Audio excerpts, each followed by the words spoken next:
Chapter 1. The Divine Auction System. Douluo Continent. Star Dou Forest. Bang! A sudden, thunderous sound reverberated across the boundless sky, as an indomitable space was instantaneously shattered by a surge of formidable, mysterious power. A dark vortex materialized, and from it shot forth a brilliant beam of light, which ultimately crashed to the ground, creating a cacophony of noise. As the dust settled on the ground, a young man rose abruptly. This young man possessed a handsome visage, exuding an ethereal aura that made him a striking figure amidst the crowd. Where am I? Wasn't I just sleeping at home? How'd I end up in this place? Could be a prank that someone has played on me? The young man rubbed his aching shoulder and, still groggy, gazed at the surrounding scenery in utter astonishment. What on earth is this place? It feels like a primeval forest, doesn't it? This young man, named Lu Yun, was an ordinary office worker living on Blue Star. He had gone to bed early after a tiring day. Little did he know that upon falling asleep, he would awaken in this unfamiliar realm. Is this some kind of primeval forest? Lu Yun struggled to calm his frayed nerves as he walked about, noticing the pervasive dampness in the air. The refreshing breeze washed over him, causing Lu Yun to involuntarily exhale a deep sigh. Such an environment. Could it truly be a primeval forest? The thought sent shivers down his spine. He knew all too well the kinds of colossal beasts that lurked within a primeval forest. If he were to inadvertently fall prey to one of them, wouldn't it mean certain death? Ding. Host detected. Divine Auction System binding to host. Binding in progress. As Lu Yun stood bewildered, a chilling voice suddenly echoed in his mind. Nanny? A system? Could it be that I have truly traversed to another world like in a fantasy novel? But where is this world? Upon hearing the icy voice in his head, Lu Yun trembled in fear, soon thereafter revealing a countenance of uncontainable joy. To his astonishment, the fabled system had descended upon him. As an avid reader of novels on Blue Star, he was well aware that a system was an unparalleled existence. It could grant you anything you desire. Such a monumental opportunity had unexpectedly fallen into his lap. Yet Lu Yun was also consumed by curiosity about which world he had entered. Is it a fantasy realm? Or perhaps a world of immortal cultivation? Ding. Binding successful. Please accept the specifics of this system and the world. At that moment, the system's cold voice continued to resonate within Lu Yun's mind. As the words faded, a sharp pain surged through his head, and an incessant stream of knowledge flooded into his consciousness. After a brief moment, Lu Yun regained his composure, his eyes shimmering with brilliance. I have actually traversed to the Douluo Continent. Indeed, Lu Yun had arrived in a world known as the Douluo Continent, a place he had previously explored through novels and animations in his past life. Naturally, he had always wished to one day traverse the Douluo Continent and experience the allure of martial souls. Little did he expect that his wish would actually come true. The Divine Auction System must be the cornerstone of my existence in Douluo Continent, right? Lu Yun began to grasp the functions of the system in his mind. The Divine Auction System, as its name suggests, allowed for the auctioning of items. The commissions from the auctions could be exchanged for auction points, which could then be used in the system store to purchase precious treasures that would enhance his strength. Thus, this system was indeed a powerful existence, but at that moment, Lu Yun faced a dilemma. System, my body is already traversed here, yet I possess no strength whatsoever. What difference does it make between holding an auction and courting death? Moreover, I have no valuable items to auction. This was the predicament Lu Yun found himself in, and he was at a loss regarding his whereabouts. Even a 10-year spirit beast would likely overpower him. Surely, he couldn't arrive in Douluo Continent only to be killed by a 10-year spirit beast. If word got out, it would be utterly disgraceful for a transmigrator. Given the host's current predicament, a luxurious beginner's gift package is hereby presented. At this juncture, the system continued. Indeed, the predecessors have not deceived me. There truly exists a beginner's gift package. System, open the luxurious beginner's gift package. Lu Yun, hearing the system's words, smiled as he rubbed his palms together, eagerly anticipating the contents of the luxurious beginner's gift package. The word luxurious filled him with boundless expectation. Instantly, radiant golden lights emerged before him, dazzling to the utmost degree. One Star Dou Auction House, one auctioneer, one guardian of the auction house, and one set of attire for the housemaster. As Lu Yun beheld the items emerging from the luxurious beginner's gift package, his face radiated uncontainable excitement. However, upon examining the specific items, confusion clouded his heart. What is this? Why are there no martial souls among these items? How then shall he enhance his strength? System, do I possess a martial soul? At this moment, Lu Yun continued to query the system, perplexed. Others who traversed the Douluo Continent typically experienced a soul transfer, yet he had arrived with his body intact. Now in his 20s, he had naturally missed the age of 6 when martial souls were usually awakened. Where would he procure a martial soul? The host does not possess a martial soul. However, upon completing an auction, the host will receive a martial soul gift package. The cold system voice echoed once more. Upon hearing this, Lu Yun's face fell in dismay. He had not anticipated that he would need to conduct an auction to obtain a martial soul. Without strength, how could he possibly hold an auction? Furthermore, he lacked any other precious items to attract soul masters from Douluo Continent. Alas, let me first examine the remaining items. Lu Yun resigned himself to his predicament and decided to explore the contents of the luxurious beginner's gift package. Upon investigation, Lu Yun learned that the Star Dou Auction House was a fully operational auction house, requiring no travel to conduct auctions. Having this Star Dou Auction House was exceedingly convenient for Lu Yun. Is there a connection between the Star Dou Auction House and the Star Dou Forest? At this moment, Lu Yun furrowed his brow as he pondered the name of the auction house, feeling utterly perplexed. Suddenly, a thought crossed his mind, and his expression turned to one of alarm. System, I can't possibly be in the Star Dou Forest right now, can I? Lu Yun voiced his concerns, though his tone was laced with certainty. He was convinced that the location of his descent was undoubtedly the Star Dou Forest. He just didn't know whether he was on the outskirts, the inner area, or the core zone. If he were in the core zone, wouldn't that spell certain doom for him, considering the existence of 100,000-year spirit beasts? A mere sneeze from one of those beasts would be more than he could withstand with his frail physique. Chapter 2. Two titled Douluo Powerhouses. The host is currently situated within the inner area of the Star Dou Forest. The system's voice rang out. Wow, I really am the Star Dou Forest. Upon hearing this, Lu Yun felt a sinking sensation in his heart, abandoning any remaining hope. Yet, thankfully he was not in the core zone. Although the inner area of the Star Dou Forest was still frequented by 10th-sandier spirit beasts, it was far less perilous than the core zone. Lu Yun believed that the system wouldn't simply watch him walk toward his demise, which eased his mind slightly as he continued to examine the remaining items.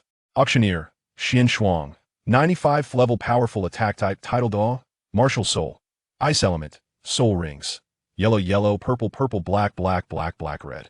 After reviewing the specific information about the auctioneer, Lu Yun was left utterly dumbfounded. No way. She is actually a Tidal Douluo powerhouse. This means that with her protection, he could nearly roam freely across Douluo Continent without fear. There would be no worry of having his auction treasures snatched away. Little did he expect the system to be so considerate. With the presence of this Tidal Douluo, Lu Yun felt a newfound confidence. The protection of a Tidal Douluo made traversing the inner area of the Star Dou Forest considerably safer. From Xian Shuang's martial soul, Lu Yun understood that the ice element was an ultimate martial soul. It could harness the ice elements of the world for combat. It could also convert water elements into ice elements, unleashing widespread destructive power. Even in battles across the continent, the might of ice element combat was unparalleled. However, the power of an ultimate martial soul was beyond that of ordinary martial souls. Whoosh! Next, Lu Yun focused his thoughts and summoned Xian Shuang, causing strange ripples to appear in the space before him. Suddenly, a woman clad in an ice blue gown materialized, her skin as white as snow, and her flowing white hair dancing in the wind. The cold aura she unconsciously radiated made him hesitate to approach. The surrounding air seemed to freeze under the intensity of her chilling presence. One could only imagine the exquisite mastery Xian Shuang had over her ice attributes. Xian Shuang pays her respects to the master of the auction house. Upon her appearance, information flooded into her mind. She looked at Lu Yun before retracting her chilling aura, respectfully bowing to him. In response, Lu Yun nodded calmly on the surface, but inside, he was brimming with delight. With Xian Shuang's protection, he had no immediate worries to contend with. Lu Yun continued to examine the guardian of the Star Dou Auction House, reasoning that given the nature of the system, it would hardly assign him a protector weaker than a Tidal Douluo. Guardian of the Star Dou Auction House, Jiu, level 99 Ultimate Assault Douluo, Martial Soul, Nether Dragon, Soul Rings, Black Black Black Black Black Red Red Red. At that moment, Lu Yun beheld the specific information of the auction guardian and could no longer maintain his composure. Ha ha ha! To think it is an ultimate Douluo system. You have truly been exceedingly generous to me, Lu Yun exclaimed loudly within his mind, addressing the system. This was indeed an ultimate Douluo. Currently, there are only 3 ultimate Douluo in the Douluo Continent, and he had not anticipated that the guardian of the Star Dou Auction House would also be such a formidable title Douluo. The Nether Dragon Martial Soul belongs to the realm of divine martial souls, intertwined with a fragment of the soul of a Nether Dragon. With its support, the Nether Dragon Martial Soul stands as one of the very pinnacle existences among divine martial souls, far surpassing the Sea God and Six-Winged Angel Martial Souls. Moreover, the Nether Dragon Martial Soul possesses a remarkable configuration of soul rings, making Jiu soul rings a unique entity on the Douluo Continent. Even Poseidon, the High Priest of Sea God Island, has only 8 black and 1 red soul rings. Under the protection of Jiu, Lu Yun could traverse the Douluo Continent freely, no longer burdened by any concerns. Boom! Lu Yun summoned Jiu, and a middle-aged man appeared before him, emanating a formidable aura of nether energy that surged skyward. This caused a tremendous disturbance in the Star Dou forest, but upon seeing Lu Yun's visage, Jiu reigned in his overwhelming presence. Everything that had just occurred seemed to fade into oblivion. With the guardianship of 2 powerful beings, Lu Yun leisurely wandered the inner regions of the Star Dou forest, seeking a suitable location for the Star Dou Auction House. The Star Dou Auction House was destined to become a singular entity on the Douluo Continent. The inner region of the Star Dou forest was indeed an ideal place. It is a paradise for soul beasts, where even ordinary title Douluo would refrain from venturing. This significantly augmented the mystique of the Star Dou Auction House, attracting even more powerful beings. As time passed, Lu Yun arrived at a location, discovering a vast expanse surrounded by towering ancient trees, exuding an air of tranquility and mystery. Not bad, this truly is a splendid place. Lu Yun decided to designate this site for the Star Dou Auction House. System, place the Star Dou Auction House here. Lu Yun commanded within his mind, and in an instant, a golden light flashed as a magnificent structure materialized from the void, crashing down with a resounding thud. The astonishing noise stirred up a cloud of dust, prompting Lu Yun and the others to retreat to avoid being swept up by the powerful force. Once the commotion subsided, Lu Yun gazed ahead. Before him stood the Star Dou Auction House, a vast and imposing building with 3 levels, an exquisitely crafted edifice seemingly imbued with a mysterious radiance. The plaque inscribed with the 5 characters Star Dou Auction House emanated an aura that transcended the Douluo Continent, causing anyone who glanced at it to feel an intense headache. Lu Yun hastily averted his gaze for someone without any soul power. Lingering too long would likely lead to consequences beyond his capacity to bear. Accompanied by Jiu and Xian Shuang, Lu Yun stepped inside, witnessing a dramatic transformation of the scene before him. The originally 3-tiered building was entirely hollow in the center, with the interior space vastly exceeding that of the exterior. The first floor featured ordinary seating capable of accommodating numerous patrons, stretching into the distance. As for the second and third floors, they were lined with private boxes encircling the entire structure. These boxes were presumably designated for individuals of status and substantial wealth. At the front of the seating area stood a massive 3-tiered auction stage. Impressive. Truly, the handiwork of the system is remarkable beyond belief. After thoroughly comprehending the internal layout of the Star Dou Auction House, Lu Yun couldn't help but exclaim in awe. From this moment forth, he had established a foothold in the Douluo Continent. Xian Shuang, you should be aware of your position within the Star Dou Auction House from now on. You will be responsible for auction matters and safeguarding the house's security, ensuring no miscreants disturb our peace. As for Jiu, you will remain by my side to ensure my safety. After a brief moment, Lu Yun instructed the 2 title Douluo beside him. Chapter 3. Invulnerable to all laws. They were creations of the system, and thus entirely loyal to him, alleviating any concerns of rebellion. Yes, Master. The 2 titled Douluo responded respectfully to Lu Yun. System, present the Master's attire. Lu Yun glanced down at his pajamas, which appeared exceedingly peculiar in the Douluo Continent. He promptly summoned the luxurious novice gift pack, revealing the Master's attire.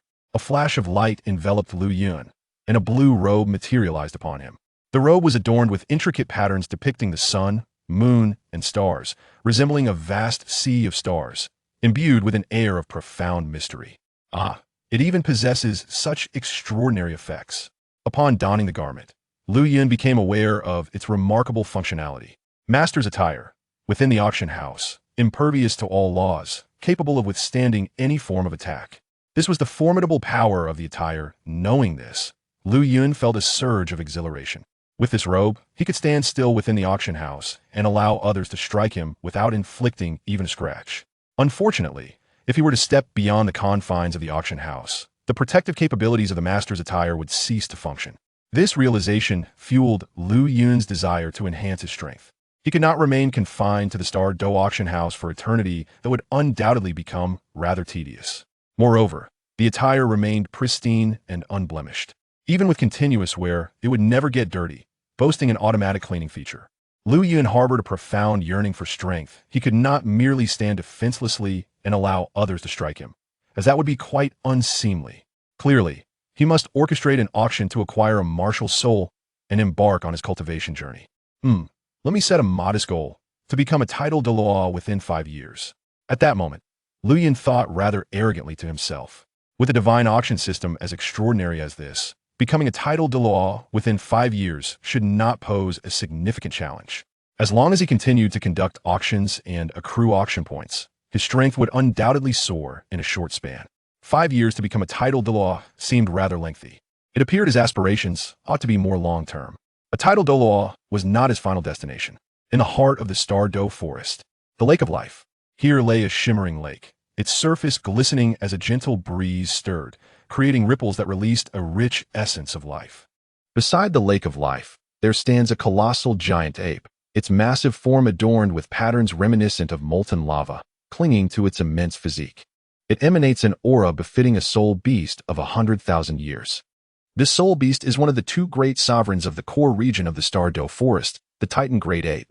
However, the Titan Great Ape, sensing something amiss, turned its gaze towards the inner sanctum of the Star Dou forest, its large, bell-like eyes emanating an overwhelming aura of dominance. Suddenly, a disturbance rippled across the water's surface, and a colossal soul beast, with the head of a bull and the body of a serpent, emerged from the depths. It too radiated the essence of a 100,000-year soul beast, none other than the other imperial soul beast, the 100,000-year azure bull python. Diming, have you sensed it as well? The azure bull python directed its gaze toward a specific location within the inner sanctum, the very place where Liu Yun had established the Star Dou Auction House. Indeed, a remarkably powerful presence was emanating from that area, and astonishingly, 2 formidable auras of title Douluo were detected. Could it be that the human soul masters were concocting some scheme? Upon hearing this, the Titan Great Ape nodded vigorously, its hearty voice resonating throughout the vicinity.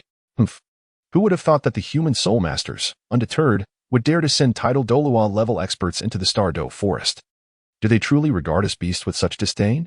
With a disdainful snort, the Titan Great Ape unleashed its immense 100,000-year soul beast pressure, which swiftly radiated from the core area to the outskirts.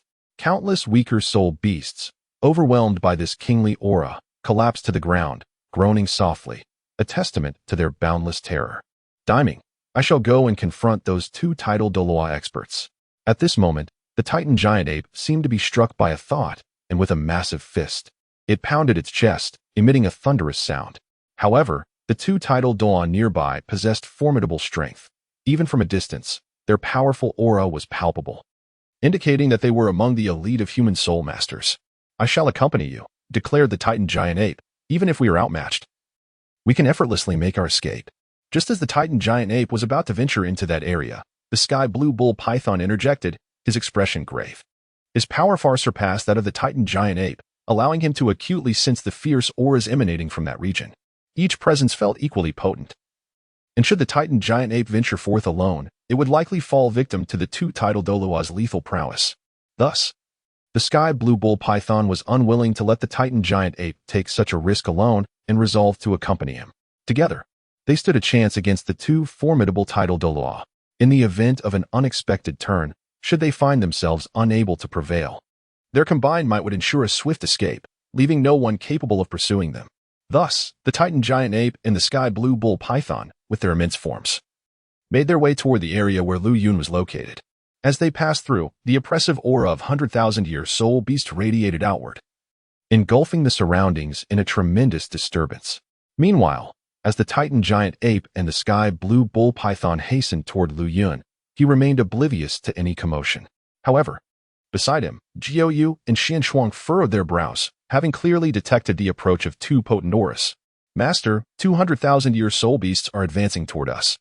Should I intervene and eliminate them? Jiao Yu's commanding voice resonated, exuding the overwhelming aura of a limit Douluo. Oh, 200,000-year soul beasts. Lu Yun raised an eyebrow upon hearing this, and after a moment of contemplation, he discerned their identities. After all, in the current era of Douluo Continent, the only known 100,000-year soul beasts were the sky blue bull python and the titan giant ape. The distance from his location to the life lake in the Star Dou forest was not vast, and perhaps the commotion caused by the establishment of the Star Dou Auction House had roused their interest, prompting their arrival. Yet, Lu Yun remained unfazed. The audacity of the sky blue bull python and the titan giant ape to approach him was of no concern, with Jiao Yu and Xian Shuang guarding him. Even 200,000-year soul beasts posed no threat, let alone a few more.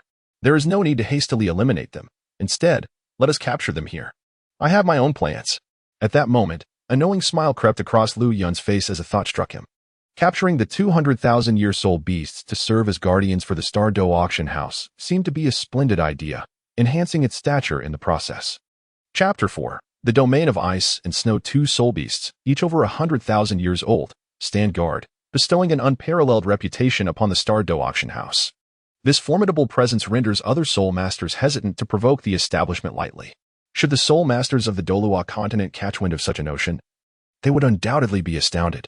The idea of having 100,000-year soul beasts as sentinels is unprecedented. Yet, even if they harbored such ambitions, their capabilities would fall short. However, who could overlook the fact that Lu Yun is accompanied by a peak-level limit Douluo? Master, allow me to take charge of this matter. At this moment, the cold-faced Xian Shuang respectfully addressed Lu Yun, urging him to swiftly resolve the matter concerning the 200,000-year soul beasts. That can be arranged. But you must remember to capture them with utmost speed, and do not linger in battle. Upon hearing this, Lu Yun gently nodded, though a serious expression graced his features. He was well aware that the Star Dou forest was not solely home to the 200,000-year soul beasts, the sky blue bull python and the titan giant ape. Beneath the Lake of Life, there existed an alternate dimension teeming with numerous ferocious soul beasts, each exceeding 200,000 years in age. Moreover, there was the Silver Dragon King, who possessed divine king-level combat prowess during his prime. Even if gravely wounded by the deities of the divine realm, he still retained godlike strength. Should the chaos of battle inadvertently attract the ferocious beasts lurking beneath the Lake of Life, it would spell disaster.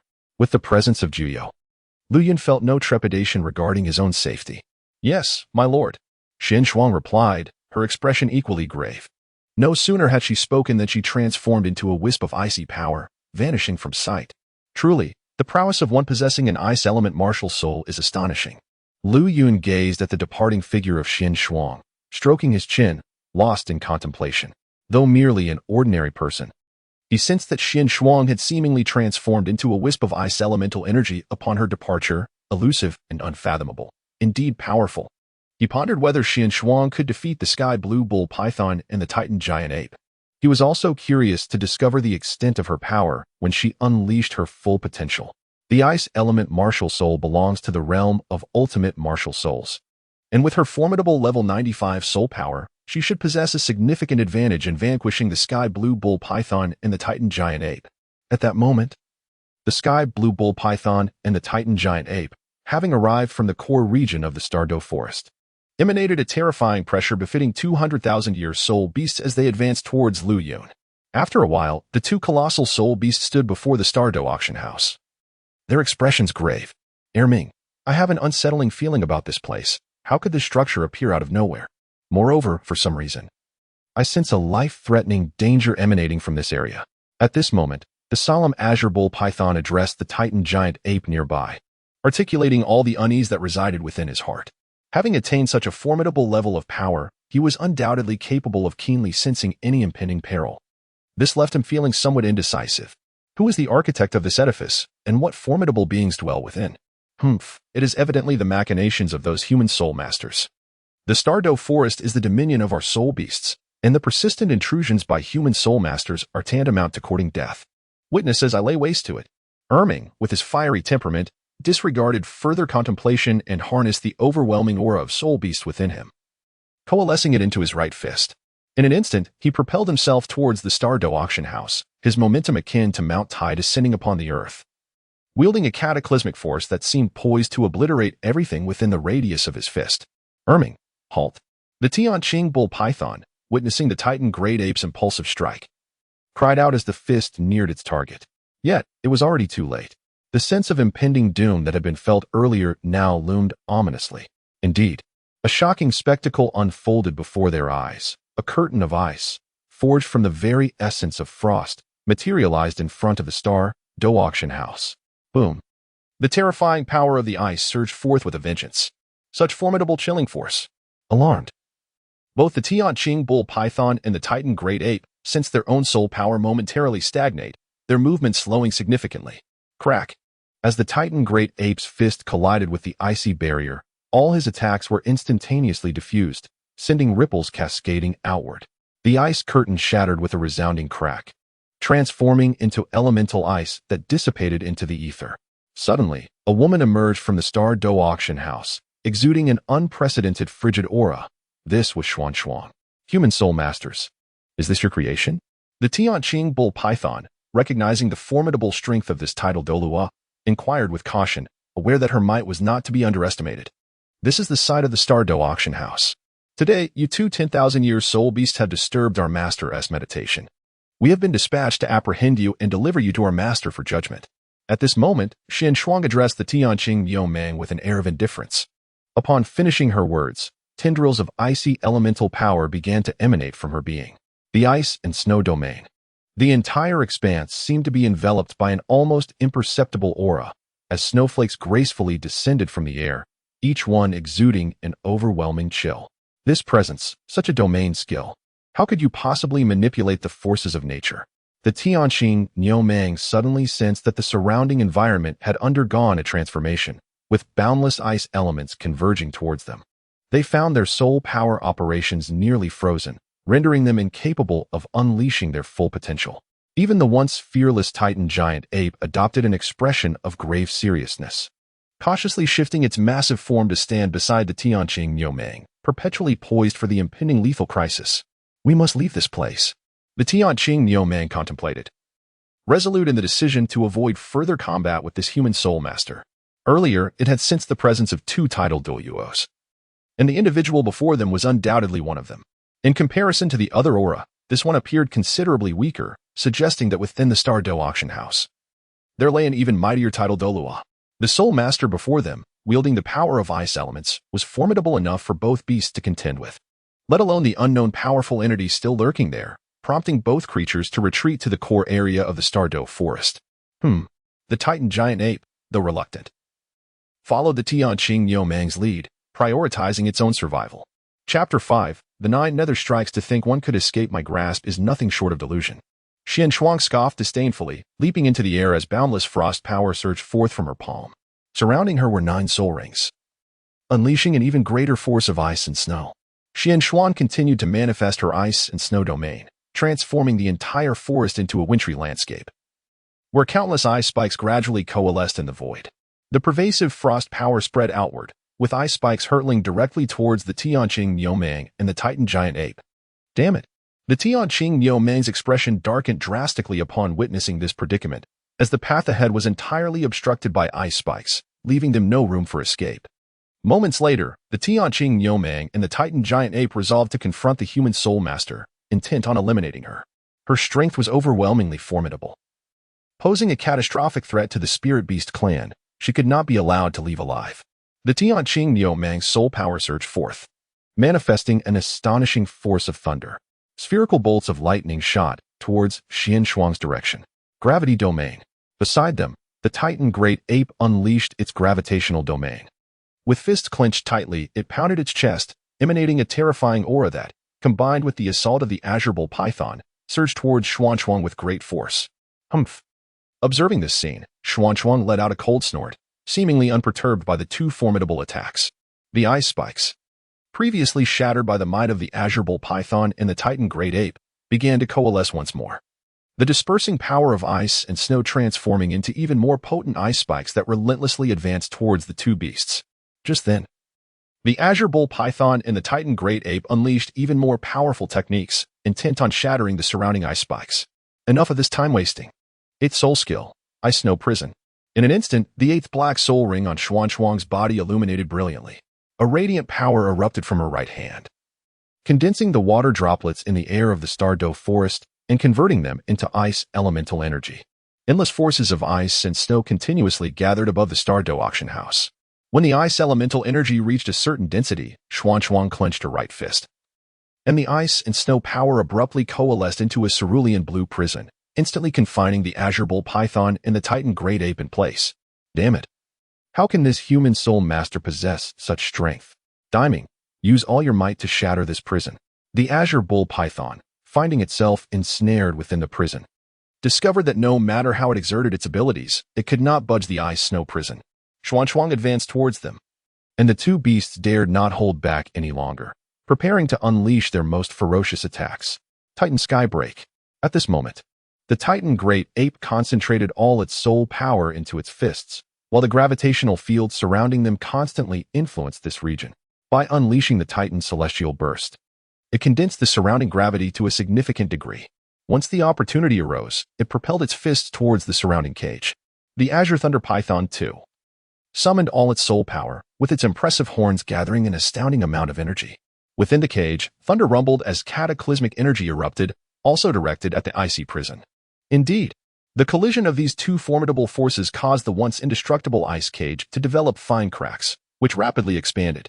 Continue, Erming.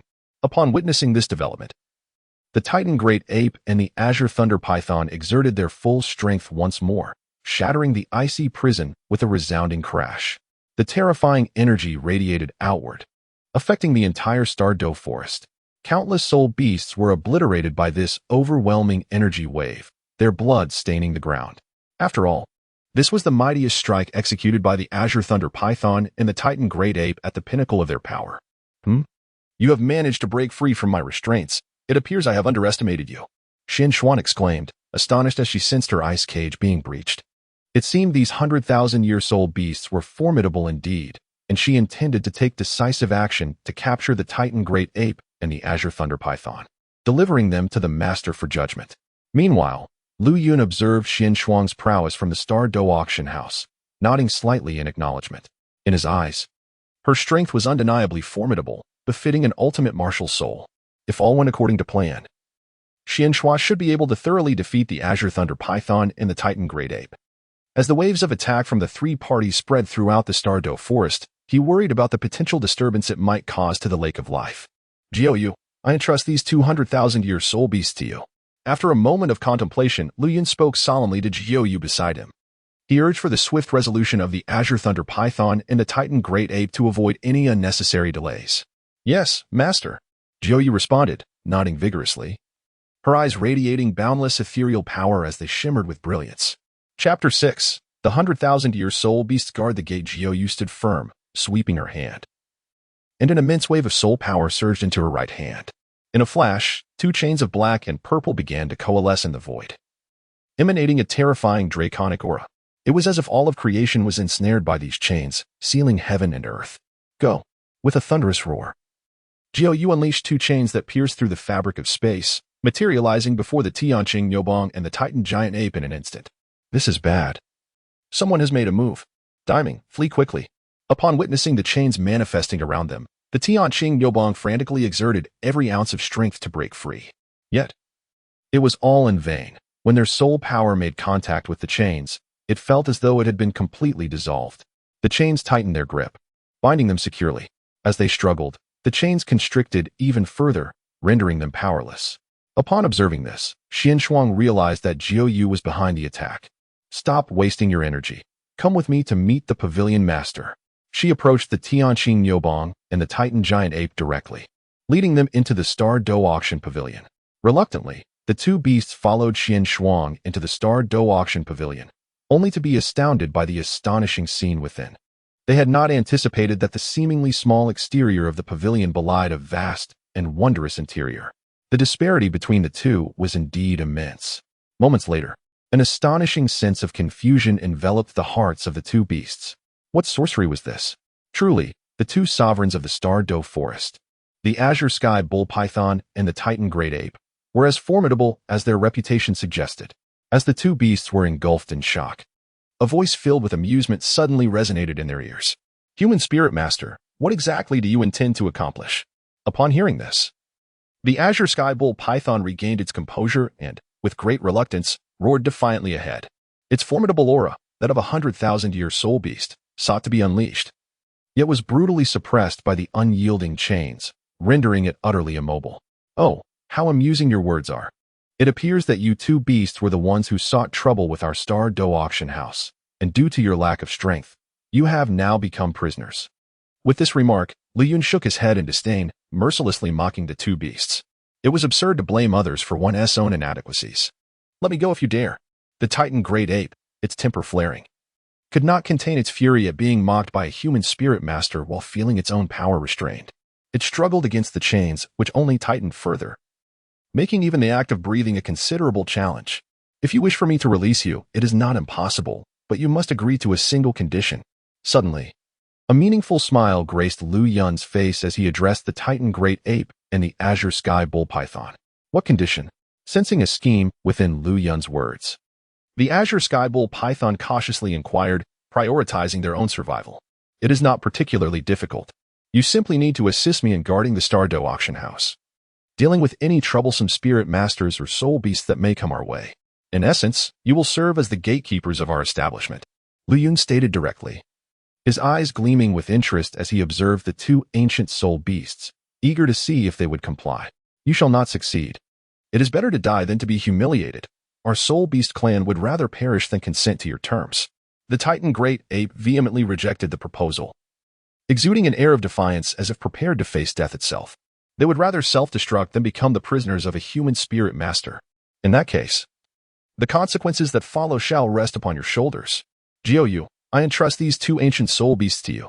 Employ whatever means necessary, for I desire only a favorable outcome.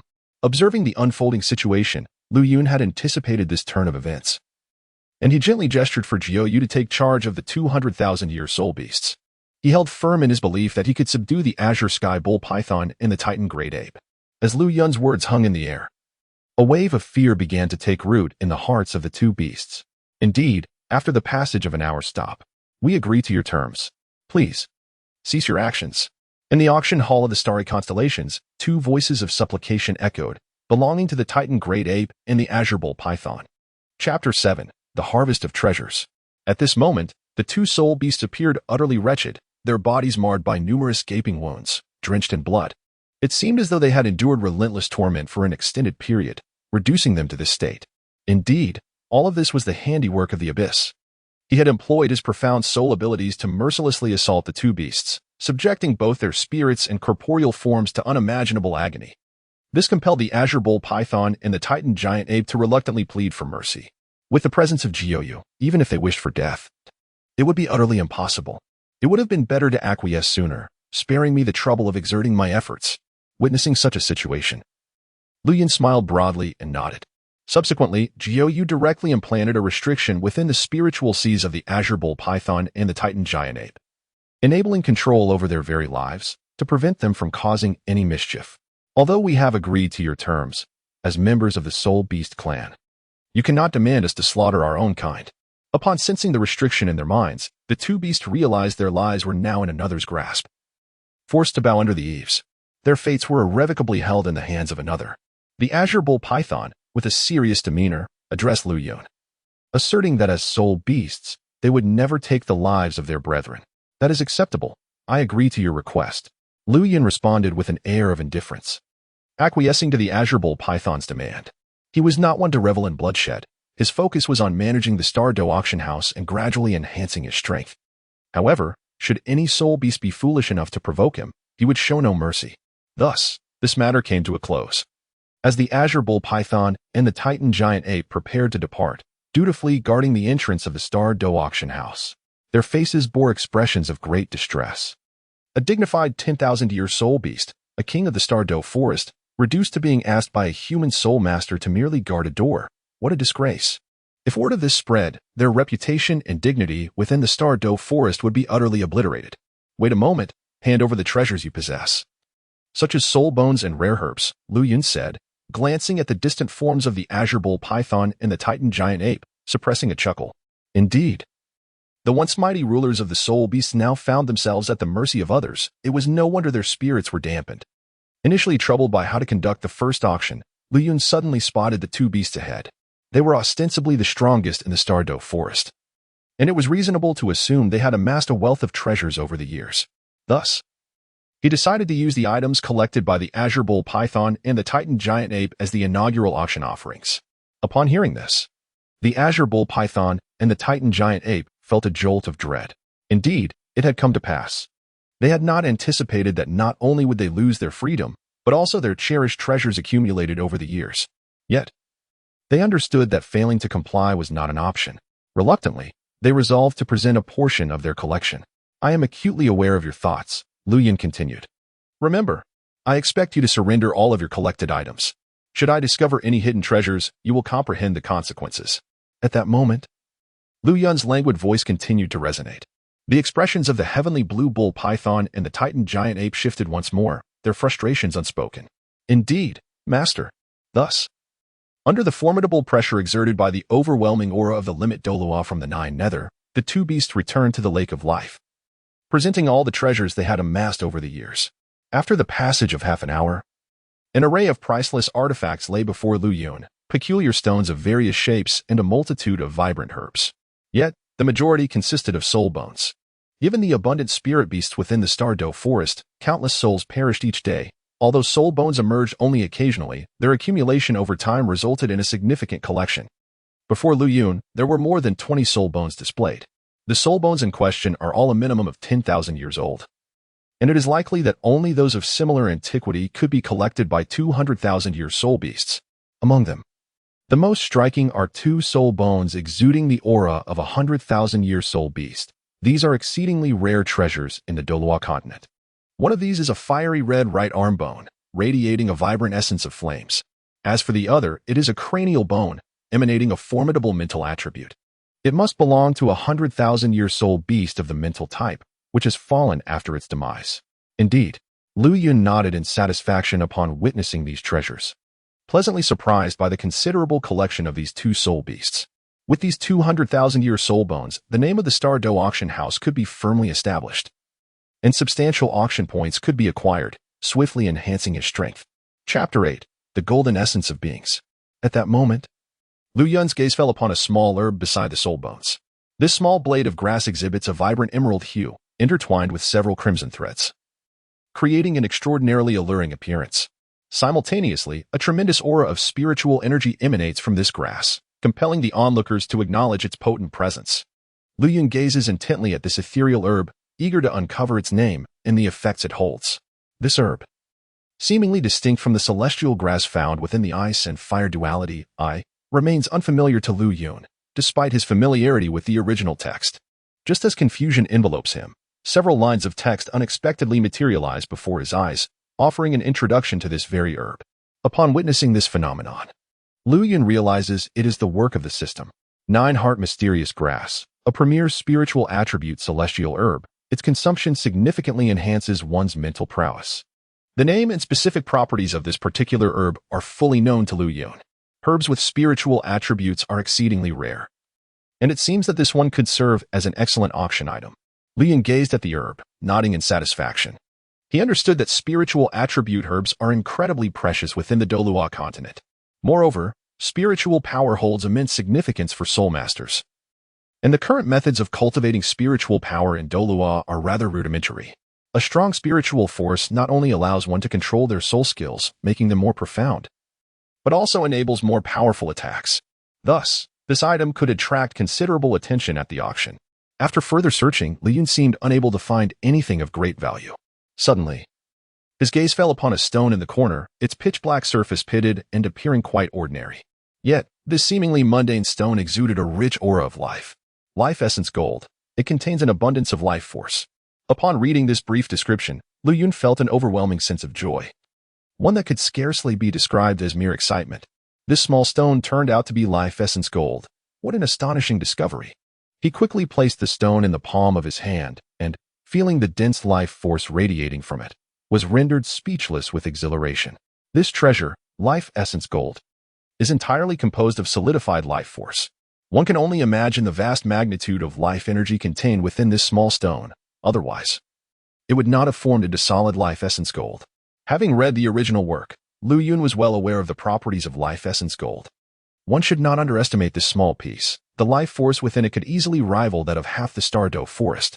One of the functions of life essence gold is to enhance one's physique, transforming it into an infinitely evolving life form. It purifies impurities within the body, significantly strengthening one's innate talents. This piece of life essence gold would not be auctioned off. It would be kept for his own absorption. After some contemplation, Lu Yun decided to reserve this life essence gold for himself. Although he did not possess a martial soul, further fortifying his physical form would facilitate the absorption of soul power and enhance his cultivation in the future. I am quite satisfied with the treasures you have brought forth. Rest assured, I shall grant you your freedom in 5 years. However, I believe by then you will find it difficult to part with the Star Dou Auction House. Lu Yun stored away the treasures and, with a slight lift of his head, smiled at the morose Tianqing, Niu Meng, and Titan Great Ape before him.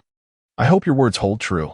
The Azure Bull Python and the Titan Great Ape were immediately struck by a glimmer of hope upon hearing Lu Yun's words.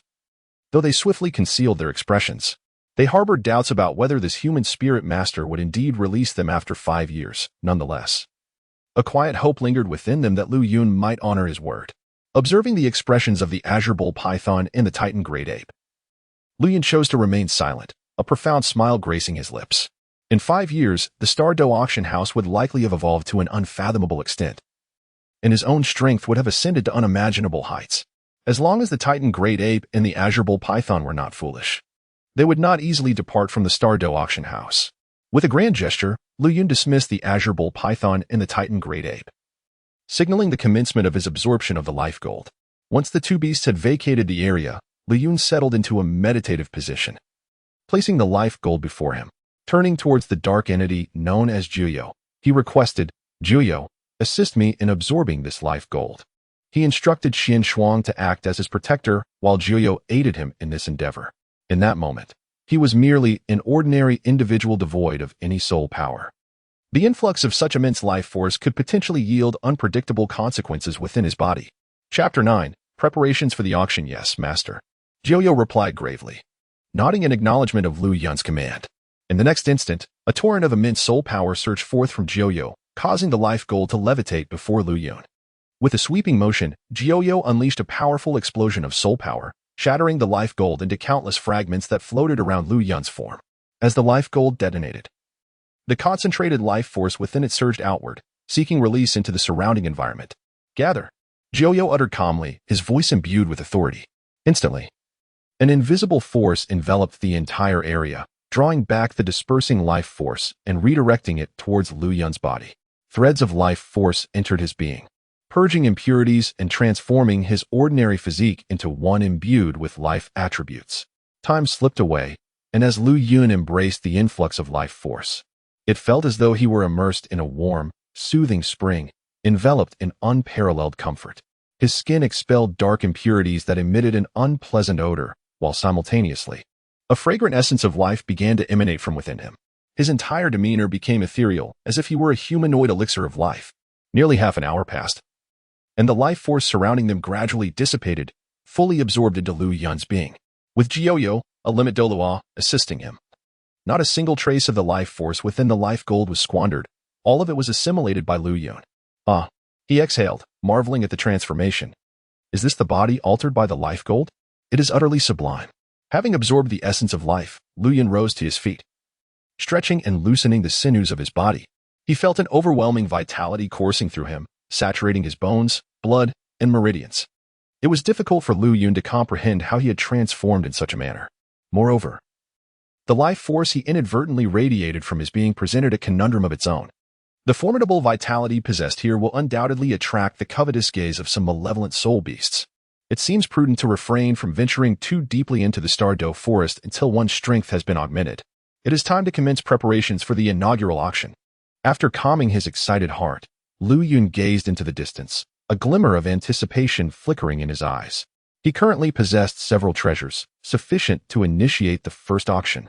Jiuyu, please draft several invitation letters and personally deliver them to the foremost powers on the Douluo Continent. In 1 month's time, the Star Dou Auction House will host an auction, and I sincerely hope each esteemed power will attend.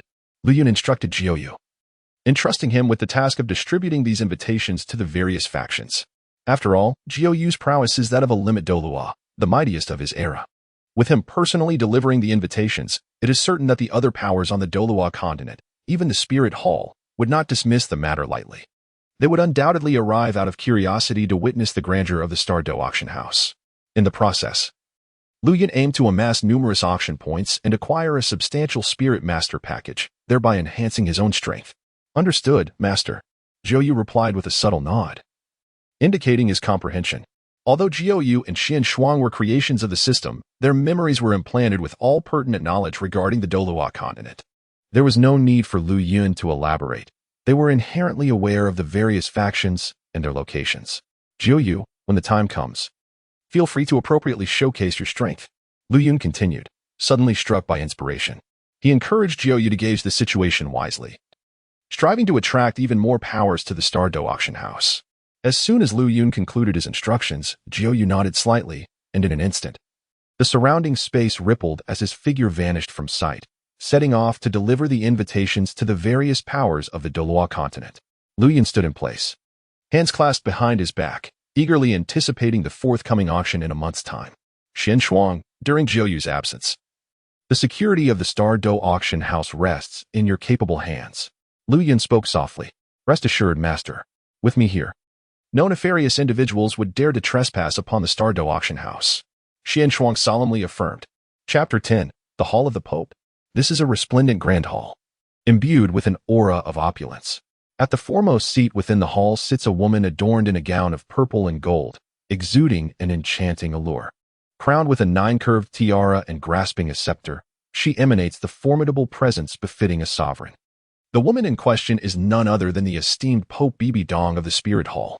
At this very moment, she is diligently attending to the affairs of the Spirit Hall. Suddenly, a powerful spatial fluctuation emanates from the front, flooding the entire Pope's chamber with an overwhelming aura. The instant this presence manifests, Bibi Dong becomes acutely aware of it. With a thunderous roar, her formidable soul power surges forward, her spirit being unleashed as 9 resplendent soul rings flicker in succession. Yellow, yellow, purple, purple, black, black, black, black, red. Who dares to intrude upon the sanctity of the Pope's chamber? Bibi Dong's ferocious momentum surges forth, creating a shockwave that causes the very walls of the chamber to tremble. At that moment, a formidable force emerges from the front, swiftly suppressing Bibi Dong's overwhelming aura. A golden piece of paper gradually materializes from the void, descending onto the tabletop before her. The master of this aura is none other than Jiu Yu. Heeding Lu Yun's command, he promptly arrived at the papal palace to deliver the invitation to Bibi Dong. Upon successfully presenting the invitation, Jiu Yu tore through the fabric of space, intending to depart the papal palace and proceed to his next destination. However, Ghost Douluo and Chrysanthemum Douluo intercepted him. Bibi Dong, perceiving Jiu Yu's intent to leave, immediately instructed the 2 powerful figures concealed within the depths of the void. Yes, Your Holiness. 2 silhouettes emerged from the abyss, one clad in a golden robe, exuding an ethereal charm with a voice that was neither masculine nor feminine. The other donned in a black robe, enveloped in swirling shadows, radiating an enigmatic aura. These 2 were the esteemed Tidal Douluo of the Spirit Hall, Bibi Dong's most trusted allies. The spirit of the celestial chrysanthemum and the phantom spirit was unleashed, and the 9 soul rings adorning each of them shimmered in succession, unleashing the might of 95 Tidal Douluo, joining Bibi Dong in an offensive. The combined pressure of the 3 Tidal Douluo surged forth, aiming to subdue Jiu Yu. Bibi Dong understood the magnitude of Jiu Yu's power, yet the origins of this individual remained a mystery to her. To eliminate any potential threat, it was imperative to capture him. Otherwise, she could not fathom the repercussions that might unfold in the future. Polar Stillness Domain. At that moment, Ghost Douluo and Chrysanthemum Douluo cried out in unison. Their 9 soul rings detached and slowly coalesced in the air, forming a colossal halo of soul rings. In an instant, the spatio-temporal essence of the papal palace seemed suspended in half. Everything was rendered immobile. Yet, just as they reveled in their triumph, a cold snort echoed through the chamber. With such a feeble martial soul fusion technique, do you truly believe you can impede me? That is nothing but folly. Jiu Yu scoffed, his immense soul power erupting and shattering the polar stillness domain around him. This formidable force surged forth, propelling Ghost Douluo and Chrysanthemum Douluo backwards several meters, causing them to crash heavily to the ground, blood gushing from their mouths. With the invitation delivered, Jiu Yu saw no reason to linger. After all, Lu Yun had merely instructed him to convey the invitation to the papal palace, not to unleash a massacre. Had it been otherwise, these three would have undoubtedly met their demise. With a hum, the void rippled, and Jiao Yu abruptly vanished from sight, leaving not a trace of his presence. Your Holiness. Shall we pursue? Lying on the ground, Douluo and Ghost Douluo, their bodies heavily wounded, slowly rose to their feet. They turned to Bibi Dong, inquiring whether they should continue the pursuit, yet deep down, both Douluo and Ghost Douluo hesitated to follow. The two of them had unleashed the domain of absolute stillness, capable of restraining even the most formidable titled Douluos of rank 96 or 97, rendering them motionless. However, when they attempted to confine that unidentified powerhouse, they initially succeeded. Yet, in the end, that mysterious figure managed to shatter the domain with sheer soul power. They were struck by the backlash resulting from the collapse of their domain skill. The man unleashed two formidable waves of soul energy from within, inflicting grave injuries upon them. They understood that the formidable being had not even released his martial soul or soul skills, accomplishing such a feat solely through his own strength. Should he choose to manifest his martial soul, it would likely spell certain doom for both of them. Even the Pope would be unable to escape such a fate. Chapter 11. The plan to depart. If you are unafraid of death and wish to pursue, then go ahead. At that moment, Bibi Dong cast a glance at Douluo and Ghost Douluo regarding the extent of destruction in the Grand Hall. Has the situation not yet become clear? Even if the two of them were to chase after him, how could they possibly stand against that enigmatic powerhouse? Have you two discerned the methods of that mysterious figure? And from which faction he hails? A profound glint flickered in Bibi Dong's beautiful eyes as she turned to inquire of Douluo and Douluo, questioning whether they had perceived the martial soul of the mysterious strongman and the specifics of his power. Upon hearing her words, Douluo and Douluo hung their heads, their gazes shifting uneasily, clearly at a loss for how to respond to such a query. They could hardly admit that the moment they unleashed their polar stasis domain to confine that mysterious powerhouse, they were instantly obliterated by an overwhelming force, unable to even compel the revelation of his martial soul. Wouldn't that be a source of ridicule? Here were two titled Douluo-level powerhouses, employing a martial soul fusion technique. Yet they couldn't even draw out the opponent's martial soul. How peculiar. It seems you both have wasted years of training. Not a single one of you could contain him. Upon observing their expressions, Bibi Dong surmised the gravity of the situation and remarked with irritation. Based on the formidable aura exuded by that individual moments ago, his soul power level must be at least level 98, and he might even be the legendary limit Douluo. However, as his martial soul was not revealed, I cannot ascertain from which faction he originates. With her right hand gripping her scepter, Bibi Dong gazed into the distance, murmuring softly. It was evident that this mysterious powerhouse was exceedingly formidable. Even she felt a hint of helpless pressure. What? A potential limit Douluo?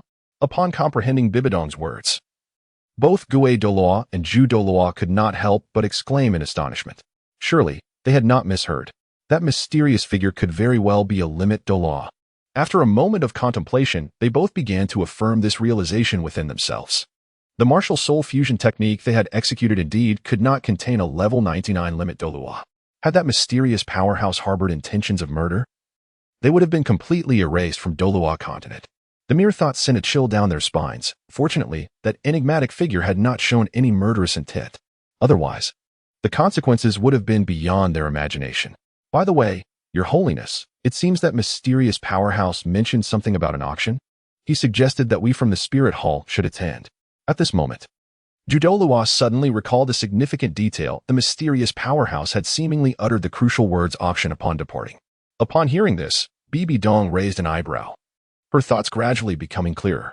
She had been so intrigued by the origins of the enigmatic figure that she had overlooked this important matter. Subsequently, Bibi Dong glided gracefully towards the table ahead. To her astonishment, she discovered a golden sheet of paper resting upon it, imbued with an extraordinary energy that rendered it remarkably resilient. Had it not been for the overwhelming aura emanating from the two of them, this paper would have been utterly undamaged as it lay upon the surface of the table. Once Bibi Dong discerned the contents of the paper, a shadowy expression flickered across her eyes. The Star Dou Auction House? An auction was to be held in the Star Dou Great Forest, inviting the Spirit Hall to participate. How intriguing. The fact that such a figure, seemingly a limit Douluo, was dispatched to convey a message to the Spirit Hall hinted at the formidable nature of the Star Dou Auction House's owner. A profound curiosity blossomed within Bibi Dong regarding this unknown force. While the Spirit Hall's network spanned the entirety of the Douluo Continent, It remained oblivious to the existence of the Star Dou Auction House. The ability to nurture a limit Douluo indicated that this power was anything but ordinary, and it appeared as though the Star Dou Auction House had only just emerged onto the Douluo Continent. This ignited a notion within Bibi Dong's heart to embark on a journey to the Star Dou Auction House. Your Holiness, shall our spirit hall attend the auction hosted by the Star Dou Auction House in a month's time? Both the chrysanthemum Douluo and the ghost Douluo inquired gravely upon seeing the contents of the document. The Star Dou Auction House was an enigmatic force, with their very location shrouded in mystery. Should they proceed heedlessly towards the Star Dou Auction House, they might fall prey to an ambush, which would spell disaster. As the Supreme Pontiff of the Spirit Hall, any misfortune befalling Bibi Dong could inflict an unprecedented blow upon the entirety of the Spirit Hall. Such a situation is far from what the two desired. Chapter 12. The Seven Treasures Sect. Why not go? The Star Dou Auction House, emboldened to dispatch a limit Douluo to deliver a message, undoubtedly harbors its own intentions. As for these inquiries, all answers will be revealed a month later at the Star Dou Auction House. After a brief moment, Bibi Dong, seated upon her throne, emanated an aura that enveloped the entire papal hall. Her tone, laced with indifference, suggested she regarded the matter with little concern. Indeed, upon hearing Bibi Dong's words, both Ghost Douluo and Chrysanthemum Douluo remained silent, acquiescing to her command in preparation for their journey to the Star Dou Auction House in a month's time. Meanwhile, within the Grand Hall of the Seven Treasures Sect, a refined young man was engaged in discussion with two middle-aged gentlemen beside him regarding various matters. The three individuals are none other than the esteemed leaders of the Seven Treasure Glazed Tile School, Ning Fingji, renowned for possessing the continent's foremost auxiliary spirit, the Seven Treasure Glazed Pagoda. He is a formidable auxiliary soul sage of level 79. As for the two middle-aged men by his side, they are undoubtedly the steadfast pillars of the Seven Treasure Glazed Tile School. One wields the Seven Killing Sword Spirit and holds the title of Super Douluo at level 96, the Sword Douluo Qinshin. The other possesses the Bone Dragon Spirit and is a Super Douluo of level 95, the Bone Douluo Gu Rong. The prowess of these two titled Douluos is undeniably among the most formidable on the entire Douluo continent. As Ning Fingji and the others were deliberating the future trajectory of the Seven Treasure Glazed Tile School, a sudden and potent force of spatial energy permeated the Grand Hall. Naturally, the three sensed this overwhelming presence, and their expressions turned gravely serious. With a thunderous roar, they unleashed their respective martial souls. Vibrant soul rings flashing in a kaleidoscope of colors, exuding an earth-shattering aura, as if they were poised to rend the very heavens asunder. Just as the atmosphere grew tense with impending danger, a wave of spatial distortion occurred before them, and a golden sheet of paper descended gracefully into view. Though seemingly unremarkable, this ordinary piece of paper elicited a profound change in the expressions of the three, prompting them to unleash powerful attacks in an attempt to shatter it. However, upon contact with the paper, their assaults were effortlessly nullified by an unseen force, leaving the paper unscathed. How could this be? The bizarre transformation rendered the expressions of Ning Fengji and his companions increasingly grave. Subsequently, the Sword Douluo, with a serious tone, bellowed into the void ahead. Who dares to challenge me? Step forth. Yet, as soon as his words fell, the space before them remained utterly silent. After a brief moment, a commanding voice resonated in the ears of the trio. 1 month hence, the Star Dou Auction House will host an auction, and all members of the Seven Treasure Glazed Tile School are cordially invited to attend. After delivering the invitation, Jiu promptly turned and departed, intending to proceed to the next power. Upon hearing this perplexing proclamation, Ning Fingji and his companions were engulfed in confusion, their expressions further darkened by an air of severity. Who is this enigmatic powerhouse, and how does he possess such a formidable strength? Furthermore, from whence does the Star Auction Pavilion derive its influence? And why has it remained unheard of until now? As the desire to depart arose, the Sword Douluo and Bone Douluo instinctively sensed Jiu's intent to leave. They exchanged a knowing glance, and in an instant, their formidable soul power erupted forth. 9 soul rings flickered in sequence, while their respective martial souls unleashed an aura capable of annihilating the heavens and earth. 2 brilliantly radiant soul skills surged towards Jiu with an intensity that threatened to devastate the surrounding region. Humph! Just as Jiu had intended to depart, he suddenly sensed the rapid approach of 2 attacks from behind, causing his eyes to narrow and a cold snort to escape his lips. In the next moment, he raised his right hand slightly, condensing a violet-black vortex that siphoned the surrounding soul power, gathering it into his palm. In a critical moment, he unleashed this amassed energy toward the two incoming assaults. The collision of the three vast attacks produced a thunderous explosion. In the blink of an eye, Jiuyu's force obliterated the soul skills of Sword Douluo and Bone Douluo, continuing its unstoppable momentum forward. Alarmed, Sword Douluo and Bone Douluo felt a tempest of dread surge within them as they witnessed the unfolding chaos. What on earth is happening? The soul skill they unleashed moments ago was an all-out assault, yet it was effortlessly thwarted by their opponent. Their soul skill was utterly obliterated, prompting the two to channel their inner soul power and forge a protective barrier in an attempt to withstand the ensuing shockwave of the attack. Upon witnessing the fulfillment of his objective, Jiuyu experienced a ripple in space and vanished, proceeding to the next faction. Bang, bang, bang. Once Jiuyu departed, that terrifying attack struck the barrier before the three like a thunderclap. The shield shattered instantaneously, sending the three retreating dozens of steps, their faces paling dramatically as they tasted the metallic tang of blood at the corners of their mouths. It was evident just how formidable Jiuyu's earlier strike had been. Chapter 13. The auction is about to commence. Cough, cough. To what extent has that individual's power reached? After a brief moment, Ning Fengji, dragging his injured form, solemnly inquired of the Sword Douluo and Bone Douluo beside him. It is unclear. He did not truly unleash his soul rings or his full soul power. Merely by the display he showcased earlier, which left us utterly defenseless, he must undoubtedly be the legendary Limit Douluo. I had not anticipated that there existed yet another unknown Limit Douluo powerhouse within the Douluo Continent, and his aura seemingly did not belong to the Haotian clan or the Spirit Hall. At that moment, both the Sword Douluo and the Bone Douluo shook their heads, indicating their uncertainty regarding the strength of that enigmatic figure. However, one could reasonably deduce that his soul power undoubtedly resided within the realm of a Limit Douluo. The three individuals present wore expressions of utmost seriousness, clearly taken aback by the revelation of such a formidable powerhouse existing in the Douluo Continent. Could it be that the Star Dou Auction House had cultivated an ultimate Douluo? After a considerable pause, Ning Fengji suddenly discerned a significant keyword in the earlier man's tone, which seemed to reference the Star Dou Auction House. Since he had been sent to convey a message, it was evident that this ultimate Douluo hailed from the Star Dou Auction House. Perhaps he was the enigmatic ultimate Douluo mentioned earlier. Fengji, should we consider attending the auction at the Star Dou Auction House in a month?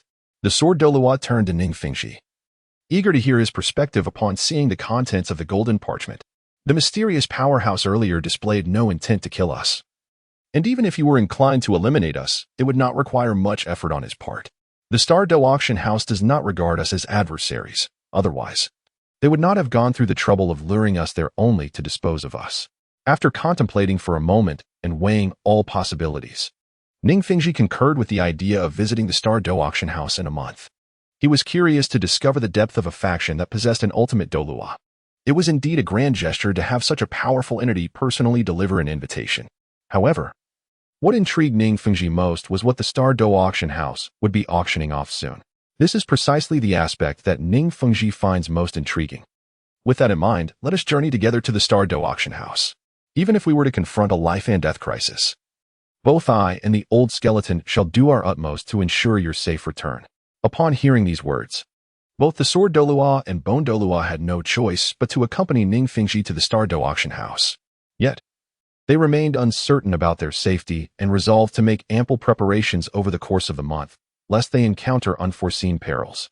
Time slips away swiftly, as Jiuyu traverses through space, successfully delivering invitations to the foremost powers of Douluo Continent. Once all the invitations have been dispatched, Jiuyu returns to the Star Dou Auction House. Within the confines of the Star Dou Forest, Lu Yun is deep in contemplation regarding how to conduct the auction a month hence and what strategies to employ in order to amass a plethora of auction points. At that moment, a ripple in the fabric of space heralds the arrival of Jiuyu's figure. Reporting to the pavilion master, all invitations have been successfully delivered. We need only await the auction in a month's time. Jiuyu relayed his endeavors to Lu Yun without omission. Excellent. Your efforts are appreciated. However, the security of the Star Dou Auction House in a month's time shall rest upon your shoulders. Lu Yun responded with a beaming smile upon hearing this news. He had not anticipated Jiuyu's remarkable efficiency, completing the delivery of all invitations in less than half a day. Nonetheless, Lu Yun did not invite an excessive number of forces to the auction, merely the most elite factions of the Douluo Continent, all of which are exceedingly affluent. Once the auction successfully transpires in a month, even without additional invitations, wealthy individuals from all corners will naturally be drawn to the Star Dou Auction House. At that time, a wealth of auction points would surely be at his fingertips, allowing him to enhance his own strength. P.S. My sincerest apologies, dear readers. I have been quite occupied recently, also engaged in updating another book. Consequently, updates for this new work will be less frequent.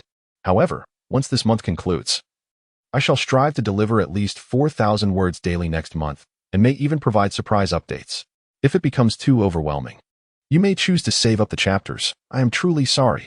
Chapter 14. 1 month later, Luyan eagerly anticipates the extraordinary martial soul he might acquire from the Soul Master gift package in a month's time. After all, the days without a martial soul are rather uncomfortable, lacking a sense of fulfillment. Jiuyu, I have another task for you. I hope that within this month, you can thoroughly spread the renown of the Star Dou Auction House. As for whether others believe it or not, that need not be a concern. It is sufficient that they simply know of the Star Dou Auction House. After a moment's contemplation, Luyan suddenly smiled broadly at Jiuyu, as if struck by an enlightening thought. Even if Jiuyu were to disseminate news about the Star Dou Auction House now, it would hardly suffice to elevate its reputation to great heights. Thus, it was prudent to await the arrival of the Spirit Hall and other factions, who would congregate in the Star Dou Forest for the auction 1 month hence. Once the auction concluded, the path of the Star Dou Auction House would be irrevocably cleared. What he desired was for the Star Dou Auction House to be a name known far and wide a month from now. Yes, master, Jiuyu responded with reverence, nodding respectfully before departing from the Star Dou Auction House to commence the promotional endeavors. Time flowed gently, and in the blink of an eye, a month had elapsed. Today marked the official commencement of the auction, on which day the foremost powers of the Douluo Continent dispatched at least one formidable champion each towards the direction of the Star Dou Forest. This unusual occurrence did not cause significant ripples in the Douluo Continent. Rather, it was tacitly acknowledged among the continent's foremost powers. Within the confines of the Star Dou Auction House, Luyan sat quietly in a private box, awaiting the arrival of a cadre of affluent patrons, seizing the opportunity to consolidate his auction points and enhance his own prowess. The coveted Soul Master gift pack, which had long occupied his thoughts, would finally be within his grasp upon the conclusion of this auction. 1,000 meters away from the Star Dou Auction House, 3 figures suddenly materialized. The foremost being a woman clad in a resplendent purple and gold gown, none other than the Pope of the Spirit Hall, Bibi Dong. Flanking her were her loyal aides, the formidable Zhu Douluo and Gue Douluo. It was indeed unexpected that the Star Dou Auction House would dare to establish its base within the inner confines of the Star Dou Forest. At that moment, Bibi Dong had already penetrated the inner perimeter of the Star Dou Forest, where ancient soul beasts occasionally manifested. The trio consciously suppressed their auras. Although the 1,000-year soul beast posed no threat to them, engaging in combat could lead to unforeseen injuries, and the dangers awaiting them at the Star Dou Auction House remained uncertain. Naturally, they needed to approach the impending crisis with their full strength.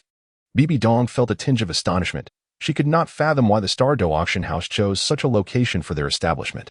Did they not fear attacks from the ancient soul beasts? After all, human soul masters and soul beasts were mortal enemies. When they encountered one another, it was a matter of life and death. However, recalling the powerful Limit Douluo who had previously delivered messages on their behalf, it seemed he posed little concern. In the eyes of a Limit Douluo, even 100,000-year soul beast was hardly worthy of notice. Thus, the trio advanced with measured steps along the path to the Star Dou Auction House. Upon arriving at its entrance, Bibi Dong was instantly captivated by the exquisite edifice, particularly the 5 characters emblazoned on the signboard. How terrifying! The inscription captured her mind so thoroughly that, for a moment, she felt as if her very soul was being drawn into those 5 words. This piqued her interest in the origins of the Star Dou Auction House even further. Just then, as Bibi Dong pondered the secrets of the Star Dou Auction House, a nervous voice emerged nearby, tinged with a hint of terror, abruptly snapping her back to reality. She cast an irritated glance at Zhu Douluo. What could possibly instill such fear in a dignified title Douluo? At that moment, Bibi Dong failed to notice that Gue Douluo beside her was equally transfixed, his eyes wide with fear, his form retreating as if confronted by an overwhelming horror. Bibi Dong directed her gaze towards Zhu Douluo. Before the entrance of the Star Dou Auction House stood 2 colossal beings, exuding the pressure of a century-old soul beast, which she could not ignore, her heart racing in trepidation. These were century-old soul beasts. Upon finally discerning the forms of the 2 century-old soul beasts, her pupils constricted, her reaction mirroring that of Douluo and Douluo. Surely, she could not be mistaken? Those were the two sovereign soul beasts of the Star Dou Great Forest, the sky blue bull python and the Titan giant ape. But why were they before the Star Dou Auction House? Moreover, their demeanor appeared remarkably docile, unlike the ferocious countenances she had witnessed before. As Bibi Dong pondered the presence of century-old soul beasts at the entrance of the Star Dou Auction House, a thunderous sound erupted.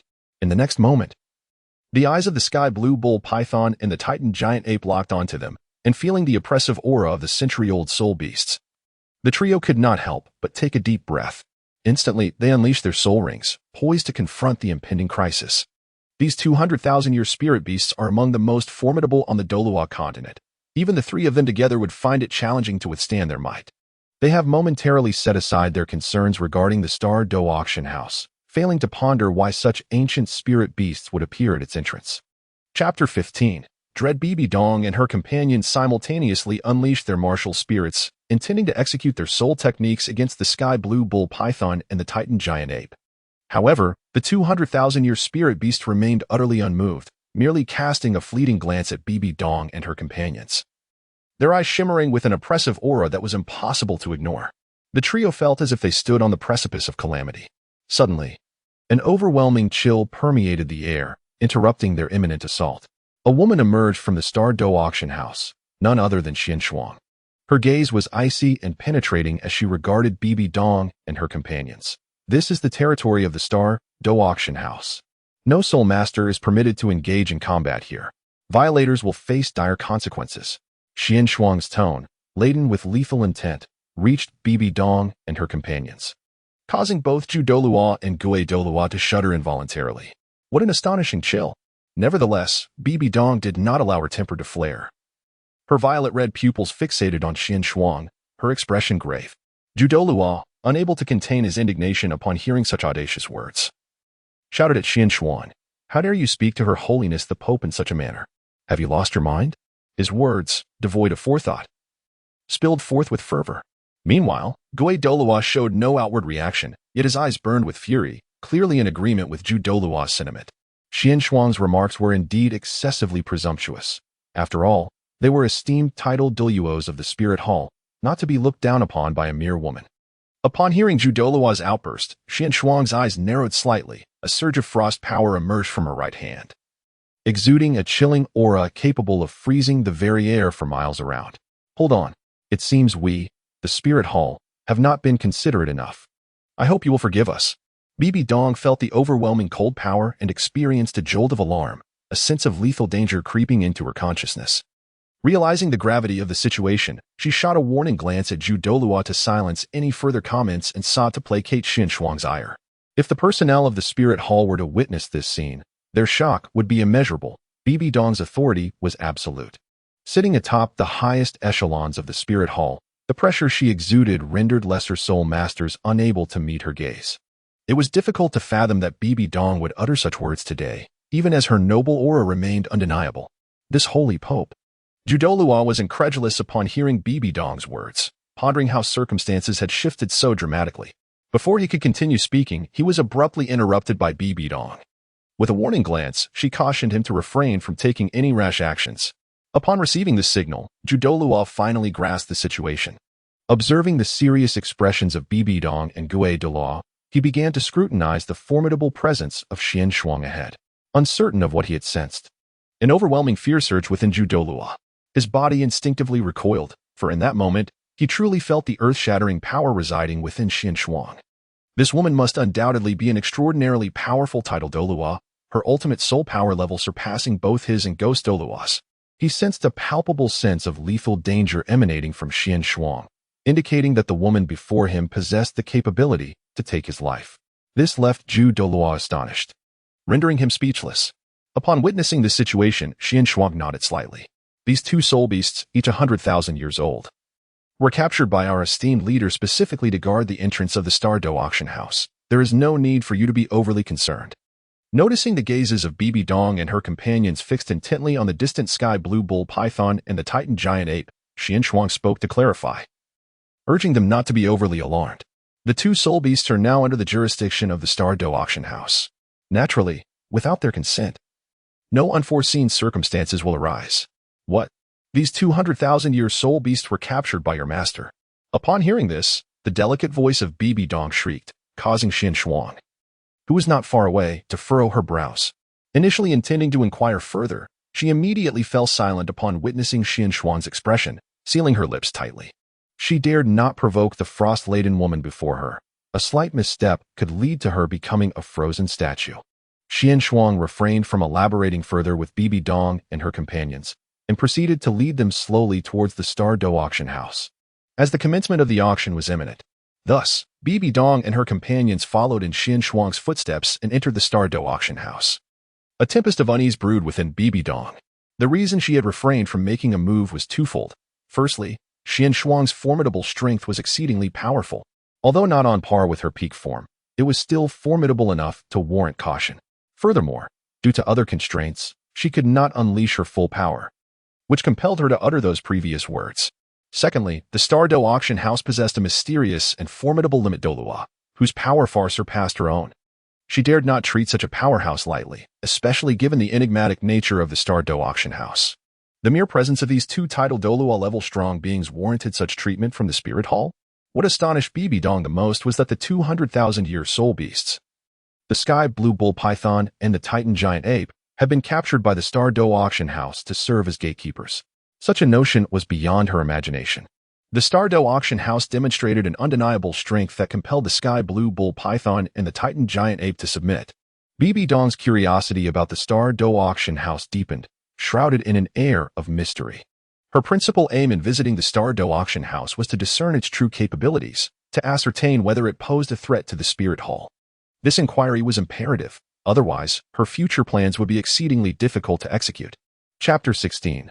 The auction begins as Bibi Dong and her companions entered the Star Dou Auction House. The spectacle before them ignited a profound sense of excitement within their hearts. The opulence of the interior was astonishing, far surpassing anything they had observed from the outside. In Bibi Dong's eyes, this architectural style was perplexing. It was her first encounter with such a design. Though seemingly modest on the surface, it exuded an air of opulence. Allow me to introduce the rules of the Star Dou Auction House. Within its confines, no conflicts are permitted. Any violators will bear the consequences of their actions. Furthermore, the Star Dou Auction House requires a verification of the financial status of each faction.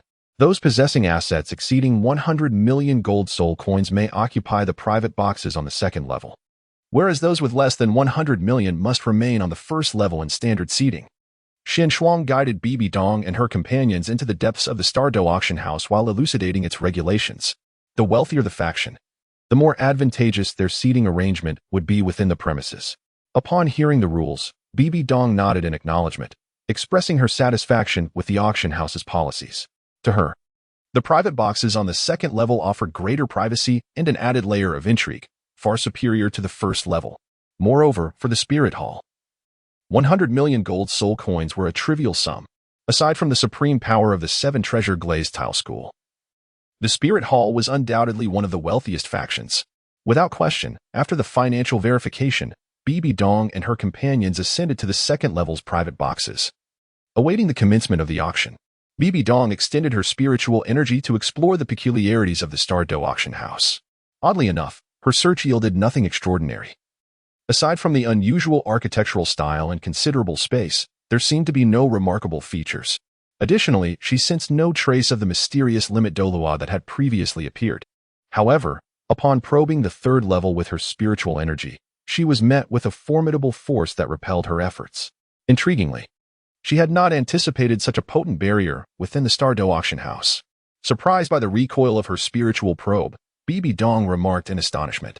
Through this investigation, she discerned that the true enigma of the Star Dou Auction House resided in the third level.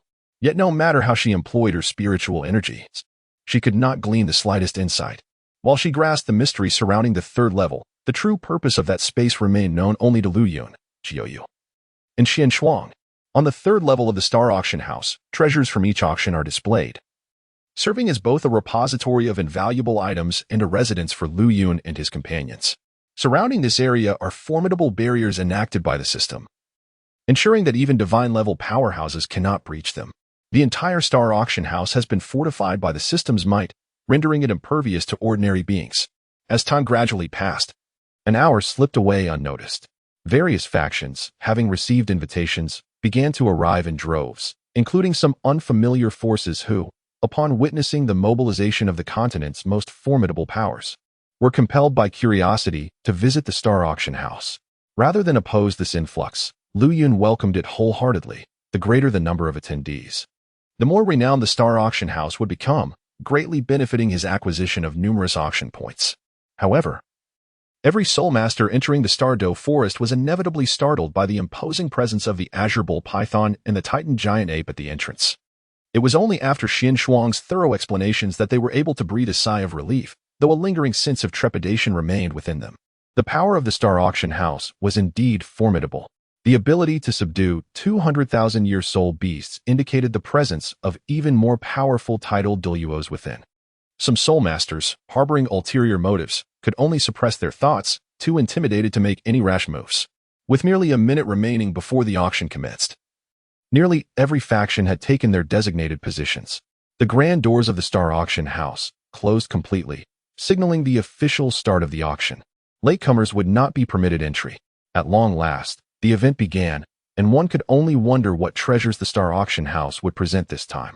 They must be rare artifacts, worthy of subduing the azure bull python and the titan giant ape, certainly nothing trivial.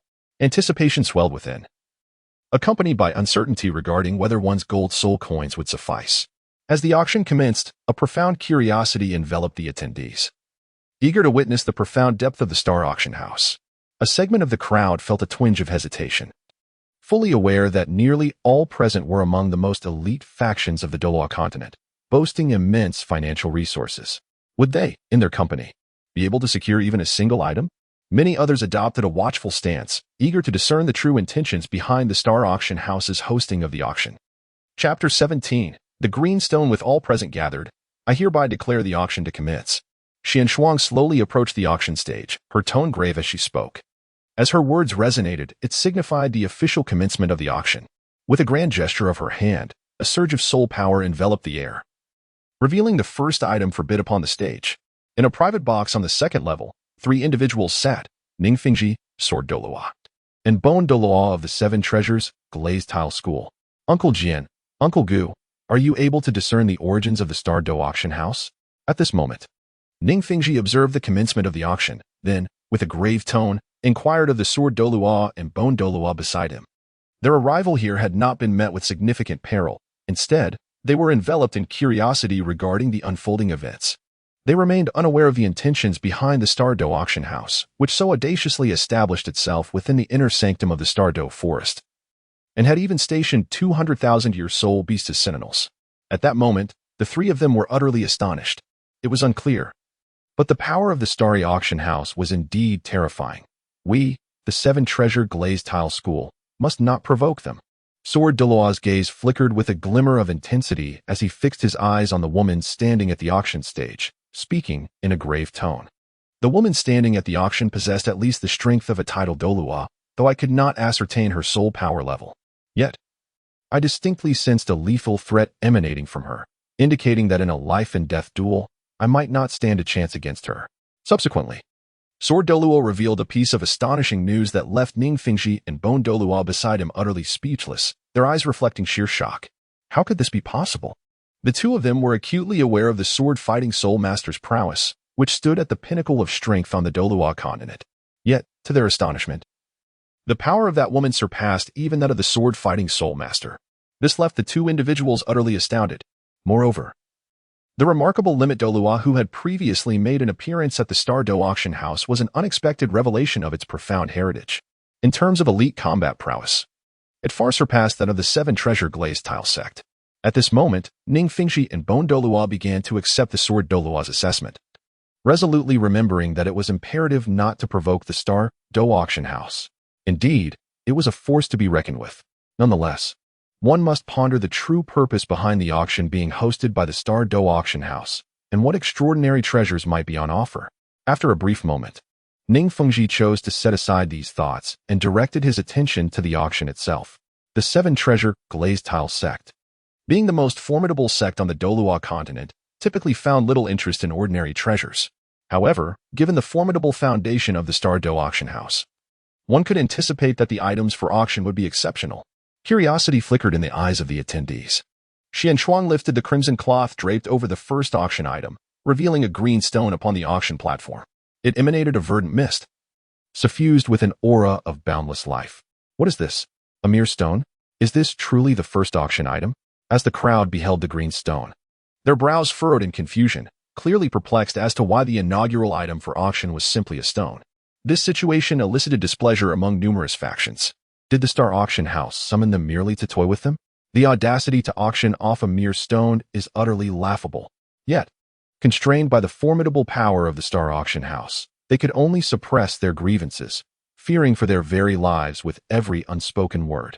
The major factions in the second-tier private rooms fixated their gaze intently on the green stone, their expressions marked by unprecedented gravity and an ever-deepening yearning. What manner of stone is this, containing such astonishing life force, rivaling even the finest of life treasures? Within the private room, Ning Fengji's breath quickened, and a fervent desire to secure this stone began to blossom within him. The reason Ning Fengji was able to discern the extraordinary nature of the green stone at first glance was due to his unique abilities. From the moment the green stone made its appearance, the 7 treasures glazed pagoda spirit within him trembled with an insatiable longing. It is worth noting that the 7 treasures glazed pagoda spirit possesses a hidden function that allows it to detect true treasures. The more precious the item, the greater the disturbance caused by the 7 treasures glazed pagoda spirit. This is precisely why Ning Fengji was able to discern the extraordinary value of the green stone at first glance, a revelation that left him utterly astonished. Even within the treasury of the 7 Treasures Glazed sect, there existed no treasure whose life force could surpass that of this seemingly ordinary green stone. Chapter 18. The sudden change in another private room. Bibi Dong and her companions were seated. At this moment, Bibi Dong gazed in awe at the vibrant green stone before Xuanshuang. Given their formidable strength, they could undoubtedly sense the immense life force contained within this seemingly mundane stone. Moreover, it held a profound allure for them. After all, having cultivated to their current level, how could they not bear the scars of past injuries? As one's power ascends, these lingering wounds pose significant impediments to further breakthroughs in their abilities. To achieve a flawless advancement to the next level of soul power, meticulous preparations must be made. Treasures embodying the life attribute in the Douluo Continent are exceedingly rare. Encountering even one is considered an unparalleled fortune. They had not anticipated that the very first item to be auctioned at the Star Dou Auction House would be such a precious life treasure. The green stone must be secured at the auction. At that moment, without a moment's hesitation, Bibi Dong turned to her companions, Ghost Douluo and Zhu Douluo, instructing them to ensure that the stone was won at the auction. Yes, Your Holiness. Ghost Douluo and Zhu Douluo nodded emphatically at her command and began to organize their amassed wealth. With their discerning eyes, they recognized the stone's rarity, and it was inconceivable that others would fail to see its value. Unless unexpected circumstances arose, the competition for this stone was bound to be unprecedentedly fierce. Regardless of the outcome, they were determined to secure this stone for their esteemed leader. Many were eager, brimming with anticipation to bid on the stone. Standing upon the auction stage, Xuanshuang could distinctly observe the urgency reflected in the eyes of the crowd. The extraordinary treasure of life, this rare gem, possesses an undeniable allure for the soul masters of the outside world. Firstly, we present the inaugural item of this auction, the Stone of Life. Surely, you have already sensed the astonishing vitality contained within this stone.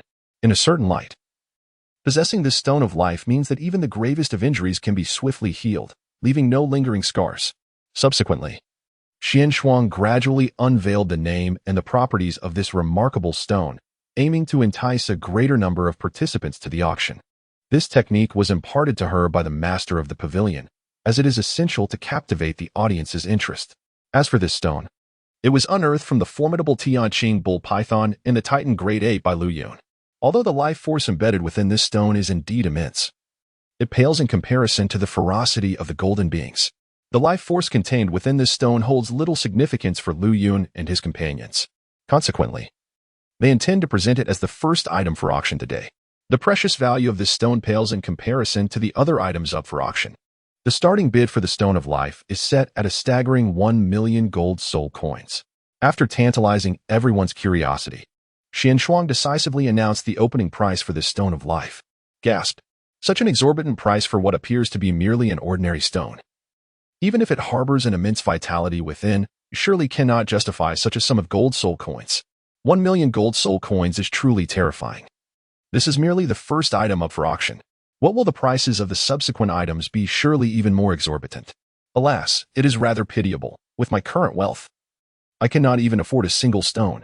Indeed, the moment the starting price was revealed, the audience seated on the first level displayed expressions of shock. Clearly, they had not anticipated that this stone would command such a high opening bid. Many abandoned the idea of bidding, opting instead to await the appearance of the subsequent auction items, hoping that their prices would not be as outrageous as the first. However, their hopes were destined to be dashed. At this auction, this diminutive stone of life is considered the least desirable item among the offerings. While the audience on the first level is astonished by its exorbitant price, the powerful factions in the private boxes on the second level deem the opening bid to be exceedingly low. Such treasures embodying the essence of life are exceedingly rare. Having encountered one this time, this stone of life must be acquired at any cost. Should I miss this opportunity? Who knows how long I would have to wait for another such precious artifact. Amidst the discussions of the crowd, none anticipated that in the corner of the first level, a man clad in a black robe, stooped and shrouded in an indistinct aura of darkness, would emerge, exuding a menacing presence. Suddenly, an unnerving laughter echoed from this enigmatic figure. Who would have thought that a mere auction house could harbor such a precious gem of life? It appears I have struck gold this time. My apologies, everyone, but this stone of life shall be claimed by me. In an instant, the terrifying soul power emanating from the black-robed man surged outward, revealing his diminutive stature and exceedingly peculiar visage. With a thunderous crash, his greedy gaze fixated on the stone of life before Xian Shuang. He leapt forward, his body pulsating with dark energy. The small man approached the auction stage and extended his right hand, intent on claiming the stone for himself. This sudden turn of events left most of the onlookers momentarily stunned. How audacious could one be to create a disturbance in the Star Dou Auction House and attempt to seize its treasures? Did he not comprehend the presence of the azure bull python and the titan great ape at the entrance? The Star Dou Auction House, capable of subduing 200,000-year-soul beasts, harbored an unpredictable number of formidable individuals within. In such circumstances, to dare provoke the Star Dou Auction House was sheer folly. Consequently, some onlookers gazed pityingly at the small man, while others were clearly intrigued, eager to witness how the Star Dou Auction House would handle the situation. Just as the small man seemed poised for success, Xian Shuang's smile vanished, her icy gaze fixed ahead. With a flourish, an endless force of frost spread throughout the Star Dou Auction House. The elemental ice rapidly converged before the Star Dou, forming a blue ice barrier that directly obstructed the small man's advance. What? The small man, initially exhilarated at the prospect of victory, found his right hand abruptly pressed against an impenetrable ice wall, leaving him momentarily stunned. In a sudden twist of fate, the terrifying icy power swiftly coursed from his palm throughout his entire body. In this life and death moment, the small man decisively severed his right arm and vanished from the scene. Chapter 19. The Ice Divine Sword. Strike to kill. However, as he gazed upon his frozen, severed arm, a profound dread engulfed him. What is happening? How is this possible? The diminutive man murmured in disbelief. How could this be? The sudden emergence of an icy barrier left him utterly defenseless, instantly encasing his right arm in frost. Had he not swiftly relinquished his limb and vacated the spot, he would have surely transformed into a lifeless statue of ice. In that moment, he recalled the azure bull python and the titan giant ape at the entrance of the Star Dou Auction House, finally recognizing the foolishness of his actions. How could a place capable of subduing 200,000-year-soul beasts be so easily trifled with? There exists no remedy for regret in this world. He would ultimately pay a grievous price for his transgressions. No, I must flee. I cannot remain here any longer. Suddenly, a thought ignited within him, and he transformed into a wisp of black mist, rushing towards the exit of the Star Dou Auction House in a desperate bid to escape this perilous locale. To dare to cause a disturbance at the Star Dou Auction House is unprecedented. Thus, let all present witness that this establishment is not to be trifled with. Xian Shuang, her gaze icy and filled with intent to kill, fixated on the retreating figure of the diminutive man. With her palm open, she summoned her ice element martial soul, drawing the elemental power of ice from the surroundings, which gradually coalesced before her into a shimmering blue longsword, radiating with lethal brilliance and formidable icy energy. Once the frost divine sword was fully formed, Xian Shuang swept her hand, and the ice blue blade surged forward with astonishing speed, piercing directly towards the diminutive man. The chilling force erupted forth, and in a moment of sheer terror, The fleeing figure was impaled by the longsword. Moments later, his entire body detonated, scattering countless shards of ice across the ground. The scene fell into a profound silence. The Star Dou Auction House was enveloped in an eerie stillness. How could her power be so terrifying? I had thought she was merely a simple auctioneer, yet she effortlessly dispatched the invading soul master with a single strike, without even employing any martial soul or soul skills. What a fearsome woman, what a daunting establishment. One must never provoke them. Witnessing this shocking turn of events, the onlookers of the Star Dou Auction House were left in utter astonishment, mingled with an overwhelming sense of dread. The prowess of this woman is undeniably formidable, and according to their perceptions, the strength of the diminutive man rests at the level of a soul de law. Remarkably, he could not withstand even a single blow from her. If nothing is amiss, her power must be at least that of a titled Douluo, and indeed, she seems to be among the most elite of them. Each individual present mentally classified the Star Dou Auction House as an entity not to be trifled with, resolving to inform their respective factions to refrain from provoking the Star Dou Auction House again upon their departure. However, within the second-level box, the factions were visibly taken aback by this spectacle. What do you two discern from this? Bibi Dong straightened her posture, her beautiful eyes reflecting an unprecedented seriousness as she turned to inquire of the Ju Douluo and the Gue Douluo. She sought to ascertain whether they had discerned the nature of the woman's martial soul. Though she herself had not observed the woman's martial soul, she could sense the ice elemental power coalescing from the heavens and the earth, forming a formidable attack. It was this lethal threat that had caused the Soul Douluo to falter and ultimately meet his demise. At this moment, Bibi Dong was profoundly shaken. She had not anticipated the woman's strength to be of such caliber. Without resorting to her martial soul or soul skills, she had dispatched a Soul Douluo with mere subtle techniques. Even for Bibi Dong, this would be an arduous feat to achieve. The Star Dou Auction House, indeed, piqued her curiosity further.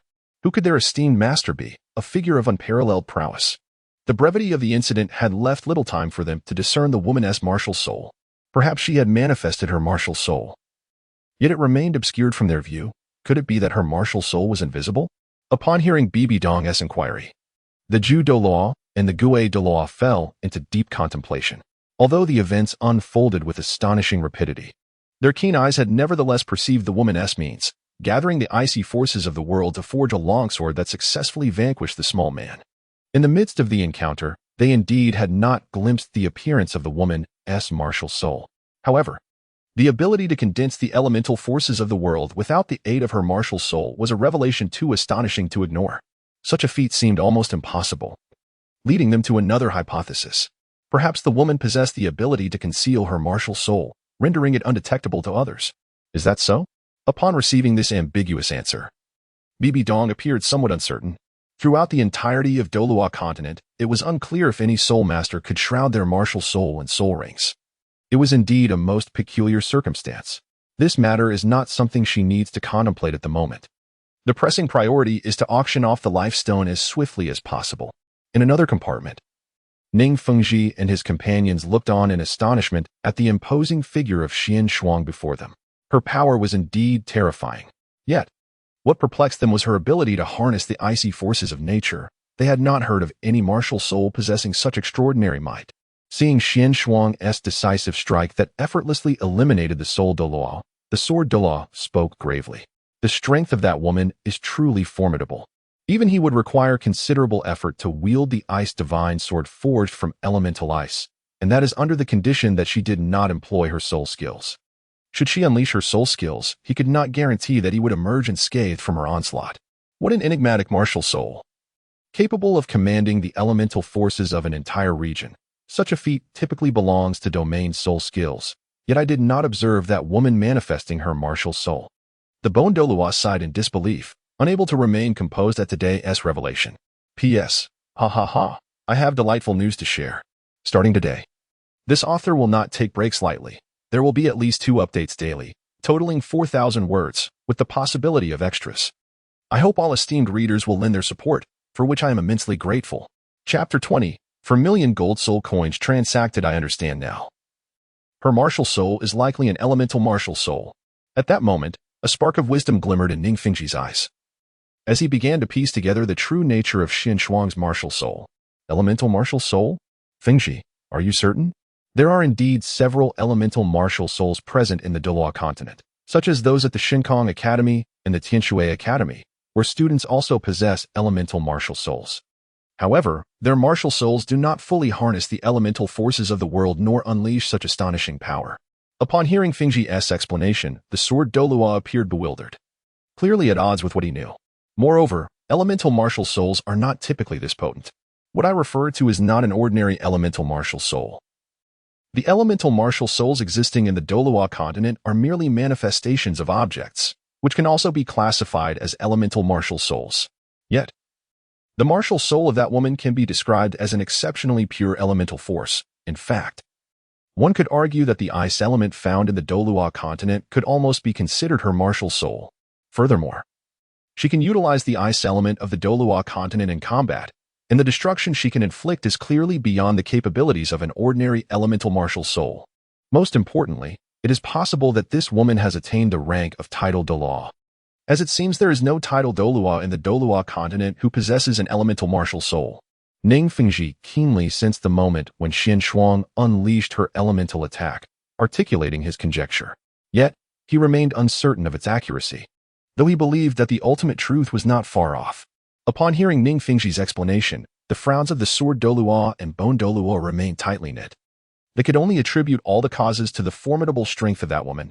If Lu Yun and the others were to hear Ning Fingji's insights, admiration would undoubtedly glimmer in their eyes. Indeed, Ning Fingji was a well-versed and talented soul master. Although his conjecture diverged significantly from the true origin of Xian Shuang's martial spirit, he had nonetheless gleaned some understanding. Indeed, Xian Shuang's ice element martial spirit bore resemblance to elemental martial spirits, yet it was not an ordinary one by any means.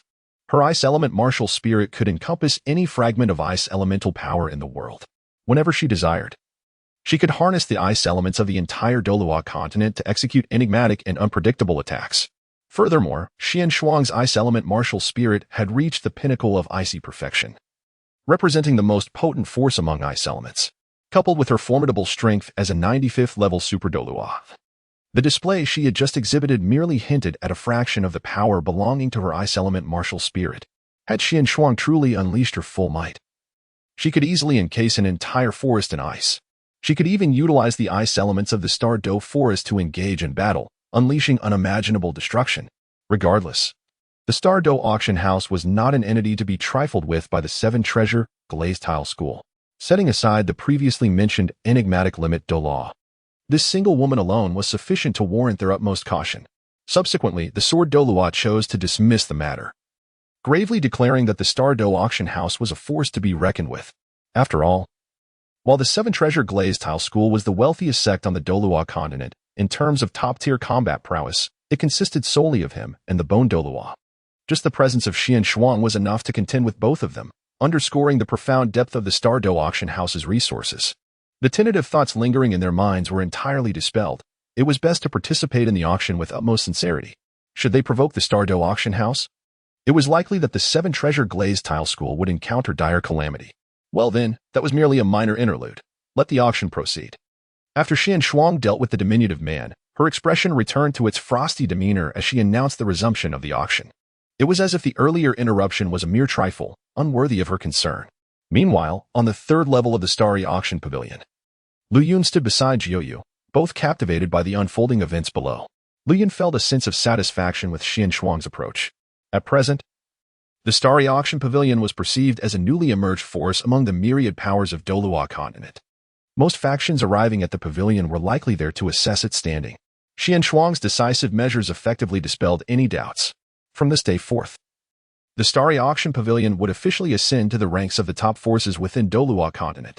1 million gold soul coins.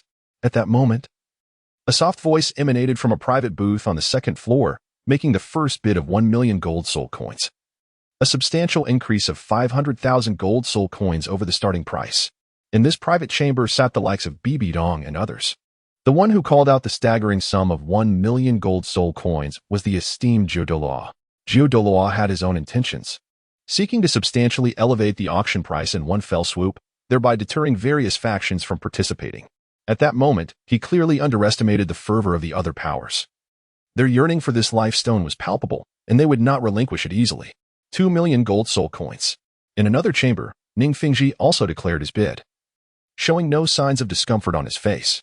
A mere 2 million gold soul coins posed little threat to the 7-treasure glazed tile school. Is it truly that formidable? The notion that a simple stone could fetch such a price left many astonished. Which faction possessed such wealth? The enigma surrounding the stone's value perplexed them, leading to questions about its hidden significance. Indeed, as soon as the price of 2 million gold soul coins was announced, a few individuals on the first floor displayed expressions of astonishment, entirely unaware of the true worth of the life stone, which was nothing short of miraculous. They struggled to comprehend the shocking figure, as it seemed utterly outrageous. 3 million gold soul coins. Upon hearing the 7-treasure glazed tile school's bid, Douluo's brow furrowed, and he continued to raise his offer. He had not anticipated that the 7-treasure glazed tile school would also vie for this life stone. Their available gold soul coins might not match the wealth of the 7-treasure glazed tile school, which was far more affluent than the spirit hall. Consequently, uncertainty brewed within Bibi Dong and her companions as they pondered whether they could successfully secure the life stone. For 1 million gold soul coins. Mere moments later, Ning Fingji once again called out an astonishing price, reigniting the crowd's astonishment. It was preposterous. A stone valued at 4 million gold soul coins? The combined worth of all present could not even compare to such a staggering amount. Who possessed the audacity to compete for this life stone? Chapter 21. 9-Heart Mystic Grass. However, those in the know among the factions shook their heads in disbelief. Fully aware that the Spirit Hall and the 7-treasure glazed tile school were in fierce competition for the life stone, the other factions contained their emotions, recognizing that the contest between these two titanic entities had no place for them. Moreover, with the price of the life stone skyrocketing to 4 million gold soul coins, it hardly seemed worthwhile for them to engage. Thus, they allowed the Spirit Hall and the 7-treasure glazed tile school to battle it out in their pursuit of the coveted stone. Your Holiness, the 7-treasure glazed tile school has indeed entered the fray for this life stone's auction. The situation is becoming quite precarious. It remains uncertain whether we must continue our contest. At this moment, Douluo heard Ning Fengji raise the price by another 1 million gold soul coins. His expression darkened, and he exclaimed in anger. It seemed inconceivable that the illustrious 7-treasure glazed tile school lacked such a life-cherishing treasure. Why should they bid on this life stone? Very well, let this life stone be bestowed upon the 7-treasure glazed tile school. I possess a strong premonition that the value of the forthcoming auction items will undoubtedly surpass that of this life stone. I shall conserve my gold soul coins. Upon hearing this, Bibi Dong fell into deep contemplation, deliberating whether she should continue bidding on the life stone. Soon, for reasons unknown, a sense of foreboding arose within her. Should she recklessly acquire this life stone, it felt as though she would forfeit a significant opportunity. Thus, she adhered to her intuition and relinquished the bid for the life stone, wishing to observe the subsequent auction items, which she believed would be equally valuable. For 1 million gold soul coins, once. For 1 million gold soul coins, twice. For 1 million gold soul coins, thrice. With no further bids, I hereby declare that the owner of this life stone is the 7-treasure glazed tile school. At that moment, Xian Shuang tapped her wooden hammer, thereby confirming the ownership of the life stone. With a sweeping gesture, the life stone began to drift slowly toward the private booth of Ning Fingji, enveloped by a formidable barrier of soul power. Unless one possessed the strength of a tidal Douluo, it was impossible to breach the surrounding confinement and seize the life stone. Recalling previous lessons, it was evident that none dared to entertain thoughts of snatching this life stone. It was indeed the 7-treasure glazed tile school. Initially, I was perplexed as to which force possessed such immense financial resources to purchase a mere stone, until I heard the name of the 7-treasure glazed tile school and suddenly realized, truly, they are the wealthiest sect in the Douluo Continent, living up to their illustrious reputation. Upon learning that the life stone had ultimately been acquired by the 7-treasure glazed tile school, the attendees displayed expressions of enlightenment, simultaneously lamenting the extravagant wealth of the 7-treasure glazed tile school, which effortlessly disbursed a mere 4 million gold soul coins in the blink of an eye. What a pity! However, a portion of the crowd began to realize that the 7-treasure glazed tile school is indeed the wealthiest sect on the Douluo Continent, boasting 2 titled Douluo powerhouses within its ranks. It seemed inconceivable that they would be captivated by an ordinary stone, leading most to understand that the origin of the life stone was undoubtedly extraordinary. Otherwise, why would the 7-treasure glazed tile school spend 4 million gold soul coins to auction off such a seemingly insignificant stone? Ning Fingji gazed at the life stone hovering before him and extended his hand to accept it. Instantly, the air in the room was suffused with an overwhelming essence of life. almost as if it had liquefied into droplets. At this critical moment, Sword Douluo intervened, effectively sealing the flow of the life force. Had he not acted swiftly, the vitality contained within the stone would have dissipated significantly, rendering it far less precious. Such an abundance of life force. Ning Fengji was astonished that the Star Dou Auction House would present such a rare treasure of life. As he felt this immense vitality, he couldn't help but shake his head in awe. His perception of the Star Dou Auction House had been completely transformed. Previously, when observing the life stone from a distance, he had failed to grasp its profound significance. Only upon touching it did the vast ocean of life force surge into his body, instantly healing his prior injuries, an astonishing revelation. With the life stone in their possession, they had secured a means of survival. Thus, Ning Fengji hurriedly stowed the life stone away, aware that any exposure to the outside world would result in the loss of its life force, which would be a great loss indeed. Eager anticipation filled the eyes of Ning Fengji and his companions as they awaited the next item to be auctioned. Moments later, with a wave of Xian Shuang's hand, the void before them shimmered. Suddenly, a vibrant green sprout appeared, entwined with dazzling red threads, emanating an extraordinarily mystical aura. What is this? Such an enigmatic presence. I can detect fluctuations of spiritual energy emanating from this sprout. Could it be that this sprout possesses sentience?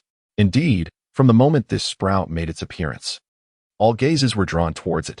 Upon sensing the faint waves of spiritual energy it released, many soul masters immediately sensed a disturbance. Thoughts of how peculiar it was for a mere sprout to exhibit such spiritual fluctuations filled their minds. Only a grass that had successfully transformed into a soul beast could possibly undergo such a mutation. Yet, despite their investigations, they found that this sprout had not metamorphosed into a soul beast. If it had not transformed, how could it generate spiritual energy? This was a celestial-grade herb known as the Nine-Heart Mysterious Grass, an exceedingly exquisite treasure of the Douluo Continent. Its most significant property was that it could greatly enhance the spiritual power of the one who consumed it. It is widely acknowledged that in order for a soul master to ascend to a higher level of soul power, the fortitude of their mental prowess is an indispensable element. Consequently, the more formidable the soul master, the greater their yearning for mental strength becomes. There are even a number of formidable spirit Douluo who have been unable to break through to the rank of title Douluo due to insufficient mental fortitude. On the other hand, should a soul master wish to absorb a 10,000-year soul ring, they must endure the resentment and murderous intent of the soul beast, along with mental assaults, thereby underscoring the paramount importance of mental power. By consuming the nine-hearted mystic herb, one's mental strength is guaranteed to experience a significant enhancement, potentially enabling the absorption of higher-aged soul rings. Subsequently, Xuanchuan gradually articulated the specific effects of the nine-hearted mystic herb, providing several examples that left all present in a state of astonishment, as they had not anticipated that such a humble herb could harbor such miraculous properties. Chapter 22. A momentous revelation. This humble herb is indeed a celestial-grade medicinal plant, capable of considerably augmenting a soul master's mental power. How wondrous! Upon hearing the specific effects of the nine-hearted mystic herb, Bibi Dong's heart was tumultuously stirred. Despite her soul power having reached the 99th level, certain constraints prevented her from fully unleashing her potential. Should her mental strength be further enhanced, these limitations would diminish significantly, rendering her even more formidable. At that moment, Bibi Dong felt an intense longing for the nine-hearted mystic herb, eager to acquire it without delay. Having attained the realm of title Douluo, she truly comprehended the essentiality of mental power for a soul master. It is indeed an irreplaceable component. Naturally, for a soul master endowed with a mental attribute martial spirit, the power that could be gained from the nine-hearted mystic herb is beyond imagination. Regrettably, the number of martial spirits possessing mental attributes on the Douluo continent is exceedingly rare. Your Holiness, this is undoubtedly a celestial-grade medicinal herb. You are aware that my Qirong Tog Tian chrysanthemum is also a celestial-grade herb, and I can certainly sense the true efficacy of the nine-hearted mystic herb. It can indeed significantly enhance mental power. Should we, the Spirit Hall, make a move to secure it? Before Bibi Dong could respond, Zhu Douluo, brimming with excitement, addressed her eagerly. His eyes sparkled with elation. He had initially believed that celestial-grade medicinal herbs were exceedingly scarce across the Douluo continent. Who would have thought that he would encounter the nine-hearted mystic herb at the Star Dou Auction House, a herb that could dramatically elevate mental strength? It was extraordinarily rare. Let us acquire the nine-hearted mystic herb. Bibi Dong then adjusted her posture, her expression grave as she instructed Zhu Douluo, insisting that he must secure the herb at auction. Understood, Your Holiness. As Douluo heard Bibi Dong's agreement to photograph the celestial herb, he felt a surge of excitement, eager to proclaim a price and bid for this auction item. However, he was left pondering the initial bidding price of the 9 Hearts mystic grass. Furthermore, Douluo had a premonition that the rarity of this 9 Hearts mystic grass far surpassed that of the previously auctioned lifestone. If all went as expected, the final transaction price would undoubtedly be substantial. Since the Spirit Hall had already relinquished the earlier lifestone, they would certainly not easily part with this 9 Hearts mystic grass. Moreover, the Spirit Hall had brought a considerable amount of gold soul coins this time, giving them a 90% certainty of successfully securing this precious herb. In another box, Ning Fengji gazed at the 9 Hearts mystic grass with equal astonishment, contemplating the prospect of acquiring it. This herb indeed had the potential to enhance mental prowess. Although your soul power had reached the 79th level, and due to the nature of your martial spirit, you could not break through to the rank of Douluo to elevate your own strength. The only recourse lay in mental fortitude.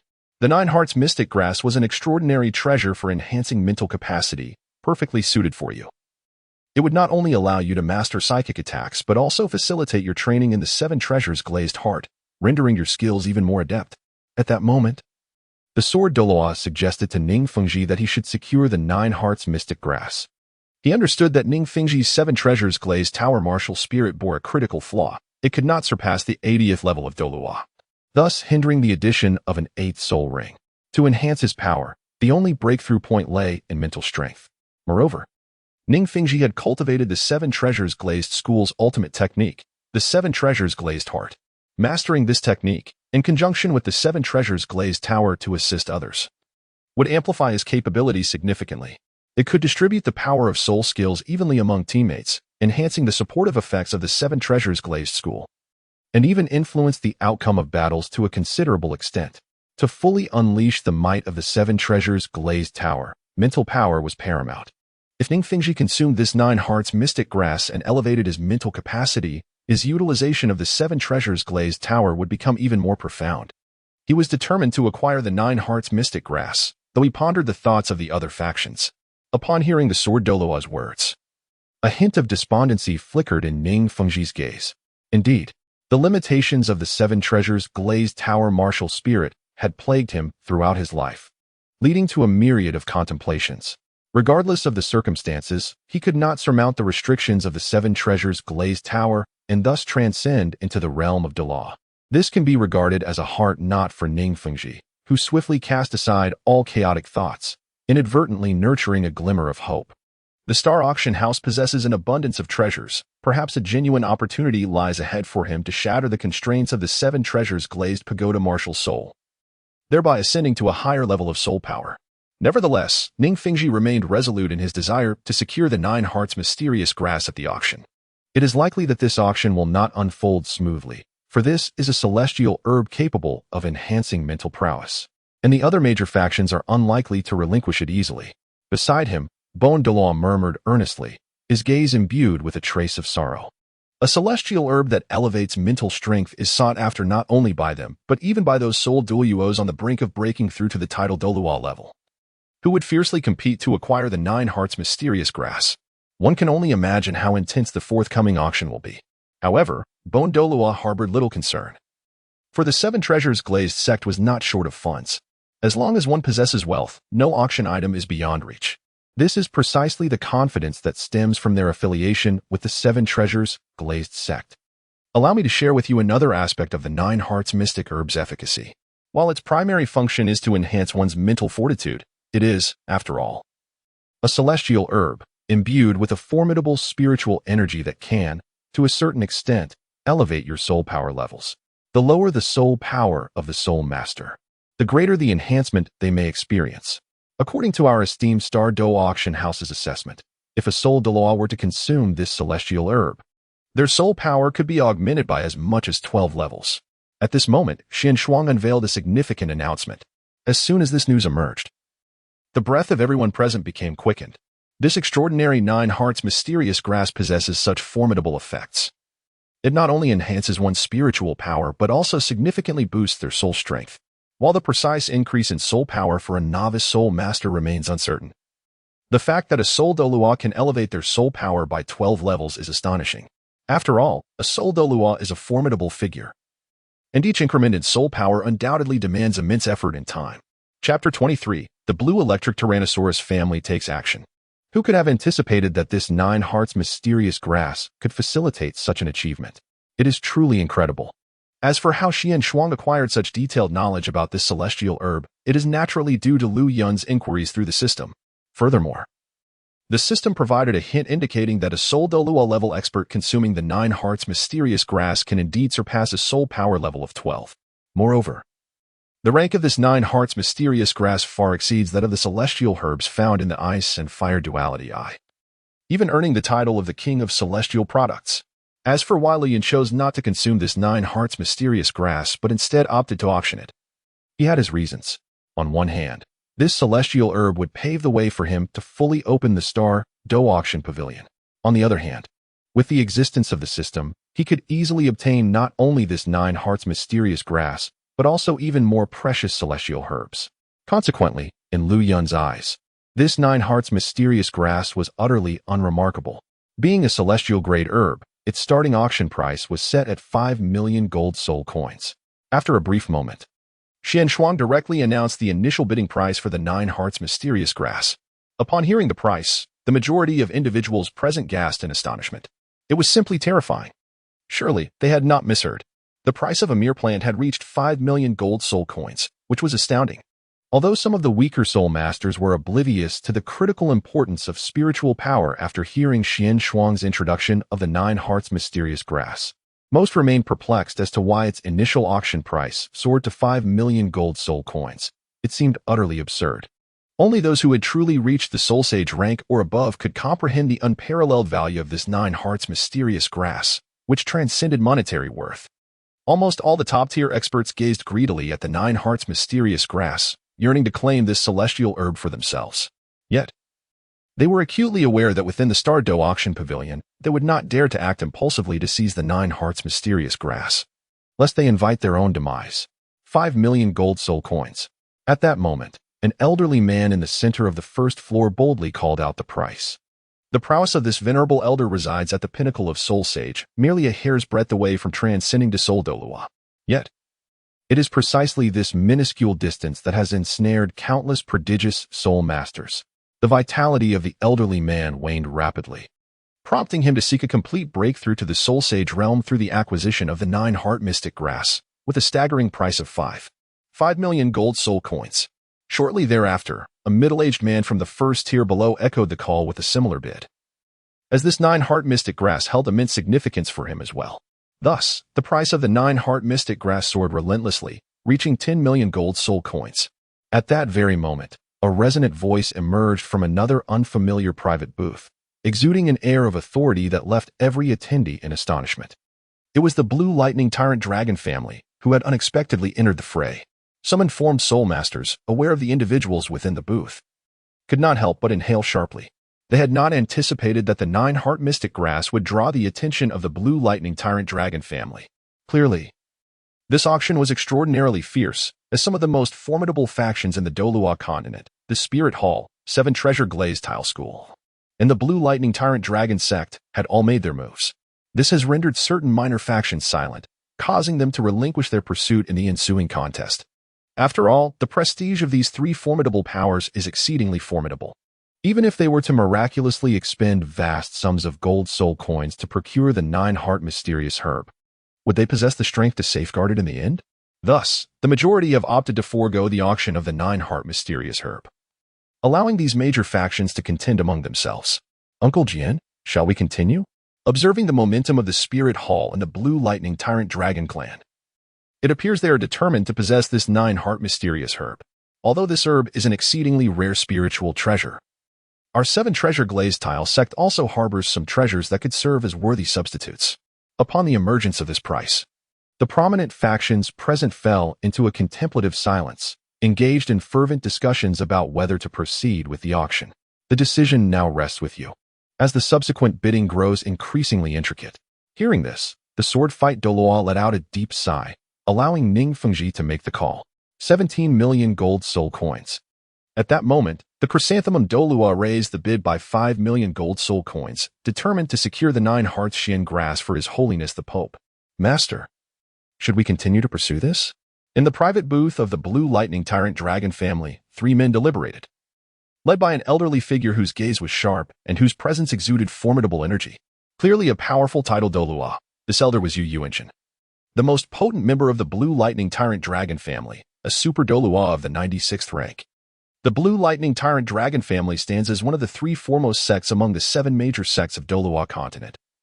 Renowned as one of the mightiest families on the continent, the disciples of this sect possess the formidable Blue Lightning Tyrant Dragon Martial Soul, which, combined with their dragon transformation and mastery over lightning, has earned them the title of the Supreme Beast Martial Soul, compelling even the Spirit Hall to treat them with respect. We shall proceed. We must secure the 9 hearts Xian grass at all costs, Yu Yuanjin commanded after a moment of contemplation, resolutely instructing them to continue the bidding. The 9-hearted mysterious herb is of utmost significance. Regardless of the cost, it must be acquired at auction. As for why Yu Yuanjin covets this herb, it is evident that his soul power has reached the pinnacle of level 96. Despite dedicating decades to his pursuit, he has found himself stagnating.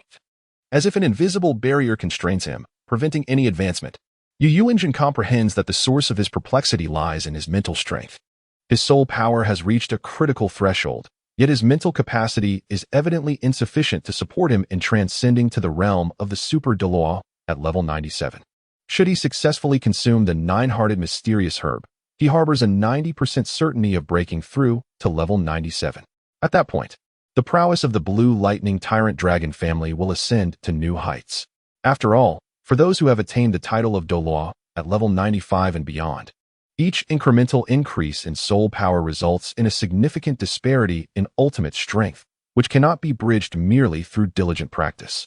Indeed, members of the Blue Lightning Tyrant Dragon family, upon hearing Yu Yuanjin's command, spoke with solemn expressions, urging the bidding to continue. The 9-hearted mysterious herb must be secured. Within the Star Dou Auction House, only the Spirit Hall and the Blue Lightning Tyrant Dragon family are contending, with prices escalating in an astonishing manner. This spectacle leaves numerous factions in awe, truly exemplifying the fierce competition among the top powers of the Douluo Continent, rendering it unwise to intervene lightly. Chapter 24, The Astronomical Price of Celestial Herbs. 20 million gold soul coins. At this moment, the Blue Lightning Tyrant Dragon family once again proclaimed a shocking bid that astounded all present. The moment the price was announced, everyone present was left utterly astounded. It was utterly preposterous. It was as if absurdity itself had opened the door to absurdity, reaching an unparalleled height. A mere blade of grass was sold for 20 million gold soul coins. How outrageous! This exemplifies the demeanor of the foremost powers, indeed characterized by their vast wealth. At this moment, Douluo found himself ensnared in hesitation upon hearing the Blue Lightning Tyrant Dragon clan's final bid of 20 million gold soul coins. He had never anticipated that they would be so resolute in their pursuit of the 9 hearts mystic grass. The quantity of gold soul coins brought by their Spirit Hall was not abundant. Should they continue to escalate their bid, they would find themselves excluded from subsequent auctions. The value of the items to be auctioned later would undoubtedly be even more precious, leaving Douluo in a quandary. Consequently, he turned to Bibi Dong, seeking her counsel. Continue. Bibi Dong's eyes flickered with intensity as she spoke solemnly to Douluo, urging him to persist. Few forces could contend with their Spirit Hall in terms of financial might, aside from the 7 Treasures Sect. Although their current supply of gold soul coins was limited, the Star Dou Auction House had not stipulated a prohibition against credit.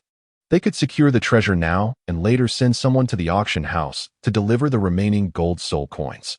She was confident that the Star Dou Auction House possessed the necessary leniency, eliminating any cause for concern.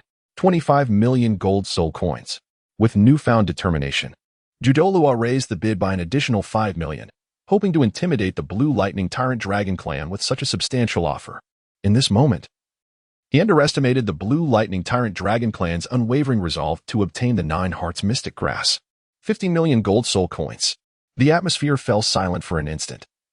As Yuan calmed his simmering anger, pondering why the Spirit Hall was so intent on acquiring the 9 hearts mystic grass, he recognized that Bibi Dong and her companions did not require the herb immediately, so why did they persist in their pursuit?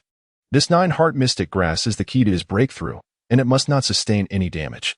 He estimates that the golden soul coins he has brought amount to a mere 50 million, and thus he boldly declares this price. The outcome hinges on whether the Spirit Hall will proceed further. Should the Spirit Hall choose to raise the bid once more, he will have no choice but to concede and relinquish this precious 9-heart mystic grass to them. What?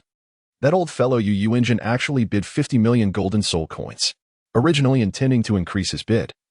The Duke of Chrysanthemum could not help but curse in frustration upon hearing Yu Engine's audacious offer. Is it possible that Yu Engine has lost his senses? Spending 50 million gold soul coins to bid for this 9 hearts mystic grass? Although, from the perspective of Douluo, the value of this 9 hearts mystic grass is indeed extraordinary. It is hard to believe that Yu Engine would expend such a vast sum. Has he been struck in the head by a mule? What a surprising turn of events, Yu Engine. Who would have thought that your blue electric Tyrannosaurus Rex family would bring such a considerable amount of gold soul coins this time? Bibi Dong's gaze fell upon the private box of the blue electric Tyrannosaurus Rex family, her eyes reflecting a knowing smile. At this moment, she couldn't help but wonder why Yu Engine desires the 9 hearts mystic grass so fervently.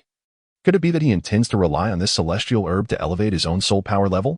The 9 hearts mystic herb has the potential to elevate the soul power of the soul master to levels 1 or 2. Yet given Yu Engine's status as a super Douluo, it is evidently insufficient. It appears there remain undisclosed matters. As for whether Yu Engine ultimately succeeds in his breakthrough, even Bibi Dong remains uncertain. How many golden soul coins have we brought this time? At that moment, Bibi Dong turned to inquire of the Chrysanthemum Douluo, eager to ascertain whether their resources would suffice for the upcoming auction. Only 80 million golden soul coins. The Chrysanthemum Douluo responded respectfully, as they had initially believed that 80 million would be ample for this auction. Their previous visit to the Star Dou Auction House had been merely a tentative venture, never anticipating the presence of such treasures. A sense of regret washed over Bibi Dong and her companions. Why had they not brought more golden soul coins from the Spirit Hall? Alas, they found themselves in a rather constrained situation. If they continued to bid on the 9 hearts mystic herb, their remaining golden soul coins would dwindle, leaving them ill-equipped to contend for future treasures. Moreover, they were unaware whether 50 million golden soul coins represented the limit for the Blue Lightning Tyrant Dragon clan. Is that so? At this revelation, Bibi Dong fell into a contemplative silence, grappling with the dilemma of whether to secure the 9 hearts mystic herb. Her thoughts mirrored those of the Chrysanthemum Douluo. None could ascertain if the Blue Lightning Tyrant Dragon clan had brought additional golden soul coins. May I inquire, esteemed Star Dou Auction House, do you accept credit? At that juncture, Bibi Dong's voice, laced with uncertainty, echoed. The other factions perked up, eager to ascertain whether the Star Dou Auction House would entertain the notion of credit. Should they agree, perhaps they too could vie for the treasures at stake. Regrettably, most factions had not brought sufficient golden soul coins. Having not anticipated the Star Dou Auction House's enigmatic nature and its display of such rare artifacts, we apologize, but the Star Dou Auction House does not extend credit. Transactions are strictly cash on delivery. Moments later, Xian Shuang firmly declined Bibi Dong's inquiry, as the Star Dou Auction House had previously established a rule against any form of credit. To procure items from the Star Dou Auction House, one must possess adequate golden soul coins. As soon as Xian Shuang's words fell, Bibi Dong furrowed her brows, struggling to comprehend the Star Dou Auction House's policy. Why impose such restrictions on credit?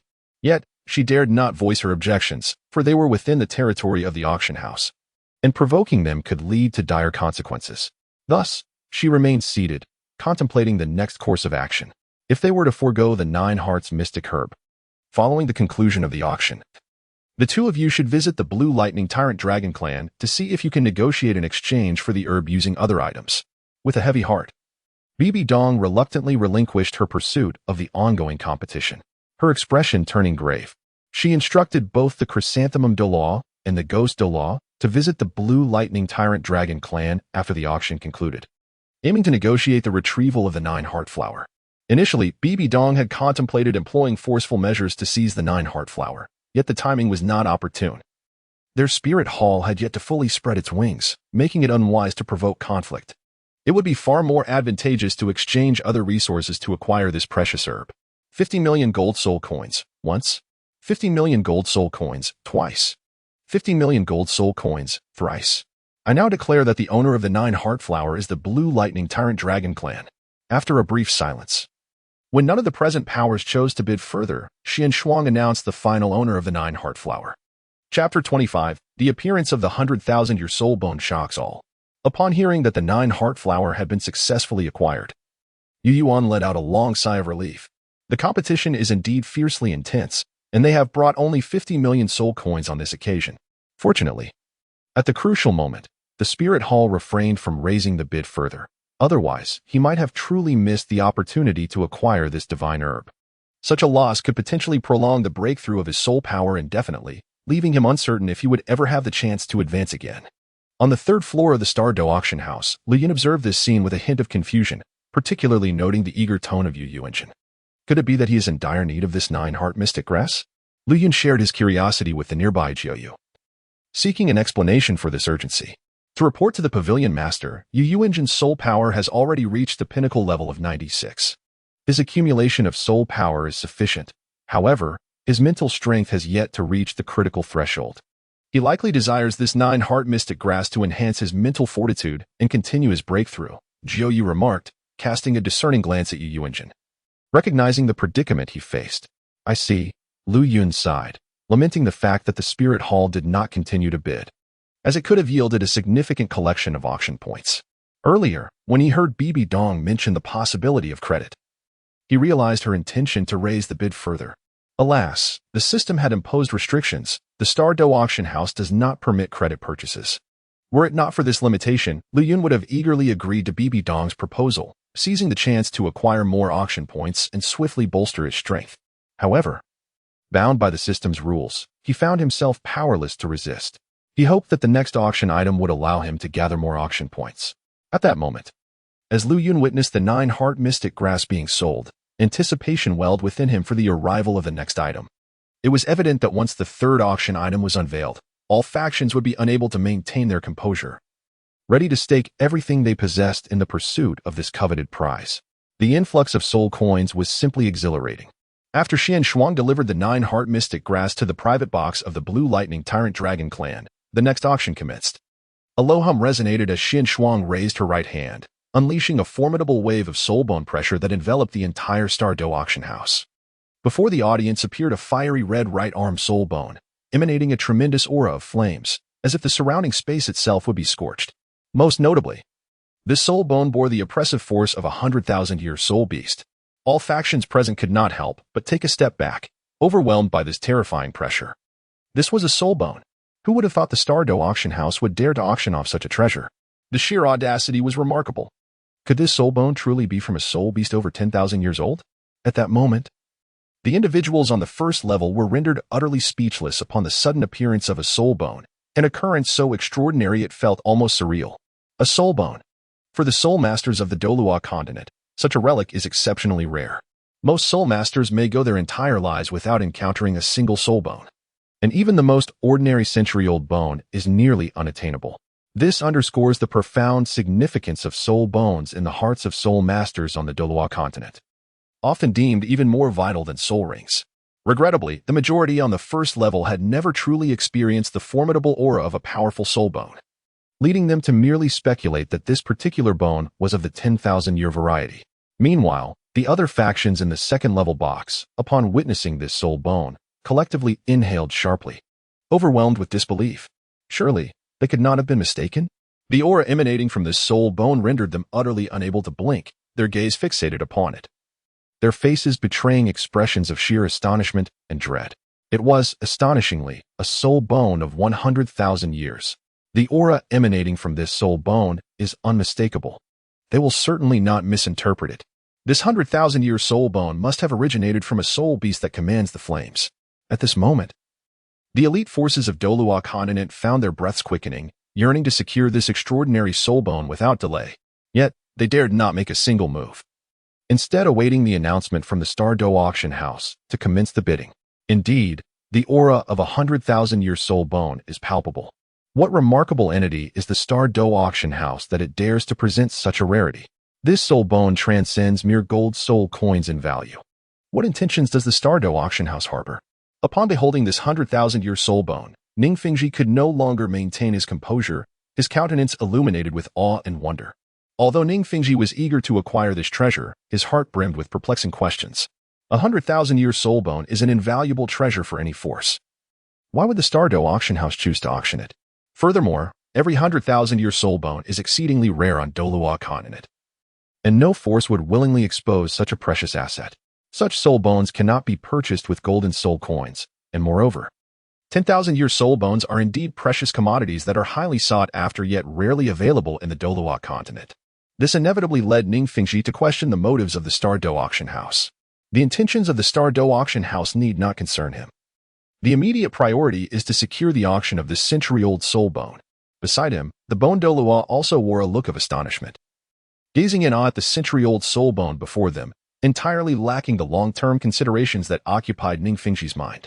Above all, the paramount objective remains to expedite the auction of this century-old soul bone. This is a soul bone of 100,000 years. If a tidal Douluo were to absorb it, not only would their strength experience a tremendous enhancement, but they would also acquire two entirely new soul skills. The potential for a tidal Douluo's power increase is simply unimaginable.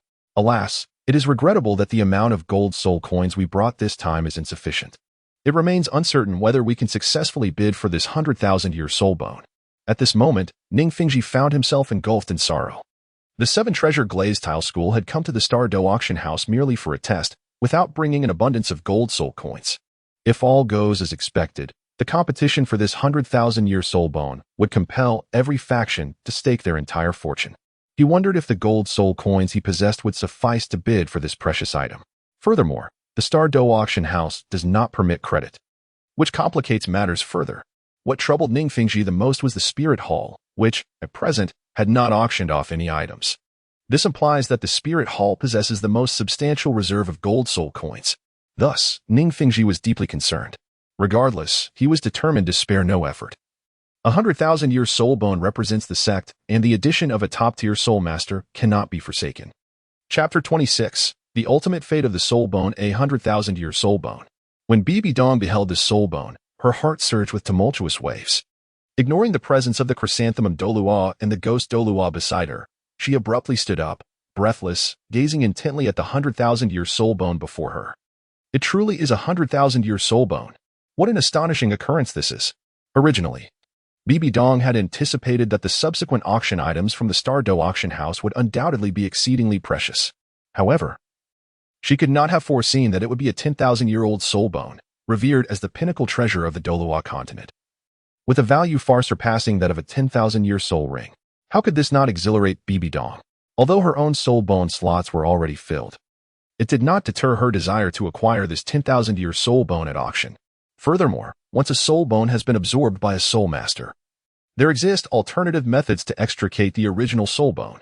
Such an approach, for an ordinary soul master, would undoubtedly equate to courting death. However, for one who has attained her level of prowess and participated in the divine examination, the extraction of a soul bone entails little cost. The only consequence may be a slight depletion of her soul power, yet in comparison to the value of a 100,000-year soul bone, this sacrifice appears trivial. This 100,000-year soul bone can bestow upon her 2 soul bone skills, elevating her power to an even higher echelon. This lays a formidable foundation for the Spirit Hall's subsequent unification of the Douluo Continent. She can truly rise above the worship hall, demonstrating to those old geezers that the Spirit Hall belongs to her. No one shall question her decisions. By any means necessary, this century-old soul bone must be auctioned off. After a brief moment, Bibi Dong calmed her restless heart and turned to issue solemn instructions to the nearby chrysanthemum Douluo and ghost Douluo. This 100,000-year soul bone. Any force that dares to obstruct its auction shall not be met with leniency by Bibi Dong. What concerns her more is that the Spirit Hall has only brought 80 million gold soul coins this time. She is uncertain whether they will ultimately secure this 100,000-year soul bone. Yes, Your Holiness, I shall ensure that this 100,000-year soul bone is auctioned for you, her subordinate assured. Meanwhile, both Ju Douluo and Ghost Douluo were equally astonished by the emergence of this 100,000-year soul bone. This is indeed a supreme treasure within the realm of soul masters in Douluo Continent. Who would have anticipated that today it would be put up for auction by the Star Dou Auction House? The revelation is utterly astonishing. Upon hearing Bibi Dong's subsequent command, the esteemed Ju Douluo offered no dissent, responding with a grave countenance. Today, without fail, this 10,000-year soul bone must belong to their Spirit Hall. You all should be well aware of the significance of this soul bone. There is no need for extensive elaboration. It originates from the right arm of a 10,000-year soul beast, the fire. The value of a 10,000-year soul bone is immeasurable. It not only significantly enhances a soul master's power level, but also bestows two exceptional skills derived from 10,000-year soul bones. The starting bid for this soul bone is set at 30 million gold soul coins. At that moment, Xin Shuang provided a brief overview of the soul bone's particulars, announcing the initial bid, and thus inviting all factions to contend for this extraordinary treasure, 50 million gold soul coins. Upon hearing the commencement of the auction, Douluo immediately called out an astounding price, leaving all factions in a state of bewilderment. It was only then that the soul masters on the first level realized that this soul bone was not merely a 10,000-year bone, but an exceedingly rare one. The audacity of the Star Dou Auction House to present such a soul bone for auction is simply beyond belief. When the price soared to 50 million gold soul coins, no one was surprised. They even felt it was a bargain. After all, a 10,000-year soul bone is an incomprehensible treasure for soul masters in Douluo Continent, one that cannot be measured by monetary value. 60 million gold soul coins. Upon hearing the Spirit Hall raise the bid, Ning Fengji continued to increase it by 10 million gold soul coins. He was determined to acquire this 10,000-year soul bone. Yet he remained anxious about whether the gold soul coins he brought would suffice. Alas, had he known, he would not have auctioned off that 9-heart shin grass. Yu Engine, who had previously secured the second auction item, was similarly swept by tumultuous emotions upon encountering this 10,000-year soul bone. However, he felt an overwhelming sense of despair. He had never anticipated that the third item at the Star Dou Auction House would be a 10,000-year soul bone. This predicament caused Yu Engine immeasurable heartache. Had he known, he would not have resorted to auctioning off all his assets to acquire the 9 hearts mysterious herb. Although his spiritual power had not yet reached a breakthrough, he could have easily surpassed his current soul power level with the aid of this 100,000-year soul bone. Alas, it was too late. His entire fortune had already been committed to bidding for the second auction item, rendering him unable to compete with the Spirit Hall and the 7 Treasures Glazed Tile School. After a moment's contemplation, Yu Engine ultimately relinquished his hopes for the auction of this 100,000-year soul bone. The current price had soared to such heights that a mere 50 million gold soul coins was utterly insufficient. Let the soul bone, which has existed for 100,000 years, be contended for by the Spirit Hall and the 7 Treasures Glazed Tile School. At this moment, Yu Engine truly regarded the Star Dou Auction House as the most enigmatic force in the Douluo Continent. A power capable of presenting soul bones that have existed for 100,000 years could hardly be deemed trivial. Yu Engine began to eagerly anticipate the commencement of the next auction, at which he would undoubtedly bring forth the entire wealth of the blue electric Tyrannosaurus family. Should he encounter a rare treasure, he would not find himself in a dire predicament, unable to bid, witnessing such a plethora of precious items being auctioned off before him. He felt an acute pang of heartache. As for His Holiness the Pope, he seemed uncertain about how to raise the bid next, indicating that the 7 Treasure Glazed Tile School had brought a substantial amount of golden soul coins.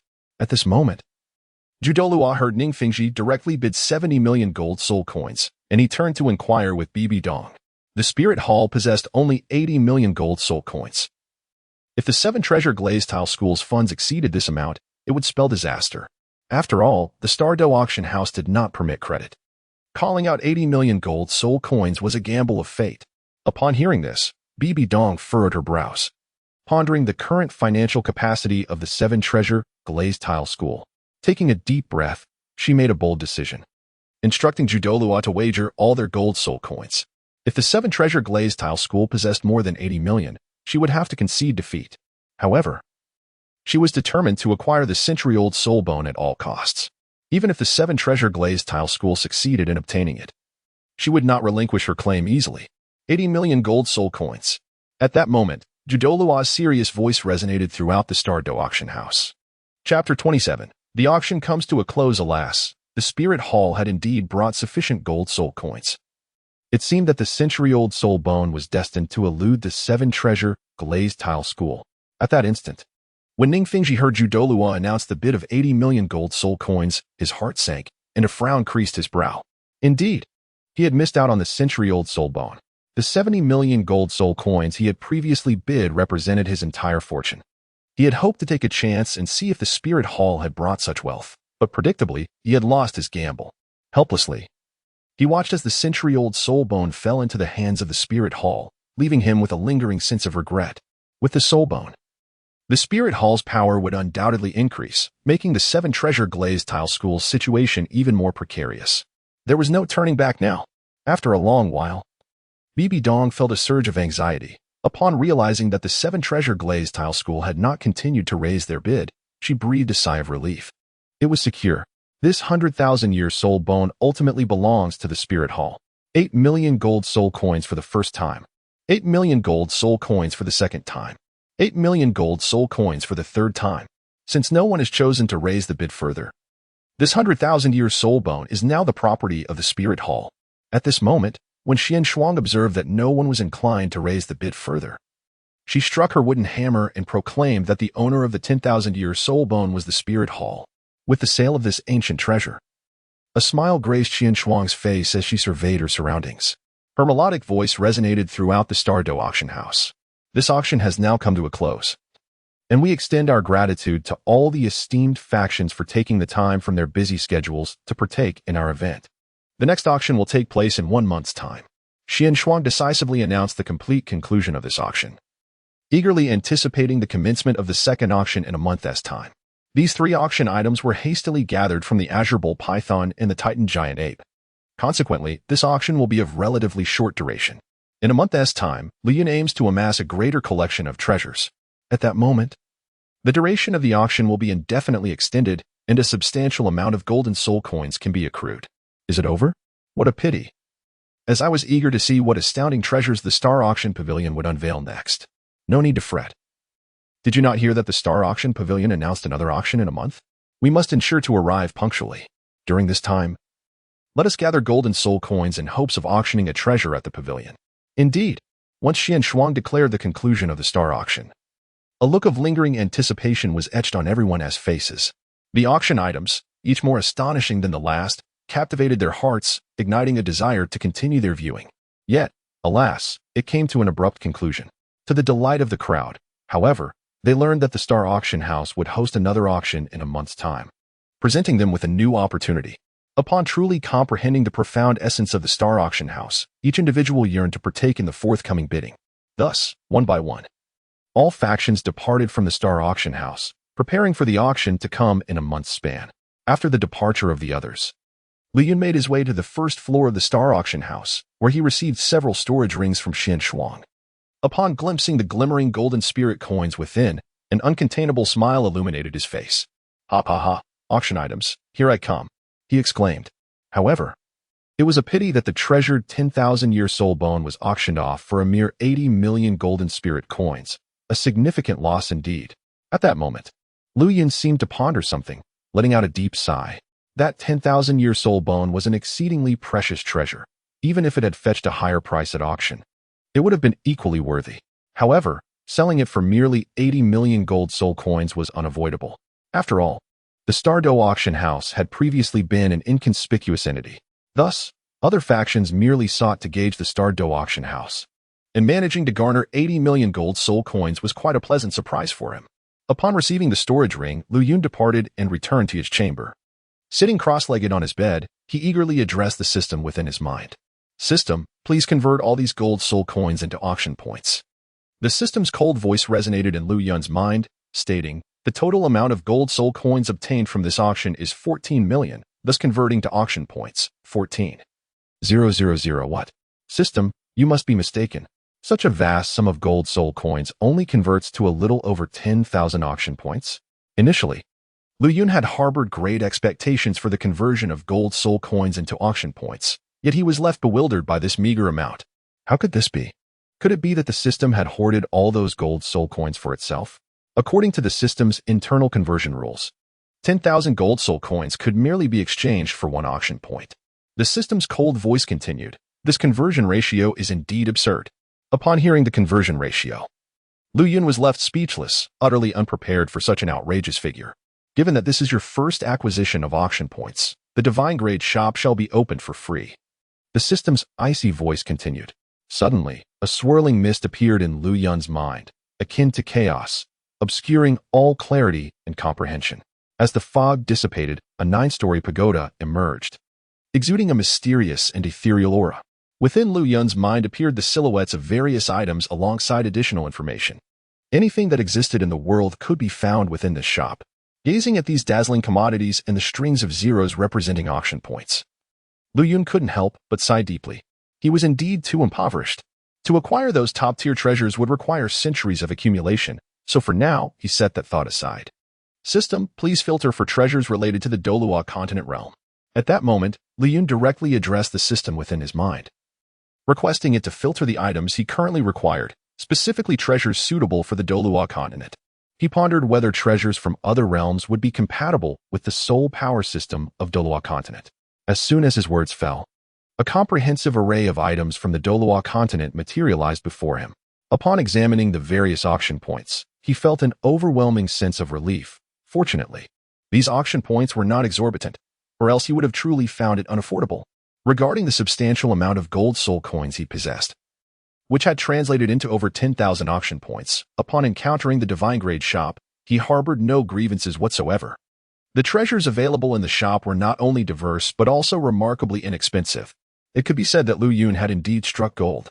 By purchasing various treasures from the system to auction, he was certain to reap substantial profits. Through the compounding of interests, he would amass endless auction points, swiftly enhancing his prowess. Chapter 28. True Self Martial Soul. Temporal Divine Tower in the Douluo Continent realm. A million-year soul bone. Random. Is priced at 99,999 auction points. A million-year soul ring. Random. Is also priced at 99,999 auction points. A divine gift soul ring. Extreme 10,000 years. Is priced at 599 points. A potentially evolving soul ring. Extreme unknown. Is priced at 5,999 points. And the enchanting Kylan tulip is priced at 899 points. Lu Yun gazed at the array of product information that materialized before him, his eyes shimmering with brilliance as a multitude of plans began to form in his mind. He had not anticipated the emergence of items from the second Douluo and beyond. This was indeed intriguing. Seeing the plethora of products available in the Douluo Continent realm filled Lu Yun with unparalleled excitement. The system even showcased items from the Douluo Continent's future spanning thousands of years, which took him by surprise. However, what captivated Lu Yun most were the methods of soul spirits and a series of precious soul spirits. After all, the methods of soul spirits were a remarkably novel concept for the soul masters of the present Douluo Continent. Should he unveil the soul spirits, it would undoubtedly cause a stir throughout the entire realm. Consequently, the influence of the Star Dou Auction Pavilion would ascend to new heights. Thus, Lu Yun realized he must prepare for the opportune moment to commence the auction of soul spirits. As for the other array of valuable items, Lu Yun could periodically present them for auction, thereby attracting more soul masters to the Star Dou Auction Pavilion. What shall I auction next month? Lu Yun murmured softly, contemplating the upcoming auction. He intended to make good use of the auction points he currently possessed. If executed well, he would surely gather even more golden soul coins by that time. System, where is my martial soul gift pack? At that moment, a spark of realization flashed within Lu Yun's mind. He had completely forgotten that the system had promised him a martial soul gift pack upon the completion of his first auction. It dawned on him that the system had not proactively reminded him of this. Could it be that the system intended to hoard the martial soul gift pack for itself? As soon as Lu Yun's words fell, a cold voice from the system echoed in his mind. Congratulations, host, on successfully completing your first auction. You are awarded one martial soul gift pack. Upon hearing about the reward, Lu Yun smiled lightly, albeit casting a sidelong glance at the system. Had he not recalled it himself, the system likely would not have reminded him at all. Lu Yun did not dwell on the matter with the system but remained fixated on the golden gift box that floated before him.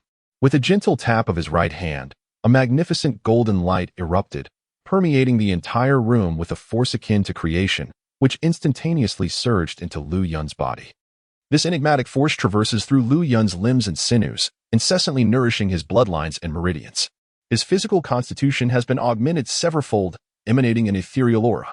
Congratulations to the host on an extraordinary stroke of fortune for acquiring a chaos-level martial soul, the true self martial soul in the time-space divine tower.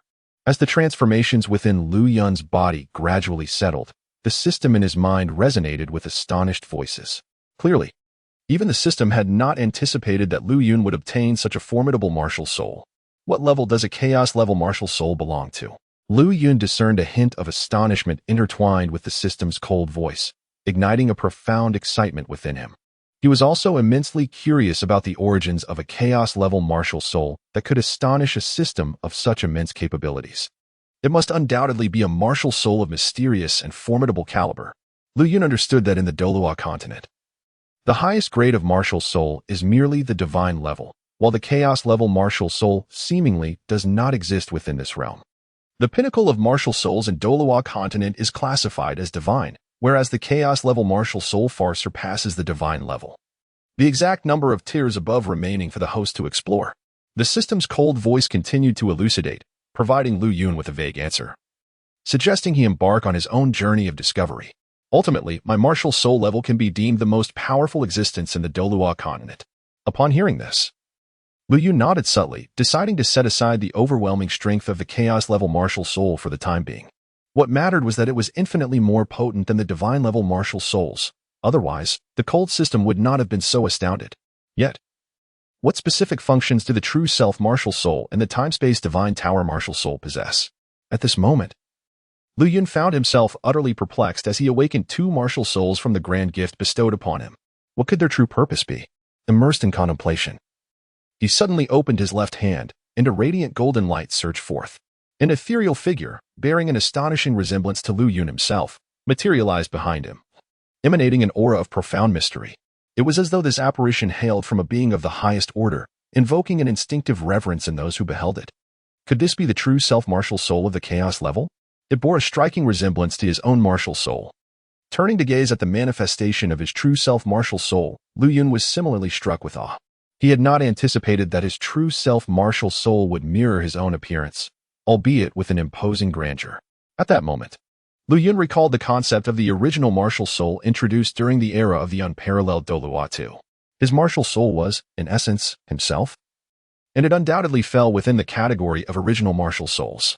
However, in Douluo II, the original martial soul was merely a fragment of the body, while his true self-martial soul represented his complete essence, igniting Lu Yun's curiosity regarding its formidable power. After all, the original martial soul was vastly superior to ordinary martial souls. Please refrain from comparing that inferior original martial soul to the chaos-level true self-martial soul. There is simply no basis for comparison, the system's disdainful tone echoed, dismissing the original martial soul as pathetically weak and unworthy of comparison with the true self-martial soul. What exactly is the function of the chaos-level true self-martial soul? Lu Yun pondered as the system's disparagement of the original martial soul sparked a notion within him. Clearly, the origins of the true self-martial soul were far from ordinary. The chaos-level true self-martial soul is among the most enigmatic of martial souls in existence, equally matched to your time-space divine tower martial soul. Its most remarkable and extraordinary ability is that it can grow indefinitely with the enhancement of your strength, with no limitations. In essence, the greater your power, the greater your true self-martial soul becomes. Of course, this merely scratches the surface of its capabilities. To uncover the deeper mysteries of the true self-martial soul, the host must diligently enhance their strength and explore its potential. Moreover, due to the low-tier nature of the Douluo Continent, the powers of the true self-martial soul and the time-space divine tower are largely sealed. As the host's strength increases, the powers of these two chaos-level martial souls will gradually be unlocked. The system's cold voice rarely elaborated on the functions of the true self-martial soul. Chapter 29. The Growing Soul Ring, so that is how it is. Upon hearing the system reveal a glimpse of the true self-martial soul's formidable attributes, Lu Yun's face was adorned with an indescribable expression of delight. The true self-martial soul is astonishingly powerful. It can be said that this martial soul possesses a unique potential for growth, one that has never been witnessed in the annals of Douluo Continent's history. As his strength escalates, with the aid of the true self-martial soul, he will undoubtedly overpower all soul masters. Furthermore, the system has indicated that the true self-martial soul harbors additional capabilities that are not in the least inferior to those of the time-space divine tower martial soul. The inherent growth potential of the true self-martial soul fills Lu Yun with a profound sense of anticipation regarding its future capabilities. The system has also mentioned that the powers of the true self-martial soul and the time-space divine tower martial soul are, for the most part, sealed. Lu Yun harbors no doubts about this, as the levels of the Douluo realm are exceedingly low. Should the time-space divine tower at its zenith manifest in Douluo Continent and inadvertently release even a fraction of its power, it would be sufficient to obliterate the continent entirely, rendering it non-existent. Nevertheless, with the enhancement of his strength, the might of the two Chaos-level martial souls will gradually be unleashed, which Lu Yun finds exceedingly appropriate. Having gained a preliminary understanding of the specific functions of the true self martial soul, he shifted his gaze to his right hand.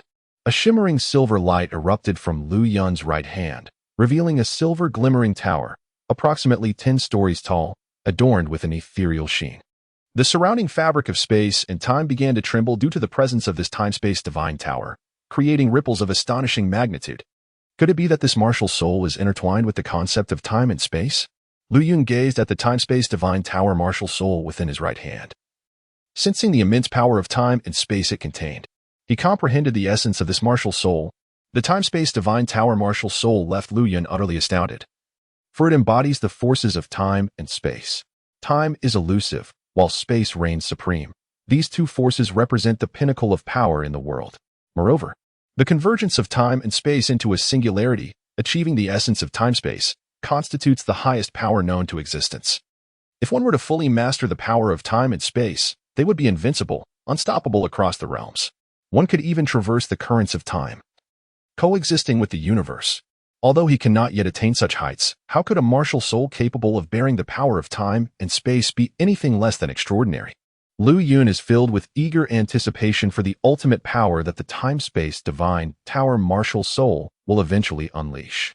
Such a formidable time-space divine tower martial soul is classified merely as a chaos-level martial soul. Given that the true self martial soul resides within the same echelon as the time-space divine tower martial soul, one can surmise that the enigmatic nature of the true self martial soul is, in no way, inferior to that of the time-space divine tower. At this moment, Lu Yun gazed at the true self martial soul in his left hand, clearly ensnared in a quandary. Both martial souls were undeniably formidable and of equal rank. Yet he was compelled to select one as his primary focus, plunging Lu Yun into a dilemma.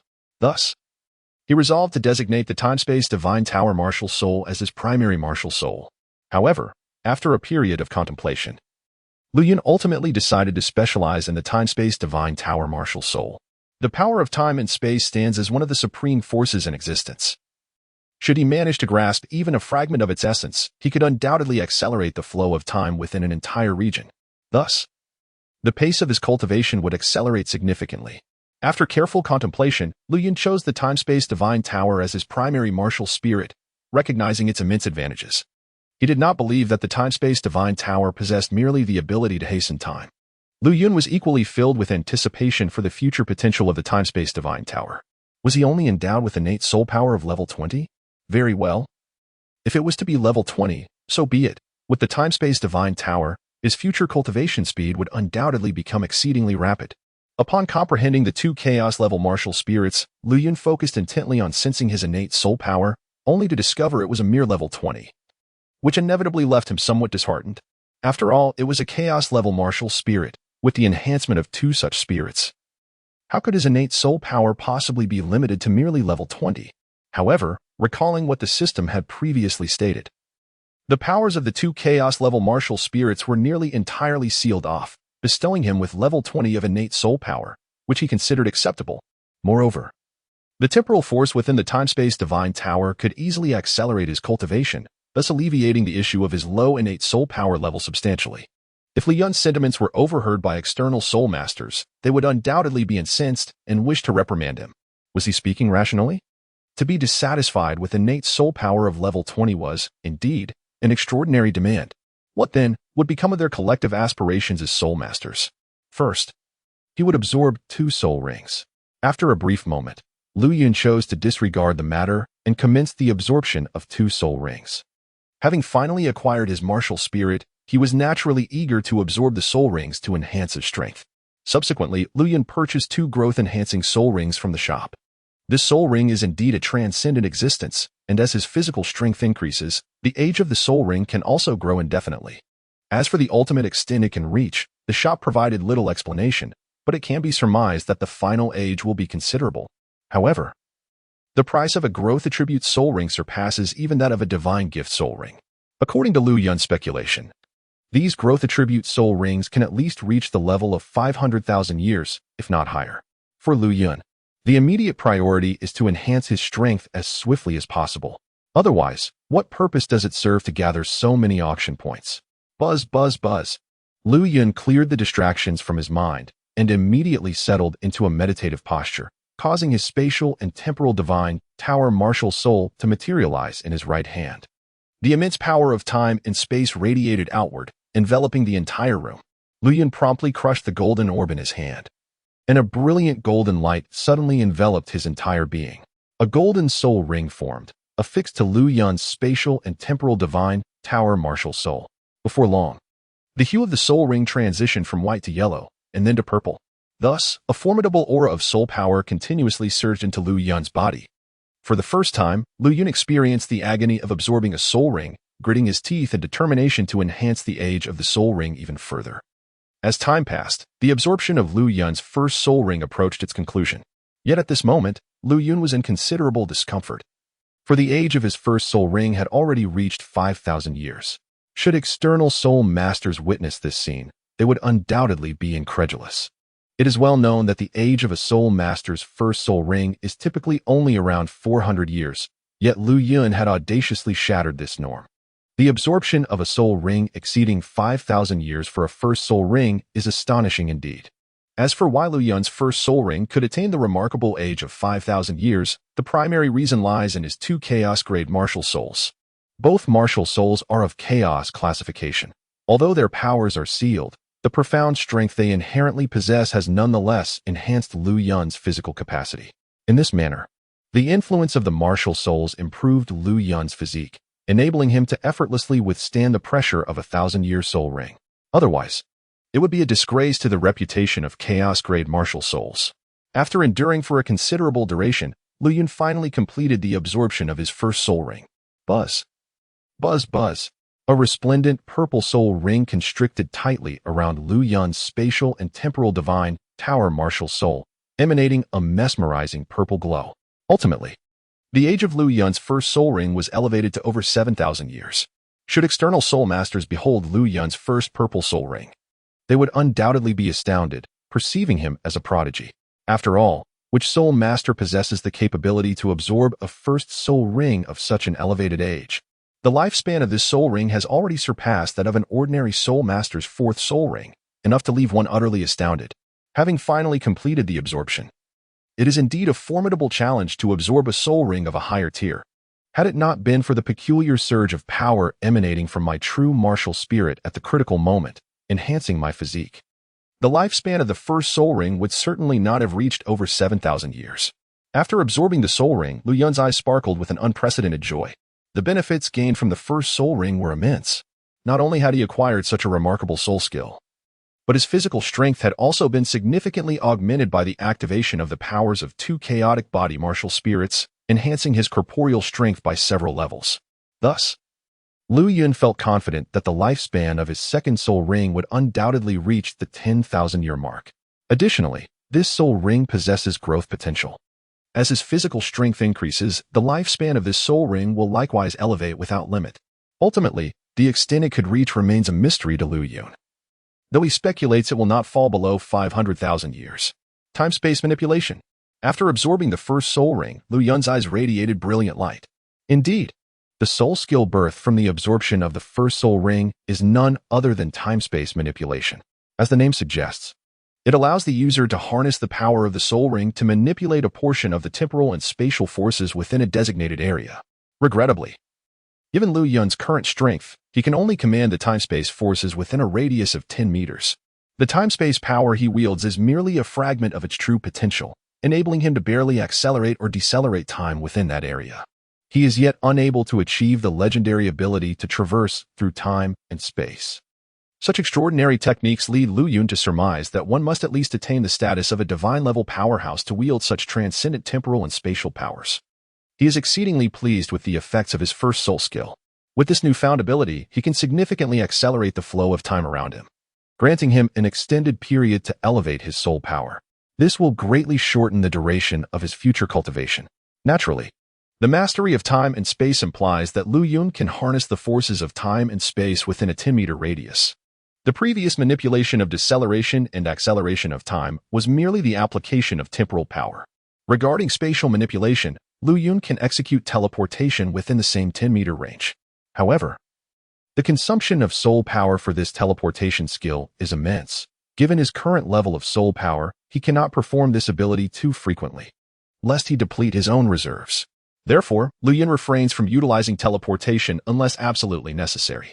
This is the supreme power composed of the forces of time and space. The intricacies of temporal and spatial prowess are unparalleled in the world. The first soul skill, temporal and spatial mastery. Lu Yun rose to his feet, commencing an exploration of his inaugural soul skill. With his eyes slightly narrowed, the time-space divine tower martial soul in his right hand emitted a silvery radiance, sending ripples throughout the surrounding time and space. Upon invoking this first soul skill, Lu Yun distinctly sensed the omnipresent force of time and space, all within his grasp. Naturally, he could only manipulate a mere fraction of this vast temporal and spatial energy. Nonetheless, its potency remained astonishingly formidable. Thus, Lu Yun gradually tested the might of his first soul skill, accelerating and decelerating the flow of time around him. Concurrently, he utilized spatial power to teleport in various directions at will.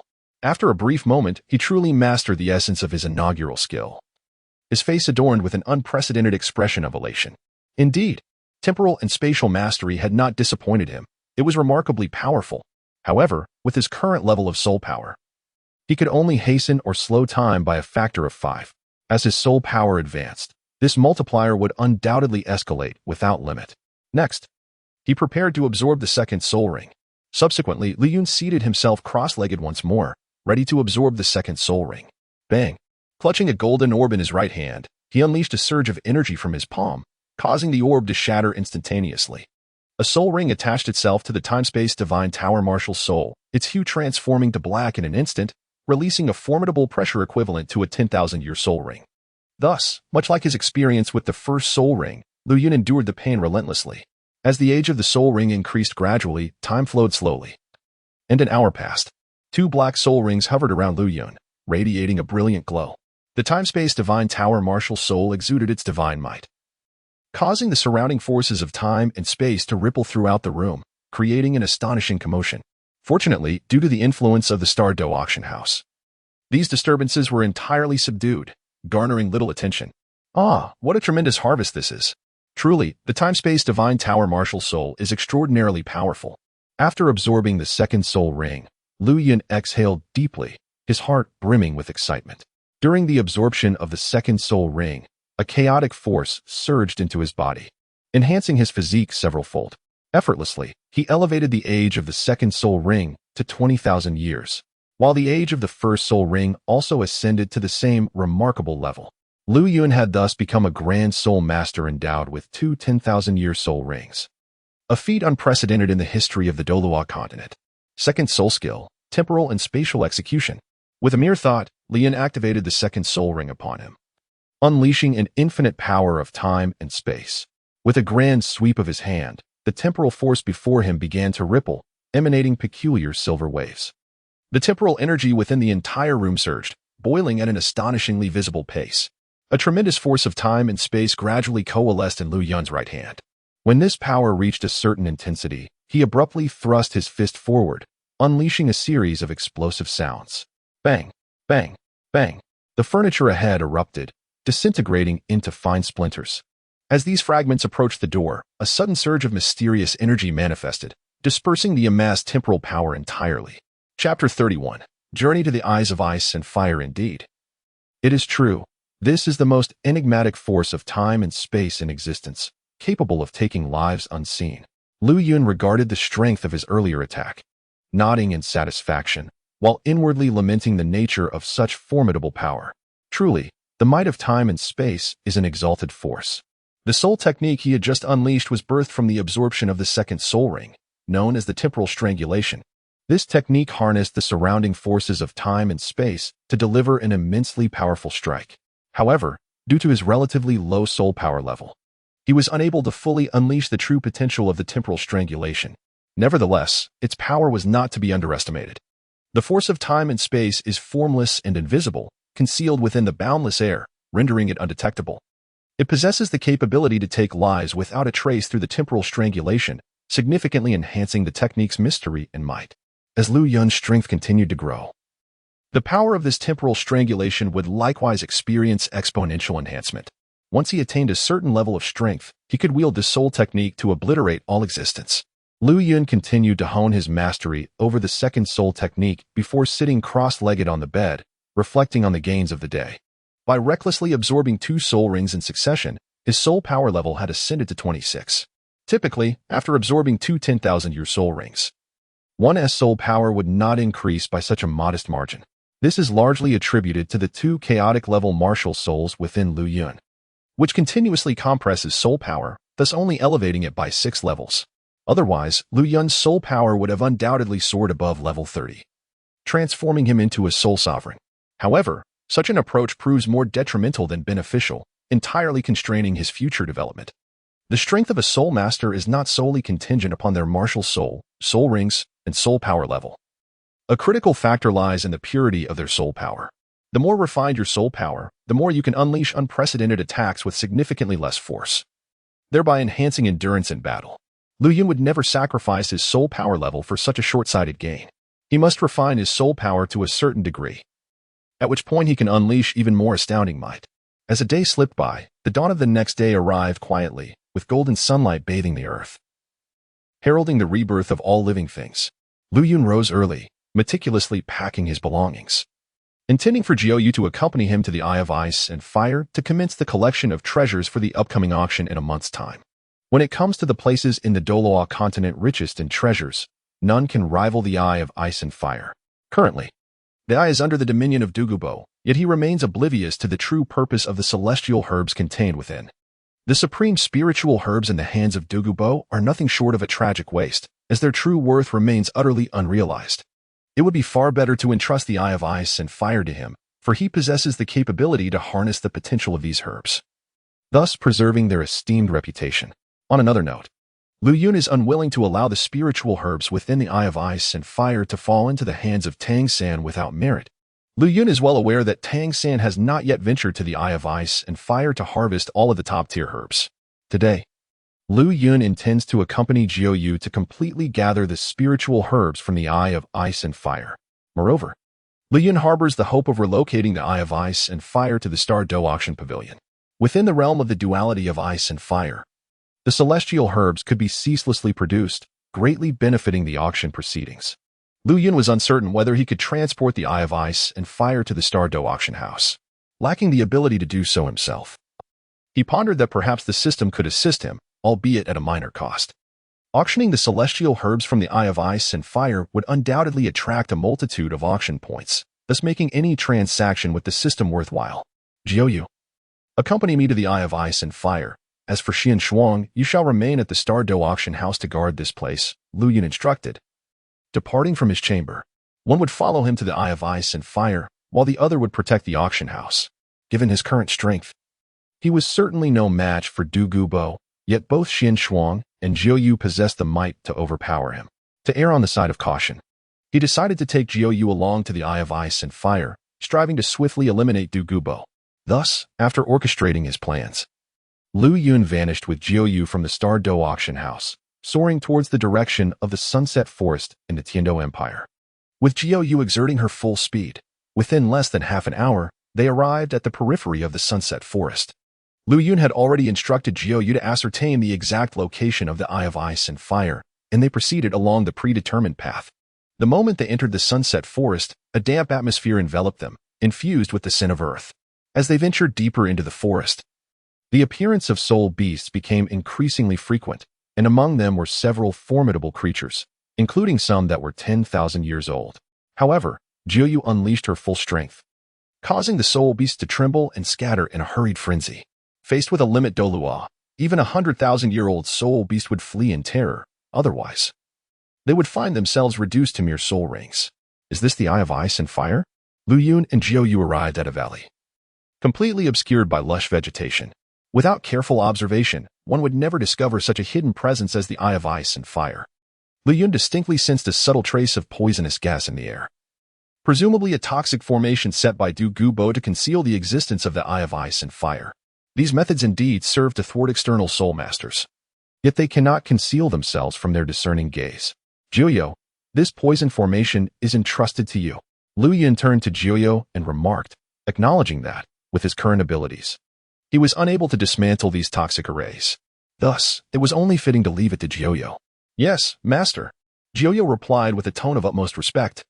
In the next moment, a formidable surge of soul power surged forward, and the once impenetrable poison formation was instantly reduced to ashes under the impact of this overwhelming force. The explosive energy radiated from the heart of the valley, swiftly expanding in all directions. The soul beasts in this region were startled by the overwhelming soul power, scattering in a frenzy as they sought to escape. At the moment when Lu Yun commanded the Nine Nether to dismantle the surrounding poison formation, Douluo, situated within the heart of the ice and fire duality eye, immediately sensed the disturbance. Boom! A torrent of potent poison surged outward, causing the entire ice and fire duality eye to tremble. Chapter 32. Douluo, who dares to intrude upon my territory? Seeking death, are we? Douluo, recognizing the formidable strength of the intruders, felt a surge of anger. The audacity to trespass in his domain was nothing short of reckless. Moreover, the essence of this soul power was evidently generated by human soul masters. As a title Douluo, Douluo would not let them escape easily, for he could not afford to lose face as a title Douluo. Whoosh! With that thought, Douluo transformed into a streak of light, rushing forward at an incredible speed. Jiuyu and Lu Yun did not immediately enter the ice and fire duality eye. Instead, they stood still, patiently awaiting Douluo to walk into their trap. Before long, a man clad in a green robe appeared before Lu Yun. His long green hair danced in the wind, and he emanated an overwhelming aura of poison. The surrounding flora withered at his presence, a clear testament to the potency of the poison coursing through Douluo's veins. Who are you? Why have you disrupted the poison formation I set? At that moment, Douluo finally noticed the two figures before him. Extending his spiritual perception, he found no trace of others nearby. Presumably, these two were the culprits daring to invade his territory. However, Douluo's eyes narrowed slightly, a flicker of caution crossing his features. He scrutinized the young man beside him, who possessed an extraordinary aura that commanded respect. As for the middle-aged man next to the youth, he felt equally peculiar, devoid of any detectable energy, as if he were an ordinary person. Yet, how could an ordinary person possibly venture into the depths of the Sunset Forest? This revelation made Douluo acutely aware that the origins of the two individuals before him were undoubtedly extraordinary, possibly belonging to the most formidable forces of the Douluo Continent. Are you Douluo? Lu Yun inquired with a beaming smile directed at him. Who are you, young man? How do you know my name? Douluo, having never encountered this youth before, was taken aback by his ability to address him by name so confidently. This only deepened Douluo's curiosity. Who exactly was the youth standing before him? The location of this valley lies within the Sunset Forest, shrouded in secrecy, apart from him. No one else is aware of its existence. He often lingers here, yet the reason this individual has ventured into this secluded spot remains unclear. Moreover, he has uttered his name, and if all goes as anticipated, this young man's ultimate destination is indeed this valley, rather than a mere coincidence. Since you are Douluo, this simplifies matters. From this day forth, this valley shall belong to our Star Dou Auction House. I wonder if you have any objections? Subsequently, Lu Yun gave a faint nod and addressed Douluo with a tone of grave seriousness. There was no hint of negotiation in his voice, as if the ice and fire duality were inherently theirs. Who are you, young man, to speak so audaciously? This territory is mine. I care not for the status of your Star Dou Auction House. You would do well to vacate this place at once, or else you shall face my wrath. Douluo retorted, unable to contain his fury upon hearing Lu Yun's insolent tone. The young man spoke with such insolence, and considering this valley is his territory, he had never heard of the Star Dou Auction House, which he presumed to be an inconspicuous faction. Thus, Douluo felt no fear toward the two individuals before him. Today, within the eye of ice and fire, he suppressed the toxins within his body, choosing not to engage with these two. In the past, Douluo would have wasted no words, unleashing his poison to reduce them to mere blood. Chapter 33. Forced to yield. Oh, is that so? I hope you can maintain such bravado. Jiuyu, let him experience the harsh realities of society. Upon hearing Douluo's reluctance to relinquish the eye of ice and fire, Lu Yun let out a cold snort.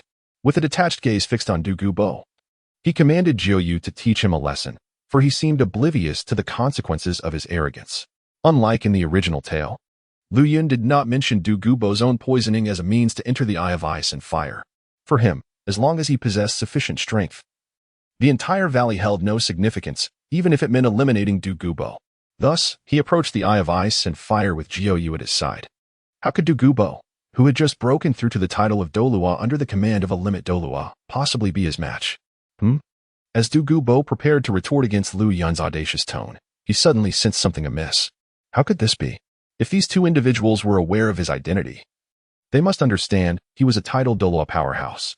Yet the audacious youth before him dared to speak so disrespectfully. Did he not fear Douluo's wrath that could lead to their demise? A foreboding feeling crept into Douluo's mind as he realized these two were seemingly unafraid of his threats.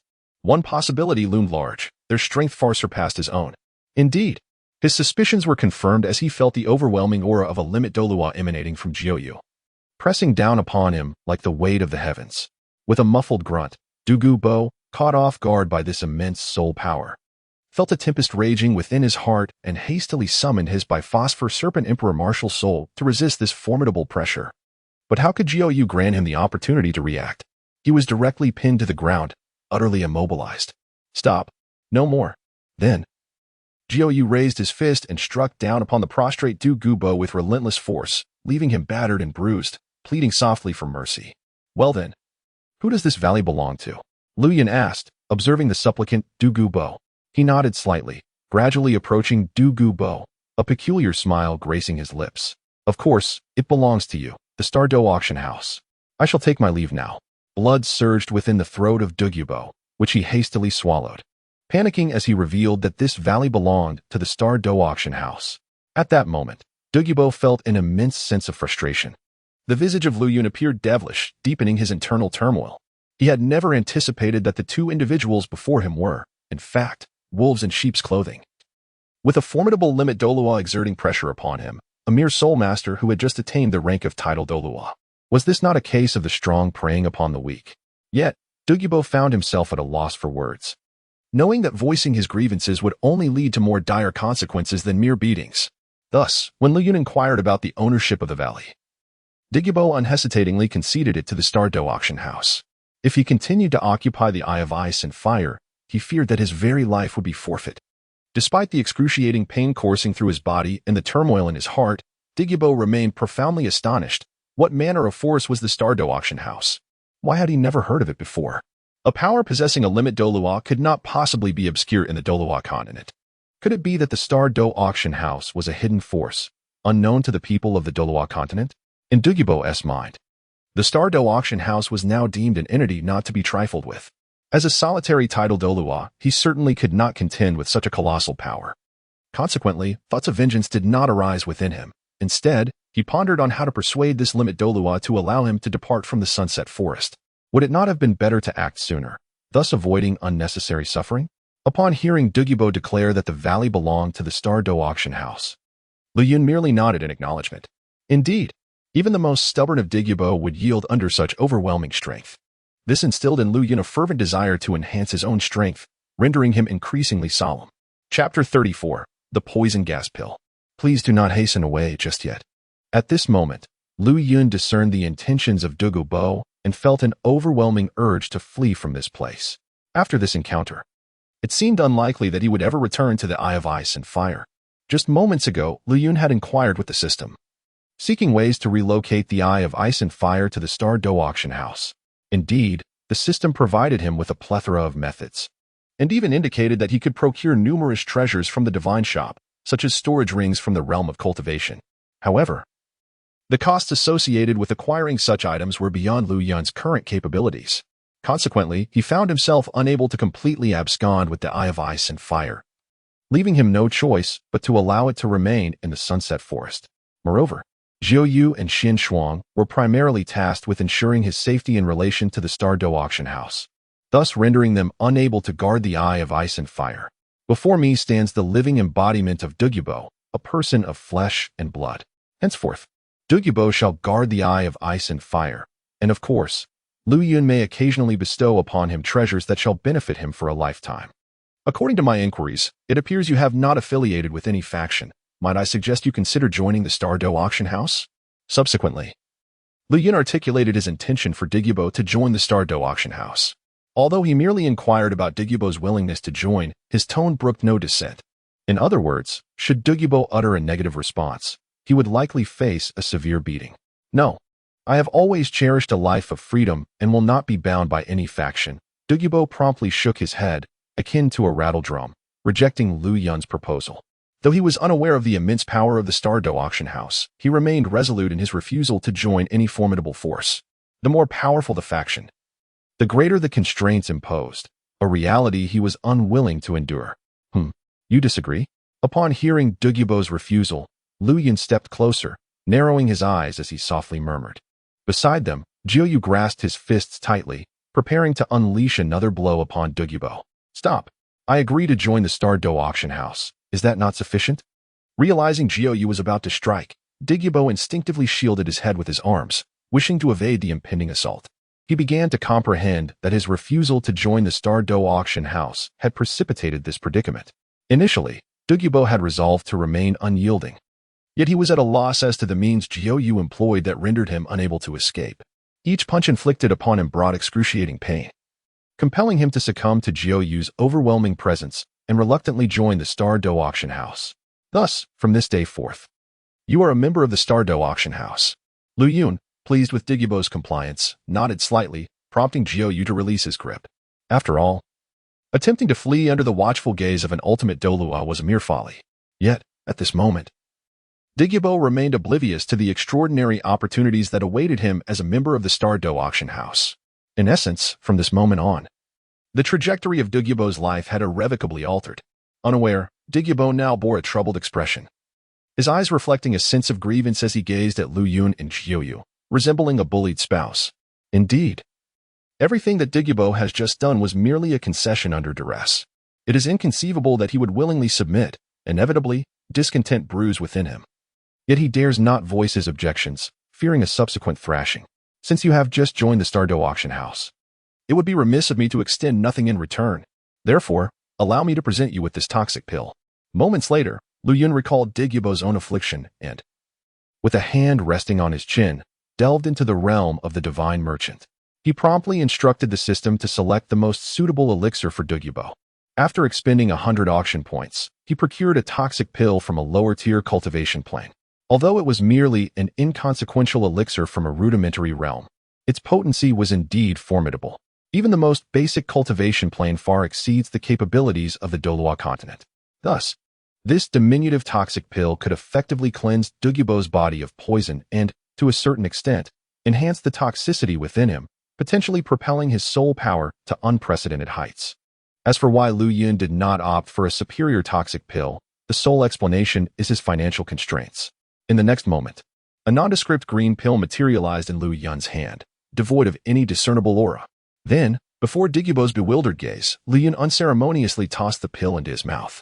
Douluo, unable to react in time, felt the toxic pill dissolve within him as if it had encountered water, swiftly permeating his entire being. What have you fed me? Douluo exclaimed in shock upon sensing the substance enter his mouth, his initial instinct to expel it thwarted by an inability to do so. This substance has already integrated into his very being, and with a face full of terror, Douluo exclaimed in astonishment towards Lu Yun. Could it be that this young man before him intended to take his life? Your life holds little value. Sit cross-legged and endeavor to absorb this power. I assure you, in due time, you shall be grateful to me. Upon hearing this, Lu Yun subtly shook his head, choosing not to mention the matter of the poison pill, while encouraging Douluo to sit down and begin harnessing the formidable effects of the drug. Douluo, relieved by Lu Yun's words, understood that he would not unjustly be harmed. Thus, he settled into a meditative position, absorbing the terrifying potency coursing through his body. The toxins that had once seeped into his very marrow began to dissipate in the presence of this newfound energy, transforming into a beneficial force that flowed throughout Douluo's being. The biphosphor serpent emperor spirit behind him inadvertently materialized, exuding an ominous aura. The toxic gas surrounding him intensified. Suddenly, at a certain moment, Douluo experienced a breakthrough, and the sound of shattering barriers echoed from his body. His soul power surged upward rapidly, surpassing level 92 to reach the pinnacle of level 93. Just a hair's breadth away, he was on the verge of breaking through to the level of a tidal Douluo. Were any external soul masters to witness this scene, they would undoubtedly be astonished. For the path of cultivation grows increasingly arduous as one advances, particularly at the title Douluo level, where ascending even a single rank typically requires years of effort. Yet, who could have anticipated that Douluo, by merely consuming an ordinary poison pill, would achieve a nearly 2-level breakthrough in his soul power? A feat remarkable enough to leave one in awe? This encapsulates the terrifying nature of the poison pills originating from the realm of immortal cultivation. Even a mere low-grade poison pill holds considerable value. Chapter 35, Immortal Herb. When the effects of this poison pill had fully manifested, Douluo opened his eyes and swiftly discerned that all the toxins remaining within his body had been completely eradicated. Remarkably, his soul power level had also ascended to the pinnacle of level 93. The astonishing gains he experienced left Douluo momentarily dazed. Surely, he was not hallucinating. After several meticulous examinations, he confirmed that his power had indeed, unequivocally, ascended to level 93, merely a step away from breaking through to level 94.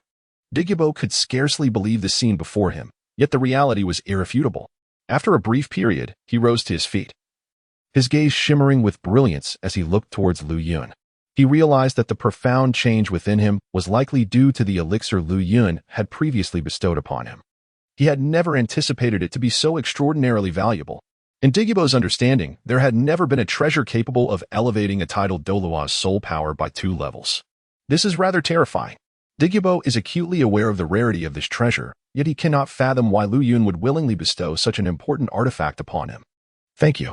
Moments later, Douluo's complex emotions transformed into expressions of gratitude. He was, after all, quite willing to join the Star Auction House, having received such a significant benefit. It would not be in his nature to simply walk away. The fact that the Star Auction House could present such a precious treasure indicates their formidable power. Furthermore, joining the Star Auction House is hardly a matter of shame. Henceforth, he would diligently serve this institution. Do not appear like one unacquainted with the world. The poison pill I gifted you is merely the most basic of items. Should your future endeavors meet my expectations, I could bestow upon you even more valuable treasures. Perhaps even assist you in transcending to the divine level. Upon hearing Douluo's thanks, Lu Yun nodded with satisfaction, feeling that the gift of the poison pill was not in vain. Lu Yun's intention in inviting Douluo to the Star Auction House was not solely to guard the ice and fire dualize, but also due to Douluo's character. Having read the original text, Lu Yun knew well that Douluo is a man of firm convictions, rarely swayed from his beliefs. Now that he had joined the Star Auction House and received a favor, Douluo would likely commit himself earnestly to serving this establishment.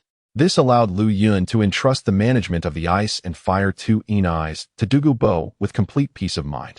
Upon hearing Lu Yun's astonishing words, Douluo displayed a look of bewilderment. He could accept the first part of the statement, but the idea of him breaking through to the divine level was utterly inconceivable. After all, divine-level powerhouses had become legendary figures in the Douluo Continent. He believed his own talent was not exceptionally outstanding. Thus, the notion of him achieving such a breakthrough seemed utterly impossible. Once we depart, you will continue to guard the ice and fire 2 eyes as usual. Remember, no one is allowed to step inside, Lu Yun instructed, noticing the disbelief etched across Douluo's face. He chose not to elaborate further, as Douluo would eventually come to comprehend the mysteries and might of the Star Dou Auction House. At that point, even if he tried to leave, he would find it impossible. Lu Yun refrained from prolonging the discussion and soon guided Douluo into the ice and fire 2 eyes alongside them. Along the way, he reiterated the importance of safeguarding the site, emphasizing that no nefarious individuals should gain access. After all, the ice and fire 2 eyes represented Lu Yun's golden goose, not to be easily exploited for its divine herbs. Yes, master, Douluo replied respectfully, beginning to recognize his own identity and understanding that the youth before him was indeed the master of the Star Dou Auction House. Thus, Lu Yun and his companions moved gracefully into the ice and fire 2 eyes.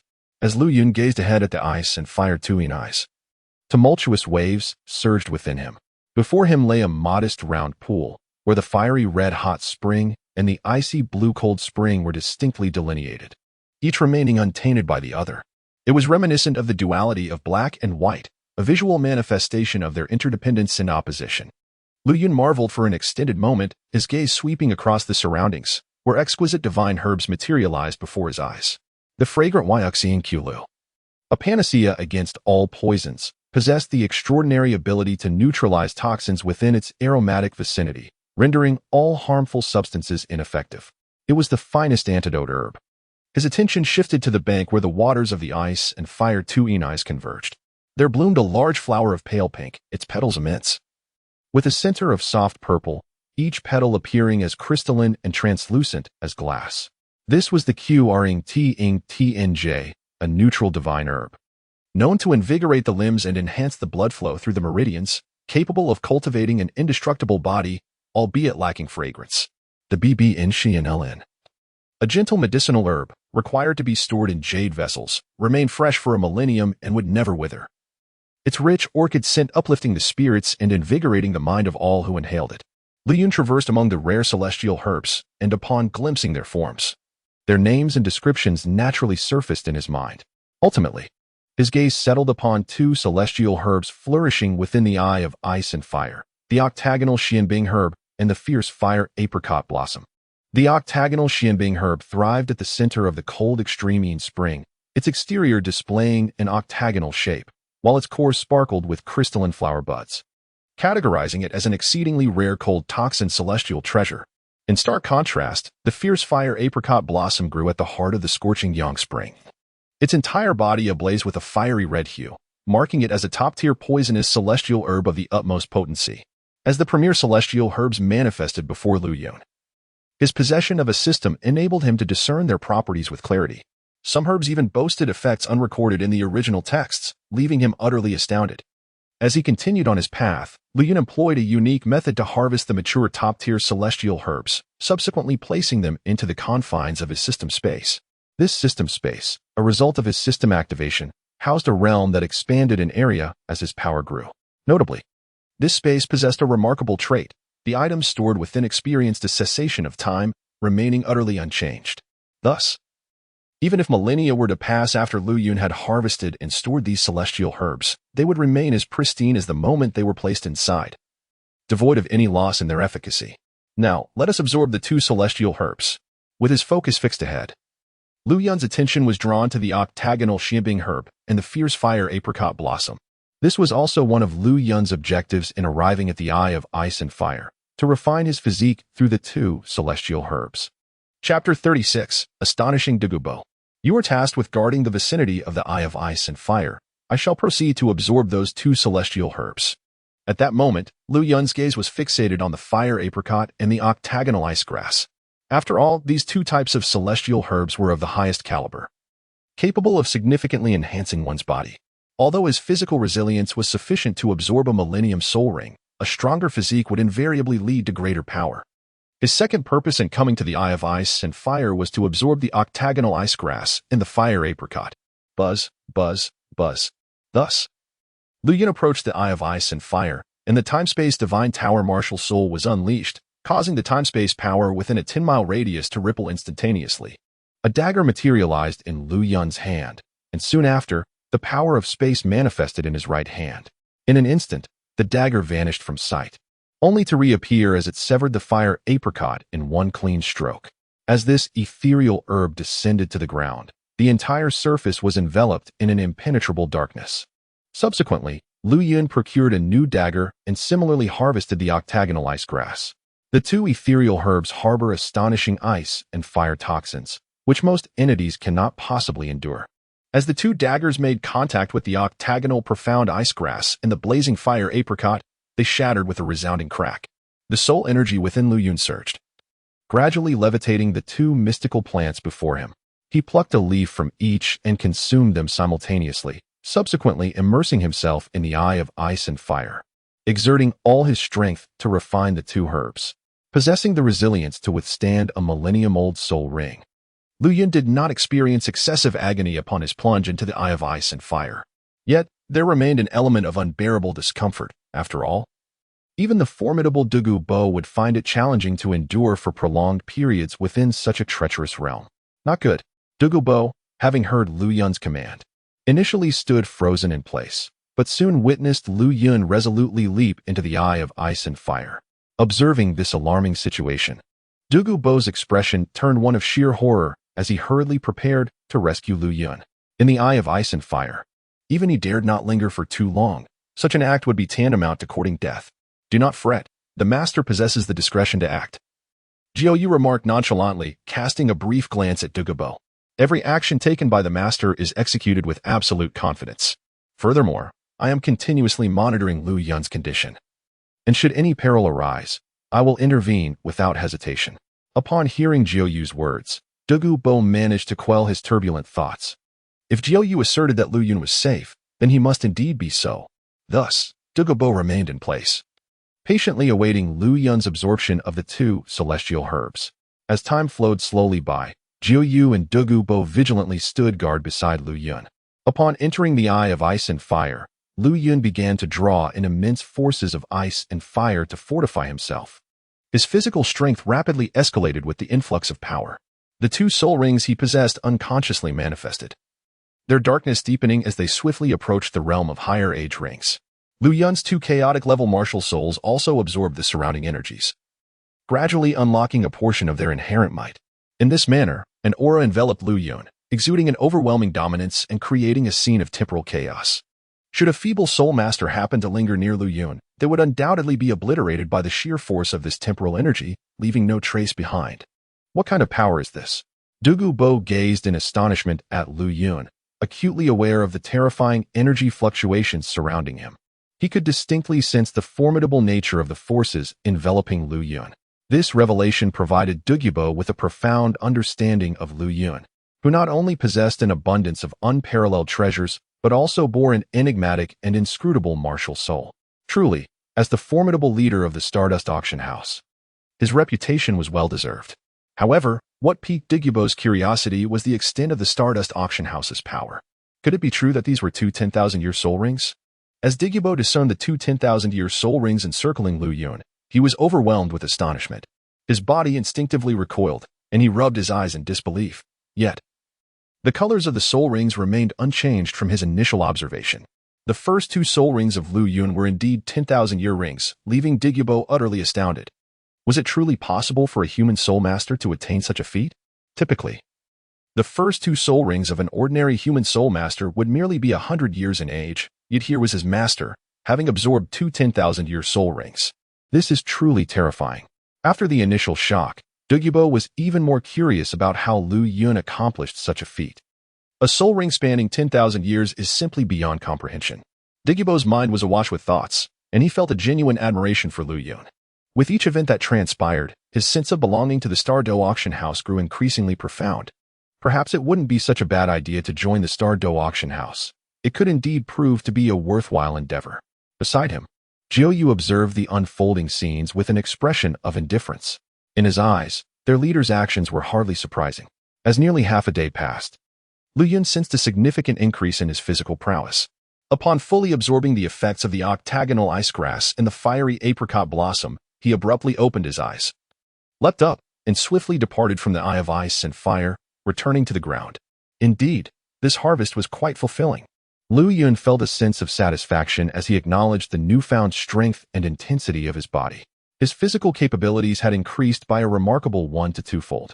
The ages of his first two soul rings had also reached around 40,000 years, underscoring the magnitude of his gains. Typically, even with the assistance of the Eye of Ice and Fire, the effects of the octagonal ice grass and the fiery apricot blossom would not elevate his soul ring age by 20,000 years. After all, these two top-tier celestial herbs would not enhance his physical strength to such an extraordinary degree. Furthermore, his two chaos martial souls had absorbed a potent energy from the depths of the lake, gradually unlocking a portion of their mysterious power, which contributed to his rapid physical growth and resulted in the current scenario. Lu Yun speculated that the energy absorbed by his two martial souls might originate from the 2-million-year-old soul bones located beneath the Eye of Ice and Fire, belonging to the Ice Dragon King and the Fire Dragon King. The formation of the Eye of Ice and Fire was, in fact, the result of the deceased bodies of the Ice Dragon King and the Fire Dragon King, both first-tier deities under the Dragon God, transforming over countless years into this phenomenon. Thus, these two divine soul bones serve as the very foundation of the Eye of Ice and Fire. Chapter 37. The Storms of the Continent. Due to the absorption of considerable power from the divine bones by his two chaos-level martial souls, the strength within the Eye of Ice and Fire was far less potent than before. Even so, it was still capable of producing numerous top-tier celestial herbs, albeit with a longer maturation period. Master, Douluo and Jiuyu respectfully greeted Lu Yun upon his awakening. While Jiuyu remained emotionally unperturbed, Douluo was profoundly astonished. Taking a deep breath, he endeavored to calm his turbulent mind. The dramatic transformations unfolding before him left him utterly astonished. Through his perception, he discovered that the first two soul rings of Lu Yun had astonishingly reached an age of 40,000 years, whereas they had previously been merely over 20,000. How could the age of the soul rings possibly increase? Although a myriad of doubts clouded Douluo's mind, he refrained from questioning Lu Yun. After a moment of contemplation, he surmised that perhaps the enhancement of soul ring ages was a secret known only to the Star Dou Auction House. If this conjecture were indeed true, Douluo's heart began to race with urgency. If he diligently assisted the Star Dou Auction House, it might mean that the age of his own soul rings could also be elevated in the future. This filled Douluo with immense delight, as if a monumental fortune had unexpectedly fallen upon him. From this moment onward, Douluo wholly regarded himself as a member of the Star Auction House, determined to diligently contribute to its endeavors. In due time, not only would his soul power be enhanced, but the longevity of his soul rings would also increase, potentially even acquiring the legendary 100,000-year soul ring. A myriad of beautiful aspirations blossomed within the heart of Douluo. Lu Yun discerned the subtle shifts in Douluo's gaze and nodded ever so slightly. The events of the day had thoroughly shaken Douluo's worldview, and henceforth, he would undoubtedly devote himself wholeheartedly to assisting the Stardust Auction House. Naturally, should he excel in his endeavors, Lu Yun would not hesitate to bestow upon Douluo treasures that would enrich him for a lifetime. It was time to depart. The journey to the Eye of Ice and Fire had come to an end, and preparations for the auction a month hence awaited. After reflecting on his gains, Lu Yun addressed Jiuyu beside him, indicating that they should leave the Sunset Forest. His visit to the Eye of Ice and Fire had two primary objectives. First, to harvest various ripe celestial herbs to serve as future auction items, and second, to enhance his physical prowess using the octagonal profound ice grass and the fiery apricot blossom. The decision to recruit Douluo had been a spur of the moment, yet the expedition had yielded bountiful results, making it the appropriate time to take his leave. Douluo, your responsibility is to safeguard the Eye of Ice and Fire. However, should you wish to venture to the Stardust Auction House, that is permissible, provided you ensure that no one else may step foot within the eye. Lu Yun continued to impart crucial instructions to Douluo, emphasizing the importance of protecting the sanctity of the Eye of Ice and Fire. He was acutely aware of Tang San's capabilities and possessed memories of his past life. Should Douluo abandon his post, it was conceivable that Tang San might exploit the opportunity to infiltrate the Eye. Given Tang San's character, it would be nothing short of disastrous for the Eye of Ice and Fire to be entirely stripped bare. This is not the scene that Lu Yun wished to witness. Yes, master, I vow to protect the Eye of Ice and Fire with my life, Douluo assured with unwavering conviction. In his pursuit of strength, he was determined to safeguard the Eye of Ice and Fire with all his might. Indeed. Jiuyu, let us depart. With a gentle nod, Lu Yun followed Jiuyu as they left the Eye of Ice and Fire, soaring towards the direction of the Star Dou Great Forest. Once Lu Yun's figure vanished, Douluo resumed his usual vigil at the Eye of Ice and Fire. Meanwhile, the events unfolding within the Star Dou Auction House were rapidly disseminating throughout the entirety of the Douluo Continent. A new tempest was on the horizon. At the Spirit Hall, Your Holiness, is it true? The Star Dou Auction House is indeed auctioning a 100,000-year-old soul bone? Within the Holy Hall, the most formidable elites of the Spirit Hall had gathered. Each present was a titled Douluo of immense power. Should outside forces witness this gathering, they would undoubtedly be left in utter disbelief. After all, they had not anticipated the presence of such a multitude of titled Douluos within the Spirit Hall, a sight both awe-inspiring and terrifying. The sole master who expressed this doubt was none other than an elder of the Spirit Hall, the Lingyuan Douluo. Your Holiness is correct. I, along with old Gue, was present at the time and personally witnessed the Star Dou Auction House presenting a 100,000-year-old soul bone for auction. Notably, this soul bone was successfully acquired by Your Holiness. At this moment, the illustrious Ju Douluo cast a glance at the dignified Lingyuan Douluo and, with an air of pride, recounted the momentous events of the day. After all, it was he who had audaciously announced the auction price for the 10,000-year-old soul bone. A sense of unparalleled pride surged within him. He had never before laid eyes on such a remarkable artifact. Even a mere glimpse would have filled Ju Douluo with astonishment. What an enigma is the Star Dou Auction House. How could it possess such grand resources to auction off treasures as rare as the 10,000-year soul bone? A pinnacle of Douluo Continent, It was utterly extravagant. Another title Douluo, upon hearing this definitive news, could not contain a gasp of astonishment. A 10,000-year soul bone. They had never encountered such a rarity. Who would have imagined that this unknown force, the Star Dou Auction House, would present it for auction? Truly impressive.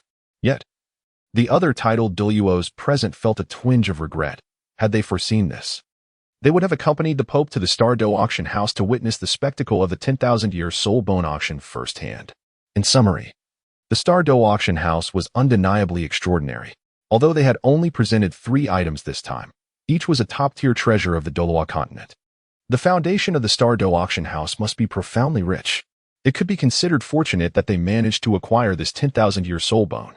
Such a treasure is beyond mere gold soul coins. Its value is immeasurable. Bibi Dong, hearing the elders' murmurs below, solemnly pondered, her heart inevitably swelling with joy. Possessing a 10,000-year soul bone would undoubtedly elevate her power significantly. However, a thought struck her. It was peculiar that the Star Dou Auction House would auction off such a precious item.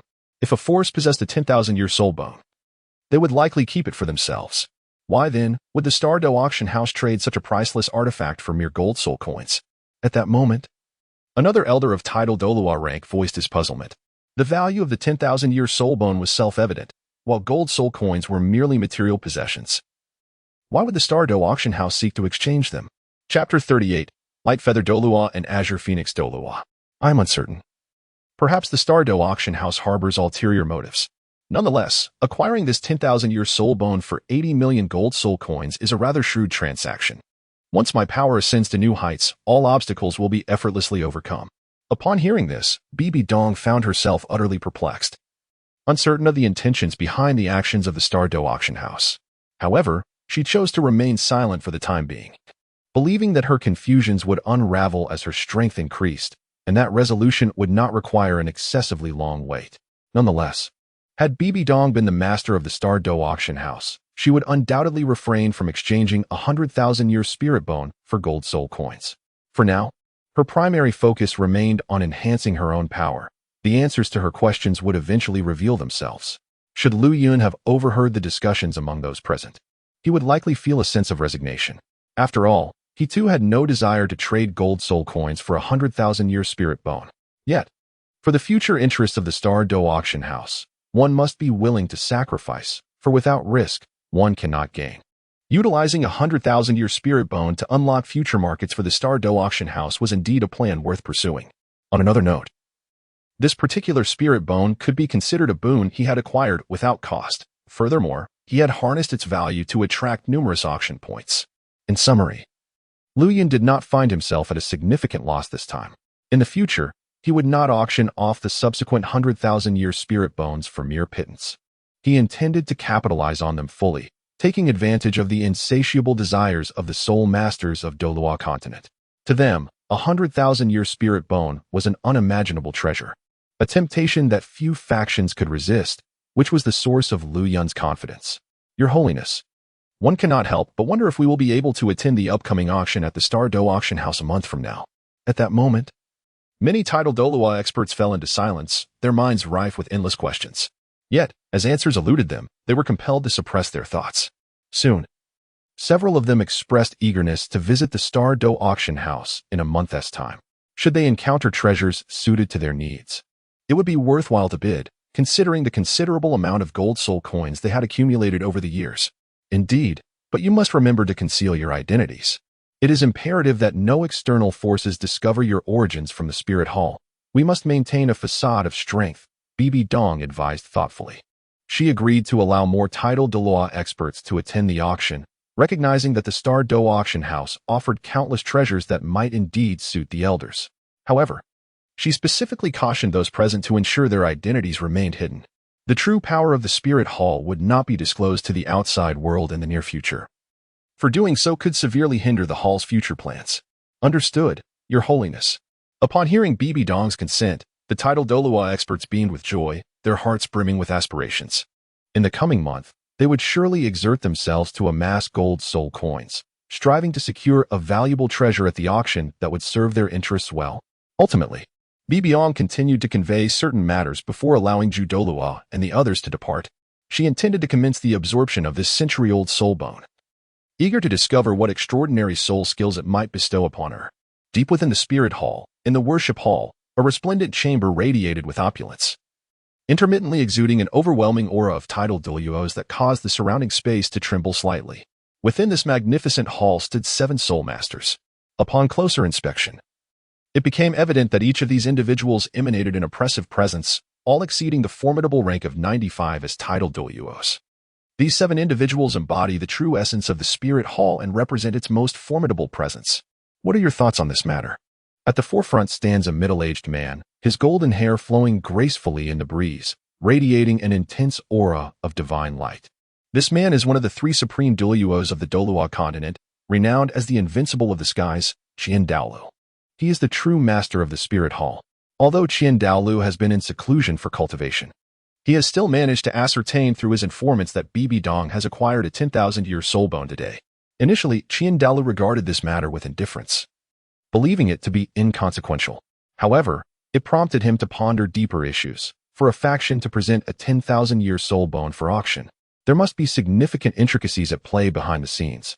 On the other hand, with Bibi Dong obtaining such a soul bone, her strength will undoubtedly increase tremendously, which may elevate her prestige within the spirit hall to new heights. Should Bibi Dong truly come to dominate the spirit hall, it could spell disaster. Grand offering. I believe it would be prudent for us to visit the Star Dou Auction House next month to witness their true capabilities.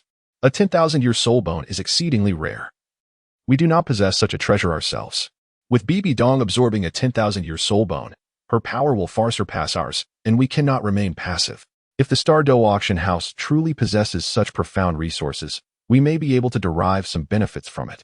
At this moment, the atmosphere within the palace descended into silence, soon interrupted by the voice of another middle-aged man. The man was enveloped in a robust physique, radiating an overwhelming aura of a peak Douluo. This individual was none other than the second elder of the Hall of Offerings, the Golden Crocodile Douluo. A formidable figure boasting a rank of 98, wielding the supreme beast martial spirit, the Golden Crocodile King, within the Hall of Offerings. His prowess was surpassed only by that of Douluo. The second elder's words indeed held great wisdom. Perhaps it was time for us to venture to the Star Dou Auction House. It had been many years since we, this group of old codgers, had stepped beyond these confines, and the moment had come to witness the wonders of the outside world. At that moment, another elder wholeheartedly concurred with the Golden Crocodile's sentiments. The enigmatic Star Dou Auction House poses a potential threat to the dominance of the spirit hall over the continent. It is imperative to investigate this looming concern thoroughly. Nevertheless, the primary objective remains to ascertain the nature of the auction items that the Star Dou Auction House will present in a month's time. Perhaps they might acquire treasures that would enhance their strength. They are well aware of Bibi Dong's overwhelming ambition. It is likely that, before long, she will extend her grasp towards them. Thus, it is of utmost urgency that they thwart Bibi Dong's schemes. In light of this, they shall proceed as instructed. Guangling and Qingwan, this mission is entrusted to both of you. Remember to uncover the true essence and strength of the Star Dou Auction House. Your foremost duty is to keep a vigilant eye on Bibi Dong, to prevent any dealings between her and the auction house. Douluo subsequently commanded Douluo Guangling and Douluo Qingwan to head to the Star Dou Auction House in a month's time. Chapter 39. The activation of Treasures Sect. Douluo Guangling serves as the 5th elder of the Hall of Offerings, possessing a soul power level of 96.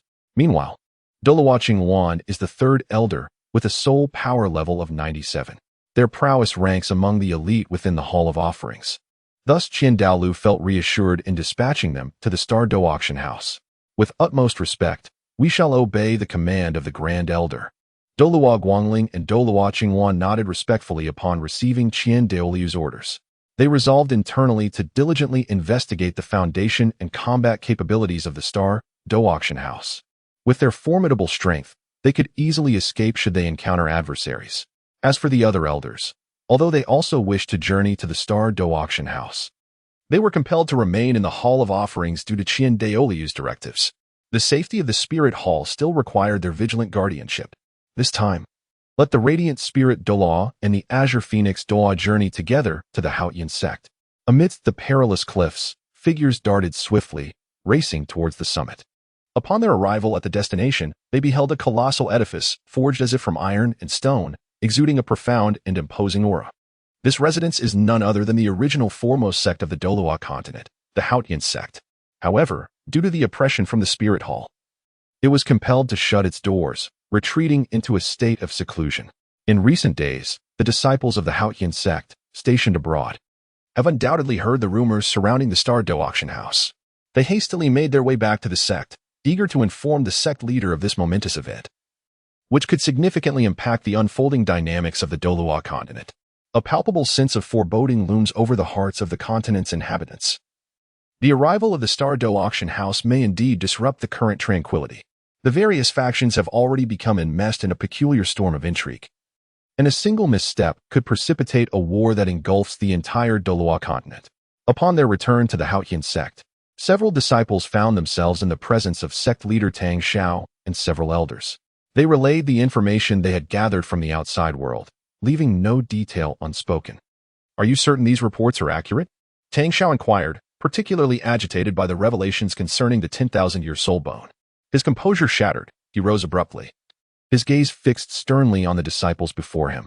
"Rest assured, sect leader, what I have conveyed is indeed the truth.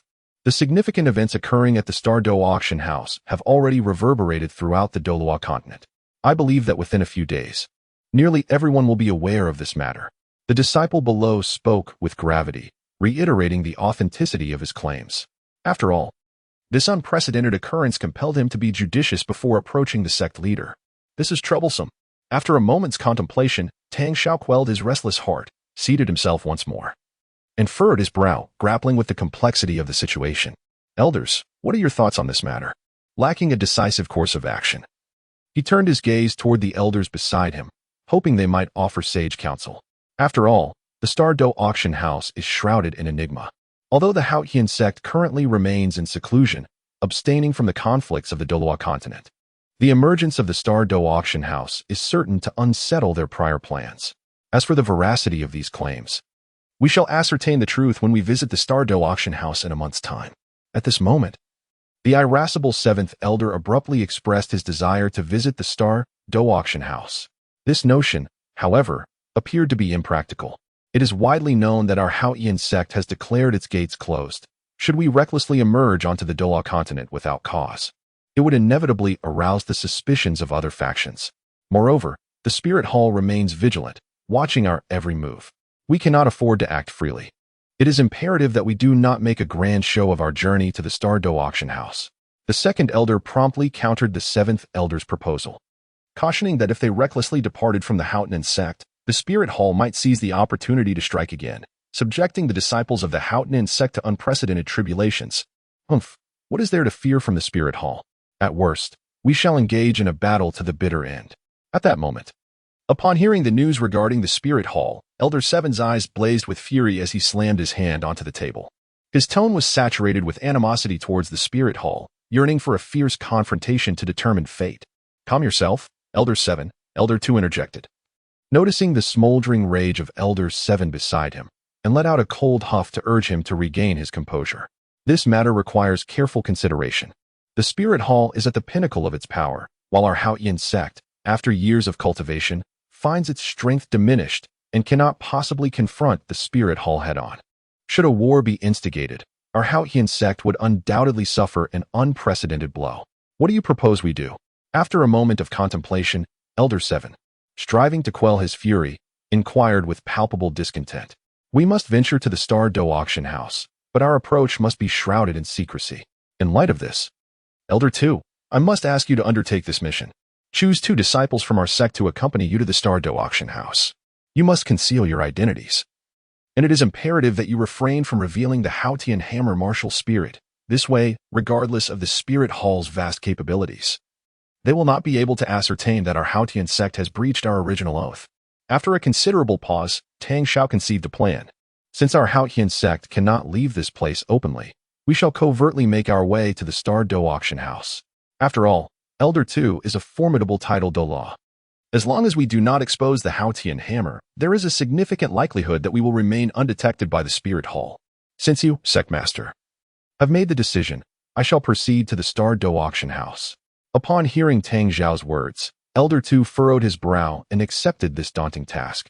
The enigmatic nature of the Star Dou Auction House renders it unpredictable for our Haotian sect. To solidify our standing in the forthcoming situation, we must pay a visit to the Star Dou Auction House. What kind of entity is the Star Dou Auction House that it can stir the winds of change across the continent? Thus, it is settled.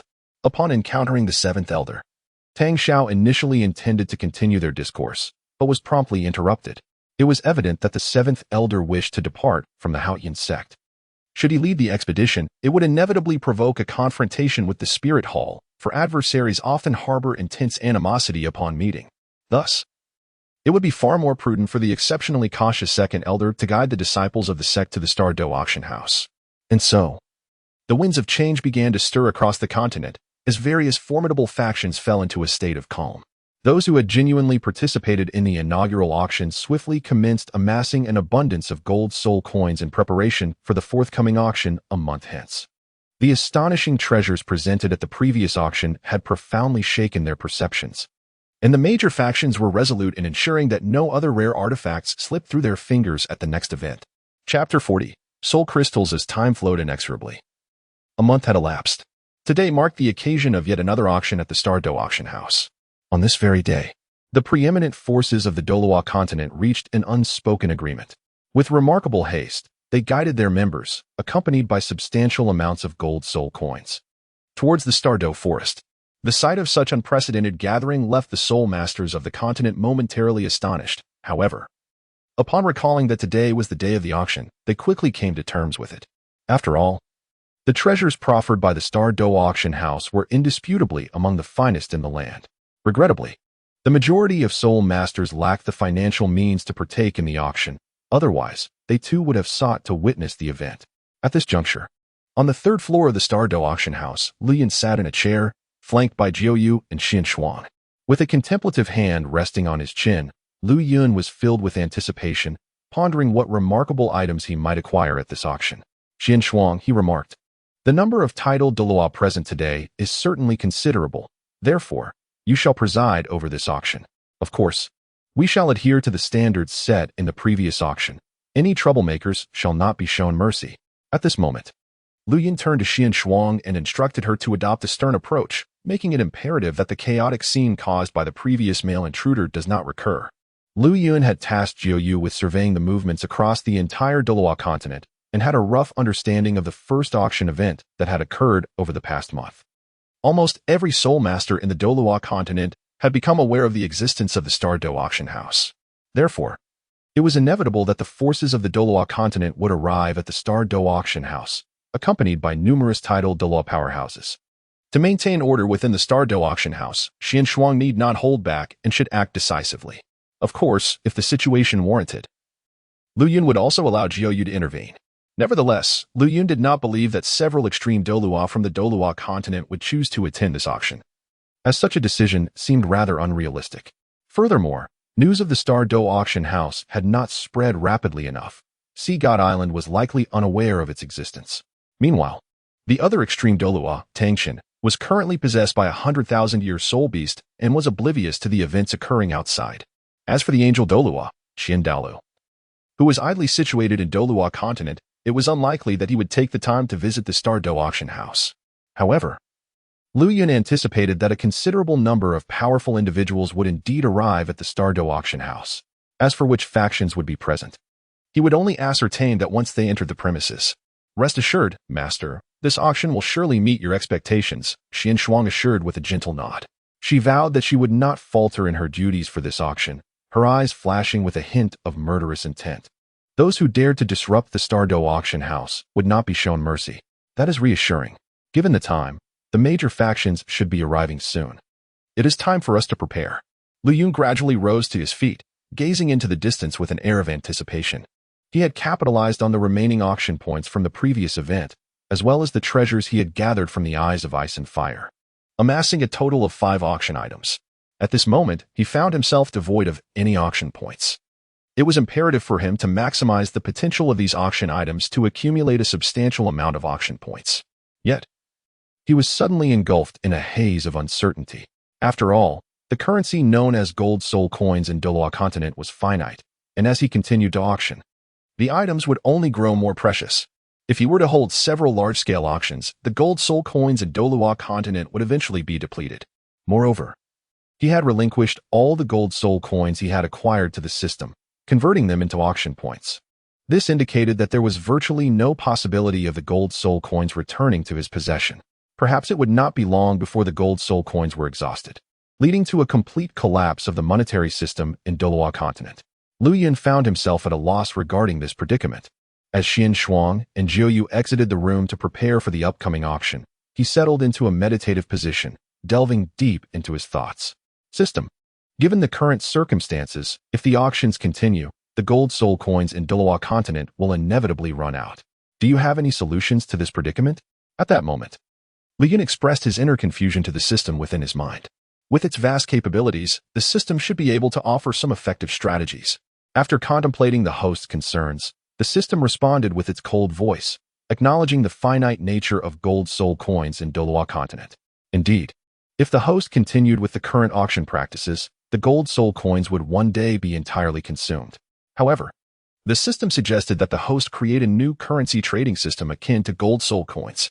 Moments later, this indirect solution resonated within Lu Yun's mind. Is that truly feasible? After all, the trade of gold soul coins has been established in Douluo Continent for countless years. Abruptly replacing the monetary trading system would be exceedingly challenging and impossible to achieve in the short term. Upon hearing the system's suggestion, Lu Yun's eyes brightened, sensing the potential in this approach. Yet, the more he pondered, the more daunting the realization became. The common folk of Douluo Continent had nearly universally accepted gold soul coins as the standard method of trade. Transitioning to an alternative system appeared to pose significant issues, hindering widespread acceptance. But I have a ready-made tool at my disposal. At that moment, a brilliant idea illuminated Lu Yun's mind, as he suddenly conceived a method to propagate a new currency trading system. Presently, the Spirit Hall reigns over the Douluo Continent, even though various formidable factions coexist within its realm. On the surface, the Spirit Hall still exerts control over the vast majority of the populace. If the Spirit Hall were to take the initiative and proclaim a new trading system, it would not be long before the currency of Douluo Continent undergoes a transformation. Lu Yun felt increasingly optimistic about this prospect, and thus, he resolved to discover a means of trading that could be perpetually sustained. There is no need for concern. Currencies like the golden soul coin are fleeting and can swiftly be depleted. System, do you possess an alternative currency that is exceptionally suitable for transactions in the Douluo Continent? Lu Yun inquired, perplexed, as conjuring an innovative trading medium proved to be quite a challenge. It stands to reason that the Divine Shop would offer a solution. So let us allow the system to assist in filtering the options. Ding, indeed there is. Given that the host resides within the Douluo Continent, a realm primarily governed by soul power and martial souls, this system recommends utilizing soul crystals as a substitute for the golden soul coin. The system's cold voice resonated within Lu Yun's mind. Chapter 41. The arrival of various forces soul crystals? What are those? Upon hearing this, Lu Yun continued to probe, as the term soul crystal was utterly unfamiliar to him. Soul crystals are also a resource that can be cultivated. They are entirely composed of pure soul power, akin to the spirit stones found in realms of cultivation, serving a similar purpose. Soul crystals can not only function as a medium of exchange, but can also be employed as resources for cultivation. At that moment, a chilling mechanical voice resonated in Lu Yun's mind, elucidating the precise function of the soul crystal. Indeed, it had not occurred to him that it could be likened to the spiritual stones of the immortal cultivation realms. This revelation could potentially revolutionize the archaic trading methods of the Douluo Continent, and perhaps the emergence of soul crystals could give rise to numerous formidable soul masters. Upon hearing the specific role of the soul crystal, Lu Yun instantly sprang to his feet, an unmistakable look of astonishment illuminating his face. But how is one to condense a soul crystal? Given the circumstances of the Douluo Continent, it appeared that such a phenomenon did not exist. Lu Yun found himself engulfed in confusion once more, as he was oblivious to the method of condensing a soul crystal. The Douluo Continent did not possess such a thing. The cold voice of the system continued to reverberate, revealing that the method for condensing soul crystals was indeed available in the Divine Shop. In the next instant, a virtual panel materialized before Lu Yun, displaying the method to condense soul crystals along with its price. The condensation method for soul crystals utilize one's pure soul power, aided by the power of one's martial soul. Price: 10,000 auction points. What a shock! The system was charging such an exorbitant fee for the method to condense soul crystals? Lu Yun's initial joy upon discovering the availability of the condensation method quickly morphed into disbelief when he beheld the staggering price. Surely he had not misread it. Was the price truly 10,000 auction points?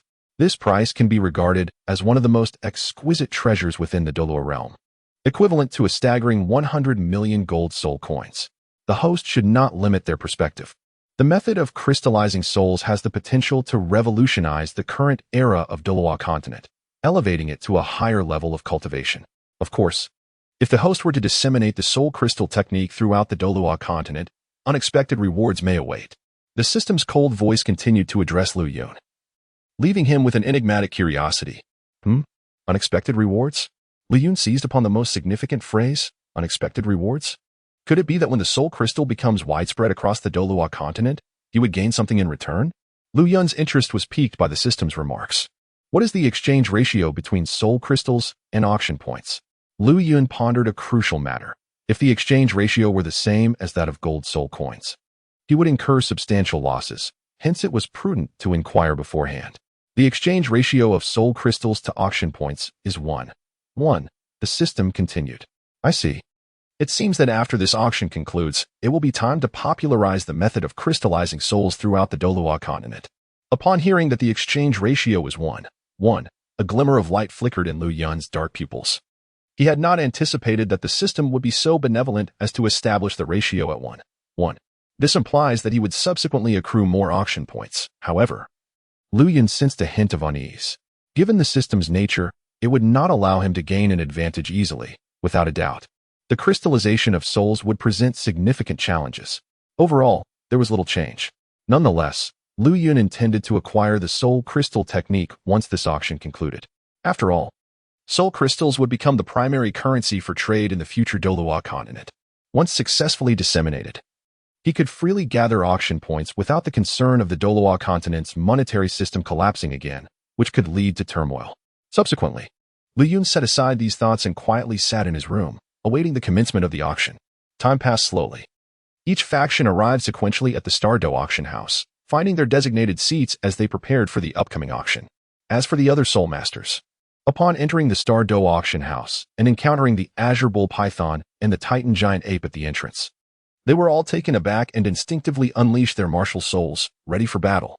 Eventually, after explanations from others, they gradually understood that this was merely a tactic employed by the Star Dou Auction House. Those unfamiliar with the Star Dou Auction House were left in trepidation, marveling at its formidable power, which instilled a sense of fear within them. Qing Wan, who do you suppose defeated these 200,000-year soul beasts? It is indeed fascinating that 200,000-year soul beasts would willingly submit to the Star Dou Auction House. In the distance stood a man clad in white, his icy blue hair flowing gracefully, and his striking visage captivating all who beheld him. Yet, he bore about taller than himself, emanating an aura of frigid intensity. This individual was none other than the fifth guardian of the Qian Dao sect, the illustrious Light Feather Douluo. Beside him was a young man, his companion and the third guardian, the Azure Luan Douluo. It remains a mystery how two soul beasts, each of 100,000 years, willingly submitted. Even the great guardian would find such a feat challenging. Clearly, the Star Dou Auction House is not to be underestimated. Upon hearing this, the Azure Luan Douluo displayed a serious countenance, murmuring softly. It is well known that the Soul Beast clan possesses a haughty spirit, refusing to bow even in death to human soul masters. Moreover, the likes of the heavenly blue bull python and the Titan giant ape, monarchs of the Star Dou forest, would never yield to human soul masters. Thus, the situation left the Azure Luan Douluo profoundly astonished. Initially, he had intended to unleash his martial soul and engage in battle upon witnessing this, but after receiving a detailed explanation, he relaxed, albeit still perplexed. How did the Star Dou Auction House achieve such a remarkable feat? Regardless, let us proceed inside and discern what insights we might glean from this auction. If necessary, we can directly approach the proprietor of the Star Dou Auction House and inquire further. The Light Feather Douluo, undaunted and unperturbed, spoke with an air of bravado, seemingly oblivious to any danger posed by the auction house. Light Feather, do not be careless. I sense two formidable presences within the Star Dou Auction House that could threaten me. Exercise caution, the Azure Luan Douluo warned, exhaling a deep sigh at Light Feather Douluo's apparent disregard for the significance of the auction house. Nevertheless, he felt compelled to advise Light Feather Douluo to temper his aura while within the premises. The Azure Luan Douluo distinctly sensed the presence of an individual within the Star Dou Auction House whose strength rivaled that of a great guardian. This indicated that a powerful limit Douluo was stationed there. P.S. Dear readers, I invite you to share your thoughts on whether it would be suitable to use soul crystals in place of the original gold soul coins for transactions. If it seems inappropriate, I shall make adjustments accordingly. Chapter 42. The first auction item upon detecting the two powerful presences within the Star Dou Auction House. The Azure Luan Douluo dared not to move. The two of them could never hope to escape from the grasp of a limit Douluo, let alone contend with another who held the title of Douluo, whose strength surpassed his own to a certain extent. This revelation rendered the radiant Phoenix Douluo cautious. Indeed, it appeared that vigilance was now imperative. The previously nonchalant radiant Phoenix Douluo furrowed his brow slightly upon hearing these words. He had not anticipated that the Star Dou Auction House was home to two such formidable title Douluo, one of whom was an extreme Douluo. The radiant Phoenix Douluo found it hard to believe, as extreme Douluos were exceedingly rare in his experience. The only extreme Douluos he was aware of were their esteemed high priest and Tangshan. At that moment, he remained oblivious to the existence of the sea god Douluo Poseidon. Nevertheless, a profound unease gripped the radiant Phoenix Douluo's heart. Should an extreme Douluo choose to act, even with their utmost efforts, they would be unable to withstand such power. The two of them would need to restrain their presence at the Star Dou Auction House.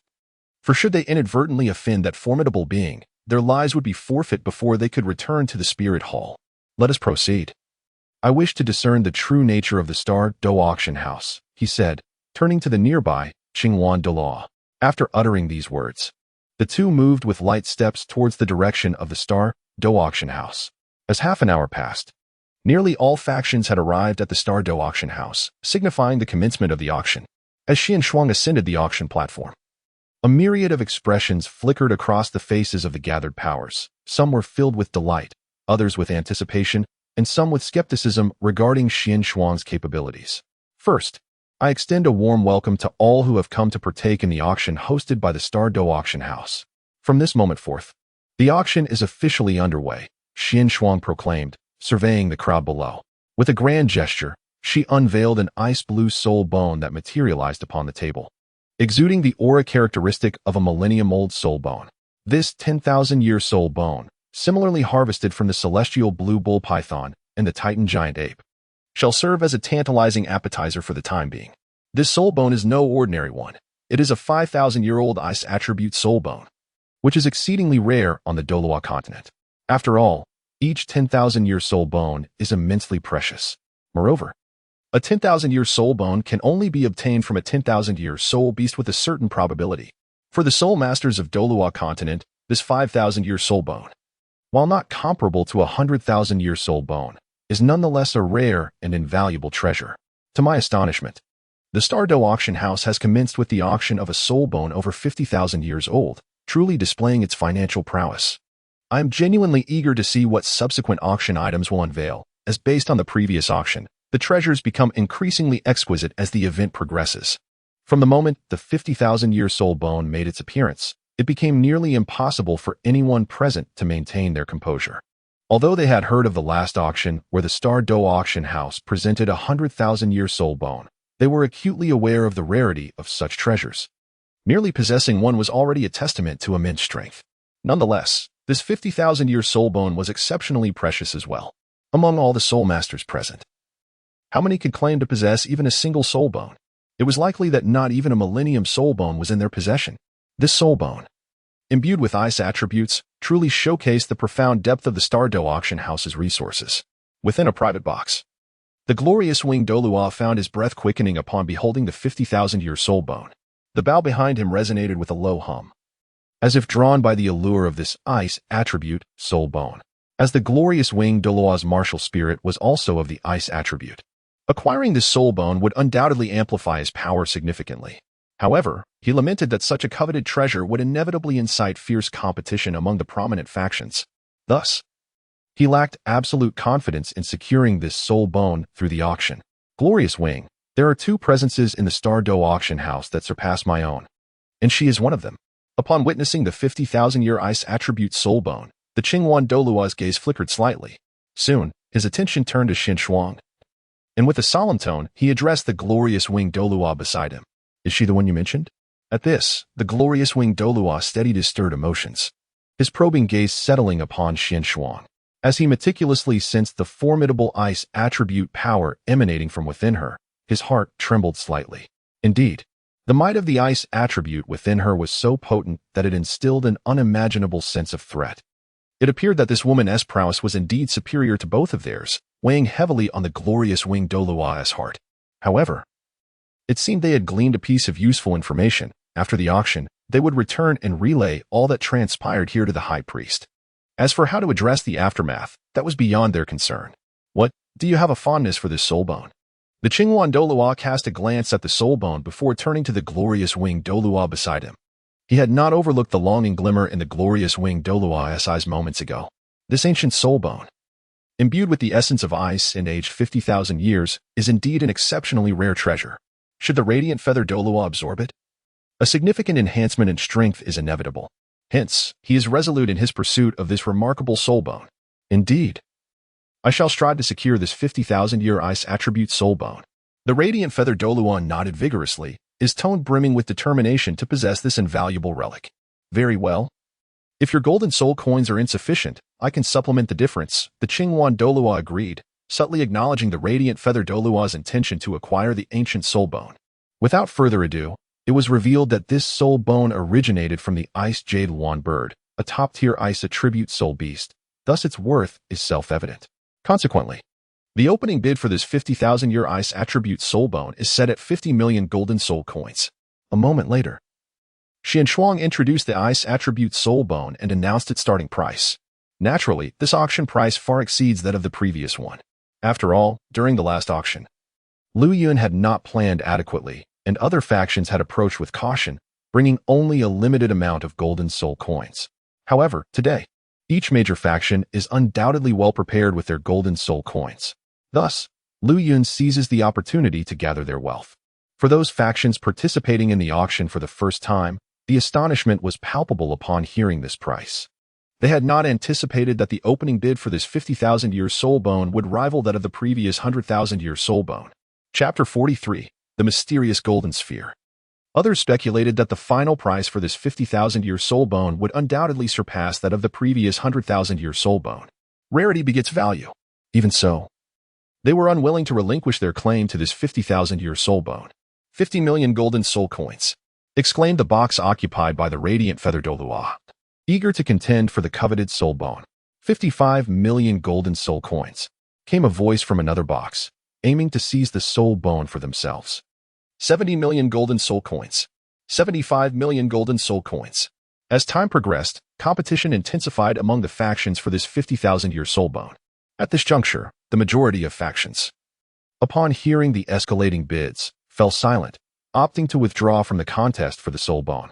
The only boxes still in contention were that of the radiant feather Douluo and another enigmatic box. Within this enigmatic chamber, several women are seated, each adorned in flowing ice blue gowns. An aura of chill envelopes the space, as if the very air had succumbed to frost, rendering it impossible to overlook. Director. The price of this soul bone has surged to 90 million gold soul coins, far exceeding our budget for this occasion. Shall we proceed? At that moment, one of the women addressed the middle-aged lady seated in the foremost position, her tone laced with a hint of regret.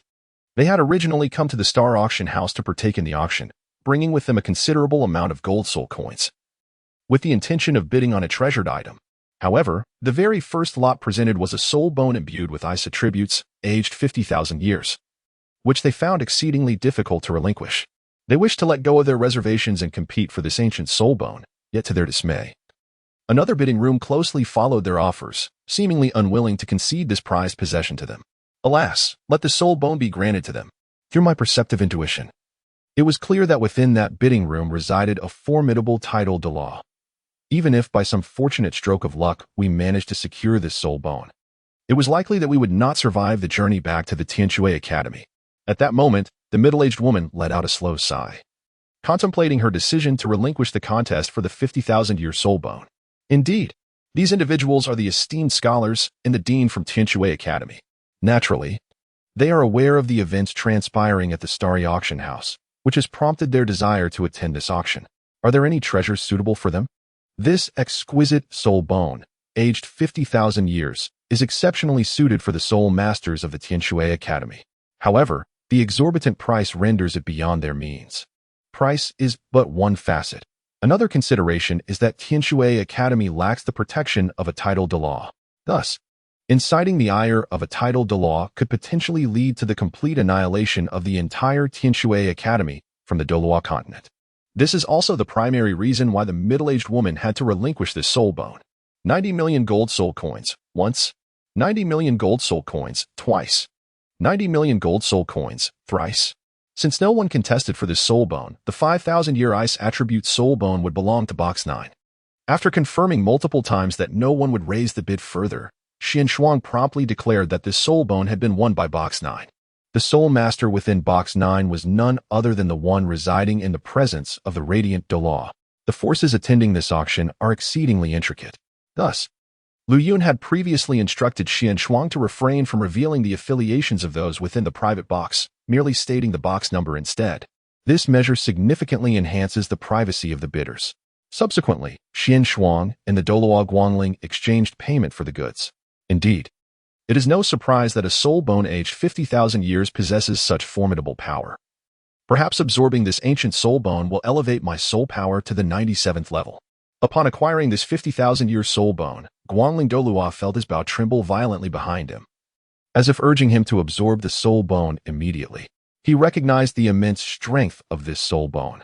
His own soul power had reached the pinnacle of the 96th level after several years of dedication. If he were to absorb this 50,000-year soul bone, a breakthrough to the 97th level would be inevitable. Allow me to extend my congratulations in advance. Xingwan Douluo genuinely rejoiced for Guangling Douluo, knowing that once he transcended, the power of their spirit hall would be further augmented. Within the private box of the spirit hall stood several individuals, including the familiar figures of Bibi Dong, Jiu Douluo, and Gue Douluo, as well as a few unfamiliar title Douluo powerhouses, undoubtedly accompanying Bibi Dong. They were among the many elders of the Spirit Hall who had come to the Star Dou Auction House. How intriguing! Do you know who resides within Box 9? At this moment, Bibi Dong became aware that the number 9 booth had successfully acquired a 50,000-year soul bone for a staggering 90 million gold soul coins, which ignited a flicker of intrigue within her. The immense financial capability displayed suggested formidable strength, leading Bibi Dong to ponder the identity of the individual or faction responsible for this acquisition. The absorption of such a venerable soul bone would undoubtedly give rise to an exceptionally powerful soul master, a scenario that the Spirit Hall must remain vigilant against. Unbeknownst to them, the soul master within the number 9 booth remained shrouded in mystery, as if an invisible barrier enveloped each booth, rendering their mental probing futile. Jiu Douluo sighed deeply, having conducted multiple investigations yet still failing to uncover the identities of those within. The numerous elders of the Spirit Hall were filled with curiosity about how the Star Dou Auction House had achieved such a feat. The barrier capable of intercepting their mental explorations was undeniably intricate. Nevertheless, Bibi Dong decided to set this matter aside. Fully aware of the formidable nature of the barrier, one that even she could not breach, let alone the elders beside her. Now, let us proceed to the second item for auction. After the conclusion of the first session, Xian Shuang gestured for silence, and with a sweeping motion of his hand, a golden orb began to levitate upon the auction table, exuding a potent aura of divinity. What is this? A golden sphere? Might it harbor some profound secret? This orb surely possesses extraordinary significance, and the enigmatic aura surrounding it suggests that it is yet another exquisite item presented by the Star Dou Auction House. Undoubtedly of immense value. Indeed, it is profoundly mysterious. From the moment the golden sphere made its appearance, a wave of perplexity washed over nearly all the soul masters within the Star Dou Auction House. They were left bewildered, pondering the true nature of this enigmatic golden orb. It is a well-known fact that for every 10 levels of soul power a soul master attains, they must absorb a soul ring to enhance their prowess. And the only known method to acquire a soul ring is through the defeat of a deceased soul beast. However, on the Douluo Continent, the means of obtaining soul rings are not limited to merely hunting soul beasts. The golden sphere before them could, in a sense, be regarded as a soul ring. With a calm demeanor, Xian Shuang elucidated the properties of the golden sphere. Chapter 44. The Divine Gift Soul Ring. Our second auction item at the Star Dou Auction House is this golden sphere, aptly named the Divine Gift Soul Ring. As the name suggests, it is a soul ring condensed from divine power. By merely shattering it, one can absorb a genuine soul ring, which bears nearly no distinction from those acquired through slaying soul beasts. The most valuable aspect of this divine gift soul ring is that it is devoid of the resentment and murderous intent typically associated with soul beasts. ensuring a pain-free absorption process. The longevity of this soul ring will increase in tandem with the strength of your body. Your physical prowess directly determines the lifespan of this soul ring. This is merely the most ordinary version of the divine gift soul ring, which can reach a maximum age of 100,000 years. Provided your physical strength is sufficiently formidable, you can indeed utilize this divine gift soul ring to acquire a soul ring of that extraordinary age. Following this, Xian Shuang gradually detailed the specific functions of the divine gift soul ring to all present, allowing them to grasp the magnitude of this extraordinary item. How could this be possible? Upon learning that the golden sphere was an unfamiliar divine gift soul ring, the crowd could no longer maintain their composure. Surely, they had not misheard? To shatter this golden sphere and absorb a 100,000-year soul ring seemed utterly preposterous. What left them most astounded was the revelation that this divine gift soul ring had been crafted by a being of divine caliber. In the eyes of soul masters on the Douluo Continent, divine beings are the stuff of legend, doubtful of any connection between the Star Dou Auction House and divine entities. The majority of onlookers adopted a wait-and-see attitude, refraining from placing bids on this extraordinary divine gift soul ring. The specific function of this divine soul ring is as follows. Given that the divine gift soul ring can ultimately attain the status of a 100,000-year soul ring, the starting bid is set at 80 million gold soul coins. Moments later, after Xian Shuang introduced the purpose of the divine soul ring to the crowd, he promptly announced the initial bidding price, an astonishing 80 million gold soul coins. A formidable individual who has transcended to the title Douluo level, upon absorbing this divine soul ring, would undoubtedly acquire a 100,000-year soul ring. Thus, the worth of this divine soul ring is comparable to that of a 100,000-year soul bone. However, Li Yun sought to exploit the opportunity to empty the pockets of everyone present, amassing a substantial amount of auction points. The existence of a divine soul ring raised questions about the identity of the individuals behind the Star Dou Auction House. Who would dare to present such an item for bidding? Among all the bidders, only Bibi Dong was fully aware of the significance of the divine soul ring. Currently participating in the divine examination, she was naturally cognizant of its existence. Upon learning of the divine soul ring's origins, she could no longer maintain her composure and suddenly stood up, her gaze fixed intensely on the golden orb. How could this be? The Star Dou Auction House had actually presented a divine soul ring. Could it be that a genuine god-level powerhouse was overseeing the auction? Or perhaps there were prodigious soul masters participating in the divine examination. These astonishing facts surged within Bibi Dong's mind, leaving her in a state of profound unrest for an extended period. This is a divine bestowed soul ring, crafted solely by the powers of a deity. It permits a soul master to absorb a soul ring without any peril, an extraordinary phenomenon. Bibi Dong is resolutely determined to acquire this divine soul ring. Having previously absorbed the divine bestowed soul ring, she is acutely aware that this golden orb is genuine, without a shadow of a doubt. All 9 soul rings of her primary martial spirit have been duly recognized, yet the soul rings associated with her secondary martial spirit remain woefully insufficient. Initially, she intended to venture to the Star Dou forest in search of high-aged soul beasts to serve as soul rings for her secondary martial spirit. Unexpectedly, she stumbled upon a divine bestowed soul ring at the Star Dou Auction House. Should she successfully bid for this divine soul ring, it would undoubtedly enable her to absorb a true 100,000-year soul ring, with an immeasurable enhancement to her strength. Thus, regardless of the cost, she is determined to secure this soul ring. Your Holiness, could it be that this divine bestowed soul ring is truly as you have described? Within the confines of this private chamber, the numerous elders of the Spirit Hall, upon witnessing Bibi Dong's extraordinary demeanor, were beset by an incredulous thought. Could it be that this golden orb was indeed a divine soul ring crafted by a godly powerhouse? Indeed, the truth of the matter was undeniable, no matter the cost. This divine soul ring must be acquired. Bibi Dong's gaze remained fixated on the coveted artifact as she solemnly addressed those beside her, declaring that even if it meant exhausting all her golden soul coins, she would secure this divine soul ring. Yes, Your Holiness. Upon hearing Bibi Dong's earnest proclamation, the attendees, including the esteemed Zhu Douluo, adopted a serious demeanor and began preparing their bids for the auction of this divine soul ring. Astonishment grew within each heart, realizing that it was genuinely crafted by a godly being. The numerous titled Douluo powers truly grasped the terrifying nature of the Star Dou Auction House, which dared to auction items made by divine beings. Perhaps the Star Dou Auction House was even more enigmatic than they had previously imagined. 100 million golden soul coins. With Bibi Dong's assurance, Douluo immediately declared a staggering bid of 100 million golden soul coins, a price that left the crowd in shock. They understood that this divine soul ring was the creation of a godly power and could ultimately transform into a 100,000-year soul ring.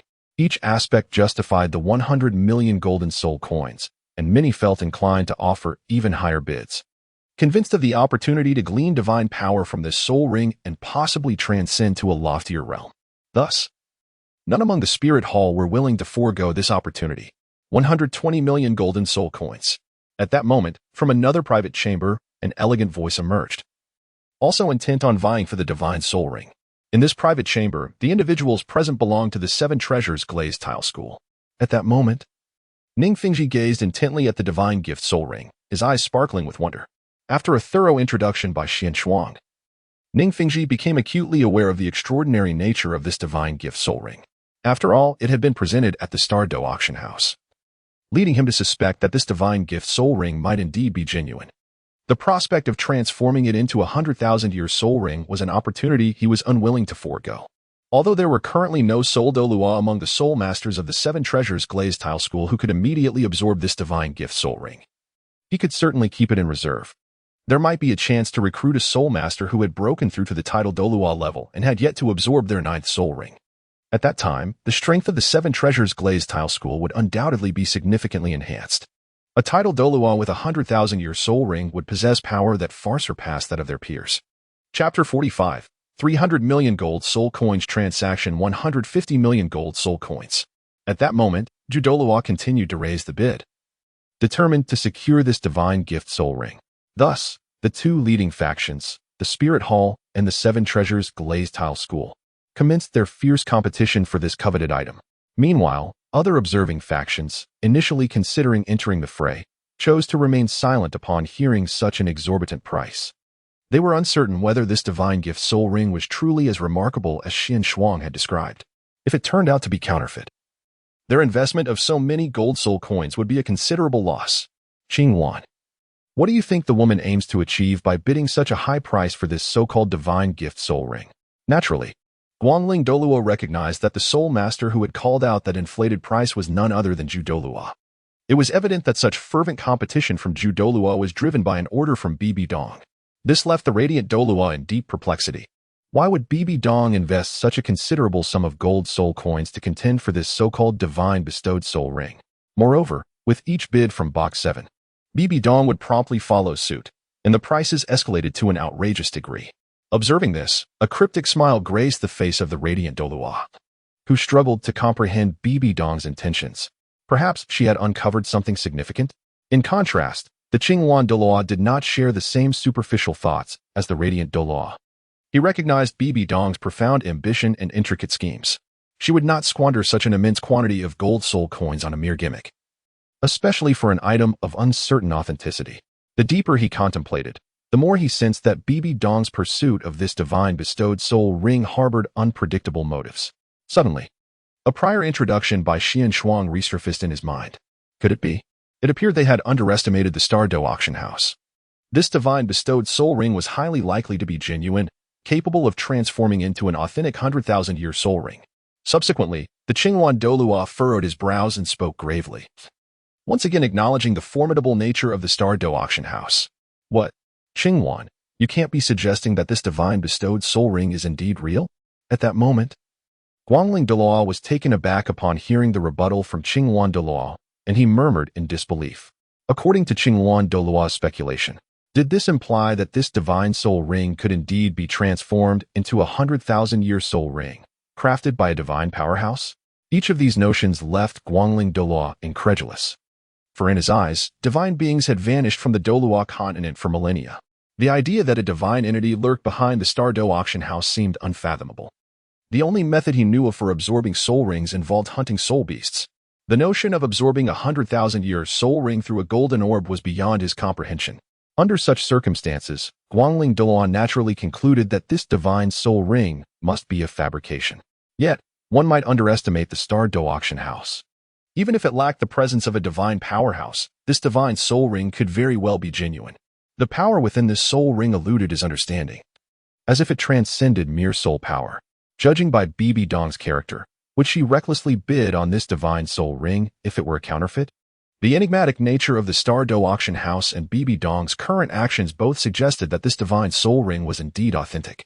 Qingyuan Douluo sighed deeply and reiterated his speculation, this time with substantiated reasoning. Indeed, upon hearing Qingyuan Douluo's words, Guangling Douluo fell silent, lost in contemplation. His ice-blue eyes shimmered with intricate thoughts. What course of action should we take next?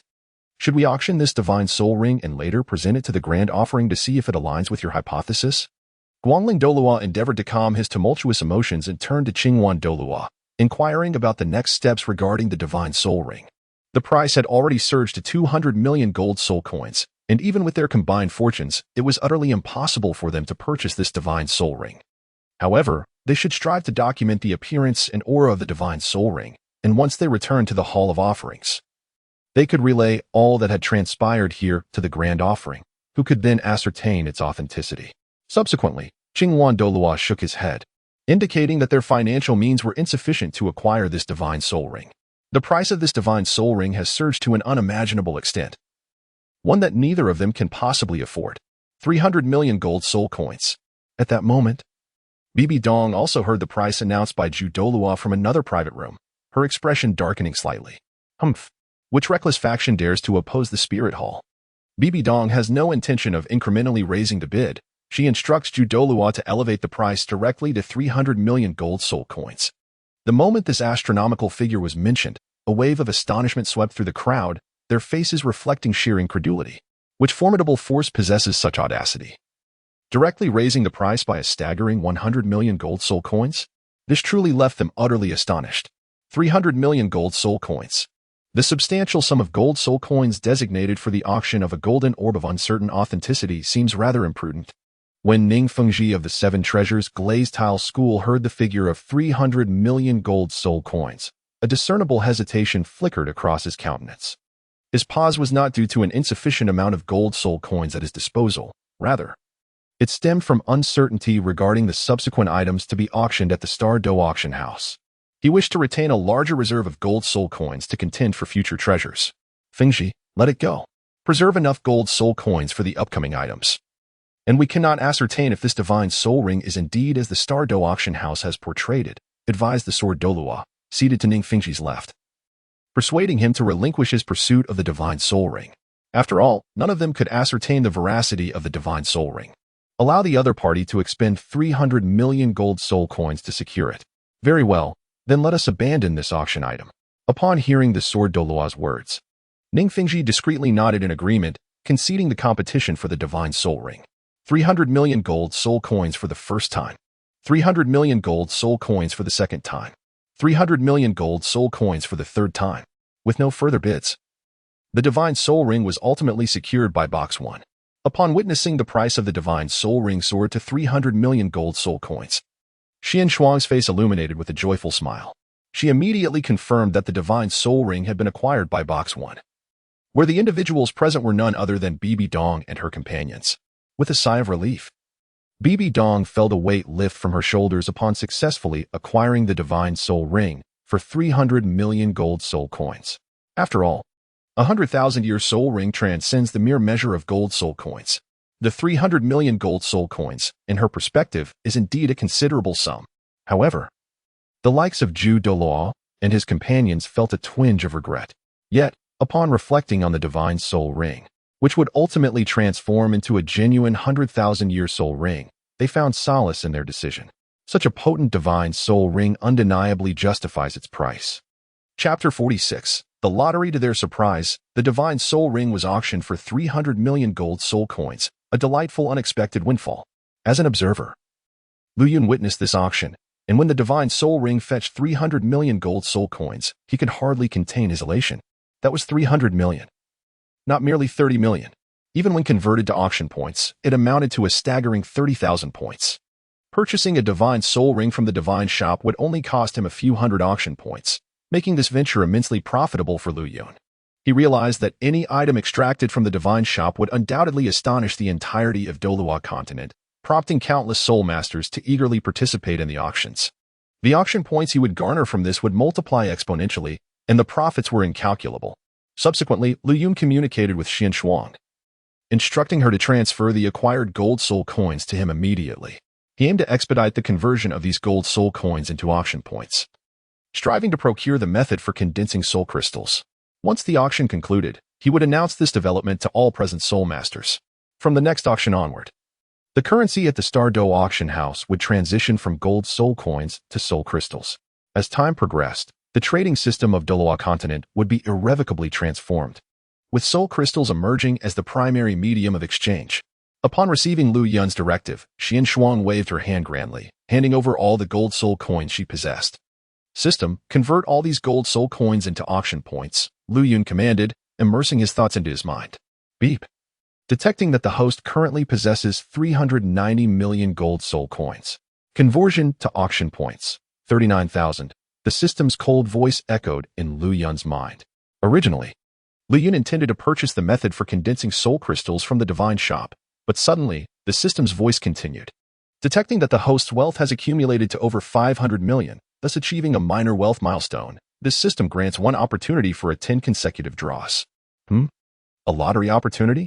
System, why didn't you inform me of this feature? Lu Yun inquired, perplexity evident in his voice. A lottery? An opportunity for 10 consecutive draws? Does the system possess a lottery function, and yet it has not disclosed this to me? All functions of this system are to be discovered by the host. Since the activation of the divine shop, the lottery function has remained within the divine shop, merely unnoticed by the host. Indeed, the cold voice of the system elucidated. Upon hearing the system's explanation, Lu Yun hastily glanced at the supreme shop, discovering a button in the lower right corner inscribed with the words lottery. Faced with this revelation, Lu Yun's expression darkened. It was rather peculiar to find such a lottery function tucked away in such an obscure corner.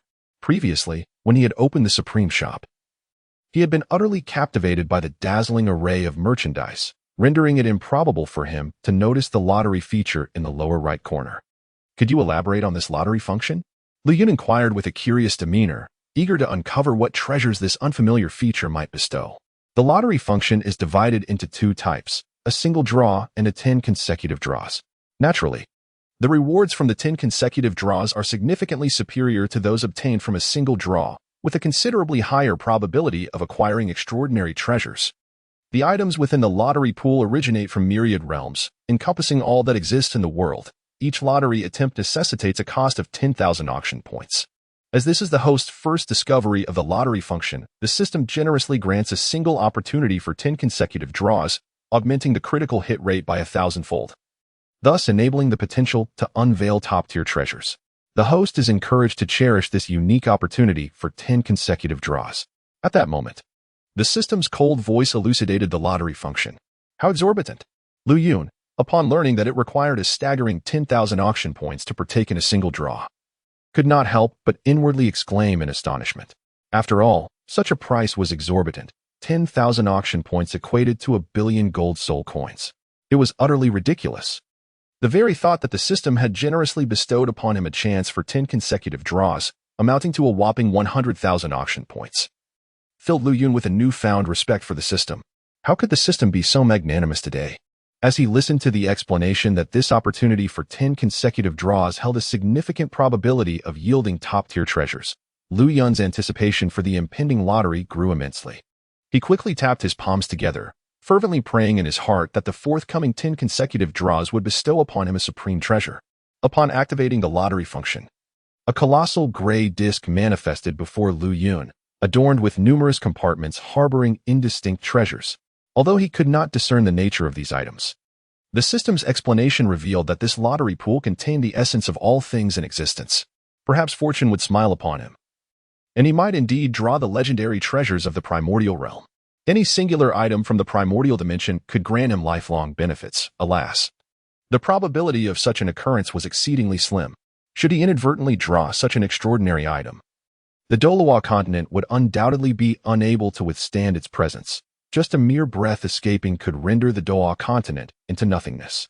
System, commenced the 10 consecutive draws. Lu Yun murmured softly, and in the next moment, his fingertip pressed down upon the central button of the disc. Boom, boom. The gray disc erupted with a dazzling golden light, and the central needle began to spin vigorously. With eyes tightly shut, Lu Yun awaited the arrival of the forthcoming mysterious treasure. Congratulations to the host for receiving 10,000 sheets of ordinary A4 paper. Congratulations to the host for receiving a summoning card. Congratulations to the host for receiving a men's down jacket. Congratulations to the host for receiving an invincible domain. Congratulations to the host for receiving the Tang Sect's secret art, Shantian skill. Congratulations to the host for receiving a soul power enhancement card. Congratulations to the host for receiving 10 divine soul rings. Congratulations to the host for receiving 100,000-year ice snow maiden soul. Congratulations to the host for receiving a Phoenix brand bicycle. Congratulations to the host for receiving a soul power concentration 100-fold card. After exhausting the opportunity for 10 consecutive draws, 10 treasures floated before Lu Yun. Upon seeing the names of these 10 items, an unmistakable smile illuminated his expression. What extraordinary luck I possess to have drawn so many treasures. Although Lu Yun had not yet examined the specific functions of these 10 items, a few of them, simply by their names, resonated as indescribable treasures. His first attempt at 10 consecutive draws had yielded such fortune. If he were to attempt another round, would he not also be able to procure an abundance of such treasures? The system's voice interjected, akin to a bucket of cold water poured over Lu Yun, bringing him back to reality. Alas, it is what it is. Hearing this, Lu Yun subtly shook his head, a hint of disappointment creeping onto his face. Even without the critical strike, the treasures obtained in the future should not fall short of value. Moments later, Lu Yun's gaze fixated on the 10 items before him. Some were indeed quite ordinary, yet he remained intensely curious about the remaining few. P.S. Dear esteemed readers, there are still 2 chapters to be updated tonight, so stay tuned. And thank you for your support. Chapter 47. The Invincible Domain. Lu Yun's attention was drawn to the Invincible Domain, and soon, all the information regarding it flooded his mind. After fully absorbing the details of the Invincible Domain, a flicker of astonishment crossed Lu Yun's eyes. He stood there dumbfounded, clearly unable to believe that this was indeed the reward he had drawn. It seemed almost too extraordinary. System, do you truly affirm that the Invincible Domain possesses such unparalleled power? Lu Yun inquired of the system with a tone tinged with uncertainty. For the concept of an invincible domain exuded an aura of enigma. The precise effects of the invincible domain dictated that as long as he remained within the confines of the Star Auction Pavilion, he would embody an existence beyond defeat. Within the realm of the Star Auction Pavilion, no one could rival him. Indeed, the essence of the invincible domain lay in its very name. As long as the host dwelled within the Star Auction Pavilion, he stood as the strongest being in the heavens and the earth. The system's haughty voice resonated within Lu Yun's mind, reaffirming the formidable nature of the invincible domain. Yet, he pondered, could it withstand the might of a deity at the level of a god king? At that moment, Lu Yun continued his inquiry. The Star Auction Pavilion had initially posed no issues, but should it present even more precious treasures for auction in the future, it would inevitably attract the attention of the deities from the divine realm. He wondered if this invincible domain would indeed surpass the power of a god king. Do not underestimate the invincible domain, host, the system replied with a tone of disdain, as if Lu Yun's suggestion of using the invincible domain against a god king was a slight against its prowess. After all, beneath the invincible domain, a god king would find themselves utterly crushed, akin to an ant stirring up no waves at all. Goodness, the invincible domain is so formidable. I never imagined my fortune would be so extraordinary this time. With the invincible domain, my safety will no longer be under significant threat.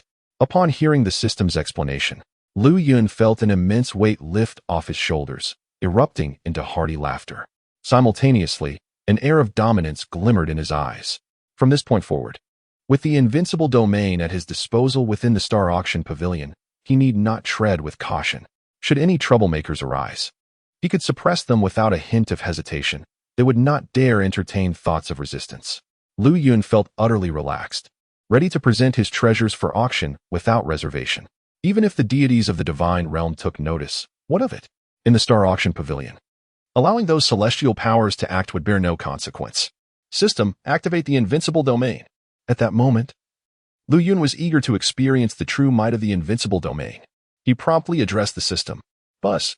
As soon as his words fell, an extraordinary aura enveloped him, as if it could awe the heavens and the earth.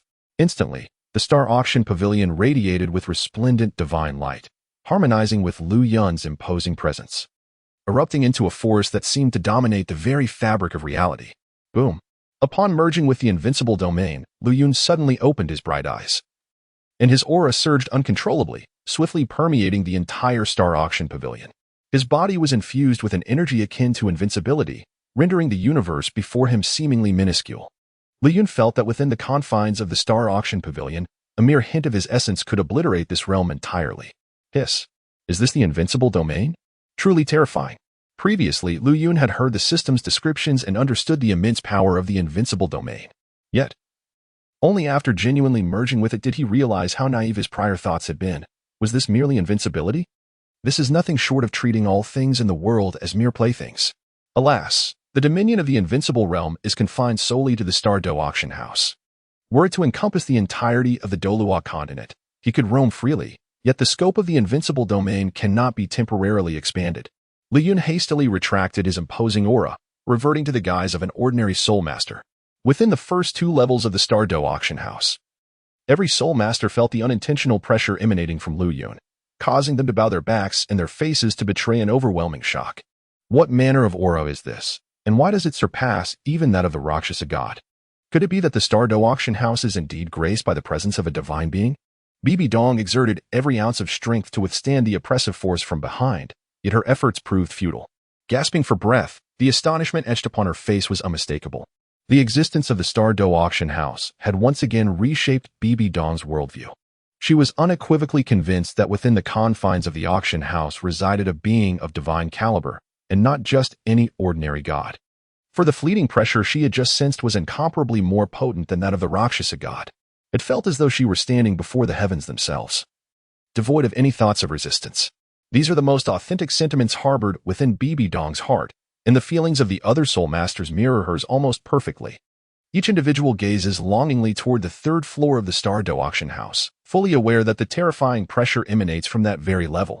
They perceive the Star Dou Auction House as a colossal entity, suppressing their chaotic thoughts and daring not to provoke it any further.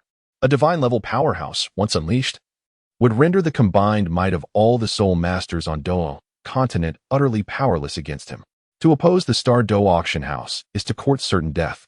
Any wise individual would refrain from engaging in such foolishness. The earlier incident was merely a trivial interlude, unworthy of excessive concern. Xian Shuang, naturally sensing the overwhelming pressure akin to that of the heavens and the earth, displayed a momentary astonishment. However, she swiftly regained her composure, endeavoring to calm all present soul masters, urging them not to overreact. In her mind, whatever actions the pavilion master undertakes are entirely justifiable and deserving of no astonishment. Regrettably, upon hearing Xian Shuang's remarks, every individual present wore a look of utter disbelief. Is this truly how one should speak? Is this merely a trifling matter? Just a hint of oppressive force renders them utterly defenseless. If the commotion escalates further, would they not be completely crushed into fragments by this overwhelming pressure? This is rather ostentatious, isn't it? Xian Shuang paid no heed to the expressions of those present and began to prepare the 3rd auction item. Now, let us behold the 3rd piece for bidding. Upon uttering these words, Xian Shuang waved her hand, and a green ethereal apparition of a soul beast materialized upon the table. This soul beast's spectral form appeared to be in deep slumber, its eyes gently closed. However, the aura emanating from this apparition was impossible to overlook. The attendees soon realized that the essence of this spectral figure mirrored that of the soul beast itself. From the moment this auction item made its appearance, a sense of bewilderment enveloped the crowd. Could it be that the Star Auction House was presenting a soul beast for bidding? Moreover, the condition of the soul beast was indeed peculiar. It was not a tangible entity, but rather an ethereal shadow. This left the numerous factions present in a state of deep perplexity, as they were entirely unaware of the true purpose of the Star Auction House. Allow me to present the 3rd item up for auction, a 10,000-year-old emerald swan soul spirit. I trust that the concept of a soul spirit is rather unfamiliar to you. So I shall proceed to elucidate another method of acquiring soul rings, akin to the traditional hunting of soul beasts, yet distinct in its own right. Xian Shuang slowly unveiled the specific origins of the soul spirit while simultaneously educating every soul master present about the various methods of absorbing soul rings that currently exist on the continent. Chapter 48. Promoting the Soul Spirit. Depending on the age, the number of soul rings it can manifest varies, allowing one soul to retain its consciousness, thereby assisting soul masters in battle, a different manifestation of soul beasts. In a sense, the soul spirit represents a groundbreaking evolution of the soul ring. Thus, the starting bid for this 10,000-year-old emerald swan soul spirit is set at 30 million gold soul coins. Xian Shuang articulated the benefits and significance of the soul spirit to the soul masters of Douluo Continent. Upon hearing of the miraculous effects of the soul spirit, the gathered crowd displayed evident curiosity, refraining from immediate bids as they maintained a state of observation reminiscent of their prior demeanor. The soul spirit appears undeniably peculiar. Can it truly become a soul ring? It seems rather dubious at first glance. However, the attendees are aware that the Star Dou Auction House would not present counterfeit goods, leading a few soul masters to engage in a bidding war for this extraordinary soul spirit. Consequently, the price escalates, albeit not as exorbitantly as the previous two items. 40 million gold soul coins. At that moment, a woman's voice emanated from box number 10, placing a bid of 40 million gold soul coins for the Emerald Swan soul spirit. After a brief pause, no one else dared to raise the bid, as all felt a profound sense of skepticism regarding this soul spirit. They were reluctant to invest such a substantial sum in an unknown entity. A 10,000-year soul ring holds little significance for them. They could effortlessly venture into the Star Dou forest to hunt a 10,000-year soul beast. Most attendees refrained from competing for this 10,000-year soul spirit. 40 million gold soul coins, once. 40 million gold soul coins, twice. 40 million gold soul coins, thrice. With no further bids, the 10,000-year Emerald Swan soul spirit was claimed by box number 10. Moments later, Xian Shuang announced that the soul spirit was successfully auctioned to box number 10. Regarding the price, Xian Shuang felt no significant disappointment. A 10,000-year soul ring is not deemed particularly precious among soul masters of the Douluo Continent. Thus, fetching a price of 40 million gold soul coins is considered quite commendable. Dean, do you truly believe that spending 40 million gold soul coins on this 10,000-year Emerald Swan soul spirit is worthwhile? Within box number 10 sat several women, each adorned in flowing green gowns, radiating a vibrant vitality. The individuals in this box were indeed soul masters from the planned academy of the Douluo Continent. In my opinion, it is reasonably worthwhile, stated the foremost woman, the dean of the planned academy, with resolute conviction. You are all aware that the Emerald Swan is one of the rarest soul beasts in the Star Dou forest, and among life attribute soul beasts, it ranks at the pinnacle. Our martial spirits are predominantly of the plant type, making the Emerald Swan the most suitable soul beast for our martial spirits. We are well acquainted with the Star Dou Auction House's reputation, and I trust they would not present us with a fraudulent soul spirit.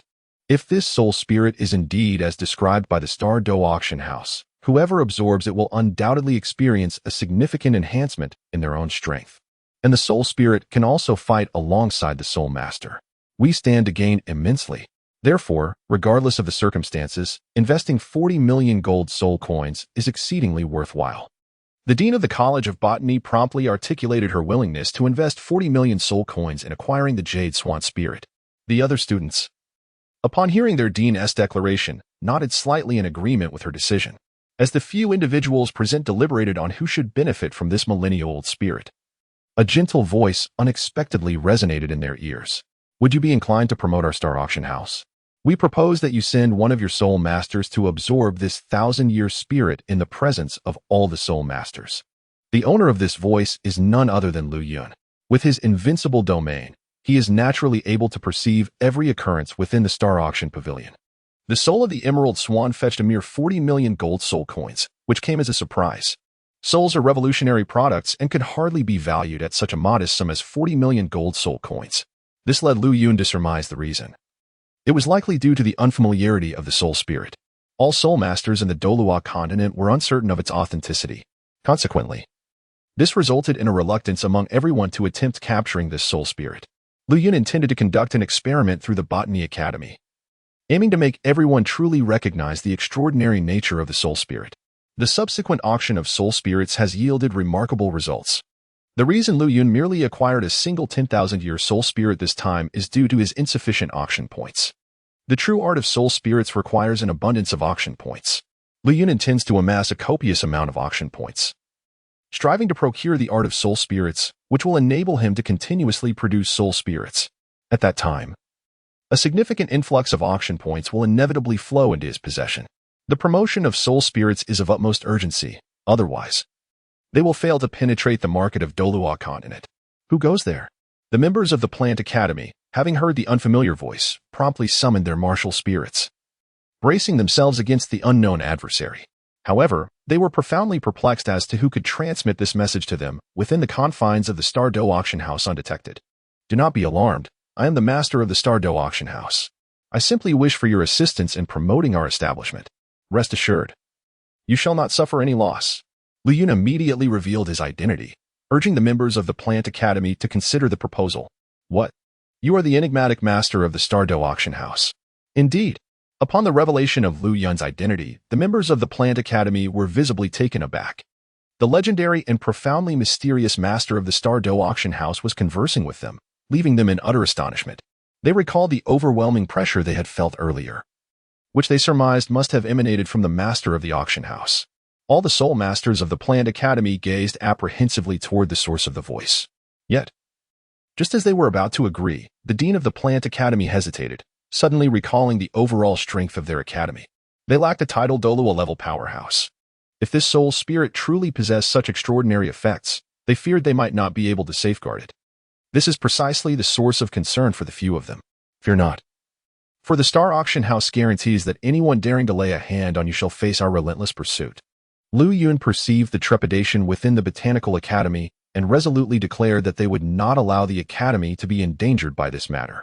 P.S. Let us gather the opinions of our esteemed readers. I wonder which world they aspire to summon individuals from. The function of the summoning card. Chapter 49. Absorbing the Millennium Soul Spirit. Since you have spoken, we at the Botanical Academy are willing to absorb this soul spirit in the presence of all soul masters. At that moment, the Academy's head, upon hearing Lu Yun's assurance, felt the heavy burden lift from her heart.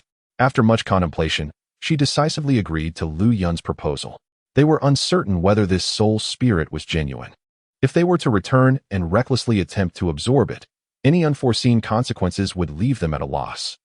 Absorbing it within the confines of the Star Auction House would significantly mitigate the potential dangers associated with the absorption of the soul spirit. By the way, it seems that none among us are suitable soul masters for absorbing this soul spirit. The head of the Botanical Academy then contemplated yet another perplexing dilemma. The individual dispatched by the College of Plants possesses a strength comparable to that of 2 elders, both at the Soul Sage level. As for the other students, nearly all are at the Soul Master rank, with only one student having attained the esteemed level of 40 in soul power. Initially, their intention was to wait until the conclusion of this auction before escorting this particular student to the Star Dou Forest to acquire the 4th soul ring. Among all present, none have reached the threshold of soul power, leaving only the 40-level student eligible for absorption. However, it is crucial to note that the 4th soul ring for a soul master cannot endure a lifespan exceeding 10,000 years. This Millennium Soul Ring is beyond imagination. To recklessly absorb it would surely spell certain death. They had never heard of any soul master successfully absorbing a 4th soul ring of such an ancient caliber. You need not worry. I can assist her in absorbing this Millennium Soul Spirit without any harm, he stated. Of course, this serves as a form of promotion for your Plant Academy at our Star Dou Auction House. Lu Yun pondered for a moment, nonchalantly responding. For within the realms of the Star Dou Auction House, he was an invincible entity. The notion of allowing a level 40 soul master to absorb a Millennium Soul Ring, exceeding the conventional limits, seemed trivial to him, thus he felt little apprehension. Absorbing a Millennium Soul Spirit as a 4th soul ring would significantly alter the trajectory of that student's future. Aside from Tang San from the original narrative, it appeared no other soul master from ordinary factions had achieved such a feat. The director of the Plant Academy furrowed her brow, incredulous at the absurdity of this proposition. Could they truly allow that student to absorb a Millennium Soul Ring? It was common knowledge that the age limit for the 4th soul ring could only reach a few thousand years. The idea of absorbing a Millennium Soul Ring was utterly outrageous. Yet, they were acutely aware of the formidable capabilities of the Star Dou Auction House, which might indeed resolve this predicament. With this in mind, the director of the Plant Academy sought the student's opinion. Qingmu, do you wish to absorb this 10,000-year Emerald Swan Soul Spirit at the Star Dou Auction House? She inquired, for she recognized her as the most gifted soul master of the younger generation at the Plant Academy. Should she successfully absorb the Millennium 4th Ring, her innate abilities would undoubtedly grow stronger. However, if she were to fail, the consequences could range from a damaged foundation, resulting in an inability to further cultivate her soul power, to the grim possibility of losing her life on the spot. This significant decision should ultimately rest in her own hands. Dean, I am willing to absorb this Millennium Soul Spirit. After a period of contemplation, Qingmu recalled the enigmatic nature of the Star Auction House and resolutely consented. The opportunity to defy fate lay before her, despite the immense peril. She had no justification to relinquish it. Upon hearing the planned academy's agreement, Lu Yun nodded slightly. What was most astonishing was that the student dared to absorb a Millennium Soul Ring at the 4th Soul Ring stage. This decision is indeed resolute. And Lu Yun has recognized the remarkable determination of this student. It is precisely due to this choice that the destiny of this young girl will undergo a transformation. It is time for the extraordinary effects of the soul spirits to resonate throughout the entire Douluo Continent, and from this day forth, we shall completely unveil the potential of the soul spirits. Equipped with a concrete response, Lu Yun conveyed this matter to Xian Shuang using his mental prowess, instructing her to temporarily halt the auction. To demonstrate the process of absorbing soul spirits to all present soul masters, the auction will now pause for a moment. I understand that you may harbor doubts regarding the authenticity of the soul spirits. Today, let the auctioneer showcase the absorption process for us. Upon receiving Lu Yun's command, Xian Shuang promptly suspended the next item for bidding, her expression grave as she addressed the assembly of soul masters with a tone of utmost seriousness. Indeed, as soon as Xian Shuang's words fell, the anticipation within all the soul masters dissipated, their gazes fixated upon her. They too wished to ascertain whether the soul spirits presented by the Star Dou Auction House truly lived up to their description. Subsequently, the dean of the Botanical Academy, accompanied by Qing Mu, slowly approached the auction stage. Now, I shall teach you the method to absorb the soul spirit. During this process, maintain a tranquil mind and do not worry. The master will intervene if necessary. Having received the master's directive, Xian Shuang comforted Qing Mu, urging her to remain calm. Absorbing a 10,000-year soul ring for the 4th soul ring is something that soul masters on the Douluo Continent scarcely dare to envision. Thus Qing Mu inevitably felt a tinge of nervousness. Nodding gently in response, Qing Mu began to regulate her soul power. Xian Shuang commenced guiding Qing Mu to slowly establish a connection between her martial soul and the Emerald Swan soul spirit. As time passed, a potent aura of life emanated from the Emerald Swan. Qing Mu's martial soul unconsciously manifested, intertwining with the Emerald Swan as if the two were of a singular essence. The formidable power of the Millennium Soul Beast surged into Qing Mu's body, plunging her into an abyss of agony. Her own soul force spiraled into chaos, as if on the verge of an explosive demise. The might of a Millennium Soul Ring is not something a soul master of her caliber could withstand. The assembled soul masters, witnessing this young woman with merely a level 40 soul power daring to absorb a Millennium Soul Ring, were astounded and shook their heads in disbelief. To them, absorbing a Millennium Soul Ring at the position of the 4th Soul Ring was akin to stepping into the gates of death. There had been soul masters in the past who attempted this during their ascension to Soul Sovereign, but without exception, they perished, leaving nothing but remnants of their existence. As the crowd gasped in collective astonishment, a sudden brilliance radiated from the 3rd floor of the Star Dou Auction House, emanating a transcendent power. With a thunderous roar, an endless bloom of vitality enveloped Qing Mu, tirelessly untangling the turmoil within her soul force. It swiftly dispersed the chaotic energies, simultaneously tempering her physique and meridians. Moments later, Qing Mu appeared considerably relieved, her expression serene as she absorbed the Millennium Soul Spirit. Chapter 50, Soul Power Enhancement Card. Lu Yun realized that the soul power of the Millennium Soul Ring was evidently beyond Qing Mu's capacity. So he harnessed supreme strength to instantaneously disperse the excess energy of the soul spirit. This energy coursed throughout Qing Mu's body, fortifying her meridians and physique until she could fully endure the overwhelming force of the Millennium Soul Spirit. Lu Yun's action substantially aided Qing Mu in successfully absorbing this formidable Millennium Soul Spirit, enhancing her physique and meridians severfold, an unimaginable boon for her future. It can be said that Qing Mu's destiny had irrevocably changed, a feat made possible by Lu Yun. After all, on the Douluo Continent, few could achieve such a remarkable outcome. Perhaps only Lu Yun himself. Even the most powerful Limit Douluo lacked the strength to perform such a feat as nearly half an hour passed. The Emerald Swan Soul Spirit was fully absorbed, and a harmonious aura radiated from Qing Mu. A magnificent life force enveloped the entire area. Then, in the astonished gazes of the crowd, a 4th soul ring, a pitch-black Millennium Soul Ring, suddenly manifested around Qing Mu, pulsating rhythmically. It unleashed the oppressive aura characteristic of a Millennium Soul Ring, reverberating through the void. How is this possible? She truly succeeded. What kind of entity is the Star Dou Auction House that enables a soul master to safely absorb a Millennium Soul Spirit at the position of the 4th soul ring? It is simply extraordinary. As all present beheld this scene, they could not help but exhale a sigh of relief. The absorption of a 10,000-year soul ring at the 4th spirit ring level was an unprecedented achievement. Although they remained oblivious to the methods employed by the Star Dou Auction House to accomplish such feats, they were acutely aware of its profound mystery, which filled them with awe. However, the foremost powers of the Douluo Continent began to harbor ulterior motives, seeking to recruit this remarkable young woman into their ranks. With the 4th soul ring reaching the level of 10,000 years, they were unwilling to let such a rare talent slip away. Among the soul masters, a few harbored nefarious thoughts, having recognized the extraordinary potential of the soul spirit, igniting their desires to seize it. They believed that possessing the soul spirit would enable them to absorb a 10,000-year 4th ring as well. Regrettably, these individuals would ultimately find themselves grasping at straws. For without Lu Yun's formidable strength to facilitate the process, attempting to absorb a 10,000-year soul spirit at the 4th soul ring would lead only to catastrophic demise. With no chance of survival, we must find a way to recruit this girl into our spirit hall, instructed Bibi Dong, who had evidently taken an interest in the young woman. She promptly commanded the nearby Douluo to devise a strategy to bring her into the spirit hall.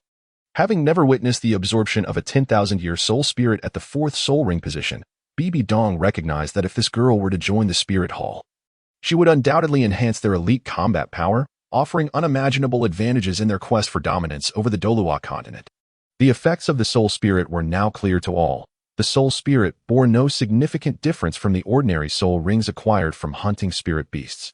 The 10,000-year Emerald Swan soul spirit could bestow 3 soul rings, meaning that once this young woman's spirit power surpassed the rank of Spirit King and ascended to Spirit Emperor, she would automatically generate 2 additional soul rings without the need to hunt spirit beasts anew. Xian Shuang illustrated the soul spirit's extraordinary nature through the example of Qing Mu, demonstrating how a 10,000-year Emerald Swan could grant this soul master 3 10,000-year soul rings, a remarkable bargain indeed. After hearing this explanation, many soul masters marveled at the soul spirit's unparalleled benefits, while others lamented their missed opportunity to bid on this exceptional soul spirit. The prospect of a 10,000-year soul spirit giving rise to 3 10,000-year soul rings was an exceedingly lucrative deal. Unfortunately, their disbelief in the Star Dou Auction House's descriptions had cost them this ineffable chance. Moreover, let me remind you all that these individuals are soul masters promoting our Star Dou Auction House. I am aware of certain thoughts brewing among you. Should the Star Dou Auction House learn of any soul masters attempting to seize the soul spirit, they would do well to prepare for our uncompromising response. At this moment, Xian Shuang did not forget the instructions of the pavilion master, and the power of icy cold enveloped the entire Star Dou Auction House in an instant. Upon hearing Xian Shuang's warning, all present fell into silence. As for the few soul masters who harbored malicious intentions, they completely abandoned their thoughts.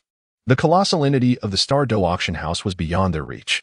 Since the Star Dou Auction House had declared its intent to protect the Planned Academy, they had no choice but to relent, not wishing to invoke this misfortune.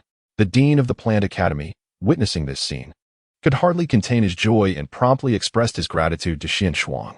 This extraordinary opportunity, bestowed upon them by the Star Auction House, felt somewhat overwhelming, especially considering they had expended several tens of millions of gold soul coins. With the assurance of the Star Auction House, the Botanical Academy no longer needed to fret over the covetous eyes of rival factions. Upon returning to their private chamber, they prepared to partake in the forthcoming auction, eagerly anticipating the items to be presented by the Star Auction House. The earlier interruption was now behind them. This auction featured solely this singular soul spirit. Should they desire to bid on additional soul spirits in subsequent auctions, they would have to await future events. Xian Shuang, fully aware of the attendees' yearning for another soul spirit auction, promptly interjected to quell their aspirations. This time, there was indeed only this one eternal soul spirit. And regarding subsequent soul spirits, one could only await the abundance bestowed by the master. Thus, Xian Shuang commenced the auction for the next item. Lu Yun also focused his attention on the several items before him. The invincible domain had already provided him with ample surprise. It was truly difficult to fathom what further treasures might bring him next. Lu Yun's gaze settled upon the soul power enhancement card, and upon reading the specific description, a glimmer of confusion crossed his eyes. Soul power enhancement card. It can elevate the host's soul power, yet the specific level of enhancement remains uncertain, relying solely on luck. The uncertainty of the soul power enhancement level? Lu Yun's heart brimmed with anticipation. What if fortune smiled upon him, and he were to boost his soul power by 80 levels? Would he not then ascend to divinity? becoming an invincible entity in the Douluo Continent? Host, do not think too far ahead. This is merely an ordinary soul power enhancement card, capable of raising the host's soul power by a maximum of 10 levels. Thus all depends on the host's luck. The system interjected decisively, interrupting Lu Yun's daydreams. Well then, I hope my luck is extraordinary and I can enhance my soul power by 10 levels. Lu Yun sighed softly. If he could elevate his soul power by 80 levels with just an ordinary card, it would surely incur a loss for the system. Achieving a 10-level increase is already quite commendable. Even though he possessed the time-space divine tower martial soul, which could accelerate the passage of time around him, it would still require a considerable amount of time to elevate his soul power by 10 levels. Yet today, with merely a soul power enhancement card, he could achieve this, an exceedingly worthwhile transaction. The 10 items he drew this time were all complimentary gifts from the system. Receiving a chance for 10 consecutive draws can be regarded as a stroke of fortune for Lu Yun. What reason would he have to feel dissatisfied? Bang! A spark of brilliance flickered in Lu Yun's eyes as he swiftly followed the system's instructions, forcefully channeling his soul power to crush the enhancement card. An endless stream of golden light erupted forth, wholly entering Lu Yun's body. In that moment, he felt his being filled with a rich essence of soul power. Rapidly, he activated his 2 martial souls, beginning to absorb the vast reservoir of soul power. Chapter 51. A future prosperity. Once Lu Yun had absorbed all the soul power within him, he suddenly opened his eyes, and within his dark pupils radiated an incredibly resplendent light. Upon sensing his soul power level, which had surged by 8 levels, his face was alight with ecstasy. His original soul power had reached level 26, and with the use of the enhancement card, he had successfully broken through to level 34. Although this level might seem inadequate for someone of his current age, it is noteworthy that he had achieved level 34 in less than 2 months since arriving in the Douluo Continent. If this were to spread, it would undoubtedly astonish the entire realm. It is not entirely his fault. After all, he possesses a system of remarkable prowess. Previously, Lu Yun had set a 5-year goal to ascend to the ranks of a divine-level powerhouse, which now seems rather protracted. Given this, he contemplated shortening his timeline, aspiring to become a divine-level being as swiftly as possible. Taking a deep breath to quell his excitement, Lu Yun gradually began to stabilize his soul power. After half an hour had passed, he focused his gaze upon a card that promised a 100-fold increase in soul power concentration. The 100-fold soul power concentration card. It could significantly elevate the soul power levels across the Douluo Continent, heralding an era of unparalleled cultivation. Upon comprehending the card's potential, Lu Yun was left utterly astounded, his mind reeling in disbelief. Surely, he could not have misread this. The sheer energy contained within this single card could amplify the soul power concentration across the Douluo Continent 100-fold. What an extraordinary concept. One must consider the vast expanse of the Douluo Continent. The implications of such a dramatic enhancement in soul power concentration were beyond Lu Yun's capacity to fathom. Currently, the emergence of tidal Douluos was exceedingly rare, yet with a 100-fold increase in soul power concentration, it would not take a decade for tidal Douluos to become commonplace. Indeed, there might be exceptionally gifted soul masters capable of proving themselves as divine beings through their own strength. Moreover, the benefits of this 100-fold increase extend far beyond mere numbers. As time progresses, the likelihood of children being born with top-tier martial souls will surge significantly. This indicates that the entire Douluo Continent is poised to enter a golden age of cultivation. Just the thought of such a pinnacle era, with tidal Douluos flourishing, made Lu Yun draw a deep breath in anticipation. With this in mind, the Soul Crystal project could now be officially launched. After calming his restless emotions, Lu Yun shook his head in contemplation. Suddenly, he recalled his intention to announce this matter following the conclusion of the auction. If the soul power across the Douluo Continent were to increase 100-fold, then the emergence of soul crystals would also accelerate. Presently, the condensation of soul crystals relied solely on the efforts of soul masters, which is not a sustainable strategy. A soul master cannot perpetually forego cultivation to focus solely on the condensation of soul crystals. This is evidently an impractical endeavor. Lu Yun planned to explore the divine shop shortly to see if there were any methods available for the autonomous condensation of soul crystals.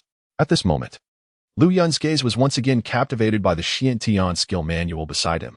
Initially, when he drew the Tang Sect's technique, the Xiantian skill, he was somewhat taken aback. In his eyes, the Xiantian skill merely appeared to be an ordinary practice, devoid of any formidable power. However, since it was a technique cultivated by Tang San, Lu Yun envisioned a purpose for this skill. Given that the Douluo Continent required the consolidation of soul crystals, it would pose certain challenges for human soul masters in their training. If the Xiantian skill were to be disseminated throughout the Douluo Continent, it could undoubtedly yield a remarkable increase in the production of soul crystals. In this manner, he can gather auction points to enhance his prowess to the greatest extent possible. The Xiantian Gong was merely priced at 1,000 auction points in the divine level shop, indicating its lack of value.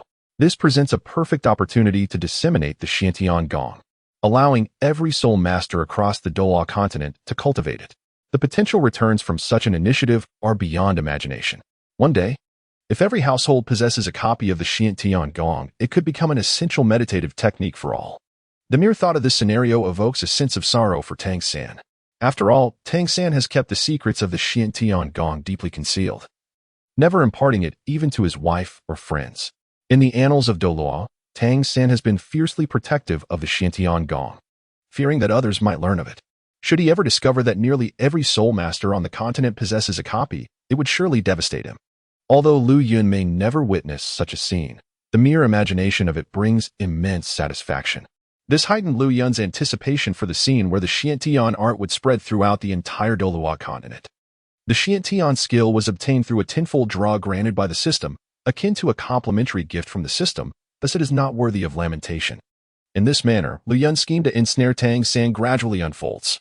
The Xiantian skill will also serve as a formidable tool for Lu Yun to further refine his auction points. It must be utilized to its fullest potential. At this moment, nearly all the items had been thoroughly examined, and Lu Yun's gaze ultimately settled upon the summoning card. The name summoning card clearly suggested its purpose, to summon something. Yet, whether it would be a person or an object remained uncertain to Lu Yun. As his right hand made contact with the summoning card, a sudden revelation flashed in his mind regarding its capabilities. Summoning card summons powerful beings from myriad realms to serve the host. Such a simple introduction filled Lu Yun with delight. The prospect of summoning a formidable entity to aid him from the vast multiverse was exhilarating. However, a twinge of concern lingered in his heart. Would the summoned being harbor any ill intentions? Fear not. For the beings summoned by the card from the myriad realms will not possess any ulterior motives towards the host, though they will retain their original personalities. The system promptly clarified, addressing Lu Yun's apprehensions. It assured him that the summoned beings would not develop any disloyalty towards him. With that assurance, I can rest easy. Lu Yun sighed in relief. Currently, the Star Dou Auction House was staffed solely by Jiuyo and Xian Shuang, which hindered its further development. Although he wielded unmatched strength within the auction house, he still felt like merely a soul master in the outside world. Lu Yun was thoroughly pleased with the summoning card, as it temporarily alleviated his pressing concerns. With a clear understanding of the card's specific function, Lu Yun channeled his surging soul power into it. Boom! The summoning card radiated a brilliant golden light, slowly transforming into a myriad of golden specks that coalesced into a golden portal in the void.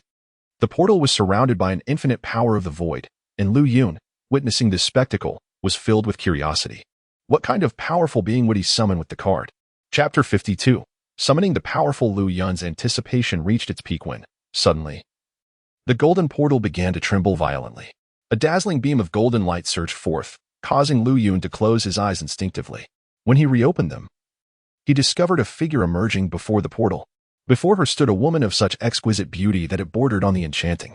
Her elongated, pale lavender eyes sparkled with an innate allure, capable of captivating the gaze of every man fortunate enough to meet her glance. Clad in a resplendent purple brocade robe, her figure beneath it was voluptuous and curvaceous, reminiscent of a ripe peach, exuding a subtle charm. Cascading down her shoulders were tresses of silken hair, flowing freely and accentuating her slender waist. Beneath the robe peeked a portion of a purple serpent's tail, which swayed gently, emanating a wild, seductive allure that inexplicably ignited a warmth within those who beheld her. A powerful, queenly aura radiated from her, instantly capturing Lu Yun's attention. Upon witnessing this enchanting figure, Lu Yun recognized the identity of the entity he had summoned. To his astonishment, he had called forth the Queen Medusa from Dupo. As he admired her stunning form, a glimmer of awe flickered in his eyes, a delightful surprise indeed. Medusa, now realizing she had entered an unfamiliar realm, wore a look of confusion. A formidable presence enveloped the area, her serpentine tail transforming into a pair of long, fair legs that accentuated her enchanting essence. Medusa's mind was clouded with bewilderment. What had transpired? She had been in the midst of consolidating her power after a breakthrough, only to be forcibly drawn away by an overwhelming golden light, leaving her no chance to react. What is this? As she regained her composure, she found herself in this strange place, her own powers inexplicably beyond her reach. It was as if the strength within her had been entirely restrained by an unseen force, rendering her fighting spirit incompatible with the surrounding environment. This left Queen Medusa deeply alarmed, and soon she encountered a man before her who exuded an even more terrifying aura, as if she were standing before the very heavens and earth. Despite this, Queen Medusa dared to meet Lu Yun's gaze without a trace of fear, realizing that it was indeed this man who had brought her to this unfamiliar realm. Queen Medusa, welcome to Douluo Continent. Lu Yun sensed that the power within Medusa had been entirely restricted, and she was actively resisting the surrounding soul energy. After a brief moment, he grasped the situation. The essence within Queen Medusa was comprised of fighting spirit, which clashed with the soul energy of Douluo Continent, preventing her from unleashing her full potential. However, Lu Yun was puzzled as to why Queen Medusa's fighting spirit had yet to transform into soul energy. He held no concern for Queen Medusa, for he trusted the system's assurance that she would harbor no ill intentions. Within the Star Dou Auction House, he possessed unmatched strength and had no reason to fear her. The reason behind Queen Medusa's current murderous intent towards him could perhaps stem from the system's inaction. Upon detecting that the host had successfully summoned Queen Medusa from battle through the heavens, whose strength in that world was at the Douzone level, it converted to the soul energy equivalent of Douluo Continent, a level 99 limit Douluo. At that moment, a golden light enveloped Queen Medusa. In an instant, she appeared to transform into a puppet, her eyes vacant as she stood frozen in place. With a thunderous roar, the fighting spirit within her fully transformed into soul energy, and an overwhelming aura of a limit Douluo instantly pervaded the entire Star Dou Auction House. Fortunately, Lian acted swiftly to mask this terrifying presence. Had it been fully released, the vast majority of soul masters on the two lower floors of the auction house would have been unable to escape unharmed. The aura of a limit Douluo unleashed at full strength would be a formidable challenge even for titled Douluo experts, let alone other weaker soul masters. Lu Yun's gaze remained fixed on Queen Medusa, and he suddenly noticed her regaining consciousness, devoid of any murderous intent. In her mind, she began to perceive the unfamiliar essence of this world. Douluo Continent? A wondrous martial soul and a soul energy cultivation system? It was indeed a realm entirely distinct from battle through the heavens, which was utterly fascinating. At that moment, Queen Medusa sensed the extraordinary soul power within her, her face adorned with a peculiar smile. Subsequently, she directed her gaze toward Lu Yun ahead, devoid of any murderous intent. Rather, she felt a flicker of curiosity. The ability to transport her to this unfamiliar realm indicated that the man before her possessed formidable strength. For reasons unknown to her, she could not summon any animosity toward him, a situation that left Queen Medusa perplexed. Nevertheless, she had acclimated to her identity, accepting her circumstances with grace. Henceforth, she would dwell in the Douluo Continent, seeking to grasp the allure of its martial souls. As for the transformation in Queen Medusa, it stemmed from the system implanting knowledge of the formidable Star Dou Auction House and the enchanting world of Douluo. Are you the master of the Star Dou Auction House? Her enchanting voice resonated in Lu Yun's ears. Indeed, I am the master of the Star Dou Auction House. You should be well aware of everything in this world. He replied, I wish you a pleasant life in Douluo Continent. Upon witnessing Queen Medusa's demeanor, Lu Yun realized that the system was at play, and he exhaled deeply in relief. Medusa embodied a regal disposition, proud and seemingly indifferent to all around her. He then permitted her to pursue her own endeavors, while she expressed a desire to explore this strange world. Before she departed, Lu Yun cautioned her to refrain from wielding her powers in Douluo, for the emergence of a limit Douluo would undoubtedly incite turmoil throughout the continent. Once Queen Medusa had left, a question flickered in Lu Yun's mind. Why did she retain her original personality, while Xian Shuang and Jiao Yu were wholly devoted to him, seemingly oblivious to their former selves? With this curiosity, Lu Yun inquired of the system, seeking clarity. Queen Medusa had been summoned by the host using a summoning card from the myriad realms, while Xian Shuang and Jiao Yu were creations of the system, not belonging to the myriad worlds. However, the system had bestowed upon them personalities loyal to the host. When the host first arrived in Douluo, summoning a powerful being from the myriad realms could have resulted in dire consequences for him. The system elucidated the distinctions between the two, casting a somewhat playful glance at Lu Yun. Upon hearing this, a series of black lines appeared on Lu Yun's face as he swiftly comprehended the rationale behind the system's actions. having just arrived in the Douluo Continent. He possessed neither a martial soul nor soul power. Had the system recklessly summoned powerful beings from myriad realms, he might not have survived to this day.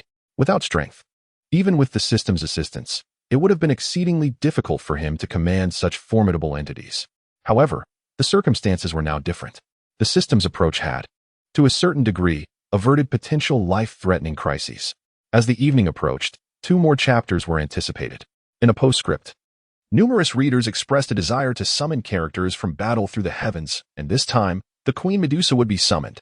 Subsequently, summoning cards would emerge, inviting readers to comment on which powerful beings from various worlds they wished to summon. The character with the highest number of votes would be selected. Chapter 53. The enigmatic tulip. 2 chapters were combined into one, ensuring ample content.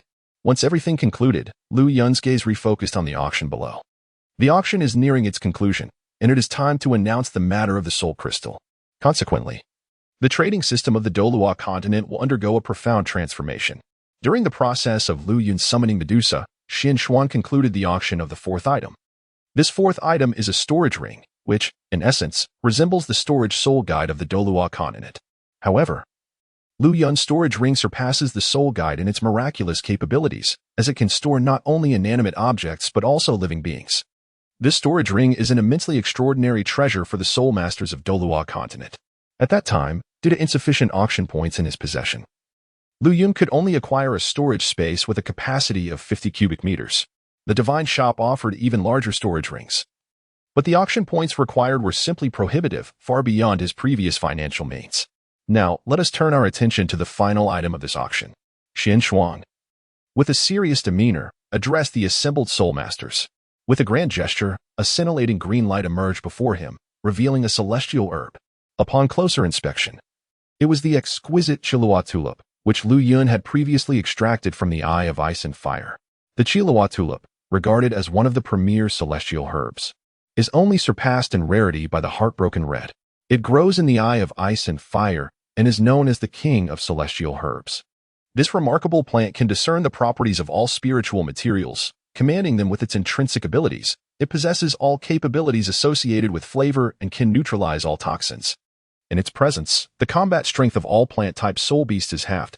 In the original narrative, Ning Rongrong consumed the Chiluo tulip to remedy the flaws of her martial soul, which then evolved into the 9 treasure glaze tile. For any soul master, the Chiluo tulip is an invaluable treasure. This is precisely why Lu Yun chose to present the Chiluo tulip as the final auction item.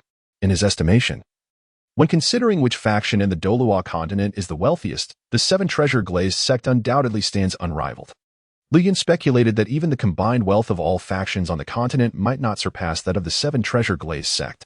The martial soul of the 7 treasure glaze tile is inherently extraordinary, capable of autonomously locating treasures, making it no surprise that they are so affluent. By auctioning this Chiluo tulip, Lu Yun's primary intention was to capitalize on the wealth of the 7 treasure glaze sect, seizing this opportunity to amass a substantial amount of auction points, especially since golden soul coins would no longer be available in the Star Dou Auction Pavilion in the future. To begin, let us introduce this celestial herb, known as the Chiluo tulip, which bears the title of the king of celestial medicinal herbs. Subsequently, Xian Xuan gradually elaborated on the name and effects of this celestial herb to the multitude of soul masters present. Most attendees were evidently unfamiliar with such a high-level treasure. However, for those attending an auction for the first time, this was an indescribable gem. The Chiluo tulip, the first celestial herb presented by the Star Dou Auction Pavilion, is capable of significantly enhancing spiritual power, making it truly remarkable. One wonders what effects this Chiluo tulip possesses. This celestial herb can likewise enhance a soul master's soul power, with the increase being proportionally greater for those with lower levels of soul power. The enchanting Kiro tulip serves not merely to enhance soul power. Its primary significance lies in its extraordinary ability to catalyze the evolution of martial souls towards a more potent form, particularly those of the gemstone variety. Xian Xuan divulged this momentous revelation. Indeed, as soon as Xian Xuan's words echoed in the air, the majority of soul masters present found their breaths quickening, astonished by the realization that this miraculous herb could provoke the evolution of martial souls. What an astonishing revelation this is! The martial soul is a matter of fate, only manifesting its transformation at the moment of awakening. It is highly probable that such evolution trends towards a detrimental direction. Yet, to everyone's astonishment, a mystical herb possesses the power to facilitate the evolution of a martial soul towards greatness. How could this not leave the audience in awe? The martial soul dictates the future of a soul master. Should one aspire to transcend to the rank of title Douluo, their martial soul must reach an unparalleled level. Otherwise, throughout their lifetime, they may find it exceedingly difficult to enter the realm of title Douluo. The final remark from Xian Shuang regarding the gem-type martial souls was most pertinent, yet it was regrettably overlooked by them. This particular celestial herb represents their opportunity to alter their fate. They are determined to seize it firmly, ensuring that this chance does not slip from their grasp.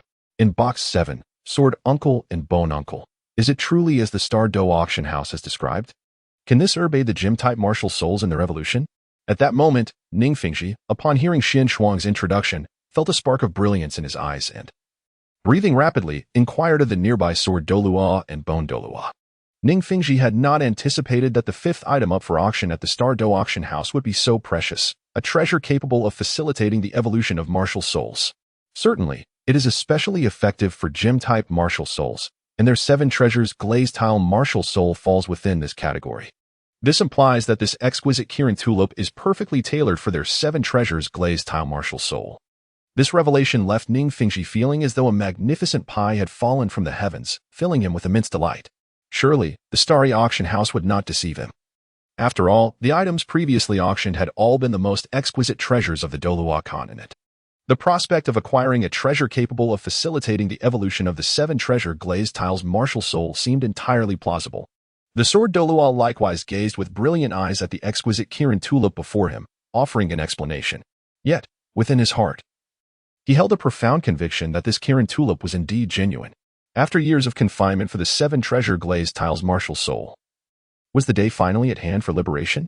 I cannot afford to relinquish this opportunity.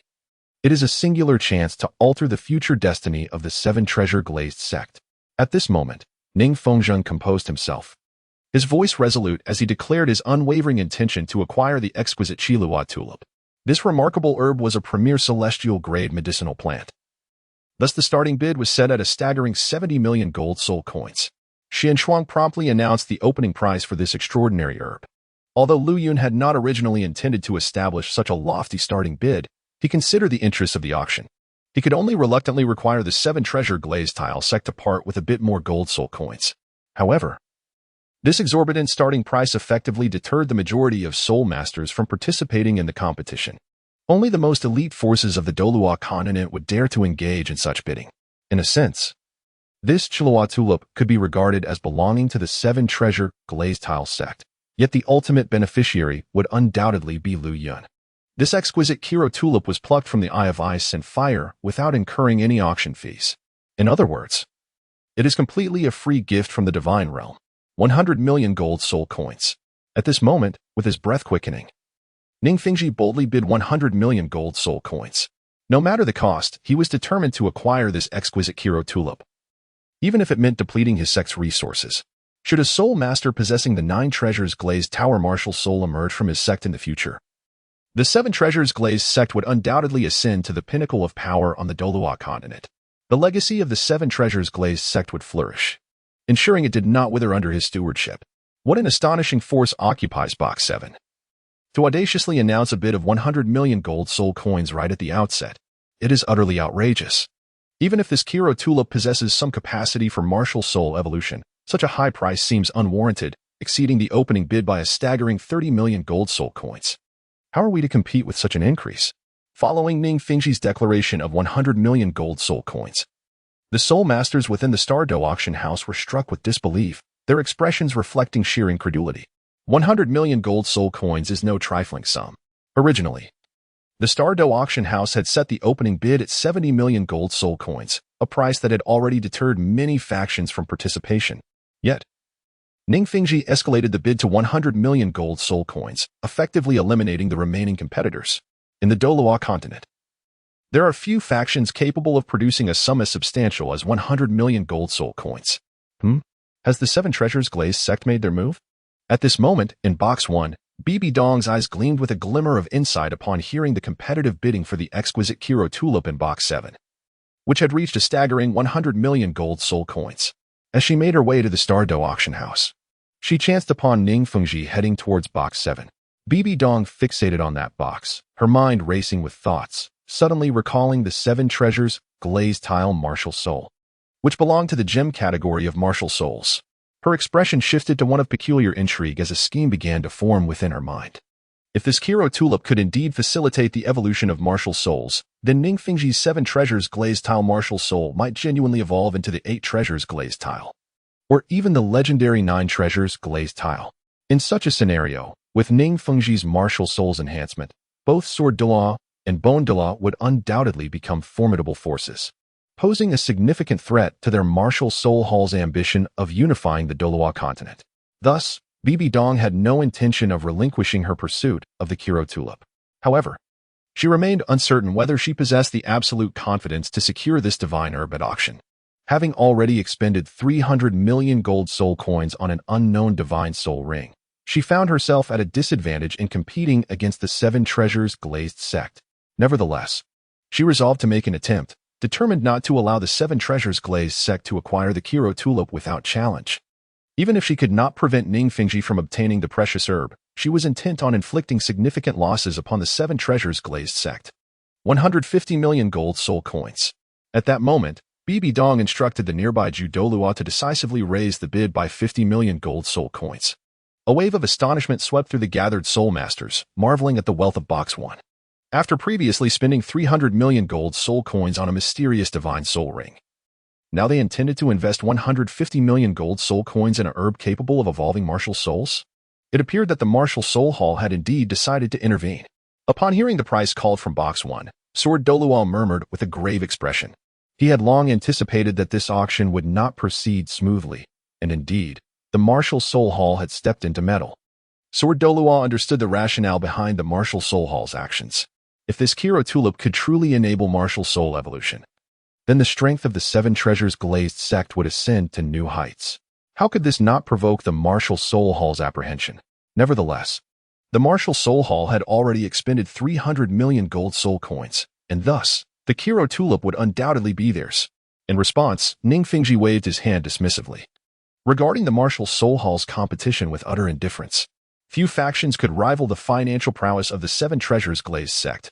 Therefore, Ning Fengji harbored no concerns that the martial soul hall would secure the Kiro tulip. 200 million gold soul coins. At this moment, Ning Fengji resolutely raised the bid by an additional 50 million gold soul coins. He wished to avoid wasting time with the spirit hall, striving to secure the acquisition at the highest possible price to prevent any unforeseen complications. The pivotal factor that would alter the fate of the 7 treasures glazed tile sect must not encounter any missteps. Upon the emergence of this price, all present became utterly desensitized to such a staggering figure. An immediate increase of 50 million gold soul coins was simply extravagant, defying imagination. The crowd could only remain seated, eager to witness the final sale price of this exquisite Kirin tulip and how terrifying it might become.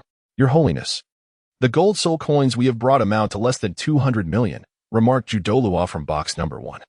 His expression fraught with concern as he addressed Bibi Dong.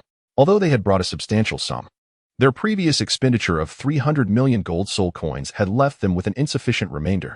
Given this situation, let the Kirin tulip be surrendered to the 7 treasures glazed tile school. Bibi Dong sighed deeply, resigned to relinquishing the prized flower, attributing the miscalculation to herself for not bringing enough gold soul coins this time. 200 million gold soul coins, once. 200 million gold soul coins, twice. 200 million gold soul coins, thrice. With no one to contest the bid, the Kirin tulip was claimed by box number 7. After confirming the absence of further bids, Xian Shuang promptly delivered the tulip to box number 7, completing the exchange with a swift transaction. Is this indeed the Kirin tulip capable of facilitating the evolution of gemstone-type martial souls? Ning Fengji cradled the Kirin tulip as if it were a treasure, his face betraying an uncontainable joy. At that moment, he could distinctly feel the stirrings of his 7 treasures glazed tile martial soul within him, as if the absorption of this tulip would bring immense benefits to his soul. Observing this reaction, Ning Fengji became increasingly convinced of the tulip's authenticity. Fengji, perhaps we should return now and allow you to fully absorb the Kirin tulip, Jian Doa suggested, advocating for immediate action to avert any unforeseen complications. We must hasten to completely absorb this Kirin tulip, he urged. No, this Kirin tulip should be left for Rongrong. Given my abilities, I may not be able to fully harness its medicinal effects. Compared to me, Rongrong is in greater need of this supreme herb to complete her martial soul's evolution. Upon hearing this, Ning Fingji resolutely declined the suggestion of the sword Douluo, already having contemplated the fate of the celestial herb. The Star Dou Auction House had indicated that soul masters with lower levels of soul power would reap greater benefits from absorbing this particular herb. To err on the side of caution, it would be prudent to allow Ning Rongrong to absorb the Chiluo tulip. Should he absorb it and fail to successfully evolve the 7 treasure glazed tile martial soul into the 9 treasure glazed tile, it would indeed be a squander of this supreme celestial herb. Chapter 54. The popularization of soul crystals. Upon hearing Ning Fingji's intention to let Ning Rongrong absorb the Chiluo tulip, the sword Douluo and bone Douluo exchanged glances but chose not to voice their opinions, leaving the decision in Ning Fingji's capable hands. After all, they were well aware that what Ning Fingji proposed was grounded in truth. The benefits derived from the herb were indeed magnified for those with lower soul power. With a vision for long-term gains, Ning Fingji opted to have his daughter, Ning Rongrong, partake in the Chiluo tulip. Nevertheless, both the sword Douluo and bone Douluo harbored hopes that Ning Fingji would ultimately absorb the Chiluo tulip himself, as this would undoubtedly facilitate the evolution of the 7 treasure glazed tile martial soul. It could also enable Ning Fingji to transcend his current limitation of level 79 soul power, elevating him to the rank of soul Douluo, and potentially even to that of a title Douluo. Thus, the strength of the 7 treasures glazed sect is bound to ascend to new heights, leaving no room for concern regarding potential threats from other factions. I believe that since the Star Dou Auction House has procured this exquisite Kira tulip to aid in the evolution of the 7 treasures glazed pagoda's martial soul, it will inevitably present similarly extraordinary treasures in the future, facilitating further martial soul advancements. At that moment, I would not hesitate to participate in the auction, Ning Fingji remarked with great optimism. The treasures previously offered by the Star Dou Auction House suggest that it possesses an enigmatic nature. And even if it were to present items not native to the Douluo Continent, Ning Fingji would find it entirely unsurprising. Therefore, it is certain that the forthcoming auctions will feature comparable top-tier treasures, at which point he would be willing to invest substantial sums to acquire them, thus allowing his martial soul to evolve to even greater heights. Let this exquisite Kiro tulip be entrusted to his daughter for absorption, as she can fully unlock its medicinal potential. Very well, since you have made your decision, we shall proceed as you wish. Upon hearing Ning Fingji's words, both sword Douluo and bone Douluo nodded in silent agreement, acknowledging his approach as indeed fitting for the current circumstances. In light of this, let us take our leave. After all, the 5 items at this auction have been sold. We must hasten to allow Ning Rongrong to absorb this Kiro tulip and see if she can evolve her martial soul into the legendary 9 treasures glazed tower. Sword Douluo spoke gravely to Ning Fingji, preparing to depart. They had successfully acquired this exceptional Kiro tulip, which could facilitate a degree of evolution for their martial souls. And the Spirit Hall was also in competition for it. Delaying their departure could invite unforeseen complications, thus it was prudent to leave swiftly. Indeed. Let us be on our way. In response, Ning Fingji and Bone Douluo gently nodded, readying themselves to depart from Box No. 7 and return to the 7 treasures glazed sect. Thus, the auction at the Star Dou Auction House concluded successfully, as the 5th item was sold. Xian Shuang smiled and announced to the assembly that the auction had officially ended. No sooner had Xian Shuang's words left her lips than all present rose to depart. However, she recalled the instructions of the pavilion master and softly added, "Do not rush to leave. Our Star Dou Auction House will be implementing some new regulations. Starting from the next auction, the currency of trade will shift from gold soul coins to soul crystals. If anyone attempts to use gold soul coins in the next auction, our Star Dou Auction House will not recognize them." At that moment, Xian Shuang declared that henceforth, the trading currency of the Star Dou Auction House would be entirely transformed into soul crystals. The unfamiliar term soul crystals caused a stir among the soul masters present, their faces reflecting a mix of confusion and curiosity. What exactly are soul crystals? Why had they, having lived on the Douluo Continent for so long, never encountered this term before? Some voiced their perplexity, yet a strange notion began to take root in their minds. They possessed a significant amount of gold soul coins, but the term soul crystals was utterly foreign to them. If they truly lacked soul crystals, would they not be left helpless at the next auction? Watching countless treasures slip through their fingers would be an unbearable ordeal. Nonetheless, they refrained from causing a disturbance. choosing instead to listen quietly as the Star Dou Auction House elaborated on the nature of soul crystals. Soul crystals, as the name suggests, are crystals formed from the condensation of soul power, brimming with astonishing energy. They can be utilized not only for cultivation but also as the currency for transactions at the Star Dou Auction House. The soul crystal, a remarkable creation of our esteemed leader, possesses a unique method of condensation known solely to him. Consequently, the forthcoming Star Dou auction will utilize soul crystals as the primary medium of exchange, and I trust you shall comprehend this. Xian Shuang provided a brief overview of the origins of the soul crystal. Upon hearing this, the assembled soul masters remained profoundly perplexed, though their astonishment was unmistakable. The soul crystal serves not only as a currency for transactions but also as a means for cultivation, an extraordinary facet that is truly remarkable. In the Douluo Continent, the soul currency employed for trade is the gold soul coin, which is merely a medium for exchange and does not facilitate cultivation. This sparked an increasing curiosity among the masses regarding the soul crystals. The process of condensing these crystals is exceedingly arduous. It necessitates the aggregation of a substantial quantity of soul crystals to partake in the forthcoming auction. The next auction is scheduled to take place 1 year from now, and it is hoped that the various factions will utilize this period to amass sufficient soul crystals. Otherwise, the treasures available at the next auction may slip through their fingers. Xian Shuan continued, also informing everyone that the Star Auction House's next auction would indeed be held in a year's time.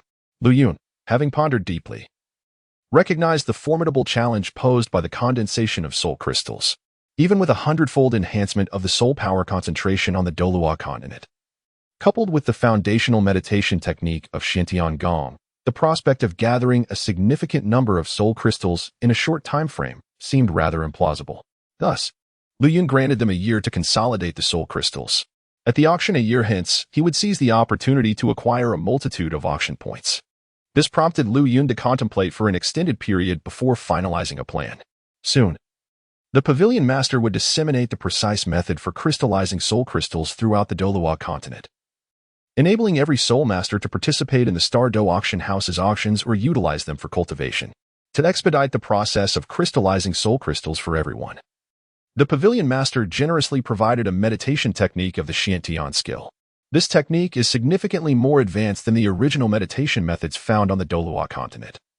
And with it, I firmly believe you will be able to crystallize soul crystals more swiftly and abundantly.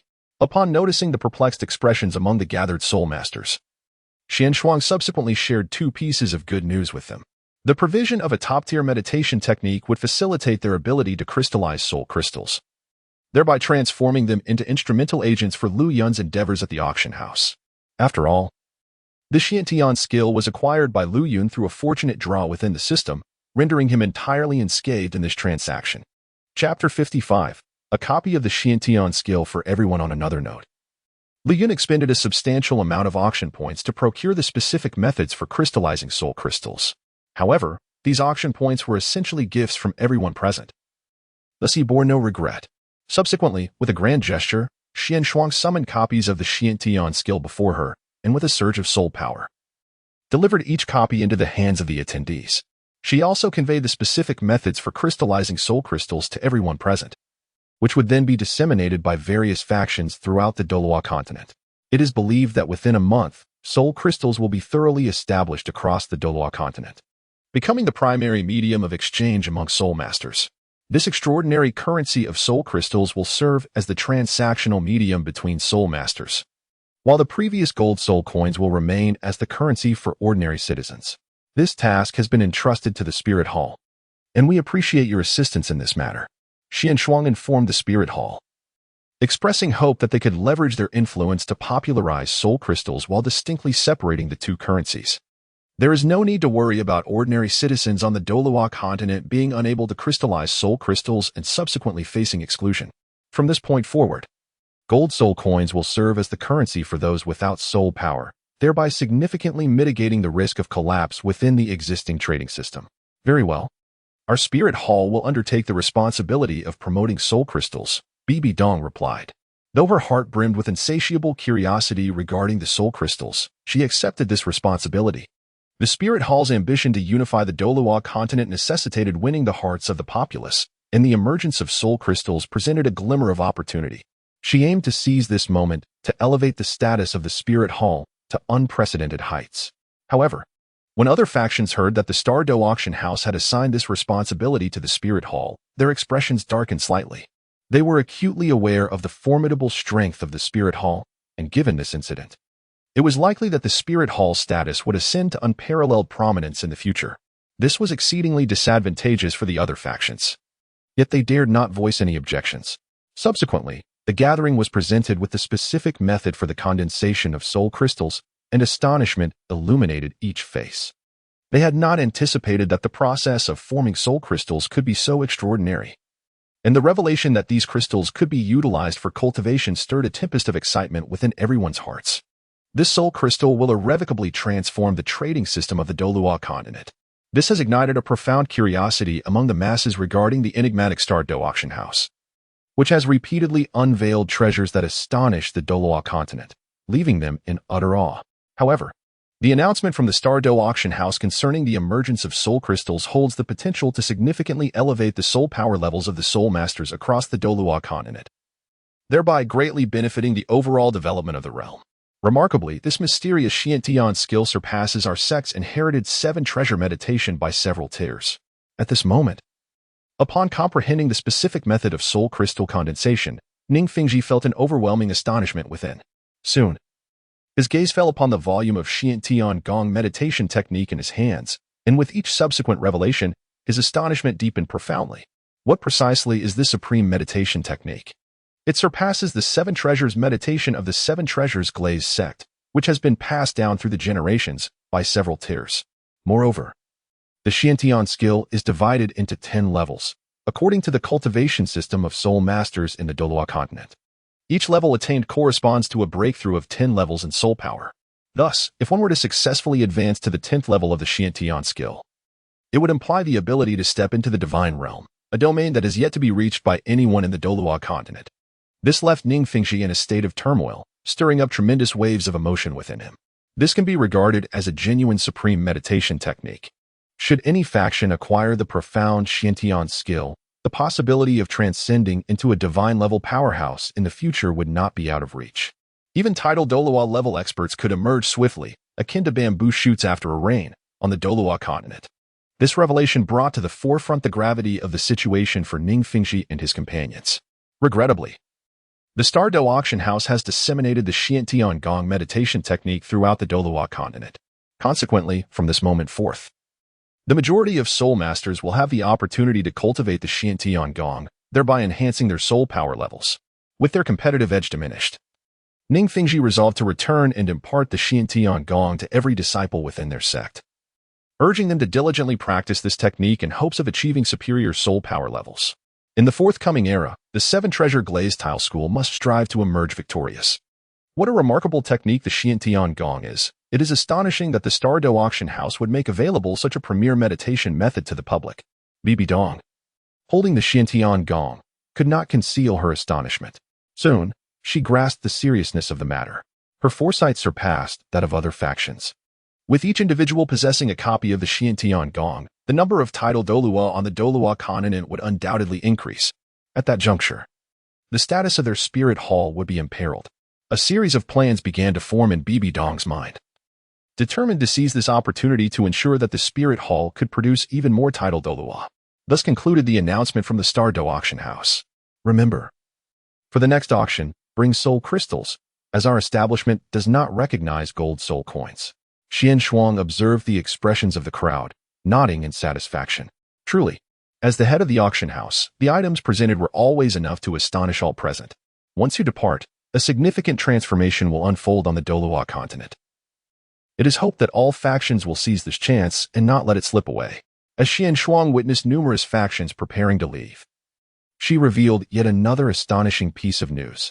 Indeed, she learned from Lu Yun that shortly, the Star Dou Auction House would unleash a terrifying power that would amplify the overall soul power density of the Douluo Continent 100-fold. Upon receiving this information, Xian Shuang could hardly maintain her composure. Although she was a character created by the system, she was acutely aware of the current state of the Douluo Continent. The head's maneuver was almost transcendent, a truly formidable force. This deepened Xian Shuang's respect for Lu Yun. What is this astonishing creation? Why does the Star Auction Pavilion always tantalize one's appetite? Since the Star Auction Pavilion has proclaimed it to be an astonishing creation, the forthcoming opportunity must be extraordinarily significant. We must not allow it to slip through our fingers. Indeed, once I depart from the Star Auction Pavilion, I shall remain vigilant regarding this opportunity, ensuring that it does not elude my grasp. Upon hearing this declaration, the various factions heightened their focus, eagerly anticipating the miraculous creation mentioned by the Star Auction Pavilion. What could this astonishing creation possibly be? Even the unparalleled powerhouses like Bibidong are filled with anticipation for this remarkable event. Upon returning, I plan to instruct the members of the Spirit Hall to remain poised for the emergence of this opportunity. P.S. To clarify, the bestowed Xiantian skill and the method for condensing soul crystals are intended to assist others in gathering more soul crystals, effectively serving as tools for the protagonist to enhance the auction's appeal. Additionally, the gift of the Xiantian skill also serves to vex Tang San. It is perplexing why some interpret the protagonist as a sycophant, submissively catering to the powers of the continent. Chapter 56, Medusa's First Battle. After the conclusion of the auction, various factions swiftly departed from the Star Dou Auction House, returning to their respective domains while anticipating the extraordinary opportunity spoken of by Lu Yun. Meanwhile, an astonishing event unfolded within the Spirit Hall. At this moment, two figures hovered in mid-air above the Spirit Hall, each radiating an overwhelming aura that could suppress the entire realm. Among them was the Medusa Queen, who had previously bid farewell to Lu Yun. With a tranquil demeanor, she regarded the man before her, her gaze imbued with an air of superiority, as if she deemed him insignificant. The man before her, clad in a golden robe, wore the six-winged angel spirit emanating a terrifying soul power. His body was enveloped in a rich divine light of angels. He was none other than Douluo, one of the three ultimate Douluos of the Douluo Continent, known as the Invincible of the Sky. Who are you? Why are you causing a commotion in the Spirit Hall? He demanded. I never expected such a powerful being to exist on the Douluo Continent. It is truly astonishing. Daolia's gaze fixed on the Medusa Queen, a rare solemnity flickering in his eyes. He could distinctly sense that although the woman before him exuded no overt pressure, she possessed the formidable aura of an ultimate Douluo, compelling him to take her seriously. A sense of peril emanated from her, leaving him astounded. After so many years, few had managed to compel him to exert his full strength, yet this woman emanated a palpable threat. Curiosity piqued. He wondered from which faction this formidable woman hailed, for he had never heard of any faction giving rise to an ultimate Douluo of her caliber. What does it matter to you from which faction I come? Will you fight or not? Medusa Queen replied coldly, her tone dripping with disdain.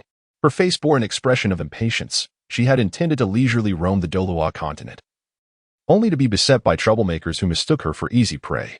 Had it not been for Lu Yun's prior warning to refrain from acting hastily, she would have disregarded these nuisances altogether. Although Douluo was immensely powerful, he paled in comparison to her at her peak strength. Yet he was not someone to be easily dismissed. Medusa Queen realized that this matter would not resolve itself without conflict. Thus, she resolved to take action. If she did not impart a lesson, they would remain oblivious to their own limitations. Time and again, they obstructed her path. Such audacity was tantamount to courting death. Arrogant fool! I know not from whence you hail, but daring to act recklessly within the Spirit Hall shall not go unpunished, Douluo retorted, his face contorted with fury.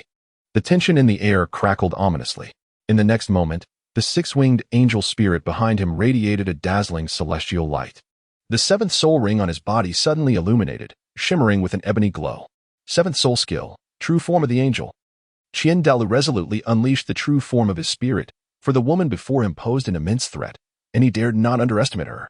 Thus, he immediately invoked his spirit's true form, intending to swiftly resolve the presence of this woman before him, lest unforeseen complications arise. Sixth soul skill, Blade of the Angel. The sixth soul ring upon Douluo also gleamed with brilliance. A golden, ethereal divine sword emerged in his hand, releasing a sharp radiance as if it could cleave the heavens and the earth asunder. In this manner, Douluo continuously infused his inner soul power into the sword he wielded, and once the energy coalesced to a considerable degree, he slashed through the air, thrusting directly toward the Medusa Queen. Such an attack, and yet you dare to obstruct me? I am curious to know from whom you have derived such audacity. The Medusa Queen sensed the impending strike and merely shook her head in disdain. Initially, she anticipated that Douluo possessed some remarkable capabilities worthy of her full attention. However, this display was simply too feeble. With a surge of soul power in her right hand, A serpentine spirit materialized within her palm, emanating an overwhelming aura of spirit pressure. Upon arriving in the Douluo Continent, the Medusa Queen had undergone systematic transformations, converting her combat energy entirely into soul power. Consequently, her true form had morphed into her spirit, bestowing upon her the spirit of the seven-colored devouring python.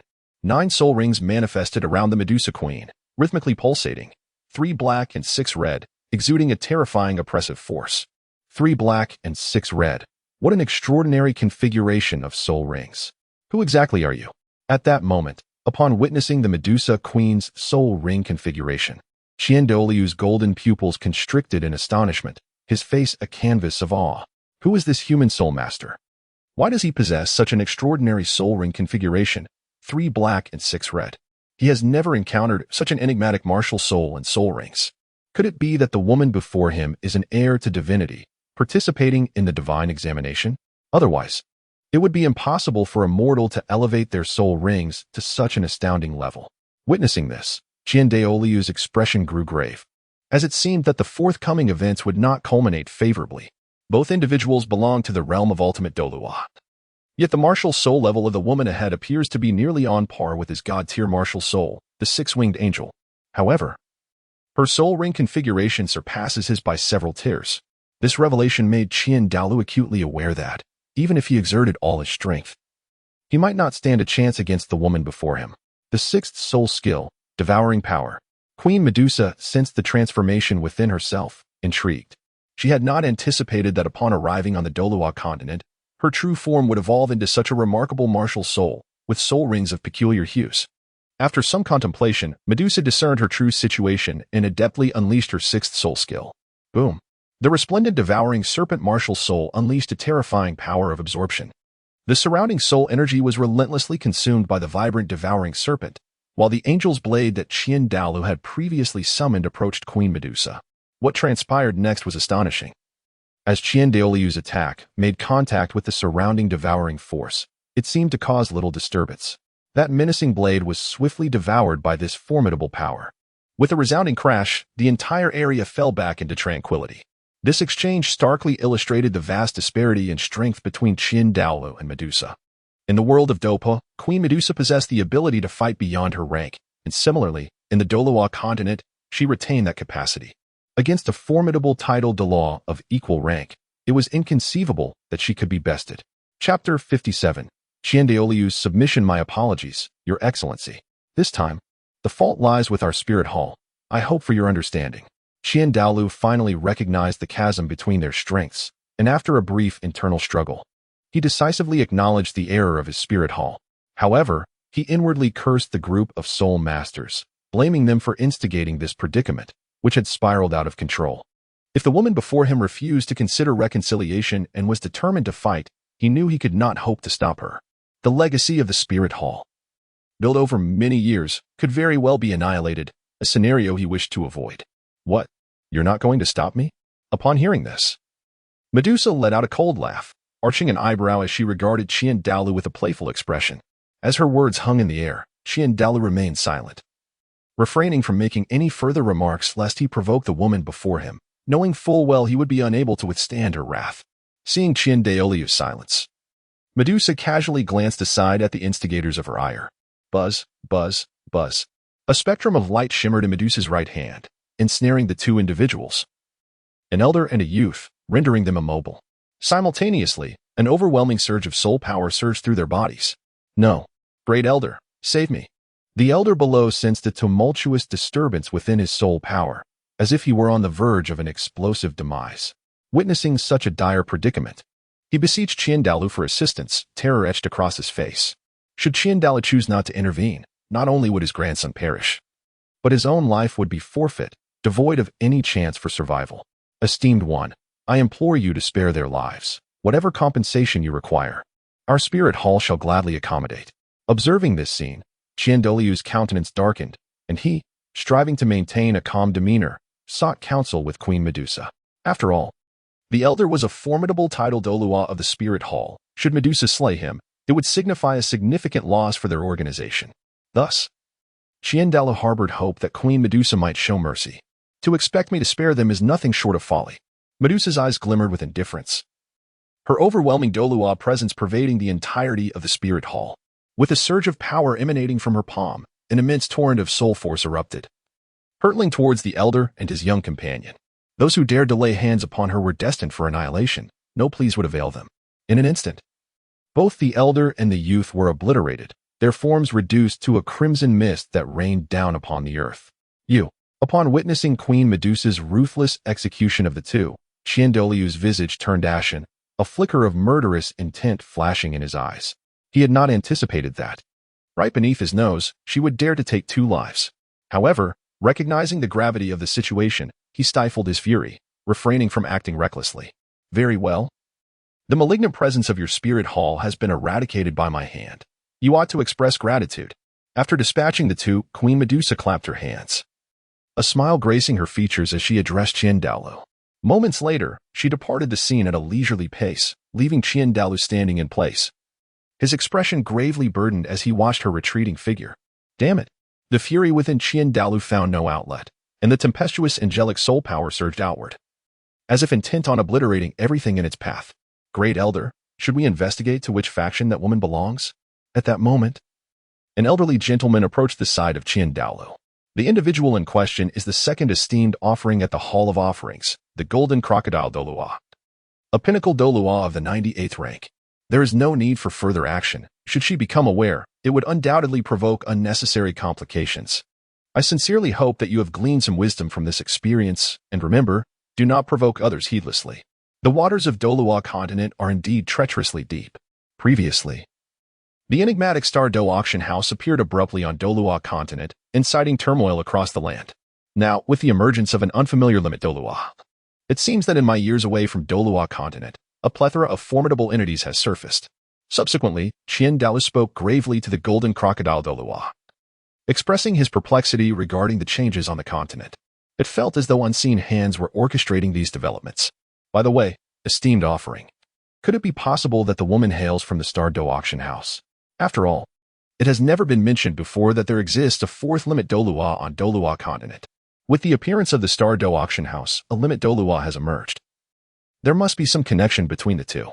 At that moment, a flash of insight struck the Golden Crocodile Douluo, prompting him to voice his speculation. No matter how one considers it, the woman seems inextricably linked to the Star Dou Auction House. It is worth pondering. Perhaps she indeed has ties to the auction house, which piques my curiosity further. The ability to cultivate a limit Douluo suggests that their influence is not to be underestimated, rivaling even that of the Spirit Hall. Upon hearing this, Douluo fell into deep contemplation, reflecting on the Golden Crocodile Douluo's hypothesis. The more he delved into it, the more ominous it appeared. Clearly, the emergence of the Star Dou Auction House on Douluo Continent poses significant threats to the Spirit Hall. However, with allies and foes still indistinguishable, it would be imprudent to draw hasty conclusions. When Guangling and Qingwan return to the Hall of Offerings, they should provide us with insights regarding the Star Dou Auction House, hopefully unveiling unexpected revelations. Douluo chose to set this matter aside, awaiting the return of Douluo Guangling and Douluo Qingwan to the Spirit Hall, for all answers would soon be revealed. After a considerable time, Douluo and the Golden Crocodile Douluo returned to the Hall of Offerings, having completely sealed the events of the day. Should this incident leak, that an outsider had slain a title Douluo within the Spirit Hall would surely provoke ridicule from all forces across the realm. This is not the scene that Douluo wishes to witness. It is imperative to completely suppress this information. Should it be leaked, one must not hold back from being ungracious. After Queen Medusa dealt with those two scoundrels, she had no desire to linger and swiftly returned to the Star Auction Pavilion. The moment Queen Medusa re-entered the Star Auction Pavilion, Lu Yun sensed her arrival. Upon seeing her, Lu Yun detected the fluctuations of her soul power. It was clear without speculation that Queen Medusa had undoubtedly engaged in a fierce battle prior. What transpired? Observing this situation, Lu Yun wore a perplexed expression as he gazed at Queen Medusa ahead of him, evidently curious about what had occurred during her absence from the Star Auction Pavilion. In response, Queen Medusa, maintaining her composure, recounted her prior actions in detail. So that was it. A wry smile spread across Lu Yun's face upon hearing her account. He had not anticipated that Medusa would encounter such events upon her arrival in the Douluo Continent. Nevertheless, Lu Yun felt no concern, given Queen Medusa's formidable strength. Even with the presence of 3 supreme Douluo on the Douluo Continent, none would stand a chance against her. In fact, even if the 3 supreme Douluo joined forces, they would hardly gain any advantage over Medusa. There was no need to worry about her safety, for her power was simply overwhelming. Chapter 58. A shocking revelation. Should you find yourself in a similar predicament again, simply eliminate them. Do not fret about any lingering concerns, Lu Yun asserted with an authoritative tone, urging her not to deliberate. After all, within the Star Auction Pavilion, he was an invincible entity. Moreover, with Jiu by his side, there would be no adversary on the Douluo Continent capable of challenging them together. Thus, there was no reason for concern. At worst, he could exert a little extra effort to lure their enemies into the Star Auction Pavilion, where he could unleash his unparalleled might and capture them all at once, preventing the relentless resurgence of trouble. Oh, understood. Medusa replied calmly, her tone imbued with an air of haughtiness, as if she regarded the previous incident with indifference. If you have no business, you may remain in the Star Auction Pavilion during this period. The concentration of soul power in the Douluo Continent will increase 100-fold. Staying here will afford you immense benefits. Do not let this opportunity slip by. After a brief moment, Lu Yun chose to disregard the matter and decided to temporarily allow Medusa to remain at the Star Dou Auction House. He intended to utilize a soul power concentration boost card, which would amplify the soul power concentration across the entire Douluo Continent 100-fold. However, Lu Yun was aware that the instant this card was activated, a vast quantity of soul power would emanate from the Star Dou Auction House, swiftly spreading throughout the Douluo Continent. This indicated that the Star Dou Auction House would serve as the epicenter of an extraordinarily rich soul power concentration, far surpassing the mere 100-fold increase, potentially reaching 1,000-fold in a short span of time. Consequently, those within the Star Dou Auction House would experience a remarkable enhancement in their abilities. On the other hand, the 100-fold concentration of soul power would radiate outward from the Star Dou Auction House. Thus, apart from the auction house itself, the Star Dou Forest would reap the majority of benefits. The strength of soul beasts would also experience exponential growth, with high-age soul beasts becoming increasingly prevalent. Lu Yun harbored no concerns regarding this development, for the structural integrity of the Star Dou Auction House was so formidable that even an attack from a divine-level powerhouse would fail to breach it. Not to mention the formidable guardians, the Sky Blue Bull Python and the Titan Giant Ape, stationed at the entrance of the auction house. Other weaker soul beasts, sensing the pressure from the 10,000-year soul beast, would undoubtedly refrain from approaching the vicinity. In the short term, the number and strength of soul beasts would surge significantly. However, this would not pose a threat to human soul masters. Through this 100-fold amplification of soul power, the benefits to soul beasts would far exceed those received by human soul masters. Nevertheless, human soul masters would also experience a remarkable surge in their abilities, leading to an overall terrifying enhancement in the vitality of all beings across the Douluo Continent. An era most conducive to cultivation would soon dawn upon the Douluo Continent. Upon hearing Lu Yun's words, Medusa nodded gently, her heart filled with astonishment. The prospect of enhancing the soul power of an entire continent 100-fold through human effort was an achievement unparalleled even in her original world. It seemed she had underestimated Lu Yun's capabilities. After all, being able to silently transport her from the world of Douluo to this unfamiliar realm indicated that he possessed extraordinary means. Medusa began to anticipate the unfolding events ahead. Thus, she bid farewell to Lu Yun and returned to her chamber, determined to solidify her soul power. After her fighting spirit had been transformed into soul power, her true form, the 7-colored sky-devouring serpent, had also manifested as her martial soul. However, Medusa was not yet fully adept at controlling her newfound strength. In the forthcoming days, she resolved to devote herself to comprehending her transformation, striving to unleash her utmost potential. Although there were few individuals in this continent capable of posing a threat to her, any enhancement of her power would provide substantial security. After Medusa departed, Lu Yun similarly set about utilizing the soul power enhancement card of 100-fold concentration. Within half a day, the various factions that had attended the auction returned to their respective domains. Meanwhile, news of the events that transpired at the Star Dou Auction House spread throughout the entirety of Douluo Continent. At the Spirit Hall, in the Worship Hall, Douluo Guangling and Douluo Qingwan returned with light footsteps, heading directly to meet Qian Daolu. They recounted all they had witnessed to him, urging him to make a swift decision. After all, the Star Dou Auction House was shrouded in mystery, leaving them utterly astounded. What have you two discovered from the Star Dou Auction House? Qian Daolu inquired gravely upon their return. Reporting to the high priest, the Star Dou Auction House is indeed astonishing. Its foundation is profoundly deep and enigmatic. Moreover, I sensed the presence of an ultimate Douluo within its walls. What astonished me the most was that the master of the Star Dou Auction House seems to possess strength that surpasses even that of an ultimate Douluo. As for whether they have successfully entered the divine realm, I am uncertain. As Qian Daoliu's words fell, Douluo Qingwan slowly articulated her suspicions.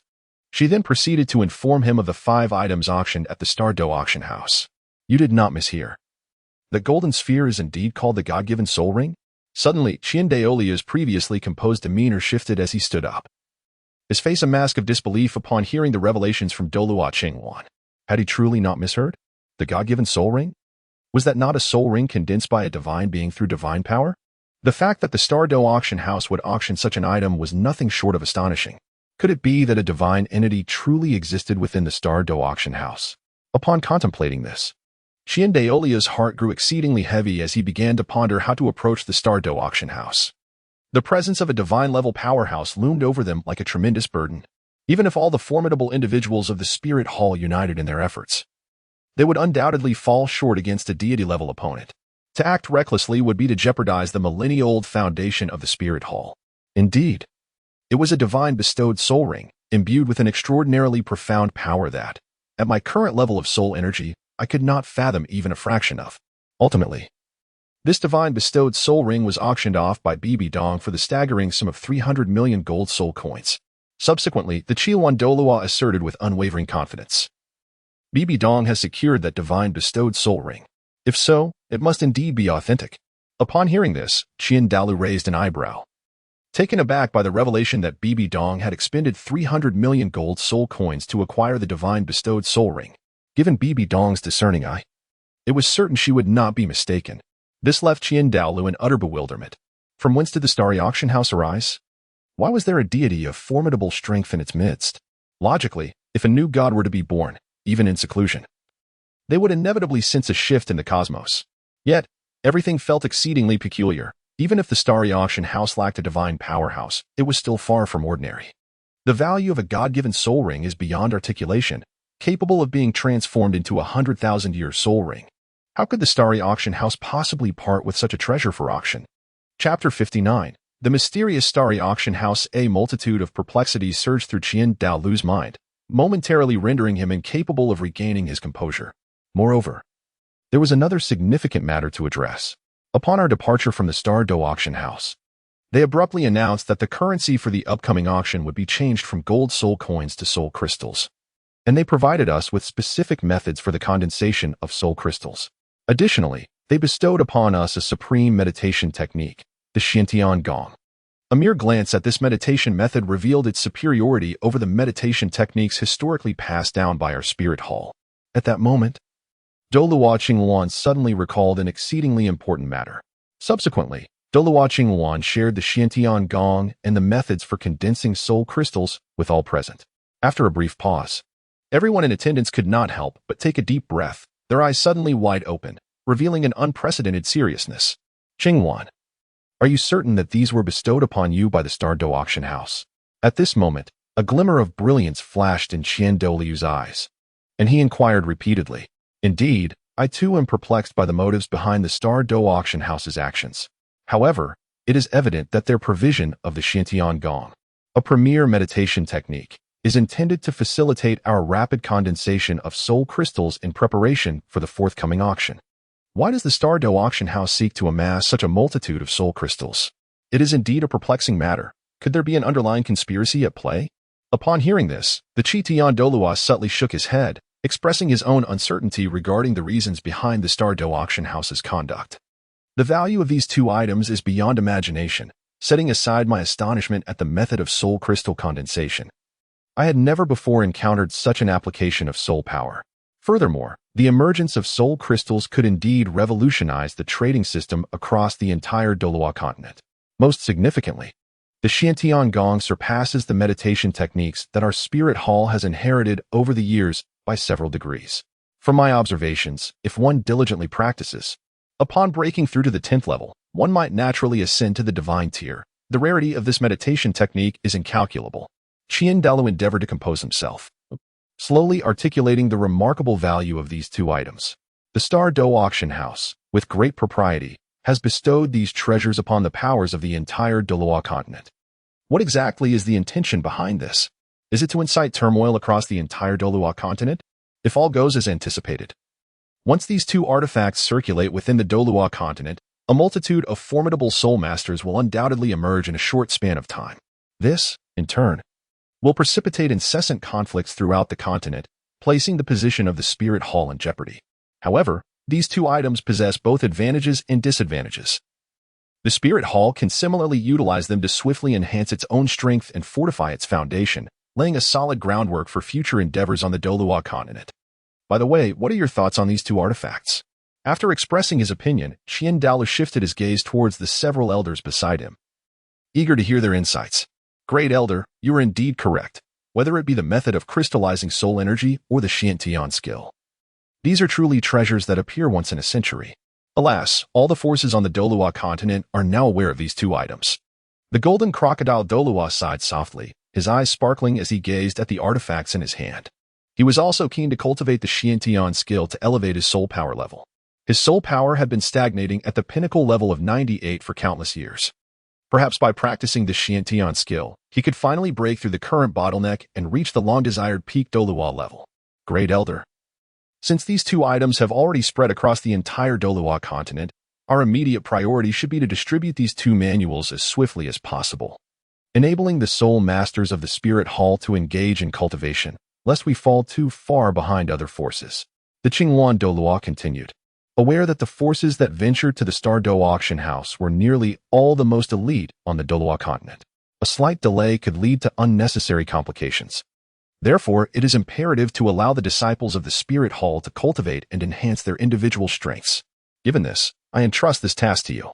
From this day forth, arrange your affairs promptly and commence your seclusion to diligently comprehend this Xiantian skill. Perhaps your soul power levels may ascend to new heights.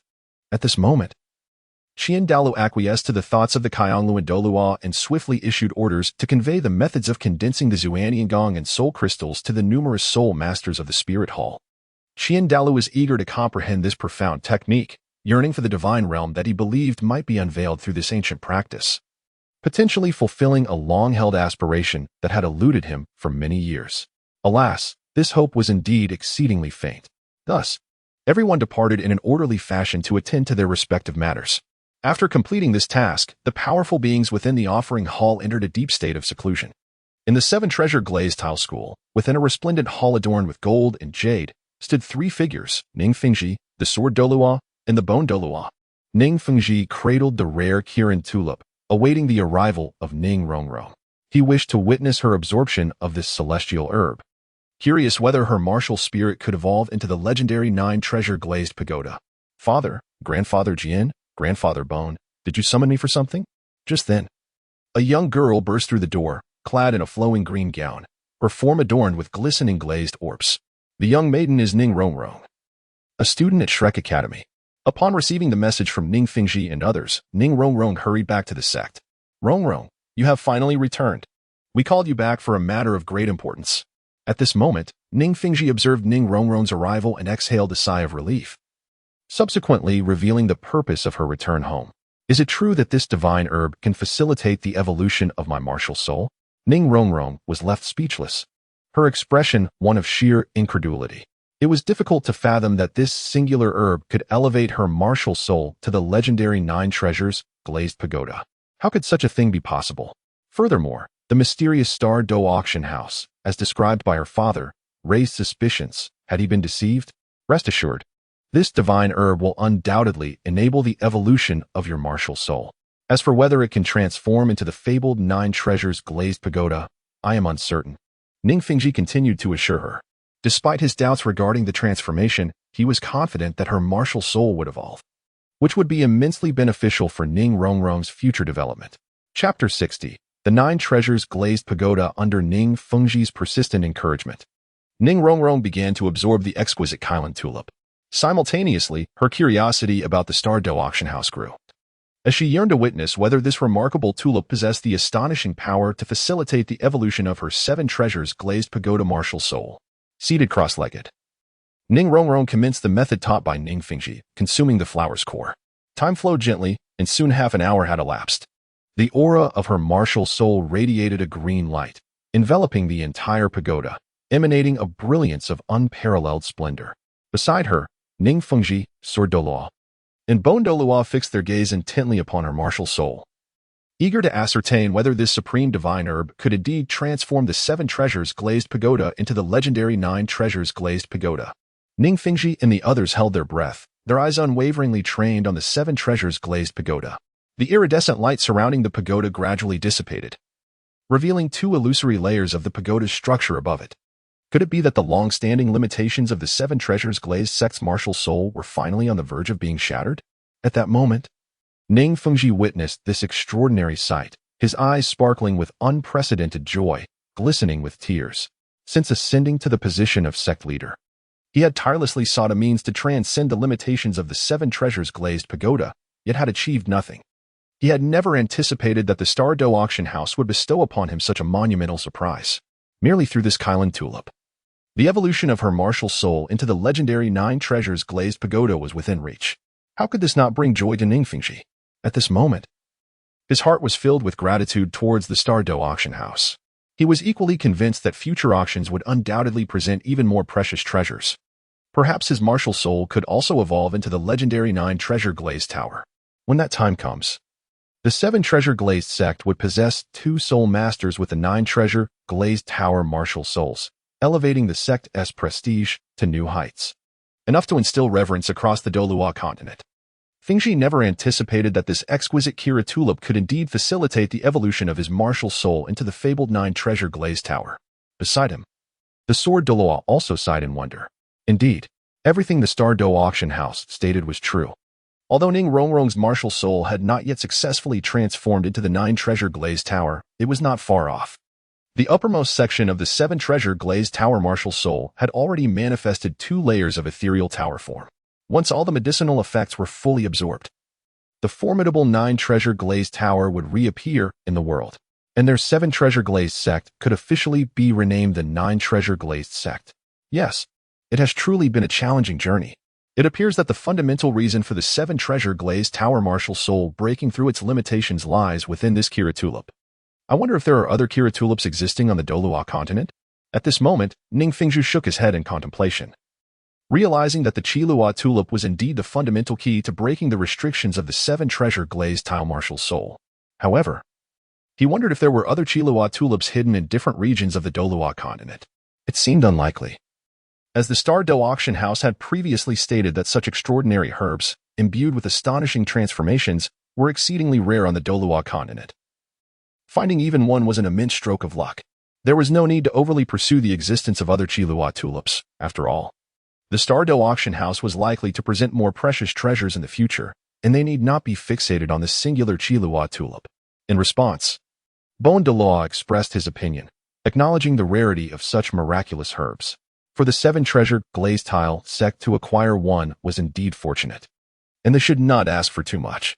Indeed, however, the ability to evolve the 7 treasure glazed tile martial soul has already left me quite content, Ning Fengji remarked, his tone calm. This singular Qilua tulip had granted him a glimmer of hope for what was to come. An hour passed. The radiance surrounding Ning Rongrong gradually diminished, having fully absorbed the effects of the Qilua tulip. In the next moment, a blinding light erupted from her body as a brand new martial soul materialized. 9 layers of vibrant colors, the 9 treasure glazed tile, had truly succeeded. At this moment, the gazes of Ning Fengji and the others were fixed upon Ning Rongrong's martial soul, discovering that its distinctive characteristics were identical to those recorded in the ancient texts regarding the 9 treasure glazed tile pagoda. At last, the heavy burdens upon the hearts of the 3 were alleviated. Fortunately, the process of soul evolution did not culminate in failure. Otherwise, the consequences would have been dire. The soul is an innate aspect of an individual, and the evolution of the soul is fraught with uncertainties, making it quite possible for unexpected occurrences to arise during the transformation. However, the final outcome was favorable, as Ning Rongrong's soul successfully evolved into the legendary 9 treasure glazed tile. My soul has indeed transformed. It has genuinely evolved into the 9 treasure glazed tile. Could it be that the exquisite Kira tulip was real? After a moment, Ning Rongrong gradually regained her composure. The instant she opened her eyes, She beheld Ning Fengji and the others gazing intently at her soul. This revelation jolted Ning Rongrong back to reality, prompting her to examine her martial soul. To her astonishment, she discovered that her martial soul had indeed ascended to the 9th tier, precisely the 9-treasure glazed tower her father often spoke of. This realization stirred a tumult of emotions within her. Her father's words were undeniably true. The Star Dou Auction House had genuinely produced such a rare celestial herb, facilitating the evolution of her martial soul into the legendary 9-treasure glazed tower. Subsequently, Ning Fengji meticulously examined Ning Rongrong's condition and, upon finding no abnormalities, felt an immense sense of relief. Has my soul power truly increased by 7 levels? At that moment, Ning Rongrong suddenly became aware of her own state. Rising to her feet in disbelief, exclaiming with astonishment. Her tone was laden with incredulity. Surely she could not have misperceived this. How could this be possible? An elevation of 7 levels in soul power seemed utterly astonishing. Rongrong, what did you say? Your soul power has risen by 7 levels? Even Ning Fengji and the others beside her were equally incredulous upon hearing this news. 7 whole levels of soul power. Although Ning Rongrong was presently at the rank of a great soul master, such a dramatic increase in soul power was nothing short of extraordinary. Suddenly recalling the earlier introduction of the Qilua tulip by the Star Dou Auction House, they had indeed mentioned its ability to assist a soul master in enhancing their soul power level. Initially, Ning Fengji and the others believed that the primary function of this celestial herb was to aid in the evolution of the martial soul, with the enhancement of soul power being merely a secondary benefit. Who could have anticipated that this Qilua tulip would enable Ning Rongrong to elevate her soul power by a staggering 7 levels? Ning Fengji could not help but ponder in silence. It appeared that the value of this Qilua tulip far exceeded their initial estimations. The 2 functions of this exquisite Qilua tulip are each a priceless treasure in their own right. Overall, they have certainly reaped a considerable advantage. Chapter 61, Awaiting Opportunity. Subsequently, Ning Fengji inquired with Ning Rongrong regarding the 9-treasure glazed tile pagoda martial soul and whether there were any lingering effects. Once he had clarified all the details, Ning Fengji recalled a significant matter, the Xiantian skill that had been bestowed upon them by the Star Dou Auction House. This supreme meditation technique surpasses even the profound teachings of the 7 treasures glazed tile school. It will not be long before this Xiantian gong spreads throughout the entire Douluo Continent. Thus, it is imperative to impart the Xiantian gong to every disciple of the 7 treasures glazed tile school as swiftly as possible, enabling them to cultivate and strive to surpass the soul masters of other factions. He summoned Ning Rongrong for 2 reasons. One was to allow her to absorb the Qilua tulip, completing the evolution of her martial soul. The other was to have her practice the Xiantian gong meditation technique. With her 9 treasures glazed tower martial soul, her soul power will undoubtedly soar. Within a decade, she is destined to become a formidable support-type soul master on the Douluo Continent. Rongrong, this Xiantian gong is a premier meditation technique, several levels above the 7 treasures meditation method you are currently cultivating. From now on, you shall begin your transition to the Xiantian gong, Ning Fengji said as he presented the Xiantian gong to Ning Rongrong, encouraging her to commence her training. Xiantian gong? What kind of meditation technique is this? It is actually more advanced than our 7 treasures glazed tile school's teachings? As soon as she spoke, Ning Rongrong curiously murmured, then took the Xiantian gong and examined its contents closely, eager to uncover the mysteries her father spoke of. As she glanced through the Xiantian gong, the deeper she delved, the more daunting it appeared. However, she found herself unable to fully grasp its intricacies at this moment. Indeed, it was far more precious than the 7 treasures meditation method. Yet some parts remained obscure and difficult to comprehend. A glimmer of brilliance sparkled in Ning Rongrong's eyes. The Xiantian gong was an exceedingly rare top-tier meditation technique. Yet understanding it proved to be immensely challenging. By the way, father, where did you acquire this Xiantian gong? Ning Rongrong voiced her curiosity, pondering whether the Xiantian gong was also obtained from the Star Dou Auction House, especially considering the earlier Qilua tulip. This Xiantian gong could be seen as a gift from the Star Dou Auction House to the soul masters of the Douluo Continent, and perhaps it would not be long before it became widely known throughout the land. Therefore, in the time to come, you must strive to comprehend the Xiantian gong and advance your cultivation, which will enable you to surpass your peers significantly. Ning Fengji gently informed Ning Rongrong that even if he did not disclose this now, she would eventually come to know. What faction is the Star Dou Auction House associated with? Why have I never heard of it before? To even distribute a top-tier meditation technique like the Xiantian Gong is truly astounding. Ning Rongrong was left in a state of astonishment, clearly taken aback by the actions of the Star Dou Auction House. This supreme meditation technique, given as a gift, raises questions about the intentions of the Star Dou Auction House. It is utterly outrageous. As for the reasons behind the Star Dou Auction House's actions, I cannot ascertain. One must remember to avoid provoking the Star Dou Auction House at all costs. To speak candidly, even the combined forces of the entire Douluo Continent would be incapable of confronting the Star Dou Auction House head-on. When you venture outside, should you encounter anyone claiming to be a soul master from the Star Dou Auction House, keep your distance and do not engage lightly. Subsequently, Ning Fengji, with a grave tone, cautioned Ning Rongrong to remain vigilant of the individuals associated with the Star Dou Auction House. The Star Dou Auction House is indeed formidable, not to mention a previous extreme Douluo powerhouse that instills great fear in him. During today's auction, an overwhelming pressure akin to that of the heavens rendered them utterly powerless to resist. That pressure seemed to transcend the very existence of the Douluo Continent. At that moment, Ning Fengji and the others unanimously believed that the source of that pressure could very well be a genuine deity. How could mere mortals withstand the onslaught of a god? Furthermore, Ning Fengji was acutely aware of his daughter's temperament, should she inadvertently provoke the Star Dou Auction House. Even if he were to summon the full might of their sect, it would scarcely ruffle a feather of the Star Dou Auction House. Is the Star Dou Auction House truly that mysterious father? Would you take me to see it? Ning Rongrong, upon hearing her father's admonitions, felt no fear. Instead, curiosity sparked within her. She yearned to uncover the true nature of the Star Dou Auction House and thus tugged at Ning Fengji's arm, playfully imploring him to escort her there. Enough of this nonsense. Your primary objective now is to cultivate the Xiantian technique and enhance your soul power. Although you have consumed the exquisite Kira tulip, resulting in the evolution of your martial spirit into the legendary 9-treasure glazed tile pagoda and a 7-level increase in your soul power, pride must not cloud your judgment. Remain grounded. In due time, I shall take you to the Star Dou Auction House, but presently they are not receiving anyone, and the next auction will not occur for another year. During this interval, focus diligently on your cultivation of the Xiantian technique. Upon hearing this, Ning Fengji did not hesitate to dismiss Ning Rongrong's desires. The Star Dou Auction House is indeed shrouded in mystery, and with a year's wait until the next auction, the chaos of the participating factions and the multitude of powerful beings dissuaded him from taking Ning Rongrong into such peril. Seizing the moment, he interrupted her thoughts. Humph. Ning Rongrong, upon her father's refusal, let out a cold huff and ceased to engage further on the matter. By the way, for the time being, refrain from going to Shrek Academy. Stay within the sect. An opportunity is soon to present itself, and you must seize it diligently. Should you grasp this chance, your soul power may very well ascend several levels. At this moment, Ning Fengji recalled the astonishing opportunity she had mentioned upon departing from the Star Dou Auction House. Consequently, he instructed Ning Rongrong to remain at the 7-treasure glazed tile school during this period and to refrain from proceeding to Shrek Academy.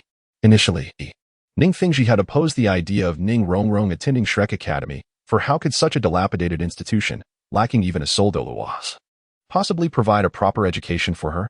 Regrettably, at that time, Ning Rongrong's rebellious spirit had emerged, rendering any attempts at persuasion utterly futile.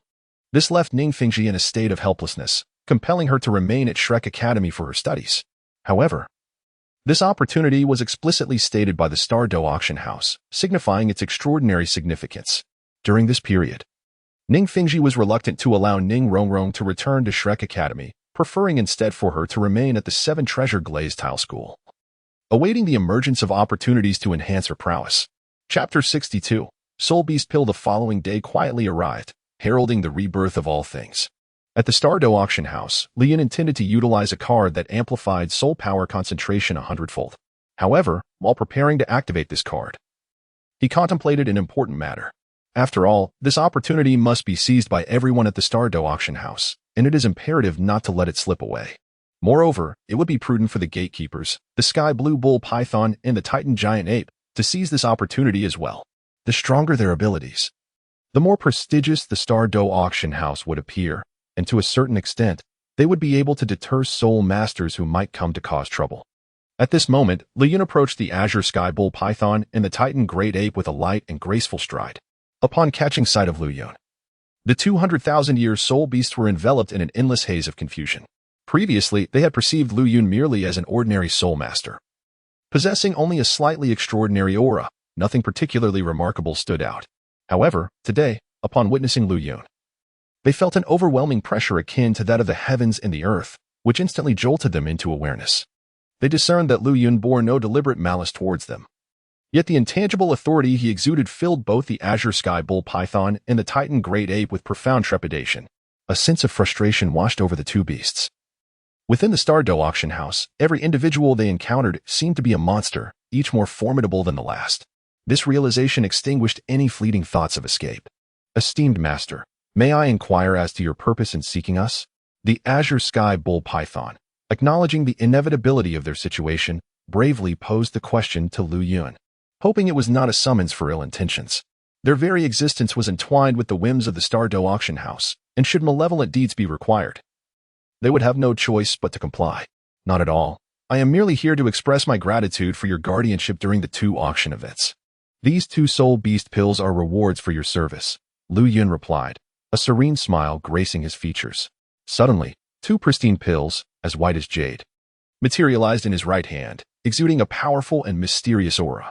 The azure sky bull python and the titan great ape were immediately captivated by these pills, their eyes widening in astonishment. For reasons unknown, the allure of the pills was ineffable, as if consuming them would bestow unprecedented benefits upon the two beasts. As this thought crossed their minds, their breaths quickened. They had just heard Lu Yun mention that these pills were indeed rewards for them. Curiosity surged within them. What transformations might they undergo upon ingestion? Undoubtedly, their powers would ascend to astonishing heights. These are ordinary soul beast pills that can purify your bloodlines and extend your lifespans. The extent of the enhancement will depend on your innate talents, Lu Yun remarked, nodding slightly as he regarded the azure sky bull python and the titan great ape.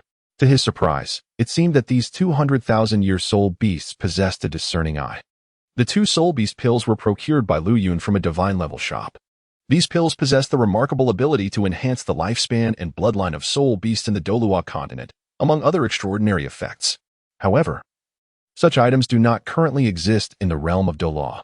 Lu Yun contemplated empowering the sky blue bull python and the titan giant ape, believing that this would fortify their ability to safeguard the Star Dou Auction Pavilion. He grasped the two soul beast pills, flicked his fingers, and the two soul beasts instinctively opened their mouths, allowing the pills to swiftly enter their bodies. Upon experiencing this, the sky blue bull python and the titan giant ape entered a profound meditative state, channeling all their soul power to absorb and refine the essence of the pills. As time progressed, the aura emanating from the two soul beasts surged significantly, while their bloodline power became increasingly formidable. The 200,000-year-old soul beasts exuded an even more potent pressure, causing the surroundings to tremble in response. After half an hour had passed, the commotion surrounding them gradually subsided. A closer inspection revealed that the appearances of the two soul beasts had undergone a dramatic transformation, rendering them more enigmatic than before. Furthermore, their auras were not merely stronger. They had become profoundly more powerful. Thank you, esteemed master, for your miraculous grace. Upon regaining consciousness and sensing the alterations in their lifespan and bloodline, the sky blue bull python and the titan giant ape were filled with an indescribable joy reflected in their large, bell-like eyes. The rewards of their endeavor were immense.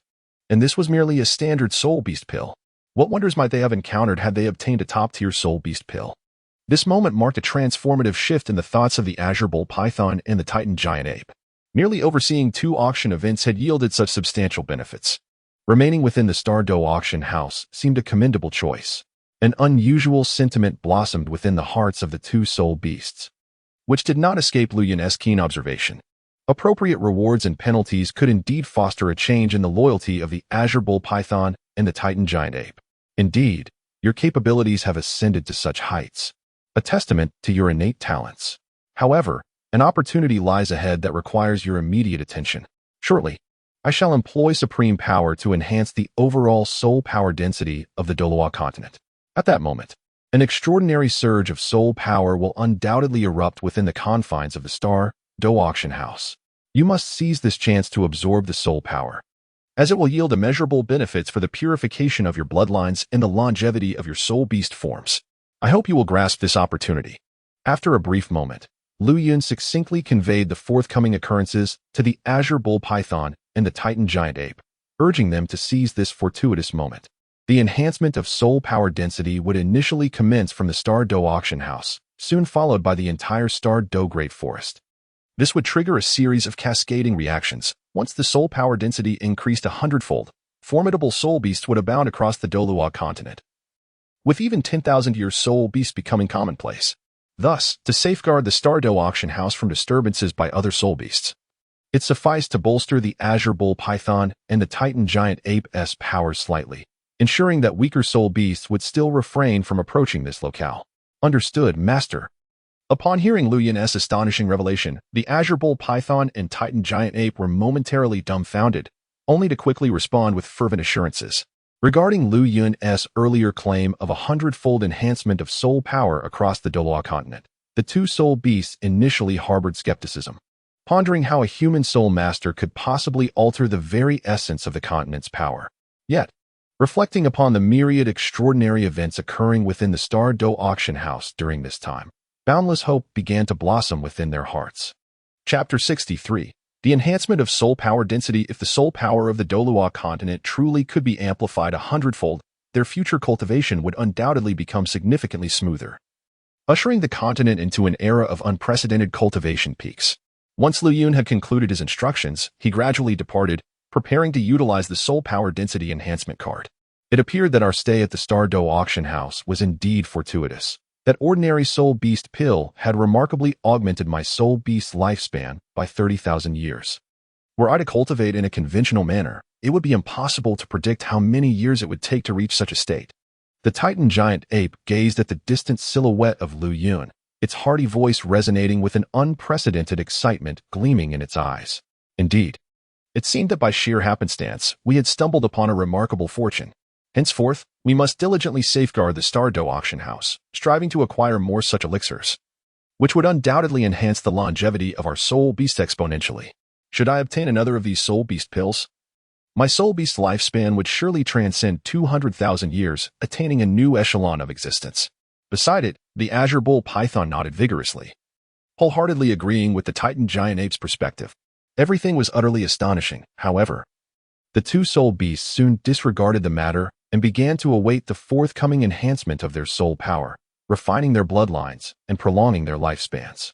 Upon returning to his chamber, Lu Yun promptly retrieved the soul power enhancement card he had won in the previous lottery, which promised a 100-fold increase in potency.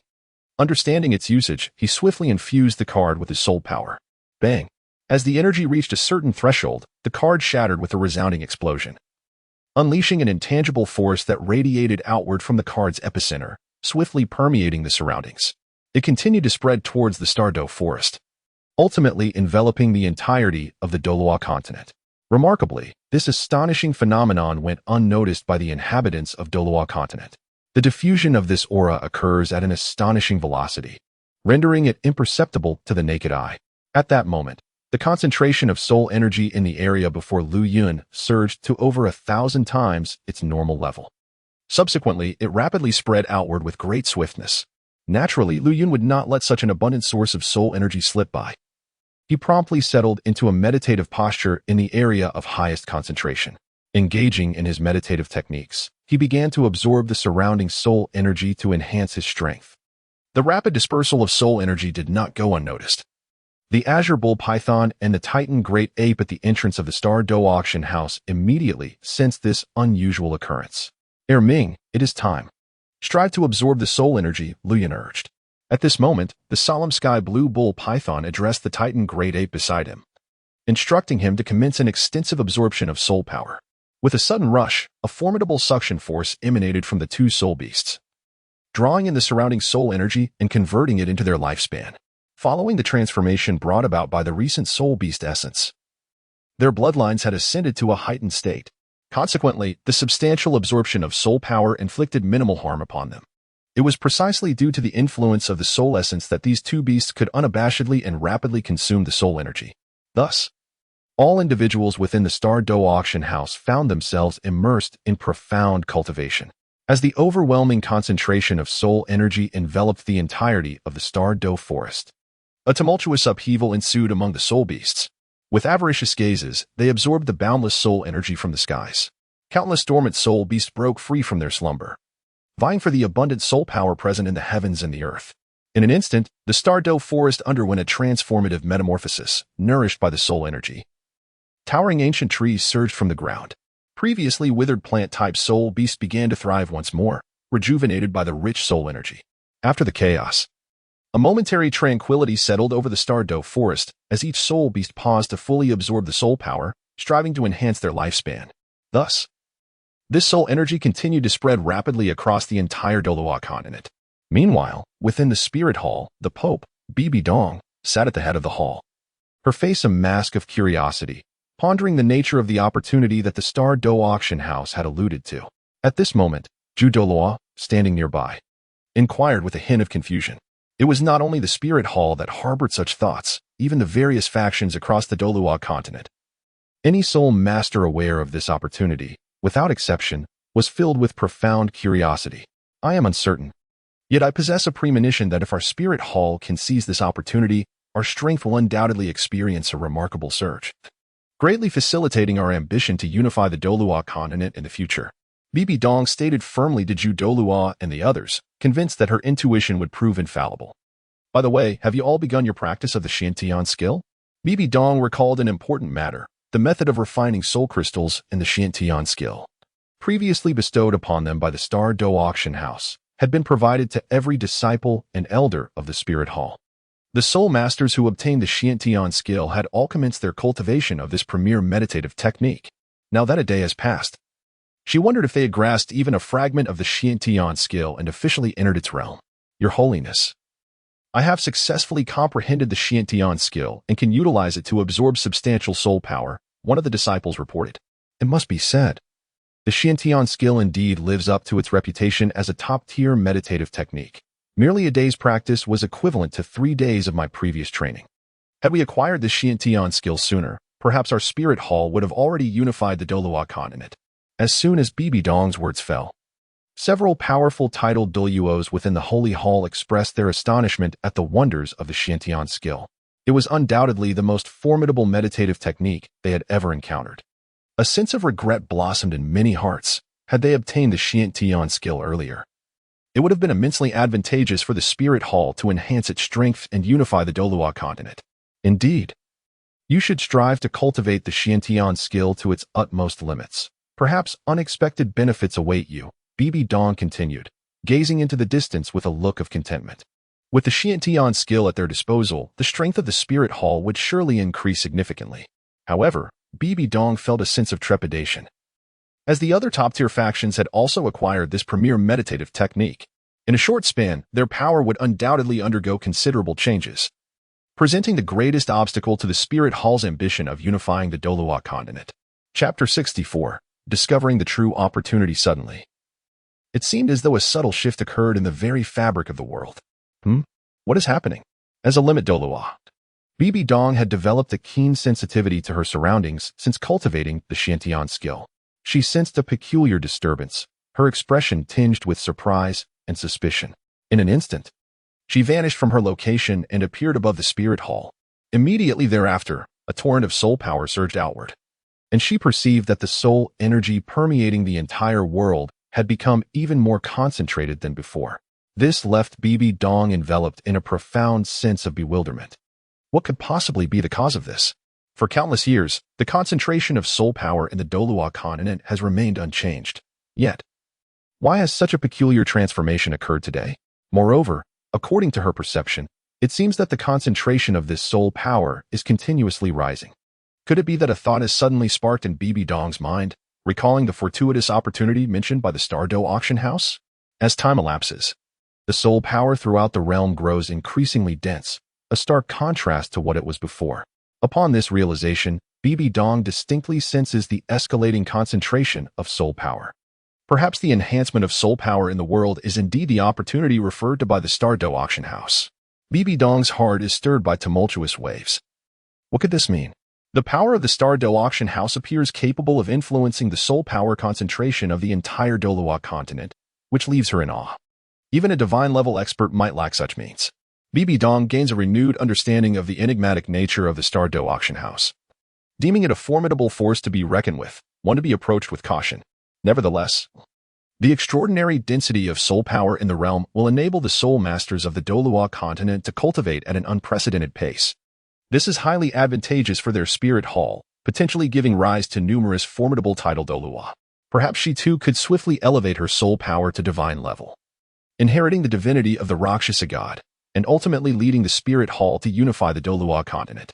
Bibi Dong also recognizes that with the increase in soul power concentration across the Douluo Continent, other factions will undoubtedly seize this opportunity to rapidly enhance their soul power levels. Thus, it is imperative for the spirit hall to gain the upper hand in this battle. Otherwise, falling behind other powers may make it exceedingly difficult to catch up. After a moment, Bibi Dong resolutely turns around, her gaze fixed upon the magnificent spirit hall behind her. With a grave voice, she addresses the entire assembly. All elders and disciples of the spirit hall, cease your current endeavors and take your seats in meditation. This is a fortuitous opportunity bestowed upon us by the heavens. If you grasp it, your soul power will assuredly ascend. As Bibi Dong's words echoed through the halls, a wave of perplexity washed over the members of the spirit hall. They were bewildered by the command issued by their seemingly invincible pope, unsure of its true significance. Some of the elders and disciples, unable to grasp the meaning behind her decree, complied and settled into a meditative posture, initiating the practice of the Xiantian art to absorb the soul power from the world around them. The elders who had accompanied Bibi Dong to the Star Dou Auction House for the auction were acutely aware that she may have discerned an opportunity within the auction house. Thus, they hastened to seize the moment, determined not to let this chance slip away. Consequently, several elders likewise remained in place, engaging in the Xiantian art to draw upon the vast reserves of soul power from the continent. As time flowed swiftly, the many disciples of the Spirit Hall, while practicing the Xiantian art, were taken aback by the astonishing speed of their cultivation. How remarkably rapid their progress had become. Curiosity swelled within them as they realized that their cultivation speed had accelerated significantly compared to before. A wave of astonishment filled each heart, and through their heightened senses, they discerned that the concentration of soul power in the environment had quietly multiplied exponentially. A profound curiosity took root in the minds of the Spirit Hall members. Could this be a manifestation of the Pope's prowess? Yet, only a select few elders understood that this surge in soul power concentration was the result of the commotion created by the Star Dou Auction House. Thus, those enlightened individuals within the Spirit Hall continued to practice the Xiantian art, eagerly absorbing the soul power of the Douluo Continent to elevate their own soul levels, fearful of falling behind. Meanwhile, Bibi Dong retreated to her chamber, immersing herself in the rich soul power permeating the atmosphere. For reasons unknown, she sensed an extraordinary force intertwined within this soul power, its mysterious nature far surpassing that of ordinary soul energy. The potential benefits to her overall enhancement were unimaginable, even though Bibi Dong could not ascertain the origins of this enigmatic power. Nevertheless, she surmised that this mysterious force was indeed the opportunity presented by the Star Dou Auction House. If Li Yun were to hear Bibi Dong's thoughts, he would undoubtedly marvel at her perception, recognizing her as one of the foremost powers of the Douluo Continent, possessing an extraordinary sensitivity. Indeed, the elevation of soul power concentration was not the primary opportunity at hand, for the current enhancement had yet to reach its pinnacle. Once the soul power was fully augmented, cultivating at that juncture would surely yield even swifter results. Hence, there was no need to rush in absorbing the increasingly concentrated soul power to fortify their strength. The opportunity Lu Yun spoke of was, in fact, a transformative force released by the soul power concentration enhancement card. A power that could only linger for a fleeting moment on the Douluo Continent. This power is profoundly enigmatic, transcending even the realms of Douluo Continent and soaring above the divine domain itself. This is a profoundly mysterious force, a power of creation that generally possesses numerous miraculous effects. One of its capabilities is to enhance certain talents of soul masters as well as the levels of their martial souls. However, these subtle changes remain entirely unknown to ordinary soul masters. Such benefits accompany a soul master's entire life. Soul beasts can likewise absorb this primordial power, refining their bloodlines, with a considerable chance of ancestral regression, which is indeed extraordinary. Thus, this opportunity is undeniably immense, once the card's power is completely exhausted. This primordial force will also dissipate entirely into the cosmos. The forces of creation are, in essence, the opportunity that has arisen. Has the chance mentioned at the Star Dou Auction House finally arrived for Fengxi? Within the resplendent hall of the sect leader, Both Sword Douluo and Bone Douluo have sensed the subtle changes permeating the world, conveying these revelations to Ningfengji. After deliberation among the three, they have come to understand that these fluctuations in the cosmos must surely be the opportunity from the Star Dou Auction House. Chapter 65. The Rampage of Soul Beasts. Upon this realization, Ningfengji promptly issued orders for all disciples of the 7 Treasure Sect to set aside their current tasks. They were to prepare to sit cross-legged in place and cultivate their mystical arts to enhance their soul power levels. With the arrangements for all personnel in place, Ningfengji and his companions also settled down, beginning to absorb the threads of creation energy that flowed through the heavens and the earth. In this manner, the other major forces became aware of the unfolding changes and similarly instructed their disciples to quietly absorb the abundant soul power available in the atmosphere. On this day, nearly all soul masters and soul beasts across the Douluo Continent sensed a remarkable increase in the concentration of soul power in the atmosphere. Before the crowd could ponder the phenomenon, expressions of delight illuminated their faces as they began to absorb the abundant soul power from their surroundings to elevate their own levels. At the Star Dou Auction House, time flowed seamlessly, and before long, an entire day had passed. The transformation of the Douluo Continent reached a momentous halt at this juncture. The concentration of soul power had surged to over 100 times its previous state, with the very essence of soul power in the air seemingly transmuted into a liquid form. This allowed individuals to bask in soul energy continuously, relishing the exhilarating sensation of enhanced strength. Within the Star Dou Auction House, those present reaped the most significant benefits from this fortuitous occurrence. Each person's power escalated dramatically, attaining an astonishing level of prowess. Meanwhile, the Titan giant ape and the sky blue bull python at the entrance, nourished by an abundance of transformative energy, continually enhanced their soul beast lineage and longevity. Consequently, their age surpassed 200,000 years, elevating them to the ranks of ferocious beasts. The immense pressure emanating from their 200,000-year soul beast aura caused the soul beasts throughout the Star Dou Great Forest to tremble slightly, emitting low moans in fear. Unwilling to confront such overwhelming might, even 10,000-year soul beasts were compelled to prostrate themselves before the terrifying aura of these ferocious beings. As for Jiu and Queen Medusa, both harnessed this vast influx of soul power to elevate their strengths, their abilities transcending the limits of tidal Douluo, reaching the pinnacle of demigod status. This implies that, below the realm of divine beings, Jiu and Medusa now stood as invincible entities. Furthermore, Xian Shuang absorbed this colossal surge of soul power, resulting in a 2-level increase in her own soul power rank. For a super Douluo, advancing even a single level beyond this point requires an immense reservoir of soul power. Given that Xian Shuang's foundation is exceptionally profound, the energy required for her advancement surpasses that of an ordinary super Douluo by several magnitudes. This undoubtedly has contributed to Shuang's current prowess, rendering her infinitely more formidable than her peers of the same rank. At this moment, it can be asserted that Shuang's strength could decisively overpower an ordinary limit Douluo. This is Xian Shuang, possessing the ultimate ice martial soul, whose formidable prowess is capable of shaking the heavens and the earth. At last, he has attained the rank of Soul King. On the 3rd floor of the Star Dou Auction House, Liu Yun sensed the harmonious equilibrium of soul power permeating the entire cosmos and exhaled a deep sigh of relief, releasing a cloud of stagnant air. After gauging the robustness of his physique and the level of his soul power, a relaxed smile graced his face. He found himself at the very epicenter of the most concentrated soul power, and with 2 chaos-level martial souls continuously refining the soul power entering his body, Liu Yun harbored no concerns about the potential pitfalls of an overly rapid ascension in strength. To a certain extent, no matter how vast the influx of soul power, it would ultimately serve as nourishment for enhancing his soul power level. In that pivotal moment, Liu Yun's soul power reached a definitive level of 50. Marking him as a formidable figure within the realm of human soul masters. However, his physical form, also endowed with 2 chaos-level martial souls, was undergoing relentless refinement. The strength of his body had far surpassed that of a typical assault-type soul sage. Thus, the extent of Liu Yun's combat prowess remained an enigma, even to himself. On another note, he still had several soul rings yet to absorb, rendering his true power unpredictable. It seemed that this surge in soul power concentration had elevated the strength of all present to a remarkable degree.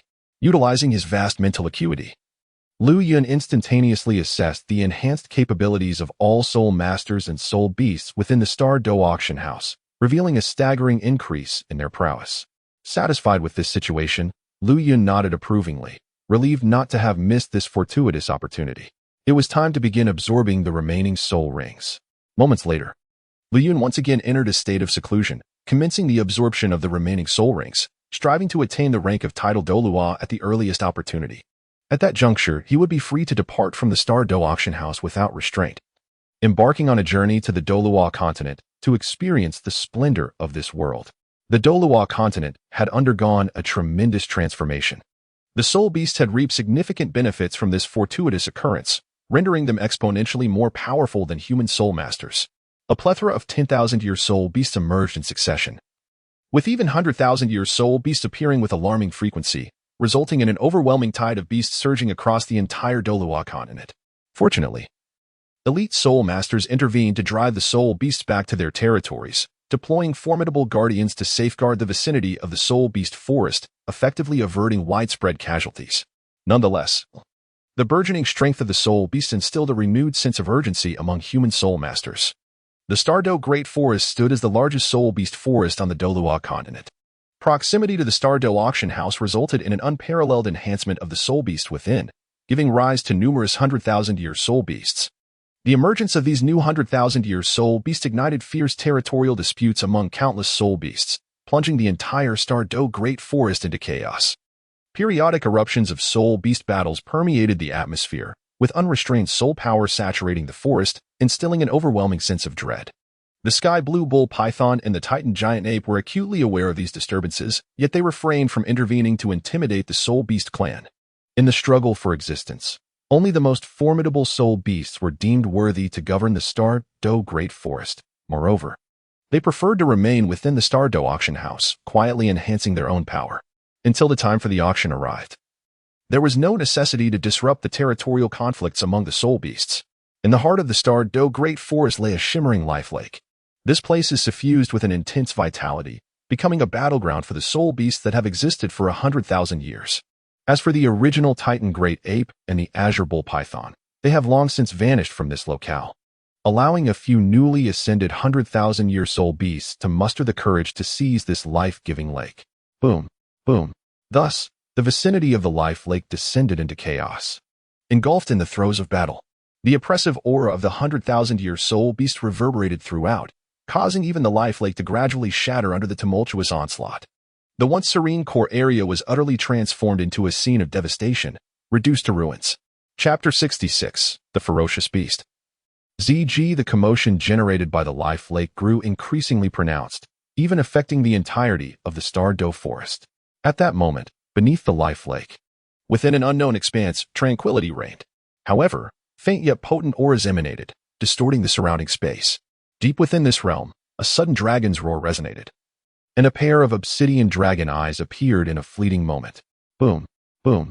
An overwhelming darkness surged forth, and the aura of the soul beast within this alternate space felt immensely powerful. A blinding light flashed, revealing a colossal black dragon stretching 100 meters in length.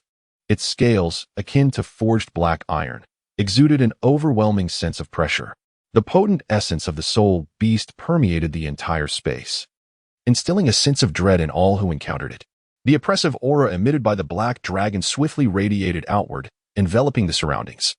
It was not long before the presence of formidable soul beasts became palpable within this space, causing an atmosphere of profound unrest. The black dragon, known as Emperor Tian, stands as the beast god of the Star Dou forest, an entity that is nearly an 800,000-year-old golden-eyed black dragon king and the patriarch of the Black Dragon clan. What has transpired? Why have the soul beasts of the Star Dou forest descended into chaos? From the maw of this colossal black dragon emerged a perplexed utterance. He found himself utterly bewildered. Ordinarily, the disturbances above the life lake would not rouse him from his slumber in the depths of its hidden realm. Yet, the Star Dou forest now emanated an overwhelming presence of so many 10,000-year soul beasts. He even faintly sensed the presence of two 20,000-year soul beasts, which confounded Emperor Tian immensely. Prior to his slumber, he had only noted the existence of two soul beasts that had just recently surpassed the 10,000-year threshold. How then could two ferocious beasts of such caliber arise anew? Furthermore, the entire Star Dou forest seemed to be inundated with an unprecedented number of 10,000-year soul beasts. Such anomalies herald the presence of something sinister.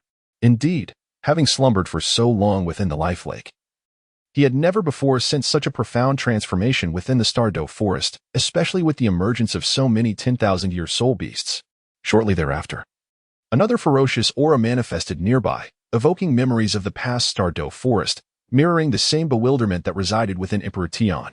No, upon further scrutiny, the concentration of soul power within the Star Dou forest has astonishingly increased over 100-fold. How could this be? In one particular direction, a flash of green light materialized. And in an instant, a breathtakingly beautiful woman clad in a flowing green gown appeared before him. The woman, her face adorned with a look of astonishment, conveyed the information she had uncovered to all those present, leaving no word unspoken.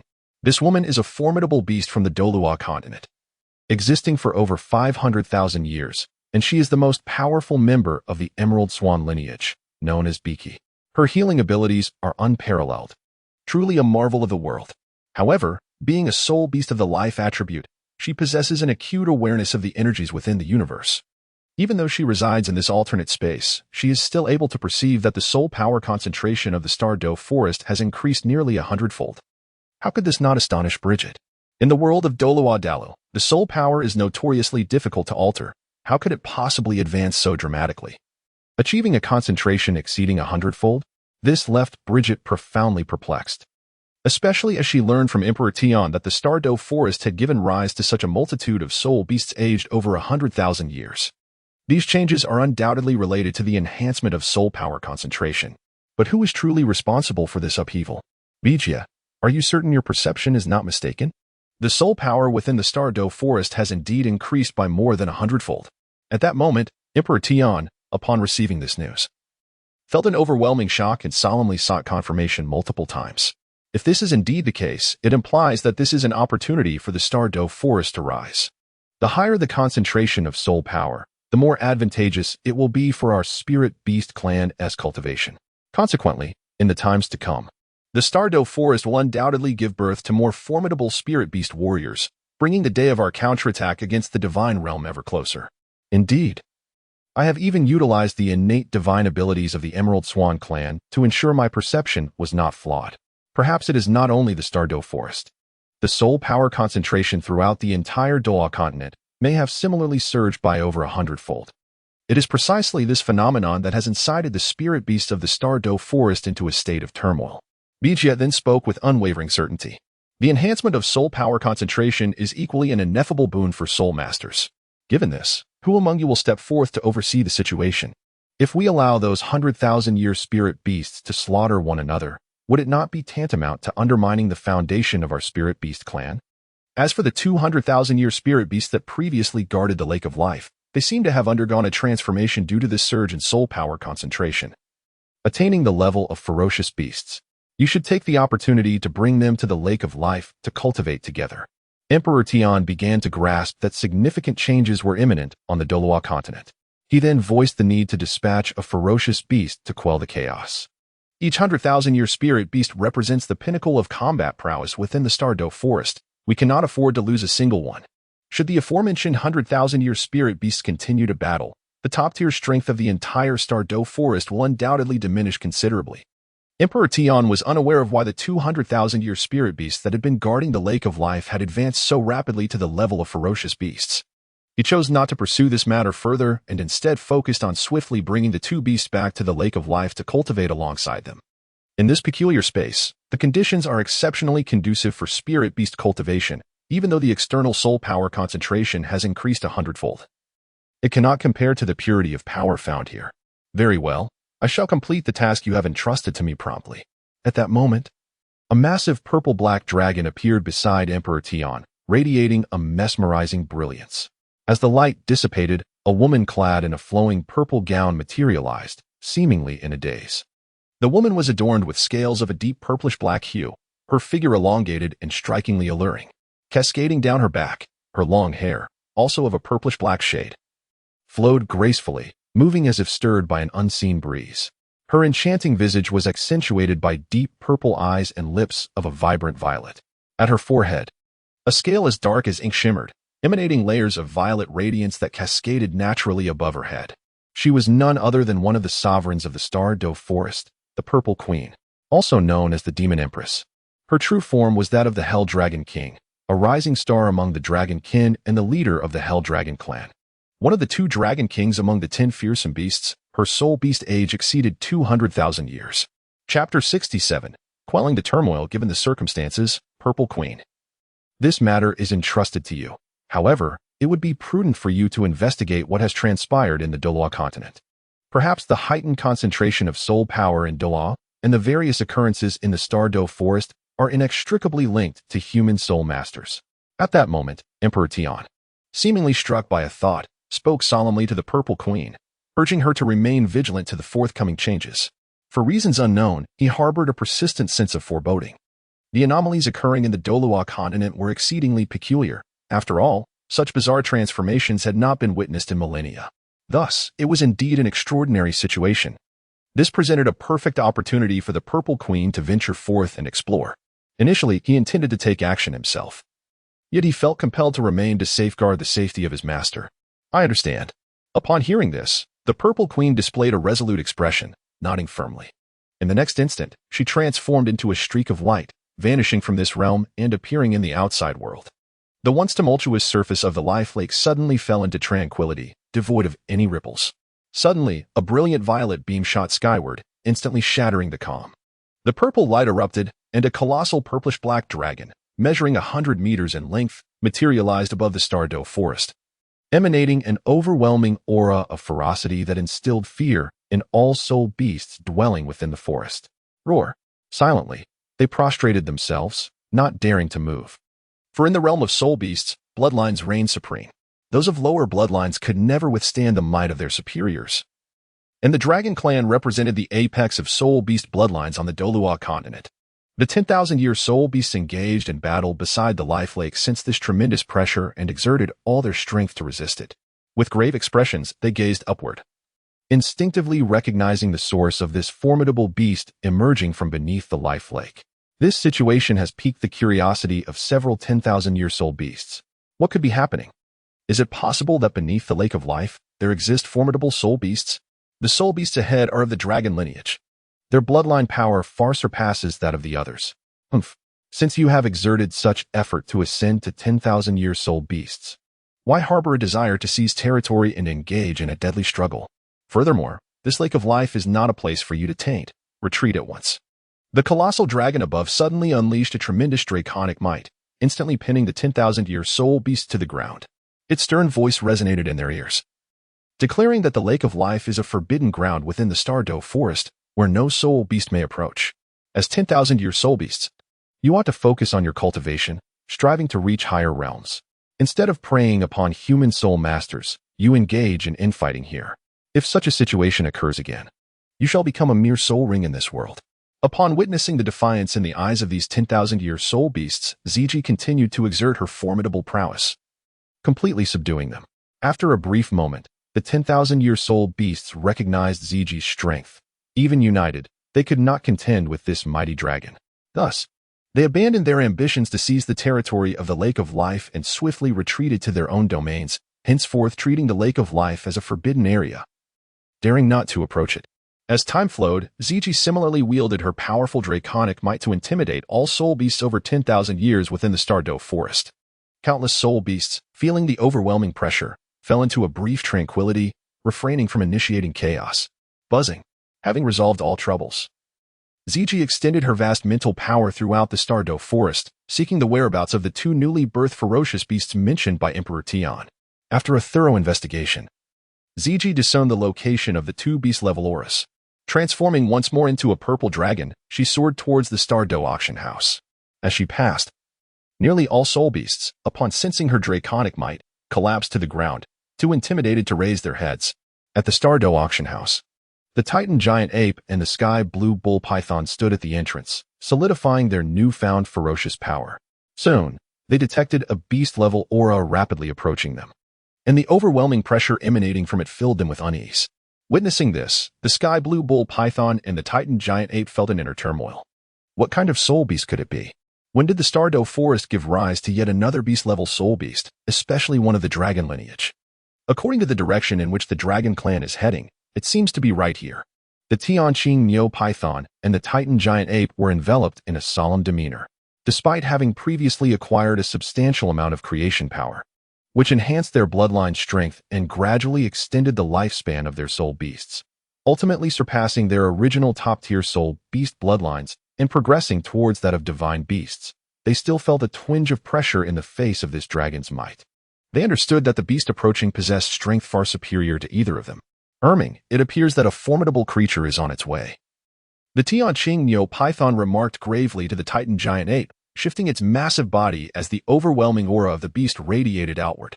It sought to test the extent of their newfound strength after their recent breakthroughs. Excellent.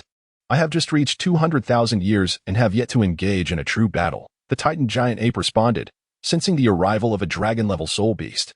Excitement flickered in its enormous eyes, eager for combat, as it pounded its chest in anticipation of a fierce confrontation with the unknown beast. Let us not be careless. We belong to the beast-level category, and it seems her soul beast lifespan may surpass ours. Moreover, she possesses a top-tier dragon bloodline with remarkably pure bloodline power. Although our bloodlines have been enhanced to some degree, it is still not to be underestimated, the Tianqing Neopython cautioned. Noticing the battle intent igniting in the Titan giant ape's gaze, it urged vigilance against the imminent assault, for if they were to fight separately, they might not stand a chance against the colossal dragon. Only by combining their strengths could they hope to contend with the beast. However, the Tianqing Neopython and Titan giant ape did not perceive an overwhelming sense of crisis. Behind them lay the Star Dou Auction House, filled with countless powerful beings. If the purple dragon dared to invade the Star Dou Auction House, it would have to face the consequences alone, with its fate determined by the formidable forces within. Chapter 68. The great battle approaches, fear not. If we cannot prevail, we shall join forces and experience the full force of our combined might. At this moment, the Titan giant ape evidently dismissed the words of the Azure Bull Python, its hearty voice resonating through the air. Upon hearing this, the Azure Bull Python subtly shook its head, choosing to disregard the matter altogether. Should the two of them join forces to confront the soul beast? Even if it belonged to the highest echelon of dragon-type soul beasts, it would not be inconceivable to engage it in battle. Suddenly, a flash of purple light illuminated the front, and in the blink of an eye, the purple-black giant dragon vanished. Instead, a woman clad in a purple robe appeared before the Titan giant ape and the Azure Bull Python. This woman was none other than the Purple Princess. Are you the newly emerged ferocious beast of 200,000 years from the Star Dou forest? She inquired, her gaze cold and penetrating as it fixated on the Titan giant ape and the Azure Bull Python. In her heart, she had already confirmed that they were indeed the new ferocious beasts. Nonetheless, a profound curiosity lingered in her eyes, pondering what circumstances had led to such an occurrence. The two soul beasts have astonishingly reached the ferocious beast level in such a brief span of time, which is indeed quite peculiar. Hence, ZG wishes to investigate the fortuitous circumstances that have enabled these two soul beasts to achieve such remarkable progress and strength. Who are you? And why have I never sensed your presence in the Star Dou forest? The Tianqing Bull Python did not respond immediately to this inquiry. Instead, it fixed a solemn gaze ahead, eager to discern the origin of this Dragon Clan soul beast. After all, they have dwelled in the Star Dou forest for numerous years. If ZG truly resided here, it would be impossible for them to have remained unaware of any aura. Moreover, this Dragon Clan soul beast has existed far longer than they have. In a certain sense, this soul beast predates their very existence. As for my origins, I have always lived in the Star Dou forest. However, your prior weakness rendered you unworthy of knowing about our existence. Come. Since you have both successfully attained the ferocious beast level, I shall lead you to the true gathering place of formidable soul beasts. Upon hearing this, ZG spoke to the Tianqing Bull Python and the Titan giant ape in a manner that resembled a command. She urged them to follow her to the innermost depths of the Lake of Life to pay homage to the beast god Emperor Tian. As soon as her words fell, the expressions of the Tianqing Bull Python and the Titan giant ape darkened significantly. They had not anticipated that this Dragon Clan soul beast would speak in such an irksome manner. The astute Tianqing Bull Python gleaned a significant piece of information from ZG's statement. Perhaps the Star Dou forest harbored genuine secrets that they were previously unqualified to explore. Now, having attained the ferocious beast level, they might finally be deemed worthy of witnessing the true enigmas of the Star Dou forest. Furthermore, from the words of this Dragon Clan soul beast, they learned that there might be numerous soul beasts within the Star Dou forest that are comparable to her, or even far surpass her in power. This stirred a tempest within the heart of the Azure Bull Python. for he had not anticipated the profound depth of the Star Dou forest. However, at this moment, a flicker of anger ignited within him. If the Star Dou forest harbors so many ferocious beasts, why have the soul beasts endured relentless hunting by human soul masters for so many years? Where were the formidable soul beasts to lend their assistance?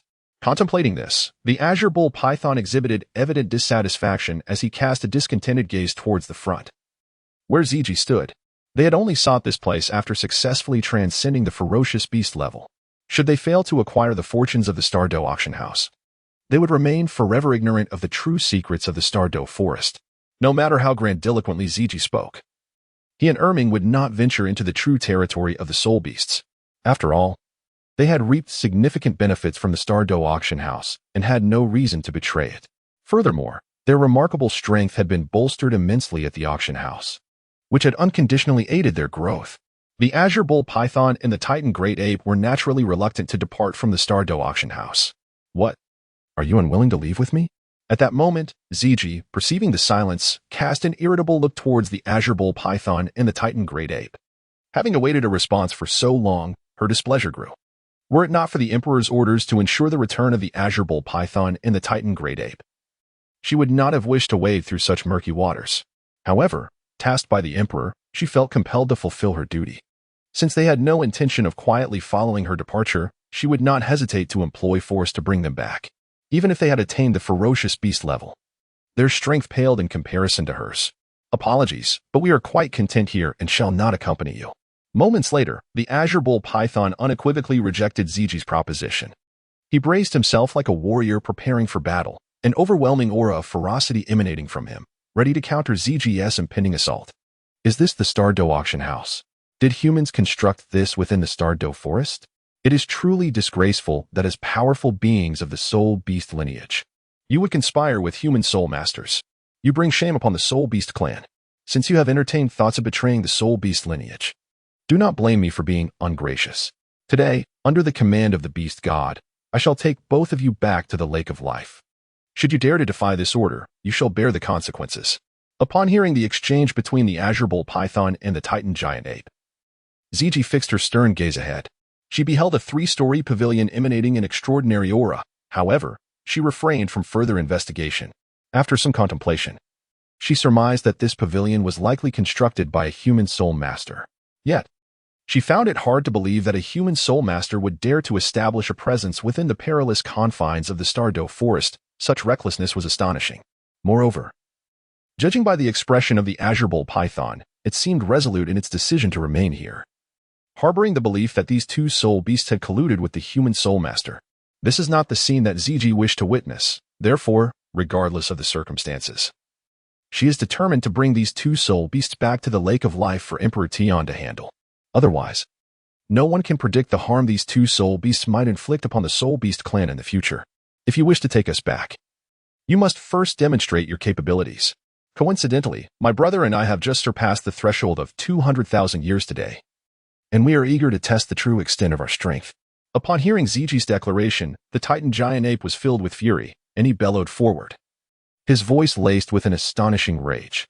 With a resounding thud, he clenched his fists and struck his chest, unleashing an explosive aura that surged outward, stirring up a tempest and shaking the ground. Chapter 69, Clash of Realms. How dare two mere soul beasts, who have just transcended to the ferocious beast level, flaunt their power before me? Very well. Today you shall witness the monumental disparities that exist among ferocious beasts. At that moment, upon witnessing the audacious intentions of the azure bull python and the Titan giant ape to challenge her, the purple lady erupted into hearty laughter. Thunderous roars resonated as a surge of violet-black radiance enveloped her, unleashing a ferocious dragon might that bore down upon the azure bull python and Titan giant ape, unleashing explosive power throughout the arena. After millennia of restraint, she had not anticipated that her emergence would coincide with the audacity of two oblivious soul beasts daring to provoke her authority. Thus, she resolved to stretch her limbs today and impart a lesson to these insolent creatures. Devil's Water Domain. With that declaration, all of her formidable energy coalesced, manifesting as a deep violet-black soul power, gradually transforming into profound whirlpools. These whirlpools were imbued with an overwhelmingly potent infernal magic alongside the essence of water elements, rapidly expanding into the surroundings. A luminous circle materialized beneath her feet, swiftly encompassing the azure bull python and the titan giant ape within its grasp. This is the domain skill possessed by Ziji, which seamlessly merges her two intrinsic attributes, ultimately manifesting a formidable realm through her immense power. Within this domain, Ziji's strength will experience limitless enhancement, with her energy being replenished ceaselessly. Her opponent is equally constrained by this domain, unable to unleash their full potential. Be cautious. This domain is exceedingly treacherous. Henceforth, we must hold nothing back and unleash our utmost strength, striving to defeat her with the utmost swiftness. The Tianqing Niupang, acutely aware of the suppressive nature of this domain on his own abilities, spoke gravely to the Titan Great Ape, urging him to proceed with utmost vigilance. Merely a Dragon Clan soul beast. Today, I too wish to test the prowess of the supreme bloodline of the soul beast race. The Titan Great Ape, undeterred by Tianqing Niupang's words, was filled with unprecedented battle fervor, his aura radiating ferociously outward. Gravitational field. At that moment, the Titan Great Ape, unflinching, initiated his own domain skill, the gravitational field. A swirling black vortex emanated from his body, expanding outward and colliding with the domain unleashed by Ziji, generating an overwhelming pressure. Now, having transcended the ferocious beast level, the domain skill exhibited by the Titan Great Ape was amplified over 100-fold compared to before. How can this be? This domain is astonishingly powerful. Even Ziji, sensing the might of the Titan Great Ape's domain skill, felt her back slightly sink. Her feet sinking into the ground as her eyes sparkled with immense astonishment.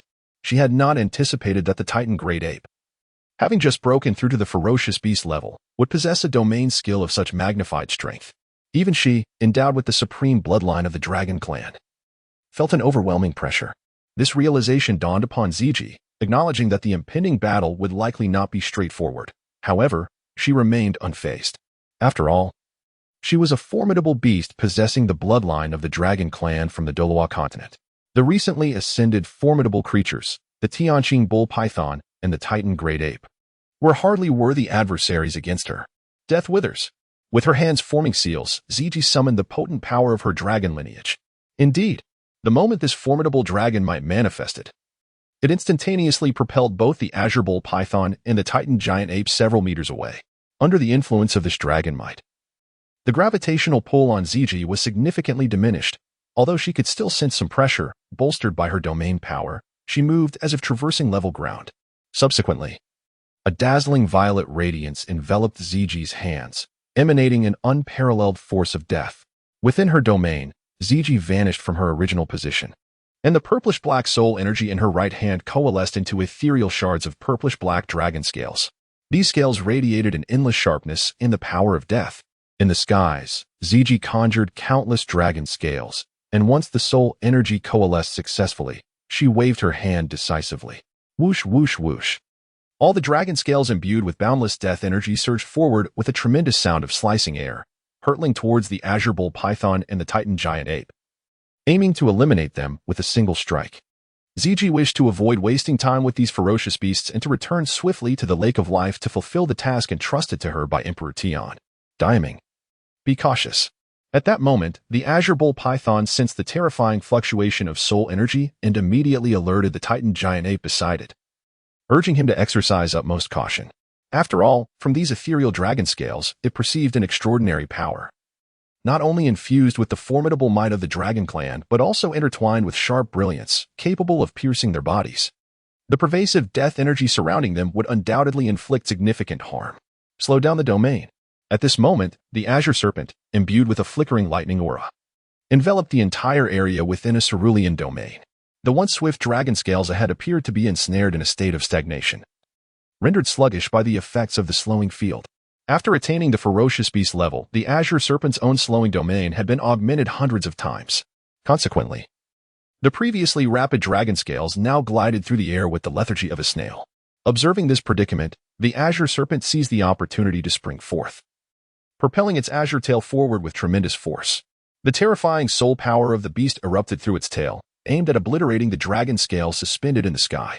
Indeed, bolstered by the power of the slowing domain, and as the azure serpent unleashed its full soul energy in a moment of fervor, a cacophony ensued. The once swiftly moving scales in the air were shattered into fragments, dissipating into ethereal motes of soul energy throughout the cosmos. Damn it. I never anticipated your coordination would be so impeccable. Furthermore, it appears that your domains are steadfast, without taking decisive action. There is truly no way to forcibly return you to the lake of life.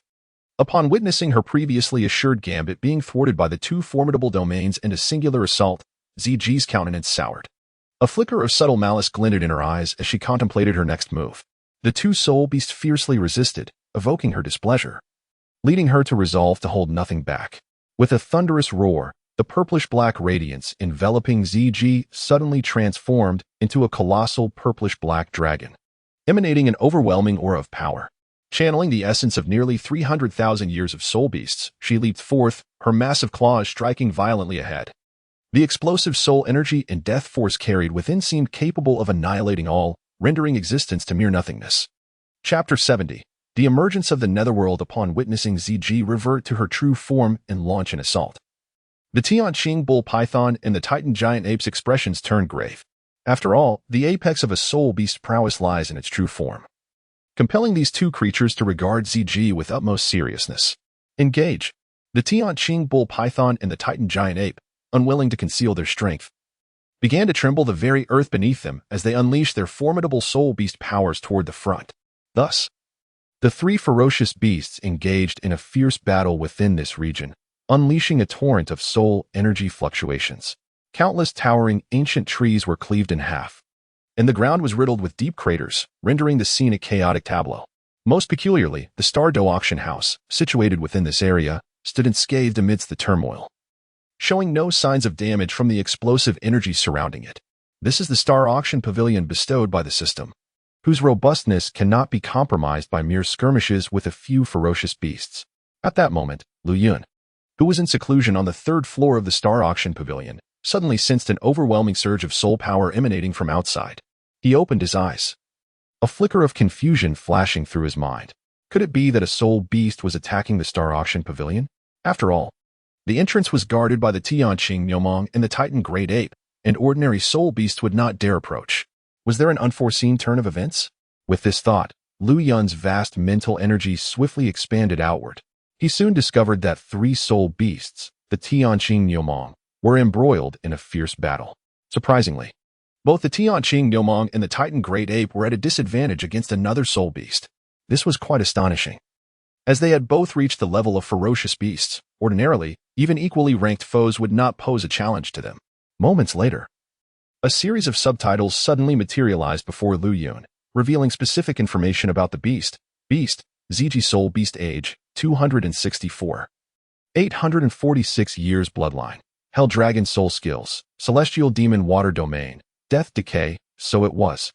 It seemed that the substantial increase in soul power concentration had awakened the hidden ferocious beasts within the Star Dou forest prematurely. If all went as expected, the likes of Emperor Tian and others should have awakened as well, yet they should never have dared to wreak havoc at my Star Auction Pavilion. Upon grasping the details regarding ZG, Lu Yun began to comprehend the situation. Since ZG had arrived, it seemed that Emperor Tian and the other ferocious beasts were aware of the current changes in the Douluo Continent. Perhaps the mystery of the Star Auction Pavilion had not been divulged, thus leading Emperor Tian to underestimate them. Otherwise, he would not have simply dispatched a minor minion. Jiao Yu, dispatch that ferocious beast outside. If not, you shall deal with the consequences yourself. At that moment, witnessing the Tianqing Nyomong and the Titan Great Ape gradually falter, Lu Yun commanded Jiao Yu to eliminate ZG. Previously, he had harbored some concerns about the collective movement of Emperor Tian and his associates. However, after the transformation bestowed by the power of creation, Jiao Yu's strength had reached demigod level, bolstered by Medusa. Now, he feared not the hidden ferocious beasts of the Star Auction Pavilion, as long as Gyuna did not awaken prematurely. Even if Emperor Tian led all his soul beasts in an offensive, he would remain unperturbed. I shall faithfully obey the Pavilion Master's orders. Upon hearing Lu Yun's words, Jiao Yu nodded vigorously. In the next moment, he abruptly vanished from sight. They had sensed the impending conflict outside long before, intending to report it to Lu Yun and urge the master to intervene. However, aware that Lu Yun was in seclusion, he refrained from disturbing him. Thus, he delayed until now. With Lu Yun's command issued, Jiao Yu sprang into action. At the very moment the three ferocious beasts, the Tianqing Nyomong, the Titan Great Ape, and another were embroiled in battle. An ominous darkness suddenly enveloped the surroundings, and the power of the underworld permeated the air. A tempestuous demigod-level pressure surged through the area, causing the three beasts to halt in their tracks, their combat ceasing instantly. The Tianqing Niumang and the Titan Great Ape trembled involuntarily upon sensing this aura. Realizing the identity of their visitor, a moment of relief washed over them. After all, Jiuyu's formidable strength had once instilled a profound sense of despair in them both. With Jiuyu intervening today, it was clear that ZG would not escape unscathed. By the command of the master, vacate this location swiftly, or you shall remain here forever, Jiuyu declared, black mist swirling around him as he gradually ascended into the air, arms crossed behind his back. His gaze imposing as it fell upon ZG. You expect me to leave, you mere human soul master? ZG retorted, taken aback by Jiuyu's demand. After ensuring she had not misheard, her eyes flickered with murderous intent. After all, human soul masters and soul beasts were sworn enemies. This human soul master had come to seek his doom, and she felt no obligation to show mercy. With a swift movement, ZG propelled her massive form forward, her dragon tail thrashing violently, creating a cacophony of explosive sounds in the air, as if obliterating everything in its path. Stubborn and unyielding, Jiuyu observed her defiance with a knowing smile, his tone grave. Suddenly, wisps of dark purple soul power materialized in Jiuyu's right hand, coalescing into chains as dark as ink, exuding a potent underworld energy. Then, to the astonishment of all, a phantom black dragon manifested behind him, its body radiating an overwhelming force of the underworld. 9 soul rings materialized around Jiuyu, a staggering configuration of 6 black and 3 red, leaving onlookers in awe. Why is this martial spirit so powerful, and what of the colors of those soul rings? They wondered. Indeed, the elevation of soul power had bestowed upon him advantages surpassing their own comprehension. At that moment, the Azure Bull Python and the Titan Giant Ape, standing nearby, were rendered speechless upon witnessing the martial soul and soul ring configuration of Jiuyu. The 2 soul beasts were taken aback, their faces etched with disbelief. After all, they sensed an overwhelming threat emanating from Jiuyu, a pressure akin to that of a martial soul, which instilled in them a profound sense of helplessness to resist. Undoubtedly, the level of Jiuyu's martial soul was extraordinarily high. They discerned that it belonged to the dragon category. If all went as expected, this martial soul was among the most elite within the dragon lineage. Faced with such a revelation, the Azure Bull Python and the Titan Giant Ape dared not make a move. Previously, when Jiuyu had captured them and brought them to the Star Dou Auction House, an insatiable fear lingered in their hearts. Chapter 71. The Emperor's plan to act. Who on earth are you? How could such a martial soul possibly belong to a human? And your soul ring configuration, how could the first few rings reach a millennium level? Just then, upon sensing the oppressive force of Jiuyu's martial soul, ZG's enormous form slightly sank. Furthermore, the power of her dragon bloodline momentarily faltered in response. One can only imagine the immense pressure Jiuyu's martial soul exerted on her dragon lineage. At that moment, she was unable to fully harness her strength, which sent tumultuous waves of shock through her mind. She was one of the most formidable dragons among soul beasts, her bloodline power ranking among the highest in the Douluo Continent. Generally speaking, few soul masters or soul beasts could surpass her within the realm of bloodlines. Yet, the human soul master before her, solely through the might of his martial soul, rendered her own dragon bloodline incapable of functioning. How could this not astonish ZG? What left her most astounded were the 9 soul rings adorning Jiuyu, their colors strikingly radiant. Although she was unfamiliar with the current state of human soul masters, it was evident that, given their frail physiques, they could not possibly achieve such a soul ring configuration. A myriad of perplexities surged within ZG's heart, momentarily leaving her in a state of bewilderment. What is truly happening here? How is it possible that after thousands of years of slumber, an unknown yet formidable soul master has emerged? I am the guardian of the Star Dou Auction House, and you dare to disrupt this domain without permission, refusing to depart. By the command of the esteemed lord of the house, I am obliged to detain you and await your fate. Surrounding him is the imposing black dragon, Jiuyu, whose gaze is sternly fixed upon the figure of ZG, a newfound gravity etched upon his face. Previously, he had advised ZG to remain. Yet her persistent resistance has left him with no choice but to act without mercy. With a flourish, he unleashed his 6th soul skill, Chain of the Netherworld. The 6th black soul ring upon Jiuyu radiated an intense luminescence. Ethereal tendrils of nether energy manifested in his right hand, coalescing into chains that slice through the fabric of space, hurtling towards ZG. These chains would ensnare her movements entirely, ultimately leaving her fate in the hands of his master.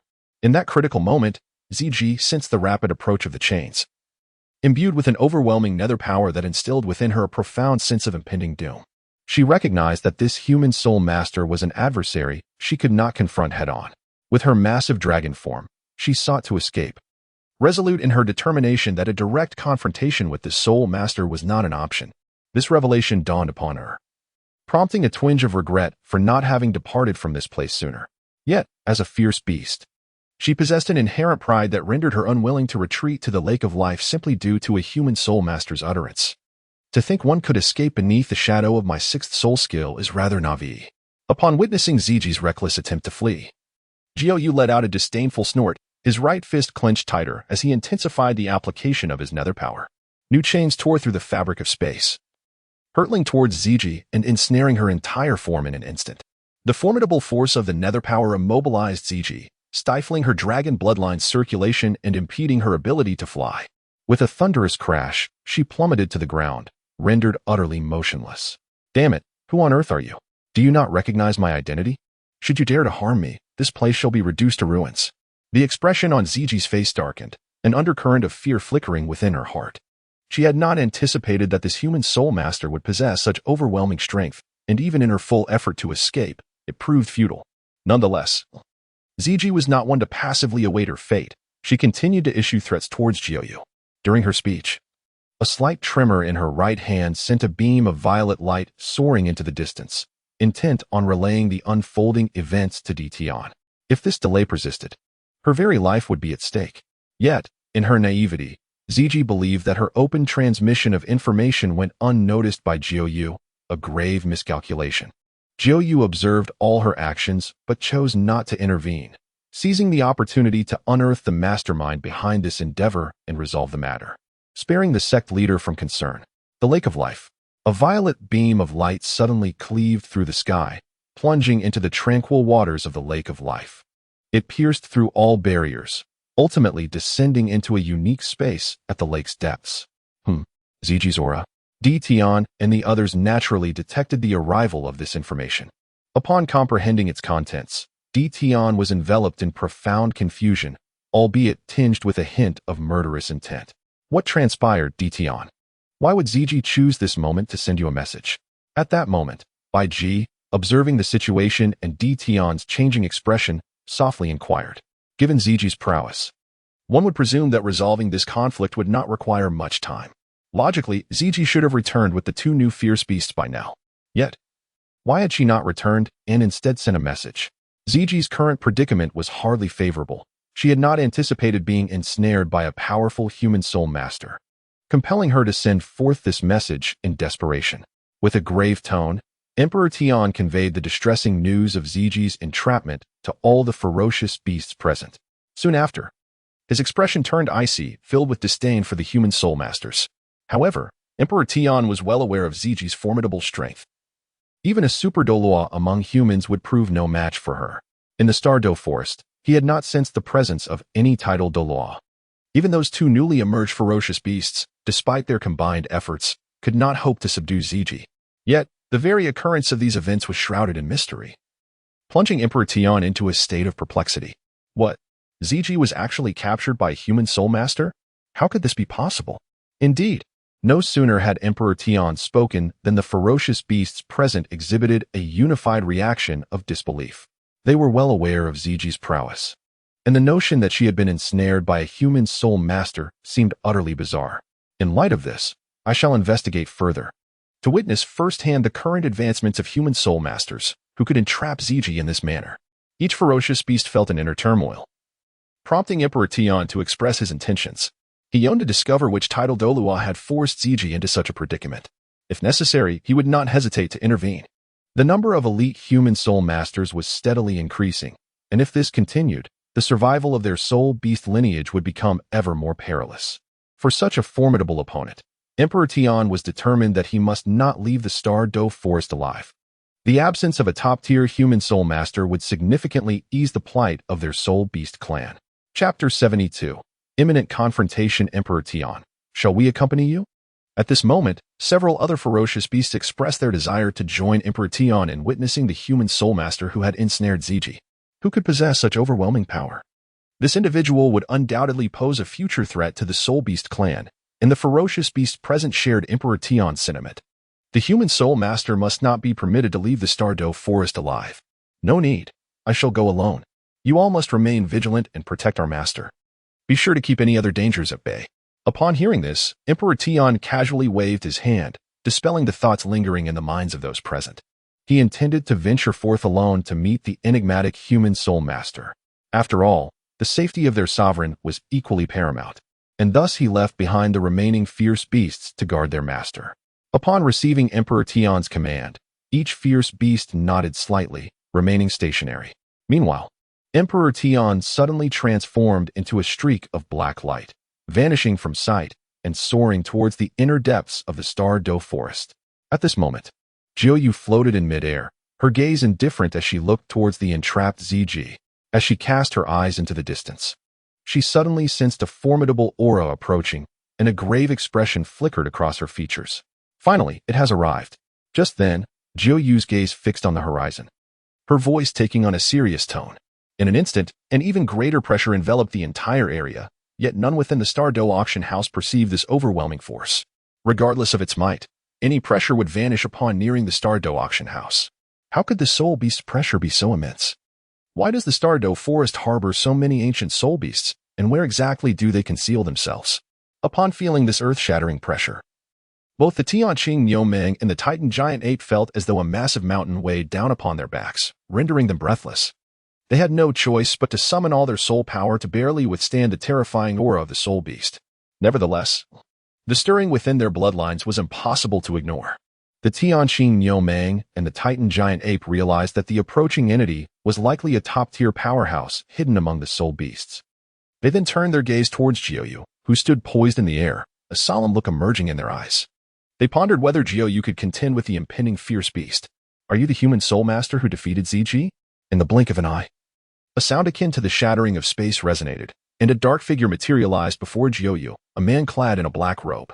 The man before us is Emperor Tian, who has journeyed from the Lake of Life. However, Emperor Tian has taken note of the Nine Nether and has come to realize the naivety of his previous thoughts. For reasons unknown, he perceives an ominous sense of threat emanating from this human soul master before him. How could this be possible? It is essential to recognize that he is a beast of nearly 800,000 years. Even the most formidable limit Douluo would find no audacity in his presence.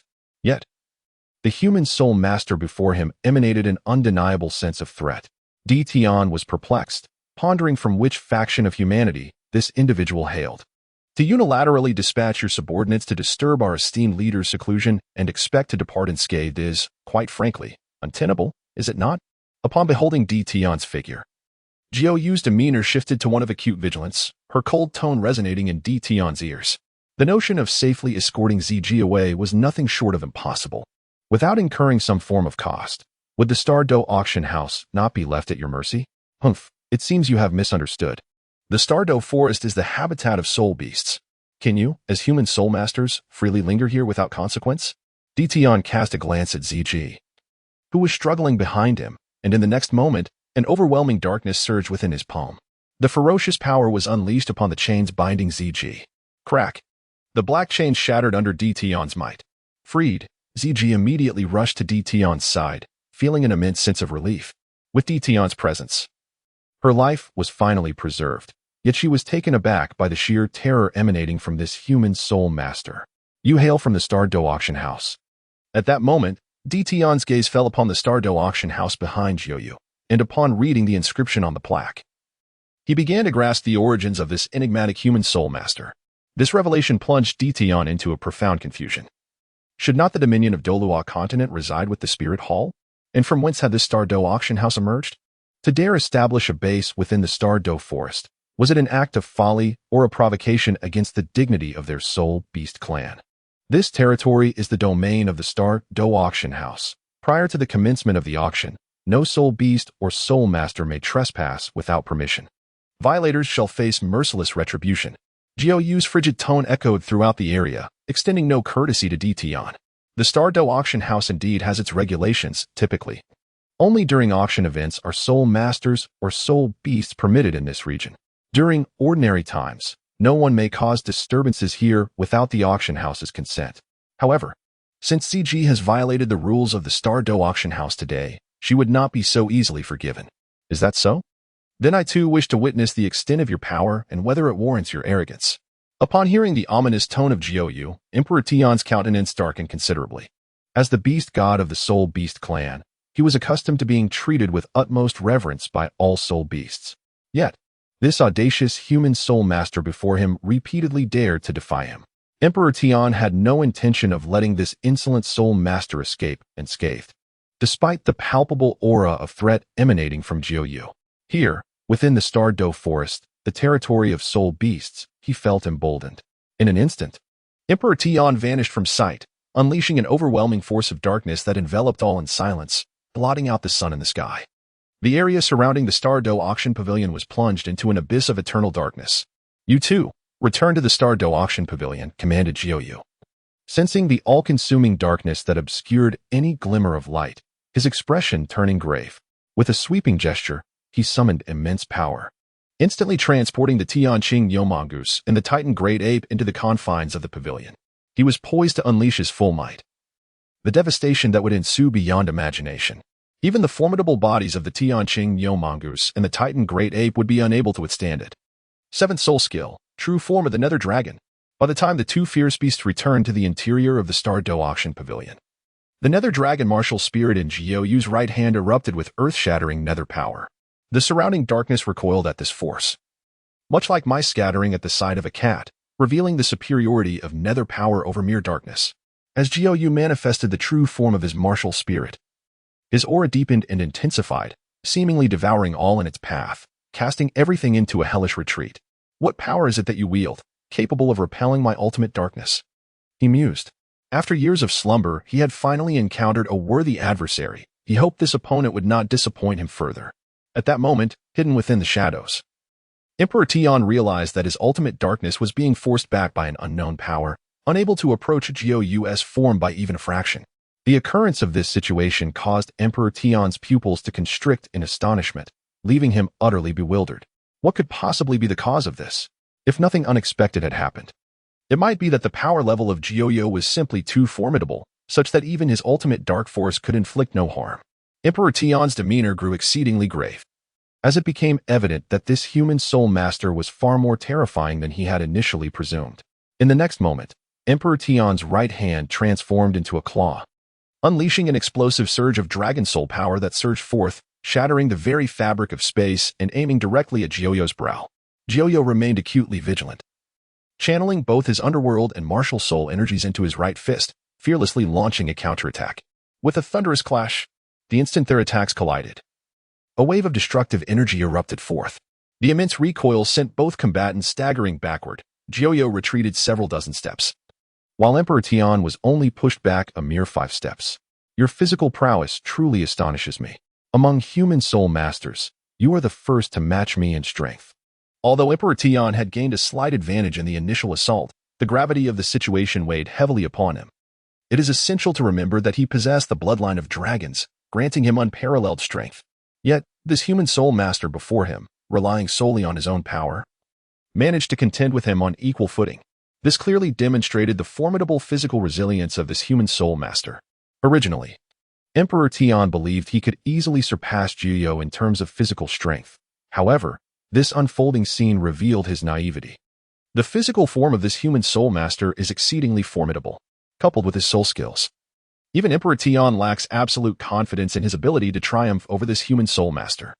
The rate of advancement among human soul masters has surpassed that of soul beasts by an unimaginable magnitude. Contemplating this, Emperor Tian's countenance darkened with immense fury as he lamented the injustice of the divine realm, questioning why the soul beast clan must endure oppression at the hands of soul masters. Meanwhile, although Jiu had been repelled, no expression graced her face. Instead, she appeared invigorated and eager for the fray. With a clenched fist, she leapt into the air, channeling the power of her martial soul into her right hand, which she then unleashed with tremendous force towards Emperor Tian. Unfazed, Emperor Tian summoned the might of the soul beasts, engaging in a fierce clash with Jiu. Thus commenced a monumental battle between the two, the resulting spectacle far surpassing that of the previous confrontation with the celestial blue bull python. In their wake, all within a 100-mile radius was rendered void, save for the Star Dou Auction House, which stood unwavering and untouched amidst the chaos. Sensing the overwhelming pressure emanating from the clash, ZG was compelled to retreat from the vicinity. The mere aura radiating from their confrontation was enough to inflict grievous injury upon her, should she find herself caught between their assaults. This revelation instilled a genuine sense of trepidation within ZG, as she had not anticipated that the previous man's prowess could rival that of Emperor Tian. How terrifying! Fortunately, the human soul master bore no ill will towards her, otherwise, she might not have survived to this day. At Shrek Academy, Rong, I wonder if your sudden return home signifies something of importance? 7 young individuals stood in the plaza of Shrek Academy. Among them was a bearded youth, exuding an air of maturity, almost resembling a middle-aged man. This individual was Oscar from the Douluo Continent, endowed with an innate full soul power and a food-type martial spirit. Opposite him stood Ning Rong, who had hurried back to Shrek Academy from the 7 Treasure Glazed Tile School. It's nothing significant. My father simply called me home unexpectedly. Ning Rong replied, subtly shaking her head. By the way, Rong, has your father mentioned anything about the recent changes in the soul power across the continent? Oscar, seemingly with an endless stream of topics, engaged Ning Rong in conversation. Suddenly, a serious expression crossed his face as he inquired, who has altered the soul power concentration of Douluo Continent? Although they had sensed the increase, their dean, Teacher Zhao, remained baffled by the circumstances. No matter how they speculated, it seemed only Ning Rong's father or the 2 titled Douluo powerhouses from the 7 Treasure Glazed Tile School might possess insights into this matter. As soon as Oscar finished speaking, the other 5 youths mirrored his puzzled expressions. Notably, Tang San was especially attuned to the changes occurring in Douluo Continent. He felt an overwhelming shock regarding the soul masters or soul beasts responsible for this transformation, as those capable of altering the forces of nature might have reached the legendary divine level. Oh, you mean that? My father mentioned that the alteration in the soul power concentration is due to the Star Dou Auction House. Ning Rong disclosed the matter candidly. After all, this issue was not a secret among the soul masters of Douluo Continent. The existence of the Star Dou Auction House was widely acknowledged, making it unworthy of concealment. What? Rong, are you saying the alteration in the soul power concentration of Douluo Continent is the doing of the Star Dou Auction House? Upon hearing this familiar name, Tang San hurriedly approached Ning Rong, his face etched with seriousness. He had heard numerous accounts of the mysterious nature of the Star Dou Auction House. Even the auctioning of soul bones that were over 100,000 years old highlighted its enigmatic power. The fact that the current increase in soul power concentration was somehow linked to the Star Dou Auction House was indeed remarkable. This made Tang San eager to uncover the true nature of the Star Dou Auction House. Indeed, the forces that participated in the last auction were well aware that it was the information disseminated by the Star Dou Auction House that enabled us to seize this opportunity. Upon hearing this, Ning Rong gently nodded, reaffirming the veracity of the matter. By the way, I have another treasure for you. One that has also come from the Star Dou Auction House. Suddenly, Ning Rong appeared to recall something, her face alight with a smile as she spoke. Chapter 74. Tang San receives dreadful news. The Star Dou Auction House has bestowed upon the soul masters of Douluo Continent a meditation technique. I must tell you, this meditation technique is the most esteemed of its kind on Douluo Continent, and none can compare to it. Perhaps before long, this meditation technique will be known throughout the entire Douluo Continent. I obtained it from my father to present it to you for cultivation, ensuring that we will not lag behind other soul masters in the future. Suddenly, Ning Rong recalled the matter of the Xiantian skill and mysteriously addressed those present, intending to share this meditation technique with her companions. After all, the Xiantian skill would eventually spread, and the sooner they became acquainted with it, the sooner they could begin their practice. As soon as Ning Rong's words fell, a look of confusion appeared on Tang San's face. An involuntary sense of unease crept into his heart, as if something ominous were about to transpire. Soon after, Tang San's gaze fell upon Ning Rong, eager to discern what she meant by the meditation technique. This meditation technique, which has circulated from the Star Dou Auction House, is known as the Xiantian skill. The Xiantian skill is the most superior meditation technique I have ever encountered, and I never anticipated that the Star Dou Auction House would make such a premier technique public. Ning Rong promptly produced 6 copies of the Xiantian skill, expressing her astonishment at its excellence. Had she possessed such a top-tier meditation technique? She would certainly have kept it for herself and practiced in secret. Who could have guessed that the Star Dou Auction House would gift this technique to all soul masters? This indeed leaves one pondering the true motives behind their actions. The others, upon hearing Ning Rongrong's statement, displayed expressions of bewilderment before accepting the Xiantian skill from her hands. Ning Rongrong is the most affluent heiress of the Seven Treasures glazed tile school, and for her to praise this Xiantian skill suggests it must be a truly precious treasure. With curiosity, they opened the Xiantian skill. Rongrong, what did you say? This meditation technique is called the Xiantian skill? However, upon hearing the familiar name, Tang San was left speechless, his face reflecting disbelief. Surely, he could not have misheard. The meditation technique bestowed by the Star Auction House is known as the Xiantian skill. Remarkably, it bears the same name as the Tang Sect's cultivation method that he has been practicing, the Xiantian skill. Suddenly, an unsettling premonition arose within Tang San, as if a dark cloud had descended upon his thoughts. Without a moment's hesitation, disregarding his demeanor, he swiftly retrieved a volume of the Xiantian skill from Ning Rongrong's hands. He hurriedly opened the book. In the instant the initial lines of the technique materialized before him, a jolt echoed in his heart. As he continued to read further, Tang San's countenance grew increasingly astonished, his expression fraught with unease. Indeed, the contents of this Xiantian skill are remarkably identical to the Tang Sect's cultivation methods, with not a single detail amiss. This filled Tang San with an overwhelming sense of fury. What could possibly be the reason behind this? He recalled that ever since he arrived on the Douluo Continent, he had kept the secrets of the Tang Sect's martial arts, the Xiantian skill, under tight wraps. Even his father was unaware of its existence. Yet, how could the Star Dou Auction House have discovered the Xiantian skill?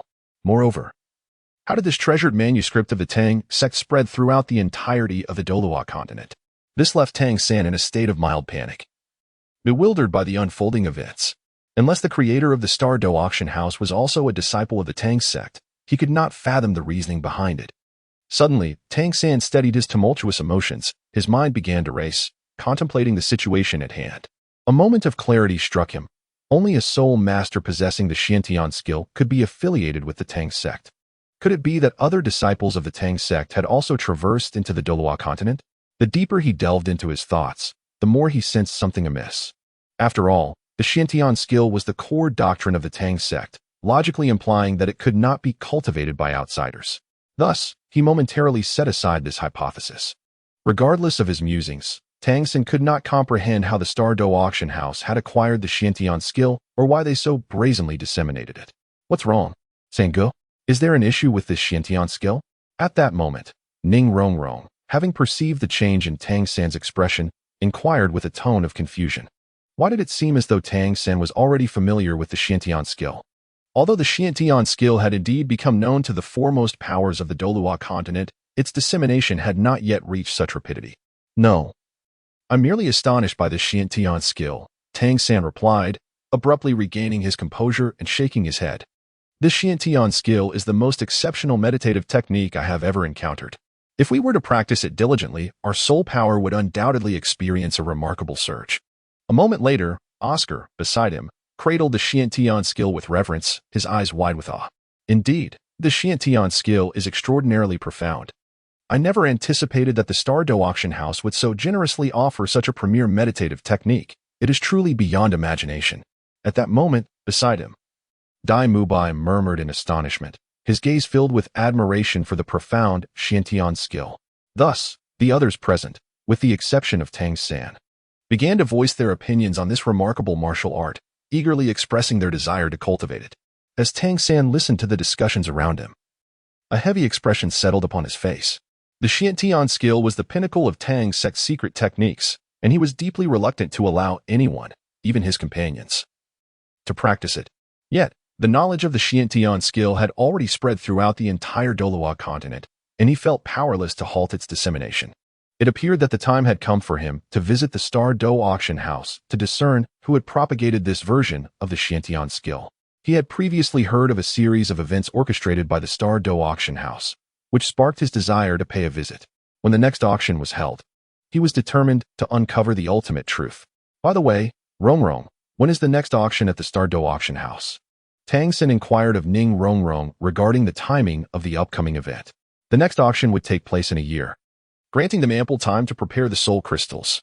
Furthermore, Ning Rongrong informed the group that while the previous auctions had utilized golden soul coins as currency, the next auction would transition to using soul crystals instead. Soul crystals? What are they? At this juncture, Daimubai and the others expressed their curiosity regarding Ning Rongrong's revelation.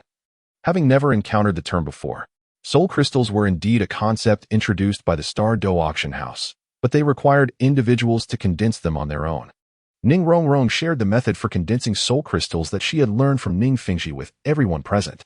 After a considerable amount of time had passed, and each person grasped the method, they were left utterly astonished.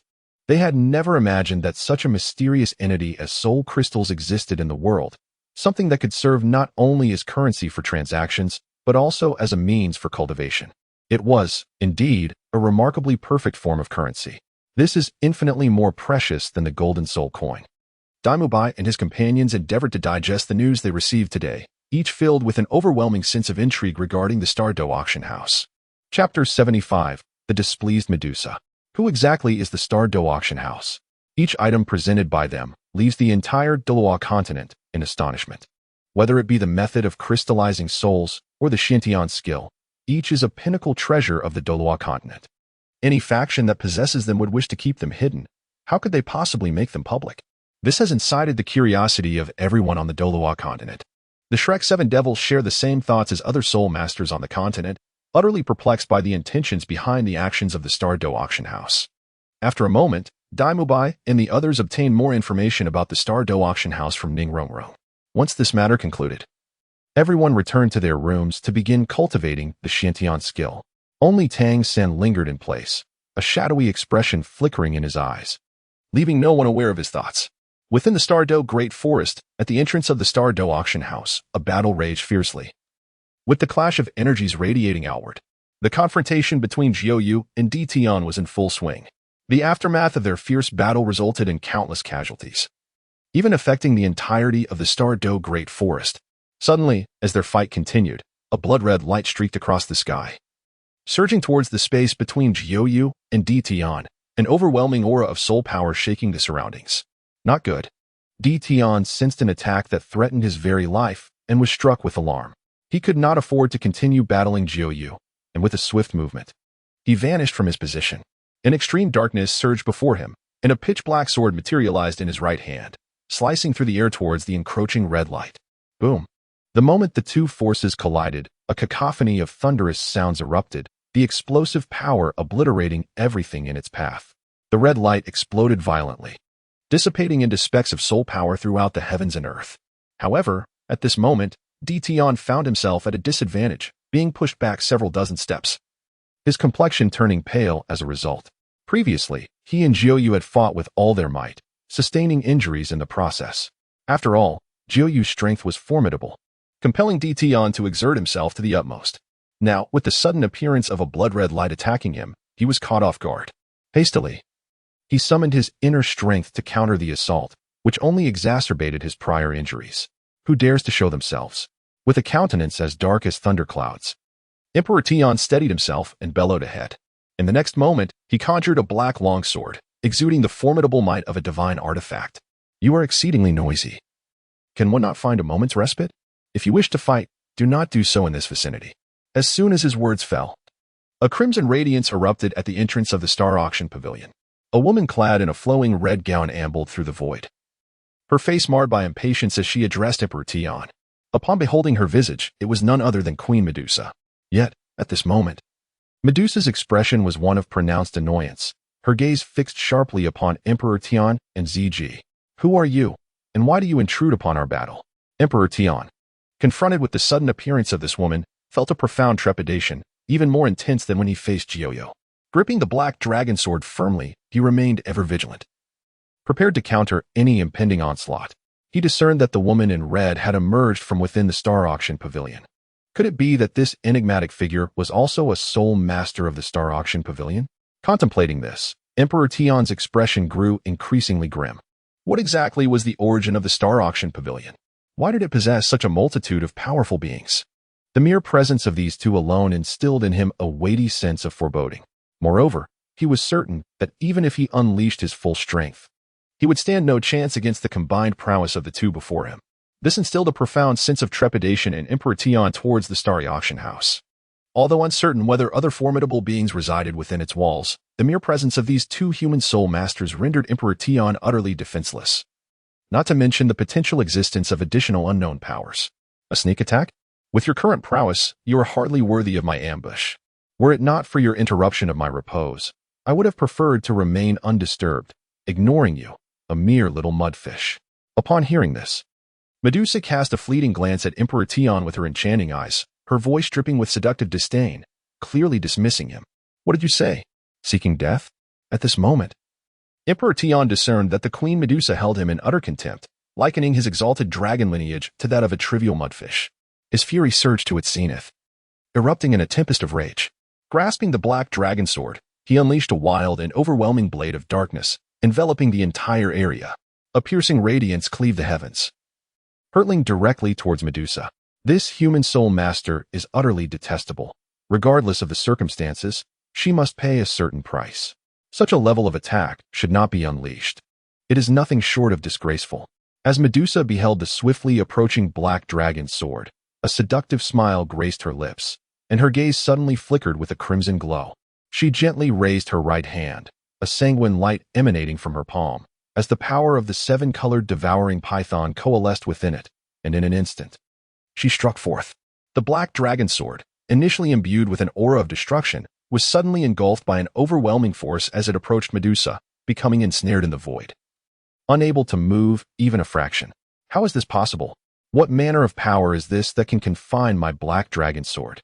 At this moment, Tian beheld his black dragon sword, utterly ensnared within the void, as a peculiar force incessantly devoured the attacks he unleashed.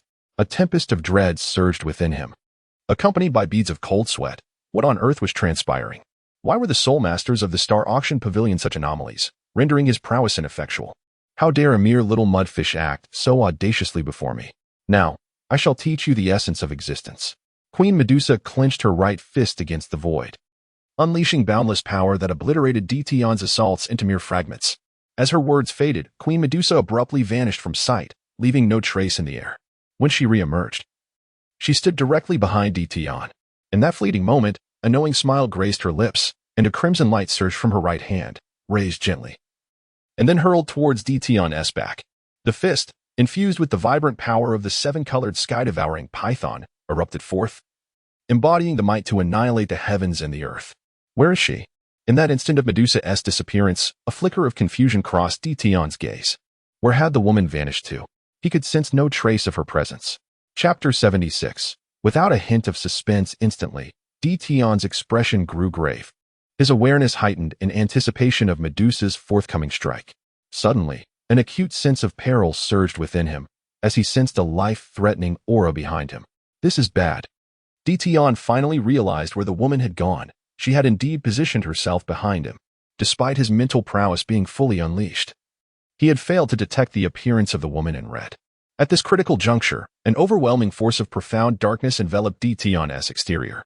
Inky black dragon scales covered his entire body, prepared to confront Medusa's impending attack. Regrettably, Tian's reaction was still too slow, leaving him with insufficient time to harness his strength and counter Medusa's onslaught. Consequently, he could only adopt a defensive stance. Once the scales adorned him, Tian extended his right hand backward, unleashing a torrent of savage power that partially mitigated Medusa's assault. You are sluggish, Medusa murmured softly from behind Tian. Her fist struck fiercely toward his body.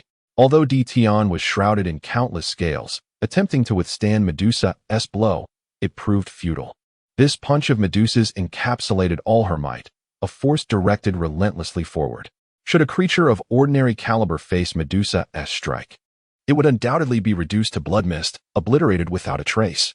Even with Tian's soul beast nearing 800,000 years of age, his full power unleashed alongside the defensive might of the dragon scales, it seemed utterly impossible to withstand Medusa's blow unscathed. Indeed, crack. As Medusa's fist made contact with Emperor Tian's body, a cacophony of explosive sounds erupted. Bang, bang, bang. An astonishing scene unfolded. Cracks appeared across the scales adorning Emperor Tian's surface, which soon shattered. His counterattack reached Medusa's fist, and when the two energies collided, a force capable of annihilating everything surged forth, radiating outward from their point of contact. How could this be? Emperor Tian sensed the overwhelming destructive power that effortlessly breached his defenses, relentlessly crashing into his core with an aura of invincibility. This enigmatic force incessantly ravaged his internal organs. With wide eyes, Emperor Tian's complexion paled dramatically. Almost instantaneously, he was propelled like a cannonball. Soaring thousands of meters through the air, droplets of blood cascading around him, infused with the potent essence of the golden-eyed Black Dragon King. The blood that fell upon the earth was sufficient to devastate the entire region. Each drop contained a profound lineage and soul energy, overwhelming for any ordinary soul beast to withstand. Ultimately, with a resounding thud, Emperor Tian crashed heavily to the ground, stirring up clouds of dust. As the dust settled, he lay in tatters, blood seeping from his wounds, his aura reduced to an extreme frailty, hardly resembling the vigorous Emperor Tian of before. This stark transformation illustrated just how formidable Medusa's earlier strike had been, catching him off guard and inflicting such dire injuries. I did not anticipate you could endure my blow. Indeed, I underestimated you, Medusa Queen remarked, her expression revealing a hint of surprise as she beheld Emperor Tian's woeful state. Clearly intrigued by his strength. Chapter 77. Silver Dragon Scales. Medusa had initially believed that with her full power concentrated into a single strike, she could severely wound Emperor Tian while he was unprepared. Yet, despite his disheveled appearance, the injuries within him did not align with her expectations. The Medusa Queen genuinely acknowledged Emperor Tian's prowess, realizing he was still a formidable opponent. Emperor Tian's expression darkened to an extreme, as his internal organs were being devoured by this mysterious, potent force. Fortunately, he managed to exert his strength in time, stifling the source of this consuming power, preventing his injuries from worsening. Dragging his battered body, Emperor Tian's countenance became exceedingly grim. He had not anticipated that this woman possessed such formidable strength, far surpassing that of the previous 9 nether. This revelation awakened in Emperor Tian the realization that the Star Dou Auction House was indeed a realm of hidden talents, instilling in him a newfound respect. Witnessing this scene, Juyo was equally astonished, his gaze imbued with profound significance. He had not anticipated that Medusa's strength would surpass his expectations, truly befitting the one chosen by the master. If Juyo were to unleash his full power and confront Emperor Tian head-on, the outcome would inevitably lead to mutual destruction. Yet, before him stood the Queen Medusa, who, even without releasing her martial soul, had grievously wounded Emperor Tian with a single strike. Even if he managed a surprise attack on Emperor Tian, he would still be unable to vanquish him. Emperor Tian stood expressionless. Yet a tempest of fury brewed deep within his eyes, birthing a series of schemes in his mind. No, he could not allow these 2 human soul masters to live. They posed a grave threat to the soul beasts. Even with all his strength, he could not contend with the 2 human soul masters before him, let alone other soul beasts. Thus, Emperor Tian resolved that today, by any means necessary, he must eradicate them completely. With this thought, he leapt into the air. Hovering above the crowd, a resonant hum echoed as spatial fluctuations rippled outwards. In the palm of Emperor Tian's hand, a silver dragon scale materialized, emanating an aura of annihilation. From the moment this dragon scale appeared, the surroundings began to dissolve into nothingness, as if unable to withstand its power. Today, with the might of his master, I shall send you to hell. At that moment, Emperor Tian channeled all the power within him into the silver dragon scale. A voice that commanded all bowed to its might resonated throughout the area. As Emperor Tian's aura intensified, the entire Star Dou forest trembled. The terrifying divine power surged outward in an instant. The previously composed Queen Medusa dramatically altered in expression upon sensing this aura. She frantically retreated, gathering the immense power within her palms, which burst forth in a dazzling display, striking towards Emperor Tian. Medusa discerned the peculiar nature of the silver dragon scale in Emperor Tian's hand, and the force it unleashed filled her with dread. A foreboding feeling surged within her. Should Emperor Tian fully unleash the power of that dragon scale, even with her utmost efforts, she would be unable to withstand it.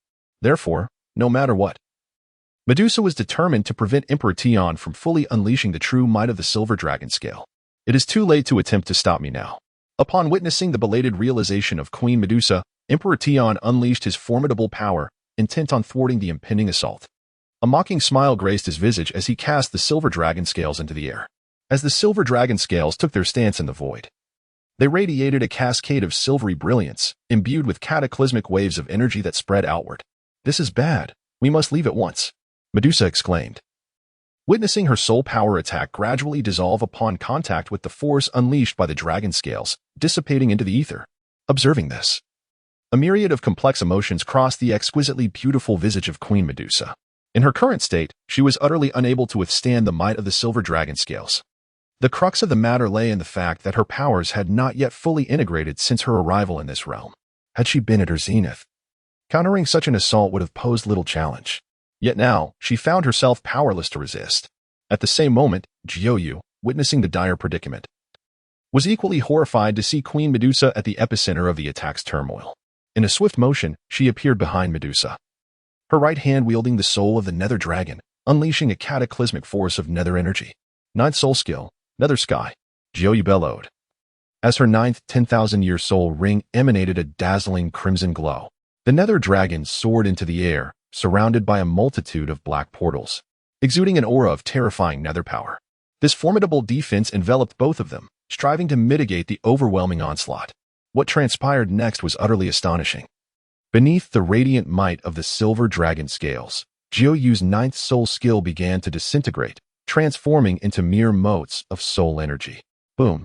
An immense force surged forth, striking both Medusa and Jiuyu. They exerted every ounce of their strength to resist, but the reverberations of this earth-shattering attack sent them reeling backward, blood spilling from their lips. They could only watch in helplessness as waves of silver light surged toward them, their hands unable to respond to the impending onslaught. Dition, why must you leave the Star Dou forest and come here to stir trouble, under my very eyes? It seems excessive to wish harm upon those associated with the Star Dou Auction House. Just as Dition's assault was poised to succeed, time and space in the area appeared to come to a standstill. Dition and the others were forcibly frozen in place, unable to move an inch. The indifferent voice reverberated throughout the entire area, causing a cacophony of alarm bells to ring in Dition's heart, and his expression transformed into one of sheer terror. A profound sense of mortal threat surged within him, compelling him to flee from this place with utmost urgency. Yet, he soon realized he was utterly ensnared, unable to move even an inch. Not even the dragon scale bestowed upon him by his sovereign could shatter the surrounding spatial confinement. This stirred a tempest within Dition's heart. What force could this possibly be? Why was it so formidable that he found himself utterly incapable of resistance? Dition grasped the implication of these words. Could it be that the visitor was the true master of the Star Dou Auction House? As the others pondered, a surge of spatial energy flickered, and Lu Yun strolled through the void, his gaze indifferently fixed upon Dition ahead. Chapter 78. Time and Space Reversal. Upon arriving at this place, Lu Yun extended his right hand, and a silver treasure tower materialized, standing majestically in the void. The released temporal power rippled outward like gentle waves, enveloping the surroundings. As the silver light shimmered, 10 golden soul rings emerged successively around Lu Yun, unleashing the authentic might of the divine rings. Its soul skill, time and space reversal. At that moment, the 8th golden soul ring atop Lu Yun's time and space divine tower suddenly radiated a resplendent divine light. With a sweeping gesture, the entire region's temporal fabric rippled. And as the onlookers were left in a daze, the entirety of time and space began to retreat. Ultimately, it reverted to the very moment when Dition first arrived at the Star Dou Auction House. Although time and space had been completely reversed by Lu Yun, the memories of Dition and the others remained intact. How could this be possible? What sort of technique was this? Your power? Could it be that you hail from the divine realm? Dition's mind whirled in confusion as he recognized his location, his heart growing increasingly unsettled. Surely he was not hallucinating? How could they suddenly return to the origin? After multiple confirmations, Dition was unequivocally certain that he had returned once more to the temporal state he had previously inhabited. How is this possible? Is this power truly within the grasp of human soul masters? To reverse the very fabric of time and space single-handedly is nothing short of astonishing. Even at the pinnacle of his might, he would be incapable of altering the temporal continuum of an entire region. Dition, in a state of panic, gazed in shock at Lu Yun before him. Deep down, Dition was certain that Lu Yun was no ordinary soul master from the Douluo Continent, but rather a being hailing from the divine realm. Strangely, in his recollections, even the mightiest deities of the divine realm could not manipulate the flow of time. What on earth is happening? Both Jiuyu and Medusa, standing nearby, were equally astonished by the scene before them. The display of power was truly astounding, particularly Medusa, who was acutely aware that they had previously sustained severe injuries from the silver dragon scales, just when they believed they were utterly powerless to resist. A surge of temporal energy inexplicably reversed their circumstances, returning them to an hour prior, leaving them unscathed and standing in the same spot. This method, Medusa does not dare to underestimate in the slightest. During her time in the Douluo world, she possessed a distant racial memory. Understanding that reversing time and space solely by one's own strength was beyond human capability. However, recalling all that Lu Yun had accomplished, along with the enigmatic Star Dou Auction House, rendered everything remarkably plausible. Thus, Medusa could only compel herself to suppress her turbulent emotions and observe the unfolding events. With Lu Yun's intervention, there was no need to squander additional time. I am the master of the Star Dou Auction House. Initially, I could overlook minor disturbances. But you have taken it too far, repeatedly harming my personnel. Regardless of the circumstances, your actions have crossed a line. Lu Yun descended slowly to the ground, hands clasped behind his back, while the silver time-space divine tower martial soul revolved languidly above him. The inadvertent power of time and space emanating from him affected everything in the vicinity. And what do you intend to do? Dition spoke gravely to Lu Yun, his heart laden with apprehension. Before such an existence, even if he exerted all his strength, he could not withstand the might. He harbored a foreboding sense that even if his master were to awaken at this moment, he would not stand a chance against this mysterious soul master. Therefore, a resolute determination arose within Dition. Under no circumstances could he expose his master to danger. A person must bear the consequences of their own actions. Today's events were instigated by him, and thus he must face the repercussions. Lu Yun gazed at Dition ahead, his expression exceedingly unfriendly. Initially, he had thought it would be quite simple for Medusa to eliminate Dition. Yet, in the end, Dition had produced a shard of the Silver Dragon King scale, which contained the true power of a god-level being. On the other hand, Medusa's strength had not fully recovered. And with only the combined efforts of the two from the Nine Nether, how could they possibly contend with a genuine god-level powerhouse? The Silver Dragon King stands as a formidable entity, rivaling the divinity of the gods themselves. The power she can summon with her full might is such that even the combined assaults of both the Nine Nether and Medusa are utterly incapable of resistance. Thus, Lu Yun found himself compelled to depart from the Star Auction Pavilion, acquiring from the Divine Level shop a Level 1 Deity Experience card. The expenditure of 10,000 auction points weighed heavily upon his heart, for the duration of this experience was a mere 10 fleeting minutes. He was unwilling to witness Medusa and the Nine Nether embroiled in peril. Otherwise, he could have effortlessly lured Emperor Tian into the Star Auction Pavilion. In that scenario, ensconced within its confines, he would possess invincible strength, rendering any formidable power Emperor Tian could wield utterly ineffective before him. Observing Medusa and the Nine Nether in dire jeopardy, Lu Yun recognized that further delay was untenable. Thus, he promptly procured a Level 1 Deity Experience card from the Divine Shop, leading to the current surge of his capabilities. He felt an overwhelming torrent of power coursing through him, prompting ongoing astonishment. With the ephemeral strength bestowed by the divine level prowess, he could unleash the true might of the time-space divine tower, a spectacle of terrifying magnificence. The recent temporal reversal was merely a fraction of this immense power.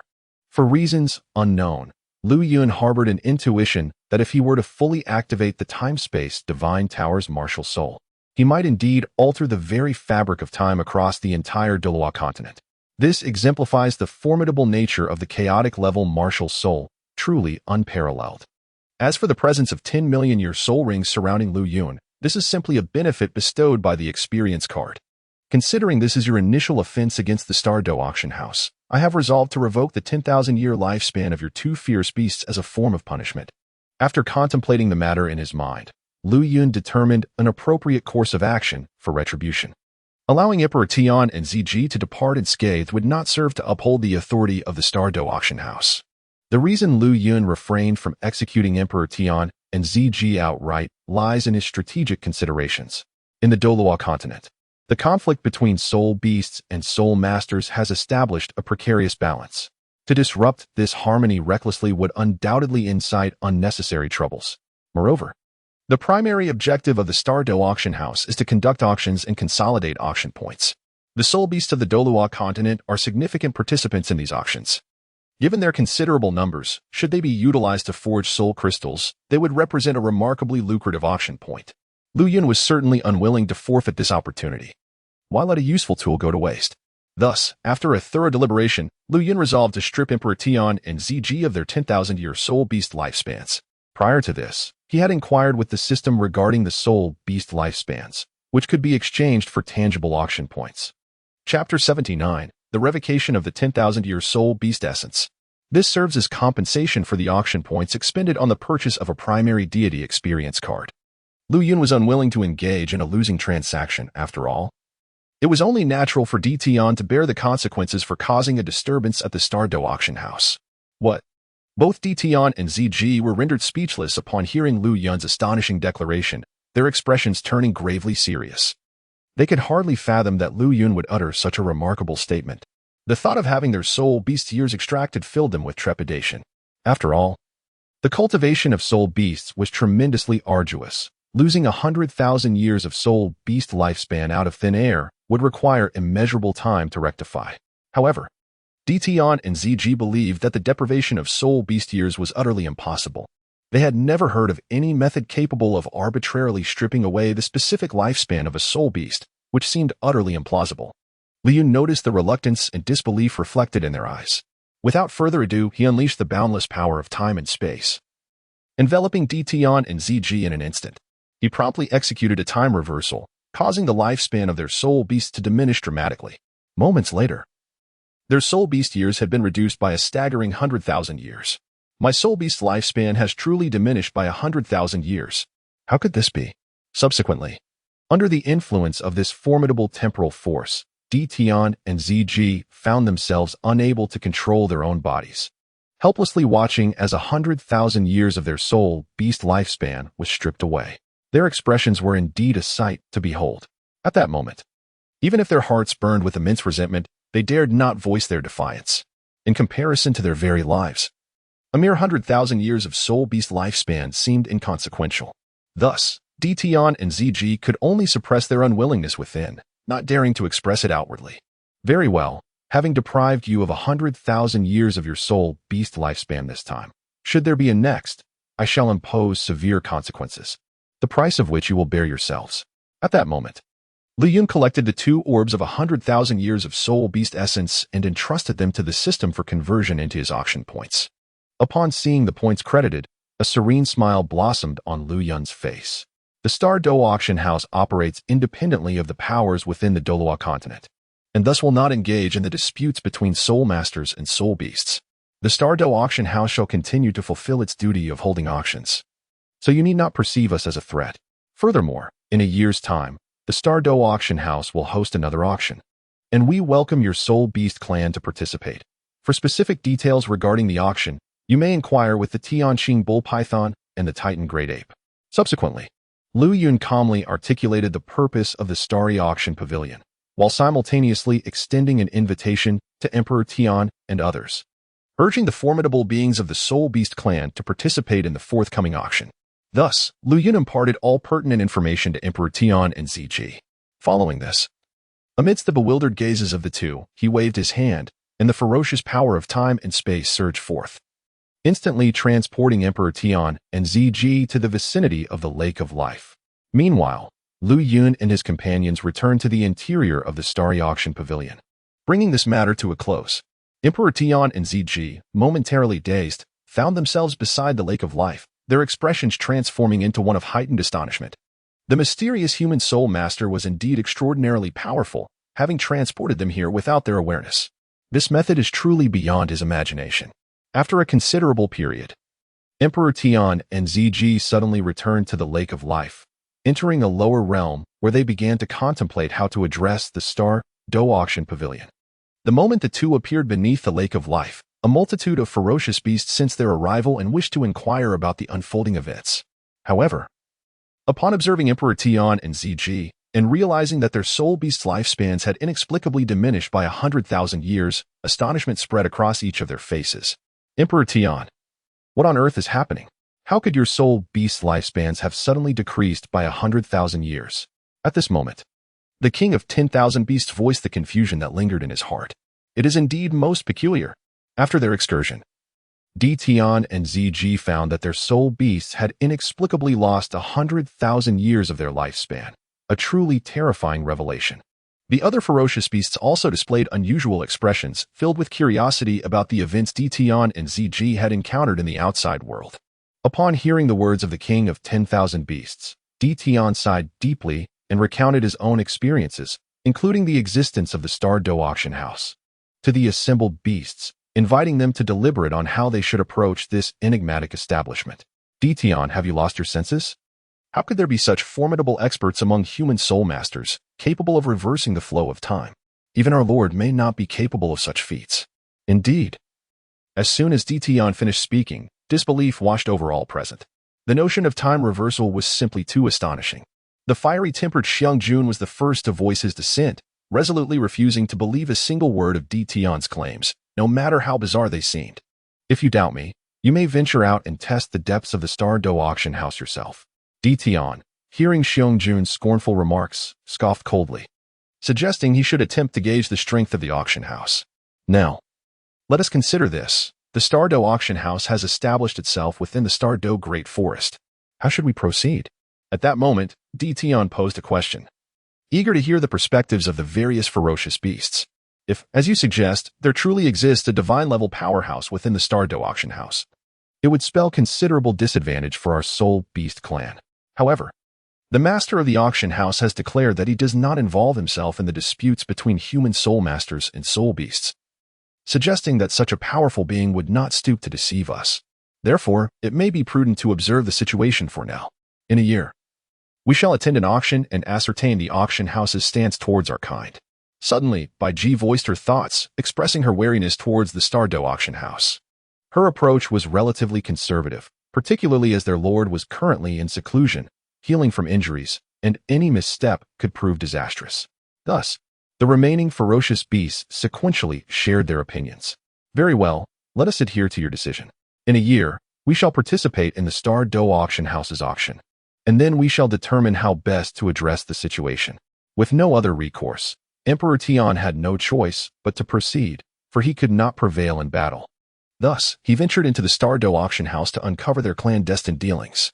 Chapter 80. The Soul Spirit of 100,000 Years. The Ice Goddess. Time swiftly elapses, and a year has passed. During this interval, the Douluo Continent remained relatively tranquil, as the denizens of each faction began preparations for the auction to be held at the Star Dou Auction House a year hence.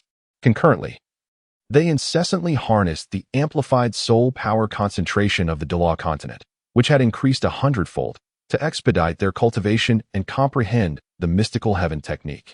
Although merely a year had elapsed, the overall prowess of the Douluo Continent had seen a notable enhancement compared to before.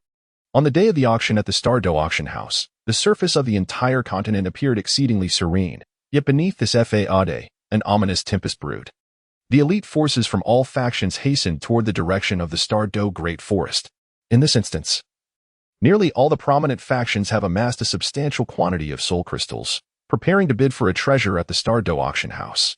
Half an hour has passed, and the interior of the Star Dou Great Forest has become exceedingly lively, with almost all factions arriving in succession and under an orderly arrangement. Entering the Star Dou Auction House. Your Holiness, have you noticed that the area of the Star Dou Auction House seems to have expanded several-fold compared to before? How has the Star Dou Auction House accomplished this? Observing from the outside, one would see that the pavilion still stands unchanged, with no significant alteration in its dimensions. At that moment, Zhu Douluo, among the entourage of the Spirit Hall, entered the Star Dou Auction House, and his expression shifted slightly, prompting him to share his suspicions with Bibi Dong. From an external perspective, the Star Dou Auction House indeed appears unchanged. Yet, why has the internal area expanded several times more than before? This is truly astonishing. I am not entirely certain either, Bibi Dong remarked. The Star Dou Auction House is so enigmatic that its ability to enlarge its internal space is not particularly surprising. She subtly shook her head, having discerned the difference but choosing not to pursue the matter further. After all, this was merely a tactic of the Star Dou Auction House, and the complexities were beyond her comprehension. The Star Dou Auction House has already been classified by her as an entity not to be trifled with. There was no need to delve deeper into the reasons behind such changes, lest she provoke the displeasure of the auction house. As for what precipitated this transformation, it was Liu Yun, who, during the past year of leisure, had utilized a lottery to acquire a Star Dou Auction House upgrade card. Consequently, the entire internal volume of the auction house has expanded approximately tenfold compared to before. The first floor boasts countless seats that seem to stretch endlessly, while the number of private boxes on the second floor is equally dazzling, following the renown of the previous two auctions. The Star Dou Auction House has become known to all soul masters across the Douluo Continent. Future auctions promise to draw even more soul masters eager to participate. The timing of the Star Dou Auction House upgrade card was indeed fortuitous. Moments later, BB Dong swiftly led Zhu Douluo and others to a private box on the second floor. Suddenly, three men appeared 100 meters away from BB Dong. The leading man possessed a strikingly handsome visage and an air of subtle elegance, with his opulent attire revealing that his identity was undoubtedly remarkable. The two men beside him, with vigilant expressions, scanned their surroundings, exuding an undeniable aura of powerful titled Douluos. Your Highness, this is the location of the Star Dou Auction House. Shall we proceed inside? One of the men inquired, turning to the young man with an inquisitive gaze directed toward the Star Dou Auction House ahead. The attic appears rather diminutive. Can it truly accommodate so many soul masters? The three of them are visiting the Star Dou Auction House for the first time. Let us proceed. I had intended to attend the previous auction, but unforeseen circumstances delayed me. I am eager to witness the legendary Star Dou Auction House and discern its true essence.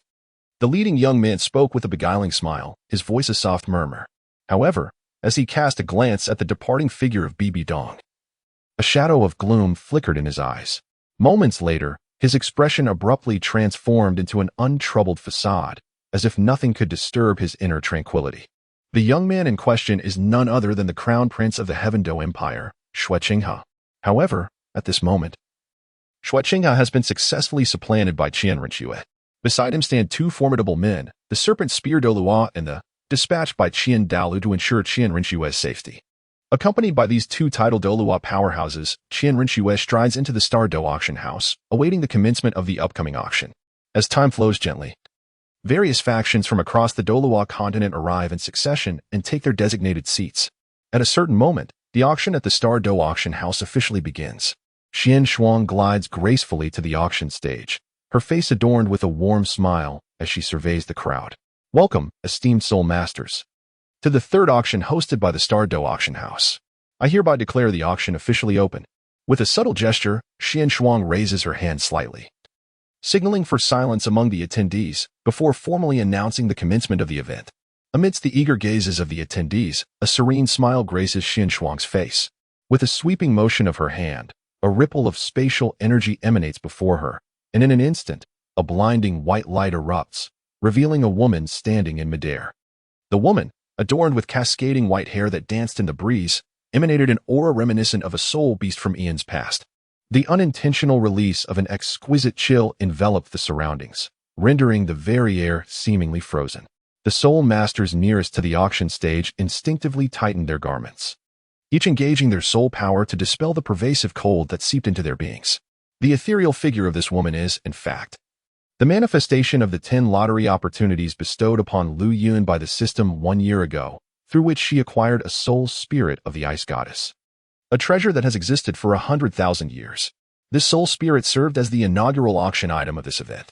Lu Yun pondered over the ownership of this 10,000-year ice snow maiden soul spirit, seemingly finding no suitable candidate within their Star Dou Auction House.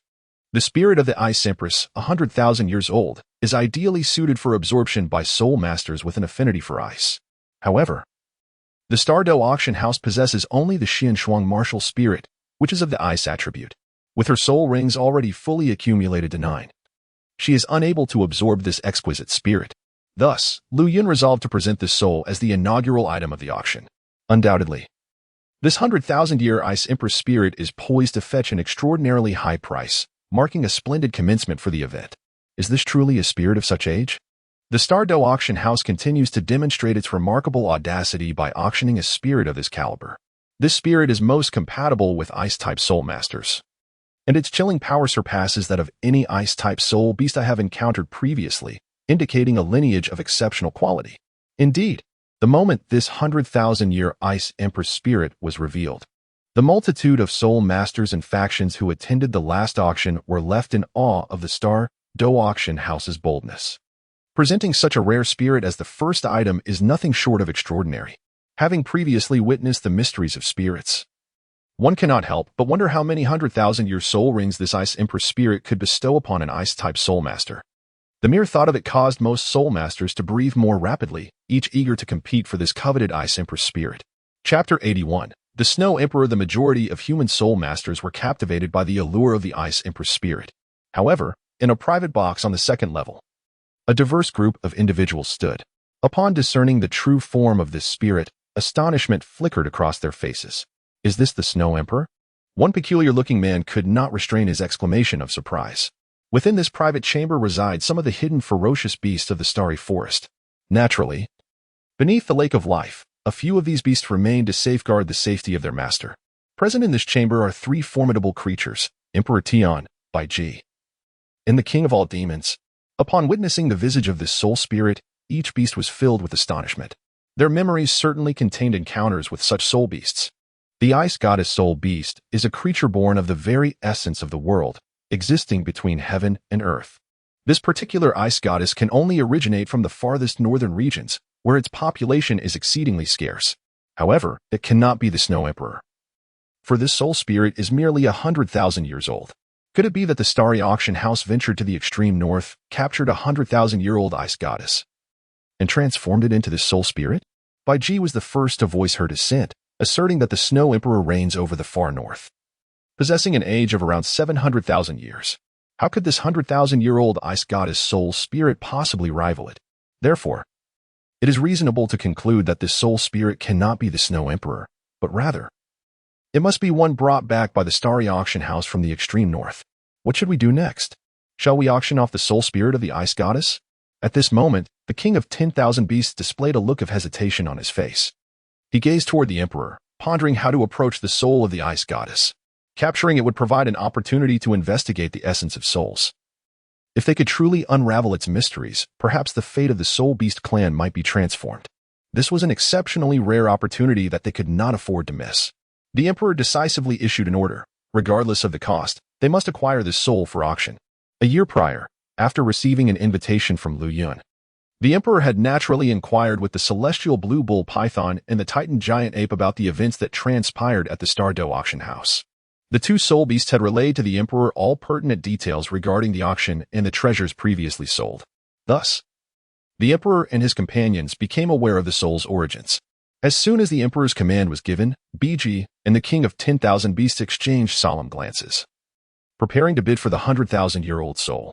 Since learning that the currency at the Star Dou Auction House was soul crystals, they had been tirelessly gathering them, amassing a quantity that rivaled any top-tier faction.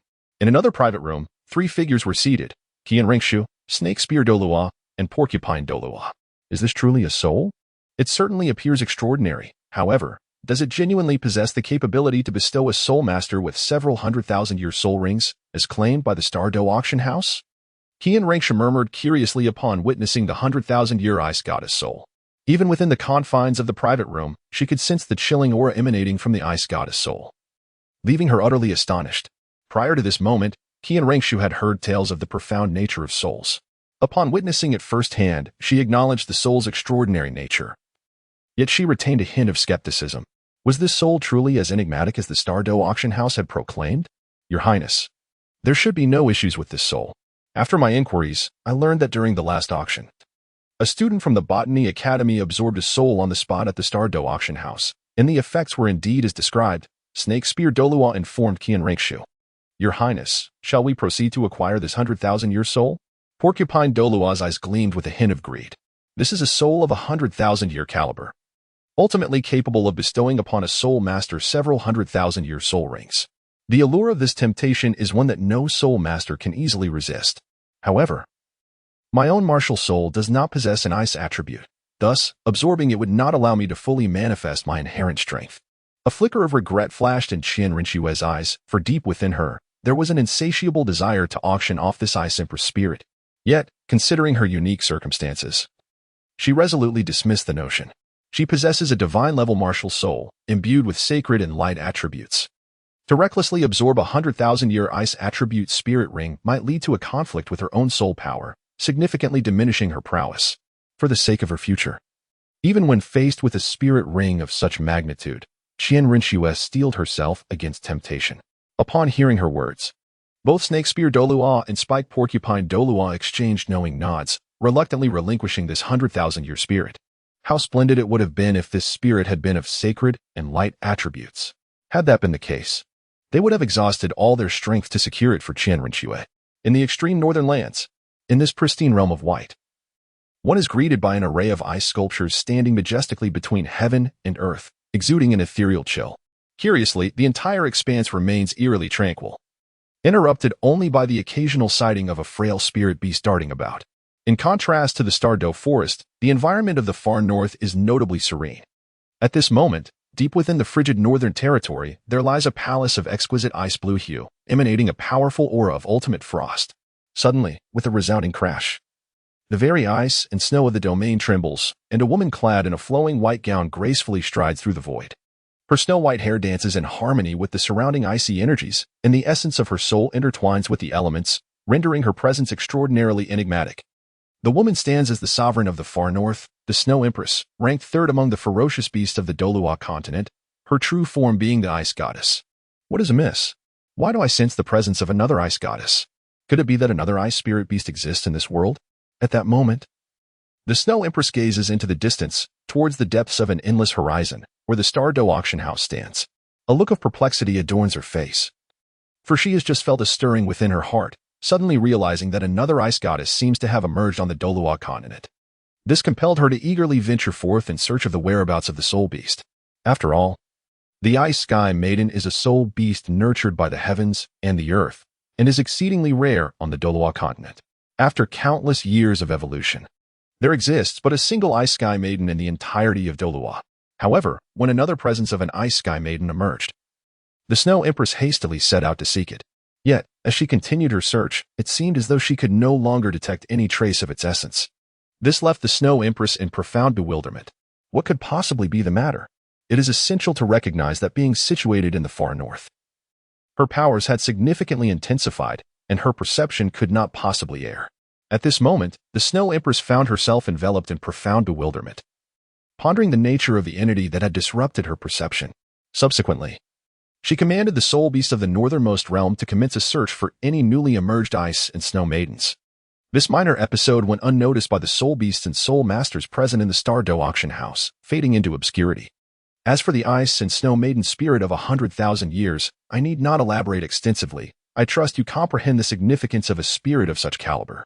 Thus, with that in mind, the starting bid for the 100,000-year-old ice and snow maiden spirit is set at 10,000 soul crystals. At that moment, Xian Shuang promptly revealed the true starting price for this ice and snow maiden spirit. Upon hearing the price, everyone present displayed expressions of discomfort, for it was undeniably exorbitant.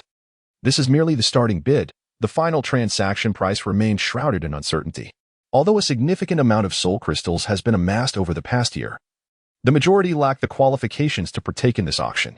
10,000 soul crystals equate to a staggering 100 million gold soul coins, a price that indeed seems exorbitant. However, this represents a soul spirit of the 100,000-year caliber, which can ultimately bestow several 100,000-year soul rings upon a soul master. In essence, the price for this 100,000-year soul spirit does not appear overly steep. Only those truly aware of the extraordinary attributes of this soul spirit would perceive the sum of 10,000 soul crystals as anything but outrageous. Chapter 82. Tion participates in the auction. I hereby declare the auction for the Ice Heaven Snow Woman soul spirit to commence. Upon witnessing the eager expressions of the numerous soul masters, Xian Shuang promptly announced the beginning of the auction. 10,000 soul crystals. No sooner had the words left her lips than a voice from the crowd on the first level boldly proclaimed the price. 11,000 soul crystals. Thus, others began to place their bids, vying for the 100,000-year Ice Heaven Snow Woman soul spirit. Soul spirits of such an age are exceedingly rare. Even those factions with limited financial resources, despite lacking ice attributes in their own martial souls, were unwilling to forego the opportunity to compete in this auction. 20,000 soul crystals. Observing the sluggish increase in bids, Tion grew somewhat impatient and declared a bid of 20,000 soul crystals outright.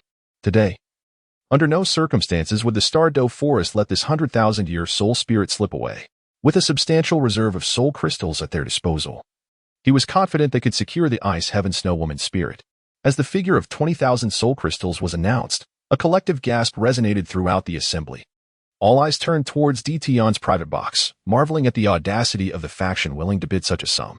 The gathering of soul crystals is notoriously arduous. Yet for the more formidable soul masters, the process is relatively less taxing. Nonetheless, it remains no simple task. A soul master cannot devote all their time to gathering soul crystals. They must also allocate significant time to cultivating their soul power. Your Holiness, should we place a bid and acquire this 100,000-year soul spirit? At that moment, Douluo inquired of Bibi Dong, who sat beside him, harboring the desire to secure this extraordinary soul spirit. This soul spirit possesses the remarkable ability to bestow upon a soul master several soul rings of the 100,000-year caliber. Should any soul master successfully absorb this 100,000-year soul spirit, their strength would undoubtedly experience a substantial enhancement. Thus, this opportunity is truly unimaginable, and none of those present are willing to let it slip away. Bidding is encouraged, yet if the price escalates to an unreasonable extent, we, the Spirit Hall, shall withdraw from this competition. The subsequent auction items at the Star Dou Auction House are sure to be extraordinary. Hence, we must reserve ample soul crystals to partake in future auctions. Upon hearing this, Bibion contemplated momentarily and resolved to test the waters regarding the auction price of this 100,000-year soul spirit. Should the price rise excessively, there would be no need for her to stubbornly pursue this soul spirit. Currently, it seems that none of the talented soul masters within the Spirit Hall are perfectly compatible with this ice goddess spirit. However, it may be prudent to keep it for unforeseen circumstances, allowing for a future ice element genius soul master to absorb it. At that time, the Spirit Hall would undoubtedly gain a formidable powerhouse. The premise of it all, naturally, lies in the auctioning of the soul of the ice goddess. On the other hand, Bibi Dong would not permit other powers of the Douluo Continent to acquire the soul of 100,000 years. Whichever faction secures the soul at auction will signify a substantial threat to the future of their Spirit Hall. This scene was far from what Bibi Dong had hoped to witness. 25,000 soul crystals. Bibi Dong commanded Douluo to continue raising the bid, yearning to secure the 100,000-year Ice Sky Snow Woman spirit. 30,000 soul crystals. Upon hearing that another faction had resumed bidding, Tion let out a cold snort and similarly increased the bid by 5,000 soul crystals. As he spoke, a glimmer of murderous intent flickered in Tion's eyes. These human soul masters were truly insatiable. Did they genuinely believe that such a 100,000-year spirit was within their grasp? However, Tion was aware that this was the internal domain of the Star Dou Auction House.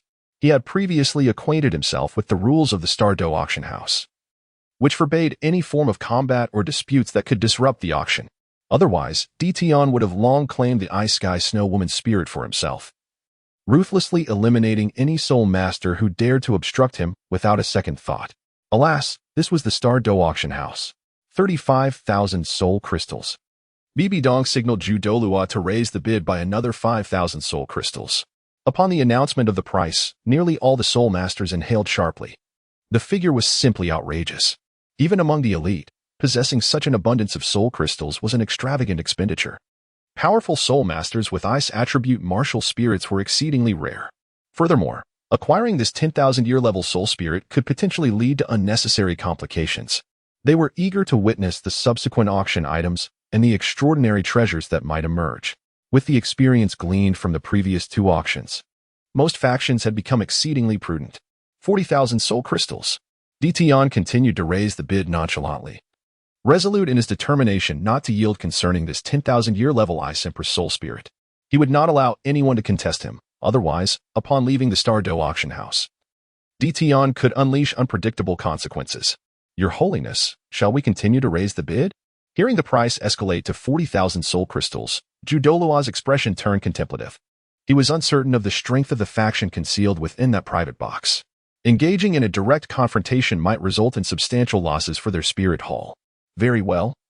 Let them have this 10,000-year level soul spirit, but after this auction concludes, I implore you to investigate which faction resides within that box. Moments later, Bibi Dong let out a quiet sigh, signaling Douluo to cease further bidding. The price had exceeded her anticipated expectations, and there was no justification to continue raising it. Bibi Dong instructed Douluo to investigate which force was competing with the Spirit Hall after the auction concluded. If a top-tier power in the Douluo Continent were to acquire this 100,000-year spirit, it would undoubtedly give rise to a formidable champion, posing a significant obstacle to their ambition of unifying the Douluo Continent. Bibi Dong felt compelled to treat this matter with vigilance, as a precautionary measure to avert unnecessary troubles. Upon hearing Bibi Dong's command, Douluo nodded gently in acknowledgement. Thus, the Spirit Hall refrained from further bidding, and no other factions dared to contest the 100,000-year spirit. The atmosphere of the auction descended into a profound silence. Seeing this, Xian Shuang understood that no one would raise the bid further, and thus proclaimed loudly to the crowd, 40,000 soul crystals for the first time, 40,000 soul crystals for the second time, 40,000 soul crystals for the third time. Since there are no further bids, this 100,000-year spirit shall belong to Box 20.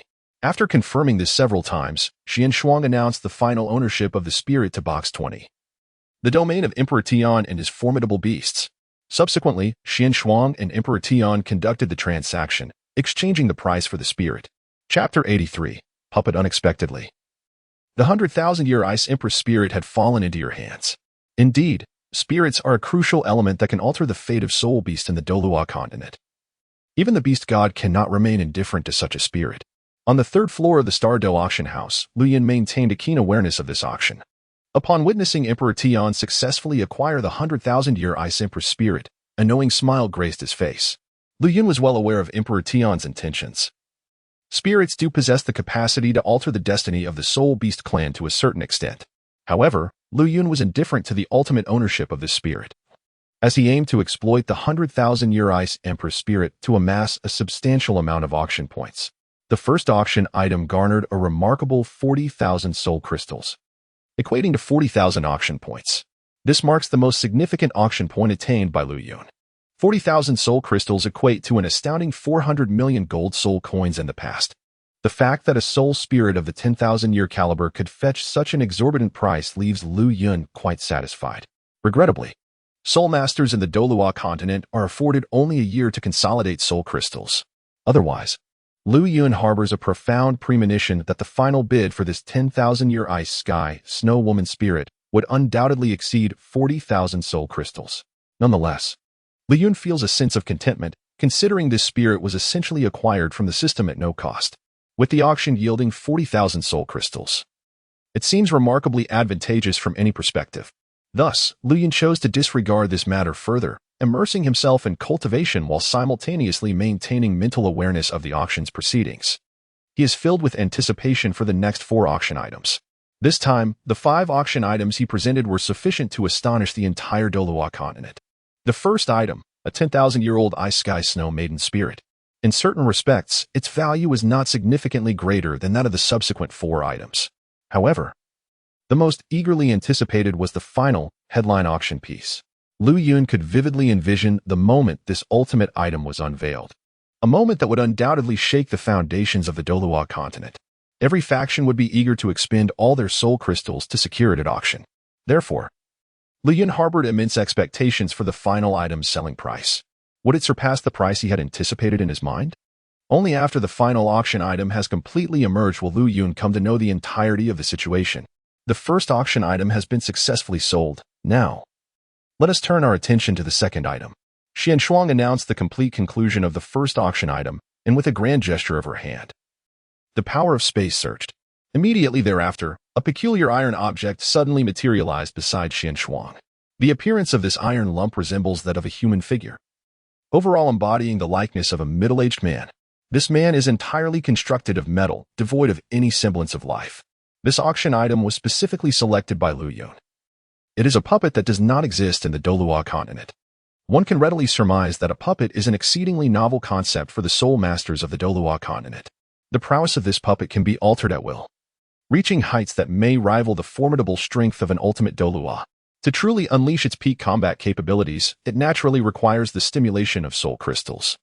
Countless soul crystals are necessary to manifest the power akin to that of an ordinary title Douluo. However, should one aspire to evoke strength comparable to that of an ultimate Douluo, the quantity of soul crystals consumed would be incalculable, potentially depleting the reserves amassed over many years by a top-tier faction. This outcome is hardly surprising. If a faction possesses a puppet with the battle prowess of an ultimate Douluo, it would not hesitate to expend years of accumulated resources for a single strike, ensuring their survival in times of crisis and safeguarding their legacy. This puppet is, without a doubt, an inexpressible treasure for the Douluo Continent. Indeed, from the moment this puppet made its appearance, all the soul masters present displayed expressions of curiosity. They were perplexed, unable to comprehend what this object truly was. It exuded no aura, appearing to be nothing more than an ordinary lump of iron, which left the crowd bewildered. Logically, The value of the second auction item at the Star Dou Auction House should not be inferior to that of the first item. Yet, no matter how they scrutinized it, they felt this iron lump was exceptionally mundane. Allow me to introduce to you the second item in our auction. This iron lump is called a puppet. I believe the concept of a puppet may be quite unfamiliar to you all. In fact, puppets do not exist in the Douluo Continent and are unique to our Star Dou Auction House. Next, I will provide you with a detailed explanation of the specific functions of this puppet. Subsequently, Xian Shuang elucidated the puppet's formidable capabilities. Upon hearing the extent of its power, all the soul masters present were struck with astonishment. They could hardly fathom that such a mysterious puppet existed in the world, capable of unleashing strength comparable to that of a tidal Douluo. Those who had participated in previous auctions understood that the Star Dou Auction House was not speaking falsely. The power unleashed by this puppet correlates with the quantity of soul crystals utilized. Should the number of soul crystals reach a certain threshold, this puppet could even unleash strength rivaling that of a limit Douluo. However, the number of soul crystals required is staggering, far beyond what you could accumulate in a year. Xian Shuang then revealed a stunning piece of information, stating that with a sufficient supply of soul crystals to activate it, this puppet could indeed unleash combat power on par with that of a limit Douluo. What? Am I hearing this correctly? This puppet can exhibit strength at the limit Douluo level? How is this possible? The limit Douluos, as introduced by the Star Dou Auction House, are among the closest beings to godlike power on the Douluo Continent, and yet this iron lump possesses such astounding strength. Upon hearing this astonishing news, the breath of all the soul masters quickened, particularly those from the top factions of the Douluo Continent. They had unconditionally placed their trust in the Star Dou Auction House, and thus the possibility that this puppet could indeed unleash limit Douluo-level combat power became increasingly credible. Each faction harbored the thought that regardless of the cost in soul crystals, they must acquire this puppet. Thanks to the introduction by the Star Dou Auction House, many lesser soul masters also became aware of the existence of limit Douluos. This realization further illuminated the puppet's formidable nature. For the majority of soul masters, ordinary tidal Douluo level power remains an unattainable aspiration, let alone the legendary limit Douluos. Regrettably, most could only afford to admire from afar. If all proceeds as expected, the final transaction price of this puppet will undoubtedly reach astronomical heights. Their feeble influence renders them utterly unqualified to participate in the bidding. Chapter 84. Intense Competition. The specific functions of this puppet are indeed remarkable, and their true power must be experienced firsthand. The initial bidding price for this puppet is set at 20,000 soul crystals. At that moment, Xian Shuang promptly announced the starting bid for this puppet. When converted into gold soul coins, it amounts to a staggering 200 million gold soul coins. Such a puppet is indeed a long-lasting asset. In other words, as long as one treats this puppet with a modicum of care, it can preserve a faction's legacy for a century, provided there is an ample supply of soul crystals. Overall, the value of this puppet far exceeds that of the first auction item, 20,000 soul crystals. Indeed, as soon as Xian Shuang's words fell, a soul master in one of the private boxes on the second level gasped and called out this price. It is believed that no faction would refuse such a puppet. With it, one essentially possesses a formidable weapon capable of safeguarding the continuity of their sect. 30,000 soul crystals. In Box 8, where Ning Fengji resided, the bid was raised by another 10,000 soul crystals, for the utility of this puppet is simply extraordinary. Even though the 7 Treasures Glazed Tile School currently boasts 2 tidal Douluo experts, it is certainly worth acquiring. Moreover, with this puppet, aside from the Spirit Hall, the 7 Treasures Glazed Tile School's power would be second to none. In due course, the 7 Treasures Glazed Tile School will once again emerge as the most formidable force among the top 3 sects, rendering even the hidden Haotian School unable to rival their brilliance. Regardless, Ning Fengji is determined to secure this puppet. 35,000 soul crystals. Suddenly, a deep voice resonated from the adjacent private box of the 7 Treasures Glazed Tile School. In this private chamber sat the elder of the Haotian sect.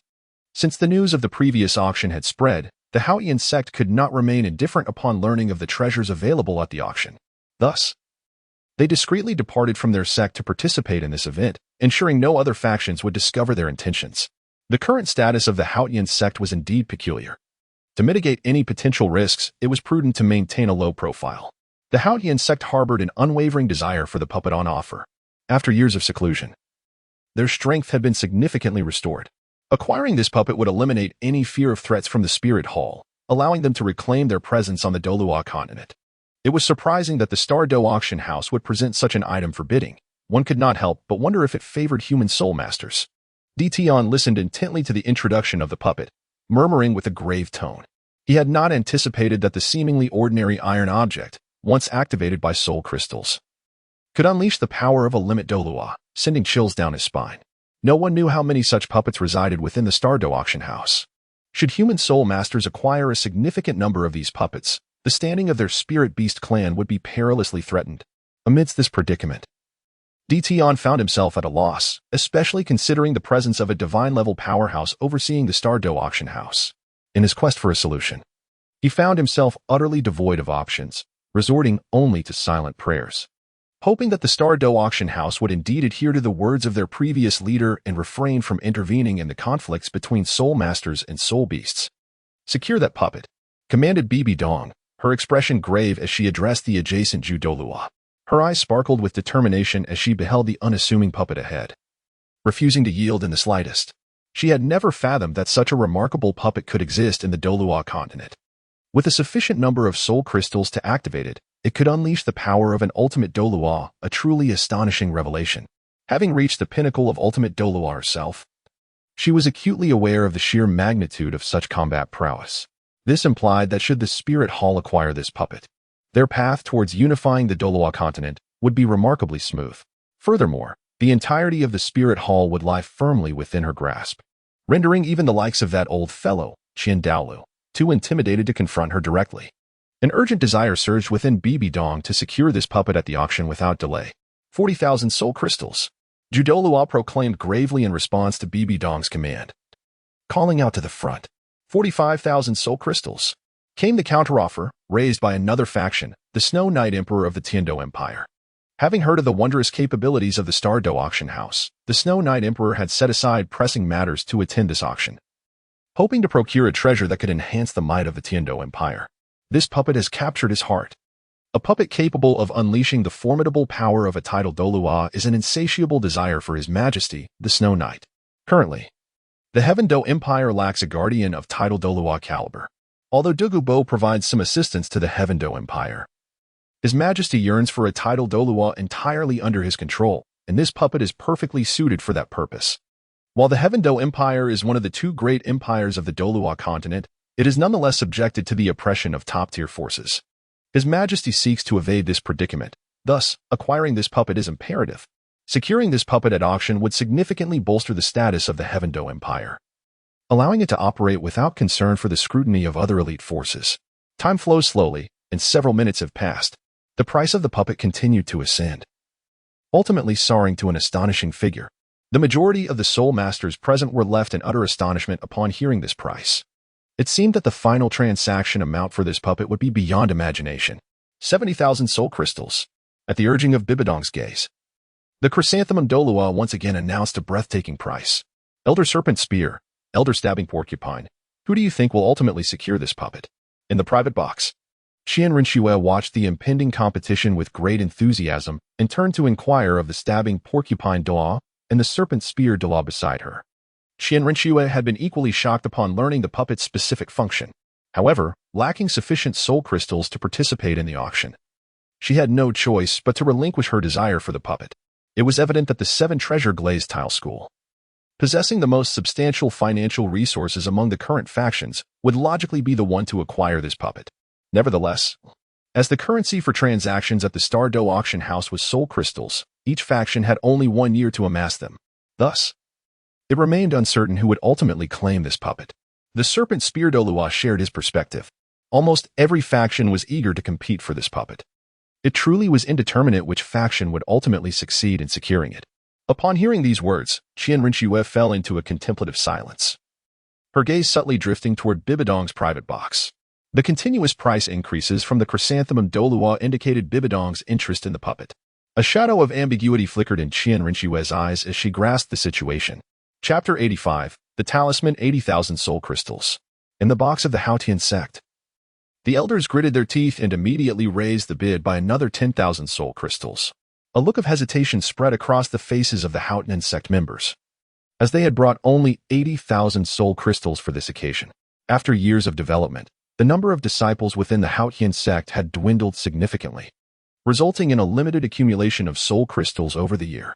Most of their soul crystals had been allocated to the cultivation of the sect's disciples, making this 80,000 the entirety of their available funds. It remained uncertain whether any other factions would continue to raise the bid. If someone did, the Hautian sect would have to abandon their pursuit of the puppet. 85,000 soul crystals. Upon hearing this price, His Majesty the Snow Knight fell into deep contemplation, once again raising the bid by 5,000 soul crystals for the sake of the Empire's future. 90,000 soul crystals. Ning Fingji, maintaining a calm demeanor, continued to raise the bid. However, he found himself in a quandary, as this was a staggering sum of 90,000 soul crystals. Should the bidding continue? The 7 Treasure Glazed Tile School would be unable to participate in the next auction. Your Holiness, should we proceed with the bidding? The chrysanthemum Douluo inquired, turning to Bibi Dong, seeking her definitive opinion. Continue. Bibi Dong, burdened with countless thoughts, ultimately resolved to increase the price. This formidable weapon must not fall into the hands of rival factions. Otherwise, the Spirit Hall's ambition to unify the Douluo Continent would undoubtedly lead to unprecedented challenges. After all, this puppet possesses the potential to unleash power on the level of a limit Douluo. The Spirit Hall is blessed with only 2 limit Douluo masters, and she is currently unable to exert her full strength. This puppet must be safeguarded by the Spirit Hall. No other factions are permitted to possess it. 100,000 soul crystals. Upon receiving Bibi Dong's command, the chrysanthemum Douluo immediately proclaimed the astonishing price of 100,000 soul crystals. Indeed, when the price was announced, nearly all the soul masters displayed expressions of astonishment. Those forces that had previously participated in the bidding revealed their regret. The soul crystals they had brought were not even close to 100,000. How could they possibly continue to raise the bid? Most factions could only show looks of disappointment and reluctantly abandon the competition for this puppet. Fingji, perhaps we should concede this contest for the puppet. The price has already far exceeded our expectations, Sword Douluo advised as he turned to Ning Fingji. 100,000 soul crystals is simply too exorbitant. The amount we brought is just slightly above that figure. According to the auction rules of the Star Dou Auction House from the previous 2 sessions, subsequent auction items are likely to be far more valuable than the ones preceding them. If our 7 Treasure Glazed Tile School were to acquire this puppet, we would be left without any hope for the later items. However, if the Spirit Hall were to obtain this puppet, their power would surely grow even stronger. Would there be any place left for other factions to survive? Upon hearing this, Ning Fingji sighed deeply, fully aware of the gravity of the situation. He understood that their competitor was none other than the Spirit Hall, and if they were to secure this puppet, the final outcome would be unpredictable. For the time being, there is no need to worry. You heard the introduction from the Star Dou Auction House. To unleash the puppet's full potential at the title Douluo level, it would require consuming soul crystals accumulated over several years by a faction. During these years, we have consistently participated in the auctions at the Star Dou Auction House, acquiring countless treasures, which would undoubtedly enhance our strength rapidly. There is even a slim chance we might touch upon the legendary title Douluo realm. Overall, this puppet does not pose an immediate threat.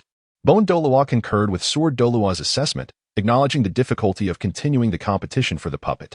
No one could predict whether the Spirit Hall would possess additional soul crystals to further contest, which would be detrimental to the 7 Treasure Glazed Tile School's chances in the subsequent auctions. Bone Douluo briefly analyzed the future scenarios. Given this, we must relinquish the pursuit of this puppet. Subsequently, Ning Fingji heeded Bone Douluo's counsel and chose to withdraw from the competition. Thus, the other factions followed suit, and a somber atmosphere enveloped the auction house. 100,000 soul crystals, going once. 100,000 soul crystals, going twice. 100,000 soul crystals, going thrice. As no one else raised their bid, the puppet was awarded to box number 5. Seeing that no further bids were forthcoming, Xian Shuang confirmed the outcome and announced that the puppet belonged to box number 5, where Bibi Dong and her companions were seated.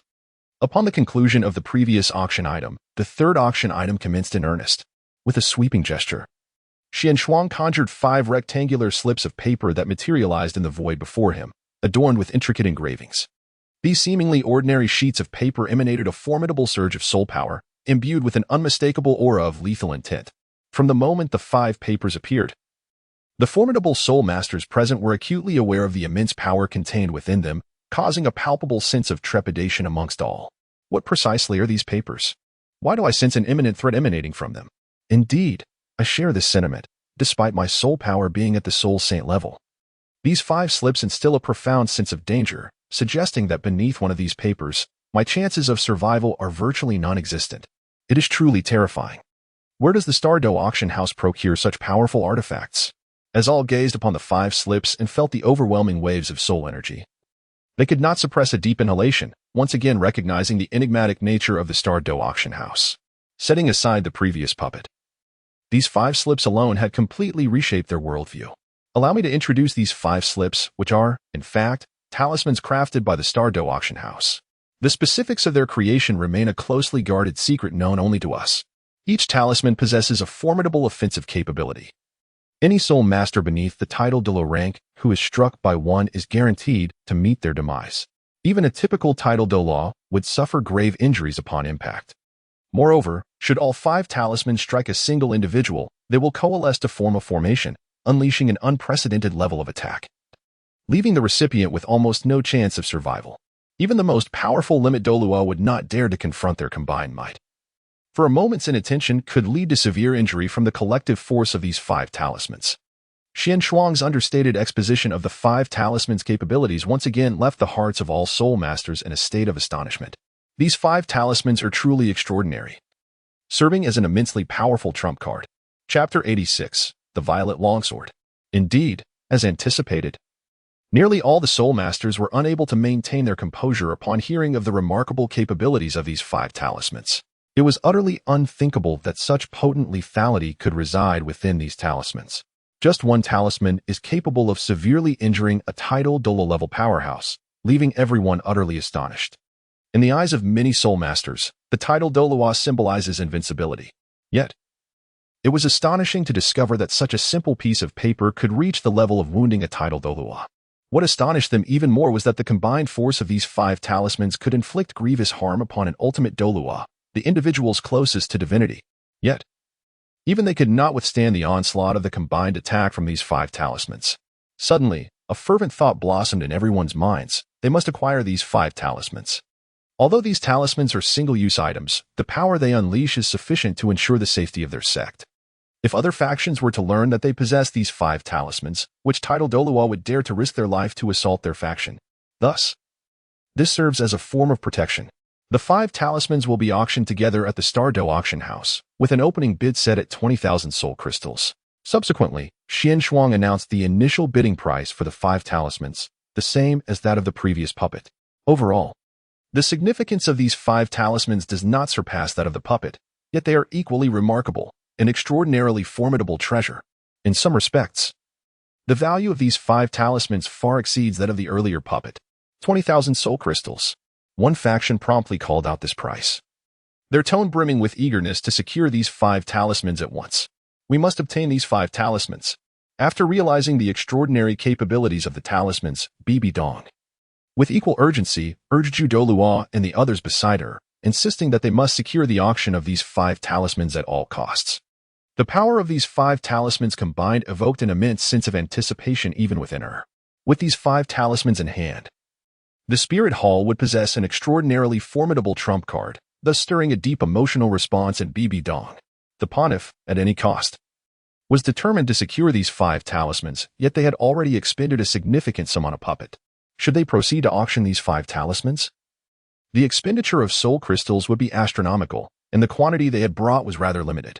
Upon hearing this, the chrysanthemum Douluo fell into a contemplative silence, subsequently expressing his concerns to Bibi Dong. In his heart, he recognized the immense value of these 5 talismans. However, the previous puppet had already cost them 100,000 soul crystals. It was foreseeable that the final price for these 5 talismans would also be exorbitant. If they were to continue bidding, surpassing their anticipated budget would necessitate abandoning these talismans altogether. As soon as the words left the chrysanthemum Douluo's lips, Bibi Dong snapped back to reality. Indeed, their spirit hall had already spent 100,000 soul crystals, and she had a premonition that the final price for these 5 talismans would not be significantly lower than that of the previous puppet. Thus, to ensure their participation in future auctions, Bibi Dong reluctantly resolved to establish a preliminary price point. If the bidding exceeded this threshold, the Spirit Hall would have no choice but to decisively forfeit the talismans. Yes, Your Holiness, the chrysanthemum Douluo responded, now engaging actively in the competition. Thus, The other factions began to place their bids, vying to acquire these extraordinarily powerful talismans, which would serve as a safeguard for their respective forces. 60,000 soul crystals. At that moment, His Majesty, the Snowy Knight of the Tiandou Empire, boldly declared a staggering bid. His eyes sparkled as he fixated on the 5 talismans before Xian Shuang. His fists clenched tightly, betraying his inner excitement. He had not anticipated that, aside from the previous puppet, these 5 talismans could unleash the might of a tidal Douluo level attack. Should the Tiandou Empire successfully secure them, it would effectively possess 5 trump cards.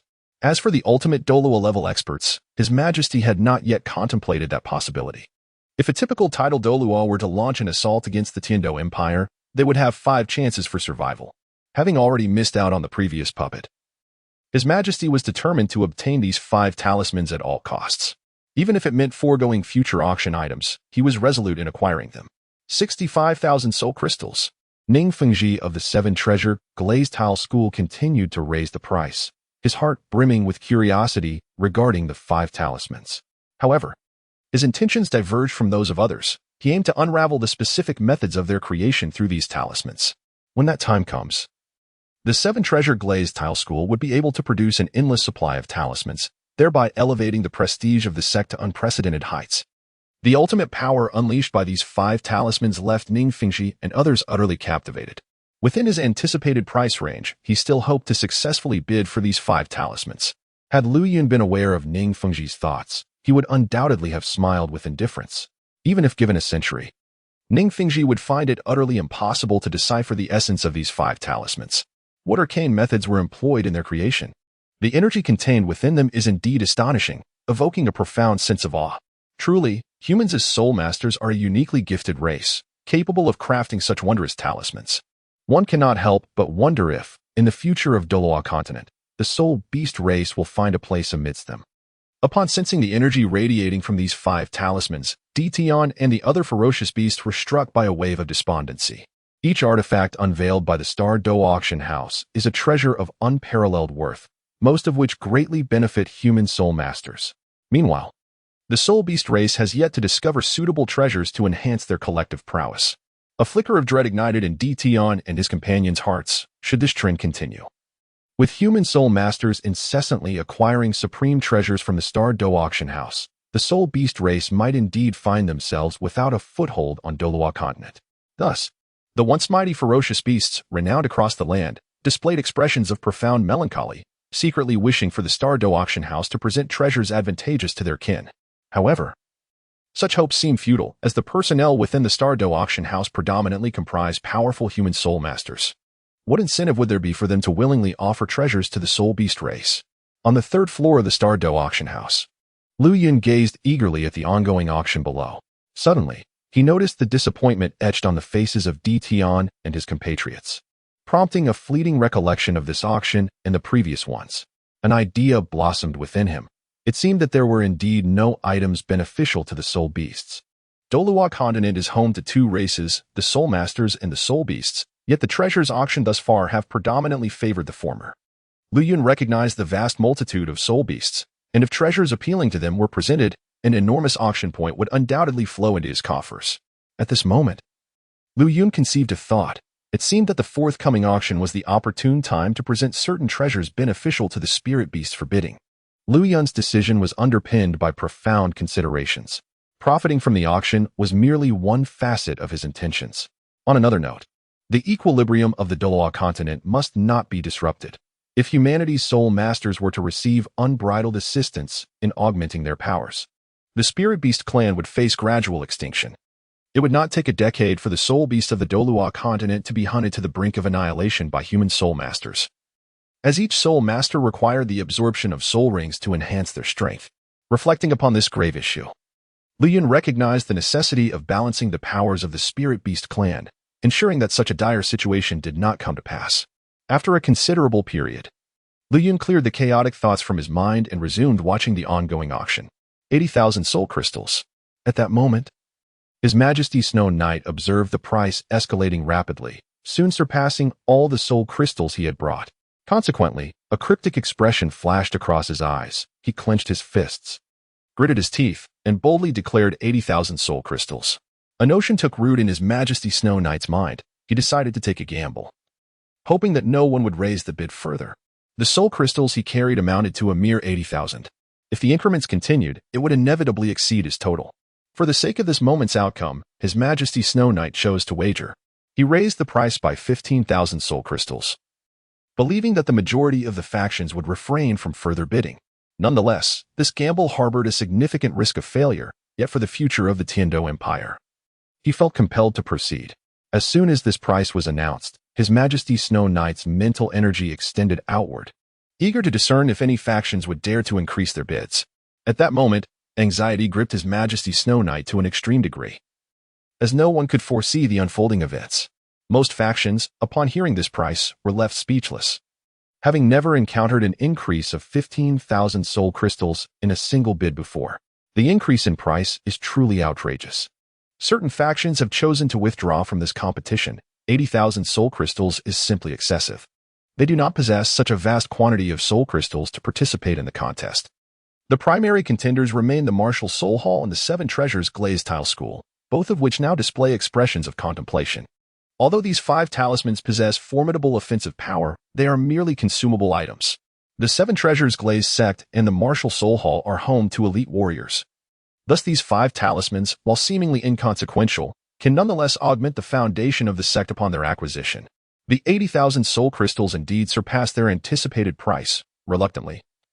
They had no choice but to forego the 5 talismans, choosing instead to conserve their soul crystals for the subsequent treasures to be auctioned. It is well known that the value of the items to follow far exceeds that of the previous auctioned goods. Upon sensing the atmosphere within the Star Dou Auction House, His Majesty Snowy Knight's breathing quickened. Soon, as he observed that no further bids were forthcoming, he exhaled deeply, though he remained tense, wary of an unexpected force raising the stakes. It was only when Xian Shuang uttered a phrase that His Majesty's heart finally found solace. 80,000 soul crystals, once. 80,000 soul crystals, twice. 80,000 soul crystals, thrice. With no further bids, the 5 talismans ultimately belonged to Box 15. A profound silence enveloped the Starry Auction House as Xian Shuang reconfirmed the absence of additional bids. He then announced that the 5 talismans had been acquired by Box 15, the very box occupied by His Majesty Snowy Knight. At last, they were secured. With the ownership of the 5 talismans established, His Majesty Snowy Knight felt an immense weight lift from his shoulders. The intensity of this competition was unexpectedly fierce, surpassing even the formidable spirit masters he had faced in the past, engendering immense pressure. The outcome, however, was exceedingly satisfactory. Fortunately, the other factions refrained from further bidding, and these 5 talismans were acquired by the Heavendou Empire. His Majesty, the Snow Knight Emperor, eagerly handed the soul crystals to Xian Shuang, who, in turn, successfully obtained the 5 talismans. He meticulously stored them away, for they represented the future of the Heavendou Empire, and any misstep was utterly unacceptable. The auction of the 3rd item had concluded, and the audience was invited to witness the 4th item on the docket. Xian Shuang announced the definitive end of the auction for the 5 talismans and began to unveil the true nature of the 4th item. With a grand flourish, Xian Shuang's hand waved, causing the void before him to ripple with energy. A long sword, entirely enveloped in purple hues, floated before him, crackling with terrifying lightning that radiated an astonishing explosive might. The hilt was intricately carved with a diminutive thunder dragon, exuding an imposing aura. The entire blade appeared to be a formidable weapon, causing the surrounding space to tremble slightly under its presence.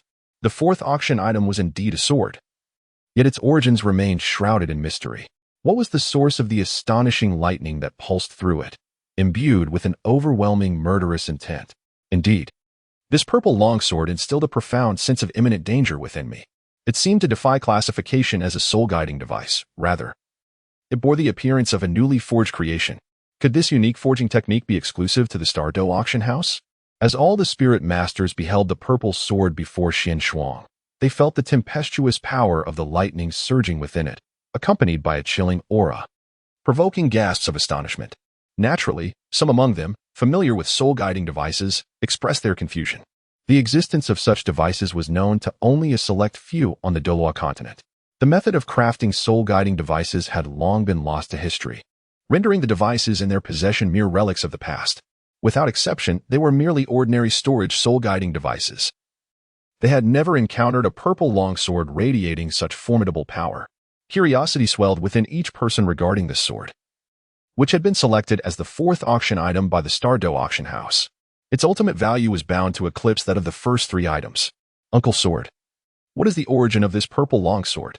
Why does it feel so extraordinarily exceptional to me? Suddenly, as Ning Fengji beheld the blade, a glimmer of awe flashed in his eyes. The purple longsword is truly magnificent, exuding an aura of dominance. The flickering arcs of electricity emanating from it instill a profound sense of awe. Ning Fengji gently inquires of the sword Douluo beside him. For the sword Douluo possesses a sword-type martial soul, the seven-killing sword. In Chapter 87, the final featured item, it can be said that no one on the Douluo continent comprehends the essence of swords better than the sword Douluo. Perhaps he is aware of the origins of this exquisite purple longsword. As soon as Ning Fengji's words faded, he received no response from the sword Douluo. Upon turning to look, he found the sword Douluo gazing enraptured at the purple longsword, occasionally uttering exclamations of wonder. Witnessing this scene, Ning Fengji realized the sword was extraordinarily remarkable. Otherwise, it would not evoke such obsession in the sword Douluo. His gaze roused the sword Douluo from his reverie, prompting him to reiterate Ning Fengji's earlier question. Ning Fengji yearned to uncover the true origins of this longsword. I cannot discern its name, but this sword is the most exquisite longsword I have ever encountered in my life, far surpassing even my seven-killing sword.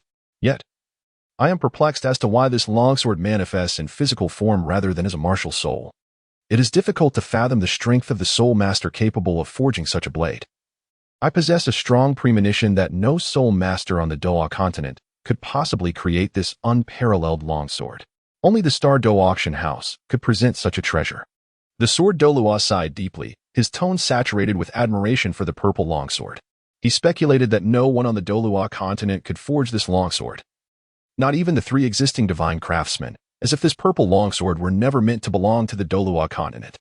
Contemplating the treasures unveiled by the Star Dou Auction House, one begins to grasp the magnitude of its offerings.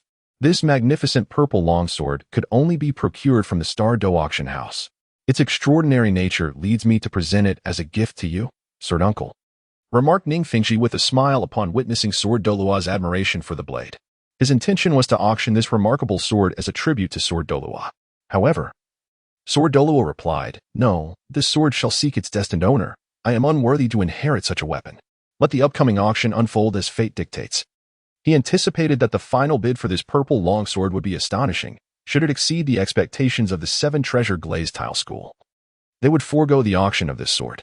Sword Douluo expressed his reservations, acknowledging the sword's formidable essence, which, while reminiscent of his own seven-killing sword, was fundamentally distinct. His dedication to the seven-killing sword rendered this longsword akin to mere scrap iron in his hands. Nevertheless, should the seven treasure glazed tile school acquire this sword, it would significantly bolster the sect's strength.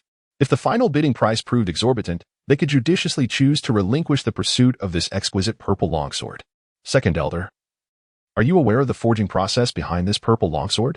At that moment, within the confines of box number 20, the members of the Haotian sect were captivated by the sight of the longsword, each displaying expressions of awe. One disciple inquired of the elder seated at the forefront, who was none other than the second elder of the Haotian sect, also the representative from their previous attendance at the Star Dou auction. It is truly remarkable. The aura of this purple longsword is seamless and ethereal, unlike any weapon forged by human soul masters. No one in our Haotian sect possesses the capability to create such a masterpiece. Not even future generations of our disciples will be able to replicate this unparalleled sword. The second elder, equally entranced by the sword, scrutinized the intricate patterns along its blade and the inherent, celestial sword intent, feeling a deep sense of inadequacy. Their sect's capabilities could never yield such a purple longsword. Yet, if they could decipher the secrets of its creation, the Haotian sect would surely give rise to several master craftsmen. The second elder's tone grew grave, filled with an unwavering determination to acquire this extraordinary purple longsword. The method of forging this violet longsword remains an enigma to them, however, should they glean even a modicum of knowledge from it. The enhancement of their forging capabilities would be nothing short of terrifying. Perhaps, disciples of the Haotian sect could emerge as several divine craftsmen, or even reach a realm that transcends that of divine artisans. Allow me to introduce this exquisite weapon. The violet longsword is a spiritual artifact known as the Thunderblade. This designation is the nomenclature bestowed upon it by our Star Dou Auction House, which stands in stark contrast to the soul-guiding devices you are familiar with.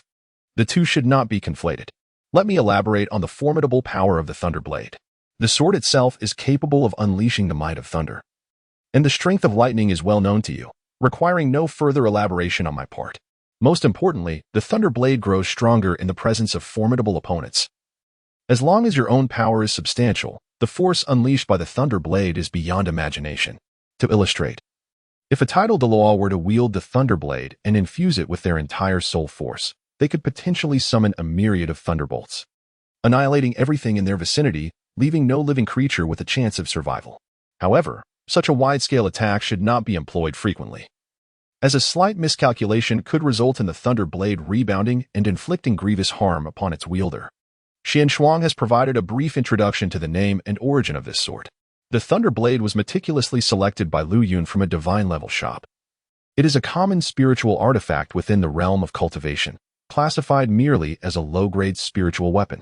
The spiritual energy required to activate the Thunderblade, when converted into soul force, significantly diminishes its original power. Nevertheless, even in this diminished state, the Thunderblade possesses the capability to obliterate all. Even the Pinnacle's soul-guiding devices from the unparalleled Tang Sect a millennium hence would pale in comparison to its might. Now that you are aware of the Thunderblade's power, it is established that its opening bid price is 30,000 soul crystals. Following Xianshuang's introduction of the Thunderblade and its starting price, it was no surprise that various factions began to engage in the competition, although only a select few factions contended for this remarkable weapon. Such a ferocious weapon could not possibly be retained by a weak force. Thus, for the sake of their safety, they had no choice but to relinquish their pursuit of the Thunder Sword. The fierce competition unfolded amongst several prominent factions of the Douluo Continent. After 10 minutes had elapsed, this intense contest gradually came to a close. 120,000 soul crystals. 120,000 soul crystals, twice. 120,000 soul crystals, thrice. As no one made further bids, the Thunder Sword was claimed by Box 20. At that moment, Xianshuang, noticing the lack of additional bids, proclaimed that the Thunder Sword had been secured by Box 20, the very box belonging to the Haotian clan. The second elder, witnessing their acquisition of the Thunder Sword, displayed a look of profound relief upon his face. He had not anticipated the fierce competition surrounding this exceptional sword, fortunately. He had brought an ample supply of soul crystals this time. Otherwise, this unparalleled divine weapon would have remained beyond the reach of the Haotian clan. However, the disciples behind him could not hide their expressions of regret upon witnessing this outcome. This is indeed a staggering 120,000 soul crystals. After a year of diligent accumulation, the Haotian sect has barely reached this sum. Yet, all has been expended on a singular Thunder Sword, eliciting profound anguish among them. Elder Second, having procured this Thunder Sword, we have depleted all the soul crystals brought for this occasion. What shall we do regarding the final auction item? A disciple from the Haotian sect lamented to Elder Second. Prior to their arrival, the sect master had issued a directive to secure an ample number of soul crystals to compete for the ultimate auction piece. The value of the final item in previous auctions had far surpassed that of the earlier offerings. Should the Haotian sect manage to acquire it, the enhancement of their sect's strength would be beyond imagination. However, Elder Second had squandered all their soul crystals on the fourth item. How could they possibly report this to the sect master upon their return? A group of simple-minded individuals, unaware of the nature of the final auction item, could only speculate. While the Thunder Sword may seem exorbitant, it holds immeasurable benefits for the Haotian sect. If someone from the sect were to comprehend the forging technique of this Thunder Sword, they would undoubtedly emerge as the preeminent forging power in the Douluo Continent, capable of crafting weapons rivaling the Thunder Sword itself. The prestige of the Haotian sect would soar, leading to a cascade of unquantifiable advantages. In my view, rather than waiting for the final auction item, it would be wiser to secure this Thunder Sword immediately. Elder Second reprimanded the disciples behind him, who, due to their limited perspective, could not grasp the true significance of the Thunder Sword for the Haotian sect. Thus, Elder Second slowly articulated its importance. Upon hearing his words, the other disciples exhibited expressions of realization, fully comprehending the Thunder Sword's value. Now, the fourth auction item has concluded. Please turn your attention to the grand finale of our Star Dou Auction House, Xianshuang declared, her demeanor turning serious as she handed the Thunder Sword to the Haotian sect. As she announced the imminent appearance of the final auction item, every soul master present straightened in their seats, their eyes filled with eager anticipation directed towards Xianshuang. The rarity of the final auction item was unfathomable. One could scarcely imagine what the Star Dou Auction House would unveil. Drawing upon the experiences of the previous auctions, It was reasonable to assume that this final item would be exceptionally extraordinary. Once the atmosphere reached an appropriate crescendo, Qian Shuang ceased her suspenseful teasing and opened her right palm. In an instant, an obsidian sphere materialized, exhibiting a translucent hue, at the center of which lay an inky black chain exuding an overwhelming aura of darkness. This chain, nestled within the orb, exuded a mere whisper of its essence. Yet, it captivated the attention of all the formidable beings present, who sensed the extraordinary nature of the chain contained within the sphere. However, nearly all the soul masters, upon encountering this orb and the chain within, displayed expressions of perplexity, remaining silent. This orb is exceedingly unfamiliar, making it difficult to fathom the treasures contained within its chains. It does not appear to be a tangible object, and since it is presented as the pièce d'or assistance of the auction, its ultimate value undoubtedly surpasses that of the previous 4 items. Thus, the crowd must quell their curiosity and prepare to listen to Xuanzhuang's forthcoming explanation. This is the crowning jewel of our Star Dou Auction Pavilion. As is widely known, there exists an unparalleled prodigy in the Douluo Continent, the twin martial soul wielder. Provided they do not meet an untimely demise, a twin martial soul wielder is destined to become a soul master of great renown throughout the Douluo Continent. At this moment, Xuanzhuang did not immediately introduce the pièce d'or assistance of the auction. Instead, he eloquently began to elaborate on an unrelated topic. The soul masters present did not exhibit impatience at Xuanzhuang's words. Rather, they listened intently, delving deeply into the implications of his discourse. Given the reputation of the Star Dou Auction House, it was inconceivable that he would speak frivolously. Undoubtedly, there was profound significance embedded within his remarks. The assembled soul masters and soul beasts remained perplexed by the meaning of Xuanzhuang's statement. Conversely, within the private booth, Bibi Dong, upon hearing his words, was struck by an epiphany, her expression shifting dramatically. She could no longer maintain her composure, rising abruptly and gazing in astonishment at the orb in Xuanzhuang's hand, her eyes wide with wonder. How could this be? The Star Dou Auction House was capable of presenting such an item? Bibi Dong shook her head in disbelief, attempting to dispel the conjectures swirling in her mind.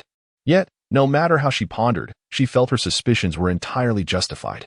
It was this very thought that left her profoundly shaken, unable to fathom the unfolding scene. Your Holiness, what troubles you? Do you possess knowledge of what this final auction item is? At this moment, Gui Douluo, situated to the right of Bibi Dong, expressed a tone of perplexity upon witnessing her behavior. Observing Bibi Dong's reaction, it seemed she possessed knowledge of the true nature of the final auction item. Thus, he quietly inquired.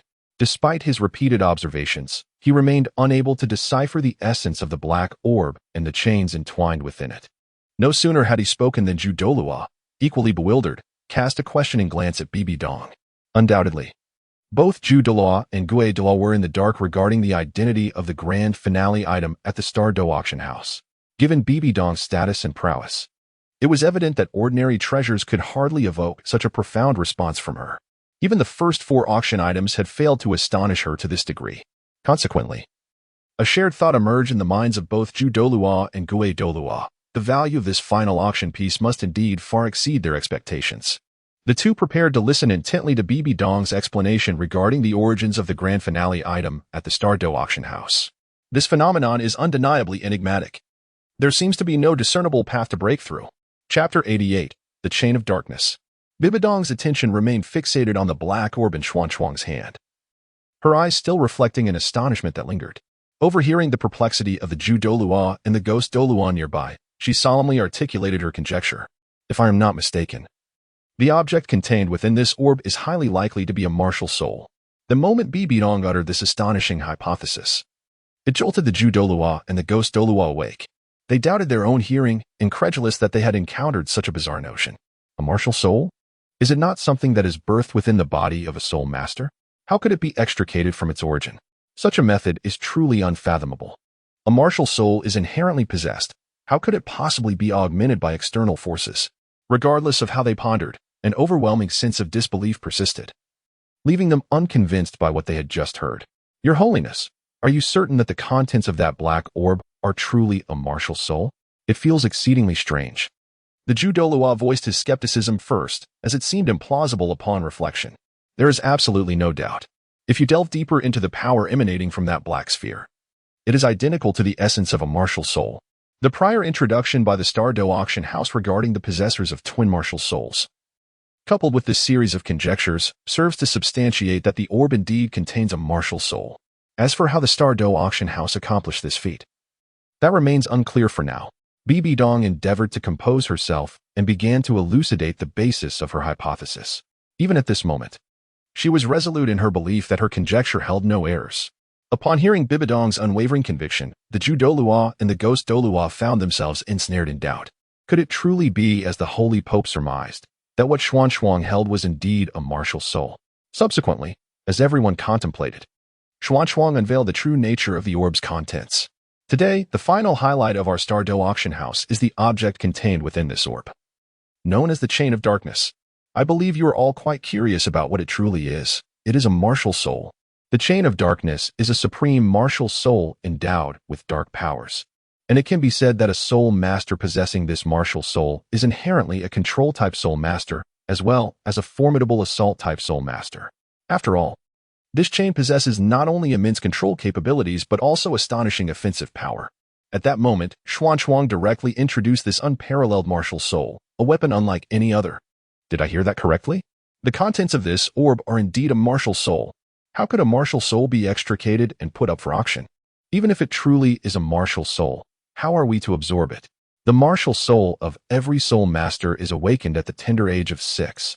As Xuanzang's words lingered in the air, a wave of perplexity washed over the hearts of the majority of the soul masters present. To my astonishment, this orb contains a martial soul. Rest assured, every item we present at the Star Dou Auction House is authentic. Indeed, this is a supreme martial soul known as the Chain of Darkness. Our esteemed auction house possesses the means to facilitate the successful absorption of this unparalleled martial soul. You need not worry. Upon absorbing this soul, you shall incur no harm, but rather reap immense benefits. Henceforth, you shall be the bearers of dual martial souls, destined to become the most exceptional talents of the Douluo Continent. Upon hearing this, Xuanzang responded with a calm demeanor, displaying no concern regarding the auction of the Chain of Darkness. This is indeed a most precious treasure. Once all the spirit masters ascertain its authenticity, they will undoubtedly be willing to expend vast quantities of soul crystals to bid for this dark chain martial soul. Even those with the most ordinary talents will, upon absorbing this dark chain martial soul, ultimately transform into unparalleled geniuses, ascending to the pinnacle of the Douluo Continent. This supreme martial soul represents an entirely new realm of capability, capable of nurturing a top-tier prodigy. The ultimate value, needless to say, is immense. The initial auction price for this dark chain martial soul is set at 60,000 soul crystals. Xuanzang has declared this starting bid for the dark chain martial soul. And such an extraordinary treasure truly lives up to its reputation as the highlight of the auction. The final transaction price will undoubtedly be astonishing. And there is no cause for concern. No faction would dare to overlook this premier martial soul. Who would have thought it was indeed a martial soul? However, can this martial soul truly allow a spirit master to absorb it and become a dual martial soul possessor? Upon hearing Xuanzang's words, both the chrysanthemum Douluo and the ghost Douluo were left in a state of shock. They turned to look at Bibi Dong beside them, realizing that the previous speculations of Her Holiness the Pope were indeed true. It is, without a doubt, a top-tier martial soul. Previously confident in the items presented by the Star Dou Auction House, both the chrysanthemum Douluo and the ghost Douluo now found themselves engulfed in doubt. Is this supreme martial soul truly as the Star Dou Auction House has described? How peculiar. 80,000 soul crystals. Before Bibi Dong could continue speaking, an urgent voice resonated throughout the entire Star Dou Auction House. Within this private chamber resided the influential members of the 7 Treasures Glazed Tile School, including the esteemed Ningfengji. At this very moment, Ningfengji's luminous eyes were fixated upon the enigmatic dark chain before him. Upon learning that this was a martial soul, he found it impossible to remain composed and immediately placed a bid, eager to compete for this top-tier martial soul. The limitations of the 7 Treasures Glazed Tile martial soul had long been a source of regret for him, as it barred him from ascending to the rank of a true soul Douluo. Thus, he was unwilling to relinquish such an opportunity.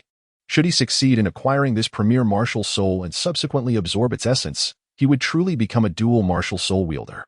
Even if the 7 Treasures Glazed Tile martial soul could not evolve to accommodate the remaining 2 soul rings, the acquisition of this novel martial soul could propel him beyond the realm of soul Douluo, potentially elevating him to the ranks of the even more formidable title Douluo.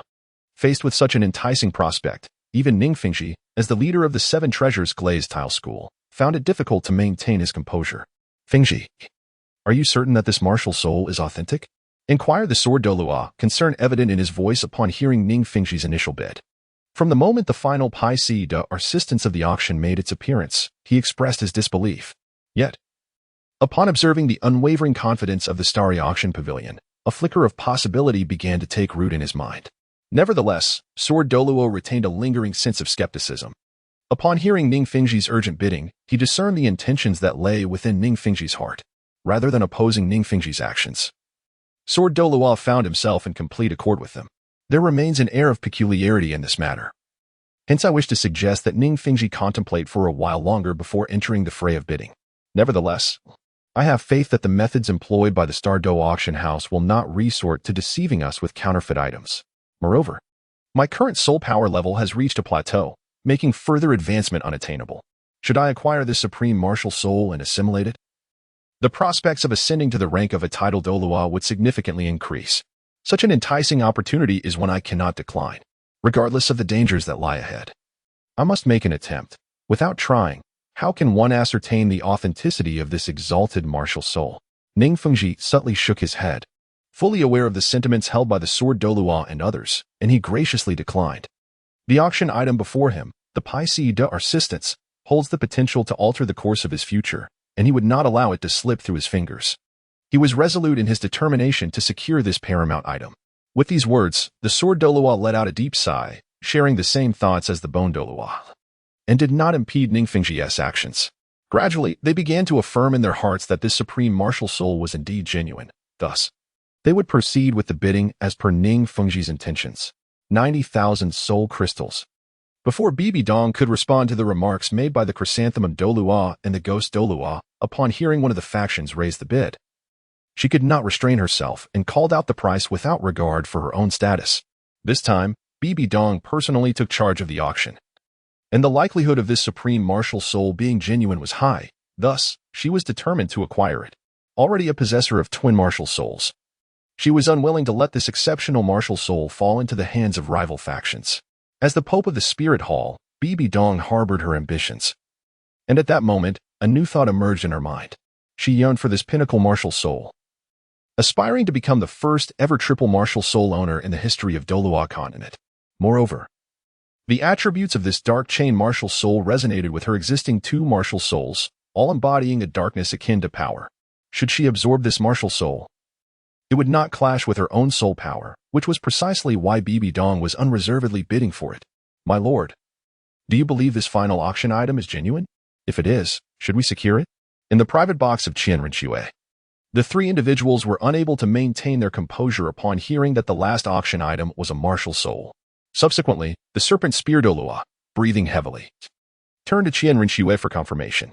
If this dark chain martial soul were authentic, they must acquire it for her to absorb.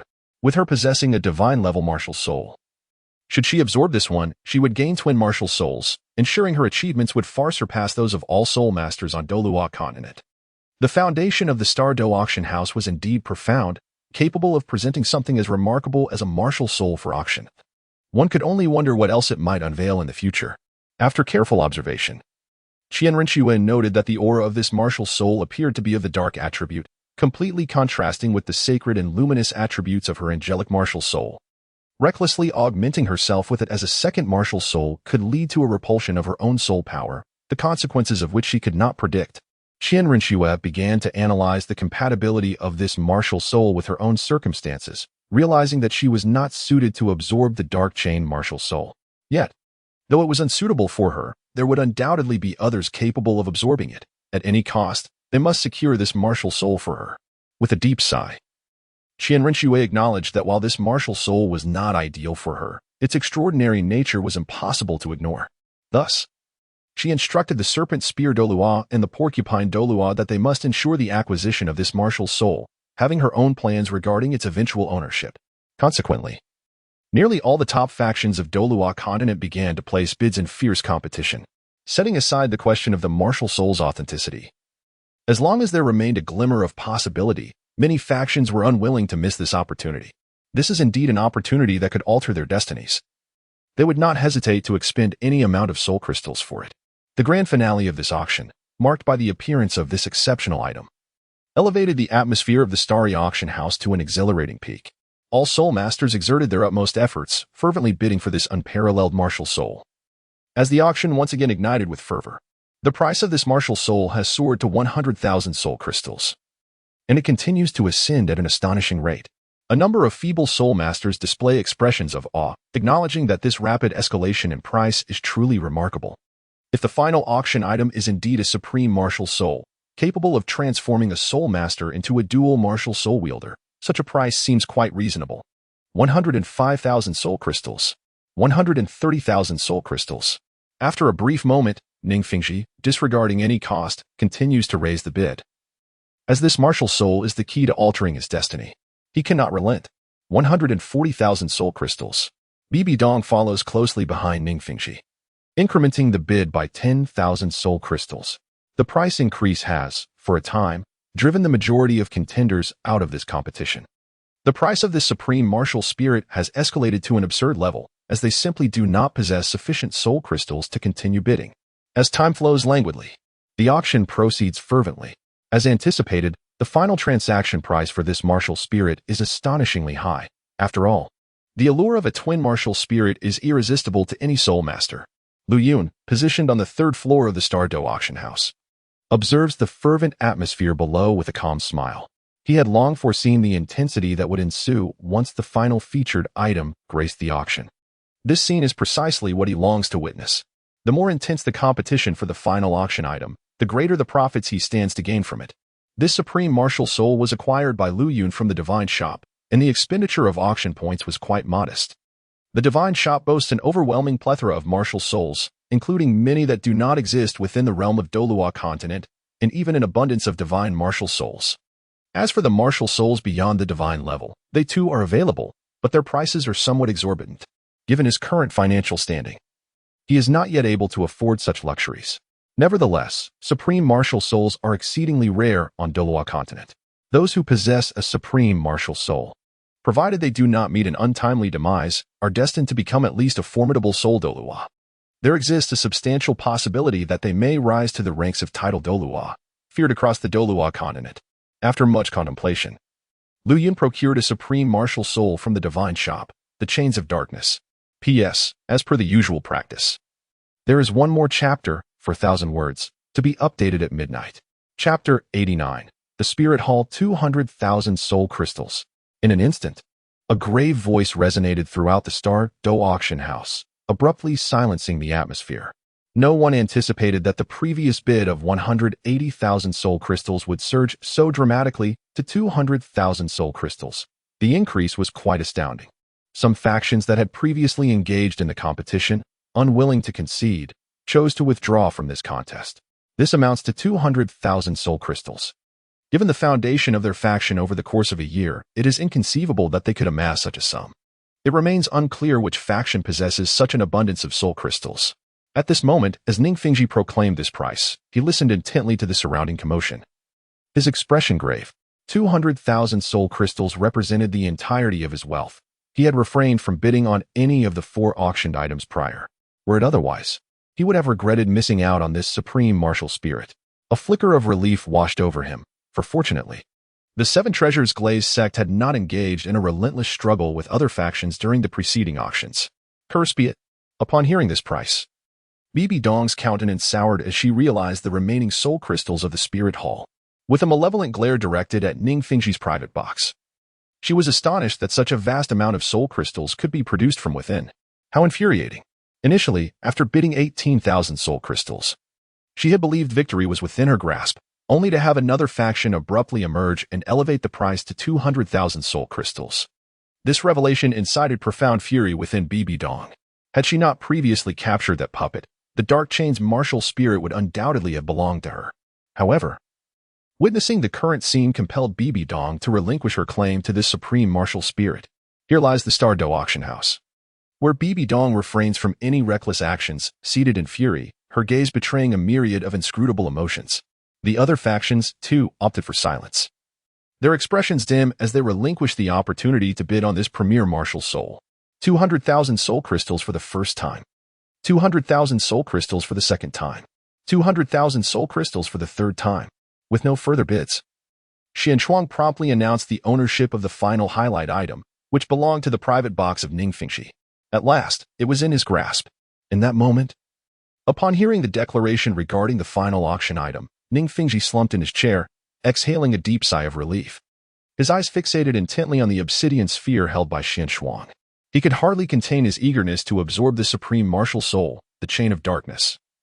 Employing the method taught by the Star Dou Auction House, should he successfully assimilate this novel martial soul, he might instantly ascend to the rank of Soul Douluo, enabling him to further absorb the first 8 soul rings of the chain of darkness. Ultimately, his soul power might witness a remarkable elevation, bringing him closer to the legendary title Douluo. Furthermore, if he were to acquire a treasure from the Star Dou Auction House in the future, it could facilitate the complete evolution of his 7 treasures glazed tile martial soul. Ning Fengxi dared not envision the future ahead. His heart brimmed with profound gratitude towards the Star Dou Auction House, for it was this establishment that had catalyzed such significant transformation in his life. Moments later, Xianshuang presented the final auction item to Ning Fengxi, simultaneously imparting the precise method for absorbing this supreme martial soul. All that was required was to shatter this sphere, and he could successfully absorb the martial soul? Was it truly that simple? Upon hearing the method conveyed to him by Xianshuang, Ning Fengxi was taken aback, for he had not anticipated that it could be so remarkably simple. Nevertheless, he harbored no doubts regarding the words from the Star Dou Auction House. Previously, while observing the martial soul from a distance, he had failed to sense any formidable aura. Only upon touching the martial soul did an overwhelming wave of dark energy assail him, and upon perceiving the oppressive force of this supreme martial soul, Ning Fengxi's heart soared with elation. He reaffirmed that the final auction item presented by the Star Dou Auction House was indeed authentic. Regarding the method of absorption, there was no question in Ning Fengxi's mind. He even contemplated absorbing it right there and then. However, he soon relinquished that thought. After all, the Star Dou Auction House was a gathering place for the most elite powers of the Douluo Continent, and recklessly absorbing this top-tier martial soul could potentially invite unnecessary complications. The safest course of action would be to wait until he returned to the 7 Treasures Glazed Tile School, where, under the guardianship of Sword Douluo and Bone Douluo, he could become a dual martial soul possessor. Consequently, Ning Fengxi carefully stored the black orb, handling it with utmost gentleness, fearful of damaging this precious item. Having expended 200,000 soul crystals to secure this martial soul at auction, he could not afford any mishap. Thus, the auction held by the Star Dou Auction House concluded successfully. Before we proceed, I would like to share an important announcement. From this day forth, our auctions at the Star Dou Auction House will be categorized into 2 types, major auctions and minor auctions. Major auctions will be held once a year, akin to the previous 3 auctions, where every item presented is among the finest treasures of the Douluo Continent. Regarding the small-scale auctions held monthly, the treasures presented are rather commonplace. Nevertheless, they hold immense value for ordinary soul masters. Occasionally, one might encounter a rare item or 2 of exceptional quality, which the soul masters are encouraged to anticipate eagerly. In conclusion, Xianshuang announced the termination of this auction, sharing with all soul masters the matters previously entrusted to her by Lu Yun. Lu Yun had already recognized this issue. After the first 3 auctions, it became apparent that the items were predominantly acquired by the leading factions of Douluo Continent. Weaker soul masters and smaller factions found themselves unable to procure anything of worth at the auctions. If this trend continued, the Star Dou Auction Pavilion would face significant challenges, potentially leading to participation exclusively from the top powers of Douluo Continent. In future auctions, the Star Dou Auction Pavilion must cater to the needs of lesser factions and soul masters. The small-scale auction, held once a month, will feature items that may not be exceedingly precious, yet are undeniably rare within Douluo Continent. Ordinary soul masters will certainly find them affordable, though the elite factions might regard them with indifference. To prevent the absence of these prominent factions from the smaller auctions, Lu Yun has opted to occasionally release 1 or 2 premier treasures, ensuring that each auction remains vibrant and bustling. When selecting items for auction, Lu Yun remains judicious. Even if an item possesses low intrinsic value, its rarity and mystique may incite competition from formidable factions. All these factors must be taken into account by Lu Yun. The Star Dou Auction House truly delights one with its operations. Who would have anticipated that our modest faction could one day partake in the competition? Indeed, during the previous 3 auctions, every item available was seized by the most formidable powers of the Douluo Continent, leaving us with no opportunity whatsoever. The Star Dou Auction House's initiative to consider some of the weaker factions is truly commendable, and we eagerly anticipate the small auctions held each month. As Xian Shuang's words fell, all the lesser factions and soul masters expressed their genuine excitement. However, the remaining top-tier powers revealed a hint of regret, lamenting that the grand auctions are held only once a year. Some elite factions began to harbor other thoughts, after all. With the methods employed by the Star Dou Auction House, even the items presented at the monthly small auctions are likely to be enticing. Moreover, it is not uncommon for top-tier treasures to appear at these smaller auctions. Almost all the leading factions would opt to participate in such events. What if they were to encounter the top-tier treasures mentioned by the Star Dou Auction House? Would that not be a profitable venture for them? As the auction concluded, the various factions departed from the Star Dou Auction House in succession. Xian Shuang entrusted all the soul crystals acquired this time to Lu Yun. Observing this, Lu Yun converted them all into auction points. Upon seeing the quantity of auction points he possessed, a joyful expression graced Lu Yun's face. The items at this auction, acquired from the Divine Shop, cost less than 50,000 auction points. Yet, remarkably, this event has amassed 500,000 soul crystals, equivalent to 500,000 auction points. No matter how one contemplates it, the arrangement is exceedingly advantageous. He merely needs to adopt a nonchalant demeanor, as the auction requires no effort on his part. He simply needs to gather the auction points. Such a life is indeed a delight. However, before Lu Yun could continue reveling in his joy, a chilling voice from the system echoed in his mind, abruptly dousing him with cold water and bringing him back to reality. He cast a resentful glance towards the system in his mind. Ding! It has been detected that the host is excessively lethargic. Thus, the system will now issue a long-term task. Long-term task: please disseminate the soul spirit throughout the entire Douluo Continent within 5 years. Reward: mysterious and unknown. Indeed, upon the emergence of this long-term task, Lu Yun's expression darkened considerably. He had intended to continue living his current lifestyle. However, the system issued a task that compelled him to take immediate action. Lu Yun gazed at the rewards awaiting completion of the task, a mysterious and unknown prize that appeared rather enticing. He pondered what he might acquire upon fulfilling this task. In Lu Yun's assessment, this undertaking seemed rather challenging, yet manageable overall. To disseminate the soul spirits throughout the entirety of Douluo Continent was evidently a long-term endeavor, demanding a significant investment of time. Would the host like to accept this long-term task? At this moment, the system's cold voice continued to resonate. Commence the task. Lu Yun stated nonchalantly. Host has accepted a long-term mission. Given the considerable difficulty of this task, an auxiliary item has been provided, the Spirit Pavilion.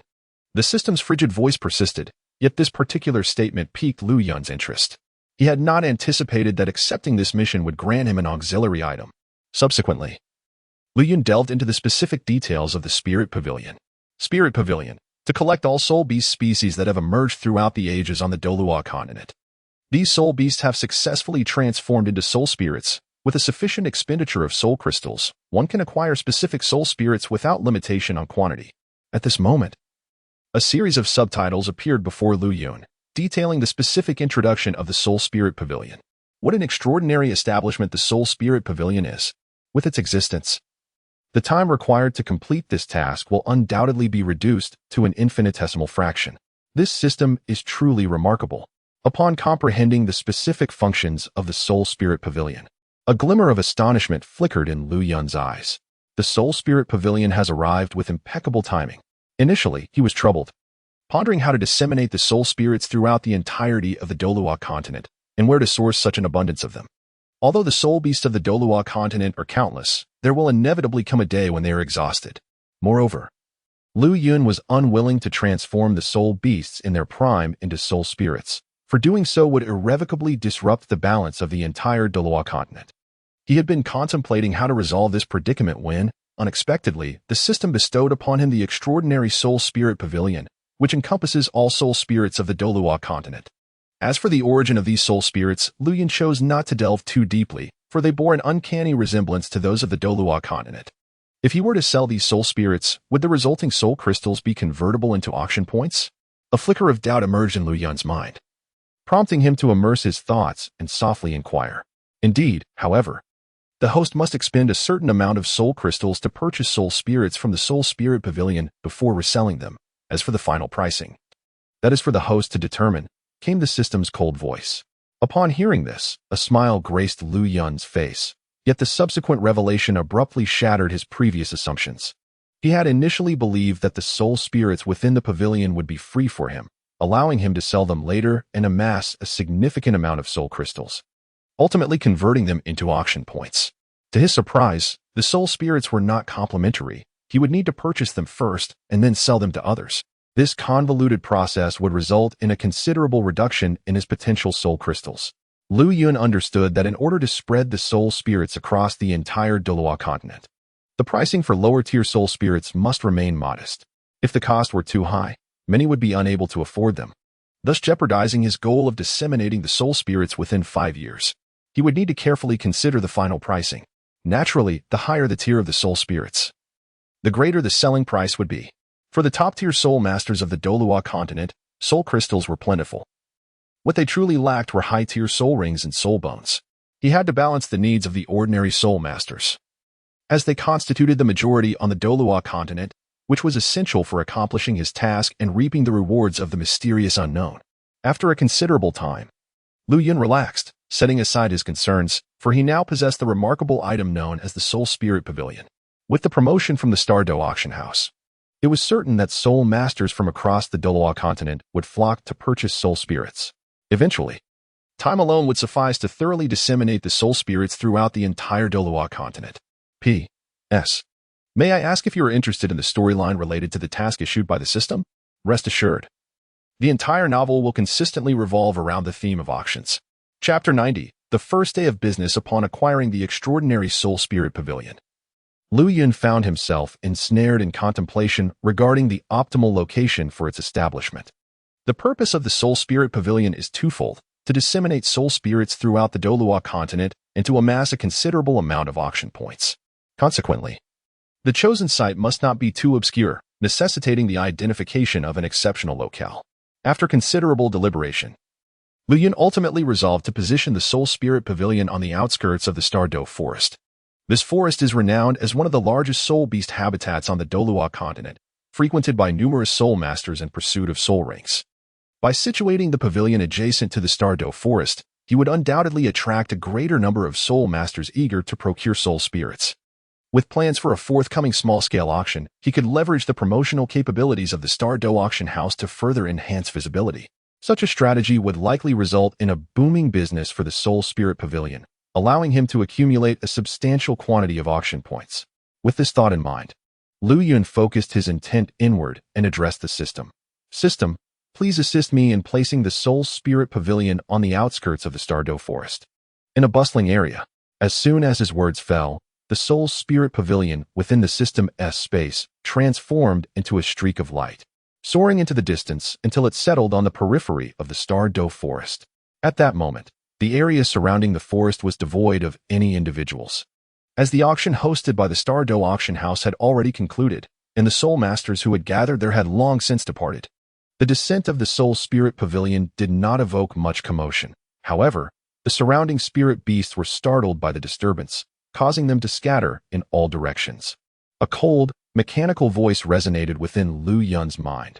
Ding! The Soul Spirit Pavilion has been successfully placed.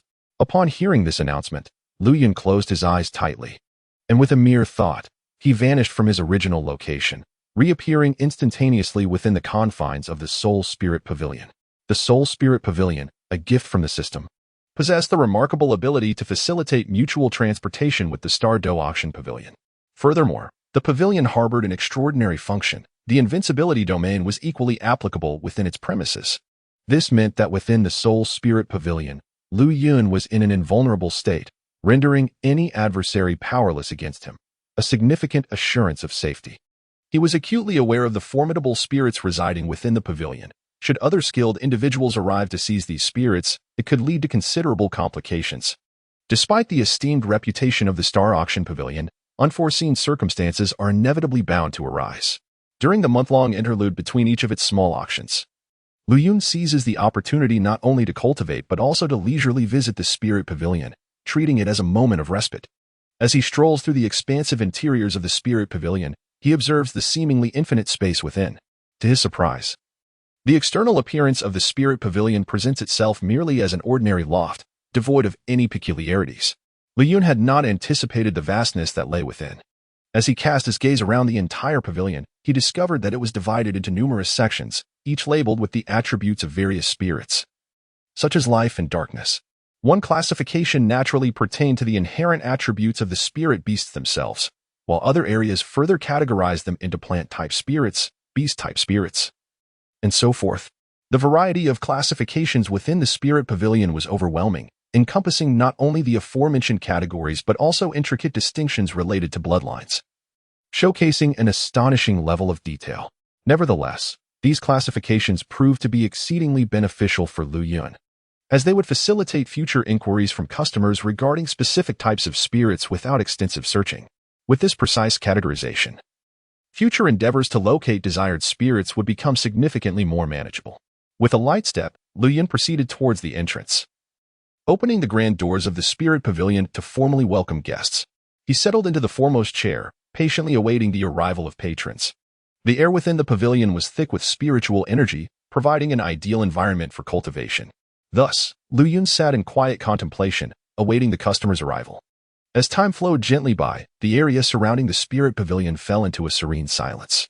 At that moment, 3 figures emerged in the distance, making their way toward the vast star forest. Approaching were 3 women, a middle-aged lady accompanied by 2 young maidens, all adorned in pale blue gowns, exuding an aura of frost that was impossible to overlook. "Director, what is that?" one of the maidens inquired, casting a puzzled glance towards the spirit pavilion, which stood at the edge of the star forest. "We did not notice this structure during our previous visits to the star forest. Why has it suddenly appeared today?" How curious. I distinctly remember that there was no pavilion when we arrived this morning." The middle-aged woman also wore an expression of curiosity, for she had attended the auction held at the Starry Auction Pavilion that morning, yet had not encountered this particular edifice. However, upon her return in the afternoon, she was astonished to find this new structure. The Soul Spirit Pavilion? One of the young ladies gazed at the name inscribed above the pavilion, a hint of perplexity crossing her features. Suddenly, as if struck by a revelation, the young lady's expression shifted to one of disbelief. Could it be that the term soul spirit implied what she suspected? "Director, could it be that this pavilion is a place for the sale of soul spirits?" The young girl's eyes sparkled with intrigue as she solemnly addressed the middle-aged woman beside her. Naturally, she had heard of the soul spirits that circulated from the Star Dou Auction House, which were nothing short of miraculous. Not only could they bestow a soul master with several soul rings, thereby alleviating the future hassle of seeking them out, but these spirits could also accompany the soul master into battle. She yearned for such a spirit herself, especially since her soul power had reached the 30th level. She was on the verge of absorbing a soul ring to ascend to the esteemed rank of soul sovereign. Be not deceived by the spectacle before you, Binger. How could soul spirits possibly reside within that pavilion? Soul spirits are a unique treasure of the Star Dou Auction House. It seems implausible that a place would exist solely for their sale. Upon hearing this, the middle-aged woman lifted her gaze towards the 3 characters spelling out Soul Spirit Pavilion, her heart equally shaken. Yet, she swiftly shook her head, aware that everyone recognized soul spirits as the exclusive offering of the Star Dou Auction House. The sudden appearance of an establishment dedicated to their sale appeared utterly unrealistic. At that moment, the 3 individuals were indeed the trio who had journeyed from the Tian Shui Academy. The middle-aged woman was the academy's headmistress, while the 2 young girls beside her, Shui Bing-er and Shui Wu, had also attained a soul power level of 30. The headmistress had come to the Star Dou Great Forest to assist them in acquiring their 3rd soul ring. "Headmistress, should we not venture inside for a look? If they truly sell soul spirits, we would reap great rewards." Shui Wu voiced her curiosity. To boldly sell soul spirits on the outskirts of the Star Dou Great Forest, the Soul Spirit Pavilion must possess formidable means. Otherwise, they would surely face the wrath of other factions. "Indeed, Headmistress, let us investigate. If it turns out to be genuine, we stand to gain immensely. Even if it is a ruse, it would not consume too much of our time," added Shui Bing-er. Her interest peaked as she turned toward the headmistress of Tian Shui Academy. Chapter 91, a detailed introduction. Very well, if that is the case, let us proceed and uncover the truth. The hour is still early, the headmistress conceded with a reluctant nod, agreeing to the wishes of Shui Bing-er and Shui Wu. Thus, the trio set forth with lively strides toward the Soul Spirit Pavilion, eager to discern the nature of this enigmatic establishment. Could it truly be a venue for the sale of the rarest soul spirits? As Shui Bing and her companions approached the Soul Spirit Pavilion, Lu Yun discerned the arrival of guests. Immediately, he opened his bright eyes, brimming with curiosity about who the first visitor to the Soul Spirit Pavilion might be. Upon the formal entrance of the three individuals into the Spirit Pavilion, the world before them seemed to undergo a breathtaking transformation. What appeared to be an ordinary small loft in the outside realm revealed a boundless and extraordinary expanse within. It felt as though they were immersed in an infinite space, leaving the trio in a state of astonished bewilderment as they beheld the scene before them. Upon seeing these three, Lu Yun summoned their specific identities, which materialized before her. This was one of the many functions of the Spirit Pavilion. Any spirit master or spirit beast that stepped within its confines would have their identity information displayed before them. In this manner, Lu Yun recommended the appropriate soul spirits for them. Welcome to the Soul Spirit Pavilion. You three are among the first guests since its opening. Lu Yun rose, a smile gracing his face as he addressed Shui Bing and her companions. The trio was so captivated by the scene before them that they momentarily lost their senses, only to be roused by Lu Yun's voice. Turning to glimpse Lu Yun beside them, they instinctively recoiled, startled by his unexpected presence. Even the principal of the Tianshui Academy was utterly astonished by the spectacle, murmuring in uncertain tones, "This is the Soul Spirit Pavilion. Everything you see before you is indeed real." The Soul Spirit Pavilion offers for sale every type of soul beast that has ever existed in the Douluo Continent, now successfully transformed into soul spirits. Lu Yun calmly provided the three with detailed information about the pavilion. What? You truly sell soul spirits here? How can that be? Aren't these soul spirits exclusive to the Star Dou Auction House? At that moment, the principal of Tianshui Academy was the first to voice her skepticism. Although the pavilion's interior had already left her in awe, she found it hard to believe that the Soul Spirit Pavilion actually sold soul spirits. Naturally, we sell all soul spirits from the Douluo Continent. As for your doubts, you will come to understand in due time, for the Soul Spirit Pavilion is, in fact, a branch of the Star Dou Auction House, specifically dedicated to the sale of soul spirits. Upon hearing this, Lu Yun ceased to withhold information and revealed the true nature of the Soul Spirit Pavilion, which is entirely subordinate to the Star Dou Auction House. What? You claim the Soul Spirit Pavilion is a branch of the Star Dou Auction House. Upon hearing this, the three present gazed at Lu Yun in astonishment, their mouths agape. This news is truly astonishing. In their eyes, the Star Dou Auction House is the most enigmatic force in the Douluo Continent, possessing a depth that remains inscrutable to all. Yet, they have heard that the Spirit Hall actually belongs to the Star Dou Auction House. This is indeed rather astonishing. They had never heard of the Spirit Pavilion, which has publicly announced the existence of the Soul Pavilion. After a moment of contemplation, the three of them came to a conclusion. If the Soul Pavilion indeed belongs to the Star Dou Auction House, then the sale of souls seems to pose no issue. Rest assured, today marks the inaugural opening of the Soul Pavilion.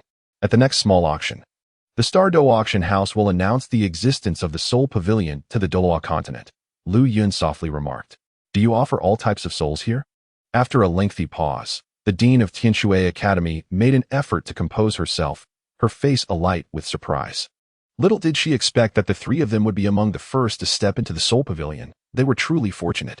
The Dean recalled their purpose for venturing into the Star Dou Forest, to assist Shui Bing and Shui Wu in acquiring their third spirit ring. Initially, she had felt troubled by the prospect of hunting for soul beasts, but the emergence of the Soul Pavilion alleviated one of her concerns. They were well aware of the formidable nature of souls. Why hunt uncertain soul beasts when souls were readily available?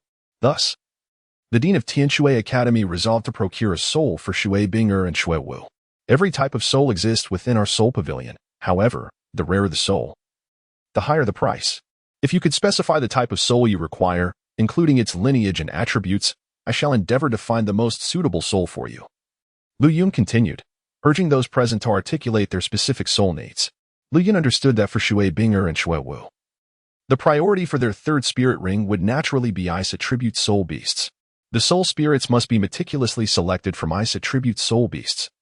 Taking into account factors such as bloodline strength and species, we desire 2,000-year-old ice attribute soul spirits. The principal of the Heavenly Water Academy fell into deep contemplation and soon articulated a vague concept. Both Shui Bing and Shui Wu possess ice attribute martial souls, making the selection of suitable soul spirits relatively straightforward. They merely require ice attribute soul spirits to absorb, enabling a perfect harmony with their own martial souls. We have a plethora of ice attribute soul spirits available. However, it remains unclear which specific type you seek. For instance, do you desire a 1,000-year soul spirit with the bloodline of an ice dragon, one with the lineage of an ice phoenix, or a more ordinary soul spirit? Li Yun stroked his chin, introducing the formidable ice attribute soul spirits he was aware of to the three individuals before him, allowing them to make their own selections. Upon hearing his words, the trio was left utterly astounded, their jaws nearly dropping in disbelief. The existence of such powerful bloodline soul spirits was astonishing. Ice dragons had long been extinct on the Douluo Continent. To discover that the spirit hall actually possessed soul spirits of ice dragon lineage was nothing short of remarkable. Likewise, soul beasts with the ice phoenix bloodline were exceedingly rare and had once vanished from the Douluo Continent. Such considerations hinted at the vast number of soul spirits held by the spirit hall, showcasing an unimaginable depth that far surpassed the imagination of all soul masters on the Douluo Continent. Nevertheless, the principal of the Heavenly Water Academy was acutely aware that even a 1,000-year soul spirit of this caliber would come with a staggering price. They likely could not afford it at present, prompting her to cast a troubled glance at Li Yun. We possess only 5,000 soul crystals. Might we find suitable 1,000-year soul spirits for the two individuals beside me? Attaining the requisite age for the third soul ring is essential. The principal, finding it challenging to make a decision, disclosed the quantity of her soul crystals, hoping that Li Yun would assist in selecting suitable soul spirits for them. Certainly. I shall first curate a selection of soul spirits that complement your martial souls, and then you may choose from them. Li Yun nodded slightly, meticulously selecting from the ice attribute soul spirits priced under 5,000 soul crystals. After a brief pause, she identified 5 soul spirits particularly suited for Shui Bing'er and Shui Wu. Chapter 92. The mysterious young girl. Although Li Yun had chosen 5 soul spirits that were appropriate for both Shui Bing'er and Shui Wu, she further refined her selection based on price. With only 5,000 soul crystals in their possession, Li Yun could only select 2 soul spirits that were not only affordable, but also perfectly aligned with their martial soul attributes. With a grand gesture, a series of spatial ripples emerged, revealing 2 imposing soul spirits before her. They exuded a formidable ice attribute aura, leaving the 3 individuals present in a state of astonishment. Having spent years interacting with ice attribute soul beasts, they could keenly perceive the sheer purity of the chilling power radiating from these 2 soul spirits. Undoubtedly, these 2 spirits were exceptionally powerful. These are the soul spirits I have chosen for you both, the Ice Phoenix Soul Spirit and the Ice Extreme Heavenly Tiger Soul Spirit. These 2 spirits are ideally suited for you, having only reached the 3rd soul ring limit in terms of age. The combined cost of these 2 spirits amounts to exactly 5,000 soul crystals.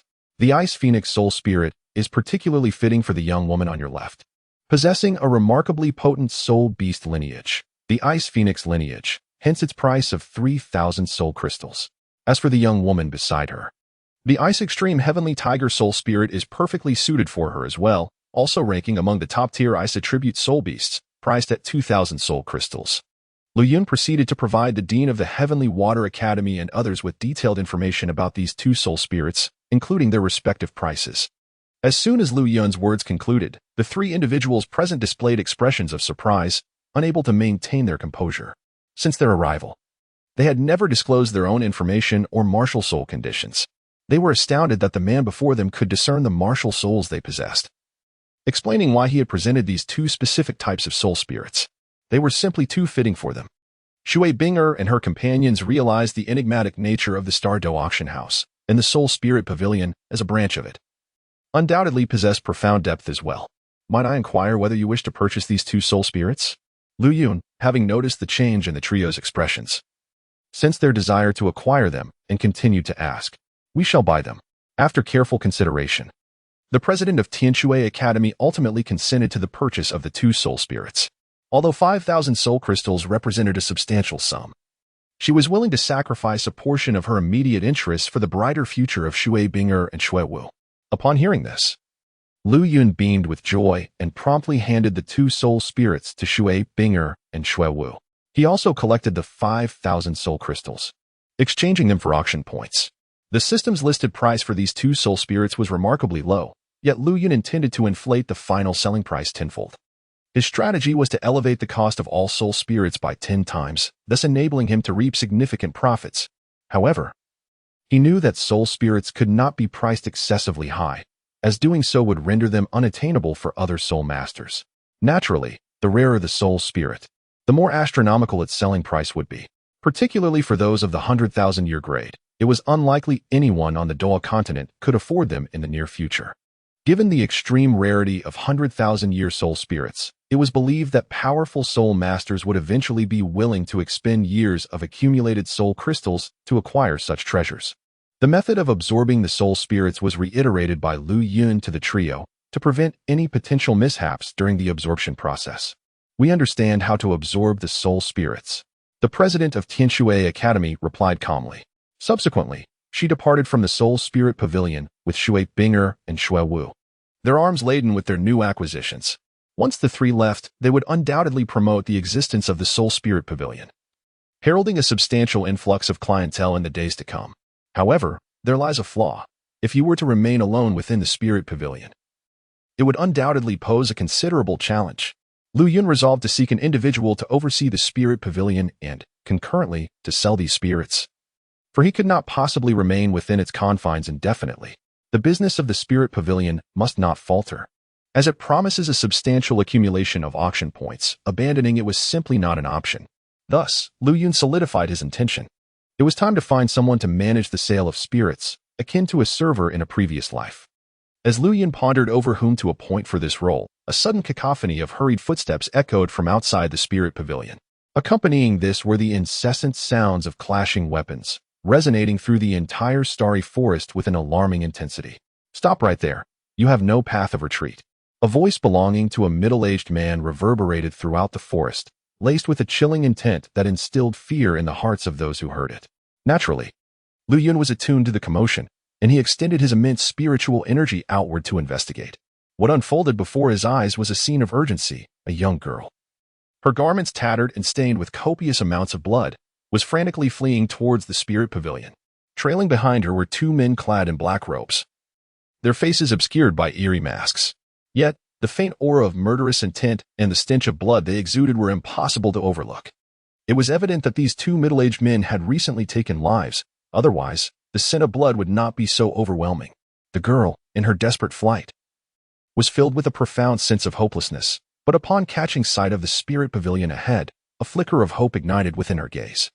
Summoning the last vestiges of her strength, she sprinted toward the sanctuary of the pavilion. Observing this unfolding drama, Lu Yun raised an eyebrow, his expression remaining inscrutable. He was intrigued to discover the motives of this group. Why had two formidable soul masters been dispatched to pursue a defenseless girl? Through his keen perception, he discerned that the two middle-aged men were of soul sage caliber, while the girl, in her frantic escape, had only just attained the realm of soul master. This piqued Lu Yun's curiosity. What event could warrant the dispatch of two soul saint-level powerhouses to pursue a single soul master? This indeed evokes an unparalleled sense of peculiarity. Lu Yun stroked his chin, curious to observe the unfolding of subsequent events. After all, he was not one to be swayed by an excess of compassion. Should the fleeing girl prove to be anything but benign, it could summon an endless array of troubles upon him. Although he possessed invincible strength within the Soul Spirit Pavilion, he preferred not to let this matter disturb his composure. The moment the girl stepped into the Soul Spirit Pavilion, the world before her underwent a complete transformation, and a flicker of astonishment inevitably danced in her eyes. Soon after, she beheld Lu Yun seated upon a chair, her face a tapestry of desperation. "Save me." The young girl, at that moment, had completely exhausted her strength and ultimately uttered but two words. She collapsed, utterly unconscious, upon the ground. Ah, how intriguing. It appears this matter is far from simple. However, once they enter, all answers shall be revealed. Witnessing this scene, a look of astonishment flickered in Lu Yun's eyes, the corners of his mouth curling slightly, his expression shifting in myriad ways. Chapter 93, The Evil Spirit Staff. As this young girl stepped into the Soul Spirit Pavilion, all information pertaining to her unfolded before him. Upon observing her condition, Lu Yun was genuinely taken aback.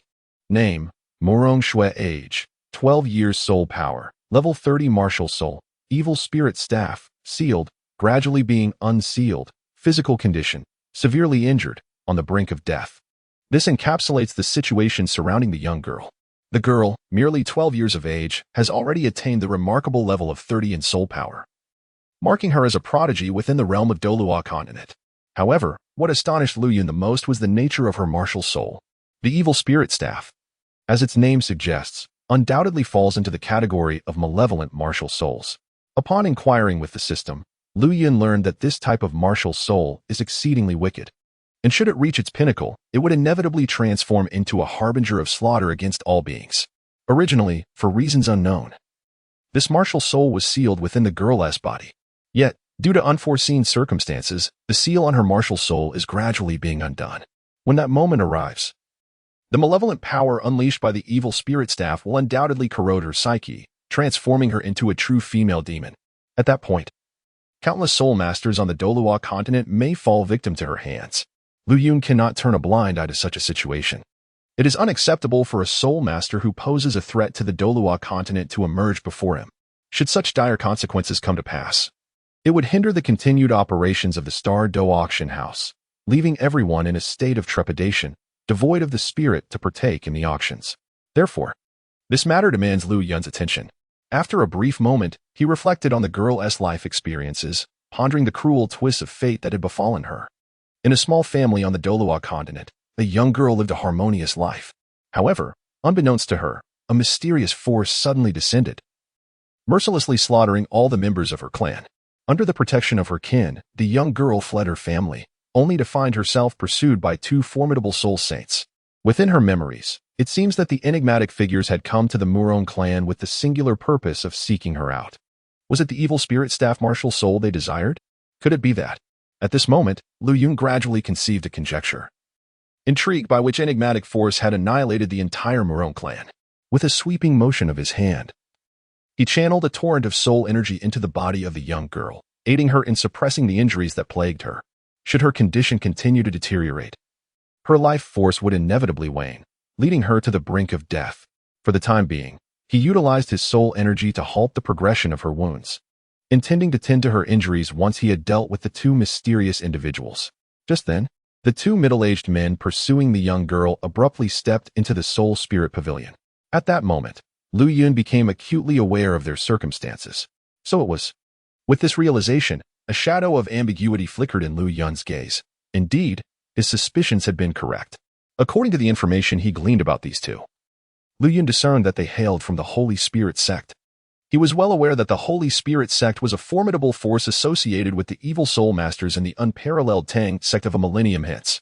However, Lu Yun had not anticipated that the Holy Spirit Sect already existed in this era. Why would it only begin to threaten the Douluo Continent 1,000 years later? This is clearly rather illogical. Lu Yun meticulously reviewed the experiences of the two individuals and realized that the Holy Spirit Sect was merely a nascent small force, with its most formidable member being nothing more than a soul Douluo. Indeed, such audacity was unwarranted. Perhaps it was these very factors that led, after 10,000 years, to the Holy Spirit Sect of the unparalleled Tang sect evolving into a colossal power, inciting trepidation among countless factions. These two enigmatic figures annihilated the entire Murong clan solely for the sake of this young girl's martial spirit. Previously, the sinister spirit staff martial spirit lay dormant within a seal. The Holy Spirit Sect's eradication of the Murong family ignited within Murong Shui a tempest of murderous intent, hatred, and other negative emotions, gradually unsealing the true power of the spirit staff. It appears that the Holy Spirit Sect harbors far-reaching ambitions. Fortunately, he has promptly recognized this perilous situation and must take measures to contain it, preventing the Holy Spirit Sect from endangering the entirety of the Douluo Continent. Who are you? At this moment, the two middle-aged men found themselves in an unfamiliar realm, an expanse so vast it seemed boundless. Upon seeing the woman they had been pursuing lying on the ground, her fate uncertain, an unsettling premonition surged within them. They glanced upward to behold Lu Yun ahead, and an alarm rang loudly in their minds, causing them to instinctively retreat. From this man, they sensed an ominous threat, though he emitted no discernible aura. An unsettling feeling began to grow in their hearts, as if a great terror was about to descend upon them. Are you from the Holy Spirit Sect? Lu Yun inquired calmly of the two men before him. What? How do you know about the Holy Spirit Sect? Who exactly are you? The middle-aged men were taken aback, their faces betraying shock, and a wave of fear washed over them. The Holy Spirit Sect had only recently been established. Who was this human soul master that knew of its existence? I am the master of the Star Dou Auction House. Your sect's slaughter of soul masters is something I cannot condone. It would be best for you to vanish from the Douluo Continent entirely, lest you harm living beings again. Lu Yun's expression suddenly turned icy, and he wasted no words on the two men. In the next instant, a powerful wave of soul power erupted from his palm, directly activating the invincible domain within the Soul Spirit Pavilion. With a sweeping motion of his hand, two terrifying attacks struck the middle-aged men instantaneously. You are the mysterious master of the Star Dou Auction House. What are you doing here? The men's hearts raced with horror upon hearing Lu Yun's self-introduction. They had certainly heard of the enigmatic nature of the Star Dou Auction House, and their leader had repeatedly cautioned them against provoking it. They never anticipated the master of the Star Dou Auction House would appear in such a remote location. Despair clouded their eyes. The power of the Star Dou Auction House was formidable, and as its leader, Lu Yun could not possibly be weak. I refuse to accept this. The two middle-aged men let out anguished cries of indignation before dissipating into motes of soul power, vanishing into the ether. The Soul Spirit Pavilion returned to tranquility, as if nothing had transpired. After disposing of the two men, Lu Yun approached the gravely injured girl, a thought flickering through his mind. The Star Dou Auction House was in need of a servant, and this girl, who was now homeless, possessed a pure heart and kind nature based on her life experiences. Lu Yun intended to recruit her to sell soul spirits. Her evil spirit staff martial soul could pose a challenge, but it was not insurmountable for him. Lu Yun recalled the girl's martial soul, which was gradually being unsealed.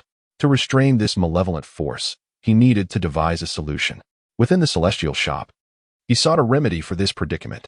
Indeed, he discovered a method that could perfectly resolve the issue concerning the girl's martial soul. The purifying divine water, capable of cleansing all malevolent energies, restoring them to their most fundamental state. Lu Yun was particularly fond of this purifying divine water, as it had the power to cleanse all negative emotions. The young girl's martial soul harbors an immense and malevolent power. It is believed that the purifying divine water will undoubtedly resolve the issues surrounding her martial soul. Lu Yun directly expended 1,000 auction points to acquire a single drop of the purifying divine water. This was not a gift bestowed upon her. Rather, it was akin to an advance on Murong Shue's salary. As a businessman, he would never engage in a transaction that would yield a loss. A drop of iridescent liquid materialized in the palm of his hand, exuding an extraordinary aura, its formidable purifying power permeating the entire Soul Spirit Pavilion. With a swift flick of his finger, the divine purifying water surged into the girl's third eye. Chapter 94. A stroke of luck. As the iridescent liquid entered Murong Shue's brow, an endless bloom of vitality unfurled. A resonant hum filled the air as a radiant brilliance erupted, encircling Murong Shui entirely, as a mystical force flowed ceaselessly into her being, expelling the malevolent energy unleashed by the evil spirit staff within her. Lu Yun remained composed, observing this spectacle, pondering how Murong Shue's martial spirit would transform following its purification. After all, this drop of divine water had the capacity to restore all things to their purest essence. In truth, Lu Yun harbored a hypothesis that perhaps Murong Shue's martial spirit would undergo a subtle metamorphosis. Gradually, Murong Shui began to levitate, continuously reshaped by the vibrant light. Her aura transformed into a state of increasing sanctity, seemingly untouched by the mundane world, captivating all who beheld her.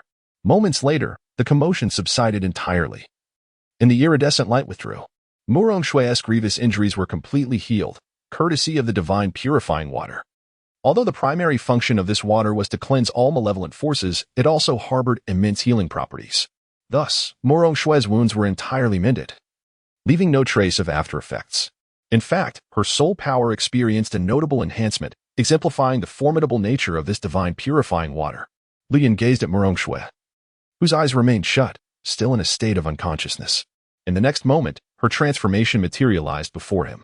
Name: Murong Shui. Age: 12. Soul power: Level 34. Martial spirit: Holy Spirit Staff. The martial spirit embodies holy power, capable of purifying all evil in the world.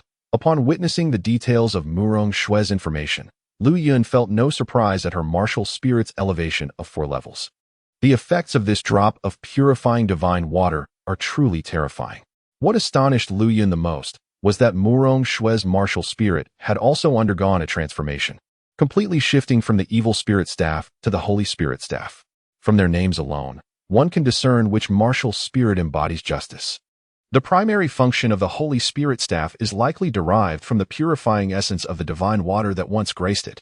The extraordinary capability of the Holy Spirit Staff's martial soul lies in its ability to unleash the power of the Holy Spirit, purging all malevolent forces, akin to the divine waters effect. However, the staff's abilities extend beyond this. The other functionalities await Murong Shue's discovery. Lu Yun, unaware of the wonders that may manifest as Murong Shui absorbs spirit rings with her newfound martial soul, pondered the remarkable soul skills that could arise. Before he could delve deeper into his thoughts, Murong Shui gradually opened her eyes. She gently descended to the ground, greeted by an unfamiliar landscape. Suddenly, her previous memories flooded back, and in a moment of panic, she glanced behind her, relieved to find no pursuers. "Thank you for saving my life." Murong Shue's gaze fell upon Lu Yun, her eyes brimming with gratitude. Undoubtedly, it was this man before her who had spared her existence. Recalling the tragic scene of her family's annihilation at the hands of a mysterious group, tears glistened at the corners of her eyes, and her face bore an expression of profound sorrow. With her kin gone, she found herself lost, uncertain of her next steps. Lu Yun discerned the sorrow etched upon Murong Shue's features and patiently awaited her revival, yet fate remained unyielding and immutable. "By the way, I know where the group that pursued you originated from. If you seek vengeance, I can reveal their identities." Lu Yun spoke softly to Murong Shui. To help her transcend her grief, it was essential to instill a sense of hope for the future. Perhaps the hatred residing within her could fuel her resolve to forge ahead. "Who are they?" Upon hearing his words, the sorrow on Murong Shue's face briefly flickered, replaced by a glimmer of murderous intent. All her tribulations stemmed from that enigmatic group. Her thoughts, once innocent, transformed into a burning desire for retribution against those who had wronged her family. "I can share this information, but only once your strength reaches the level of a Star Dou. Otherwise, seeking vengeance with your current power may lead to your own demise," Lu Yun cautioned her gravely, urging her to set aside thoughts of revenge for the time being. Currently, the strongest individuals in the Holy Spirit sect were Star Dou's. And with so many formidable figures within, seeking revenge there would be tantamount to courting death. From the experiences of the two middle-aged men he had encountered earlier, Lu Yun understood that the location of the Holy Spirit sect was elusive. Even he could not ascertain its whereabouts at that moment. One need not be overly concerned about the dangers posed by the Spirit sect to the Douluo Continent. In truth, the Spirit sect is currently unable to stir significant turmoil. One day, they will inevitably reveal their true colors, and when that time comes, I shall take decisive action to eradicate them entirely. Upon hearing this from Lu Yun, Murong Shue's gaze dimmed slightly. Indeed, with her current rank as a soul master, how could she possibly assist the Murong family in avenging their grievances? Suddenly, an indescribable sensation enveloped Murong Shui, leaving her expression one of astonishment. She realized that her soul power had ascended by 4 levels, and her martial soul now radiated an aura of sanctity, devoid of the malevolent force it once bore. Confounded by these transformations, Murong Shui turned her gaze towards Lu Yun, contemplating whether all these changes stemmed from the man before her. "You must understand," Lu Yun clarified. "It is the existence of your martial soul that attracted those enigmatic individuals to your Murong family. I have remedied the fundamental issues of your martial soul, and from henceforth, you need not hide or cower because of it." Upon hearing his words, Murong Shui felt a sense of clarity wash over her. Yet she found herself at a loss for how to express her gratitude towards Lu Yun. Not only had he saved her life, but he had also helped her eliminate the root of her martial soul's peril. When she awakened her martial soul at the tender age of 6, it had heralded a series of ominous events. The overwhelming malevolent energy had nearly gravely injured the kin who aided her in her awakening. Her father had enlisted the help of a powerful soul master to seal the evil force within her martial soul. Yet, that very group of mysterious individuals had still managed to detect her, ultimately leading to the tragic fate of the Murong family, with only her surviving. With a deep sigh, Murong Shui pondered her uncertain future. "Ah yes, at present, our spirit pavilion is in need of a servant, specifically one tasked with the sale of soul spirits." At this moment, Lu Yun discerned the predicament faced by Murong Shui and thus proposed his previous idea, suggesting that Murong Shui act as a server for the soul spirit pavilion. Soul spirit? Upon hearing the familiar term, Murong Shui's eyes brightened slightly. The reputation of the Star Dou Auction House has spread throughout the entire Douluo Continent, and the soul spirits it auctioned have certainly become known to all soul masters. As the illustrious daughter of the Murong family, she was well aware of the wondrous nature of soul spirits.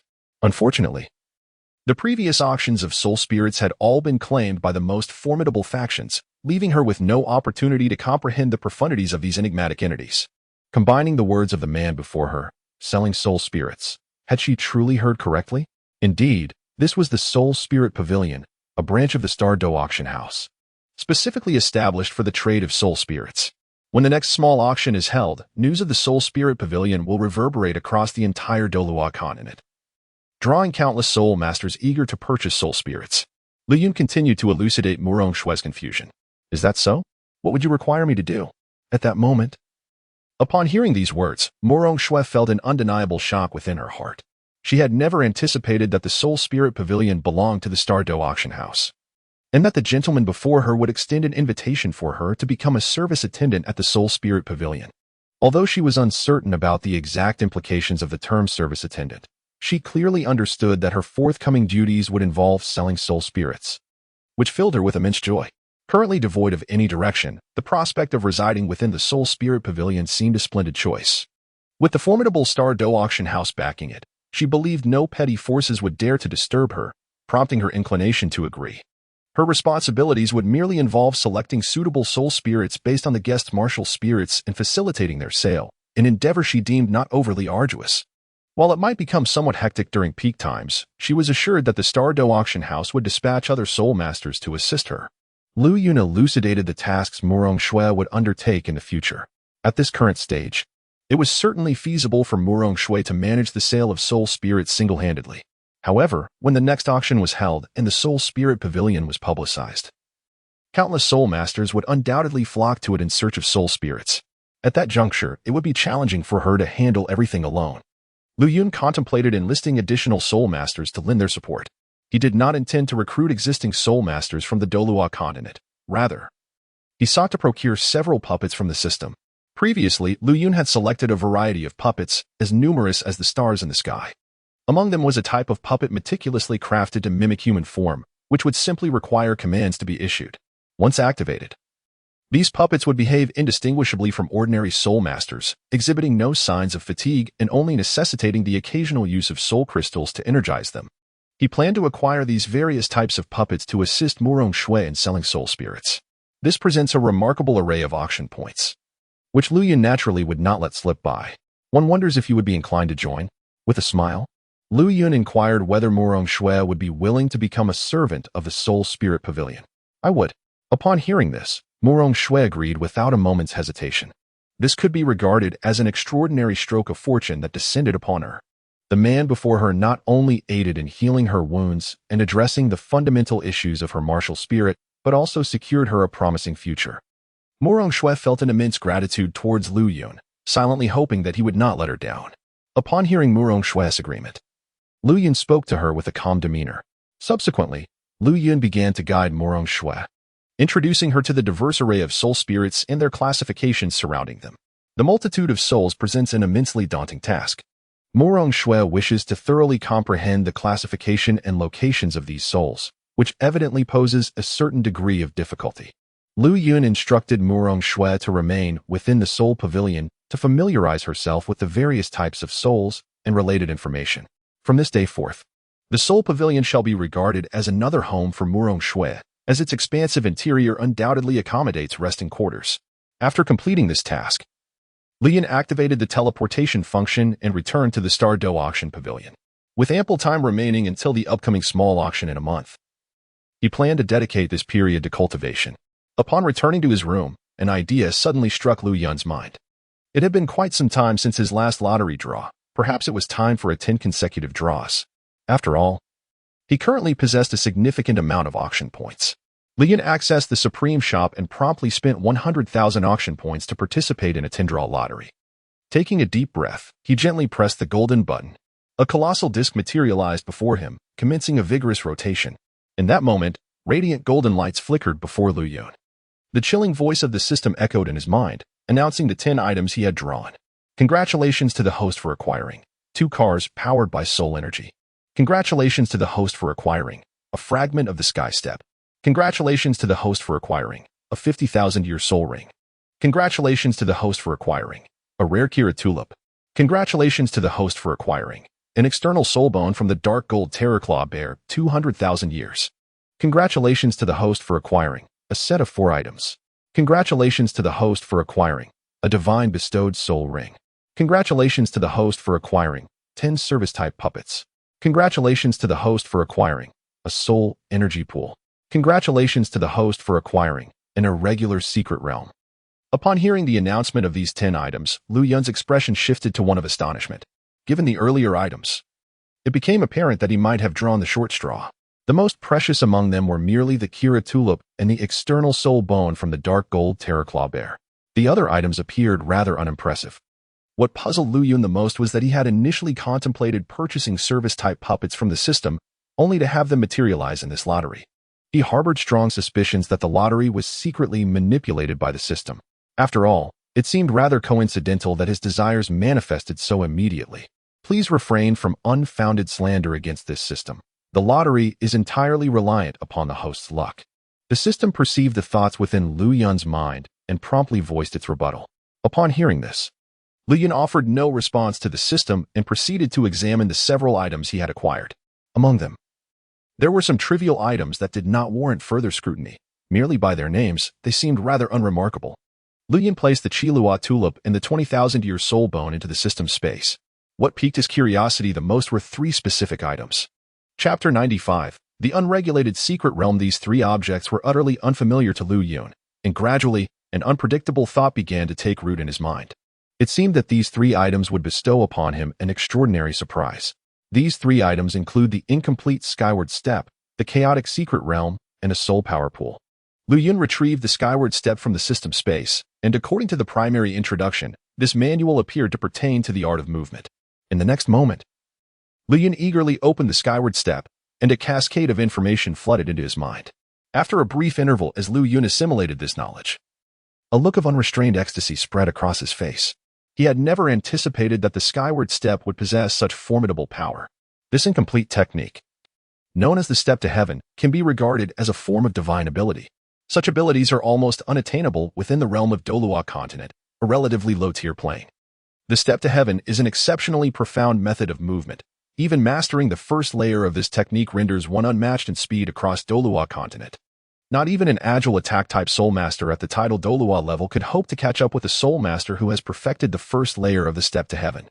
According to the ultimate description of this technique, should one fully cultivate the originally complete 9 layers, a single step could cause the heavens to shatter and the earth to quake. The might generated by mastering the step to heaven is indeed cataclysmic. In fact, a vision surfaced in Lu Yun's mind. Perhaps one day, after he perfects the step to heaven, a single step could render the entire Douluo plane into oblivion. Lu Yun was keenly aware of his own talents. While this divine ability is undeniably formidable, the difficulty of its cultivation is equally unparalleled. Moreover, the current dimensional level of Douluo Continent simply cannot support his quest to attain the perfect mastery of the step to heaven. He has only drawn the first 3 layers of this technique, and the remaining 6 layers are left to chance, relying on luck for any further acquisition. He discovered the step to heaven, this extraordinary movement technique, within a divine-grade shop. The final price for the complete technique is exorbitantly high, far beyond what his current wealth can afford. Thus, he abandoned this notion entirely. Should he fortuitously obtain the complete step to heaven, even if he were to cultivate it to perfection, he would refrain from using it recklessly. He fears that a careless execution of the step to heaven could unleash catastrophic devastation upon the entire Douluo Continent. Based on his conjecture regarding the incomplete step to heaven, even merely mastering the first 3 layers would render him beyond the reach of not only the denizens of Douluo Continent, but even the gods of the divine realm, who would be unable to catch a glimpse of him. With great caution, Lu Yun carefully stored away the step to heaven and shifted his focus to another enigmatic item, the realm of chaos. Upon seeing the words realm of chaos, a speculation arose within Lu Yun. Could it be akin to the mystical realms from the cultivation worlds, those that open at intervals, teeming with countless treasures and resources? If that were the case, Lu Yun found himself at a loss for words. Such a realm would indeed be overwhelmingly powerful. The realm of chaos, a newly birthed realm, where all is void, requiring the power of rules to evolve. Thus, a simple line of description left Lu Yun utterly perplexed. What is the true nature of this situation? What is the essence of the power of rules? Why does this unstructured domain require the power of rules for its evolution? After pondering for quite some time, Lu Yun found himself at a loss for meaning and ultimately directed this inquiry to the system. In simple terms, should the host claim dominion over this unstructured realm? It would be akin to becoming the master of the domain, thereby naturally wielding the power of rules within it. To possess the power of rules in this realm is to, in a sense, become its creator, fully capable of evolving various elements within. In fact, when this domain reaches its ultimate evolution, it may even give rise to living beings, transforming into a genuine world. At that moment, the system's cold voice resonated, elucidating the mysteries of this unstructured domain. What? This realm can ultimately evolve into a true world? Lu Yun was left utterly astonished, unable to fathom the sheer strength of this domain. How bizarre. The potential to evolve into a world was indeed unfathomable, leading to an indirect dominion over this world. A future scenario that was simply unimaginable.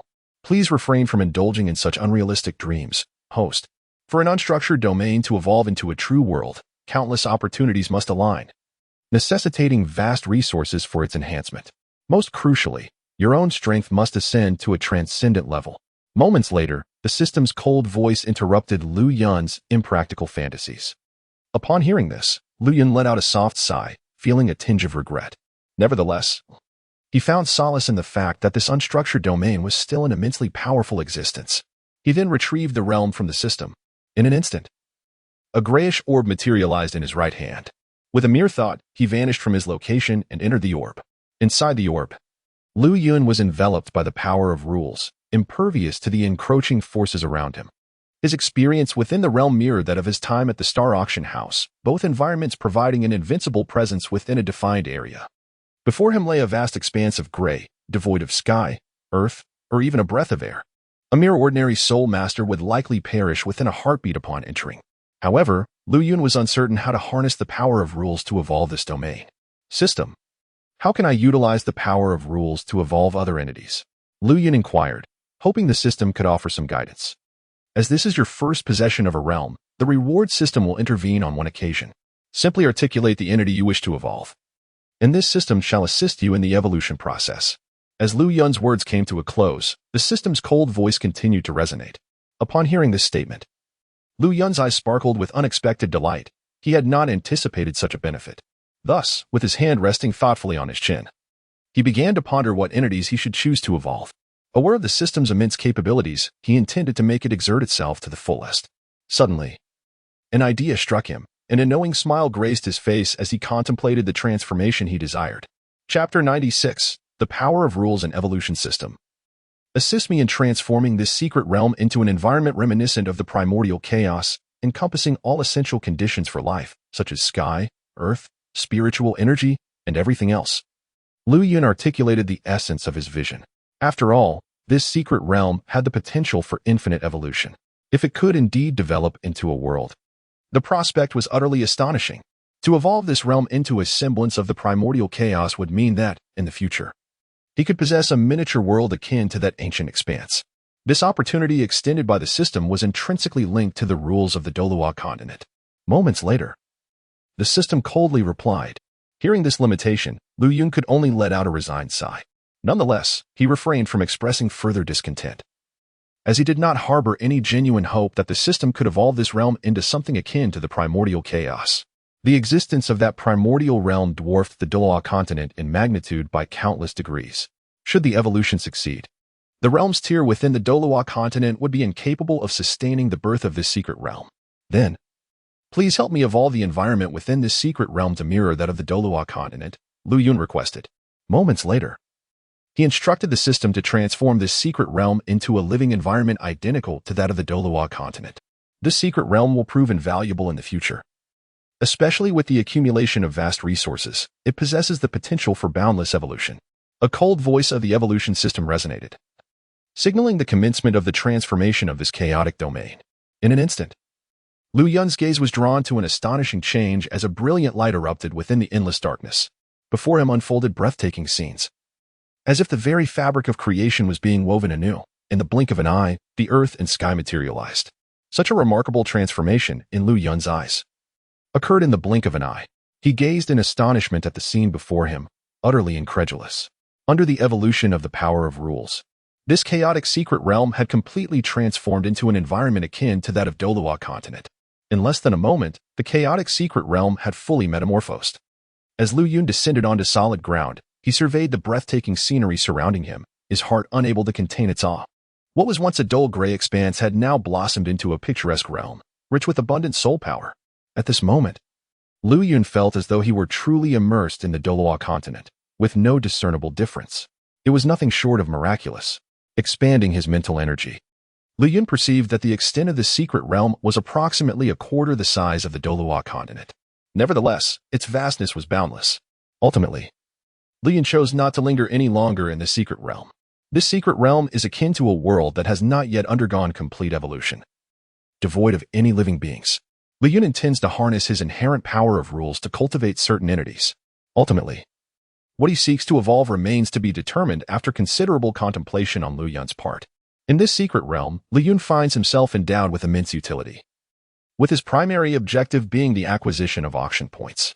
He intends to exploit this mystical domain to harvest a substantial quantity of soul crystals.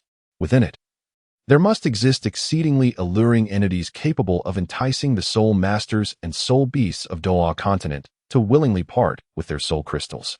To harness the boundless potential of this chaotic realm and amass a considerable amount of auction points, it is essential to establish a connection with the beings of Douluo Continent. What, then, do soul masters and soul beasts truly desire? Liu Yun pondered over a matter of utmost significance. There must be individuals willing to venture forth, for only then could he accumulate a wealth of auction points. Moreover, there must be elements within this realm that captivate the interest of soul masters and soul beasts alike.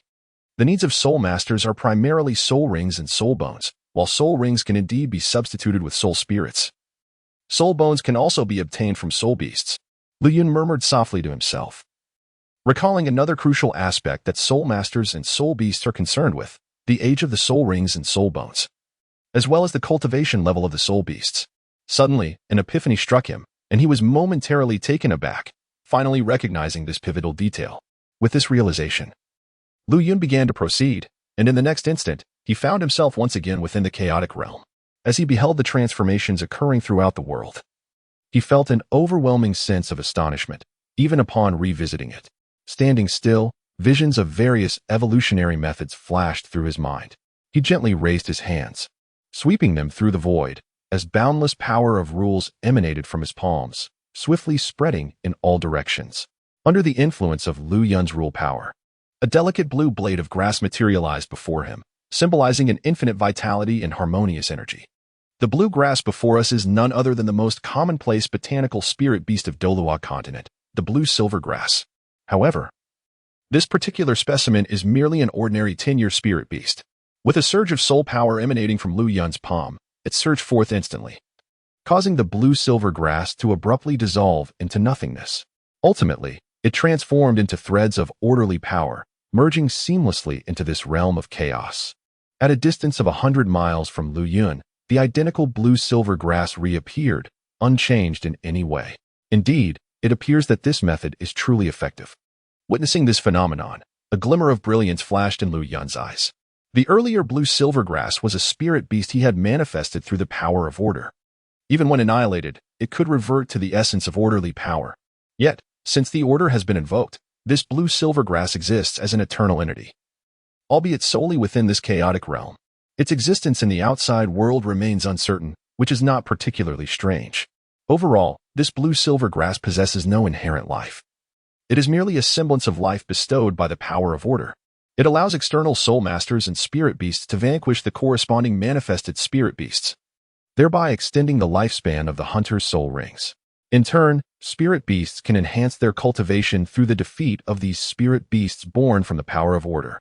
Liu Yun recalled his primary method of amassing wealth, utilizing the power of order to manifest countless spirit beasts within this secret realm. External soul masters need only offer a certain amount of soul crystals to enter the secret realm, where they can hunt these spirit beasts and thereby extend their own soul ring lifespans. Among these evolved spirit beasts, some spirit bones may emerge, which will subsequently extend the lifespan of the soul master's spirit bones. The more Liu Yun contemplated this idea, the more he found it remarkably feasible and worthy of further exploration. System, I wonder if this evolution is possible? Liu Yun suddenly inquired of the system. After all of this was merely his conjecture, and he remained uncertain regarding the usefulness of this for the external spirit beasts and soul masters. This is merely a secret realm. The rules of Douluo Continent are immutable, and the lifespan of a soul master's soul rings and soul bones cannot be altered by human effort. The audacious act he has undertaken raises questions about its ultimate success. Chapter 97. The Chaotic Secret Realm. Indeed, the power of rules is profoundly mysterious, representing the fundamental essence of a world's existence, possessing countless extraordinary effects.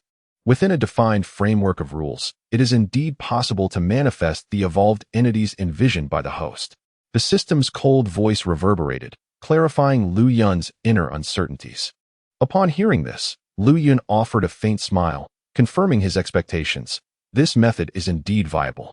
This indeed constitutes an exceedingly grand plan. From the system, he gleaned the formidable nature of the power of rules. However, Lu Yun refrained from further inquiries, for with his current prowess, it was evident that he could not yet grasp the might of the power of rules.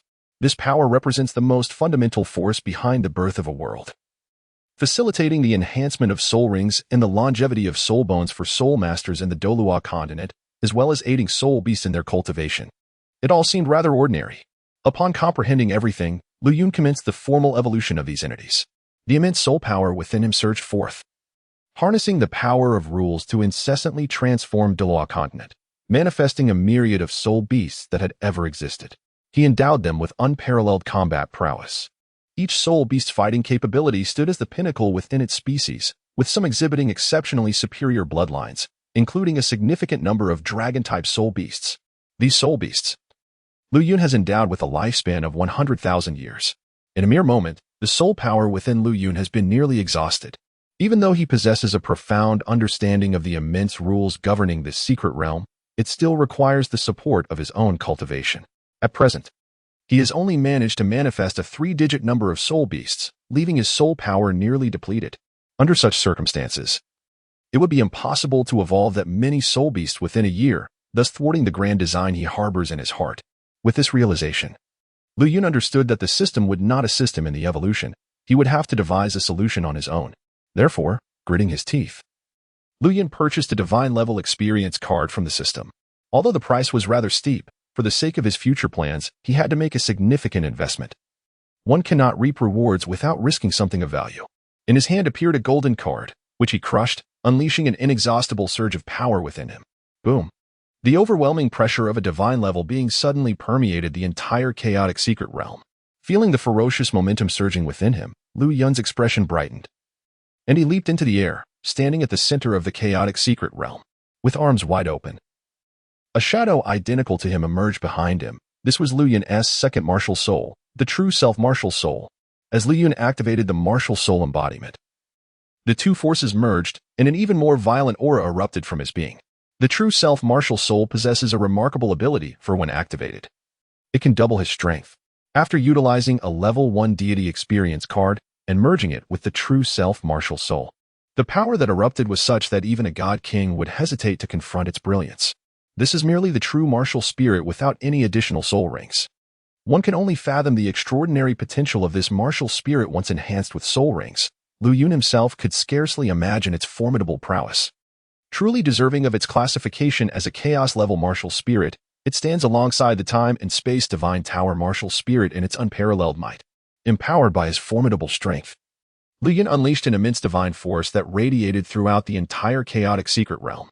An endless resonance of the power of rules reverberated, causing various evolved soul beasts to manifest throughout the secret realm. The evolved spirit beasts exhibit varying lifespans, ranging from a minimum of 10 years to an astonishing maximum that can exceed 100,000 years. Some of these spirit beasts may even attain the status of ferocious beasts, yet such specimens are exceedingly rare. To cultivate such extraordinary entities, Lu Yun must expend considerable effort and endure significant time expenditure.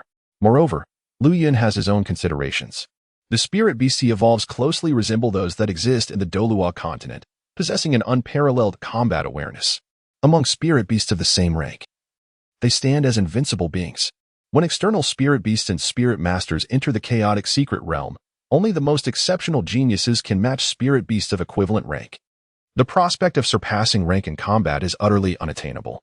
Thus, Lu Yun finds no necessity in evolving excessively powerful spirit beasts. A mere handful of ferocious beasts suffices to navigate the current circumstances of the Douluo Continent. As the overall strength of spirit masters in the Douluo Continent escalates, he will make corresponding adjustments. In this manner, spirit beasts continuously emerge, and Lu Yun harnesses this immense power of rules to begin transforming the entire secret realm.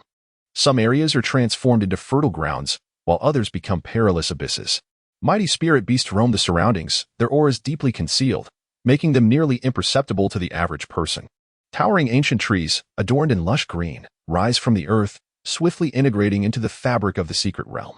Lu Yun meticulously crafts the secret realm to mirror the external Star Dou forest, creating an environment that exudes a chilling and oppressive atmosphere. This expanse is comparable to the vastness of the starry forest, magnified countless times, concealing within it a plethora of soul beast varieties, arguably the finest in the Douluo Continent. Indeed, once Lu Yun completed the evolution of all the soul beasts, he surveyed his surroundings with satisfaction at the creations he had brought forth. The entities he had manifested exist genuinely within the realm of the chaotic secret domain. However, it remains uncertain whether they would persist within the Douluo Continent. After all, the intricacies of the power of rules are beyond Lu Yun's comprehension. To some extent, the evolved soul beasts lack self-awareness. They are merely imbued with consciousness through Lu Yun's manipulation of the power of rules. Were they to genuinely possess sentience, it would transcend mere secret realms, transforming into a complete world. Upon the demise of the evolved soul beasts, how many years of soul beast essence might they bestow upon their hunters? Lu Yun pondered a perplexing question. If a soul master were to vanquish 100,000-year soul beast, would they not be able to elevate the age of their soul ring by 100,000 years? This is rather terrifying, isn't it? If such regulations are indeed to be enforced, the cost of admission for each individual entering the secret realm will likely be exorbitant, resulting in a significant decline in the number of visitors. This is not the scene that Lu Yun wished to witness. Nevertheless, the ratio was thus determined to be 10:1. After a considerable period, Lu Yun established this ratio as 10:1. A soul master who hunts down a soul beast of 100,000 years can extend the lifespan of a soul ring by 10,000 years. The same applies to the soul beasts, which can also increase their cultivation by 10,000 years. As for these evolved soul beasts, they will ultimately yield soul bones, adhering to the same rules as those of the Douluo Continent. Soul beasts below the 100,000-year mark possess a certain probability of yielding soul bones, while those of the 100,000-year caliber are guaranteed to produce soul bones of the same age. The newly revealed soul bones will augment a soul master's lifespan by 1/10. Once Lu Yun finalized the regulations, he gently descended to the ground. The duration of the divine level powerhouse experience card had completely elapsed. Observing this outcome, Lu Yun let out a long sigh of relief, knowing that all tasks had been accomplished. With everything now completed, it was time to announce the emergence of this secret realm to the Douluo Continent. Henceforth, he decided to name this unregulated secret realm the Chaos Realm. As for the reasoning behind this nomenclature, Lu Yun harbored his own ambitions. He aspired to transform this realm into a genuine world, existing deep within the chaos. Chapter 98, A Transformation of Worlds. When Lu Yun successfully evolved the Chaos Realm, he returned to the Star Dou Auction House and embarked on a month-long seclusion. Time flowed steadily, and soon a month had passed. The small-scale auction, held monthly, commenced. Various factions from the Douluo Continent gathered at the Star Dou Auction House to participate in the event. However, at this moment, the Star Dou Auction House had already announced that the small-scale auction would occur once every month. The items up for auction this time may not possess the same rarity as those found in grand auctions. Nevertheless, the remaining prominent forces remain eager not to miss this modest auction. Consequently, they dispatched their formidable members to the Star Dou Auction House, hoping to acquire the occasionally appearing treasures of the highest caliber. As the major powers of the Douluo Continent hastened towards the Star Dou forest on the 3rd floor, Lu Yun and Xian Shuang stood in a room together. Xian Shuang, I shall take charge of today's auction. After a month of seclusion, it is time for me to relax and enjoy myself, Lu Yun said with a smile directed at Xian Shuang. Let this auction be entrusted to him. Since the establishment of the Starry Auction Pavilion, he has yet to conduct a single auction. Moreover, after a month of seclusion, these two factors combined have inspired Lu Yun to entertain the idea of becoming an auctioneer. Very well, Pavilion Master. Upon hearing this, Xian Shuang gently nodded in agreement, thus entrusting the upcoming auction to the Pavilion Master. This time, the 5 items presented by Lu Yun, while not exceedingly precious, are indeed remarkable for their rarity. It is believed that this auction will still yield a significant collection of soul crystals. Various powerful factions flocked to the Starry Auction Pavilion, securing their seats in anticipation of the event's commencement. Noticing the absence of familiar soul masters returning to the Starry Auction Pavilion, Lu Yun chose not to linger. With a graceful stride, He advanced towards the auction stage, exuding an aura that seemed to merge seamlessly with the cosmos. Within the starry auction pavilion, Lu Yun possessed an unparalleled domain, becoming one with the very essence of this realm. What is this? Why has the auctioneer changed today? Who might this new individual be? Could he also be a formidable presence within the starry auction pavilion? Indeed, from the moment this unfamiliar face appeared, astonishment gripped all present. Previously, the auctions had been conducted by Xian Shuang, and the emergence of this stranger left many in a state of bewilderment. However, most paid little heed to this change. Irrespective of who presided over the auction, their focus remained solely on amassing sufficient soul crystals to secure the coveted treasures. At this modest auction, the elite forces of Douluo Continent had gathered. The moment the powerful figures laid eyes on Lu Yun, their expressions were etched with profound solemnity. Their formidable strength allowed them to perceive nuances that an ordinary soul master could not discern. They recognized that Lu Yun's aura was exceedingly unique, as if he were seamlessly woven into the very fabric of the Star Dou Auction House, emanating an air of inscrutability. Despite the collective mental energies of all present, none could encroach upon Lu Yun's vicinity. It was as if an ethereal force, barely perceptible, restrained their mental prowess from approaching him. This subtle display of power led the eminent individuals in attendance to realize that the man presiding over today's auction was undoubtedly extraordinary. Not a single person among them could associate Lu Yun with the head of the Star Dou Auction House, for his visage was remarkably youthful. How could he possibly be the enigmatic master behind the auction house? The essence emanating from this man was indeed remarkable. In one of the private boxes, Bibidong's gaze was fixed upon Lu Yun, her delicate brows furrowed, and a flicker of solemnity danced in her eyes. Her own strength also found itself unable to approach Lu Yun, leaving her uncertain of his true capabilities. This ignited a profound curiosity within Bibidong. For in the contemporary Douluo Continent, aside from divine-level powerhouses, scarcely anyone could remain concealed beneath her vigilant gaze. Yet, the young man before her had achieved this extraordinary feat, leaving her utterly astonished. After a considerable pause, Bibidong set aside her inquiries regarding his identity, recognizing that he was affiliated with the Star Dou Auction House. The enigmatic and formidable nature of the Star Dou Auction House rendered such circumstances seemingly commonplace. Suppressing her inner questions, Bibidong awaited the commencement of the auction. Welcome, esteemed soul masters, to today's auction hosted by the Star Dou Auction House. Let us proceed directly to the main event, Lu Yun proclaimed with a smile, officially announcing the beginning of the auction. With a sweeping gesture, he summoned a wave of spatial energy, revealing a luxurious black carriage that shimmered with iridescent hues beside him. Its overall appearance exuded an air of opulence. This automobile was one of the two exquisite vehicles that Lu Yun won in the recent lottery. Intrigued by this rare treasure, Lu Yun intends to auction one of them while retaining the other for leisurely journeys to the Douluo Continent, where it will undoubtedly attract attention and admiration. In certain respects, this car may not possess immense practicality, yet its uniqueness is its charm.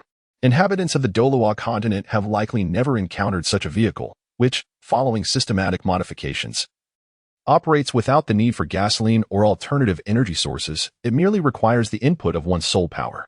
Additionally, soul crystals can serve as a substitute, rendering it remarkably convenient overall. Lu Yun has come to appreciate the remarkable capabilities of this automobile. When powered by soul crystals, its maximum speed is truly astonishing. According to Lu Yun's assessments, at its peak velocity, even the most agile soul masters of the Soul Emperor rank would find it exceedingly difficult to catch up. Thus, this automobile serves as a miraculous means of escape, although it may not hold significant value for top-tier experts. Nevertheless, for weaker soul masters, it remains an invaluable tool for survival. Indeed, upon the emergence of this sedan, everyone found themselves utterly perplexed by the peculiar contraption before them. What exactly is this object? They were well aware that the auctions held at the Stardust Auction House would not feature anything of little value. Thus, the crowd suppressed their curiosity and awaited Lu Yun's subsequent introduction. This brings us to the first item of our auction, a sedan. A unique possession of our Stardust Auction House. This sedan can be regarded as a means of transportation, capable of being propelled either by soul crystals or by one's own soul force. The maximum speed that this sedan can achieve rivals that of a soul emperor of the agility type exerting their full power. Overall, the value of this sedan is not exceedingly high.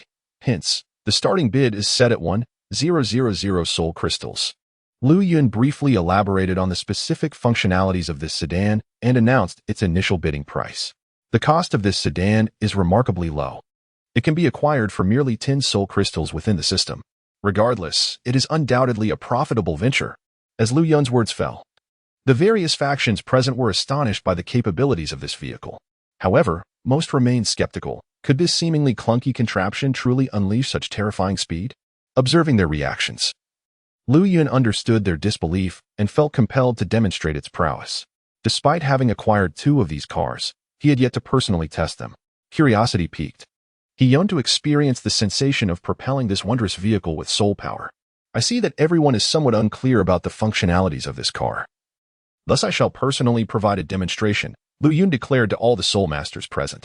As his words concluded, a subtle fluctuation of spatial energy emanated from his fingertips. He conjured a silvery orb, gently directing it towards the void. The orb suddenly erupted, expanding violently and enveloping the entire Star Dou Auction House in a tempest of chaotic spatial energy. Panic struck, witnessing this scene. Terror washed over the faces of all present as the tumultuous energy threatened to engulf them. They exerted all their strength in a futile attempt to resist this overwhelming force. Regrettably, their efforts proved ineffectual, and they could only watch helplessly as the spatial energy enveloped them. Chapter 99. The plan to trap Tang San. When the crowd regained consciousness, they found themselves surrounded by an endless expanse of land, still seated in their chairs. Their hearts raced with trepidation, unable to fathom the inexplicable nature of their experience. The previous spectacle had been utterly terrifying. Where exactly were they? Was this a mirage or a tangible reality? Bibi Dong gazed at the transformed scene before her, the atmosphere thick with soul power, as if there were no distinction between it and the air of the outside world. This was the very aspect that left Bibi Dong utterly astounded. She could not fathom what kind of power that man had employed to transport all of them to this unfamiliar realm without the slightest inkling. How could this be possible? Bibi Dong speculated in her mind, pondering whether the man's strength had transcended that of a soul master, possibly reaching the level of a divine being. However, this thought gave rise to a flicker of doubt within her. Could a divine being truly orchestrate such a mysterious scene? To move them into an unknown space without their awareness seemed, when spoken aloud, rather alarming. Moments later, a figure suddenly materialized in the clearing ahead. It was none other than Lu Yun, accompanied by the very carriage they had seen earlier. This scene is undoubtedly a manifestation of Lu Yun's prowess. He sought to test this vehicle, aware that the confines of the starry auction pavilion would be insufficient. Venturing outside without the safety of his invincible domain would render him vulnerable. Thus, within the auction pavilion, Lu Yun decisively invoked his invincible domain, forcibly creating a space to briefly experiment with the car. In this sanctuary, Lu Yun existed as an indomitable force. Not only could he carve out a small space, but he could also conjure a realm comparable to an entire world, albeit at a significant expenditure of energy. Now, let me unveil the remarkable qualities of this vehicle. Ignoring the astonished expressions of the gathered soul masters, Lu Yun opened the door and took his seat. As he settled into the car, memories of his past life flooded his mind, recalling the sensation of driving. Channeling his soul power into the vehicle, it roared to life, emitting a thunderous hum and exuding an overwhelming force as it surged forward.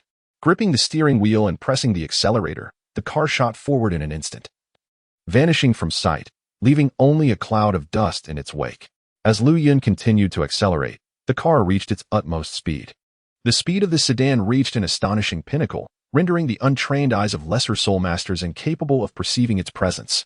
Only those with formidable prowess could utilize their mental faculties to discern the direction in which the vehicle sped away. The swiftness of this automobile was indeed astonishing, surpassing all expectations. Witnessing the car, which seemed to embody the very essence described by the starry auction pavilion, left the crowd in a state of sheer astonishment. Have you not realized how incredibly cool it appears to drive such a vehicle? Some individuals recognized Lu Yun seated within, his vibrant charisma instilling a burgeoning aspiration within the hearts of many soul masters present. This sedan truly exudes a certain coolness as it glides along, and they too yearn to drive this vehicle, meandering through the enchanting realms of Douluo Continent. This serves as an admirable mode of transportation, for the vehicle's top speed can match that of a soul master of the Soul Emperor rank, unleashing their full potential. After a brief moment, Lu Yun made a circuit and returned to his original position. Opening the door, he stepped out of the car, his face still reflecting the lingering joy of the exhilarating drive, a sensation truly delightful.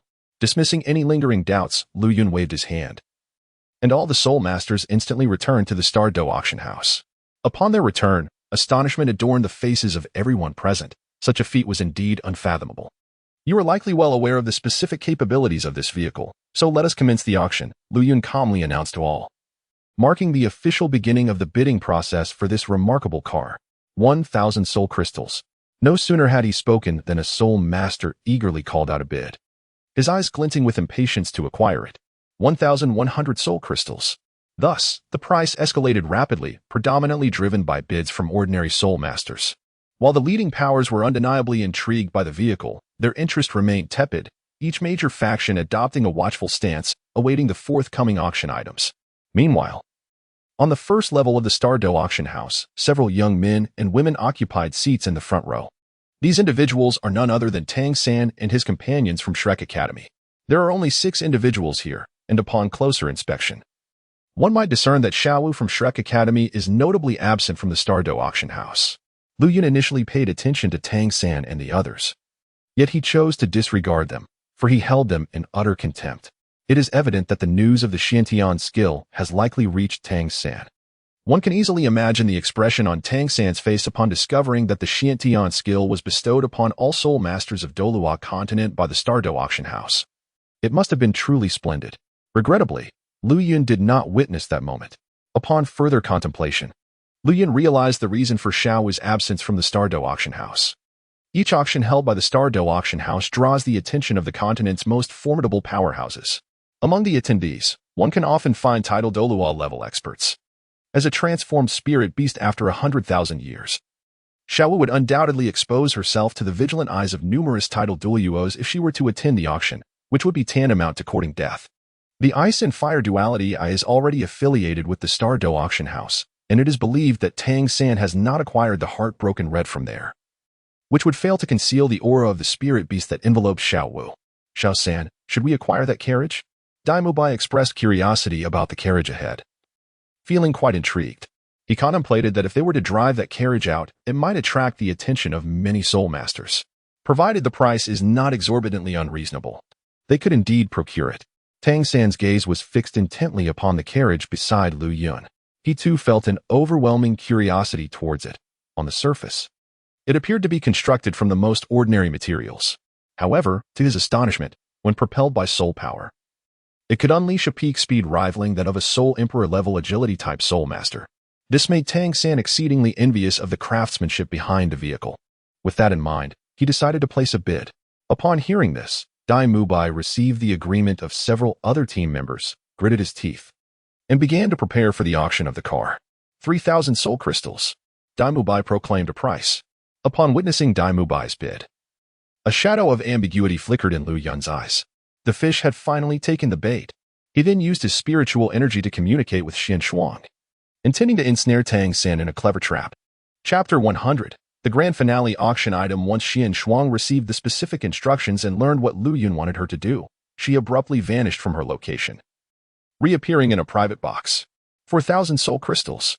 Xian Shuang's transformed voice announced the precise amount. Observing this scene, Lu Yun nodded in satisfaction. Planning to ensnare Tang San further, Lu Yun was acutely aware of the amount of soul crystals possessed by Tang San and his companions. Their little tricks could hardly escape his discerning gaze within the Star Dou Auction House. Lu Yun intended for Xian Shuang to place a bid, aiming to exhaust the soul crystals from Tang San's purse completely. He was confident that Tang San would undoubtedly stake all his wealth to secure this remarkable vehicle. Tang San had a profound interest in the Tang Sect's hidden weapons, and this car was equally extraordinary and rare. Given Tang San's character, it was certain he would not let this opportunity slip away. This is precisely where Lu Yun's mastery lies. Thus, time swiftly passes, and with the addition of Xian Shuang, Tang San grows increasingly anxious. The price has drawn perilously close to the total of all the soul crystals they possess. Perhaps it would be prudent to concede, for this price nearly surpasses the entirety of our soul crystals. At that moment, Dai Mubai found himself engulfed in uncertainty and turned to inquire of Tang San and the others, contemplating the abandonment of this competition. No, we must secure that vehicle. Tang San interjected vehemently upon hearing this, for he possessed an exceptional mastery of hidden weapons. Yet, the object before him eluded his understanding, compelling him to pursue the vehicle at any cost, determined to unravel the secrets of its manufacture. However, the others were similarly ensnared in their doubts, uncertain whether to acquiesce to Tang San's resolution. To them, the price indeed seemed outrageously exorbitant. Fear not, Should I place the bid? I shall reimburse you for your soul crystals later, Tang San reassured, perceiving their hesitation. Very well, consider these soul crystals as our support for you. But do prepare for the possibility that the final price of this vehicle may far exceed our budget. With a resigned sigh, Daimubai resolved to entrust all their soul crystals to Tang San. Thank you. Tang San expressed his gratitude upon receiving their consent, his eyes gleaming as they fixated on the vehicle ahead.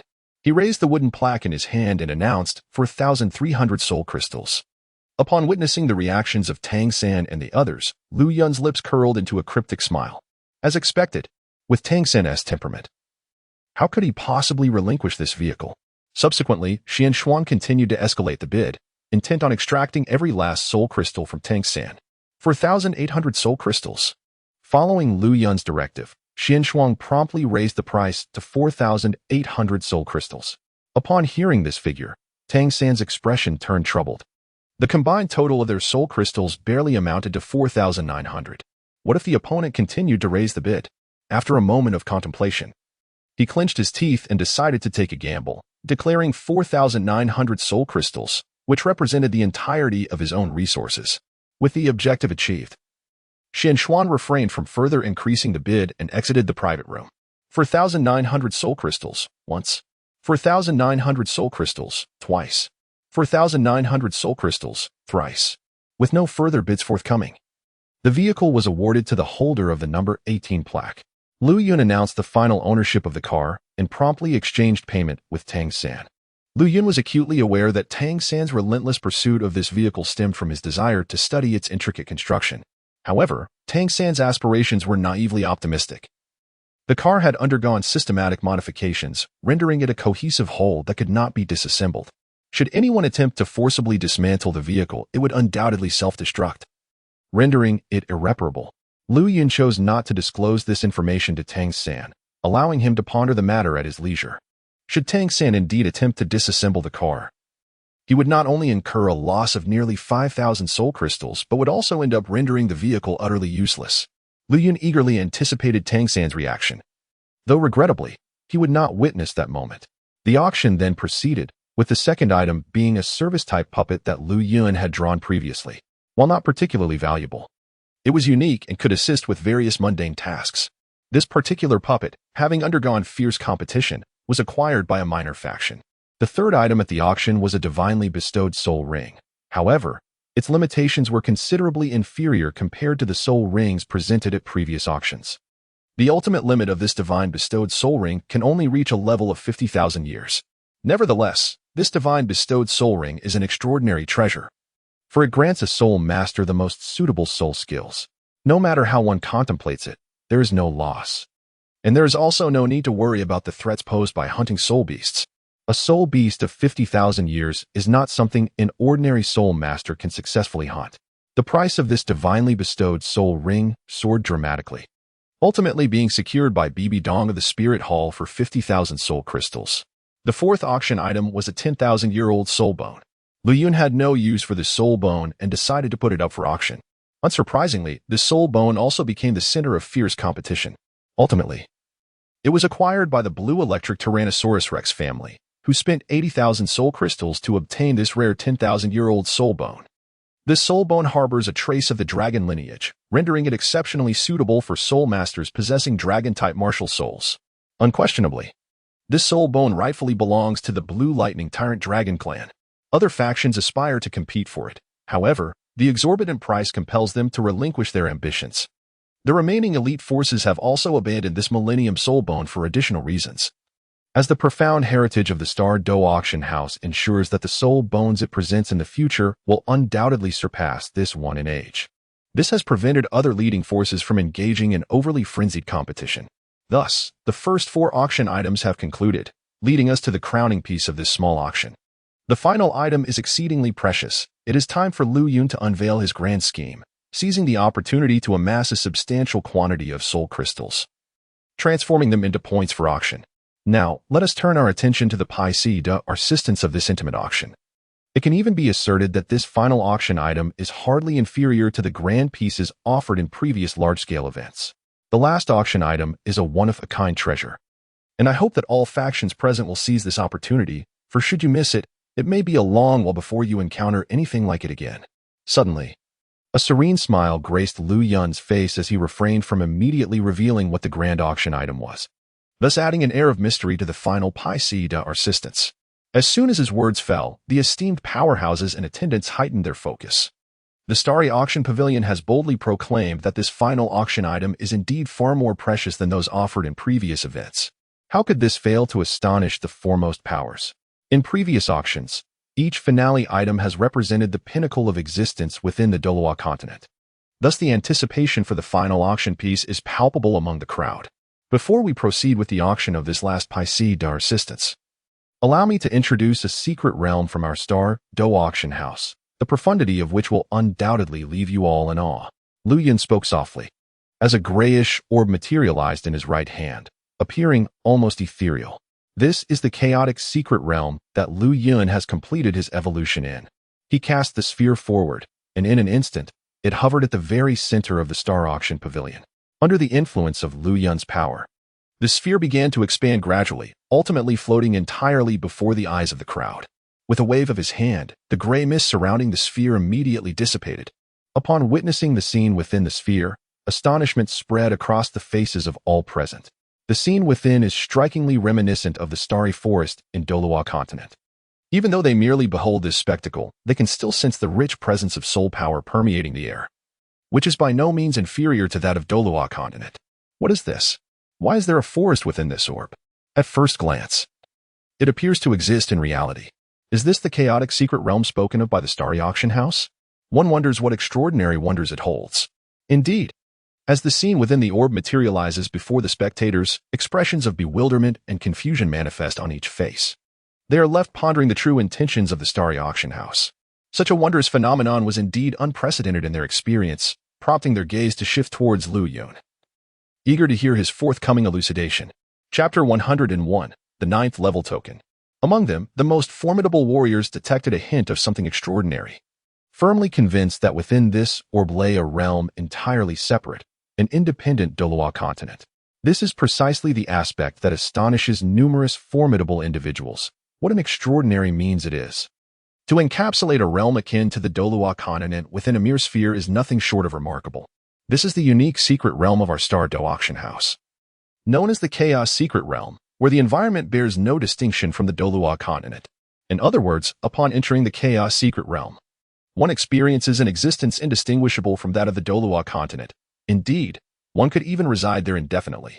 Next, allow me to unveil the wonders of the Chaos Secret Realm. Gradually, Lu Yun began to share the earth-shattering events occurring within this realm with all present. The soul beasts, born from the power of rules, and the ability to obtain 1/10 of a soul ring's lifespan from hunting these soul beasts, along with their cultivation levels, were revealed. As time progressed, astonishment etched itself upon the faces of all, as they struggled to believe the astonishing revelations they were hearing. What miraculous means could this be?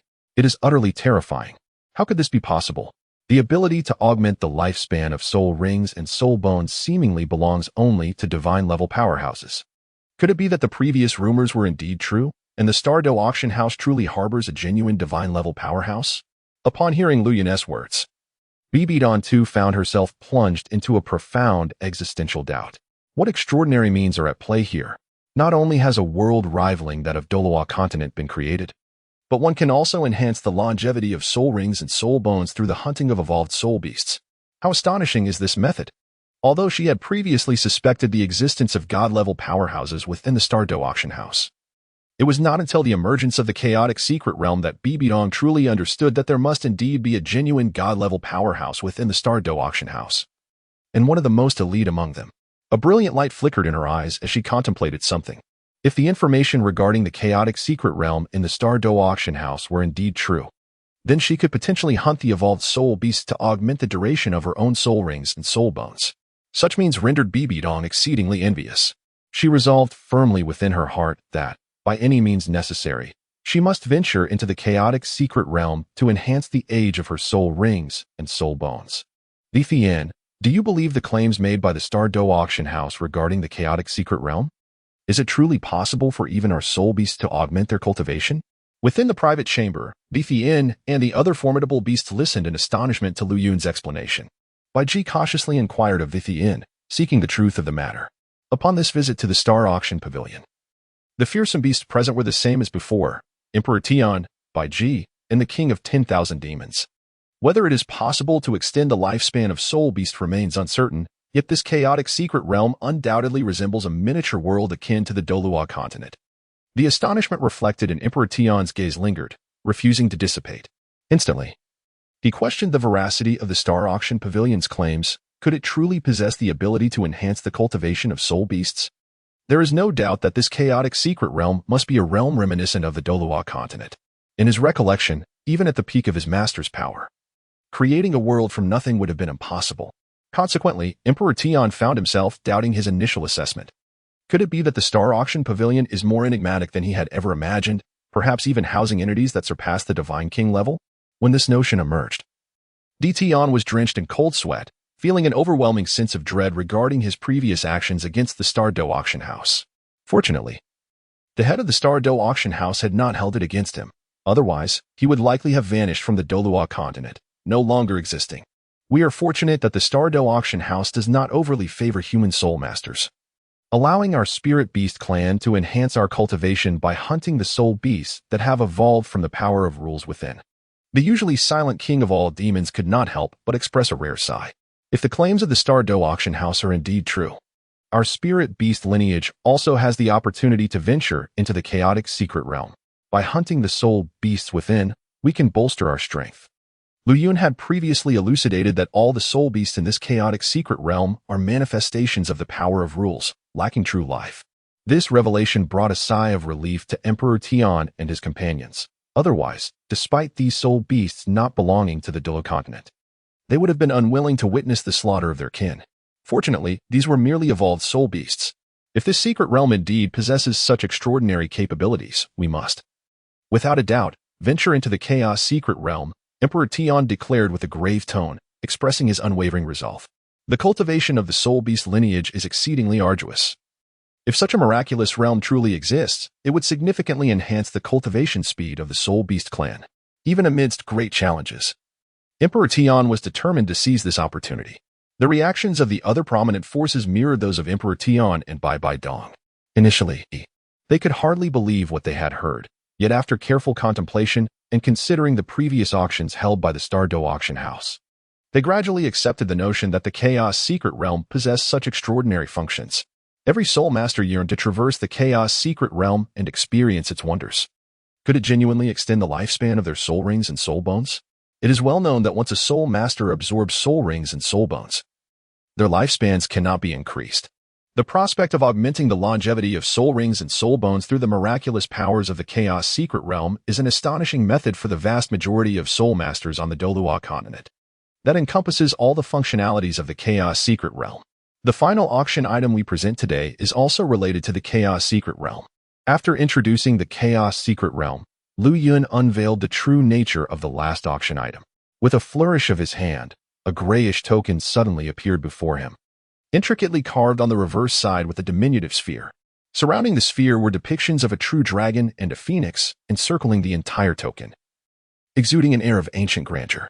Inscribed on the back of the token was a character, the number 9. Let me first introduce the sole method of entering the Chaos Secret Realm, which is through this token. This token is our final auction item, Lu Yun announced, revealing that the last item of this auction was the token required for entry into the Chaos Secret Realm. At that moment, nearly all the soul masters fixated intently on Lu Yun and the token before him, yearning to claim it as their own. However, due to the formidable power of the Star Dou Auction House, all factions were deeply apprehensive and did not act hastily. Most factions began to organize the soul crystals they had brought, while a few regretted that their supply of soul crystals was insufficient. They had initially assumed that the items presented at this small auction would not be of great value. Yet they were astonished to discover that the final auction item was indeed extraordinary, far surpassing the previous items in rarity and worth. The token for entering the Chaos Secret Realm is categorized into 9 levels, each corresponding to the 9 realms of soul masters. This token is not only essential for accessing the Chaos Secret Realm. Another purpose of this token is that when you suffer a fatal blow, it will release a shield to safeguard your life. Should this shield be activated, it is regrettable that you will be transported to the chaotic secret realm. Lu Yun informed all the soul masters of the token's level and specific functions. The highlight of this auction is a 9th level token. A title Douluo must possess a 9th level token to enter the chaotic secret realm, while a soul Douluo requires an 8th level token, and so forth. The strength inherent in tokens of varying levels differs significantly. A 1st level token can withstand the attacks of a 10-year-old soul beast, whereas a 9th level token can endure the full force of a 100,000-year-old soul beast. Lu Yun continued to elucidate the mysteries of this token. Upon learning that this 9th level token is exclusive to title Douluo, the expressions of weaker soul masters dimmed slightly. They inwardly hoped that the Star Dou Auction House would later present tokens suitable for their respective soul power levels. At that moment, the title Douluo present at the auction displayed glimmers of determination in their eyes, each intent on acquiring this 9th level token. To further convince everyone of the authenticity of the chaotic secret realm, I will randomly select 3 fortunate attendees to receive a corresponding token, granting them entry into the chaotic secret realm. This will allow you to experience the wonders of the chaotic secret realm firsthand. After piquing the audience's curiosity, Lu Yun wore a serene smile. He aimed to ignite further interest, ensuring that the final bidding price would be exorbitant. Upon hearing Lu Yun's words, excitement surged among the crowd, each person eagerly looking towards him, hoping to be among the lucky few to experience the marvels of the chaotic secret realm for free. Who wouldn't he be thrilled by such an opportunity? If all goes as expected, the final price for the tokens and future sales will undoubtedly be staggering. Perhaps, given their financial means, they might not afford such tokens, making this free opportunity all the more precious. Chapter 102. The 3 fortunate ones. Noticing the anticipation in the eyes of the crowd, Lu Yun decided not to prolong the moment any further. He promptly tossed the 3 tokens into the air, their backs revealing no numbers. The 3 tokens were bestowed upon 3 distinguished soul masters, who would later manifest their respective token levels according to their soul power ranks. With a sweeping gesture, Lu Yun caused the 3 tokens to vanish from sight, concealing them within the void as they began their quest for worthy bearers. Upon witnessing the tokens soar away, an enigmatic smile graced Lu Yun's visage, for he had tampered with one of them. Thus, the tokens entirely eluded the gaze of the onlookers, who inwardly harbored hopes of being chosen by them. Moments later, a sudden spatial fluctuation erupted within the first-floor loft, and a token materialized before Tang San. "Am I truly one of the fortunate?" he murmured in astonishment. His eyes fixated on the floating token, his heart ablaze with fervor. He could hardly believe such a grand opportunity had fallen into his lap. He understood that the fortunes within the chaos secret realm were beyond imagination. According to the Star Dou Auction House's accounts, they were mostly true.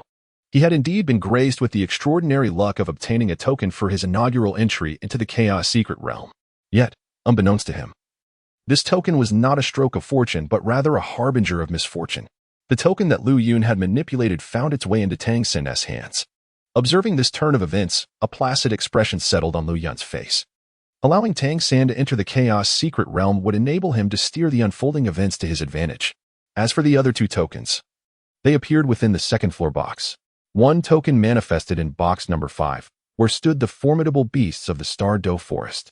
"A token has unexpectedly come to me," exclaimed Bai Ji, her expression one of profound shock as she gazed upon the hovering token.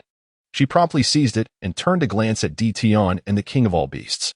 "I never imagined our soul beast clan would possess such extraordinary luck to acquire a token for entry into the chaos secret realm. Bai Ji, you must seize this opportunity and strive to elevate your strength." Di Tian was filled with immense excitement.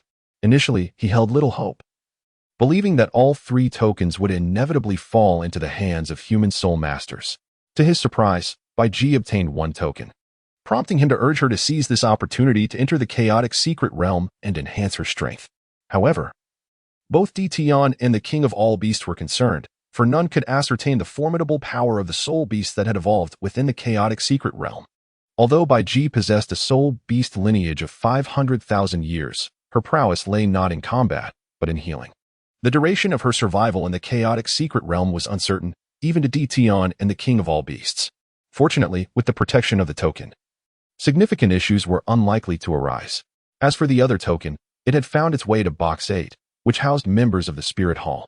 The token fell into the hands of a young girl, her golden hair cascading and dancing in the wind. She exuded an enchanting aura, her expression one of astonishment as she gazed at the token in her grasp. "Teacher," she eventually murmured, regaining her composure. "Should I take this token to the chaotic secret realm?" This is your opportunity. Do not let it slip away, Bibi Dong replied. Casting a gentle glance at the girl and speaking in a soft, intimate tone, it is best to maximize the duration of your soul ring. The young girl in question is Hulaina, a disciple of the Spirit Hall and the current pope, and she is also revered as the saintess of the Spirit Hall. Upon witnessing Hulaina acquire another token, Bibi Dong was genuinely thrilled, relieved that it had not fallen into the hands of rival factions. Consequently, she admonished Hulaina to seize this rare opportunity to enhance the age of her soul rings and soul bones. The potency of soul skills varies greatly depending on the age of the soul rings, making this a pivotal moment for altering one's destiny. Understood, Master, Hulaina responded, her demeanor shifting to one of utmost seriousness as she nodded fervently. She internally vowed to cherish this hard-won opportunity with all her might. First, allow me to congratulate the three of you on obtaining access to the chaotic secret realm. However, I must inform you beforehand that the token in your possession will transform into a corresponding level token once you enter the chaotic secret realm. This realm is divided into 9 distinct regions. The number on your token dictates the region you must remain in, ensuring your safety to the greatest extent possible. Should you possess the courage to venture deeper into the unknown, do not blame me for not having forewarned you. This token may not be able to shield you from a fatal strike. Weigh your choices carefully. Upon seeing the other 2 token bearers, Lu Yun's expression revealed surprise. Those tokens had indeed been casually discarded by him, only to be claimed by Hulaina and Bai Ji. However, Lu Yun chose to remain silent. He specifically cautioned the 3 present not to stray from the area designated by their tokens. Lu Yun had delineated the chaotic secret realm into 9 regions, for instance. A token-marked one must remain within the first region and cannot venture into others. Logically, under Lu Yun's constraints, no one should be able to breach their designated area and access others. Yet, unexpected circumstances could arise, prompting him to voice his caution. If all soul masters choose to delve deeper, and the tokens fail to protect them, would they not face certain death? Over time, who would dare to enter the chaotic secret realm again? And how would I gather a multitude of auction points? Thus, in consideration of the long-term implications, Lu Yun resolved to maintain the division of the chaotic secret realm into 9 regions. Chaotic secret realm, commence. Lu Yun's turbulent soul power surged forth, infusing the chaotic secret realm. At that moment, an unforeseen anomaly occurred. Tang San, Hulaina, and Bai Ji each held a token that suddenly transformed into a dazzling golden light, instantly transporting the trio from their original location. Upon grasping their tokens, they entered the chaotic secret realm. Observing this phenomenon, Lian activated the chaotic realm, unveiling the surroundings of the 3 individuals to the gaze of the onlookers. It was essential for everyone to witness their transformation, thereby enticing a greater number of soul masters to venture into the chaotic secret realm. As the 3, now in possession of their tokens, adjusted to the radiant light, they soon found themselves enveloped by the chaotic secret realm. The breathtaking environment before them, rich with dense soul power, made it seem as though they were amidst the Star Dou forest. How wondrous this technique was in this forest. It truly felt as if they had returned to the Star Dou forest. One could only wonder how the Star Dou Auction House had achieved such an illusion. Among them, Bai Ji felt the connection most profoundly. Having lived her entire life in the Star Dou forest, she was intimately familiar with its every nuance. Hence, upon arriving in the chaotic secret realm, she realized it was as if she had returned to the Star Dou forest, with no discernible differences. A truly astonishing revelation. Suddenly, Bai Ji sensed a change, her token warming slightly in her grasp. Noticing this anomaly, she flipped the token over and beheld a numeral 9 etched on its reverse side. It was indeed a level 9 token. Although Bai Ji was not particularly adept in combat, as a soul beast of over 500,000 years, she was capable of handling ordinary 10,000-year soul beasts without much difficulty, thus she ventured into the level 9 area. Meanwhile, Hulaina and Tang San had each acquired a level 3 token. In a certain sense, the division of Lu Yun's 9 regions bore a correlation with the colors of each soul master's spirit rings. Bai Ji resided in a realm inhabited by 10,000-year soul beasts, while Tang San and Hulaina found themselves in a level 3 area frequented by 1,000 to 3,000-year soul beasts. Having acclimatized to their surroundings, the trio cautiously began to explore their environment. They were well aware of the Star Dou Auction House's descriptions, which stated that the soul beasts within the chaotic secret realm were exceedingly formidable. They dared not underestimate their situation, thus each released their martial souls, remaining vigilant for any impending attacks.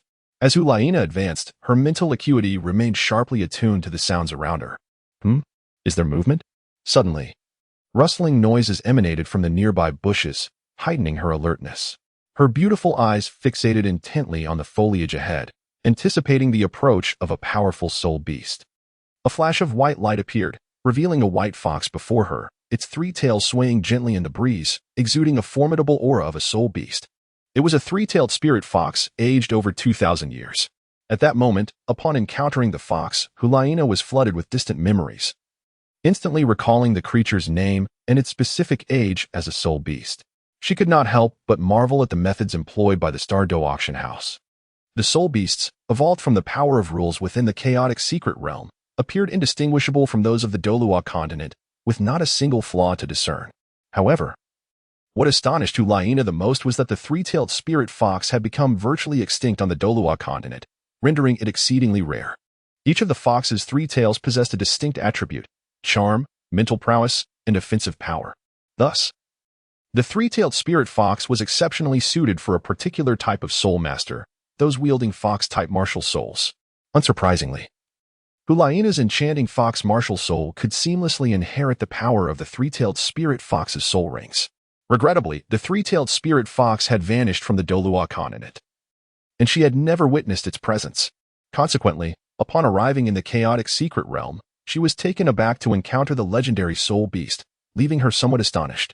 All the soul masters within the Star Dou Auction House were intently focused on the unfolding events within the chaotic secret realm. The appearance of the first soul beast, the three-tailed spirit fox, elicited immense surprise from everyone present. Overall, it bore an uncanny resemblance to the soul beast of the Douluo Continent, with not a single minute flaw detectable. The prowess of the Star Dou Auction House was indeed formidable. Suddenly, at a certain moment, the three-tailed spirit fox released an overwhelming aura, lunging forward with great ferocity. Its sharp claws slashed through the air, unleashing an attack that hurtled directly toward Hulaina. She summoned her enchanting fox martial soul, bracing herself for the impending assault. Time flew by, and Hulaina found herself locked in an intense battle with the three-tailed spirit fox. As the fight progressed, she increasingly felt the strain. What was happening? Why was this soul beast so extraordinarily powerful? Hulaina was taken aback and profoundly perplexed, grappling with the situation. Historical texts indicated that the three-tailed spirit fox was classified at the 2,000-year level, although it possessed three types of attribute powers. Its combat capability was not supposed to be so formidable. Yet, in her confrontation with the three-tailed spirit fox, she consistently found herself at a disadvantage, trapped in a reactive position. It was indeed quite peculiar. Hulaina's fleeting thought was swiftly dispelled. After all, the battle with the soul beast had escalated to a fervent intensity, leaving no room for distraction. A moment's carelessness could lead to her defeat at the hands of the cunning fox, potentially triggering the protective mechanism within her token, casting her beyond the confines of the chaotic secret realm. She was not merely fighting for herself, but embodying the hopes of her mentor, regardless of the circumstances. She could not afford to be vanquished by this soul beast.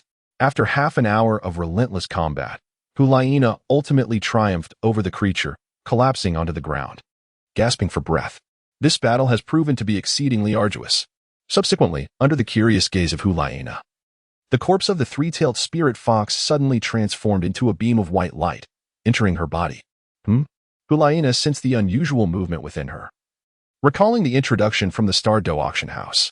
Thus, she guided this force of rule into her first spirit ring. Under the influence of this power, the color of her first spirit ring began to shift towards a deep yellow hue.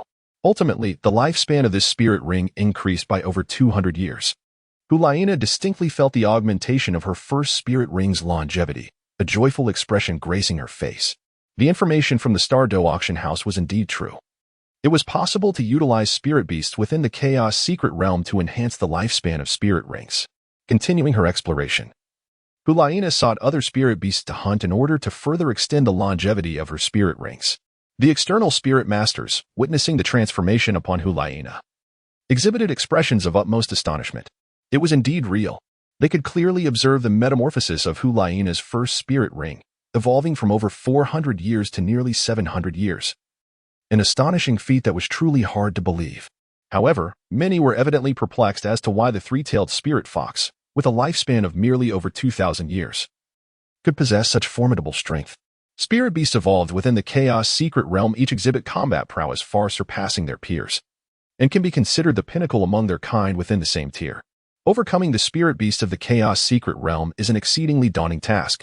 Noticing the confusion in the eyes of the onlookers, Liu Yun took it upon himself to elucidate why the strength of this three-tailed spirit fox was so remarkable. Chapter 103: The Ice Dragon and the Dark Demon Evil God Tiger. This is a soul beast evolved by Liu Yun. If the strength of the soul beast is too feeble, it becomes exceedingly easy to enhance the age of soul rings and soul bones through the hunting of soul beasts, which is evidently somewhat unreasonable. It is imperative to maintain the equilibrium of soul ring configurations within the Douluo Continent. On the other hand, it serves the purpose of generating auction points in the long term. Should all soul masters elevate the age of their soul rings and soul bones to 100,000 years, naturally, few would venture into the Chaos Secret Realm. From whichever perspective one considers it, Liu Yun must ensure that the soul beasts within the Chaos Secret Realm evolve into the most formidable entities of their kind. Upon hearing Liu Yun's words, the crowd nodded slightly, their gazes once again fixed upon the depths of the Chaos Secret Realm. Shortly thereafter, the scene before them shifted to the 9th level area where Bai Ji found herself. Bai Ji aimlessly explored her surroundings, vaguely sensing the presence of several formidable 100,000-year soul beasts nearby. She hesitated to make a move, given her current strength. It would not be overly challenging to confront a single 100,000-year soul beast. However, encountering several 100,000-year soul beasts working in unison would spell disaster. Hence, Bai Ji cautiously ventured deeper, hoping to locate a solitary soul beast. Bang, bang, bang. In an instant, the sounds of battle erupted not far from Bai Ji. The shock waves reverberating throughout the forest. Dust swirled, and countless trees were felled, reduced to fragments that scattered into the ether. Intrigued, Bai Ji advanced towards the source of the commotion, and her eyes fell upon two colossal soul beasts. One of them was an immense, entirely black giant tiger, devoid of any other hues. Its crimson eyes exuded a chilling aura, and its length exceeded 8 meters.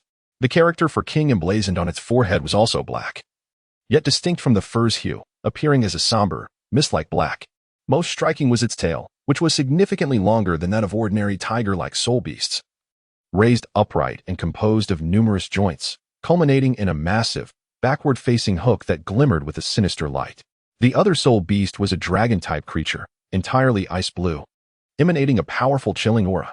Everything in its vicinity was instantly encased in ice, transforming into frozen sculptures, rendering the entire scene breathtakingly magnificent. This was indeed the Ice Dragon and the Dark Demon Evil God Tiger. Bai Ji was visibly taken aback. She had unexpectedly encountered these two apex soul beasts. The question of why these two soul beasts were engaged in battle mirrored Liu Yun's thoughts. It would be rather dull if the soul beasts evolved within the Chaos Secret Realm remained tranquil in one spot. To avert such a scenario, Liu Yun employed the power of rules to instill a notion of combativeness within all soul beasts, akin to the original soul beast of the Douluo Continent, igniting fierce battles over resources, thereby adding a touch of excitement to the Chaos Secret Realm. These two soul beasts were painstakingly evolved by Liu Yun. The Ice Dragon, without a doubt, stands as a formidable entity among dragon-type martial spirits, possessing the bloodline of the Ice Dragon King, once a servant of the Dragon God, infused with the essence of a powerful divine beast. Beside it, the Dark Demon Evil God Tiger similarly harbors the bloodline of an evil deity and boasts 6 distinct attributes, rendering it a soul beast of extraordinary prowess. Within the Douluo Continent, there exists a Dark Demon Evil God Tiger over 60,000 years old, its strength rivaling that of a 100,000-year soul beast. The overwhelming power of the Dark Demon Evil God Tiger renders it unacceptable to the soul beasts and soul masters of the Douluo Continent. Whenever a Dark Demon Evil God Tiger is born, it seldom survives for long. The existence of a Dark Demon Evil God Tiger that has lived for over 60,000 years in the Star Dou Forest may simply be attributed to fortuitous circumstances. The two supreme soul beasts, endowed with divine bloodlines, have reached an astounding age of 200,000 years. They stand as extraordinarily powerful entities within the entire realm of chaos. Were any one of them to be summoned to the Douluo Continent, they would be deemed invincible. Particularly the Dark Demon Evil God Tiger. In the midst of a fierce battle, despite both being fearsome creatures of over 200,000 years, the Ice Dragon finds itself gradually overwhelmed by the Dark Demon Evil God Tiger. Upon witnessing this intense confrontation, Bai Ji's pupils constrict in astonishment, realizing that she has encountered two soul beasts of such formidable age. One is the Ice Dragon, a species long extinct on the Douluo Continent, while the other instills in her an overwhelming sense of dread. Initially, Bai Ji remains motionless, merely observing the blood cascading from the ice dragon, staining the earth a deep crimson.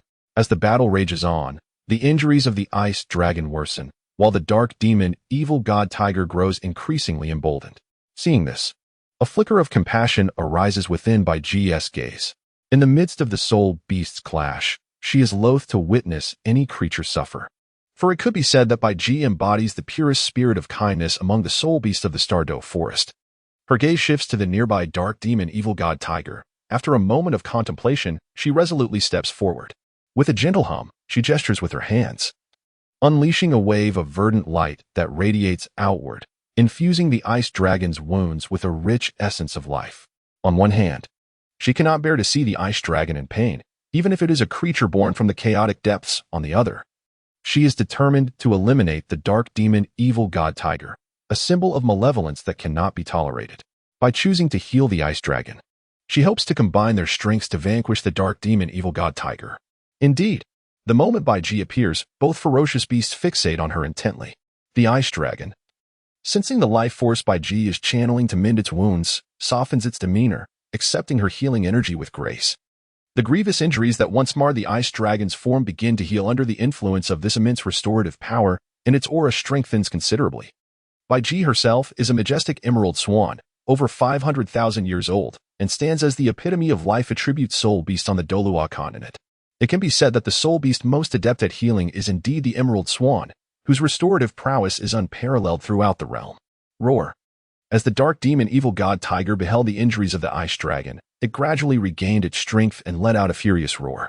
A formidable surge of malevolent energy surged towards Bai Ji, intent on eliminating the woman who dared to assist the ice dragon in its healing. Witnessing this scene, the ice dragon was naturally unwilling to stand by, and promptly shifted its massive form. Its ice blue tail swept forward with a fierce howl, striking heavily against the dark demon evil god tiger. Thus, the two ferocious beasts resumed their fierce battle. Bai Ji extended her arms, gradually levitating into the air, continuously channeling the life force within her to mend the ice dragon's wounds. As time passed, the tides of battle began to turn, with the dark demon evil god tiger gradually falling into a disadvantageous position. It glared hatefully at Bai Ji, unable to spare any focus to contend with her due to the relentless onslaught of the ice dragon. The external tidal Douluo experts were filled with curiosity about this woman. Who was she, possessing such potent healing abilities without any visible manifestation of her martial soul? How could she wield such life force? In the hearts of these top-tier powerhouses, a singular thought emerged. They must uncover this woman's identity. The rarity of healing power at the tidal Douluo level was astounding. Should she align with their forces, she would undoubtedly bolster a formidable ally. Both Emperor Tian and the King of 10,000 Beasts felt a pang of anxiety for Bai Ji, who had unexpectedly found herself embroiled in a battle between two soul beasts over 200,000 years old, particularly those infused with divine bloodlines. Although Bai Ji's soul beast had surpassed 50,000 years in age, she was not adept in combat. At this moment, as she aided the ice dragon in confronting the dark demon evil god tiger, one could only wonder whether the ice dragon would turn against Bai Ji once the dark demon evil god tiger was vanquished. Time flowed on, and the fierce battle raged on. The aura of the dark demon evil god tiger gradually weakened, clearly unable to endure for much longer. In contrast, the ice dragon stood resolute, its momentum fierce and its attacks relentless. After enduring a prolonged period of treatment, Bai Ji found herself somewhat overwhelmed. Despite her soul beast having a remarkably high lifespan, it could not sustain such an immense drain of vital life force. At a critical moment, the ice dragon unleashed a brilliant azure beam of light, channeling all its power towards the dark demon evil god tiger. Upon being struck, the dark demon evil god tiger was gravely injured and on the brink of death, its vitality swiftly ebbing away. Witnessing this scene, Bai Ji felt an immense weight lift from her shoulders as she withdrew her power and returned to her original position. Suddenly reminded of the purpose of her journey, she concentrated and unleashed a formidable attack, swiftly ending the life of the dark demon evil god tiger. A moment later, Bai Ji exhaled deeply, her expression turning wary as she regarded the ice dragon before her. At that instant, after the demise of the dark demon evil god tiger, the ice dragon cast one last glance at Bai Ji before disregarding her entirely. It moved its colossal body and vanished from sight. Fortunately, the ice dragon did not turn its wrath upon me. Once the dragon departed, Bijie remained in place, feeling a profound sense of relief. After everything concluded, the corpse of the dark demon evil god tiger abruptly vanished, transforming into a stream of black light that entered Bijie's body. What transpired next was astonishing. Bijie's soul beast cultivation began to soar, ultimately reaching an astounding 60,000 years. A more formidable aura of soul beast pressure radiated outward, affecting the entire 9th level region. Bijie was enveloped in a verdant glow, appearing extraordinarily otherworldly. After a brief moment, she regained her senses and stared blankly at her soul beast lifespan. How could this be? Could she have miscalculated? After several more attempts at verification, the results remained consistent. Her soul beast lifespan had indeed increased by 100,000 years, truly inconceivable. How did this differ from the descriptions provided by the Star Dou Auction House? Meanwhile, the human soul masters in the outside world were filled with curiosity regarding this spectacle. Why had this woman not released her soul rings? In the private box on the 2nd level, Emperor Tian and the King of 10,000 Beasts, upon witnessing Bijie's transformation, could not conceal their astonishment. They rose to their feet, brimming with elation. Bijie's soul beast lifespan had astonishingly reached 600,000 years. And the demise of the dark demon evil god tiger had granted her a remarkable increase of 100,000 years. Indeed, Emperor Tian exclaimed in disbelief. Just now, the transformation in Bijie's being was a clear indication that her soul beast had achieved a significant breakthrough in its age. This implies that Bijie's soul beast had experienced an increase of a full 100,000 years, perhaps due to the unique characteristics of the Chaos Secret Realm. The calamity of the soul beast did not descend upon them. Nevertheless, both Tian and the King of all Demons found their breaths growing rapid, unable to maintain their composure. The methods employed by the Star Dou Auction House are beyond imagination, and Bijie has garnered such immense fortune. Chapter 104. Severely wounded and on the brink of death moreover.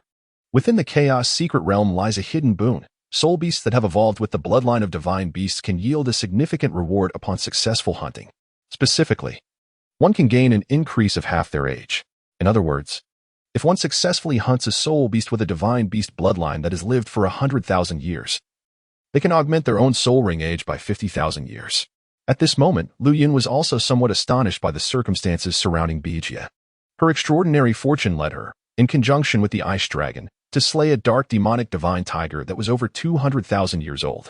From a certain perspective, the dark demonic divine tiger also harbored a divine beast bloodline. Upon its defeat, Bijie received a 50% increase in soul beast cultivation, equating to an elevation of a full 100,000 years. When Lu Yun initially established this boon, he certainly did not anticipate that other soul masters and soul beasts would be capable of achieving such feats. After all, soul beasts containing divine beast bloodlines are, at the very least, 100,000 years or older.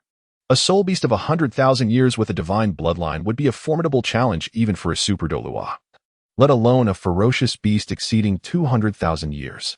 In many respects, Bijie's luck was indeed remarkable. Her benevolence in choosing to collaborate with the ice dragon to vanquish the dark demonic divine tiger was commendable.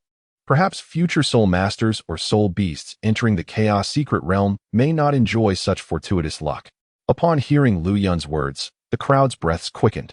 Each individual was filled with a desire to specifically seek out soul beasts with divine bloodlines within the Chaos Secret Realm. Indeed, there are many soul beasts possessing divine bloodlines in the Chaos Secret Realm, yet the vast majority of them are over 100,000 years old. I hope that when you enter the Chaos Secret Realm in the future, you remain aware of your own capabilities. Remember, do not engage in battles with soul beasts that possess divine bloodlines, for the consequences of such actions will ultimately rest upon your own shoulders. Upon perceiving the thoughts of the crowd, Lu Yun promptly interrupted their fanciful musings, urging them to recognize their own capabilities and cautioning against the peril of overestimating themselves, which could lead to dire consequences. Each soul beast imbued with the bloodline of divine creatures possesses extraordinary combat prowess, capable of surpassing their peers. Even ordinary soul beasts pose a formidable challenge to most soul masters of the same rank, let alone those infused with divine bloodlines, which is akin to courting death. Although the protection of the token exists, it invariably results in a squandered opportunity to enter the chaotic secret realm. As soon as Lu Yun's words resonated, the group became alert, realizing the necessity of acknowledging their own strengths. Otherwise, they risked wasting this invaluable chance, as the Star Dou Auction House had warned. Moments later, the scene before them shifted once more, revealing the domain in which Tangsen found himself. In his right hand, the blue-silver grass martial soul swayed with the wind. 3 soul rings shimmering in succession, ever vigilant against the surrounding soul beasts. Suddenly, a sound akin to the tearing of the heavens erupted, surging towards Tang San from behind with a force that seemed to rend the very air apart. Witnessing this alarming turn of events, Tang San was struck with sheer terror. And immediately, his first soul ring ignited. Thick, robust vines erupted from the earth, resolutely shielding him against the unexpected assault. With a horrifying crack, the formidable vines Tang San summoned were violently torn asunder by the oncoming force, dissipating into a mere wisp of soul power that vanished into the ether. A colossal force then slammed into him from behind, propelling Tang San several meters away. He crashed to the ground, his complexion paling dramatically. As the dust settled, Tang San shakily rose, a trickle of blood escaping the corner of his mouth, the searing pain in his back rendering him unable to maintain his composure. The might of that attack had been overwhelming. Fortunately, he had utilized his first soul skill to summon the vines, thereby mitigating the impact of the strike. Had he not done so, he would surely have sustained grievous injuries. Once Tang San regained his footing, he beheld the behemoth that had assailed him. Before him stood a soul beast, entirely enveloped in a purple hue, with 8 spider-like appendages emanating a formidable aura. It was none other than a top-tier soul beast, the man-faced demon spider. Damn it, how is it that I have encountered the man-faced demon spider again? And with an age exceeding 3,000 years. As Tang San discerned the true visage of this soul beast, he scrutinized the intricate patterns upon its body, deducing that its age had indeed reached the pinnacle of 3 millennia. This caused a profound change in Tang San's countenance, being cautious. He was acutely aware that the Star Dou Auction House's assertions were not unfounded. The soul beasts within the Chaos Secret Realm were exponentially more formidable than their counterparts of the same rank. Thus, given his current strength, the prospect of contending with a 3,000-year-old soul beast seemed nearly devoid of hope. Furthermore, this was no ordinary creature, but the formidable face-devouring demon spider. At that moment, thoughts of fleeing crept into Tang San's mind. The face-devouring demon spider was simply too powerful, and engaging in battle would yield him no chance of victory. With this realization, Tang San snapped back to his senses and began to sprint forward. Shadows flickered beneath his feet, a manifestation of the phantom steps from the Xiantian treasure record. The face-devouring demon spider, momentarily losing sight of Tang San, suddenly glimmered with a spark of light in its eyes and instinctively sensed the area where Tang San had retreated. It began to move its massive form closer to him. Thus, as Tang San dashed ahead, employing the phantom steps, he believed he had successfully evaded the face-devouring demon spider. However, a swift glance over his shoulder revealed the creature still pursuing him relentlessly, the distance between them diminishing alarmingly, which ignited a sense of panic within Tang San. Damn it, what is the matter with this face-devouring demon spider? I distinctly managed to shake it off before. How could it still detect my presence? A wave of confusion washed over Tang San. None of this aligned with reason. Could it be that the face-devouring demon spider possessed additional means of sight? How else could it pinpoint his location with such clarity? Unbeknownst to him, this was all part of Lu Yun's machinations. He was brazenly utilizing the soul beast within the Chaos Secret Realm to toy with Tang San. As for the outcome, Lu Yun dared not speculate. Regardless, he had tampered with the token Tang San possessed, ensuring it would only activate its protective shield and teleport him out of the Chaos Secret Realm after enduring 3 fatal-level attacks. Whether Tang San could withstand these 3 lethal strikes depended solely on his own fortune. Realizing escape was futile, he resolved to confront the face-devouring demon spider. Moments later, Tang San discovered that even with all his soul power exerted, he could not elude the grasp of the face-devouring demon spider. Therefore, he had no choice but to fight with all his might. If he could indeed slay this creature, he would be rewarded with over 300 years of soul ring longevity, allowing him to elevate his second soul ring to the millennium level. First soul skill, bind. Tang San shouted, and with the infusion of his soul power, his blue-silver grass martial spirit surged dramatically. Vines rapidly erupted from the ground, ensnaring the face-devouring demon spider with astonishing speed, effectively immobilizing it. Second soul skill, parasitism. Witnessing the last scene, Tang San immediately activated his second soul skill, implanting the seeds of the blue-silver grass into the body of the face-devouring demon spider. This state lasted merely a second. A formidable force erupted in all directions. The vines that had previously ensnared the faceless spider were shattered into fragments by this violent energy. Now was the moment. Observing this scene, Tang San remained unfazed, having anticipated this very occurrence. Thus, he summoned his soul power, his fist clenched tightly. From within the body of the faceless spider, tendrils suddenly surged forth, once more binding the creature in place. Such circumstances did not persist for long, as the formidable strength of the faceless demon spider was undeniable. Evolved from the power of rules, this faceless demon spider was the most powerful entity among its kind, boasting 3 millennia of existence. Consequently, Tang San's two soul techniques merely ensnared the creature for a few fleeting seconds before being effortlessly dispelled. Enraged, the faceless demon spider advanced swiftly, leaping agilely onto the branches above. With a flurry of movements, strands of venom-laden webs were launched towards Tang San, obstructing his path and leaving him with no avenue for escape. Curse be it, why did my initial two soul techniques prove utterly ineffective against the faceless demon spider? Tang San's expression morphed into one of disbelief. Even against other 3,000-year-old faceless demon spiders, his techniques would have restrained them for a time. Yet, before this particular beast, his abilities seemed futile, unable to hold it at bay for any significant duration. As numerous webs approached menacingly, Tang San employed the ghost shadow perplexing track, darting swiftly to evade the impending attacks of the faceless demon spider.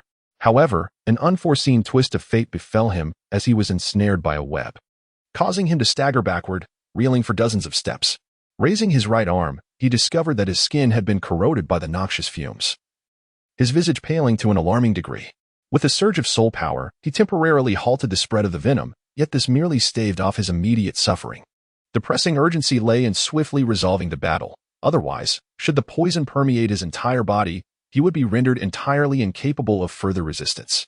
Tang San's hands transformed into jade-like appendages, a manifestation of the Xiantian treasure records' Xian Jade hands, as he leapt forward to strike at the faceless demon spider.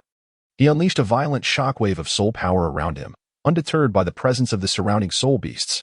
The faceless demon spider, with its massive form, utilized its agility to engage in a fierce duel with Tang San. Time slipped away in an instant, the aftermath of their clash rippling outward. Yet it was evident that Tang San was at a disadvantage against the faceless demon spider. In a heartbeat, the spider's razor-sharp claws pierced through Tang San's shoulder, blood gushing forth. Overwhelmed by excruciating pain, Tang San's complexion turned ghostly pale. In that critical moment, he decisively vacated his position, narrowly evading the spider's lethal strike. Clutching his wounded shoulder, he cast a pained glance at the faceless demon spider before him, his heart heavy with trepidation, uncertain of what course of action to take next. At that moment, a glimmer of light flickered in the eyes of the faceless demon spider, which continued to assault Tang San with astonishing speed. Severely wounded, Tang San passively defended against one attack after another, his injuries worsening with each blow. His vitality rapidly dwindled, clearly unable to endure for much longer. Meanwhile, the numerous soul masters within the Star Dou Auction House witnessed the unfolding events in the chaotic secret realm. Each individual expressed sympathy for Tang San's plight, as it was evident that there was a vast disparity in strength between him and the faceless demon spider, leaving him at a distinct disadvantage. Observing the severity of Tang San's wounds, one could surmise that a typical person would have perished long ago under such circumstances. However, many soul masters were perplexed as to why, at such a critical moment, the token had yet to activate a protective shield to safeguard Tang San and transport him away from the chaotic secret realm. Tang San lay on the ground, his complexion pale, eyes slightly closed, blood streaming from his wounds, clearly nearing the end of his endurance. Just as he was about to close his eyes, he suddenly saw the 8 spider legs of the faceless demon spider preparing to strike him. In that moment, he felt utterly devoid of strength, unable to resist, and could only watch helplessly as the faceless demon spider approached. Just as the creature was about to deliver a fatal blow, the token on Tang San's person suddenly emitted a radiant golden light. In an instant, it thwarted the attack of the faceless demon spider, and Tang San transformed into a streak of light, vanishing from the spot. On the first floor of the Star Dou Auction House, a figure suddenly appeared, Tang San, who had fallen into a deep coma. Daimubai and the others, witnessing everything that had transpired in the chaotic secret realm, were filled with immense concern. Upon seeing Tang San being transported out, everyone breathed a sigh of relief, grateful that his life had been spared. They hurriedly infused their soul power into Tang San to alleviate his injuries. Nearby, Ning Rongrong also unleashed her 9 treasure-glazed Tao martial soul to assist in healing Tang San's wounds. Thus, while his injuries were somewhat mitigated, they remained exceedingly grave. Unable to linger any longer within the Star Dou Auction House, Daimubai and the others decided to take Tang San away. Lu Yun did not oppose this. He allowed them to leave, for if Tang San were to perish, it would be a dire situation indeed.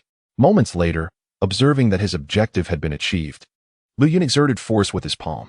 Waves of soul power surged into the chaotic secret realm, causing the tokens held by Bai Ji and Hulaina to glow, transforming them into streaks of light that extracted them from the realm. Once both were safely out, Lu Yun opened his right hand, revealing that the chaotic secret realm, which had been suspended at the center of the Star Dou Auction House, suddenly shrank into a small orb, returning to his grasp.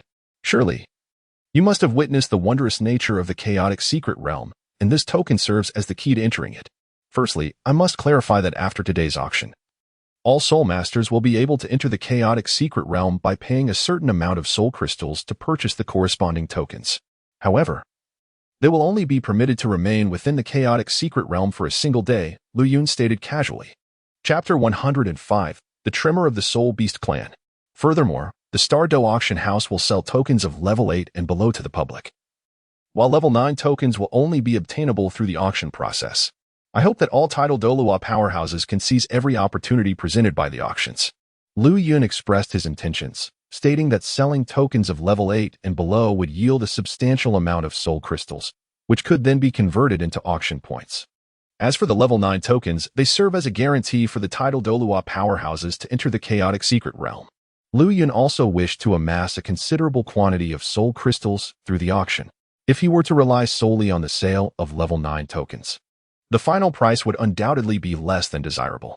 Therefore, Lu Yun opted to place the level 9 tokens in the Star Dou Auction House for bidding. If one were to consider the wealthiest soul masters in the Douluo Continent, it would undoubtedly be the titled Douluo powerhouses. I believe that when faced with the temptation of enhancing their soul rings and soul bones, they will find it impossible to ignore. They would surely be willing to expend a significant amount of soul crystals to bid on a rare level 9 token. The more Lu Yun contemplated this approach, the more feasible it appeared, prompting him to promote this method directly. Most of the soul masters present, upon hearing that the Star Dou Auction House would be selling tokens for entry into the chaotic secret realm, displayed expressions of sheer ecstasy. They too wished to experience the chaotic secret realm, initially believing they would have to wait a considerable time before gaining access. However, the Star Dou Auction House informed them that they could utilize a certain amount of soul crystals to purchase the corresponding tokens and enter the chaotic secret realm as early as tomorrow. How could this not bring them joy? As for the titled Douluo level powerhouses, a contemplative expression flickered across their faces. While most of the titled Douluo exhibited a hint of resignation, they had initially believed that the 9th level token would be sold directly. However, to their surprise, the Star Dou Auction House had chosen to auction it instead. It seems they must strive to amass a considerable quantity of soul crystals for the auction, as entering the chaotic secret realm is imperative for enhancing the longevity of their soul rings and soul bones. Since you are already well aware of the circumstances, the starting bid for this 9th level token is set at 100,000 soul crystals. Observing the eager expressions of the crowd, Lu Yun promptly announced the commencement of the auction for the 9th level token, 100,000 soul crystals. As soon as Lu Yun's words fell, the titled Douluo present began to place their bids, eager to compete for this coveted 9th level token. This is indeed a rare opportunity. Who knows when the next level 9 token will appear? Seizing such a moment, I must secure this level 9 token. 150,000 soul crystals. At that moment, Bibidong solemnly declared this price, raising the bid by an astonishing 50,000 soul crystals. She was acutely aware that the final sale price of this level 9 token would undoubtedly reach an extraordinary level. By significantly increasing the bid, she intended to intimidate some of her competitors, ensuring that the level 9 token would ultimately belong to her. The Soul Hall had brought an ample supply of soul crystals this time. Barring any unforeseen circumstances, this level 9 token was destined to be hers. As for the formidable opponents daring to compete with her, Bibidong would remember them all. Indeed, upon the announcement of Bibidong's price, the soul masters present were taken aback. Nevertheless, a few titled Douluo powerhouses gritted their teeth and continued to raise their bids. The level 9 token, which entered the chaotic secret realm, was exceedingly rare and precious. No one was willing to miss out, and thus the price soared even higher. Lu Yun, listening to the escalating final price, wore a delighted smile, as he had anticipated. Following the previous build-up, the exceptional value of this level 9 token was well known to all. Consequently, the competition for this token was unprecedentedly fierce, and the eventual sale price would surely astonish Lu Yun. 250,000 soul crystals. Hearing the price soar, Bibi Dong grew somewhat impatient and decided not to engage further with the other powerhouses. She immediately announced the astounding price of 250,000 soul crystals. She had little faith that other factions could muster such a vast amount of soul crystals. Her possession of such wealth was due to her own means. Ultimately, this level 9 token was destined to fall into her hands, and no one could wrest it from her grasp. Upon the declaration of Bibi Dong's price, all the titled Douluo present fell silent, choosing to withdraw from the competition. The price has far exceeded their expectations, and moreover, the soul crystals they brought this time do not amount to 250,000. Primarily, they believed this was merely a small auction and that no exceptionally valuable items would appear. However, to their astonishment, the Star Dou Auction House deviated entirely from conventional practices, presenting a 9th level token during the very first small auction. This token is infinitely more precious than the finale items from previous large auctions. Almost all the titled Douluo powerhouses harbored intense resentment for not heeding the prior explanations from the Star Dou Auction House. They had previously stated that small auctions could occasionally feature top-tier treasures. Regrettably, they paid little attention at the time and thus completely missed out on this 9th level token. Now, it is too late for regrets. They can only remain vigilant at the next small auction, ensuring that such a supreme treasure does not slip through their fingers. 250,000 soul crystals once. 250,000 soul crystals twice. 250,000 soul crystals thrice. With no one else willing to bid higher, the 9th level token is now awarded to Box 8. Upon hearing the final bid, Lu Yun's smile deepened, confirming once more that no further bids would be placed. He announced that the 9th level token was secured by Box 8, the very box belonging to the Spirit Hall. Lu Yun was well aware of the individuals within Box 8, and he felt no surprise that Bibi Dong ultimately acquired the 9th level token. With Bibi Dong's capabilities, it was inevitable that the token would not fall into the hands of other powerhouses. As for this matter, Lu Yun deemed it unnecessary to concern himself. His sole responsibility was to gather a substantial amount of soul crystals and convert them into auction points. Now, this auction has concluded. We welcome you to return in a month to participate in another small auction at the Star Dou Auction House. Lu Yun announced the complete closure of the auction with an air of nonchalance. Additionally, I must inform you of something else. You are likely well aware of the wonders of the soul spirits from previous auctions. I believe most soul masters aspire to absorb a soul spirit and grasp the intricacies within. Therefore, our Star Dou Auction House offers a service for selling soul rings. Located on the outskirts of the Star Dou Forest, there exists a place called the Soul Spirit Pavilion, which specializes in the sale of soul spirits. The Soul Spirit Pavilion is affiliated with the Star Dou Auction House, ensuring a certain level of quality in the spirits available. Within the pavilion, you can find soul spirits of all ages, as long as you offer sufficient soul crystals. Even spirits exceeding 100,000 years in age can be obtained. After a brief moment, Lu Yun did not forget the purpose of promoting the Spirit Pavilion and promptly informed all the soul masters present about its existence. If every soul master in the Douluo Continent were to purchase a spirit, the amount of soul crystals he would accumulate would be immeasurable. Not wishing to miss out on such a vast fortune, Lu Yun aimed to promote the Spirit Pavilion through every possible means. What? That pavilion is affiliated with the Star Dou Auction House. It indeed sells spirits? Initially, I had thought that other forces were using the guise of spirits to amass wealth. But it turns out that it is genuinely a spirit-selling establishment opened by the Star Dou Auction House. I must acquire a spirit shortly. I have long been eager to explore the mysteries that spirits hold. After Lu Yun's announcement regarding the Spirit Pavilion, all the soul masters present erupted into animated discussion, eagerly anticipating their visit to the Spirit Pavilion to procure a spirit of their own. Even other titled Douluo powerhouses in the Douluo Continent could not maintain their composure upon hearing this news. Although their own soul rings were already full, they could still select suitable spirits to bestow upon their talented disciples. Among them, the most exhilarated was Bibi Dong. As her second martial soul's soul ring positions were not yet filled, her ambition was to absorb soul rings of 100,000-year level for her second martial soul. However, the scarcity of 100,000-year soul beasts on the Douluo Continent had delayed her progress. Now that the Star Dou Auction House had announced the existence of the Spirit Pavilion, she must visit it and ideally acquire a 100,000-year spirit. Even if she could not do so immediately, she would strive to gather sufficient soul crystals as swiftly as possible to make the purchase. In doing so, her strength would undoubtedly reach unprecedented heights, allowing her to wield complete control over the Spirit Hall. After a considerable time, Lu Yun departed from the auction stage. And the other factions also left the Star Dou Auction House, all heading in the same direction, the location of the Spirit Pavilion.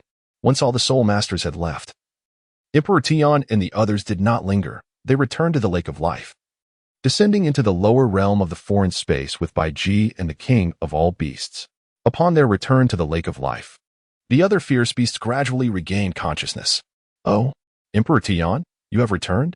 At that moment, Ziji noticed Emperor Tian's arrival and intended to inquire about their recent gains. However, the thought of the Star Dou Auction House instilled a trace of fear within her, as she had suffered significant setbacks in the past with them. Before Ziji could ponder further, she noticed a change in Bai Ji. After thorough investigation, the astonishing truth became evident, leaving her utterly shocked. What is happening? How is it that after a mere outing, Bai Ji's soul beast age has elevated to the 100,000-year level? What could possibly be the reason behind this? Bai Ji, what has happened to you? Why has your soul beast lifespan reached an astonishing 600,000 years? Exclaimed Xiong Jun, his rugged face betraying a mixture of shock and disbelief. Just recently, Bai Ji had only broken through the 500,000-year barrier. So how could she now have ascended to such an extraordinary milestone? It is well known that the cultivation of soul beasts is an immensely arduous endeavor, and the effort and time required to enhance one's lifespan by 100,000 years, particularly from 500,000 onward, are beyond imagination. What could have caused such a remarkable transformation in Bai Ji? With a mysterious smile gracing her lips, Bai Ji proceeded to recount the events that transpired at the Star Dou Auction House, as well as the wonders of the Chaos Secret Realm. The ferocious beasts, upon hearing this news, were collectively struck with astonishment. Their spirits ignited with an eagerness to venture into the Chaos Secret Realm to extend their own lifespans. If they could gain entry into this enigmatic realm, wouldn't it signify a significant augmentation of their soul beast lifespans? Although they might not reach the same staggering increase of 100,000 years as Bai Ji, an enhancement of several thousand years seemed entirely feasible. However, for the time being, they had to set aside such thoughts. With their current strength, they could only possess a 9th level token, which was required for entry into the Chaos Secret Realm. Moreover, the 9th level tokens from the Star Dou Auction House were not available for public sale. They could only be obtained through auction, and it was uncertain when such an auction would take place. As Di Tian shook his head, he revealed this harsh reality. Reflecting on the unfortunate circumstance that prevented the Star Dou Auction House from selling 9th level tokens. If they did, all soul beasts would have the opportunity to enter the Chaos Secret Realm and enhance their powers, leading to an exponential strengthening of their entire clan. Alas, the present situation forced them into a passive stance, awaiting the auction of 9th level tokens with no alternative in sight. By the way, the Star Dou Auction House has begun selling soul spirits, Di Tian informed the assembled ferocious beasts, a calm smile appearing on his face as he expressed gratitude towards the Star Dou Auction House. Though uncertain of the origins of the soul spirits, he acknowledged that this development could mitigate the casualties among soul beasts. If all soul masters in the Douluo Continent were to purchase soul spirits from the Soul Spirit Pavilion, the Soul Beast clan would undoubtedly embark on a path of unprecedented strength. Contemplating this, Di Tian wondered what the state of soul beasts would be a decade hence. When the soul beast reached a certain level of power, Emperor Tian harbored no intentions of invading the human realm. After all, with the formidable Star Dou Auction House presiding over the Star Dou Forest, they dared not take any action. Within the Star Dou Auction House resided the elite of human soul masters. Although the auction house had previously declared its neutrality in the conflict between soul masters and soul beasts, he firmly believed that should a genocide be waged against soul masters, the Star Dou Auction House would undoubtedly intervene. At that juncture, the Soul Beast clan would likely face an impending battle for survival. Given such circumstances, Emperor Tian dared not entertain any thoughts of rebellion. He could only dutifully acquire treasures from the Star Dou Auction House to bolster the overall strength of the soul beasts. Chapter 106. The Transfer of the Ice and Fire Duality. Upon hearing Emperor Tian's words, the other fierce beasts were equally elated. The predicament of the Soul Beast clan had finally been alleviated, allowing them to focus on enhancing their own strength. Regularly obtaining treasures from the Star Dou Auction House would undoubtedly enable the Soul Beast of the Star Dou Forest to manifest a few more peak combatants, ensuring the prosperity of their realm. Time flowed steadily, and soon a day had passed. Today, Lu Yin refrained from cultivation. Instead, he recalled an important matter. He promptly set off for the Sunset Forest accompanied by Jiu Yu, as it was now time to relocate the Ice and Fire Duality into the Chaos Secret Realm, which he had acquired. The operations of the Star Dou Auction House were expanding, leaving them short-staffed. thus allowing Douluo to assist at the auction house. Meanwhile, keeping the ice and fire duality eye in the sunset forest was not ideal. Lu Yun planned to place the ice and fire duality eye within the chaos secret realm today, where he could utilize the power of the realm's rules to hasten its maturation. The growth of the celestial herbs within the ice and fire duality eye would undoubtedly accelerate significantly, becoming a primary avenue for him to gather auction points. Thus, Lu Yun and Jiu swiftly made their way toward the sunset forest. In no time, they arrived at their destination. Observing the surrounding toxic miasma of the ice and fire duality eye, which appeared even more potent than before, prompting them to nod in satisfaction. It seemed Douluo had successfully secured the ice and fire duality eye. At that moment, Jiu waved her hand, instantly dispersing the toxic fog, and the two proceeded slowly into its depths. Who goes there? Douluo, who was cultivating within the ice and fire duality eye, immediately sensed the intrusion as someone breached his toxic fog. His expression shifted in alarm. The ease with which the fog was penetrated indicated that the intruders were at least tidal Douluo level. In an instant, Douluo transformed into a streak of light, rushing forward with an explosion of endless toxic gas radiating outward. However, before the toxic gas could fully disperse, Jiu's soul power surged, disrupting all the noxious vapors. "It is I." Once the echoes of the assault subsided, Lu Yun gently remarked, informed Douluo of his arrival. Lu Yun felt no displeasure towards Douluo's impulsive actions. Rather, he was quite satisfied. Given the circumstances, it was evident that Douluo had diligently safeguarded the Eye of Ice and Fire during this time. "Master, what brings you here?" Douluo was taken aback upon seeing Lu Yun and Jiu, but as the memory of his earlier confrontation with Lu Yun resurfaced, a cold sweat broke out across his brow. Noticing his distress, Lu Yun simply shook his head, indicating that Douluo should dismiss the earlier incident from his mind. "I intend to relocate the Eye of Ice and Fire to the Star Dou Auction Pavilion today, so there is no need for you to continue your watch here." Lu Yun informed Douluo of his purpose for coming. "What? The Eye of Ice and Fire is situated in this valley. How can it be moved elsewhere?" Douluo's mind was clouded with confusion, a large question mark hovering over his thoughts at Lu Yun's statement. What is the meaning of this? From what the pavilion master suggests, is it possible that he intends to transfer the entire Eye of Ice and Fire to the Star Dou Auction House? However, this is evidently contrary to reason. It is unlikely that any soul master in the Douluo Continent possesses the capability to completely relocate this entire valley to another location. Such a statement is utterly astonishing. "Worry not, I possess my own methods." As soon as the words left his lips, Lu Yun spoke in a calm manner. With graceful steps, he approached the Eye of Ice and Fire. Surveying the surroundings, the area of the Eye of Ice and Fire was not particularly vast. Thus, relocating it to the chaotic secret realm posed no significant challenge. Upon this thought, a golden card materialized before Lu Yun, emanating an overwhelming aura of a limit Douluo. With a resounding crack, he exerted force with his right hand, shattering the golden card into countless fragments of soul power that surged into his being. Instantly, Lu Yun's presence escalated to the level of a limit Douluo, exerting a formidable pressure throughout the sunset forest. Countless soul beasts, sensing this transcendent aura, collapsed to the ground, emitting low whimpers. The entire sunset forest fell into a profound silence. Even the nearby Jiu and Douluo, upon feeling this overwhelming force, wore expressions of astonishment. What is happening? Why has the Lord's power suddenly become so formidable? Jiu had witnessed such a phenomenon before, and thus was only momentarily taken aback.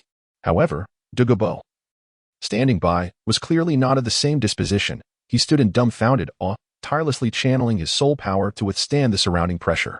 Even so, it left him devoid of any inclination to resist, and a thought surfaced in Douluo's mind. Is this the true extent of the Lord's power? Indeed, it is remarkably formidable. This stirred within Douluo a profound yearning for the starry auction house, leaving him to ponder its tremendous might. Previously, he had heeded Lu Yun's instructions, diligently absorbing the toxic gas within his body and enhancing his strength amidst the Eye of Ice and Fire. As for the rumors surrounding the starry auction house, Douluo had heard nothing, remaining entirely unaware of its underlying power. To relocate the entire Eye of Ice and Fire into the chaotic secret realm, complemented by the true self-martial soul, should suffice with the strength of a limit Douluo. Lu Yun, acclimatizing to his own limit Douluo power, murmured softly. Suddenly, a perfectly identical apparition appeared behind Lu Yun, and the two figures merged into one, immediately unleashing an even more formidable aura. At this moment, Lu Yun slightly raised his hands, and a ferocious pressure radiated outward. The ground fractured into numerous fine cracks, exuding an awe-inspiring aura. Arise! Lu Yun infused the soul power from his palms into the earth, causing the land to rupture violently. With all his soul power, Lu Yun completely lifted the Eye of Ice and Fire, along with the entire valley. Recognizing that the moment had arrived, Lu Yun felt a grayish sphere materialize at his chest, abruptly suspending itself between heaven and earth, rapidly expanding. This was the chaotic secret realm he had previously acquired. Lu Yun directly cast the Eye of Ice and Fire into the chaotic secret realm, channeling his soul power into it. Placing the Eye of Ice and Fire in the deepest recesses of the chaotic secret realm. This place is devoid of any soul masters and soul beasts, and it is destined to become the resting place for Lu Yun's treasures. I believe that within the chaotic secret realm, this extraordinary domain holds the promise of rapidly maturing celestial herbs found in the duality of ice and fire. Douluo gazed vacantly, observing Lu Yun's prowess as he effortlessly uprooted the entire duality of ice and fire and cast it into a peculiar orb. This instilled in Douluo an insatiable curiosity regarding the origins of that orb. What, precisely, is that sphere? How could it possibly contain such a vast valley? Chapter 107. Douluo's worldview shattered. Once all commotion subsided, the valley underwent a complete transformation, having been entirely hollowed out at its center. Such a sight is truly breathtaking. The Eye of Ice and Fire has been flawlessly relocated to the chaotic secret realm. Lu Yun understands that the primary reason for the birth of the Eye of Ice and Fire lies in the divine bones of the Ice Dragon King and the Fire Dragon King. Both Dragon Kings were unparalleled deities in their lifetime, and their divine bones have given rise to this extraordinary phenomenon, the Eye of Ice and Fire, which seems rather unremarkable at first glance. Lu Yun led the two away from the valley, with a surge of soul power emanating from his right hand. He unleashed a palm strike that expanded in the wind, crashing into the valley ahead. Boom! The deafening sounds echoed as Lu Yun's power obliterated the valley, leaving behind mere ruins. Perhaps it won't be long before the scars of such destruction are completely smoothed over by the passage of time. Master, what was that orb we just saw? How could it possibly contain the Eye of Ice and Fire? Suddenly, Douluo could no longer contain his curiosity and turned to Lu Yun for answers. The orb was simply astonishing. He had never encountered anything so bizarre in his lifetime. That orb is the chaotic secret realm. You need not guard it here any longer. Instead, accompany me to the Star Dou Auction House. From then on, the management of the chaotic secret realm will be entrusted to you, Lu Yun declared, assigning the oversight of the chaotic secret realm to Douluo. Next, Lu Yun intended to sell the tokens for entry into the chaotic secret realm. At that time, nearly every soul master in the Douluo Continent would surely seize this opportunity. If all the soul masters and soul beasts across the continent were to seek him out for tokens, it would surely overwhelm him. Thus, he decided to pass this burden on to Douluo, entrusting him with the sale of the tokens. However, Lu Yun would not let Douluo undertake this task without reward. He would provide Douluo with some precious treasures, which would significantly enhance his strength, potentially even allowing him to attain the legendary status of a limit Douluo. With the gifts bestowed upon him, achieving godly prowess would not be an insurmountable feat now. Allow me to enlighten you about the chaotic secret realm. Observing the look of confusion on Douluo's face, Lu Yun proceeded to share the marvels of the chaotic secret realm, ensuring he understood the tasks that lay ahead. As the group departed from the Sunset Forest, Douluo listened intently to Lu Yun's revelations regarding the chaotic secret realm. Master, did I hear you correctly? Slaying the soul beasts within the chaotic secret realm can extend the lifespan of soul rings? Is such a feat truly within the grasp of human soul masters? Upon grasping this information, Douluo's worldview underwent a profound transformation, stirring tumultuous waves within his heart. The news he received today was astonishing. Could such a method genuinely be attainable by human means? In any case, Douluo had never heard of anyone capable of such miraculous feats. Generally speaking, the age of soul rings and soul bones is determined from the moment of absorption. How could external forces possibly extend their lifespan? This truly left Douluo in a state of bewilderment. Upon hearing Douluo's perplexity, Lu Yun said nothing, instead donning a mysterious smile.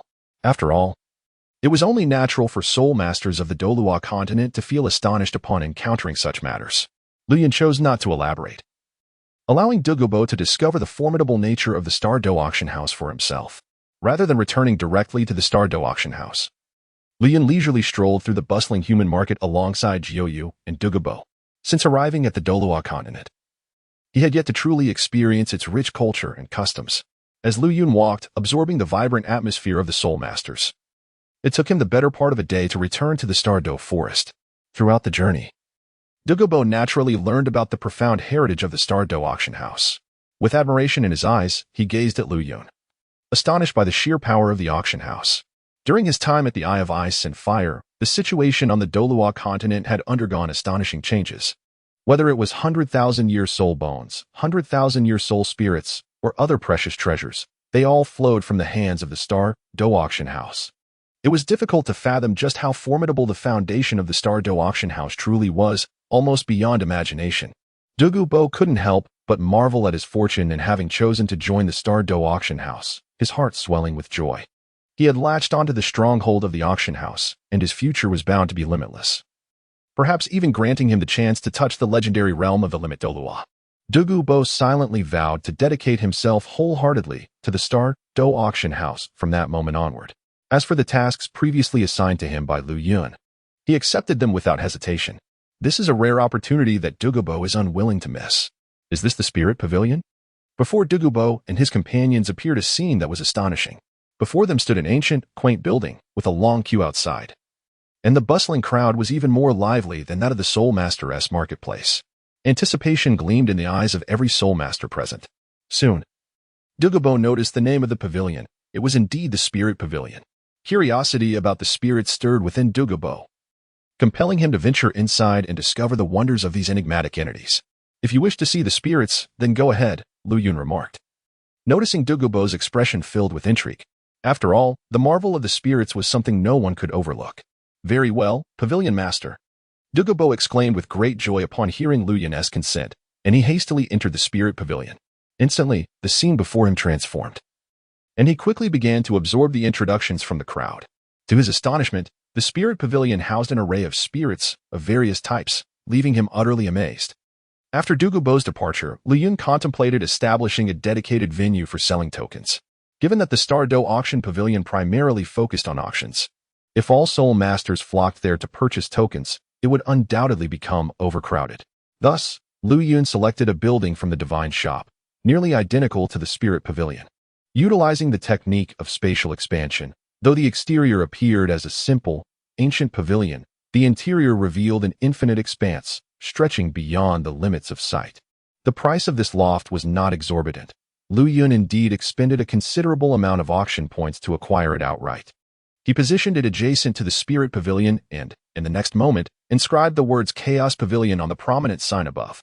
Lu Yun surveyed his creation with satisfaction, nodding approvingly, for henceforth, this place would serve as a dedicated venue for selling tokens to enter the chaotic secret realm. Chapter 108, Severe Injuries Before Long. Douluo, still brimming with enthusiasm, exited the Spirit Pavilion and returned to Lu Yun's side. Though his heart remained staggered by all he had witnessed, the existence of such a mysterious entity as the spirit in the world was truly astonishing. How do you find the spirit? Lu Yun inquired with a broad smile directed at Douluo. Incredible. I never imagined that such a phenomenon as the spirit could exist in the Douluo Continent. Alas, I am unable to comprehend the profound mysteries of the spirit. Douluo's eyes shimmered with awe, but soon his delight subsided, a shadow of disappointment crossing his countenance. After all, his 9 soul rings were already full, leaving him unable to absorb the spirit or fathom its intricacies. Do not fret. Should you manage this task well, I may bestow upon you a martial soul. Lu Yun replied, raising an eyebrow and speaking in a calm tone. He encouraged Douluo to strive diligently, as there may be an opportunity for him to obtain a second martial soul, joining the ranks of the exceedingly rare dual martial soul wielders of the Douluo Continent. Really? Upon hearing these words, Douluo's eyes sparkled with excitement. He had heard tales along the way of the Star Dou Auction Pavilion having auctioned martial souls. The very notion left him in awe, and he found himself wholly believing in Lu Yun. If he could execute the tasks entrusted to him, perhaps he too would become a dual martial soul wielder in the future, allowing him to delve into the secrets of the spirit. Lu Yun nodded gently, assigning the management of this pavilion to Douluo. He also informed him of the prices for each level of tokens, which Douluo would subsequently sell based on these prices. Upon hearing the quoted prices, Douluo could not help but take a deep breath. They were exorbitant, particularly for the 7th and 8th level tokens, whose prices had exceeded 100,000 soul crystals. How astonishing this is! As for the prices of tokens at other tiers, they are equally formidable. Suddenly, Douluo recalled the number of soul masters existing in the Douluo Continent. Faced with the enhancement of soul rings and soul bones, it is believed that no one would refuse such an opportunity, allowing the master of the pavilion to amass a substantial amount of soul crystals. Douluo had heard of the immense difficulty in condensing soul crystals, yet as he contemplated various matters, he felt a profound sense of amazement. It is hard to fathom the colossal quantity of soul crystals that the Star Dou Auction House will acquire through the sale of tokens in the future. Henceforth, this Chaos Pavilion shall be a dedicated place for the sale of tokens, and this important task has been entrusted to you. Liu Yun has entrusted the management of the Chaos Pavilion to Douluo and then slowly departed, awaiting the influx of soul crystals. Upon returning to the Star Dou Auction House, Liu Yun swiftly entered the realm of chaos, arriving at the location where the ice and fire yin-yang eye was situated. With a flourish, the power of rules in his right hand coalesced and began to ripple outward. Countless peaks surged forth from the ground, completely encircling the ice and fire yin-yang eye, surrounded by mountains on all sides. At the heart of this mountainous region lies the ice and fire yin-yang eye, exuding an air of mystery. Subsequently, Liu Yun harnessed the power of rules to continuously infuse soul energy into this area, nourishing the celestial herbs surrounding the ice and fire yin-yang eye. In no time, these celestial herbs began to mature at a visibly rapid pace. This is quite excellent. With the abundant nourishment of soul energy, it is likely that another batch of celestial herbs will soon reach maturity. Liu Yun observed the scene with a satisfied nod. Indeed, the chaotic secret realm was remarkable. The celestial herbs here could grow and mature incessantly. He sensed the abundant soul energy surrounding the eyes of ice and fire, infused with formidable power. Immediately, he seated himself cross-legged and began to absorb the surrounding soul energy for cultivation. After all, the chaotic secret realm was an exceptionally suitable place for training, capable of harnessing the forces of rule to gather a vast amount of soul energy. Compared to the Star Dou Auction House, the rate of cultivation here was evidently much swifter. Thus, Liu Yun immersed himself deeply in seclusion. Simultaneously, the emergence of the chaotic secret realm stirred a tempest across the Douluo Continent. Countless soul masters, upon hearing this news, hurried to the Star Dou forest, eager to acquire the legendary tokens that granted access to the chaotic secret realm, hoping to enhance the longevity of their soul rings and bones. The Star Dou Auction House once again achieved something that astounded the entire Douluo Continent. At this moment, within the Shrek Academy, a gathering of individuals surrounded a wooden room, comprised of the Academy's principal, teachers, and fellow students. Lying on the bed was a pale young man. Although his aura had momentarily stabilized, the injuries within him were exceedingly grave, showing no signs of recovery. This individual was Tang San, who had nearly lost his life within the chaotic secret realm. Principal, is there truly no way to heal Sanji's injuries? At that moment, Xiaowu, filled with concern, gazed anxiously at Tang San on the bed, her voice trembling as she inquired of Principal Flanders, eager to discover how to restore Tang San's health completely. Flanders found himself engulfed in hesitation. After his previous investigation, he had discovered that Tang San's injuries were far too severe. With his own capabilities, he naturally could not heal him entirely. Perhaps if a Soul Douluo or even a Tidal Douluo level healing Soul Master were available, there might be a glimmer of hope.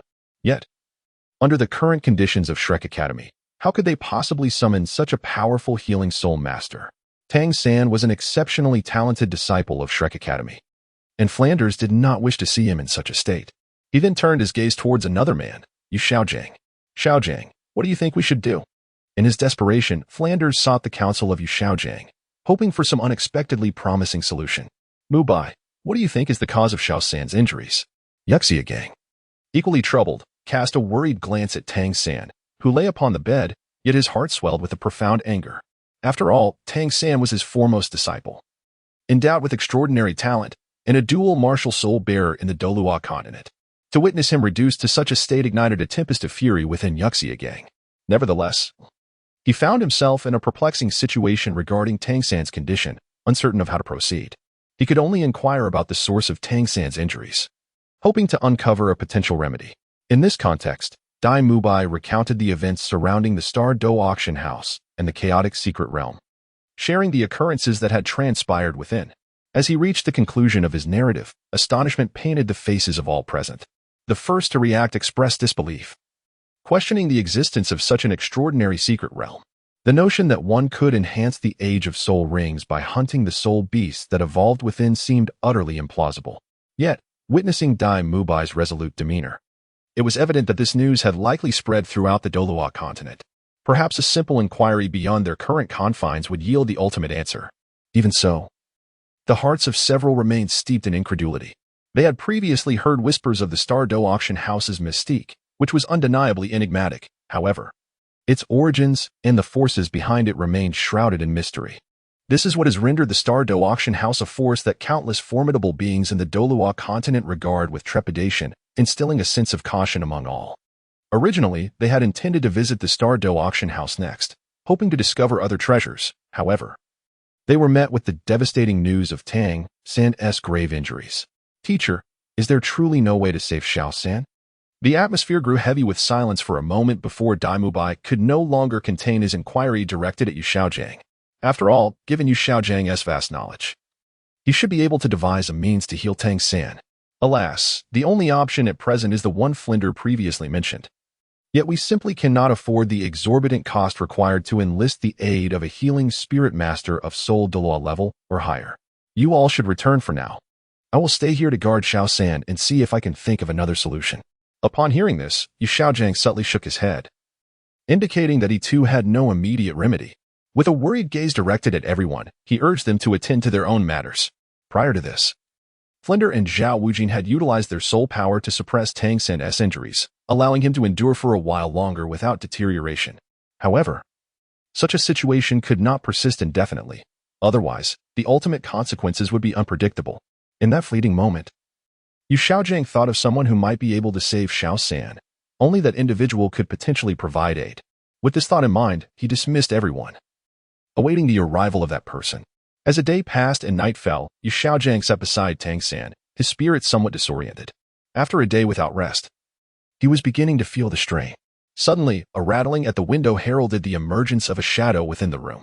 A powerful aura rapidly spread throughout the surroundings. And upon sensing this formidable presence, Yu Xiaojiang instantly regained his composure. Who goes there? Yu Xiaojiang sprang to his feet, his voice ringing out loudly. His eyes fixated on the shadow ahead, and once he discerned the figure's countenance, a sigh of relief escaped him, mingled with an unmistakable glint of joy in his gaze. It is I. The man in the black robe spoke in a gravelly tone, a hint of murderous intent lacing his words as his gaze fell upon the unconscious Tang San, his heart aching with concern. Haotian Douluo. I apologize for failing to protect Xiao San's safety. Yu Xiaojiang expressed his sincerest apologies to the middle-aged man before him. This man was none other than the formidable Haotian Douluo, Tang Hao, whose prowess was enough to astonish the entire Douluo continent. Upon Tang Hao's arrival, Yu Xiaojiang immediately conveyed his remorse for failing to meet the expectations that Tang Hao had placed upon him. Previously, Tang Hao had entrusted him with the care of his son, Tang San, but tragically, this had resulted in Tang San sustaining grave injuries, leaving him on the brink of death, while Yu Xiaojiang felt utterly powerless. Regardless of the circumstances, Yu Xiaojiang was deeply troubled by the situation. I am aware of the circumstances. Leave Tang San's injuries to me, Tang Hao declared as he approached his son. Gently caressing Tang San's cheek, he channeled his soul power. At the level of a tidal Douluo, which swiftly permeated Tang San's body, he meticulously examined the extent of Tang San's injuries and sought to suppress their deterioration. After assessing Tang San's condition, Tang Hao's expression turned grave, a flicker of intense murderous intent flashing in his eyes, impossible to overlook. In Tang Hao's perception, the severity of Tang San's injuries was beyond dire. Had it not been for a prior infusion of soul power that had mitigated the situation, Tang San would have long since departed this world. Seeing his son in such a state stirred a fierce determination within Tang Hao. He was aware that Tang San had been injured within the Star Dou Auction House. As for the course of action, it required careful contemplation. Tang Hao understood the mysteries of the Star Dou Auction House and the formidable beings that might reside within. A moment of hesitation flickered in his heart, but soon, the memory of a woman in a flowing blue dress surged forth, solidifying his resolve. Tang San was their child. Even if the Star Dou Auction House proved insurmountable, he would ensure that they paid a price for the harm done. At this moment, a series of plans burgeoned within Tang Hao's mind. He could not allow the Star Dou Auction House to remain so complacent. Otherwise, the injuries sustained by his son would be in vain. Once more, he infused his soul power into Tang San's body, assisting him in suppressing his wounds. For the next 10 days, there would be no significant concerns. During this period, he intended to seek trouble with the Star Dou Auction House. Once this matter was resolved, he could take Tang San for treatment. In Tang Hao's heart, he had already devised a specific method for Tang San's healing. Regrettably, this endeavor had come sooner than anticipated, but for the sake of Tang San's future, he had no choice but to expedite his plans. I have temporarily subdued the injuries within Little San using my soul power. For the next 10 days, there should be no major issues. I kindly ask you to safeguard Tang San during this time while I attend to a matter. Tang Hao said solemnly to Yu Xiaogang, hoping that he would assist in caring for Tang San. Rest assured, Hao Tian Douluo, this matter will be entrusted to me. Yu Xiaogang replied. However, I am aware of your forthcoming endeavors. Yet, the Star Dou Auction House is exceedingly enigmatic. We remain oblivious to the formidable powers that may exist therein. Hao Tian Douluo, you must exercise caution on your journey. Upon hearing this, Yu Xiaogang surmised Tang Hao's intentions and prudently cautioned him. Since learning of the Star Dou Auction House's existence, he had employed every means to investigate its particulars. However, the answers he obtained were shrouded in mystery, leaving him in a state of perplexity. The apprehension displayed by the various top factions of Douluo Continent towards the Star Dou Auction House led to a clear conclusion. It was not to be provoked. Contemplating Tang Hao's overwhelming strength that commanded the Douluo Continent, he felt assured that, with due caution, there should be no significant issues. Rest assured, whoever dares to harm my son, no matter who they may be, shall pay a price for their transgressions. After a brief moment, Tang Hao's voice, imbued with murderous intent, reached Yu Xiaogang's ears. In the blink of an eye, he vanished like a shadow, disappearing from sight. Chapter 109. Tang Hao makes his move as the night gave way to dawn. The sun illuminated the earth, heralding a new beginning for all living things. The Star Dou forest was alive with a vibrant atmosphere. A long queue formed before the Spirit Hall and the Chaos Hall, as each individual eagerly awaited the opportunity to purchase a token or spirit to enhance their strength. Concealed within the crowd, Tang Hao, having spent the night observing, discovered that both the Spirit Hall and the Chaos Hall were affiliated with the Star Dou Auction House. However, he lacked the means to infiltrate the auction house itself. Thus he resolved to first obliterate these two halls as a lesson to the Star Dou Auction House. His gaze fixed on the two halls ahead, Tang Hao contemplated which one to destroy. The Star Dou Auction House was not far from these two structures, and to swiftly annihilate one and escape, he had to choose one to target. His focus settled on the Chaos Hall, and he prepared to bring it to ruin.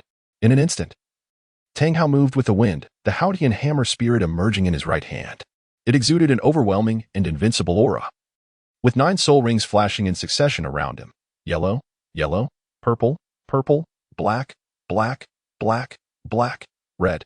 Particularly striking was the final soul ring, 100,000-year grade, whose immense pressure was impossible to ignore. The countless spirit masters in line felt this oppressive force, and their faces turned pale with fear. Upon witnessing the configuration of Tang Hao's soul rings, they all fled in terror, unwilling to approach such a formidable presence, lest they be crushed to pieces by his overwhelming might. Seeing the crowd disperse, Tang Hao took advantage of the situation to proceed with his plan to destroy the Chaos Hall. He leaped into the air, raising the Haotian hammer, channeling his soul power into it. The hammer swelled in size, expanding nearly 5-fold, radiating an aura that seemed to transcend the very heavens and earth. With the 7th soul skill, Spirit Manifestation, Tang Hao's 7th soul ring emitted a dark glow, invoking his spirit's true form. In this moment, his power surged even further. With his 5th soul skill, Haotian Strike, activated, Tang Hao, now immensely strengthened, swung the Haotian hammer down towards the Chaos Hall. An earth-shattering aura erupted forth. And the moment the hammer made contact with the Chaos Hall, the entire world seemed to tremble. Bang, bang, bang. A thunderous roar reverberated throughout the Star Dou forest.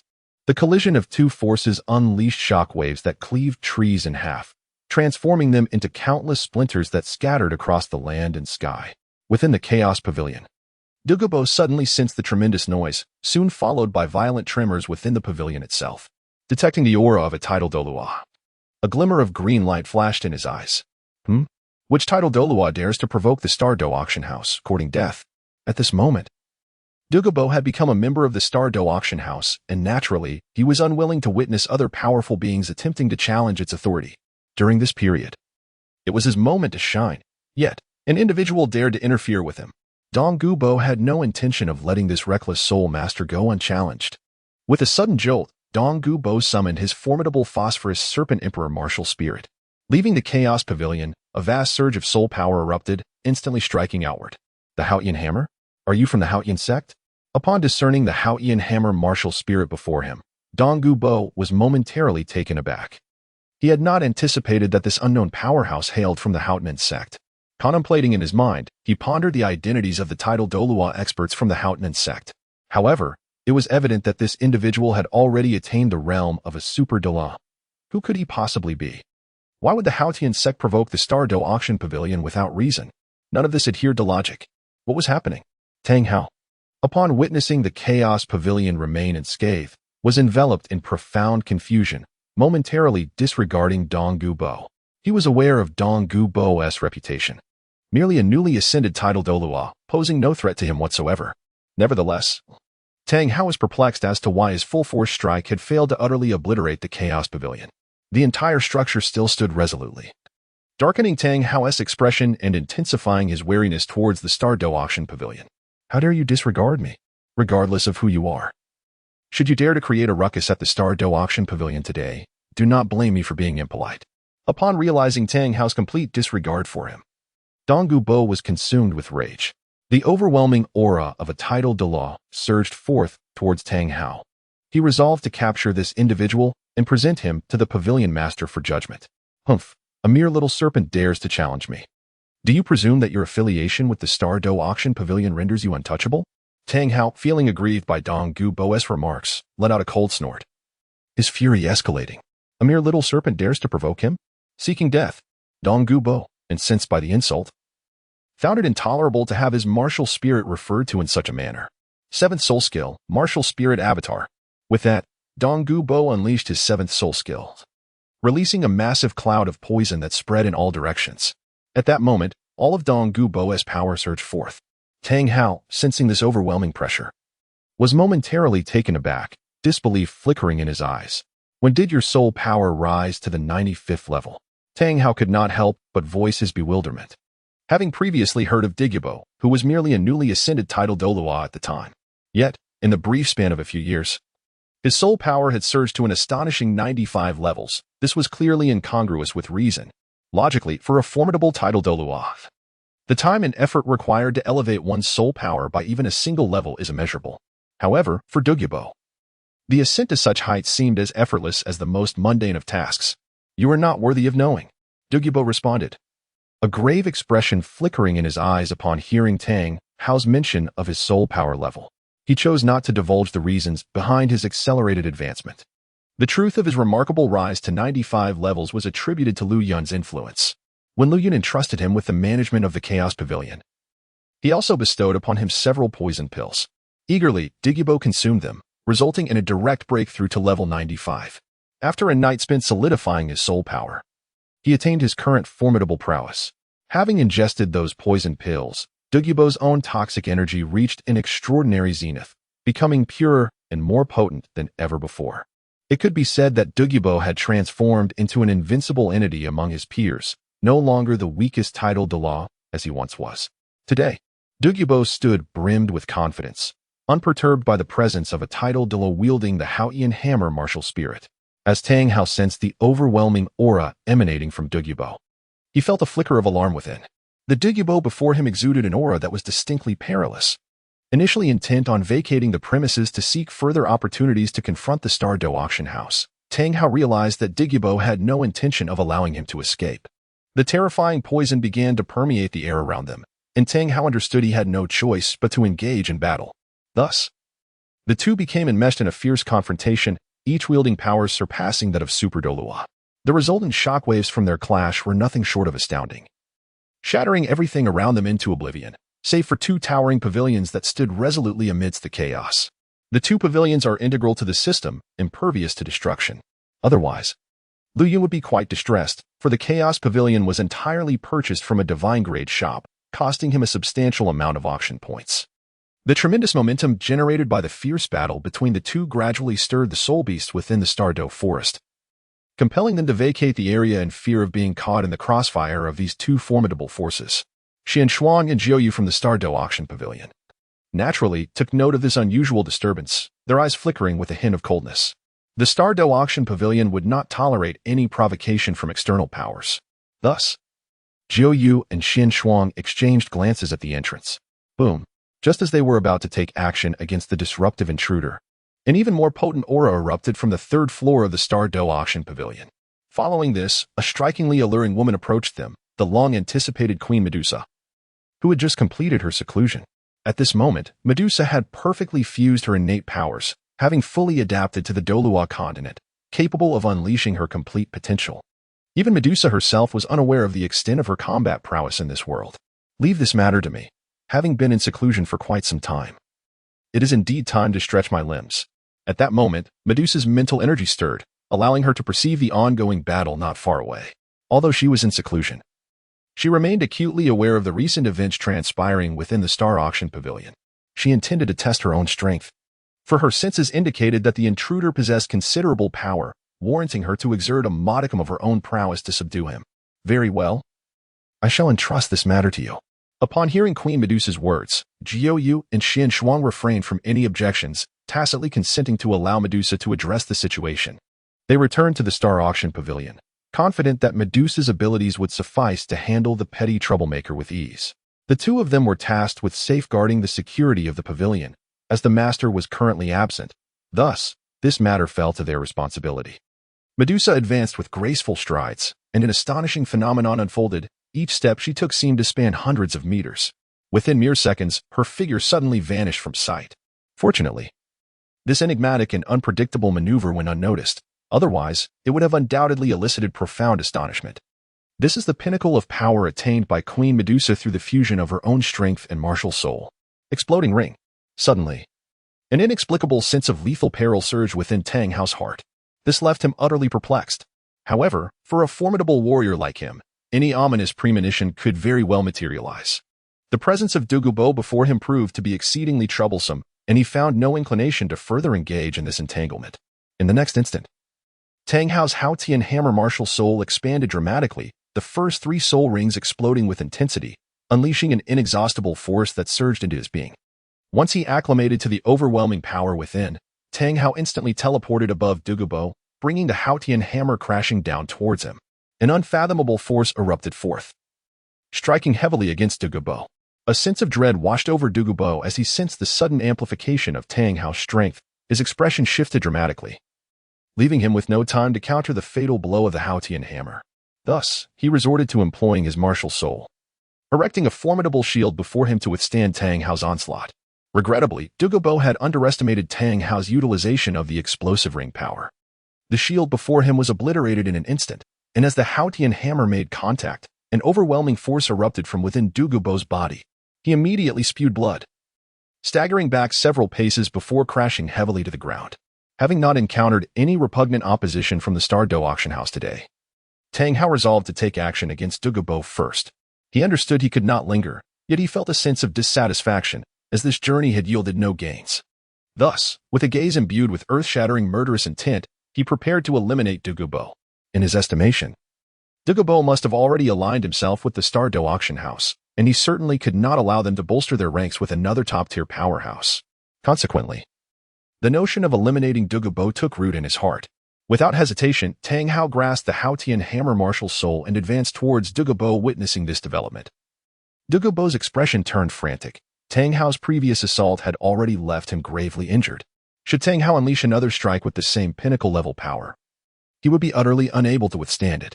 Struggling to rise, Douluo summoned his soul skills once more, bracing himself for the impending attack from Tang Hao, while inwardly hoping that the Star Dou Auction House would dispatch a formidable ally to his aid.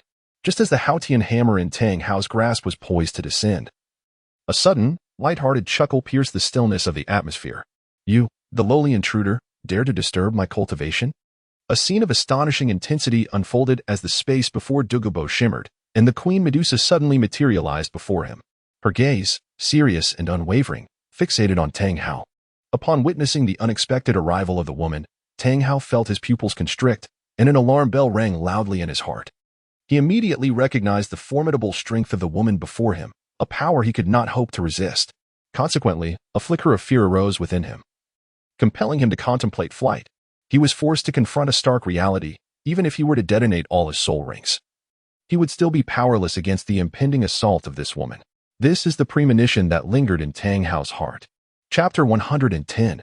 Effortless power. At this moment, Tang Hao had no time to ponder why the Star Dou Auction House possessed such a multitude of formidable beings.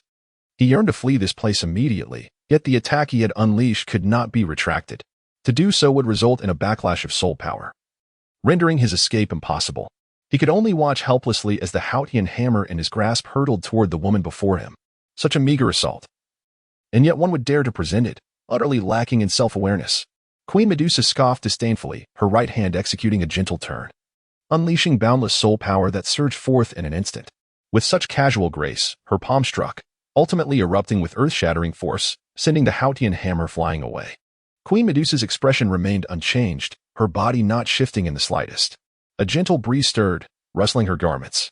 Douluo, standing behind her, watched in awe as Queen Medusa effortlessly nullified the power that left him defenseless. Yet, upon realizing she might be a hidden powerhouse of the Star Dou Auction House, he felt a wave of relaxation wash over him. However, Douluo couldn't help but wonder where this woman hailed from, possessing such extraordinary strength without a name known in the Douluo Continent. Thus, he chose to disregard the matter, positioning himself to observe the ensuing battle. This situation was decidedly unfavorable for me, and with my current severe injuries, I stood no chance against the woman before me. Although Tang Hao wore a hat that obscured his features, the panic in his body betrayed his unease. He was exceedingly cautious. Fearing that Medusa might direct her attack at him, he possessed no strength to withstand it. The lingering internal injuries he had sustained remained unhealed, leaving him in a severely weakened state, detrimental to his circumstances. Consequently, the notion of fleeing took root in Tang Hao's mind. As this thought crossed him, he swiftly retracted the Haotian hammer martial soul, transforming into a streak of light that sped away into the distance. He had to leave this place. He would seek an opportunity to trouble the Star Dou Auction House later. To flee before my eyes, could it be that you hold me in such low regard? Disturbing my seclusion and seeking to depart so easily is rather unacceptable. Queen Medusa, upon witnessing Tang Hao's retreating figure, let out a cold laugh. Her body suddenly vanished from sight, only to reappear swiftly in the path Tang Hao sought to escape. Why is her speed so astonishing? Tang Hao was taken aback as Queen Medusa obstructed his escape. He quickly shifted his direction, needing to leave this place immediately. Leave me be. Upon encountering the Queen Medusa, Tang Hao, oblivious to the impending doom, fled in a frenzy, his soul power surging violently around him. An aura that transcended even that of the tidal Douluo enveloped the scene, instilling a sense of overwhelming pressure. The rapidly advancing Tang Hao felt a tempest of turmoil rise within him, as the formidable force radiated by Medusa stifled his movements, significantly diminishing his speed. In an instant, the Queen Medusa vanished from her original position, reappearing behind Tang Hao, her palm suffused with boundless power, which she unleashed with a swift strike towards him. A thunderous explosion of soul power erupted, propelling Tang Hao back 100 meters, accompanied by a cacophony of sonic booms echoing through the air. Ultimately, as he bore the brunt of Medusa's casual assault, Tang Hao was thrown into a chaotic retreat, blood spilling from his mouth as he collapsed heavily to the ground. The blood drifting through the air signified a further exacerbation of his injuries. Coughing violently as the dust settled, Tang Hao's complexion turned even more ashen. He summoned his Haotian hammer martial soul to support his body, casting a grave gaze towards the formidable Medusa, while his heart quaked with terror. Why did the Star Dou Auction House harbor such an extraordinary powerhouse, rendering him utterly powerless to resist? Moreover, despite exerting his full strength, he found himself relentlessly pursued by this woman. This shattered the last flicker of hope within Tang Hao's heart. Nevertheless, he remained resolute, fully aware that escape from this area was utterly impossible. The only course of action left was to fight until the very end. Even if it meant risking severe injuries or even death, he must find a way to flee. Otherwise, his son's wounds would remain incurable. Whether driven by the hatred that burned in his heart or the life of his son, he could not afford to fall into the clutches of the Star Dou Auction House. With a fierce determination, Tang Hao suppressed the injuries within him, and the first 6 soul rings emitted a brilliant radiance. In an instant, the 6 soul rings erupted, channeling their energy entirely into Tang Hao's body, thereby augmenting his power. At this moment, Tang Hao's injuries within his body had once again intensified severely. As the oppressive aura manifested, a flicker of apprehension crossed Douluo's eyes. He felt a surge of concern for Queen Medusa's safety, uncertain whether she could contend with the enigmatic figure clad in black before her. Turning his gaze aside, he observed that Medusa's expression remained unchanged, as if the impending assault held no significance for her. Witnessing this, Douluo breathed a sigh of relief. It seemed that the woman before him harbored no fear of the man ahead. Suddenly, an unexpected turn of events unfolded. with the intensifying aura emanating from Tang Hao. Fierce winds erupted, dislodging the hat from his head and revealing his countenance. "It is you, Tang Hao," Douluo exclaimed in astonishment upon recognizing Tang Hao's visage.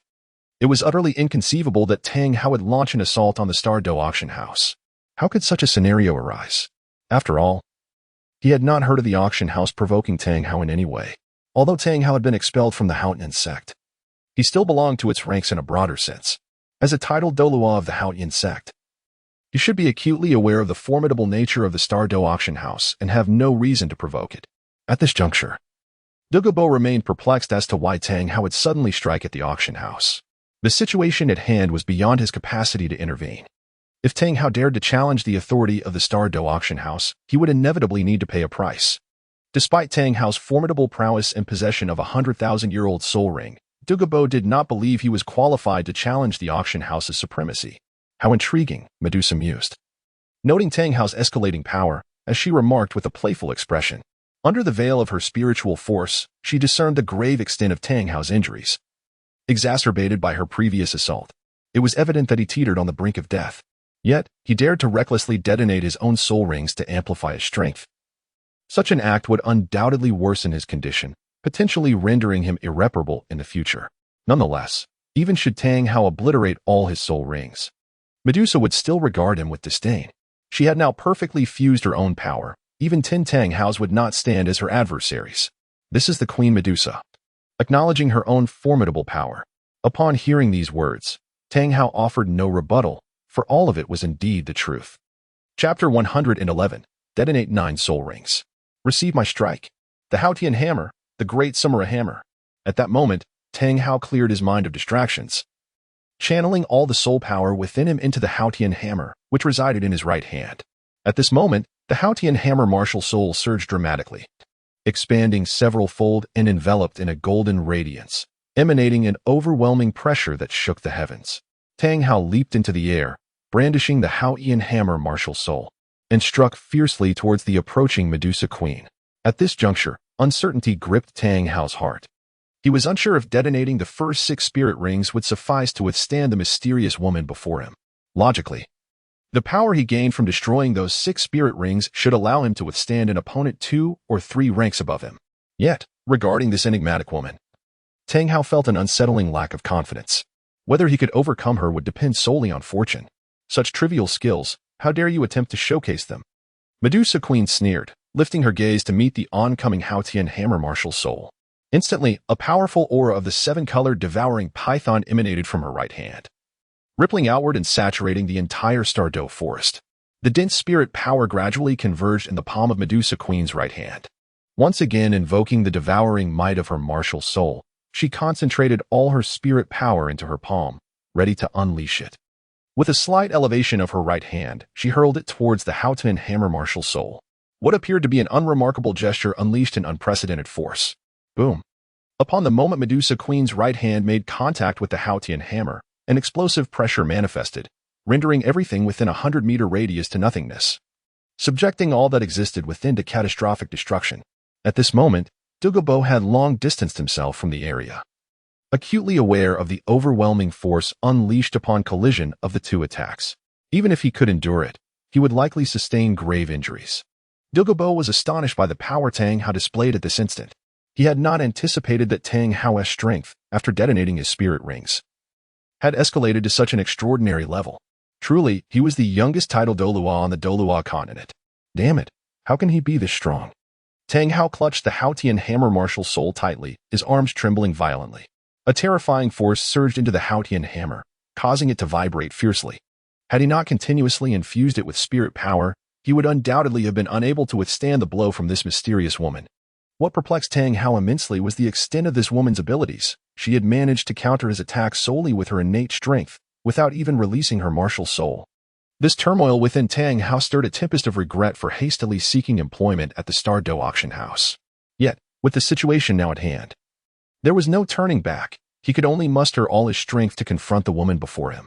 As the gravity of the situation escalated, Tang Hao resolved firmly. Gritting his teeth, the 7th and 8th soul rings erupted with immense force, pouring boundless soul power into his Haotian hammer martial spirit, exacerbating his injuries and rendering his complexion ghostly pale. It seemed as though he would soon return to the heavens, a trickle of blood escaping from his lips. Stark evidence of his dire condition. Nevertheless, the Hautian hammer martial spirit surged forth with an even greater might. The Queen Medusa, sensing this formidable aura, was momentarily taken aback. Her expression turned serious, and a subtle smile crept upon her lips, hinting at her intrigue. She sensed that the man before her had finally unleashed the majority of his power. The reason Medusa did not immediately eliminate Tang Hao was her desire to draw forth his full potential, to gauge the extent of her own strength when fully merged with her powers. Without hesitation, Queen Medusa continued to channel the might of the seven-colored sky-devouring python, absorbing the limitless soul power surrounding her to concentrate it within her palm. She withstood the immense force of the Hautian hammer above her, her demeanor remaining unchanged. What was happening? Why was it still insufficient? Was it truly necessary for me to detonate my final 100,000-year soul ring? Tang Hao felt a sense of despair as he realized that this force still posed no threat to Queen Medusa. For the first time in his life, he faced an adversary he deemed insurmountable. Having already detonated his first 8 soul rings, he had yet to pose any danger to the woman before him. The sole means of escape lay in detonating his 9th soul ring. With the power of a 100,000-year soul ring, there might exist a glimmer of hope. Yet Tang Hao understood the grave cost of sacrificing his 9 rings was beyond what he could presently endure. If he detonated his 9th soul ring, the injuries within his body would have no chance of healing, potentially leaving him with only a few years to live. Conversely, should he refrain from destroying his 9th soul ring, he might not survive the day. After much contemplation, Tang Hao made his final decision, opting to detonate his 9th soul ring in a desperate gamble for hope. The 100,000-year soul ring exploded. At that moment, Tang Hao unleashed a furious roar as the lone blood-red 100,000-year soul ring erupted in a cataclysmic explosion. The power of the 100,000-year soul ring surged into Tang Hao's body, enveloping the Hautian hammer in layers of crimson light, releasing energy capable of annihilating the world. With all his might, Tang Hao stood as a formidable force against the strongest beings on the Douluo Continent, few of whom could withstand his full power. At last, you have revealed your trump card. However, the ultimate outcome remains unchanged. And I hope you come to terms with the stark reality of the immense gap that exists between the strong. Tang Hao, empowered by the strength of 100,000 years of soul rings, directed his formidable aura towards Medusa's right hand. Medusa instantly took a step back, her expression shifting to one of grave seriousness, as she prepared to unleash a fraction of her own power. At last, Tang Hao had been compelled to reveal his full strength. Yet, even with all his soul rings detonated, he posed no threat to her. Having played enough, it was time to dispose of the insignificant being before her. The power of the 7-colored sky-devouring python. At that moment, Queen Medusa whispered softly. A surge of vibrant, multicolored light erupted from her right hand, and suddenly, a colossal python materialized behind her. Indeed, the 7-colored sky-devouring python. An ancient aura of bloodline pressure emanated from Queen Medusa, spreading outward and enveloping the entirety of the Star Dou forest. Countless soul beasts, sensing the tremors deep within this bloodline, collapsed to the ground, emitting low whimpers as though they were surrendering to the 7-colored sky-devouring python. The reach of this bloodline pressure expanded with astonishing speed. Even the ferocious beasts like Dition, situated in the alternate space beneath the Lake of Life, detected it. Chapter 112. Tang Hao fallen. What is happening? What kind of pressure is this? It causes my soul beast bloodline to tremble. At that moment, Dition murmured in disbelief. How could this be? Why does the Douluo Continent harbor such a formidable bloodline power? It is known that he possesses the bloodline of a divine beast, specifically from the golden-eyed black dragon king lineage, second only to the dragon god of Ur, now represented by the silver dragon king and the golden dragon king. In terms of bloodline pressure within the Douluo Continent, only his master could surpass him. Yet, why has a bloodline pressure emerged that far exceeds his own? The other ferocious beasts shared Dition's sentiments, all astounded by the overwhelming strength of this bloodline pressure, rendering them utterly defenseless. After all, among the Soul Beast clan, bloodline superiority reigns supreme. A soul beast of a higher bloodline can incapacitate one of a lower bloodline merely by releasing its bloodline pressure. Moreover, this particular bloodline pressure was unprecedentedly potent, surpassing anything they had ever encountered. Even the bloodline pressure of their former master could not compare to this formidable force. Could it be that a soul beast rivaling the dragon god's bloodline has emerged on the Douluo Continent? Suddenly, Dition pondered incredulously, yet no matter how he reasoned, it seemed implausible. Overall, it was inconceivable for the Soul Beast clan to give rise to a being with a bloodline stronger than that of the dragon god. Yet this bloodline pressure undeniably existed, leaving them without argument. The origin of this bloodline pressure appeared to be in the vicinity of the Star Dou Auction House. Beside him, Bijia wore a puzzled expression and whispered that such commotion might have originated from the Star Auction Pavilion. However, her curiosity was piqued by the source of this bloodline pressure. The other ferocious beasts, upon hearing Bijia's remarks, extended their mental energies outward. They discerned that the origin of the bloodline pressure was indeed not far from the Star Auction Pavilion. Thus, the myriad ferocious beasts had no choice but to suppress their curiosity and remain silent. It was hardly surprising that the Star Auction Pavilion possessed such extraordinary means to achieve this, prompting them to quietly resume their cultivation. Regrettably, Dition and the other ferocious beasts were oblivious to the fact that the source of this bloodline pressure was not a soul beast but merely an individual's martial soul. To a certain extent, the seven-colored devouring python harbored ancient powers, ranking among the primordial behemoths in the Douluo world. Its bloodline tier was undoubtedly far superior to that of the dragon god from the Douluo Continent. Now, with Queen Medusa having completely fused her martial soul with the power of her bloodline, she was capable of unleashing the true might of the seven-colored devouring python. What is this pressure? Tang Hao felt the overwhelming force, causing a tremor within his heart. Being in close proximity, he could sense its abyssal aura, which instantly stilled his soul power, rendering him devoid of any fighting spirit. The Haotian hammer martial soul before him trembled slightly, unable to withstand such terrifying pressure. Once Tang Hao discerned the nature of Queen Medusa's martial soul, he could not help but shudder in astonishment. What was this martial soul? Why had he never heard of it? Logically, possessing such a formidable martial soul should have made it known to him that his mind was devoid of any information. It was time to conclude this. Queen Medusa paid no heed to Tang Hao's astonished expression as the seven-colored devouring python behind her erupted with boundless martial soul energy. A myriad of colorful lights enveloped her right palm, causing the Haotian hammer ahead to begin trembling violently. Then, an alarming scene unfolded. Crack! A sound echoed as fissures appeared on the surface of the Haotian hammer martial soul, rapidly spreading outward like a spider's web. Tang Hao sensed this anomaly and realized that his martial soul was gradually fracturing. Not good. The thought struck him, and Tang Hao's expression turned to one of horror. The shattering of his martial soul meant that his soul power would come to a complete end. Without his martial soul, how could he possibly unleash his full potential? Thus, the soul is of paramount importance and must never be destroyed. However, he discovered that beneath the enveloping radiance of colors, he could not reclaim his Haotian hammer soul, helplessly witnessing its gradual fragmentation. Upon observing Tang Hao's bewildered demeanor, Queen Medusa let out a cold laugh. From her palm, a vibrant energy surged forth, and in the next moment, a resounding crack echoed. With a violent explosion, the entire Haotian hammer shattered into countless fragments, sending Tang Hao, whose soul had been obliterated, staggering back hundreds of steps, blood gushing from his mouth. The soul power within him began to dissipate, marking the end of the once mighty Tang Hao on the Douluo Continent. It seemed that before long, he would be indistinguishable from a mere invalid. Despite sustaining such grievous injuries, he had not succumbed to death. Queen Medusa observed as Tang Hao remained upright, vitality slowly ebbing away, yet not extinguished. Logically, given his injuries and the destruction of his soul, he should have been unable to persist. Nevertheless, the outcome was different. Witnessing this, Queen Medusa unleashed a surge of energy from her palm, aiming to obliterate Tang Hao once and for all. Tang Hao realized he could not move, contemplating his impending fate. With his soul shattered and wounds beyond healing, his destiny seemed irrevocably sealed. Nonetheless, Tang Hao refused to accept this outcome. He understood that he had no path to survival and was determined to ensure his son's survival at all costs. Should he perish here today, his son would truly have no hope of recovery. Regardless of the circumstances, he must endure until the day his son heals.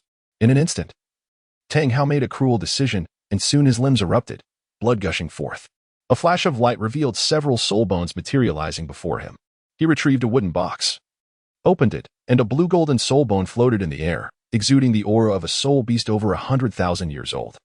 This is the right leg bone of the blue-silver emperor, which Tang Hao previously extracted from the rear mountain of the Holy Spirit village. He intended to utilize this soul bone to assist his son in achieving a transformation of his bloodline and healing his injuries. However, in its current state, this soul bone can no longer be preserved. Faced with this predicament, he has no choice but to fight desperately for a slim chance of survival. With a sudden surge, the chaotic soul power within Tang Hao begins to dissipate as he channels all of his soul power into the nearby soul bones. He intends to detonate them. creating a force potent enough to withstand the formidable presence before him. He must seize this fleeting moment to aid his son in completing one final task. Bang, bang, bang. Indeed, the fragments of the soul bones suddenly erupted, unleashing an infinite surge of power that radiated outward. At the epicenter of the explosion, Medusa was momentarily taken aback. Her form flickered and vanished from sight. Under the shroud of her mental prowess, she discerned Tang Hao's attempt to flee, and without hesitation, she coalesced another strike in her palm, launching it forward in an instant. The radiant seven-colored light reached its zenith, piercing through the fleeing figure of Tang Hao with ferocity. A torrent of blood gushed forth, yet Tang Hao continued his swift escape. Upon witnessing this, Queen Medusa could not help but exclaim in astonishment at the resilience of the middle-aged man. Nonetheless, Tang Hao had distanced himself beyond the reach of her spiritual influence, and Queen Medusa chose not to pursue further. Having detonated his own martial soul, he was not destined to survive for long. Coupled with the force of her seven-colored celestial python, his demise was inevitable within a day, with no hope for salvation. Not far away, Douluo wiped the cold sweat from his brow, still reeling from the overwhelming pressure of the earlier attack. As the remnants of the assault dissipated, he breathed a sigh of relief. Observing Tang Hao's retreating silhouette, he turned to Queen Medusa with a worried expression and inquired, "Now that Tang Hao has escaped from the Star Dou forest, there may be hidden dangers. Should I pursue him and eliminate him?" "No need," replied Queen Medusa, her tone imbued with a harsh reality. "He poses no threat, after enduring several of my attacks and with his martial soul shattered. His vitality will surely wane within a day, beyond any remedy." With those words, she ceased further conversation with Douluo and vanished from the spot. Returning to the Star Dou Auction House, Douluo stood in a daze, contemplating the gravity of Queen Medusa's earlier statement. He realized that Tang Hao indeed had only a few days left to live. Yet, the thought of the once mighty Hao He and Douluo facing his downfall on the Douluo Continent stirred a sense of regret within him. After all, he had once regarded Hao He and Douluo as a personal aspiration. However, given Tang Hao's audacity to act against the Star Dou Auction House, his death was but a fitting fate, unworthy of anyone's sympathy. Upon gaining an understanding of the situation, Douluo returned to the Chaos Pavilion, awaiting the impending opening. Following this battle, it was anticipated that no soul masters would venture here in the days to come. At Shrek Academy, a shadow swiftly descended into the room where Tang San resided. The figure knelt on one knee, gradually succumbing to a daze. It was Tang Hao. At this moment, Tang Hao's soul power was rapidly depleting. Compounded by the wound on his shoulder, which radiated a vibrant spectrum of colors, incessantly consuming his vitality and soul power, Tang Hao was acutely aware that his time was limited, compelling him to complete his task within this fleeting interval. Summoning the last vestiges of his consciousness, he rose to his feet, cast a glance at Tang San, hoisted him onto his back, and departed from Shrek Academy. In this forest, an eerie tranquility envelopes the surroundings, where blue-silver grass flourishes, embodying the essence of life and serenity. Within this realm, no formidable soul beast roam, contributing to an atmosphere of profound stillness. At that moment, the figures of Tang Hao and Tang San emerged amidst the trees. With each step Tang Hao took, a disorienting haze clouded his mind, vitality swiftly waning, leaving behind droplets of crimson blood. Tang San, perched upon his father's back, seemed to sense something amiss, as the blue-silver grass spirit instinctively manifested in his right hand. The entire forest appeared to awaken, as countless pale blue lights flickered into existence. The blue-silver grass, carpeting the woodland, swayed gently in the breeze, as if to welcome an unseen presence. "Great monarch, is it you? Have you come to visit your subjects?" From the depths of the forest emerged the voice of an elderly man, imbued with a sense of tranquility and resonating with palpable anticipation. As the sound reverberated, the endless blue-silver grass instantly unleashed a dazzling azure light, transforming the entire forest into a realm of blue. Witnessing this, Tang Hao gently placed Tang San, who was on his back, onto the ground. Under the continuous infusion of vitality from the blue-silver grass, Tang San's injuries began to mend gradually. Tang Hao, feeling utterly exhausted, collapsed onto the ground, attempting to harness this life force in hopes of prolonging their time. Soon after, a colossal blue-silver grass emerged, exuding the formidable aura of an 80,000-year soul beast. This is the Blue-Silver King, whose bloodline power ranks just below that of the Blue-Silver Emperor. The Blue-Silver Grass clan can only produce one Blue-Silver Emperor at a time. The emergence of the next Blue-Silver Emperor occurs only with the passing of the previous ruler. It has become evident that the Blue-Silver King has discerned that Tang San is indeed the progeny of the former Blue-Silver Emperor, having inherited the Emperor's bloodline. Thus, he is naturally qualified to ascend as the new ruler of the Blue-Silver Grass clan. As the descendant of the Blue-Silver Emperor, let us now awaken your supreme Blue-Silver Emperor bloodline. The Blue-Silver King proclaimed with reverence, his vast branches swaying in the breeze, as an infinite, serene life force continuously flowed into Tang San's being. The surrounding blue-silver grass followed the king's lead, channeling their life force into Tang San. This served a dual purpose, healing Tang San's grievous injuries while simultaneously awakening the power of the Blue-Silver Emperor's bloodline within him. At this moment, Tang Hao felt his mental strength regain some vitality, yet his life force continued to wane rapidly. Observing the awakening of the Blue-Silver Emperor's bloodline within Tang San, a look of contentment spread across Tang Hao's face. At that moment, the vibrant luminescence upon his shoulders erupted with an even more formidable devouring power, exacerbating Tang Hao's injuries. He realized, in that fleeting instant, that he could no longer endure. Breathless, he implored the Blue-Silver King ahead of him, urging, "Do not seek vengeance for me. I beseech you, do not avenge my plight." Tang Hao struggled to articulate these words, repeating them fervently. After all, the Star Dou Auction House was exceedingly powerful, and he could not bear for his companion to embroil himself in conflict on his behalf. Should that occur, the ultimate consequence would mirror his own fate, utter annihilation. Tang Hao harbored a fervent hope that the sole bloodline he and Ain had left could navigate through life safely. As he uttered his final words, he did not receive a response from the Blue-Silver King. His consciousness began to waver, drifting into a haze, as if he beheld a maiden clad in a flowing blue gown, approaching him with deliberate grace. Upon seeing this figure, a serene expression crossed Tang Hao's face, and in a dazed state, he followed her, departing from this realm.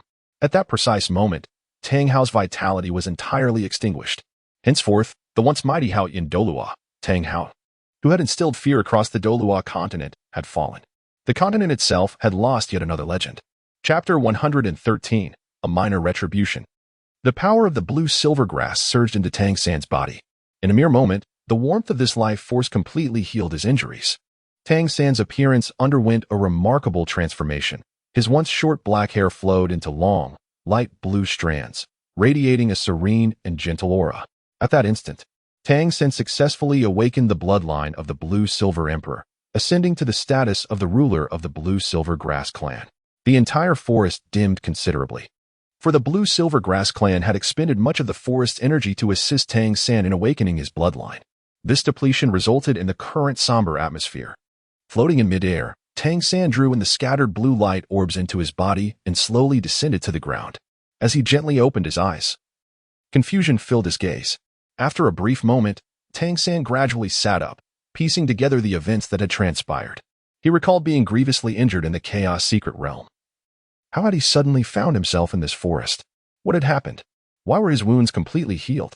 Suddenly, Tang San realized he felt no pain whatsoever. Upon closer inspection of his injuries, he found they had healed, even better than before. Tang San began to observe his surroundings and noticed a man lying on the ground nearby. For reasons unknown, a sense of unease washed over him, prompting him to rush over. Upon closer examination of the figure on the ground, Tang San's expression changed drastically. It was his father. He called out for Tang Hao but received no response, disbelief gripping his heart as he sensed no trace of life emanating from his father. Panic surged within him as he crouched down to check for Tang Hao's breath. The final realization left Tang San's face ashen. He collapsed onto the ground. Terror etched across his features. How could this be? Why was his father dead? How could this possibly occur? Who was responsible?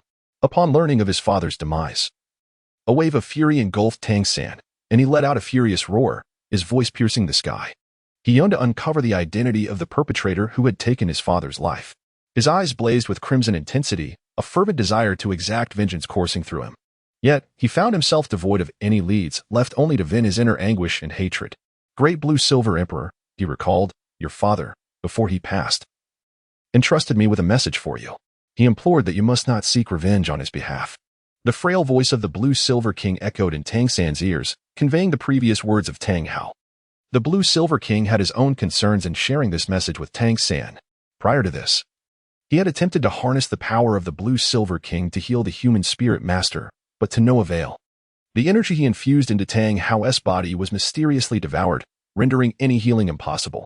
The Blue-Silver King speculated that the entity capable of unleashing such a devouring force must possess immense strength. If Tang San were to confront this formidable foe, he might find himself unable to escape, facing a fate of demise. The Blue-Silver King was reluctant to witness such a scene. Especially since the Blue-Silver Grass clan had just birthed a sovereign, it was inconceivable to allow such a loss. Do you know who it is? Tang San, clearly dismissing the Blue-Silver King's warnings, inquired with eyes of flame. He should have been well aware. I have never encountered the one who gravely injured your father. When he brought you here, he was on the brink of death, with no hope of recovery. The being who harmed your father possesses extraordinary power, far beyond your current capabilities. I urge you, great Blue-Silver Emperor, to ponder this carefully.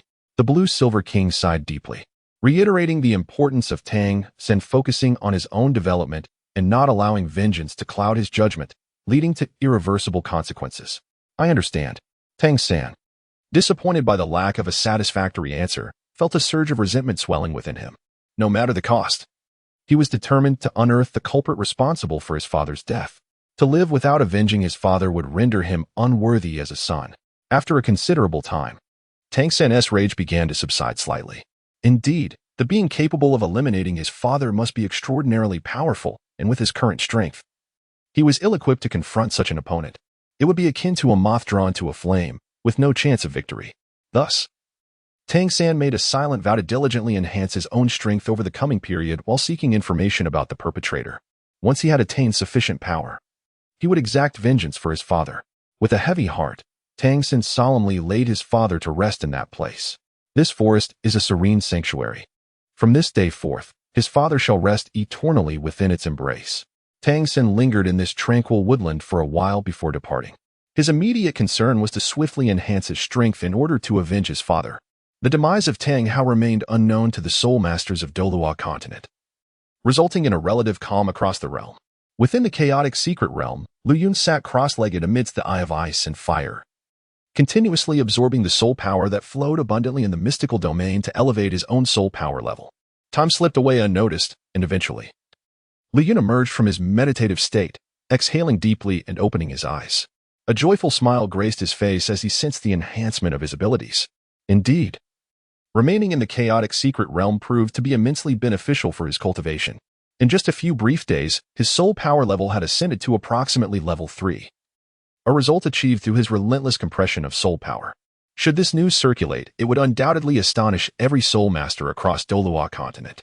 It is well acknowledged that even a newly awakened soul master could not possibly break through to level 3 in merely 2 or 3 days.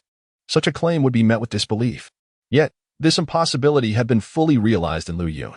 Rising to his feet, he stretched his limbs, and with a swift movement, he vacated the chaotic secret realm, returning to the Star Dou Auction House.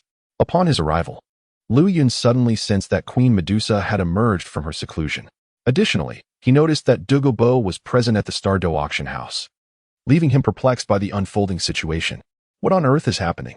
Logically, there should be no ambiguity regarding Queen Medusa's emergence from seclusion. Yet, why is Douluo absent from the chaotic pavilion, selling tokens, and instead found here? Could it be that something has transpired? During my absence, did any events unfold? Lu Yun swiftly approached Queen Medusa and voiced his perplexities. Esteemed pavilion master, during your retreat, I was initially engaged in selling tokens within the chaotic pavilion when I was unexpectedly ambushed by Tang Hao. Fortunately, Lady Medusa intervened and repelled him. Douluo recounted all the occurrences to Lu Yun. This matter is indeed of great significance. One cannot ascertain whether Tang Hao still breathes. While Queen Medusa's earlier remarks strongly imply that Tang Hao is undoubtedly doomed and no one can save him, Douluo harbors lingering concerns. He is acutely aware of Tang Hao's prodigious talent, which ranks among the highest echelons of Douluo Continent.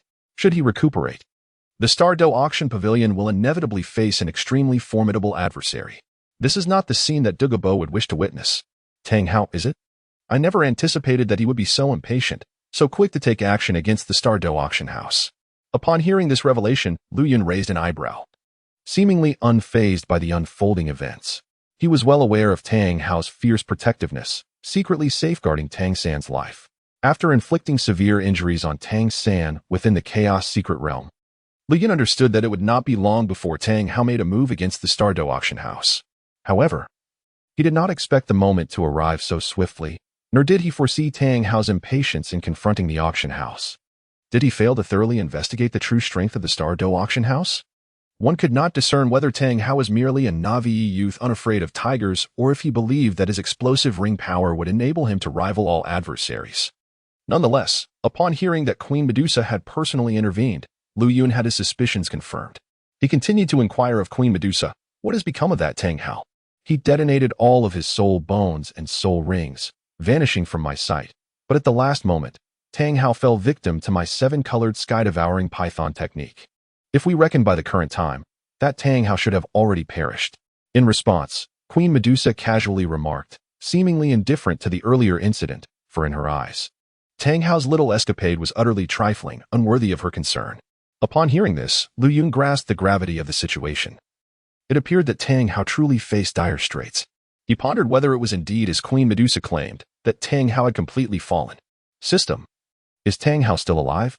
Lu Yun delved into his mind, inquiring of the system. Tang Hao has perished in the blue-silver forest.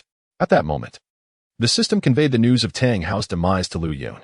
Upon learning of Tang Hao's ultimate fate, Lu Yun gave a slight nod.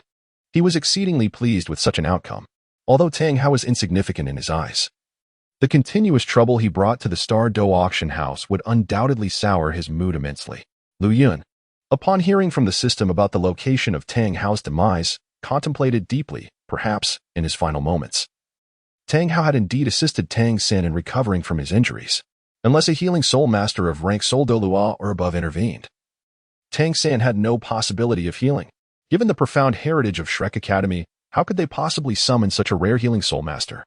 There was but one method, to aid Tang Sin in awakening the blue-silver emperor bloodline within him, thereby achieving complete healing through the regenerative properties of the blue-silver grass, which thrives anew despite being scorched by wildfires. By now, Tang San's injuries should have fully healed, while Tang Hao had entirely vanished from the Douluo Continent.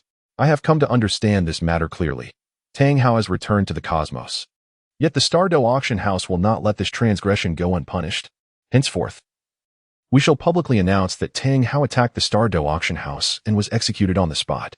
Furthermore, let us issue a warning to the Haotian sect. For 3 years, they shall be barred from participating in any auctions held by the Star Dou Auction House. Lu Yun spoke solemnly to the forward-facing Douluo Bo, instructing him to disseminate this news widely, allowing the forces of the Douluo Continent to witness the consequences of provoking the Star Dou Auction House. The Haotian sect, naturally, found itself implicated, as it was well known that Tang Hao had been expelled from their ranks, thus not truly belonging to them. However, to avert any potential future complications, Lu Yun deemed it necessary to impose a sanction upon the Haotian sect. Without rules, order cannot be maintained. Only in this way can we eliminate subsequent hazards. Yes, Master. Douluo Bo, upon hearing the news of Tang Hao's demise, could not help but feel a pang of regret. The once mighty Haotian Douluo, who had instilled fear across the Douluo Continent, had now fallen entirely. Douluo Bo harbored no doubts regarding Lu Yun's words. In his eyes, the master's methods were shrouded in mystery. Since he stated that Tang Hao had perished, it was likely true. Yet, upon hearing the final statement, Douluo Bo felt a hint of amusement. Tang Hao had offended the Star Dou Auction House and ultimately brought ruin upon the Haotian sect. Douluo Bo could only imagine the sect's reaction once this news spread throughout the Douluo Continent. However, this matter did not concern him. His sole responsibility was to ensure that the master's words reached every corner of the Douluo Continent, allowing all to witness the formidable prowess of the Star Dou Auction House.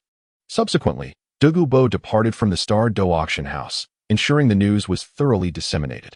The very next day, a shocking revelation reverberated across the Douluo Continent: the demise of Tang Hao and the Haotian sect's 3-year prohibition from participating in the auctions of the Star Dou Auction House.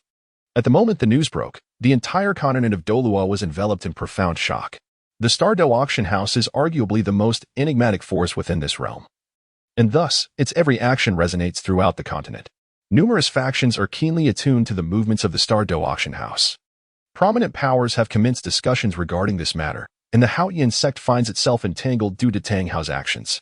For 3 years, they are barred from participating in the auction, a consequence that may ultimately reduce the Haotian sect to a mere fringe force. It is well known that every item auctioned by the Star Dou Auction House is exceedingly rare. Yet, the Haotian sect will find itself deprived of these treasures. leading to a significant decline in its strength over the next 3 years.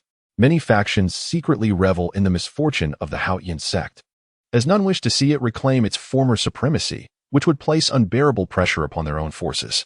The Haotian sect's ancestral martial soul, the Haotian hammer, is, in many respects, the premier weapon martial soul of the Douluo Continent. Other factions are naturally disinclined to witness the resurgence of the Haotian sect's former glory. Chapter 114.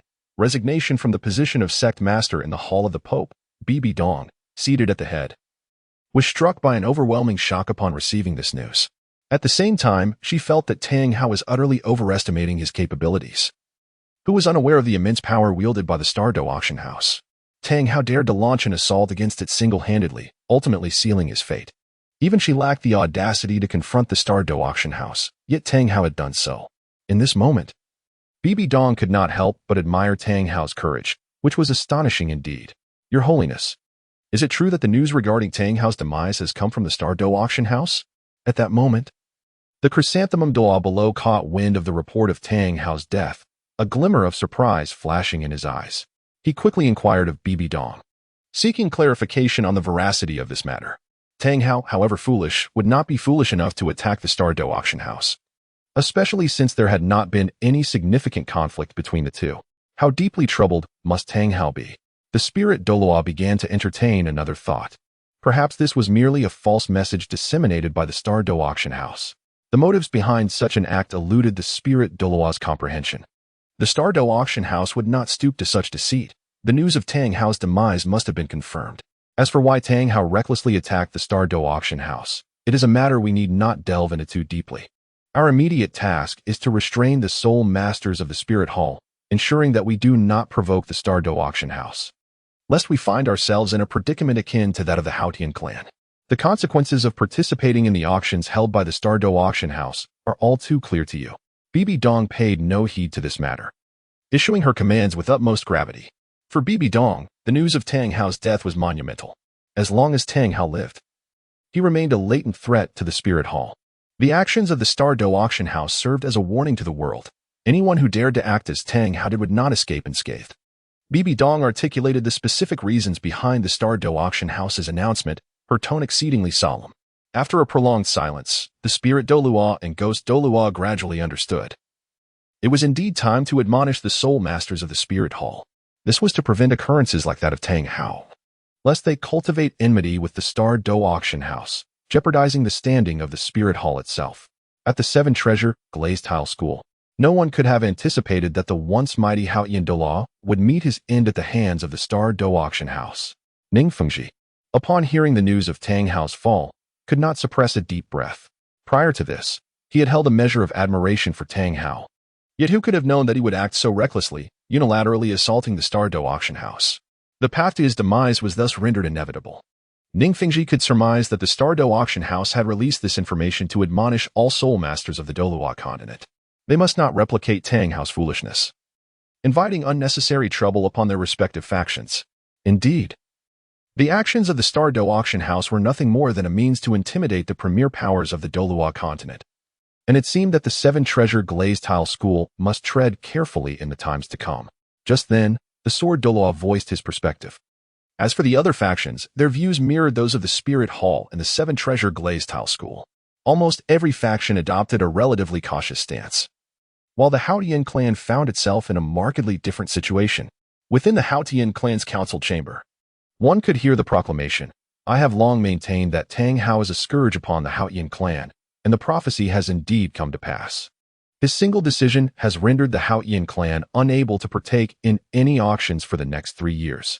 The consequences of this, I trust, are clearer to you than to me. Indeed, the news of Tang Hao's demise, coupled with the prohibition of the Haotian sect from participating in the Star Dou Auction House's events, reached the sect, inciting a tumultuous uproar among its members.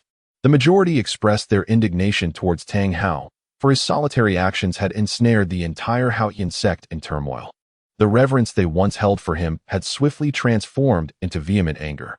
Several elders of the Haotian sect, led by the seventh elder, took the initiative to voice their discontent with Tang Hao.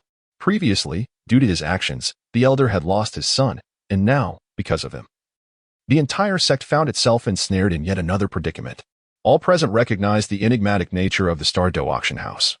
The second elder had successfully acquired a spiritual artifact, from which disciples of the Unveiling sect gleaned invaluable insights. This had contributed to a notable enhancement of their overall strength, suggesting that, over time, the forging prowess of the Unveiling sect would surely intensify. Yet, all these splendid aspirations were utterly shattered by Tang Hao's actions. How can one avoid inciting the wrath of the seventh elder? Indeed, Tang Hao has truly gone too far in this matter. At this moment, the usually composed second elder could no longer contain his wrath. The audacity of Tang Hao to recklessly assault the Star Dou Auction House was incomprehensible. The second elder recognized that, over the course of 3 years, the Unveiling sect would be unable to participate in the auctions held by the Star Dou Auction House, with consequences that were utterly unpredictable. 3 years hence, the Douluo Continent would undoubtedly undergo cataclysmic changes, and the strength of the Unveiling sect would be diminished to an alarming degree, a predicament that seemed insurmountable. The architect of this turmoil was none other than Tang Hao himself. Alas, upon hearing this news, Tang Xiao, the sect master, felt a profound sorrow for Tang Hao's demise. Yet he could only endure the ire of all the elders. After all, Tang Hao's actions were thoughtless and did not consider the future of the Unveiling sect. Though Tang Hao was his own brother, the future of the sect was of paramount importance. Tang Hao's impulsive actions had entangled the Unveiling sect in unnecessary troubles. Tang Xiao found himself at a loss for how to rectify this situation, feeling as if a decade had been added to his age. However, he understood that if this matter was not resolved, it would inevitably plunge the entire Unveiling sect into chaos. In a bid to atone for all of Tang Hao's transgressions, he announced his resignation from the position of sect master. Gritting his teeth, Tang Xiao made the resolute decision to step down. For the next 3 years, he would bear the burden of rectifying Tang Hao's misdeeds. Without giving the elders time to react, he left the assembly hall. The remaining elders of the Unveiling sect were taken aback by Tang Xiao's declaration, astonished that matters had escalated to such a degree. Once Tang Xiao's figure disappeared from the council chamber, each elder let out a heavy sigh. After all, the situation had become irretrievable, even if Tang Xiao resigned. What could ultimately be changed? It merely served to quell the anger of the sect's disciples. Regrettably, the future of the Unveiling sect had been irrevocably jeopardized by Tang Hao's actions. Over the course of 3 years, the dynamics of the Douluo Continent would remain unpredictable. Nonetheless, several elders hoped that this gesture might mitigate some of the anger from the Star Dou Auction House. Chapter 115. A call to arms. Again, the momentous events transpiring across the Douluo Continent spread swiftly, yet Lu Yun paid them no mind. After all, both Tang Hao and the Unveiling sect had brought this upon themselves and had no one to blame but their own folly. Should others follow Tang Hao's reckless example and attack the Star Dou Auction House, a cascade of troubles would undoubtedly ensue. To avoid such disturbances, it was best to extinguish such thoughts entirely. On the 3rd floor of the Star Dou Auction House, Lu Yun sought to ease his mind as he began preparations for the auction scheduled a month hence. Each auction could not simply replicate the previous ones. Thus, Lu Yun commenced his search for unique and rare items within the divine level shop. Thus, one could continuously attract the attention of soul masters from the Douluo Continent, willing to expend vast amounts of soul crystals to procure them. Upon gazing at the dazzling array of items within the divine shop, Lu Yun could not help but exhale a sigh. Indeed, it was impossible to access the divine shop. Otherwise, he would desire to acquire each and every item therein. Regrettably, his auction points were limited, rendering him unable to withstand such expenditure. Moreover, the casual prices of those supreme treasures were far beyond his means, amounting to mere fractions of their costs. Consequently, Lu Yun was compelled to forego purchasing from the divine shop, redirecting his attention to the lottery system below. The lottery system offered a mix of good and bad items, yet it was rife with uncertainty. Lu Yun resolved to spend 100,000 auction points for a 10 draw, as the treasures yielded from a 10 draw were generally superior to those from a single draw. At that moment, a colossal golden disc materialized in his mind. Once the auction points were credited, it began to spin vigorously, accompanied by the cold, mechanical voice of the system echoing in his mind. Congratulations, host. You have drawn a pair of flip-flops. Congratulations, host. You have drawn a summoning card. Congratulations, host. You have drawn 2 bottles of divine soul evolution liquid. Congratulations, host. You have drawn a divine bestowed soul ring. Congratulations, host. You have drawn a Soul Emperor level combat puppet. Congratulations, host. You have drawn Soul Power Breaking Mirror Pill, Soul Saint. Congratulations, host. You have drawn a high-level martial soul. Congratulations, host, you have drawn a random 10,000-year soul bone. Congratulations, host, you have drawn a soul origin jade tree. Congratulations, host, you have drawn a soul power concentration enhancement card, concentration random. Suddenly, 10 resplendent items appeared before Lu Yun, representing the fruits of this draw. He regarded the 10 items with a gaze imbued with curiosity. Most appeared rather ordinary, yet a few were undeniably precious. For instance, one of the summoning cards he had drawn previously had summoned Medusa, a stunning and formidable woman. It could be said that within the Star Dou Auction Pavilion, aside from himself, who possessed an invincible domain, Queen Medusa boasted the most formidable power. Lu Yun had previously sensed that after solidifying her strength, Queen Medusa had become increasingly mysterious and powerful, based on Lu Yun's estimations.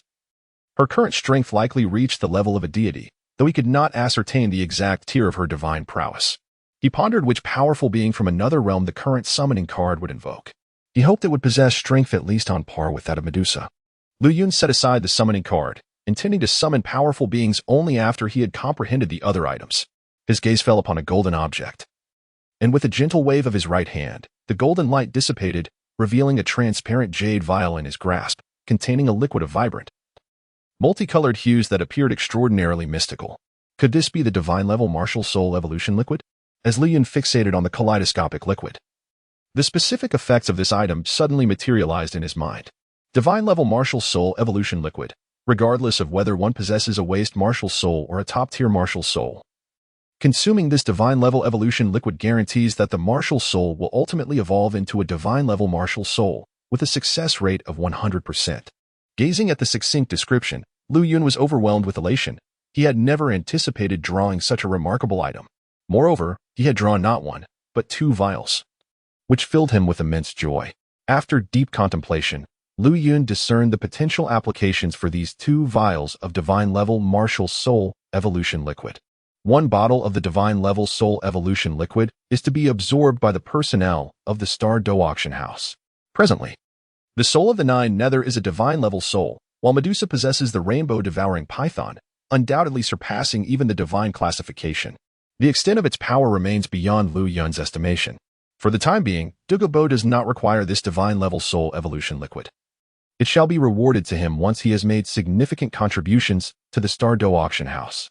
Only Xian Shuang remains, whose soul, though imbued with the essence of ultimate ice, is merely a top-tier soul. Should Xian Shuang consume the divine-level soul evolution liquid, her soul will undoubtedly evolve to the divine level. Lu Yun eagerly anticipates the magnitude of her strength thereafter. Regrettably, the divine-level soul evolution liquid only benefits souls below the divine level. It appears to hold little value for other divine-level souls. Essentially, it is but a slightly sweetened liquid. The last bottle of divine-level soul evolution liquid is intended to be a future auction item, and it could serve as a true centerpiece for the auction. Lu Yun plans to present it at the next small auction or the annual grand auction, but the timing requires careful consideration.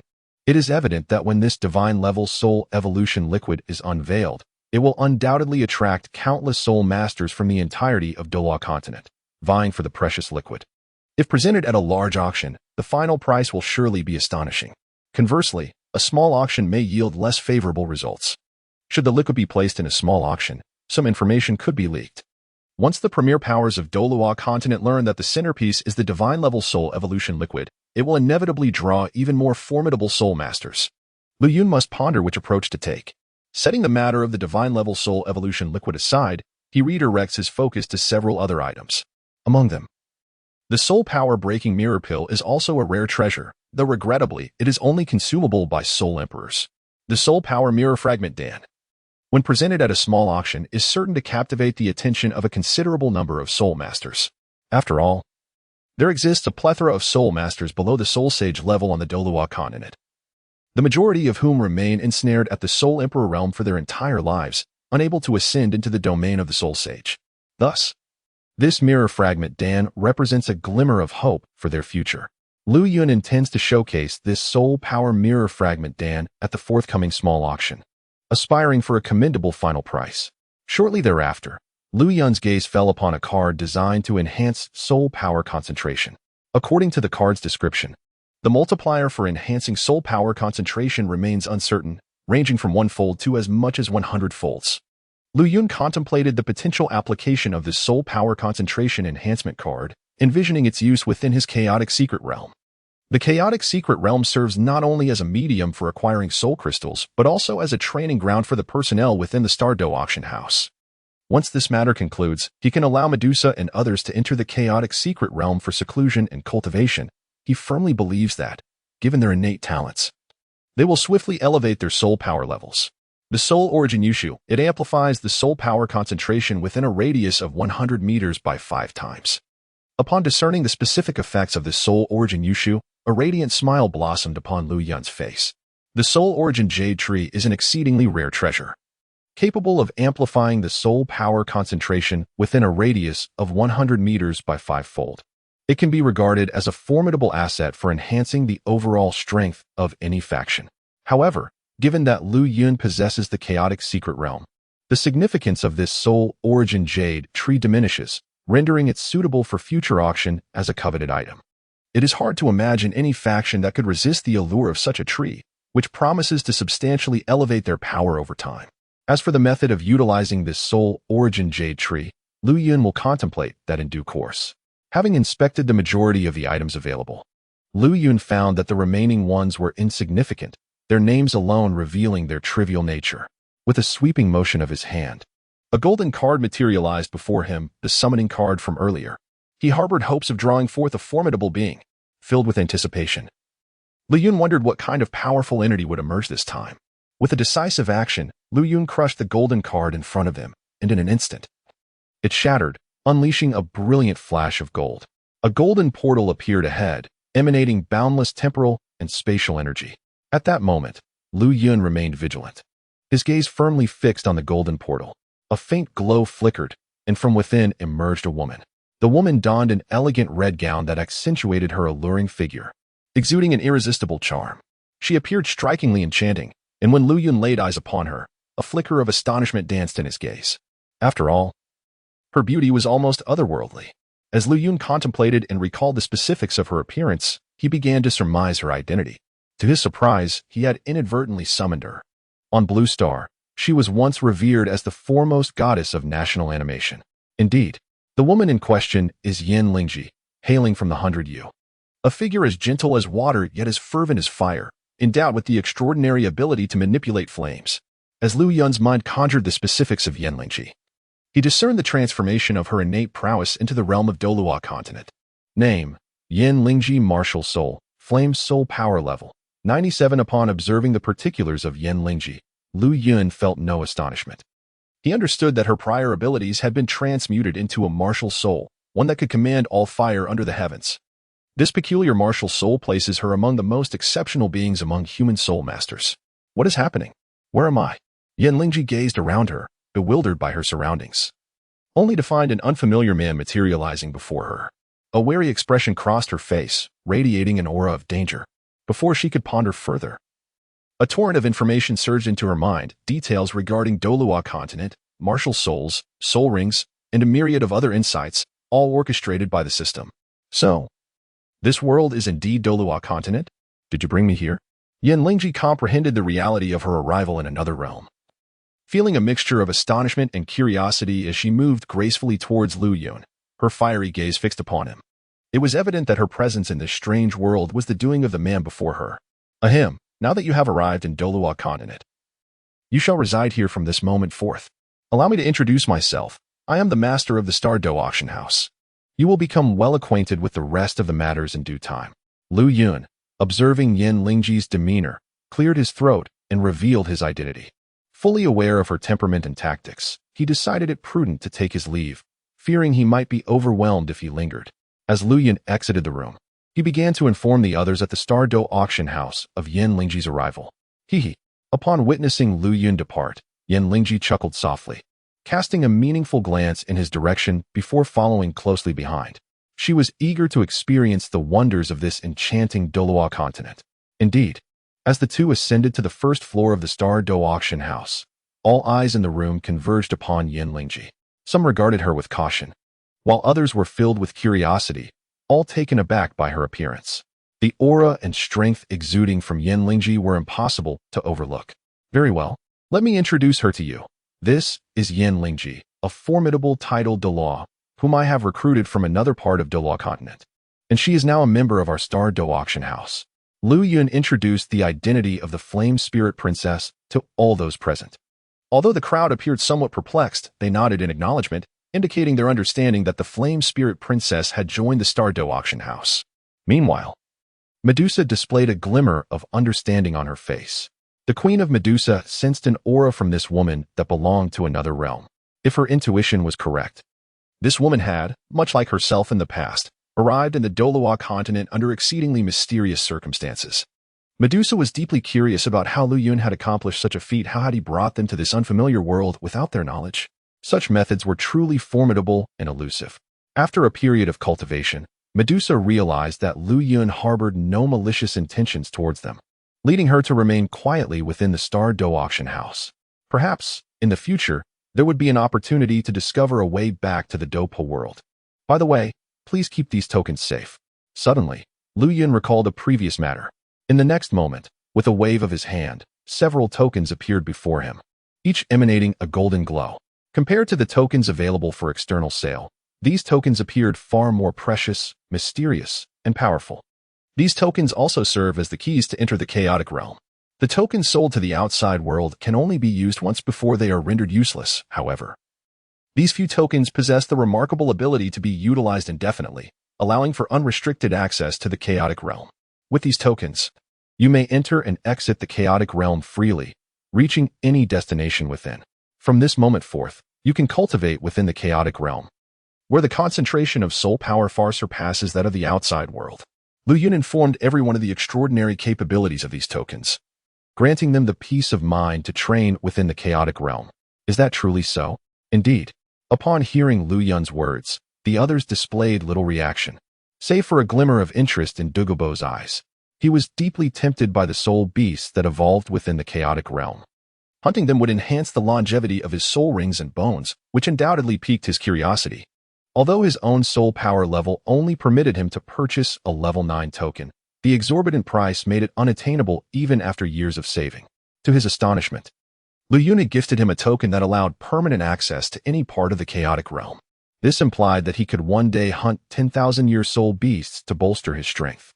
However, Douluo remained cautious. He had heard tales of the formidable soul beast within the chaotic realm, and with his current strength, he doubted he could contend with the 10,000-year soul beast. Thus, he decided to suppress this ambition for now and first venture into other areas to hunt soul beasts. Knowing that this token could grant him access to any location within the chaotic realm. By the way, the auction set for a month from now is approaching, and preparations must commence. Douluo devise a means to subtly reveal to the outside world that the highlight of the next small auction will be an opportunity related to a divine-level martial soul. At that moment, Lu Yun spoke to Douluo in a mysterious tone, suggesting that he should appropriately disclose the final grand auction item, which was the divine-level martial soul evolution liquid he had previously won in a lottery. Regardless of the martial soul, consuming this liquid would undoubtedly lead to its evolution into a divine-level martial soul. A soul master possessing a divine-level martial soul is virtually destined to become a deity in the future. Currently, Douluo Continent possesses only a few types of divine-level martial souls, namely the six-winged angel martial soul and the sea god martial soul. A soul master who consumes this bottle of divine-level martial soul evolution liquid is almost guaranteed to become a divine powerhouse. I believe no soul master on Douluo Continent could resist such a treasure. Lu Yun could amass a substantial amount of soul crystals through this item. Understood, Master. I will ensure this news spreads throughout the entire Douluo Continent. Upon hearing Lu Yun's words, Douluo's pupils constricted as he strove to suppress the profound shock within him. Responding with utmost reverence, he then departed from the Star Dou Auction House with light-footed steps, contemplating how to promote this extraordinary event. As he traversed the path, Douluo found his heart tumultuously unsettled.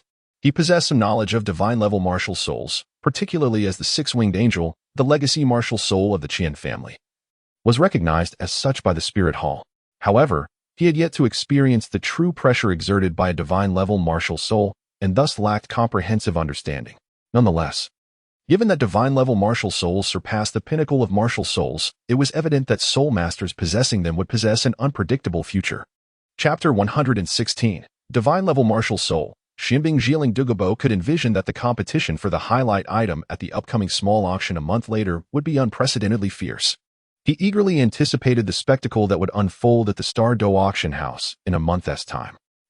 Xinshuang, considering your excellent hosting at previous auctions, this vial of divine-level martial soul evolution liquid is presented to you. I hope you can evolve your martial soul into a true divine-level martial soul. At that moment, as Lu Yun observed Dugubo's departure, a thought struck him. No sooner had he voiced it than a vial of iridescent liquid appeared before him, slowly drifting towards Xinshuang.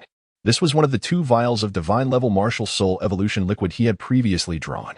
One was designated for Xinshuang's use, while the other was reserved as the centerpiece auction item. Regarding Yinling Ji, Lu Yun decided to conduct further observations, as he was uncertain of the system's unwavering reliability.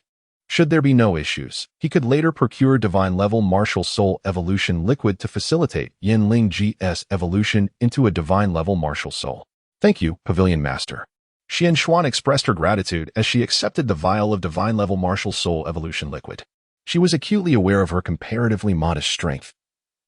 Aside from the recently departed Dugabo, she ranked among the weakest in the Star Dou Auction House. Additionally, the new mysterious woman, despite possessing lower soul power than her, emanated an aura that instilled profound trepidation. In a true battle, she doubted her ability to triumph over Yinling Ji.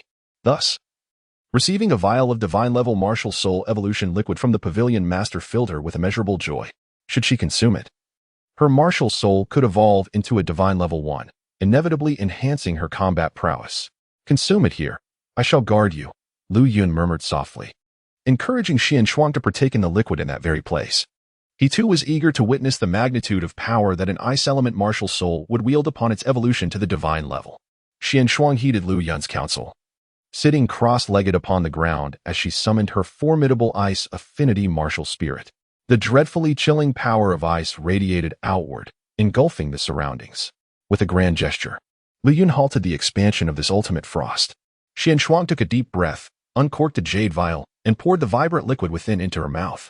In an instant, a tempestuous force coursed through her limbs and frame, unleashing an even more potent aura of ice, as if the very air around her were frozen. Even Lu Yun, standing at a short distance, could perceive the encroaching chill.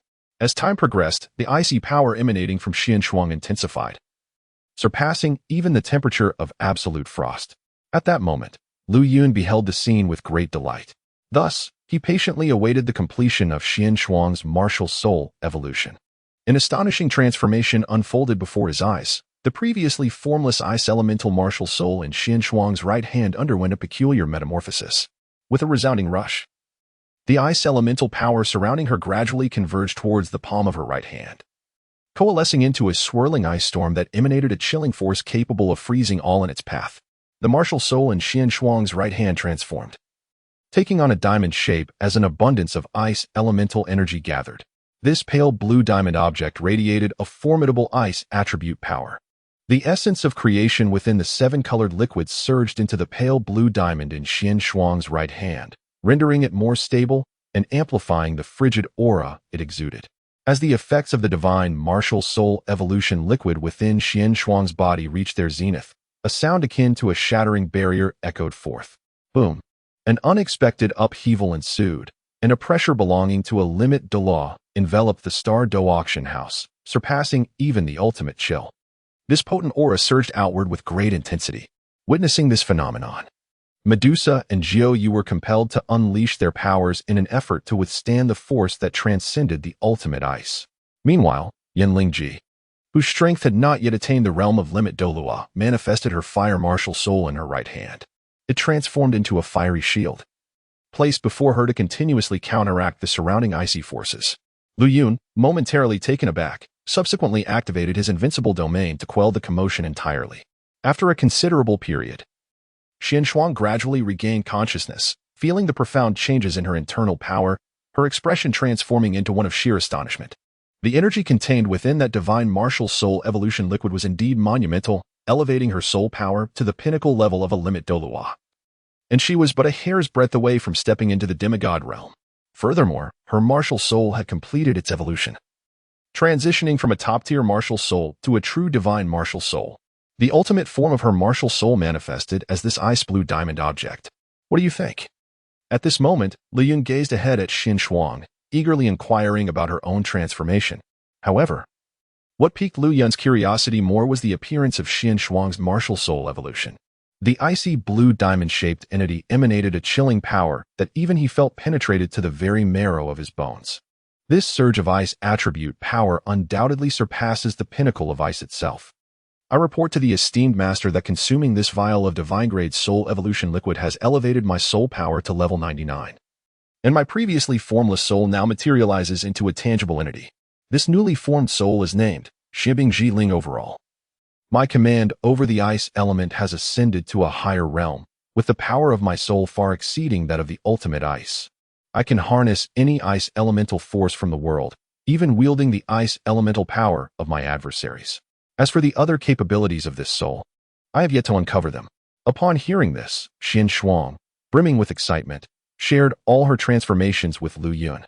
Her gains this time were truly monumental, thanks in no small part to the Master's gift of the divine-grade soul evolution liquid. Shibing Jiling? It appears this soul's temperature is indeed several magnitudes lower than that of the ultimate ice. Lu Yun fell into a contemplative silence, but soon dismissed the matter from his mind. After all, Xin Shuang's strength had already reached the apex Douluo level, complemented by a divine-grade soul. It can be said that on the entirety of Douluo Continent, apart from himself, who possesses an invincible domain, only Queen Medusa could potentially surpass Xin Shuang. With this knowledge, Lu Yun nodded in satisfaction. It seems that their Star Dou Auction House has gained another peak powerhouse. After a considerable time, however, Lu Yun found himself in a quandary. The transformation he witnessed in Xin Shuang made him realize just how formidable that vial of divine-grade soul evolution liquid truly was. He grew concerned that if someone else were to consume it, they would inevitably rise to become a peak master. The prospect of such individuals seeking trouble with the Star Dou Auction House was indeed troubling. Predictably, the eventual purchaser of this divine-grade soul evolution liquid would be among the most elite of Douluo Continent's powerhouses. Their souls, without exception, would be of the highest caliber. A point that is beyond dispute. Consuming an entire vial of divine-grade soul evolution liquid would certainly enable a soul to evolve into the most superior tier of divine-grade souls. With these thoughts in mind, Lu Yun contemplated the possibility of auctioning some of the liquid. By exercising precise control, he could facilitate the evolution of soul masters with top-tier souls into divine-grade souls, albeit only the most ordinary of divine-grade souls. Thus, all subsequent concerns will be thoroughly dispelled. Not only will this demonstrate the extraordinary effects of the divine-grade soul evolution liquid, but it will also eliminate potential future hazards. After careful consideration, Lu Yun resolved to auction a portion of the divine-grade soul evolution liquid. As for the remaining liquid, it will be reserved for the internal personnel of the Star Dou Auction House, thereby allowing the establishment to cultivate another formidable entity. After all, it is prudent to retain the benefits within one's own domain. Moving forward, those who contribute significantly to the Star Dou Auction House will be duly rewarded with the remaining divine-grade soul evolution liquid. All opportunities must be seized by themselves. Chapter 117, The Chance to Spread Divine Martial Souls. I am already well aware of your strength. In less than a month, the next auction will take place. The scale of this small auction should not be significantly lower than that of the previous grand auctions. Therefore, the security of the Star Dou Auction House during this period shall be entrusted to you. Finally, Lu Yun ceased to concern himself with this matter and began instructing everyone to prepare for the auction 1 month hence. During this auction, it is imperative to ensure security measures are in place to prevent any disturbances from other spirit masters. Once Lu Yun had conveyed these matters, he swiftly vanished from sight. Entering the chaotic secret realm, he prepared to utilize the soul power concentration enhancement card to elevate the soul power density within the realm once more. Thus, Lu Yun levitated above the eye of ice and fire, a golden card materializing in his hand. With a decisive motion, he shattered the card, unleashing a resplendent golden light that radiated outward.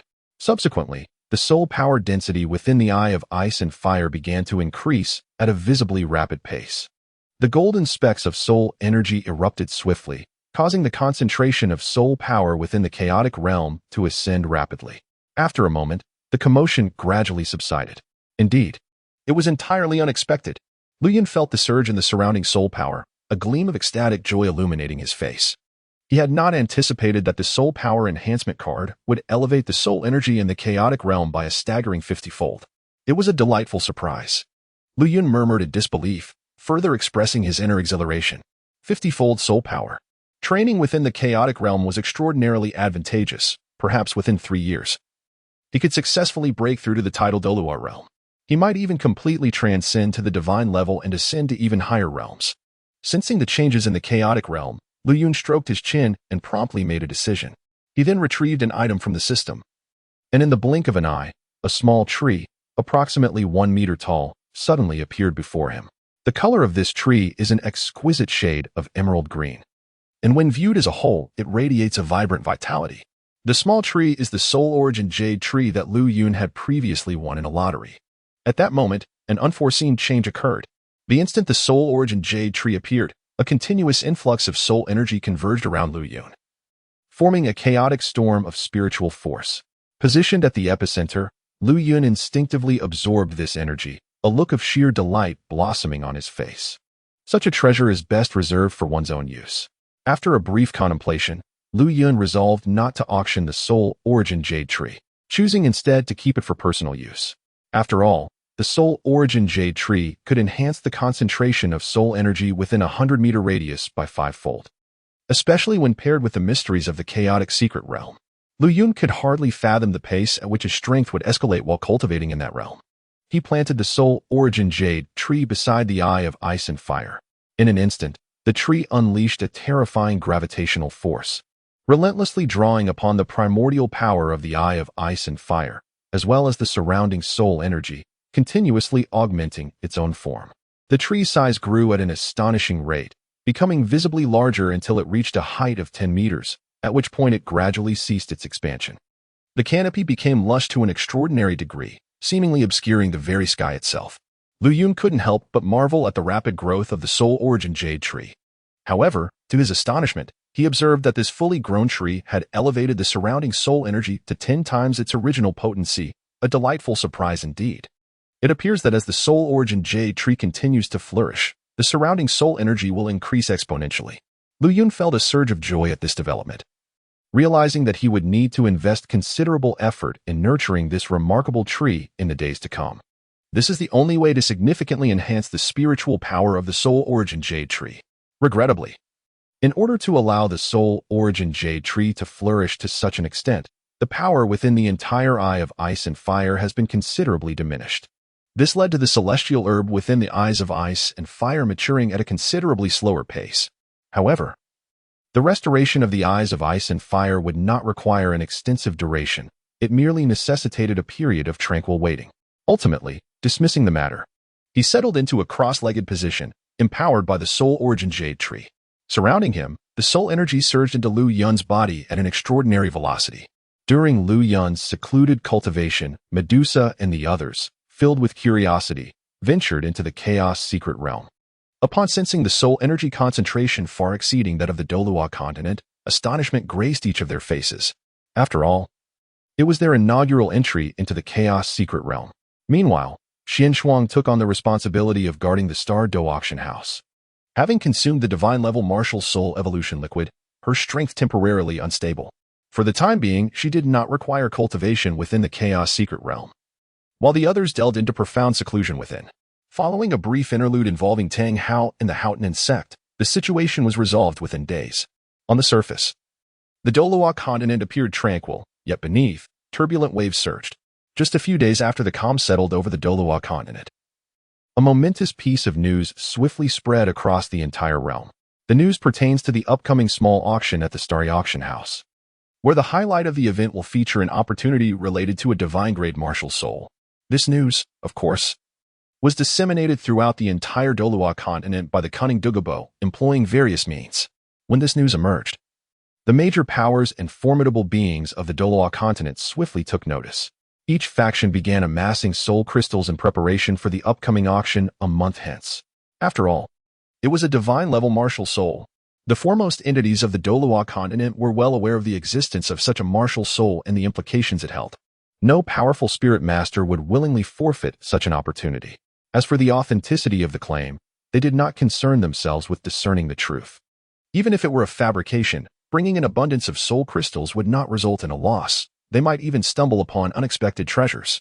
However, Should it prove to be genuine, their actions would enable them to compete with other elite factions for a chance at the divine-level martial soul. Such temptation was simply irresistible. Thus, the Douluo Continent was once again engulfed in astonishment. Initially, the news circulated only among the top powers, but as the auction date drew near, nearly every spirit master became aware of the upcoming event at the Star Dou Auction House, where the centerpiece would pertain to the divine-level martial soul. A month later, every spirit master of some renown flocked toward the Star Dou forest, as it marked the commencement of a smaller auction. As the spirit masters made their way to the Star Dou forest, two colossal beasts, the Titan Great Ape and the Sky Blue Bull Python, stood before the Star Dou Auction House, displaying expressions of irritation. Alas, I did not anticipate that the monthly small auction would commence so swiftly. I have not yet cultivated sufficiently. At that moment, the Titan Great Ape voiced its thoughts in a hearty tone, lamenting how rapidly time had passed. Indeed, the chaotic secret realm was a veritable haven for cultivation. Having spent nearly a month within, its strength had significantly increased. With another month or two of cultivation, it would undoubtedly achieve a momentous breakthrough beyond the 300,000 your spirit beast threshold. Upon hearing this, the Azure Bull Python acquiesced to the Titan Gorilla's suggestion. Prior to this, Liu Yun had bestowed upon them both a token that allowed limitless access to the chaotic secret realm. The two beasts took turns safeguarding the security of the starry auction pavilion. One remained to protect the pavilion while the other ventured into the chaotic secret realm to cultivate. This cyclical endeavor, sustained over time, significantly enhanced their prowess. During this interval, the Azure Bull Python and the Titan Gorilla eliminated two soul beasts of 200,000 years, albeit of ordinary bloodlines, which consequently elevated their soul beast cultivation by 20,000 years. After a month of rigorous training, they fully awakened the latent bloodlines within them, resulting in an accelerated growth in their soul beast cultivation. They stood merely a step away from the formidable threshold of 300,000 years. Yet this singular step ensnared them for an extended period, although they had contemplated a breakthrough. The commencement of the auction at the Starry Auction Pavilion compelled them to abandon their cultivation and focus on maintaining order within the pavilion. However, when Liu Yun presented them with the tokens, he advised them against indiscriminate hunting of the soul beasts that had evolved within the chaotic secret realm, urging moderation in their pursuits. This cautionary counsel rendered the Azure Bull Python and the Titan Gorilla hesitant to engage in wanton slaughter of soul beasts. Throughout the month, each beast carefully selected a high-aged soul beast to hunt. Their concern was that excessive greed might irk Liu Yun, leading to potential trouble for them. Now, even if they were urged to leave the Starry Auction Pavilion, they would resolutely remain, for this place was indeed a rare treasure trove. And both soul beasts felt immense gratitude. Fortuitously, their earlier compulsion to join the Starry Auction Pavilion had bestowed upon them such fortuitous blessings. During this period, they not only transcended the constraints of their original soul beast bloodlines, but were also on the verge of becoming soul beasts of 300,000 years. From any perspective, this compelled the Titan Great Ape and the Sky Blue Bull Python to remain reluctant to depart from the Star Dou Auction House. Amidst the frustration of these two soul beasts, the foremost powers and formidable individuals of the Douluo Continent arrived in succession, each entering the Star Dou Auction House. The small auction is about to commence. As the event begins, Xian Shuang gracefully approaches the auction stage, offering a warm greeting to the gathered soul masters. Welcome, esteemed guests, to the petite auction hosted by the Star Dou Auction House.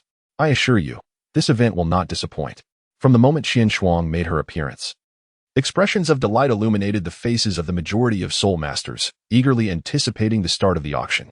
However, within the second-floor private box, the elite powerhouses fixated their serious gazes upon Xian Shuang. In the fifth box of the Wuhuan Hall, Bibi Dong's countenance grew grave as she regarded Xian Shuang. Murmuring in disbelief, it seems her strength has indeed escalated. This aura appears to have reached the level of a limit de law, though her voice was barely a whisper. The other members of the Wuhuan Hall present in the box caught her words, and incredulity filled their hearts as they realized that the woman before them was, astonishingly, a limit Douluo powerhouse. This is rather astonishing. Previously, Shuang's strength was merely at the super Douluo level, yet within the span of a mere month, her power has ascended to the rank of ultimate Douluo, leaving those present in a state of bewilderment. However, considering the means possessed by the Star Dou Auction House, which can facilitate rapid enhancement of soul power, it seems less surprising. Bibi Dong gazes intently at Shuang, her expression grave and unable to maintain composure. Although the woman stands upon the auction platform, revealing no hint of her aura, Bibi Dong nonetheless senses a profound sense of peril emanating from her. Bibi Dong is certain that if she were to engage in combat with Xuan, she might indeed find herself at a disadvantage against this formidable woman. Even in the absence of the restrictions imposed by the Rakshasa goddess trial, overcoming her would prove to be an arduous challenge. Furthermore, recalling that the Star Dou Auction House concealed an ultimate Douluo in the past, it now boasts two such formidable entities, alongside the enigmatic presence of the auction house's master. This rendered Bibi Dong increasingly wary of the Star Dou Auction House. Curiously, from where did the Star Dou Auction House attract such a plethora of formidable beings? She was aware that the ultimate Douluo masters on Douluo Continent were exceedingly rare. Each one existed in seclusion and did not manifest in the public eye. Yet, the Star Dou Auction House seemed to consistently showcase top-tier powerhouses. Bibi Dong was profoundly intrigued by the origins of these formidable beings. Could it truly be that such a multitude of reclusive experts existed on Douluo Continent? If so, why had that scoundrel Qian Dalu not divulged this information to her? A myriad of questions surged through Bibi Dong's mind, rendering her momentarily dazed. However, she soon set aside these concerns.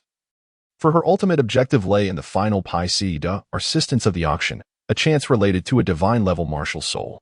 Should she successfully acquire this coveted item, her martial soul would ascend to a divine level. At that juncture, her power would undoubtedly increase exponentially, and the trial of the Rakshasa god would be effortlessly completed. Thus, the final auction item was imperative for her. As for the other top-tier forces, each had sensed the enhancement of Xuan's power, the chilling aura emanating from her. An icy force that penetrated to the marrow, instilled a profound sense of threat in everyone present. Almost all factions shared Bibi Dong's sentiment, refraining from provoking the Star Dou Auction House. To incite the ire of the Star Dou Auction House would spell disaster. After all, the previous incident with Tang Hao and the Haotian sect served as a cautionary tale. In light of this, the remaining factions were disinclined to offend the Star Dou Auction House, opting instead to quietly participate in the auction and secure the treasures they desired. Chapter 118. The Unremarkable Little Clay Pill. The Star Dou Auction House had previously asserted that it would not disrupt the power dynamics of the Douluo Continent lightly. Should the Star Dou Auction House extend its influence across the entire Douluo Continent, it was conceivable that every faction would be compelled to submit to its authority. It is an undeniable truth that the power displayed by the Star Dou Auction House is sufficient to render any opposition futile. With her strength having ascended to the pinnacle of a tidal Douluo, Xuan is naturally attuned to any movements within the entirety of the Star Dou Auction House. However, she paid no heed to the astonished expressions of the crowd and proceeded to declare the commencement of the auction. Moments later, Xuan raised her hand slightly, signaling for silence among the attendees. A shimmering ice-blue light emanated from her grasp, followed by the emergence of an utterly dark sphere. At first glance, it appeared unremarkable, as though it were merely a small orb fashioned from clay. The other soul masters awaited with eager anticipation for the unveiling of the first auction item. Soon, they beheld Xuan presenting a dull gray orb, which elicited a collective expression of bewilderment from everyone present. What is this object? It appears remarkably ordinary, devoid of any visible aura of soul power emanating from its surface. Could it be that this small pill is merely a product of clay? They trust the Star Dou Auction House not to present such trivial items to deceive them. Otherwise, it would tarnish their esteemed reputation. Thus, the assembled powerful figures must listen intently as Xuan proceeds to introduce this small pill. First and foremost, allow me to present to you this small pill, which is the first item in our upcoming miniature auction. This pill is known as the Soul Power Pill, though it may seem unremarkable at first glance. It encapsulates an exceptionally rich essence of soul power. Consuming it can significantly elevate a soul master's soul power level and enhance a soul beast's cultivation. The degree of enhancement, however, depends on the strength of the consumer. The more formidable the soul master or soul beast, the lesser the extent of improvement, and vice versa.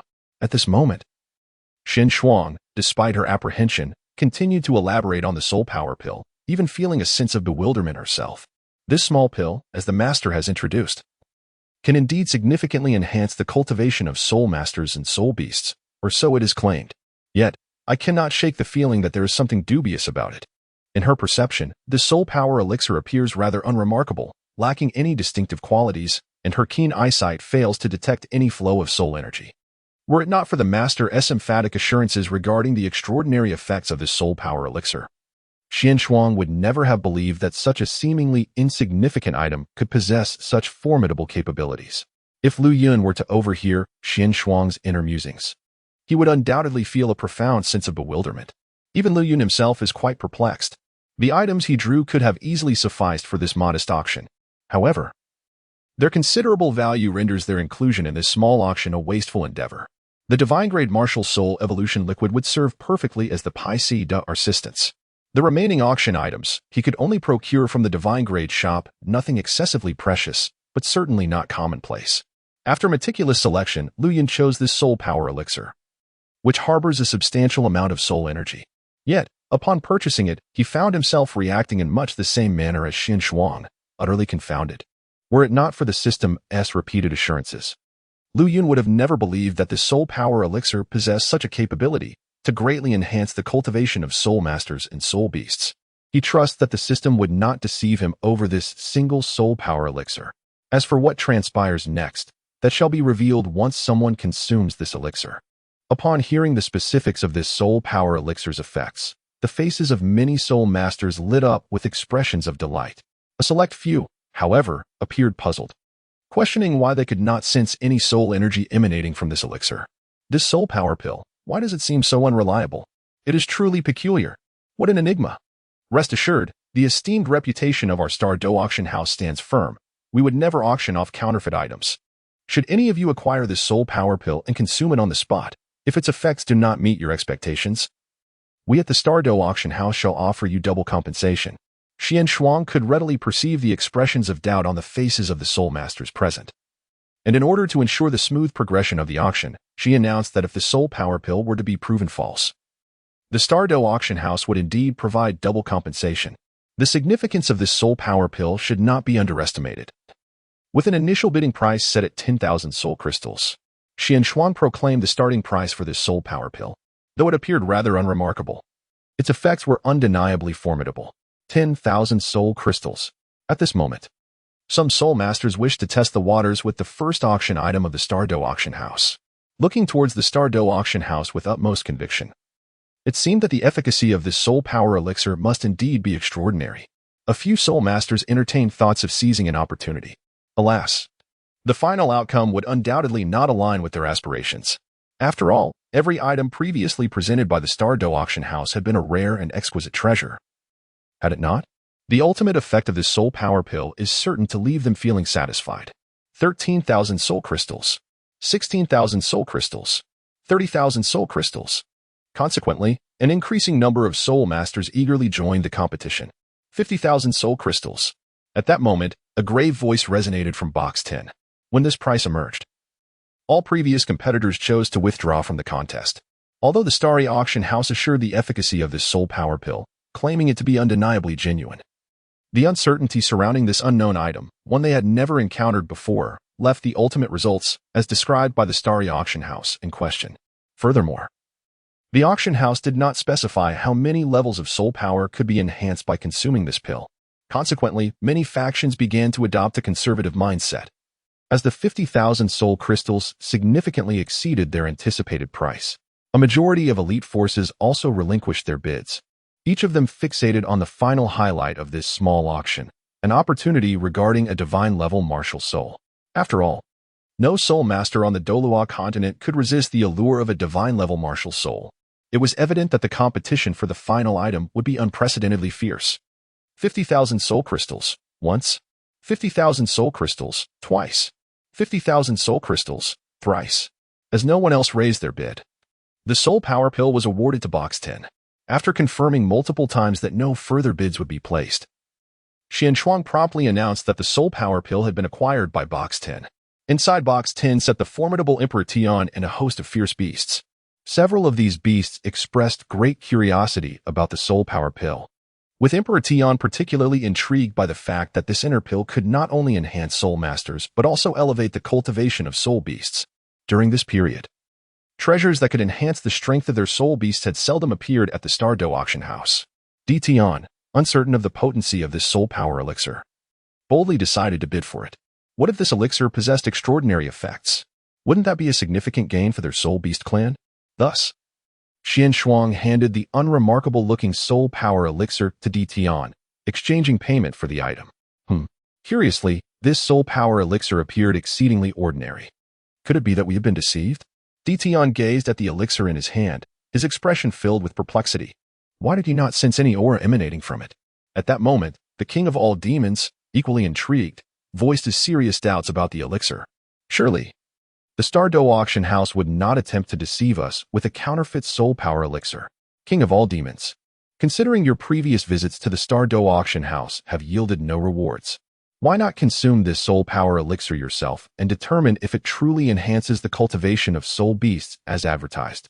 Upon hearing this, Dition nodded discreetly and urged the king of all demons to ingest the elixir, personally testing its efficacy. Do I truly have to consume this?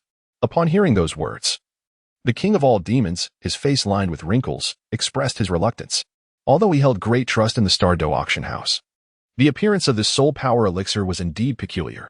It resembled a clump of dirt, a mere mud pellet, with no discernible aura emanating from its surface. What if he ingested it and unforeseen consequences ensued? Chapter 119. The auction of mystery boxes. This treasure is best entrusted to you, as among us. Your soul beast has the least age and can thus benefit from this soul power elixir to enhance its strength. At this moment, Dition, undeterred by the king of all demons' refusals, earnestly stated this. Upon hearing Dition's words, the king of all demons fell silent, unable to refute. Indeed, the soul beasts present today were the same ferocious creatures as before. Bai Ji, having encountered fortuitous opportunities in the chaotic secret realm, had attained an age of 600,000 years. Thus, among the three, his soul beast was indeed the youngest. Reluctantly, the king of all demons gritted his teeth and prepared to consume the soul power elixir. The next moment, as the elixir melted in his mouth, his expression shifted dramatically. Boom! A formidable aura of spiritual energy surged forth, striking the body of the king of all beasts with great intensity. Initially reluctant, the king of all beasts was taken aback by the overwhelming force within, prompting him to swiftly adopt a meditative posture, absorbing the ceaseless stream of spiritual energy emanating from the soul essence pill. At that moment, the age of the soul beasts tethered to him began to ascend rapidly. By the time the effects of the soul essence pill were fully realized, the age of the king of all beasts soul beast had increased by nearly 10,000 years. How astonishing this is! The soul beast clan faces tremendous challenges in their cultivation. Yet a seemingly unremarkable soul power pill has the capacity to elevate one's age by a staggering 10,000 years. It is worth noting that the king of all beasts is a fearsome creature. If an ordinary soul beast were to consume this pill, it could potentially ascend to an age nearing 100,000 years. The king of all beasts, sensing the enhancement of his own strength, was overwhelmed with joy. It appears that fortune has smiled upon him. Upon comprehending the situation, the king of all beasts rose, enveloped in a tempestuous aura, and with an air of arrogance addressed Emperor Tian. Indeed, the efficacy of this soul power pill is remarkable. Alas, my own soul beast's age has only increased by nearly 10,000 years. A hint of distress flickered across his face as he lamented the modest gain of a mere 10,000 years. What? This soul power pill has elevated your soul beast's age by almost 10,000 years. Emperor Tian was taken aback, his expression a canvas of astonishment. He had never anticipated that the effects of this pill were truly as the Star Dou Auction House had described, and perhaps even a touch conservative in their portrayal. It is important to acknowledge that the king of all beasts already possessed a high age. If he could enhance his age by nearly 10,000 years, one can only imagine the potential of weaker soul beasts. Indeed, this soul power pill is an extraordinary treasure. At that moment, Emperor Tian harbored a tinge of regret, wishing he had consumed the pill himself, for it could have elevated his own soul beast's age by several thousand years. Regrettably, there was but a single pill. Soon, Emperor Tian chose to dismiss the matter, recognizing that the king of all beasts belonged to the soul beast clan, making little difference to whom the pill was administered. Should he come across a similar treasure in the future, he vowed to partake first. Thanks to you for allowing me to have this soul power pill, exclaimed the king of all beasts, his face alight with excitement as he seized the opportunity to mock Emperor Tian. Humph. Emperor Tian glanced at the king of all beasts with a cold snort, choosing to ignore his ostentation and allowing him to revel in his moment of pride. Regardless of how much his soul beast's age may increase, it would never surpass his own. Meanwhile, Bai Ji observed the interaction between the two with a smile. And soon the three resumed their focus on the ongoing auction. As the king of all beasts experienced his enhancement, Lu Yun also took note of the happenings within the private box.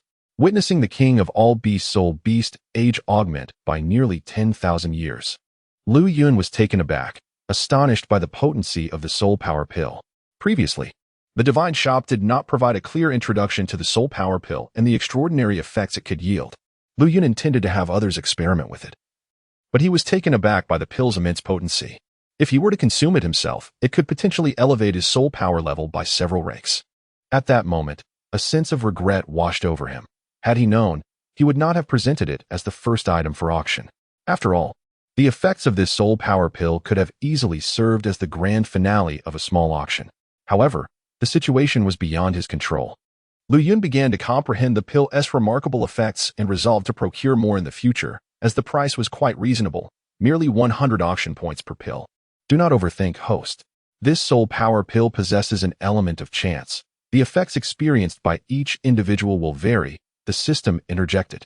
The Wanao King was fortunate to have significantly extended the lifespan of his spirit beast upon consumption, yet others might not experience such remarkable benefits, though they could at least reach Lu Yun's prior expectations.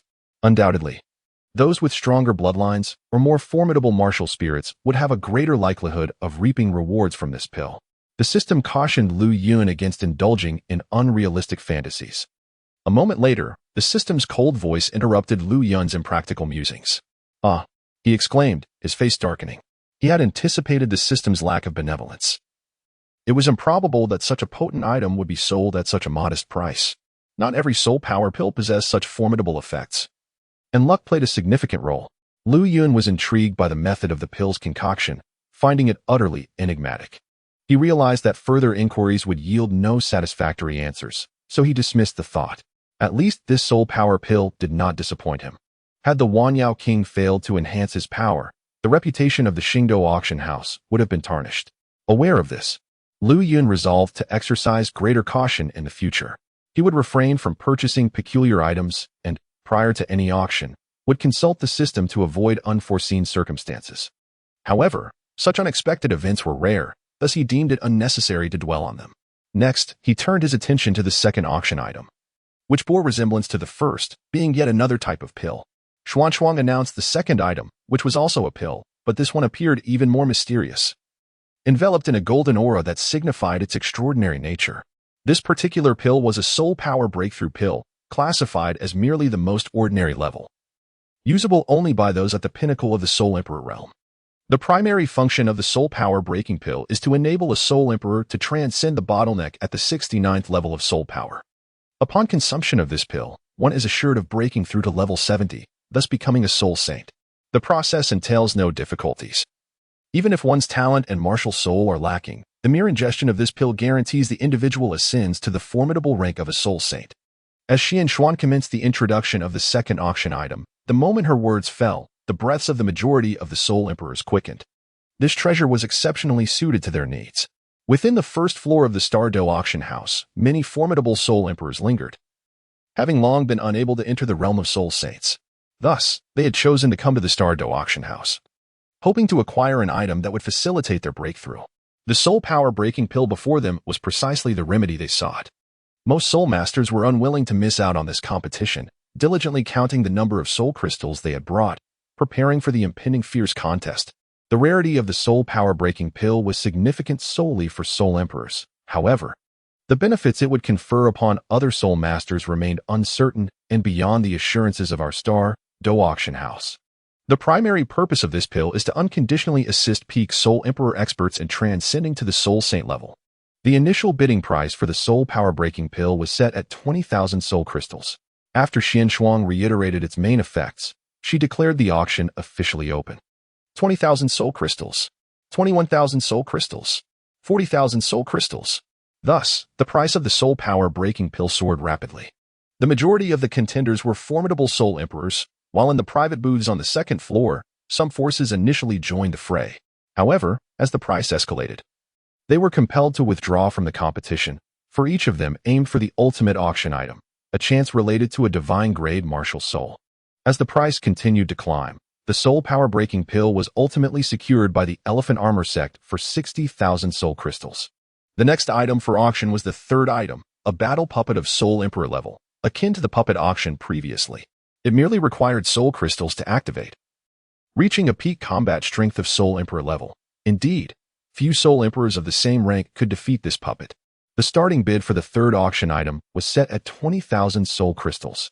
Xian Shuang began to introduce this item, the very puppet drawn by Lu Yun during the last auction. Regrettably, regardless of the amount of soul crystals expended, the ultimate strength of this puppet could only reach the level of a soul emperor. This puppet holds little value for him and is equally worthless to the dominant forces of the Douluo Continent. However, for the weaker factions, it offers unimaginable benefits. Although there are numerous soul emperors on the Douluo Continent, they are not as ubiquitous as one might think. Indeed, when the soul emperor level puppet emerged, a fierce competition began to unfold among the majority of weaker factions. The strength of this puppet has reached the level of a soul emperor, and there is a strong desire to auction it off. For formidable adversaries, this puppet is virtually inconsequential, as long as certain factions refrain from provoking excessively powerful soul masters. This soul emperor level puppet is sufficient to safeguard a weaker force. Ultimately, the soul emperor level puppet was acquired for 65,000 soul crystals by an unknown faction. Now, let us turn our attention to the fourth item for auction, which is shrouded in mystery and relies solely on chance. Once the bidding for the third item concludes, Xuan Shuang unveils the fourth item. With a grand gesture, an object enveloped in a radiant white light appears before the audience. No matter how the soul masters present attempt to scrutinize it, they are unable to penetrate the white luminescence to discern the true nature of the item concealed within. I can unequivocally inform you that the object encased in the white mist is a soul bone, although its age remains confidential. This represents a rather novel approach to auctioning, akin to a blind box. While the specific attributes and age of this soul bone are kept secret, it is undeniable that it must be a soul bone over 10,000 years old. Thus, the competition begins with the opening bid set at 30,000 soul crystals. Xuan Shuang presents the third auction item but only vaguely introduces the essence of the item enveloped in the white mist, acknowledging it as a soul bone of over 10,000 years. However, the exact part of the soul bone and its precise age remain uncertain. When she first acquired this auction item, she felt quite helpless, but this was the directive given by the pavilion master. Even she is unclear as to why the pavilion master insists on maintaining the mystery surrounding this soul bone. Hence, she must adhere to Lu Yun's instructions and proceed with the auction of this blind box. What on earth is the Star Dou Auction House up to? Although this is a soul bone of 10,000 years, exceedingly rare, what if we purchase it and find that it does not align with our own martial spirit attributes? There is also the possibility that the age of this soul bone is too low, leading to an exorbitant expenditure of soul crystals for the auction, ultimately resulting in a loss. Alas, it seems this 10,000-year soul bone is not destined for me. Indeed, when the fourth auction item was revealed, expressions of astonishment adorned every face as they struggled to comprehend the rationale behind the Star Dou Auction House's actions. They had not been afforded a glimpse of the appearance of this 10,000-year soul bone, nor its attributes or age. The only certainty was that it is a soul bone of over 10,000 years. This led to the majority of the soul masters remaining silent, evidently uncertain whether to place bids for the soul bone. Should they gamble correctly, they would reap substantial rewards. However, if they miscalculated, they would incur significant losses of soul crystals. Thus, the atmosphere within the Star Dou Auction House descended into a profound silence. With no one willing to make a bid for an extended period, Lu Yun's actions stemmed purely from curiosity, pondering whether there were any soul masters inclined to expend considerable soul crystals to vie for this enigmatic soul bone. As for whether they could seize this opportunity, it hinged upon the courage of all present. This soul bone, extracted by Lu Yun, is a remarkable piece of a millennium-old soul bone. Under the auspices of a reasonable soul crystal auction, this soul bone would undoubtedly prove advantageous for them. However, to acquire such an extraordinary soul bone, one must possess ample courage. A moment's hesitation could result in this precious relic slipping through their fingers. Chapter 120. Xian Douliu's intent to act at that moment. A clear voice resonated from a private room on the second floor, announcing the intention to participate in the competition for this blind box. As the sound faded, a few soul masters became entangled in the competition. Their curiosity was piqued by this blind box, as it was their inaugural encounter with the Star Dou Auction House, employing such a method for bidding. They were deeply intrigued by the specific age of this soul bone, pondering whether it would indeed lead to disappointment. Some audacious soul masters chose to seize this glimmer of hope, firmly believing that the Star Dou Auction House would never present a counterfeit item to deceive them. This blind box is said to contain a soul bone that is at least 10,000 years old, according to the established rules of previous auctions. Each item up for bid is significantly more precious than the last. Therefore, The age of the soul bone within this blind box is undoubtedly considerable, while the issue of its attributes need not be addressed at this moment. Consequently, an increasing number of soul masters have joined the fray, and the price has soared. 70,000 soul crystals. Within that private box, a breathtaking price was proclaimed. Following the emergence of such an exorbitant figure, the remaining soul masters displayed expressions of struggle, ultimately exhaling a resigned sigh and reluctantly withdrawing from the bidding for the blind box. After all, no one could ascertain whether this blind box was truly as valuable as they had envisioned, or if it surpassed the previous 3 auctioned items by countless measures. They were not willing to gamble. After all, we are speaking of tens of thousands of soul crystals. Should it merely contain a soul bone that has just reached the 10,000-year mark, they would incur significant losses. Understanding this predicament, most soul masters opted for caution, relinquishing their pursuit of this auction item. The remaining few were hindered by the insufficient quantity of soul crystals in their pockets, rendering them unable to compete for this item. 70,000 soul crystals once. 70,000 soul crystals twice. 70,000 soul crystals thrice. With no one else willing to raise the bid, the blind box was awarded to the box number 20. Observing the silence in bidding, Xianshuang promptly announced the final ownership of the blind box. Now, allow me to unveil the true nature of this blind box. In order to satisfy the curiosity of all present soul masters, Xianshuang chose to reveal the soul bone contained within. Even she was uncertain of the precise age of this soul bone. When the auction item was handed to her by the auctioneer, it was in this enigmatic state, even with her extraordinary strength as a limit Douluo.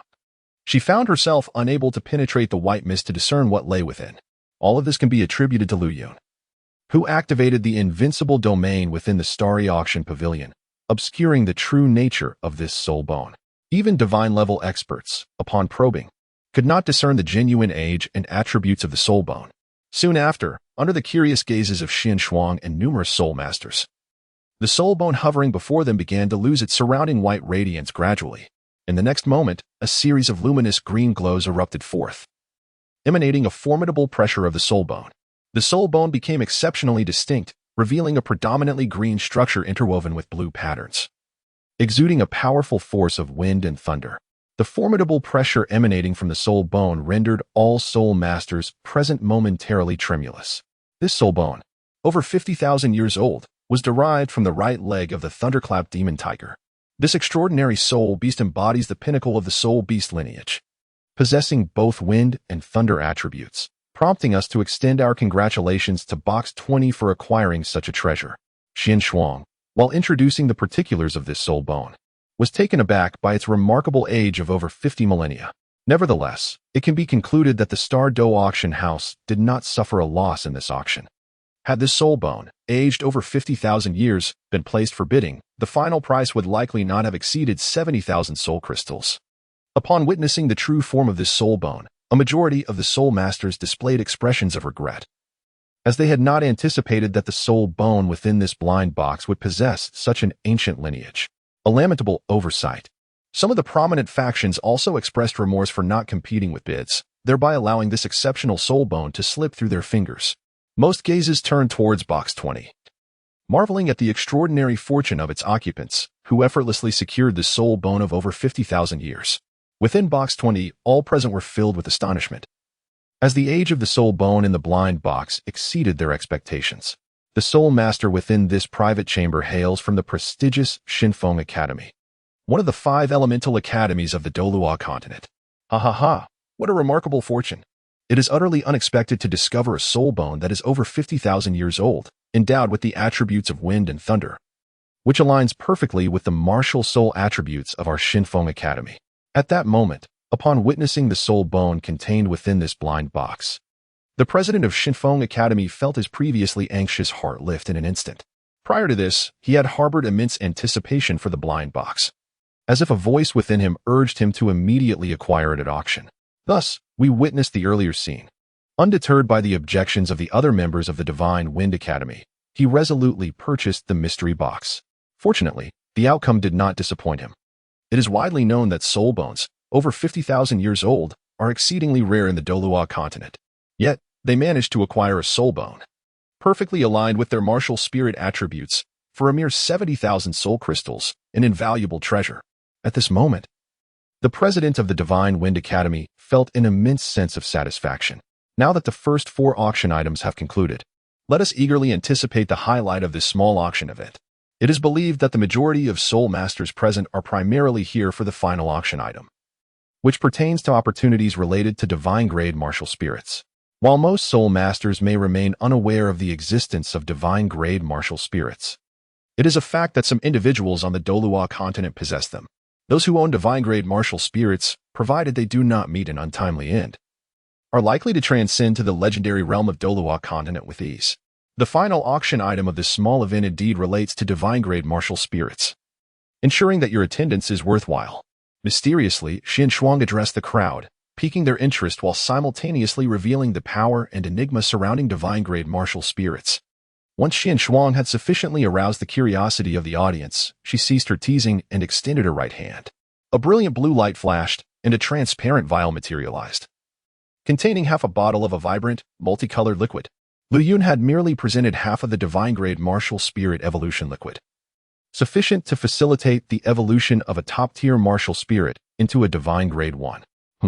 Is this liquid the opportunity associated with divine-grade martial spirits?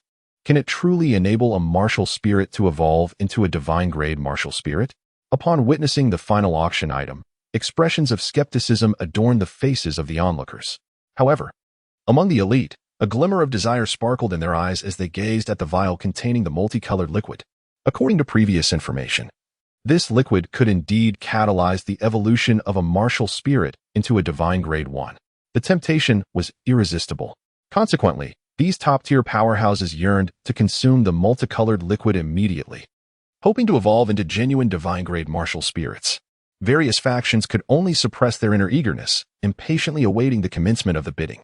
This vial of multicolored liquid stands as the centerpiece of our small auction, aptly named the divine-grade martial spirit evolution liquid. As the name suggests, upon consuming this liquid, your martial spirit is guaranteed to evolve into a divine-grade martial spirit. What does possessing a divine-grade martial spirit signify? I need not elaborate. I can assure you that divine-grade powerhouses surpass the strongest individuals of the Douluo Continent by countless magnitudes. A final reminder, this divine-grade martial spirit evolution liquid holds no benefit for those who already possess divine-grade martial spirits. The initial bidding price for this extraordinary soul evolution liquid is set at a staggering 100,000 soul crystals. Following the introduction, Xian Shuang promptly announced that the starting bid for this remarkable soul evolution liquid would reach an astonishing 100,000 soul crystals. When converted into golden soul coins, this amounts to a remarkable 1 billion golden soul coins. This is merely the initial bidding price. The ultimate transaction price remains an enigma that no one can truly predict. Indeed, when this price emerged, the majority of the spirit masters fell silent. Initially, they had all aspired to partake in this competition. Unfortunately, the starting bid had soared to 100,000 soul crystals, a sum that far exceeded the meager resources they possessed. They could only watch as others vied for the prize. Their curiosity piqued as to whether this bottle of divine spirit evolution liquid could genuinely facilitate the evolution of a spirit into a divine-level spirit.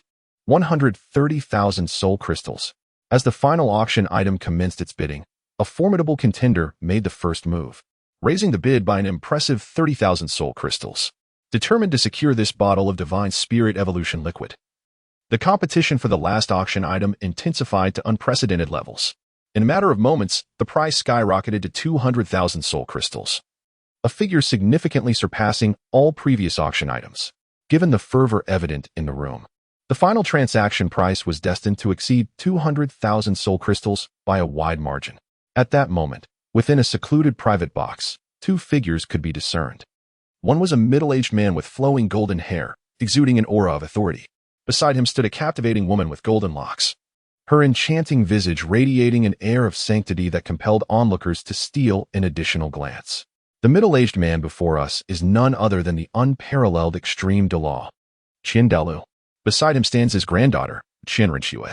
Grandfather, this bottle of divine-grade soul evolution liquid is highly likely to be genuine. The colorful liquid within has the power to stir the six-winged angel, she murmured in disbelief, her worldview once again reshaped by the Star Dou Auction House. Initially, her curiosity about the final auction item was tinged with skepticism, as she had suspected it to be mere fabrication. However, her grandfather, for reasons unknown, insisted on bringing her along to this auction. Prior to this moment, Qian Rinxue had maintained a doubtful stance. Yet, the instant the vibrant liquid made its appearance, she realized the naivety of her earlier thoughts. Surely, anything capable of eliciting a reaction from the six-winged angel's soul is no ordinary treasure.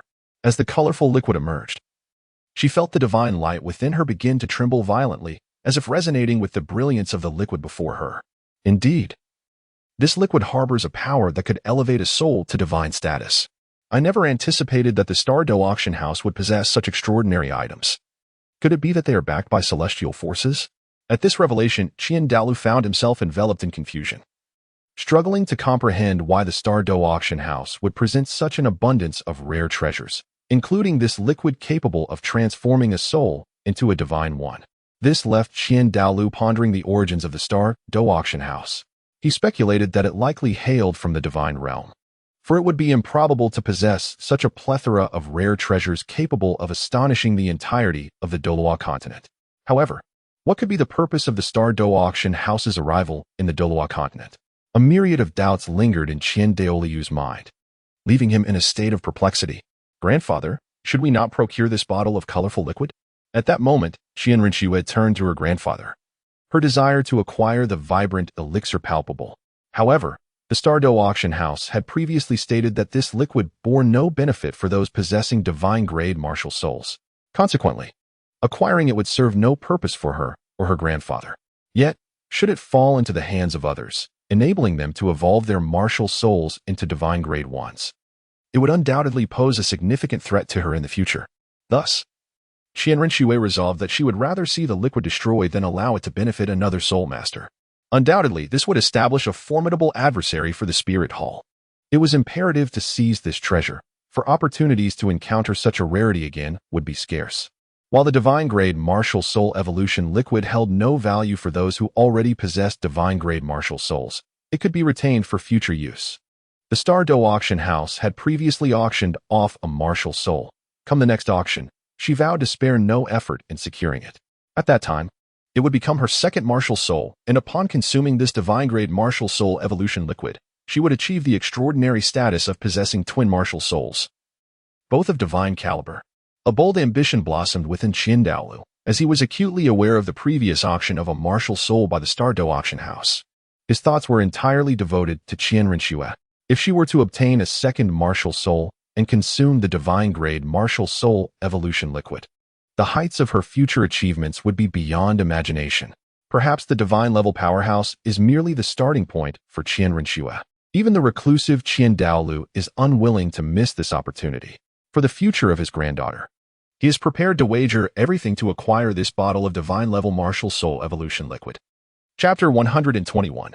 Preparations to establish a branch pavilion. Qian Daolu laid out his entire plan to Qian Rinxue, his eyes shimmering with unwavering determination. Upon hearing her grandfather's intentions, which were all for her sake, a glimmer of emotion flickered in her gaze. She too was reluctant, knowing the immense sacrifices her grandfather had made on her behalf.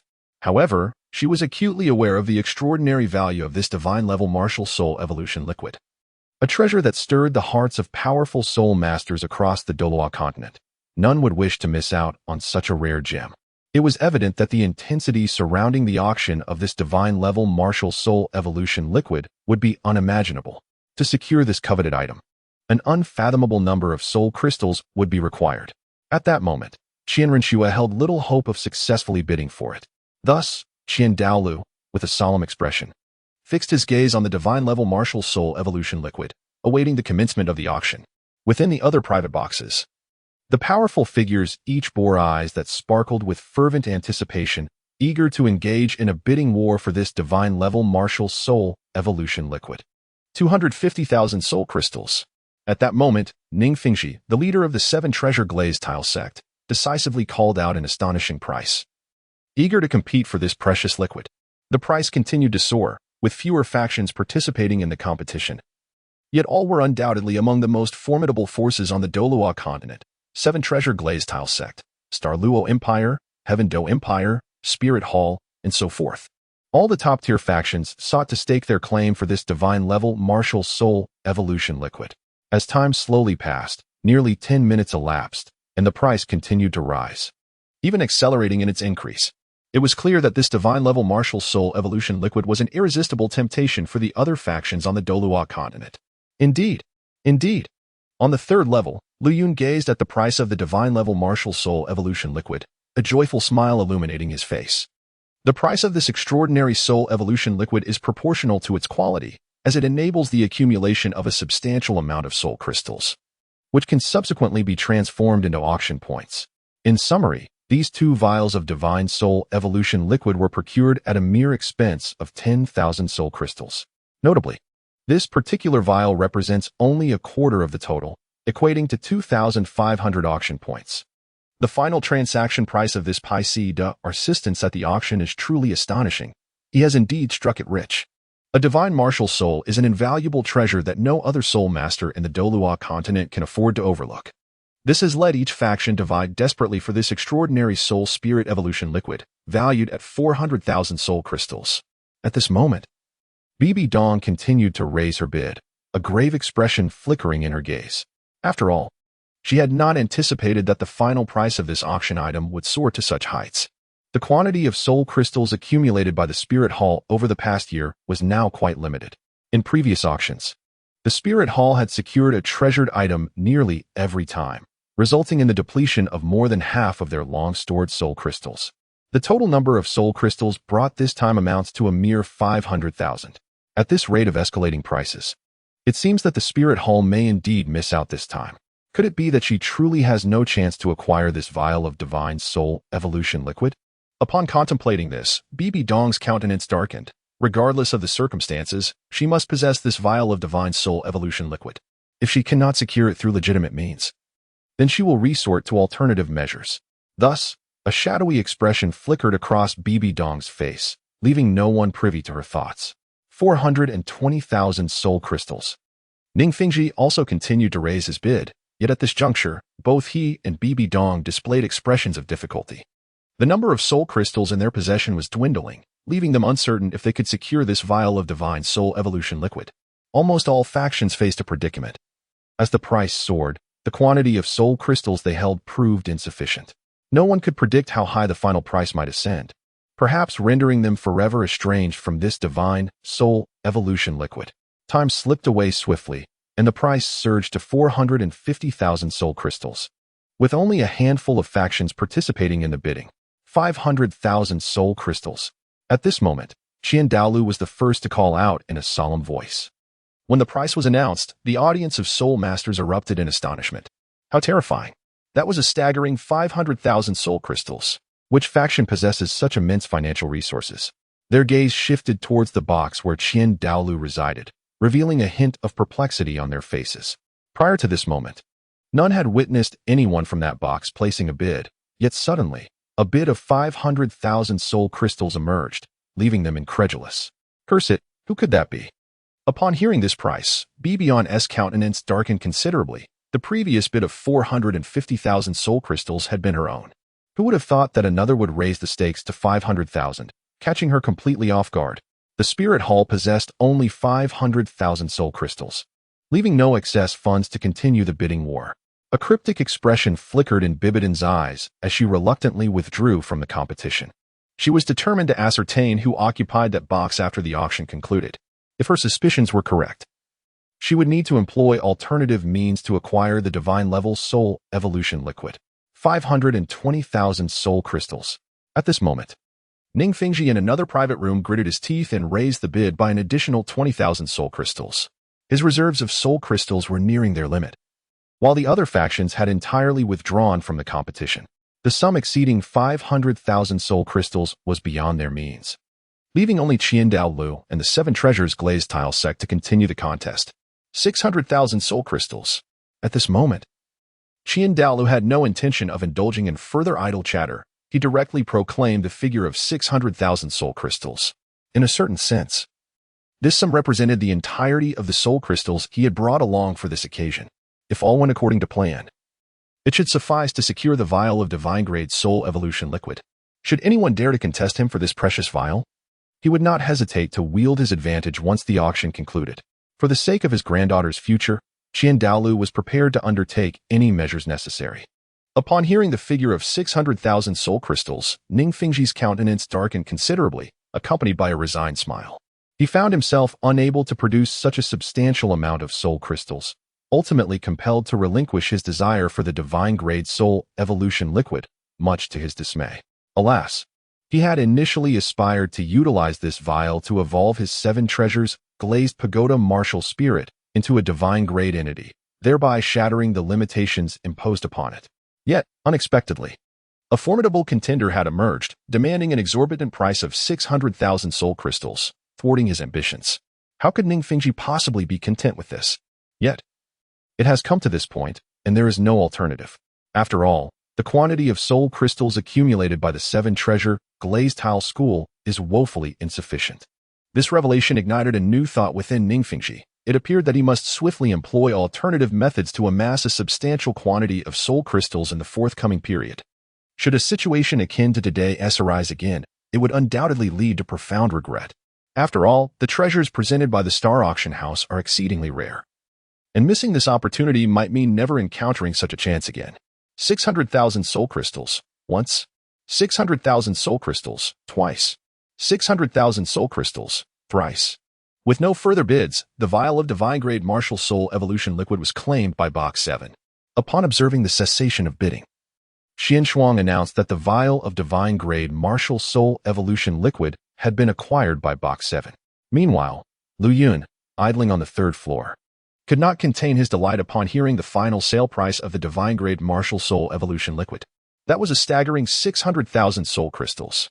When converted to auction points, it amounted to an impressive 600,000 points, surpassing all the soul crystals he had previously accumulated. This situation allowed Lu Yun to revel in the euphoria of newfound wealth. Lu Yun was acutely aware that it was Qian Daolu and Qian Renxue who had secured the vial of divine-grade martial soul evolution liquid. Both were already divine-grade martial soul possessors. Thus, the utility of this auctioned item for them was questionable. However, Lu Yun did not delve too deeply into the implications. Recognizing that while this vial could indeed facilitate the evolution of a top-tier martial soul into a divine-grade one, it held limited value for them. As for how Qian Daolu managed to present such a considerable quantity of soul crystals, Lu Yun felt no surprise. After all, the more formidable the soul master and soul beast, the greater the number of soul crystals they could gather. As a pinnacle Douluo of the Douluo Continent, Qian Daolu could effortlessly amass a large quantity of soul crystals, especially with the assistance of several other super Douluos from the Hall of Offerings. Therefore, it was hardly an exaggeration to say that accumulating 1,000,000 soul crystals within a year was entirely plausible. Witnessing this scenario, Lu Yun conceived a notion. It seemed imperative to devise a means to elevate the overall strength of the Douluo Continent. This will lead to an increasing number of formidable soul beasts and soul masters participating in the auction, resulting in an endless accumulation of auction points for him. This is indeed a plan worthy of execution. The small auction has now concluded, and we extend a warm invitation to our patrons to grace us with their presence at the next event hosted by the Star Dou Auction Pavilion. With a smile, Xian Shuang officially announced the conclusion of the auction after handing the divine-level soul evolution liquid to Qian Daolu. Following the end of the auction, Xian Shuang departed from the stage, bestowing all the acquired soul crystals upon Lu Yun. After receiving the divine-level soul evolution liquid, Qian Daolu did not linger, slowly departing the Starry Auction Pavilion with Qian Renxue, making their way toward the Martial Soul Hall. It was imperative that he safeguard this precious vial of divine-level soul evolution liquid, ensuring that no harm befalls it.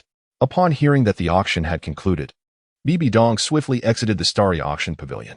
Once outside, a formidable wave of spiritual energy enveloped the entire vicinity as she sought to discern the identity of the soul master who had taken the divine-level soul evolution liquid. At the moment Qian Daolu and Qian Renxue departed, a faint aura of angelic power began to radiate outward. Naturally, Bibi Dong, brimming with spiritual energy, sensed the fleeting presence of that angelic force. Qian Daolu, I did not expect it to be you, old fellow, thwarting my plans. At this moment, after a period of contemplation, Bibi Dong began to grasp that it was Qian Daolu who had acquired the bottle of divine-level soul evolution liquid. However, the rationale behind Qian Daolu's acquisition of such a precious item eluded her. After all, both he and Qian Renxue possessed divine-level soul spirits. rendering the liquid seemingly of little use to them. Yet, for some reason, Douluo was willing to expend 600,000 soul crystals to secure it at auction. This perplexed Bibi Dong immensely. It seemed the time had come for her to visit the offering hall in hopes of persuading that old man to relinquish the divine-level soul evolution liquid. After all, this liquid held the potential to elevate her own soul spirit to the divine level, a temptation she found irresistible. She was determined to acquire it from Douluo by any means necessary, though brute force was not an option. Given her current limitations due to the divine examination, she could not fully unleash her strength, making her no match for Douluo. It appeared that alternative strategies would be required. Once all the soul masters departed from the Star Dou Auction Pavilion, Lu Yun returned to his room and sat on the bed. System: convert all these soul crystals into auction points. At that moment, he focused his thoughts and instructed the system to transform the soul crystals. A flash of white light appeared, and the auction points were credited directly to his account. Before Lu Yun could revel in his excitement, the cold voice of the system echoed in his mind. Detection indicates that the host's auction points have surpassed 1 million, achieving a notable fame accomplishment. Therefore, the next task is initiated. Please establish a branch of the Star Dou Auction Pavilion in other locations to spread its renown. Striving to ensure the fame of the Star Dou Auction Pavilion reaches the entirety of the Douluo Continent. At this juncture, the system revealed that Lu Yun had accumulated 1 million auction points and simultaneously activated the next task. What? Lu Yun's expression turned puzzling at this announcement. How could the fame of the Star Dou Auction Pavilion be so widespread across the Douluo Continent yet only result in a modest recognition achievement? Why is there still a task to complete? His mind raced with questions. Indeed, the Star Dou Auction Pavilion was well known among all the soul masters of the Douluo Continent. Yet why would the system issue this task? It appeared that while the Star Dou Auction Pavilion was acknowledged by the surface-level soul masters, its existence remained unknown to places such as Sea God Island and the City of Slaughter. At this moment, the cold voice of the system continued to resonate. Upon hearing these words, Lu Yun displayed an expression of realization. So that was it. Indeed, the renown of the Star Dou Auction House is confined to this region, while the distant Sea God Island remains oblivious to its existence. As for the City of Slaughter, it too is unknown to many. The City of Slaughter is teeming with malevolent soul masters, a haven for those who revel in bloodshed. Ordinary soul masters dare not venture into the City of Slaughter. Those who do are typically endowed with extraordinary talent. Unless one possesses the domain of the god of slaughter, few would willingly step into that perilous place. Given this, the next destination must be Sea God Island.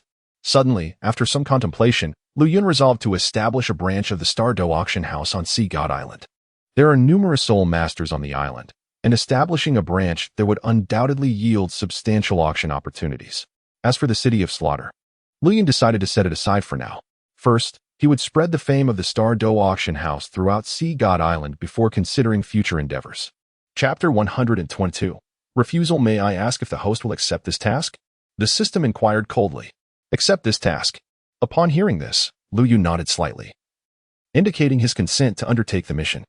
The system detected that the host had successfully accepted this long-term task and consequently rewarded him with a supplementary item, a branch of the Star Dou Auction House. At that moment, the system's cold voice continued to resonate, presenting Lu Yun with an auxiliary tool. Lu Yun gazed into the system's space, and after examining the details of the floating miniature version of the Star Auction Pavilion's sub-branch, a look of astonishment graced his face.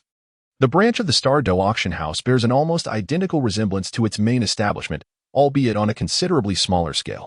After all, the number of soul masters residing on Sea God Island is significantly fewer than those on the Douluo Continent, thus necessitating less space to accommodate participants in the auction.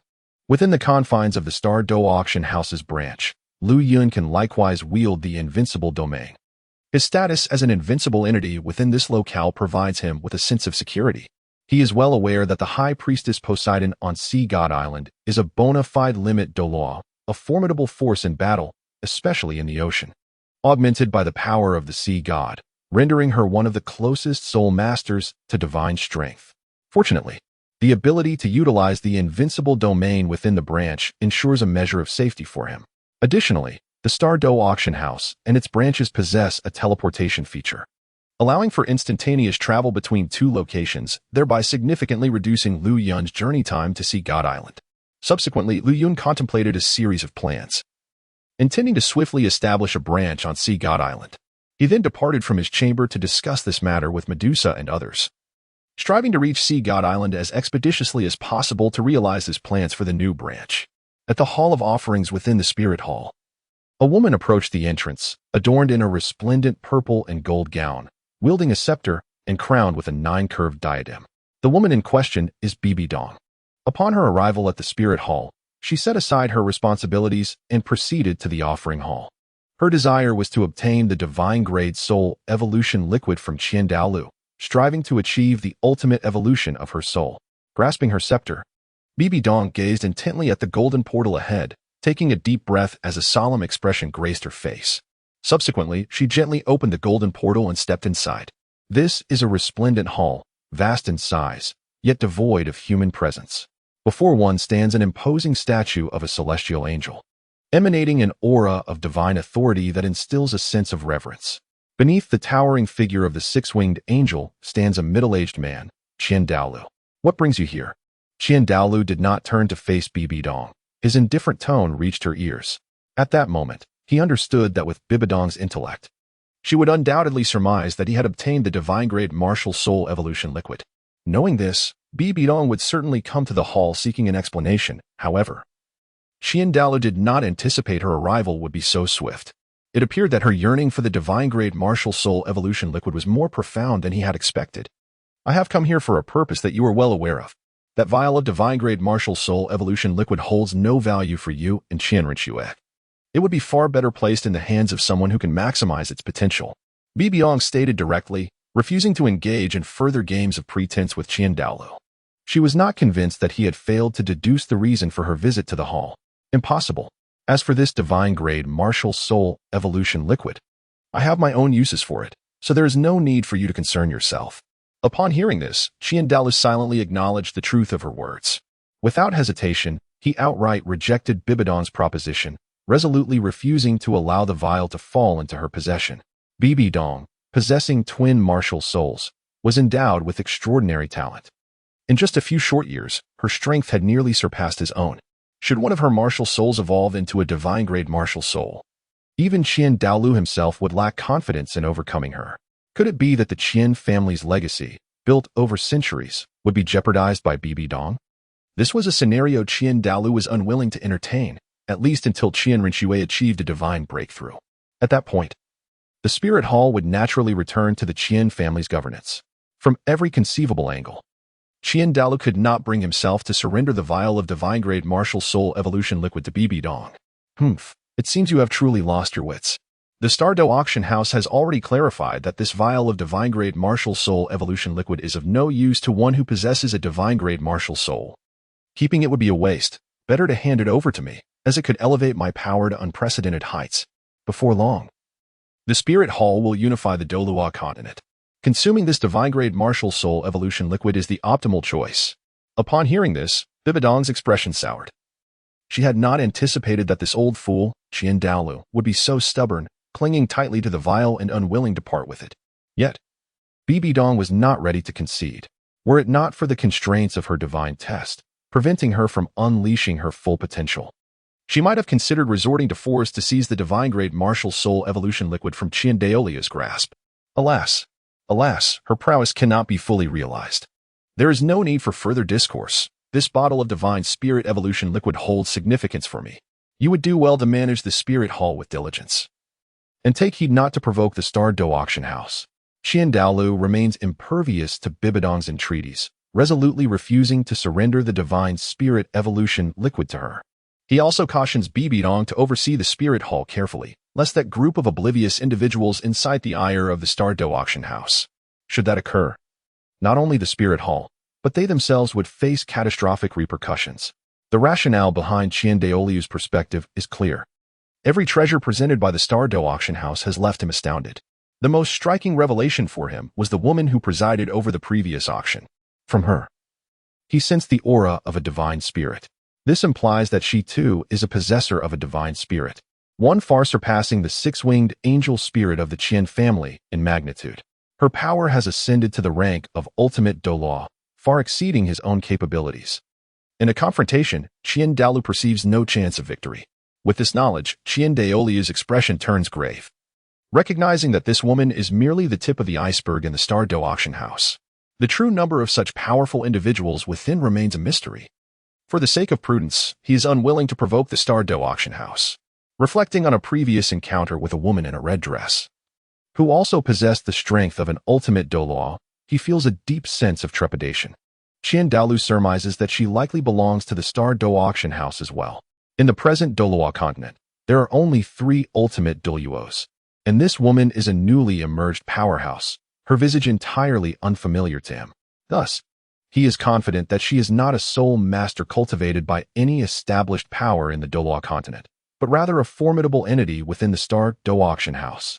He has come to realize that the Star Dou Auction House publicly claims 2 ultimate Douluos, but the existence of any additional strong figures remains uncertain. Qian Daoliu, I am eager to see what marvels you can conjure with that bottle of divine spirit evolution liquid in your possession.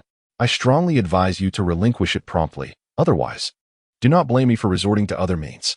Bibi Dong has come to understand that Qian Daoliu will never part with the divine spirit evolution liquid, and thus she dispenses with any pretense of courtesy, huffing in annoyance. She storms away, contemplating how to acquire this divine spirit evolution liquid. The allure of a divine spirit is irresistibly tempting to Bibi Dong, and she is determined not to forfeit this earth-shattering opportunity. Alas, her power has ascended yet again. One wonders how long such a state can be sustained. Qian Daoliu gazed at the departing figure of Bibi Dong, a myriad of intricate emotions flickering in his eyes.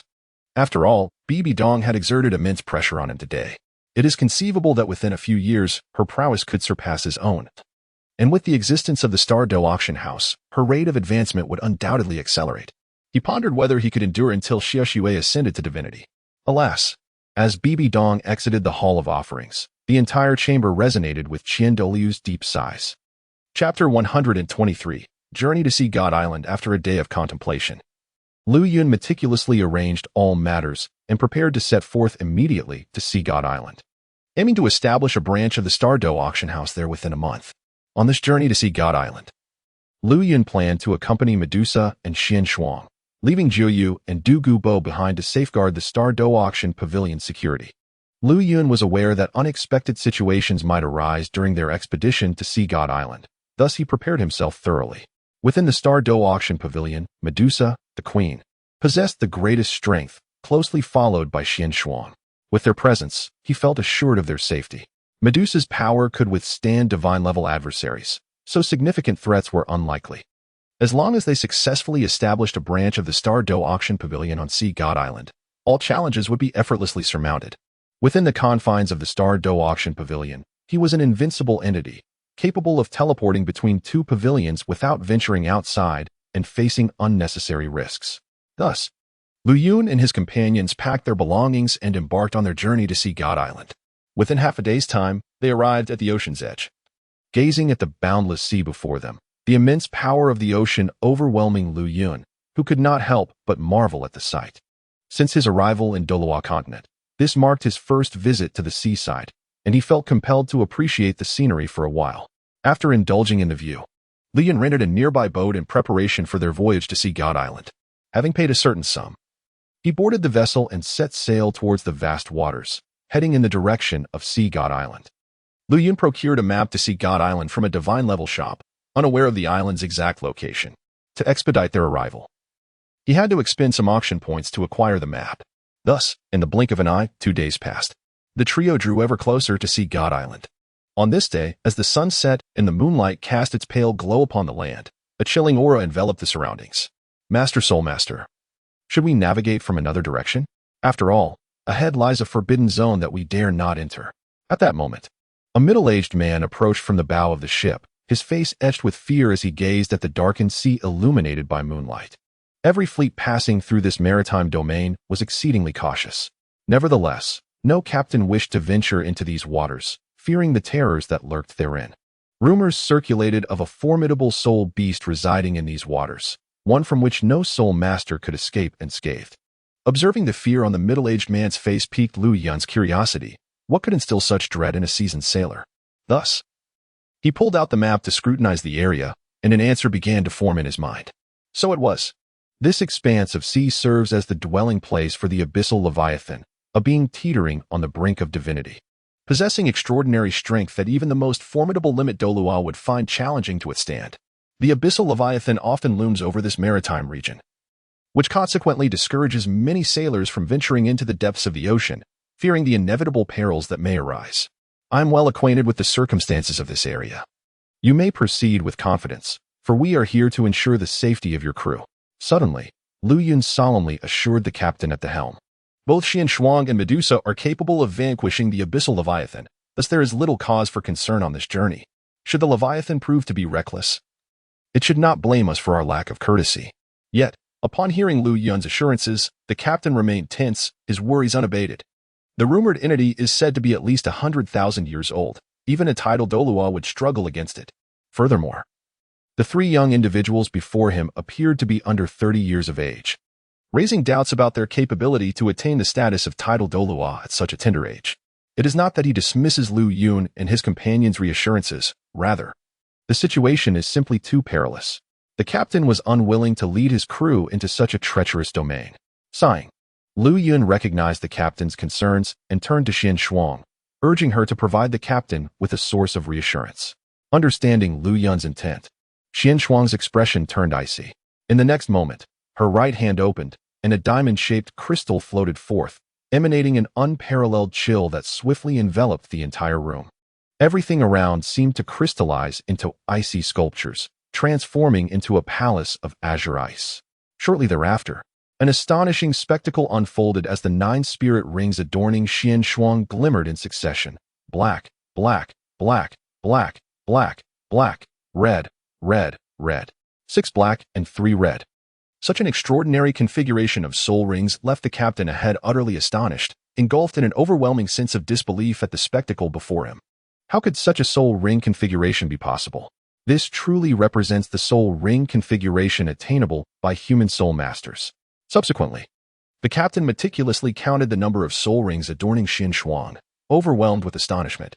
Does this imply that the young woman before him is, in fact, a titled Douluo powerhouse endowed with such an astonishingly formidable soul ring configuration? This left Captain Zhang utterly astonished, unable to regain his composure for an extended period. The transformation within Xian Shuang was undoubtedly a result of Lu Yun's machinations. He harnessed the power of rules within the chaotic secret realm to evolve formidable soul beasts, compelling Xian Shuang to hunt and thereby extend the longevity of her soul rings. This has led to Xian Shuang's remarkable soul ring configuration, boasting 6 black and 3 red rings, coupled with her peak strength as a limit Douluo. It can be asserted that Xian Shuang is capable of effortlessly defeating all soul masters on the Douluo Continent. Her prowess only falls short of Medusa, which is why Lu Yun feels such assurance. With the presence of both Medusa and Xian Shuang, he is certain to encounter no peril. If worst comes to worst, he can always retreat into the chaos secret realm, where no one can inflict upon him the slightest harm. How about it? You can now confidently steer us towards that maritime expanse, can't you? Lu Yun said with a beaming smile to the captain, who was lost in thought ahead. He reassured the captain to proceed without worry, as Medusa and Xian Shuang would handle any threats that might arise. Ah, absolutely. Esteemed titled Douluo, please forgive my earlier rudeness. I shall now make haste to bring you to your ultimate destination, the captain replied, startled back into awareness by Lu Yun's words, his expression shifting to one of fear and respect. He had not anticipated that the individual before him was a titled Douluo, and he dared not show any disrespect. Feeling a twinge of fear for his previous remarks, a legendary figure such as a titled Douluo is known for their unpredictable temperament. Encountering an irritable one could spell doom for him. Fortunately, the presence of these individuals afforded him a sense of security. The captain then gracefully exited the room, instructing the crew to set sail at the fastest speed toward the designated sea area. Meanwhile, Lu Yun and his companions immersed themselves in deep meditation within the cabin, hoping that by dawn, they would reach Sea God Island. Would reality indeed unfold as smoothly as they envisioned? The ship sped forth with remarkable swiftness. Though the commotion it caused was minimal, it still wielded a certain influence. In this expanse of ocean, a series of disturbances swiftly radiated towards the depths below. Beneath thousands of meters of water, an enormous creature stirred, its black and crimson glow flickering ominously, rivaling the size of a small island. Witnessing this scene invoked a profound sense of terror. At that moment, the colossal being shifted, and from one direction, a scarlet lantern abruptly appeared, imbued with an astonishing intent to kill. Upon closer inspection, it became evident that this blood-red lantern was, in fact, an eye. This colossal behemoth is none other than the most formidable soul beast that instills terror throughout the entire oceanic expanse, the 999,000-year-old deep-sea demon whale king. The deep-sea demon crystal king, naturally awakened by the commotion resonating from above, squinted its eyes and began to navigate its immense body through the surrounding waters. Its overwhelming aura generated a ferocious tempest, annihilating the nearby sea soul beasts, reducing them to mere remnants of blood that scattered across the depths. Such movements began to manifest violently throughout the ocean depths. The surface of the sea remained vast and boundless. Without meticulous observation, one could discern no signs of disturbance. Suddenly, Medusa in the room, sensing something, abruptly opened her eyes, a serene glimmer flashing within them. Immediately, Xianshuang beside her also opened her eyes, a grave expression crossing her features as a torrent of frigid power surged outward. Lu Yun was roused from his reverie by the commotion caused by Medusa and Xianshuang. After a moment of contemplation, he grasped the situation. The deep-sea demon whale king? You truly dare to make a move against us? Lu Yun's visage betrayed no fear as he murmured to himself, entirely unconcerned about the impending crisis. Suddenly, a spark of insight flickered in Lu Yun's mind, and an obscure expression settled upon his face. Since the deep-sea demon whale king had chosen its own demise, it would be unwise to hold back. The Star Dou Auction House located in the Star Dou Forest was guarded at its entrance by the azure bull python and the titan giant ape, serving as the face of the auction house. The branch established on Sea God Island required a formidable guardian, and it seemed the deep-sea demon whale king would be quite fitting for the role. The more Lu Yun pondered, the more plausible the idea became. After all, having a nearly million-year-old soul beast safeguarding the Star Dou Auction House branch would indeed present a formidable visage. Other powerful soul masters would dare not act recklessly. However, Lu Yun's primary focus remained on the auction house in the Star Dou Forest. The number of soul masters on the Douluo Continent far exceeded those on Sea God Island. He was well aware of the priorities at hand. In the future, it would suffice to have the deep-sea demon whale king guard the Star Dou Auction House branch, while additionally appointing a titled Douluo to oversee the auctions on Sea God Island. Xianshuang, this task shall be entrusted to you, as it would provide an opportunity for you to gauge the extent of your newfound strength. However, it must be alive. This creature will need to be responsible for guarding the Star Dou Auction House branch in the future, and it would not hurt to teach it a lesson in the process. Having clarified his thoughts, Lu Yun expressed no hesitation and promptly addressed Xianshuang, instructing her to deal with the deep-sea demon whale king, ensuring it remained alive. He was eager to witness the extent of Xianshuang's capabilities when she unleashed her full power. Undoubtedly, the deep-sea demon whale king would prove no match for her. Xianshuang possessed a divine martial soul, the Xian Ice Crystal, complemented by an extraordinary configuration of 6 black and 3 red soul rings, with her soul power reaching the pinnacle level of a limit Douluo. When these 3 aspects were combined, Xianshuang could be regarded as the strongest being beneath the divine tier. The mere deep-sea demon whale king, which had yet to ascend to divine beast status, would naturally stand no chance against her. Yes, master, I assure you I will bring this soul beast before you. Upon hearing Lu Yun's command, Xianshuang's delicate face manifested a fierce determination, her entire being brimming with anticipation. According to her perception, the creature lurking beneath the sea was formidable, warranting the full extent of her power. It was time to test her limits and understand the true extent of her capabilities. With this thought in mind, Xianshuang transformed into a streak of azure light, vanishing from her original position. She arrived at the bow of the ship, hovering in midair, her expression grave as she scrutinized the surrounding waters for any signs of movement. Your Majesty, what brings you here at such a late hour? The captain inquired respectfully upon noticing Xianshuang's presence, his demeanor shifting to one of concern. He was curious about the significance of her arrival at this hour. You must evacuate all crew members from this location immediately. A colossal entity is approaching, and I shall handle everything here, Xianshuang asserted, cutting through any further pleasantries. She urged them to flee for their lives, for soon she would engage in battle with the monstrous being. The ensuing chaos would undoubtedly be cataclysmic. She could not afford to be distracted by the safety of those around her, especially with the presence of Medusa ensuring their safety from any mortal peril. What?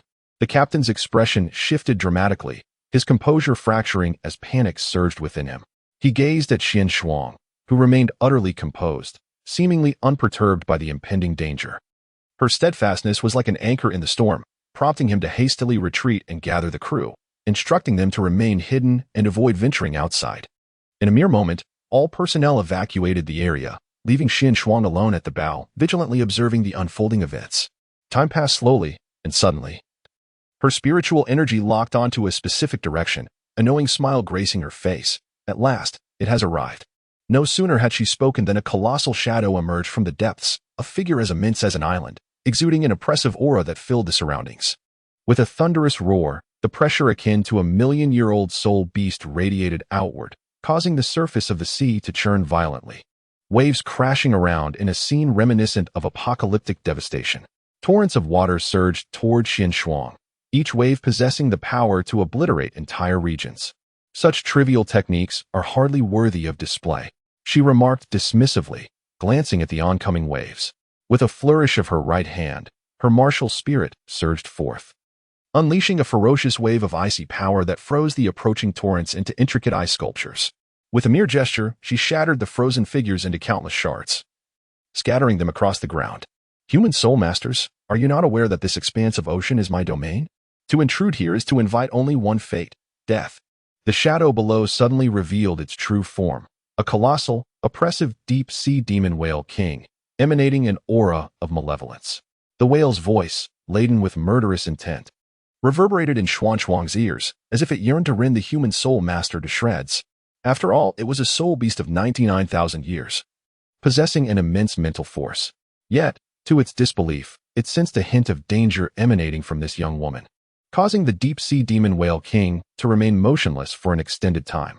It was utterly perplexed. When had such a formidable young powerhouse emerged in the Douluo Continent? The pressure she exerted surpassed even that of the woman from Sea God Island. The deep-sea demon whale king was compelled to deliberate on the unfolding situation. Cautious not to act rashly, leave swiftly, or face my wrath, Xuan refrained from engaging in further banter with the whale king and directly articulated her intentions. Were it not for this formidable creature obstructing their path, they might have already reached Sea God Island, thereby avoiding the protracted delay in these waters. Humph. This is my domain. You cannot come and go as you please, as if I am of no consequence. Upon hearing Xuan's disdainful tone, the deep-sea demon whale king erupted in fury, howling forward, its crimson eyes flickering with boundless murderous intent. The whale king scoffed at her words, aware of its own dignity as a soul beast of 99,000 years. No matter the circumstance, it would not allow this woman to depart from these waters easily. Stubborn and unyielding, prepare to endure my wrath. Xuan had long foreseen that the deep-sea demon whale king would not permit their escape. Instantly, her turbulent soul power surged outward. Her right hand summoned the Xianin ice crystal martial soul, gradually emerging behind her, radiating a soft blue luminescence that sparkled brilliantly. With her arms outstretched, she levitated above, gazing down at the deep-sea demon whale king beneath the waves. Boom! 6 black and 3 red soul rings materialized, exuding the overwhelming pressure of a peak limit Douluo, instantly saturating the entire sea. The chill of icy power spread outward, freezing the surrounding waters into exquisite sculptures of ice, creating a breathtaking spectacle. Damn, how could her strength be so formidable? The deep-sea demon whale king, overwhelmed by this terrifying aura, felt a flicker of fear arise within. Upon witnessing Xuan's astounding soul ring configuration, it could no longer maintain its composure. What manner of configuration is this for a human spirit master, so astonishingly formidable? He has never encountered anyone possessing such a soul ring arrangement. Even the divine offerings of Sea God Island pale in comparison to the terrifying prowess of this spirit master. Could it be that she is also a bearer of divine heritage? At this thought, the deep-sea demon whale king's eyes shimmered with a more profound murderous intent. The pantheon of deities is the epitome of hypocrisy. Given that this woman before him is likely a descendant of a deity, he would not relent in his pursuit of her demise. She must perish. There is no room for redemption. However, the deep-sea demon whale king dared not underestimate her. He must unleash all of his strength to withstand the presence of this enigmatic woman. The deep-sea demon whale king propelled his massive form through the water, the surrounding soul power rippling as he harnessed the ocean's might to condense droplets of seawater that surged forth. Within those droplets resided an immense reservoir of soul power. Once the deep-sea demon whale king exerted his full force, The power contained within a single droplet of seawater could vanquish even the mightiest of spirit Douluo. This is the pinnacle strength of the million-year spirit beast, the deep-sea demon whale king. Xian Shuang stood suspended in the air, gazing at the myriad droplets before her, displaying no sign of retreat.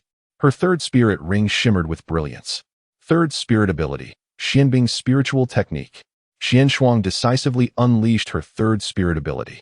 After the evolution of her martial spirit into a divine-grade martial spirit, Xianbing Jiling, her abilities transformed. They became even more formidable and enigmatic. A swirling mist of ice-blue vapor materialized in her hands, gliding slowly through the void. As the mist expanded, the impending droplets were instantaneously frozen, suspended in midair. Xian Shuang continued to amplify her spirit power, transforming all the droplets ahead into ice orbs. In the next moment, under Xian Shuang's influence, these ice orbs coalesced into ice spikes, emanating a terrifying lethality. Seeing her attack fully formed, Xian Shuang wasted no time. With a sweeping motion of her hand, all the ice spikes surged forward at an astonishing speed, aimed directly at the deep-sea demon whale king. How could this be? You have transformed my attack into your own and now dare to strike at me. You truly have my admiration. The deep-sea demon whale king, witnessing this scene, could no longer maintain his composure, a grave expression flashing across his eyes. He was acutely aware of the immense energy contained within each droplet of seawater he released. Even a tidal Douluo would find it challenging to withstand. Yet, this woman before him effortlessly neutralized his assault, even repurposing his own attack into an exceedingly sharp offensive technique directed at him, a truly bizarre maneuver. My martial spirit is of the ice attribute. Your water element attacks serve only to augment my strength. Thus, in the ocean, you possess no advantage, Xian Shuang stated calmly. After all, ice elements are entirely composed of water elements. One could argue that, aside from the extreme northern regions, the sea is the most suitable battlefield for Xian Shuang. Although she could not directly utilize water elements for combat, she could entirely harness the power of her martial spirit to convert water elements into ice elements, unleashing formidable strength. As long as the ocean remained abundant, she would have a continuous supply of ice elements at her disposal. The sea also became an advantage in the battle between Xian Shuang and the deep-sea demon whale king. Humph! Do not presume that a mere attack can hinder me. You overestimate your abilities. Upon hearing this, the deep-sea demon whale king's expression darkened. Xian Shuang's words rang true. The advantage he once took pride in had evaporated in an instant. It seemed he could not afford to engage in a war of attrition with this formidable woman before him. Buzzing, the deep-sea demon whale king drew upon the ocean's power, unleashing a terrifying force, channeling all of his spirit power into a fierce assault. This formidable force shattered all the ice spikes in an instant, continuing its furious assault on Xian Shuang. Observing this, Xian Shuang refused to allow the residual impact of these attacks to breach her defenses. With a slight elevation of her right hand, the power of her martial soul surged outward in ripples. A cerulean shield enveloped the entire area, staunchly resisting the might of the deep-sea demon whale king. Boom, boom, boom. A cacophony of thunderous sounds erupted, yet Xian Shuang remained steadfast, unmoving in her position. Chapter 125. Ninth Soul Skill.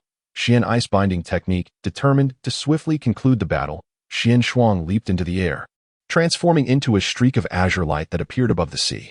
She then gently descended onto the water's surface, where the overwhelming power of ice elements rapidly permeated the entire ocean. In an instant, the waters were entirely sealed in ice, and Xian Shuang traversed the frozen expanse with the ease of walking on solid ground. Boom. At that moment, the 9 soul rings surrounding her flickered in succession as she charged forth to attack the deep-sea demon whale king, her hands enveloped in boundless icy elemental power. Striking forward with great force, the deep-sea demon whale king, witnessing his once proud ocean now completely encased in ice, found himself unable to return to the waters and engage the woman in combat. Humph! Realizing this predicament, the deep-sea demon whale king felt utterly helpless. With a flash of blue light, he transformed into a muscular giant, exuding a formidable aura that spread outward. As Xian Shuang continued her relentless assault, he responded without hesitation, unleashing his immense power to counter her advance.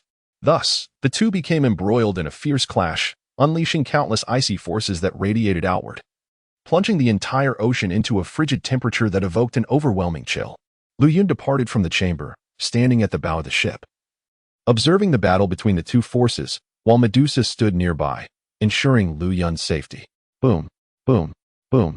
Lu Yun watched as Xian Shuang and the deep-sea demon whale king engaged in their fierce struggle. As time passed, Xian Shuang gradually gained the upper hand, her attacks growing increasingly fierce, while the deep-sea demon whale king found himself at a disadvantage. Were he in his true beast form, battling within the depths of the ocean, he would possess an undeniable advantage. However, the deep-sea demon whale king was now compelled to assume a human form, distanced from the ocean's power, making the fight considerably more arduous. Xian Shuang aimed to swiftly eliminate the deep-sea demon whale king, thus completely encasing the ocean in ice to strip him of any combat advantage. After half an hour of intense battle, Lu Yun lost interest in merely spectating. A calm voice reached Xian Shuang's ears. Xian Shuang, conclude this battle swiftly. Upon hearing the command, Xian Shuang's expression shifted, and she resolved not to prolong her struggle with the deep-sea demon whale king any further. Boom. With a delicate push of her toes, Xian Shuang swiftly glided backward, harnessing the formidable strength of the deep-sea demon whale king. Her palm quivered slightly as a soft blue radiance burst forth, illuminating her surroundings. Seventh soul skill, martial spirit manifestation. Xian Shuang immediately unleashed her true martial spirit, merging its essence with her being. The glimmering Xinbing diamond martial spirit erupted with an unparalleled force, and a miniature emblem of her martial spirit materialized upon her forehead.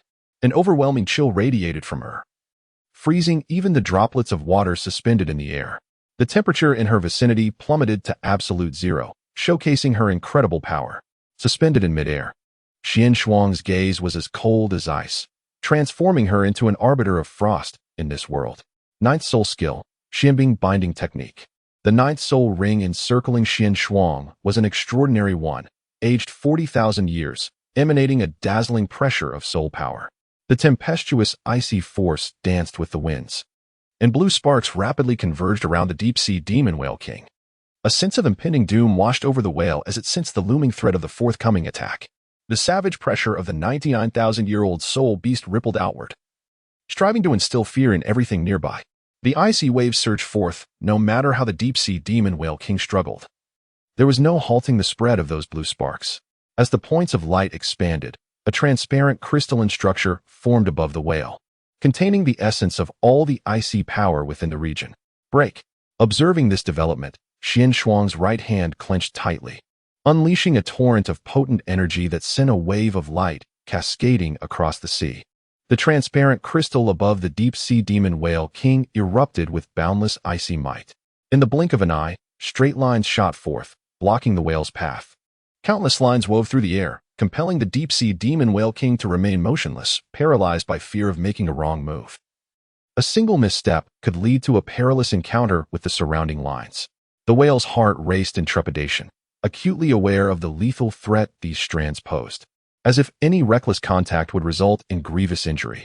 Even with its impending ascension to a million-year-old soul beast, resistance seemed a daunting challenge.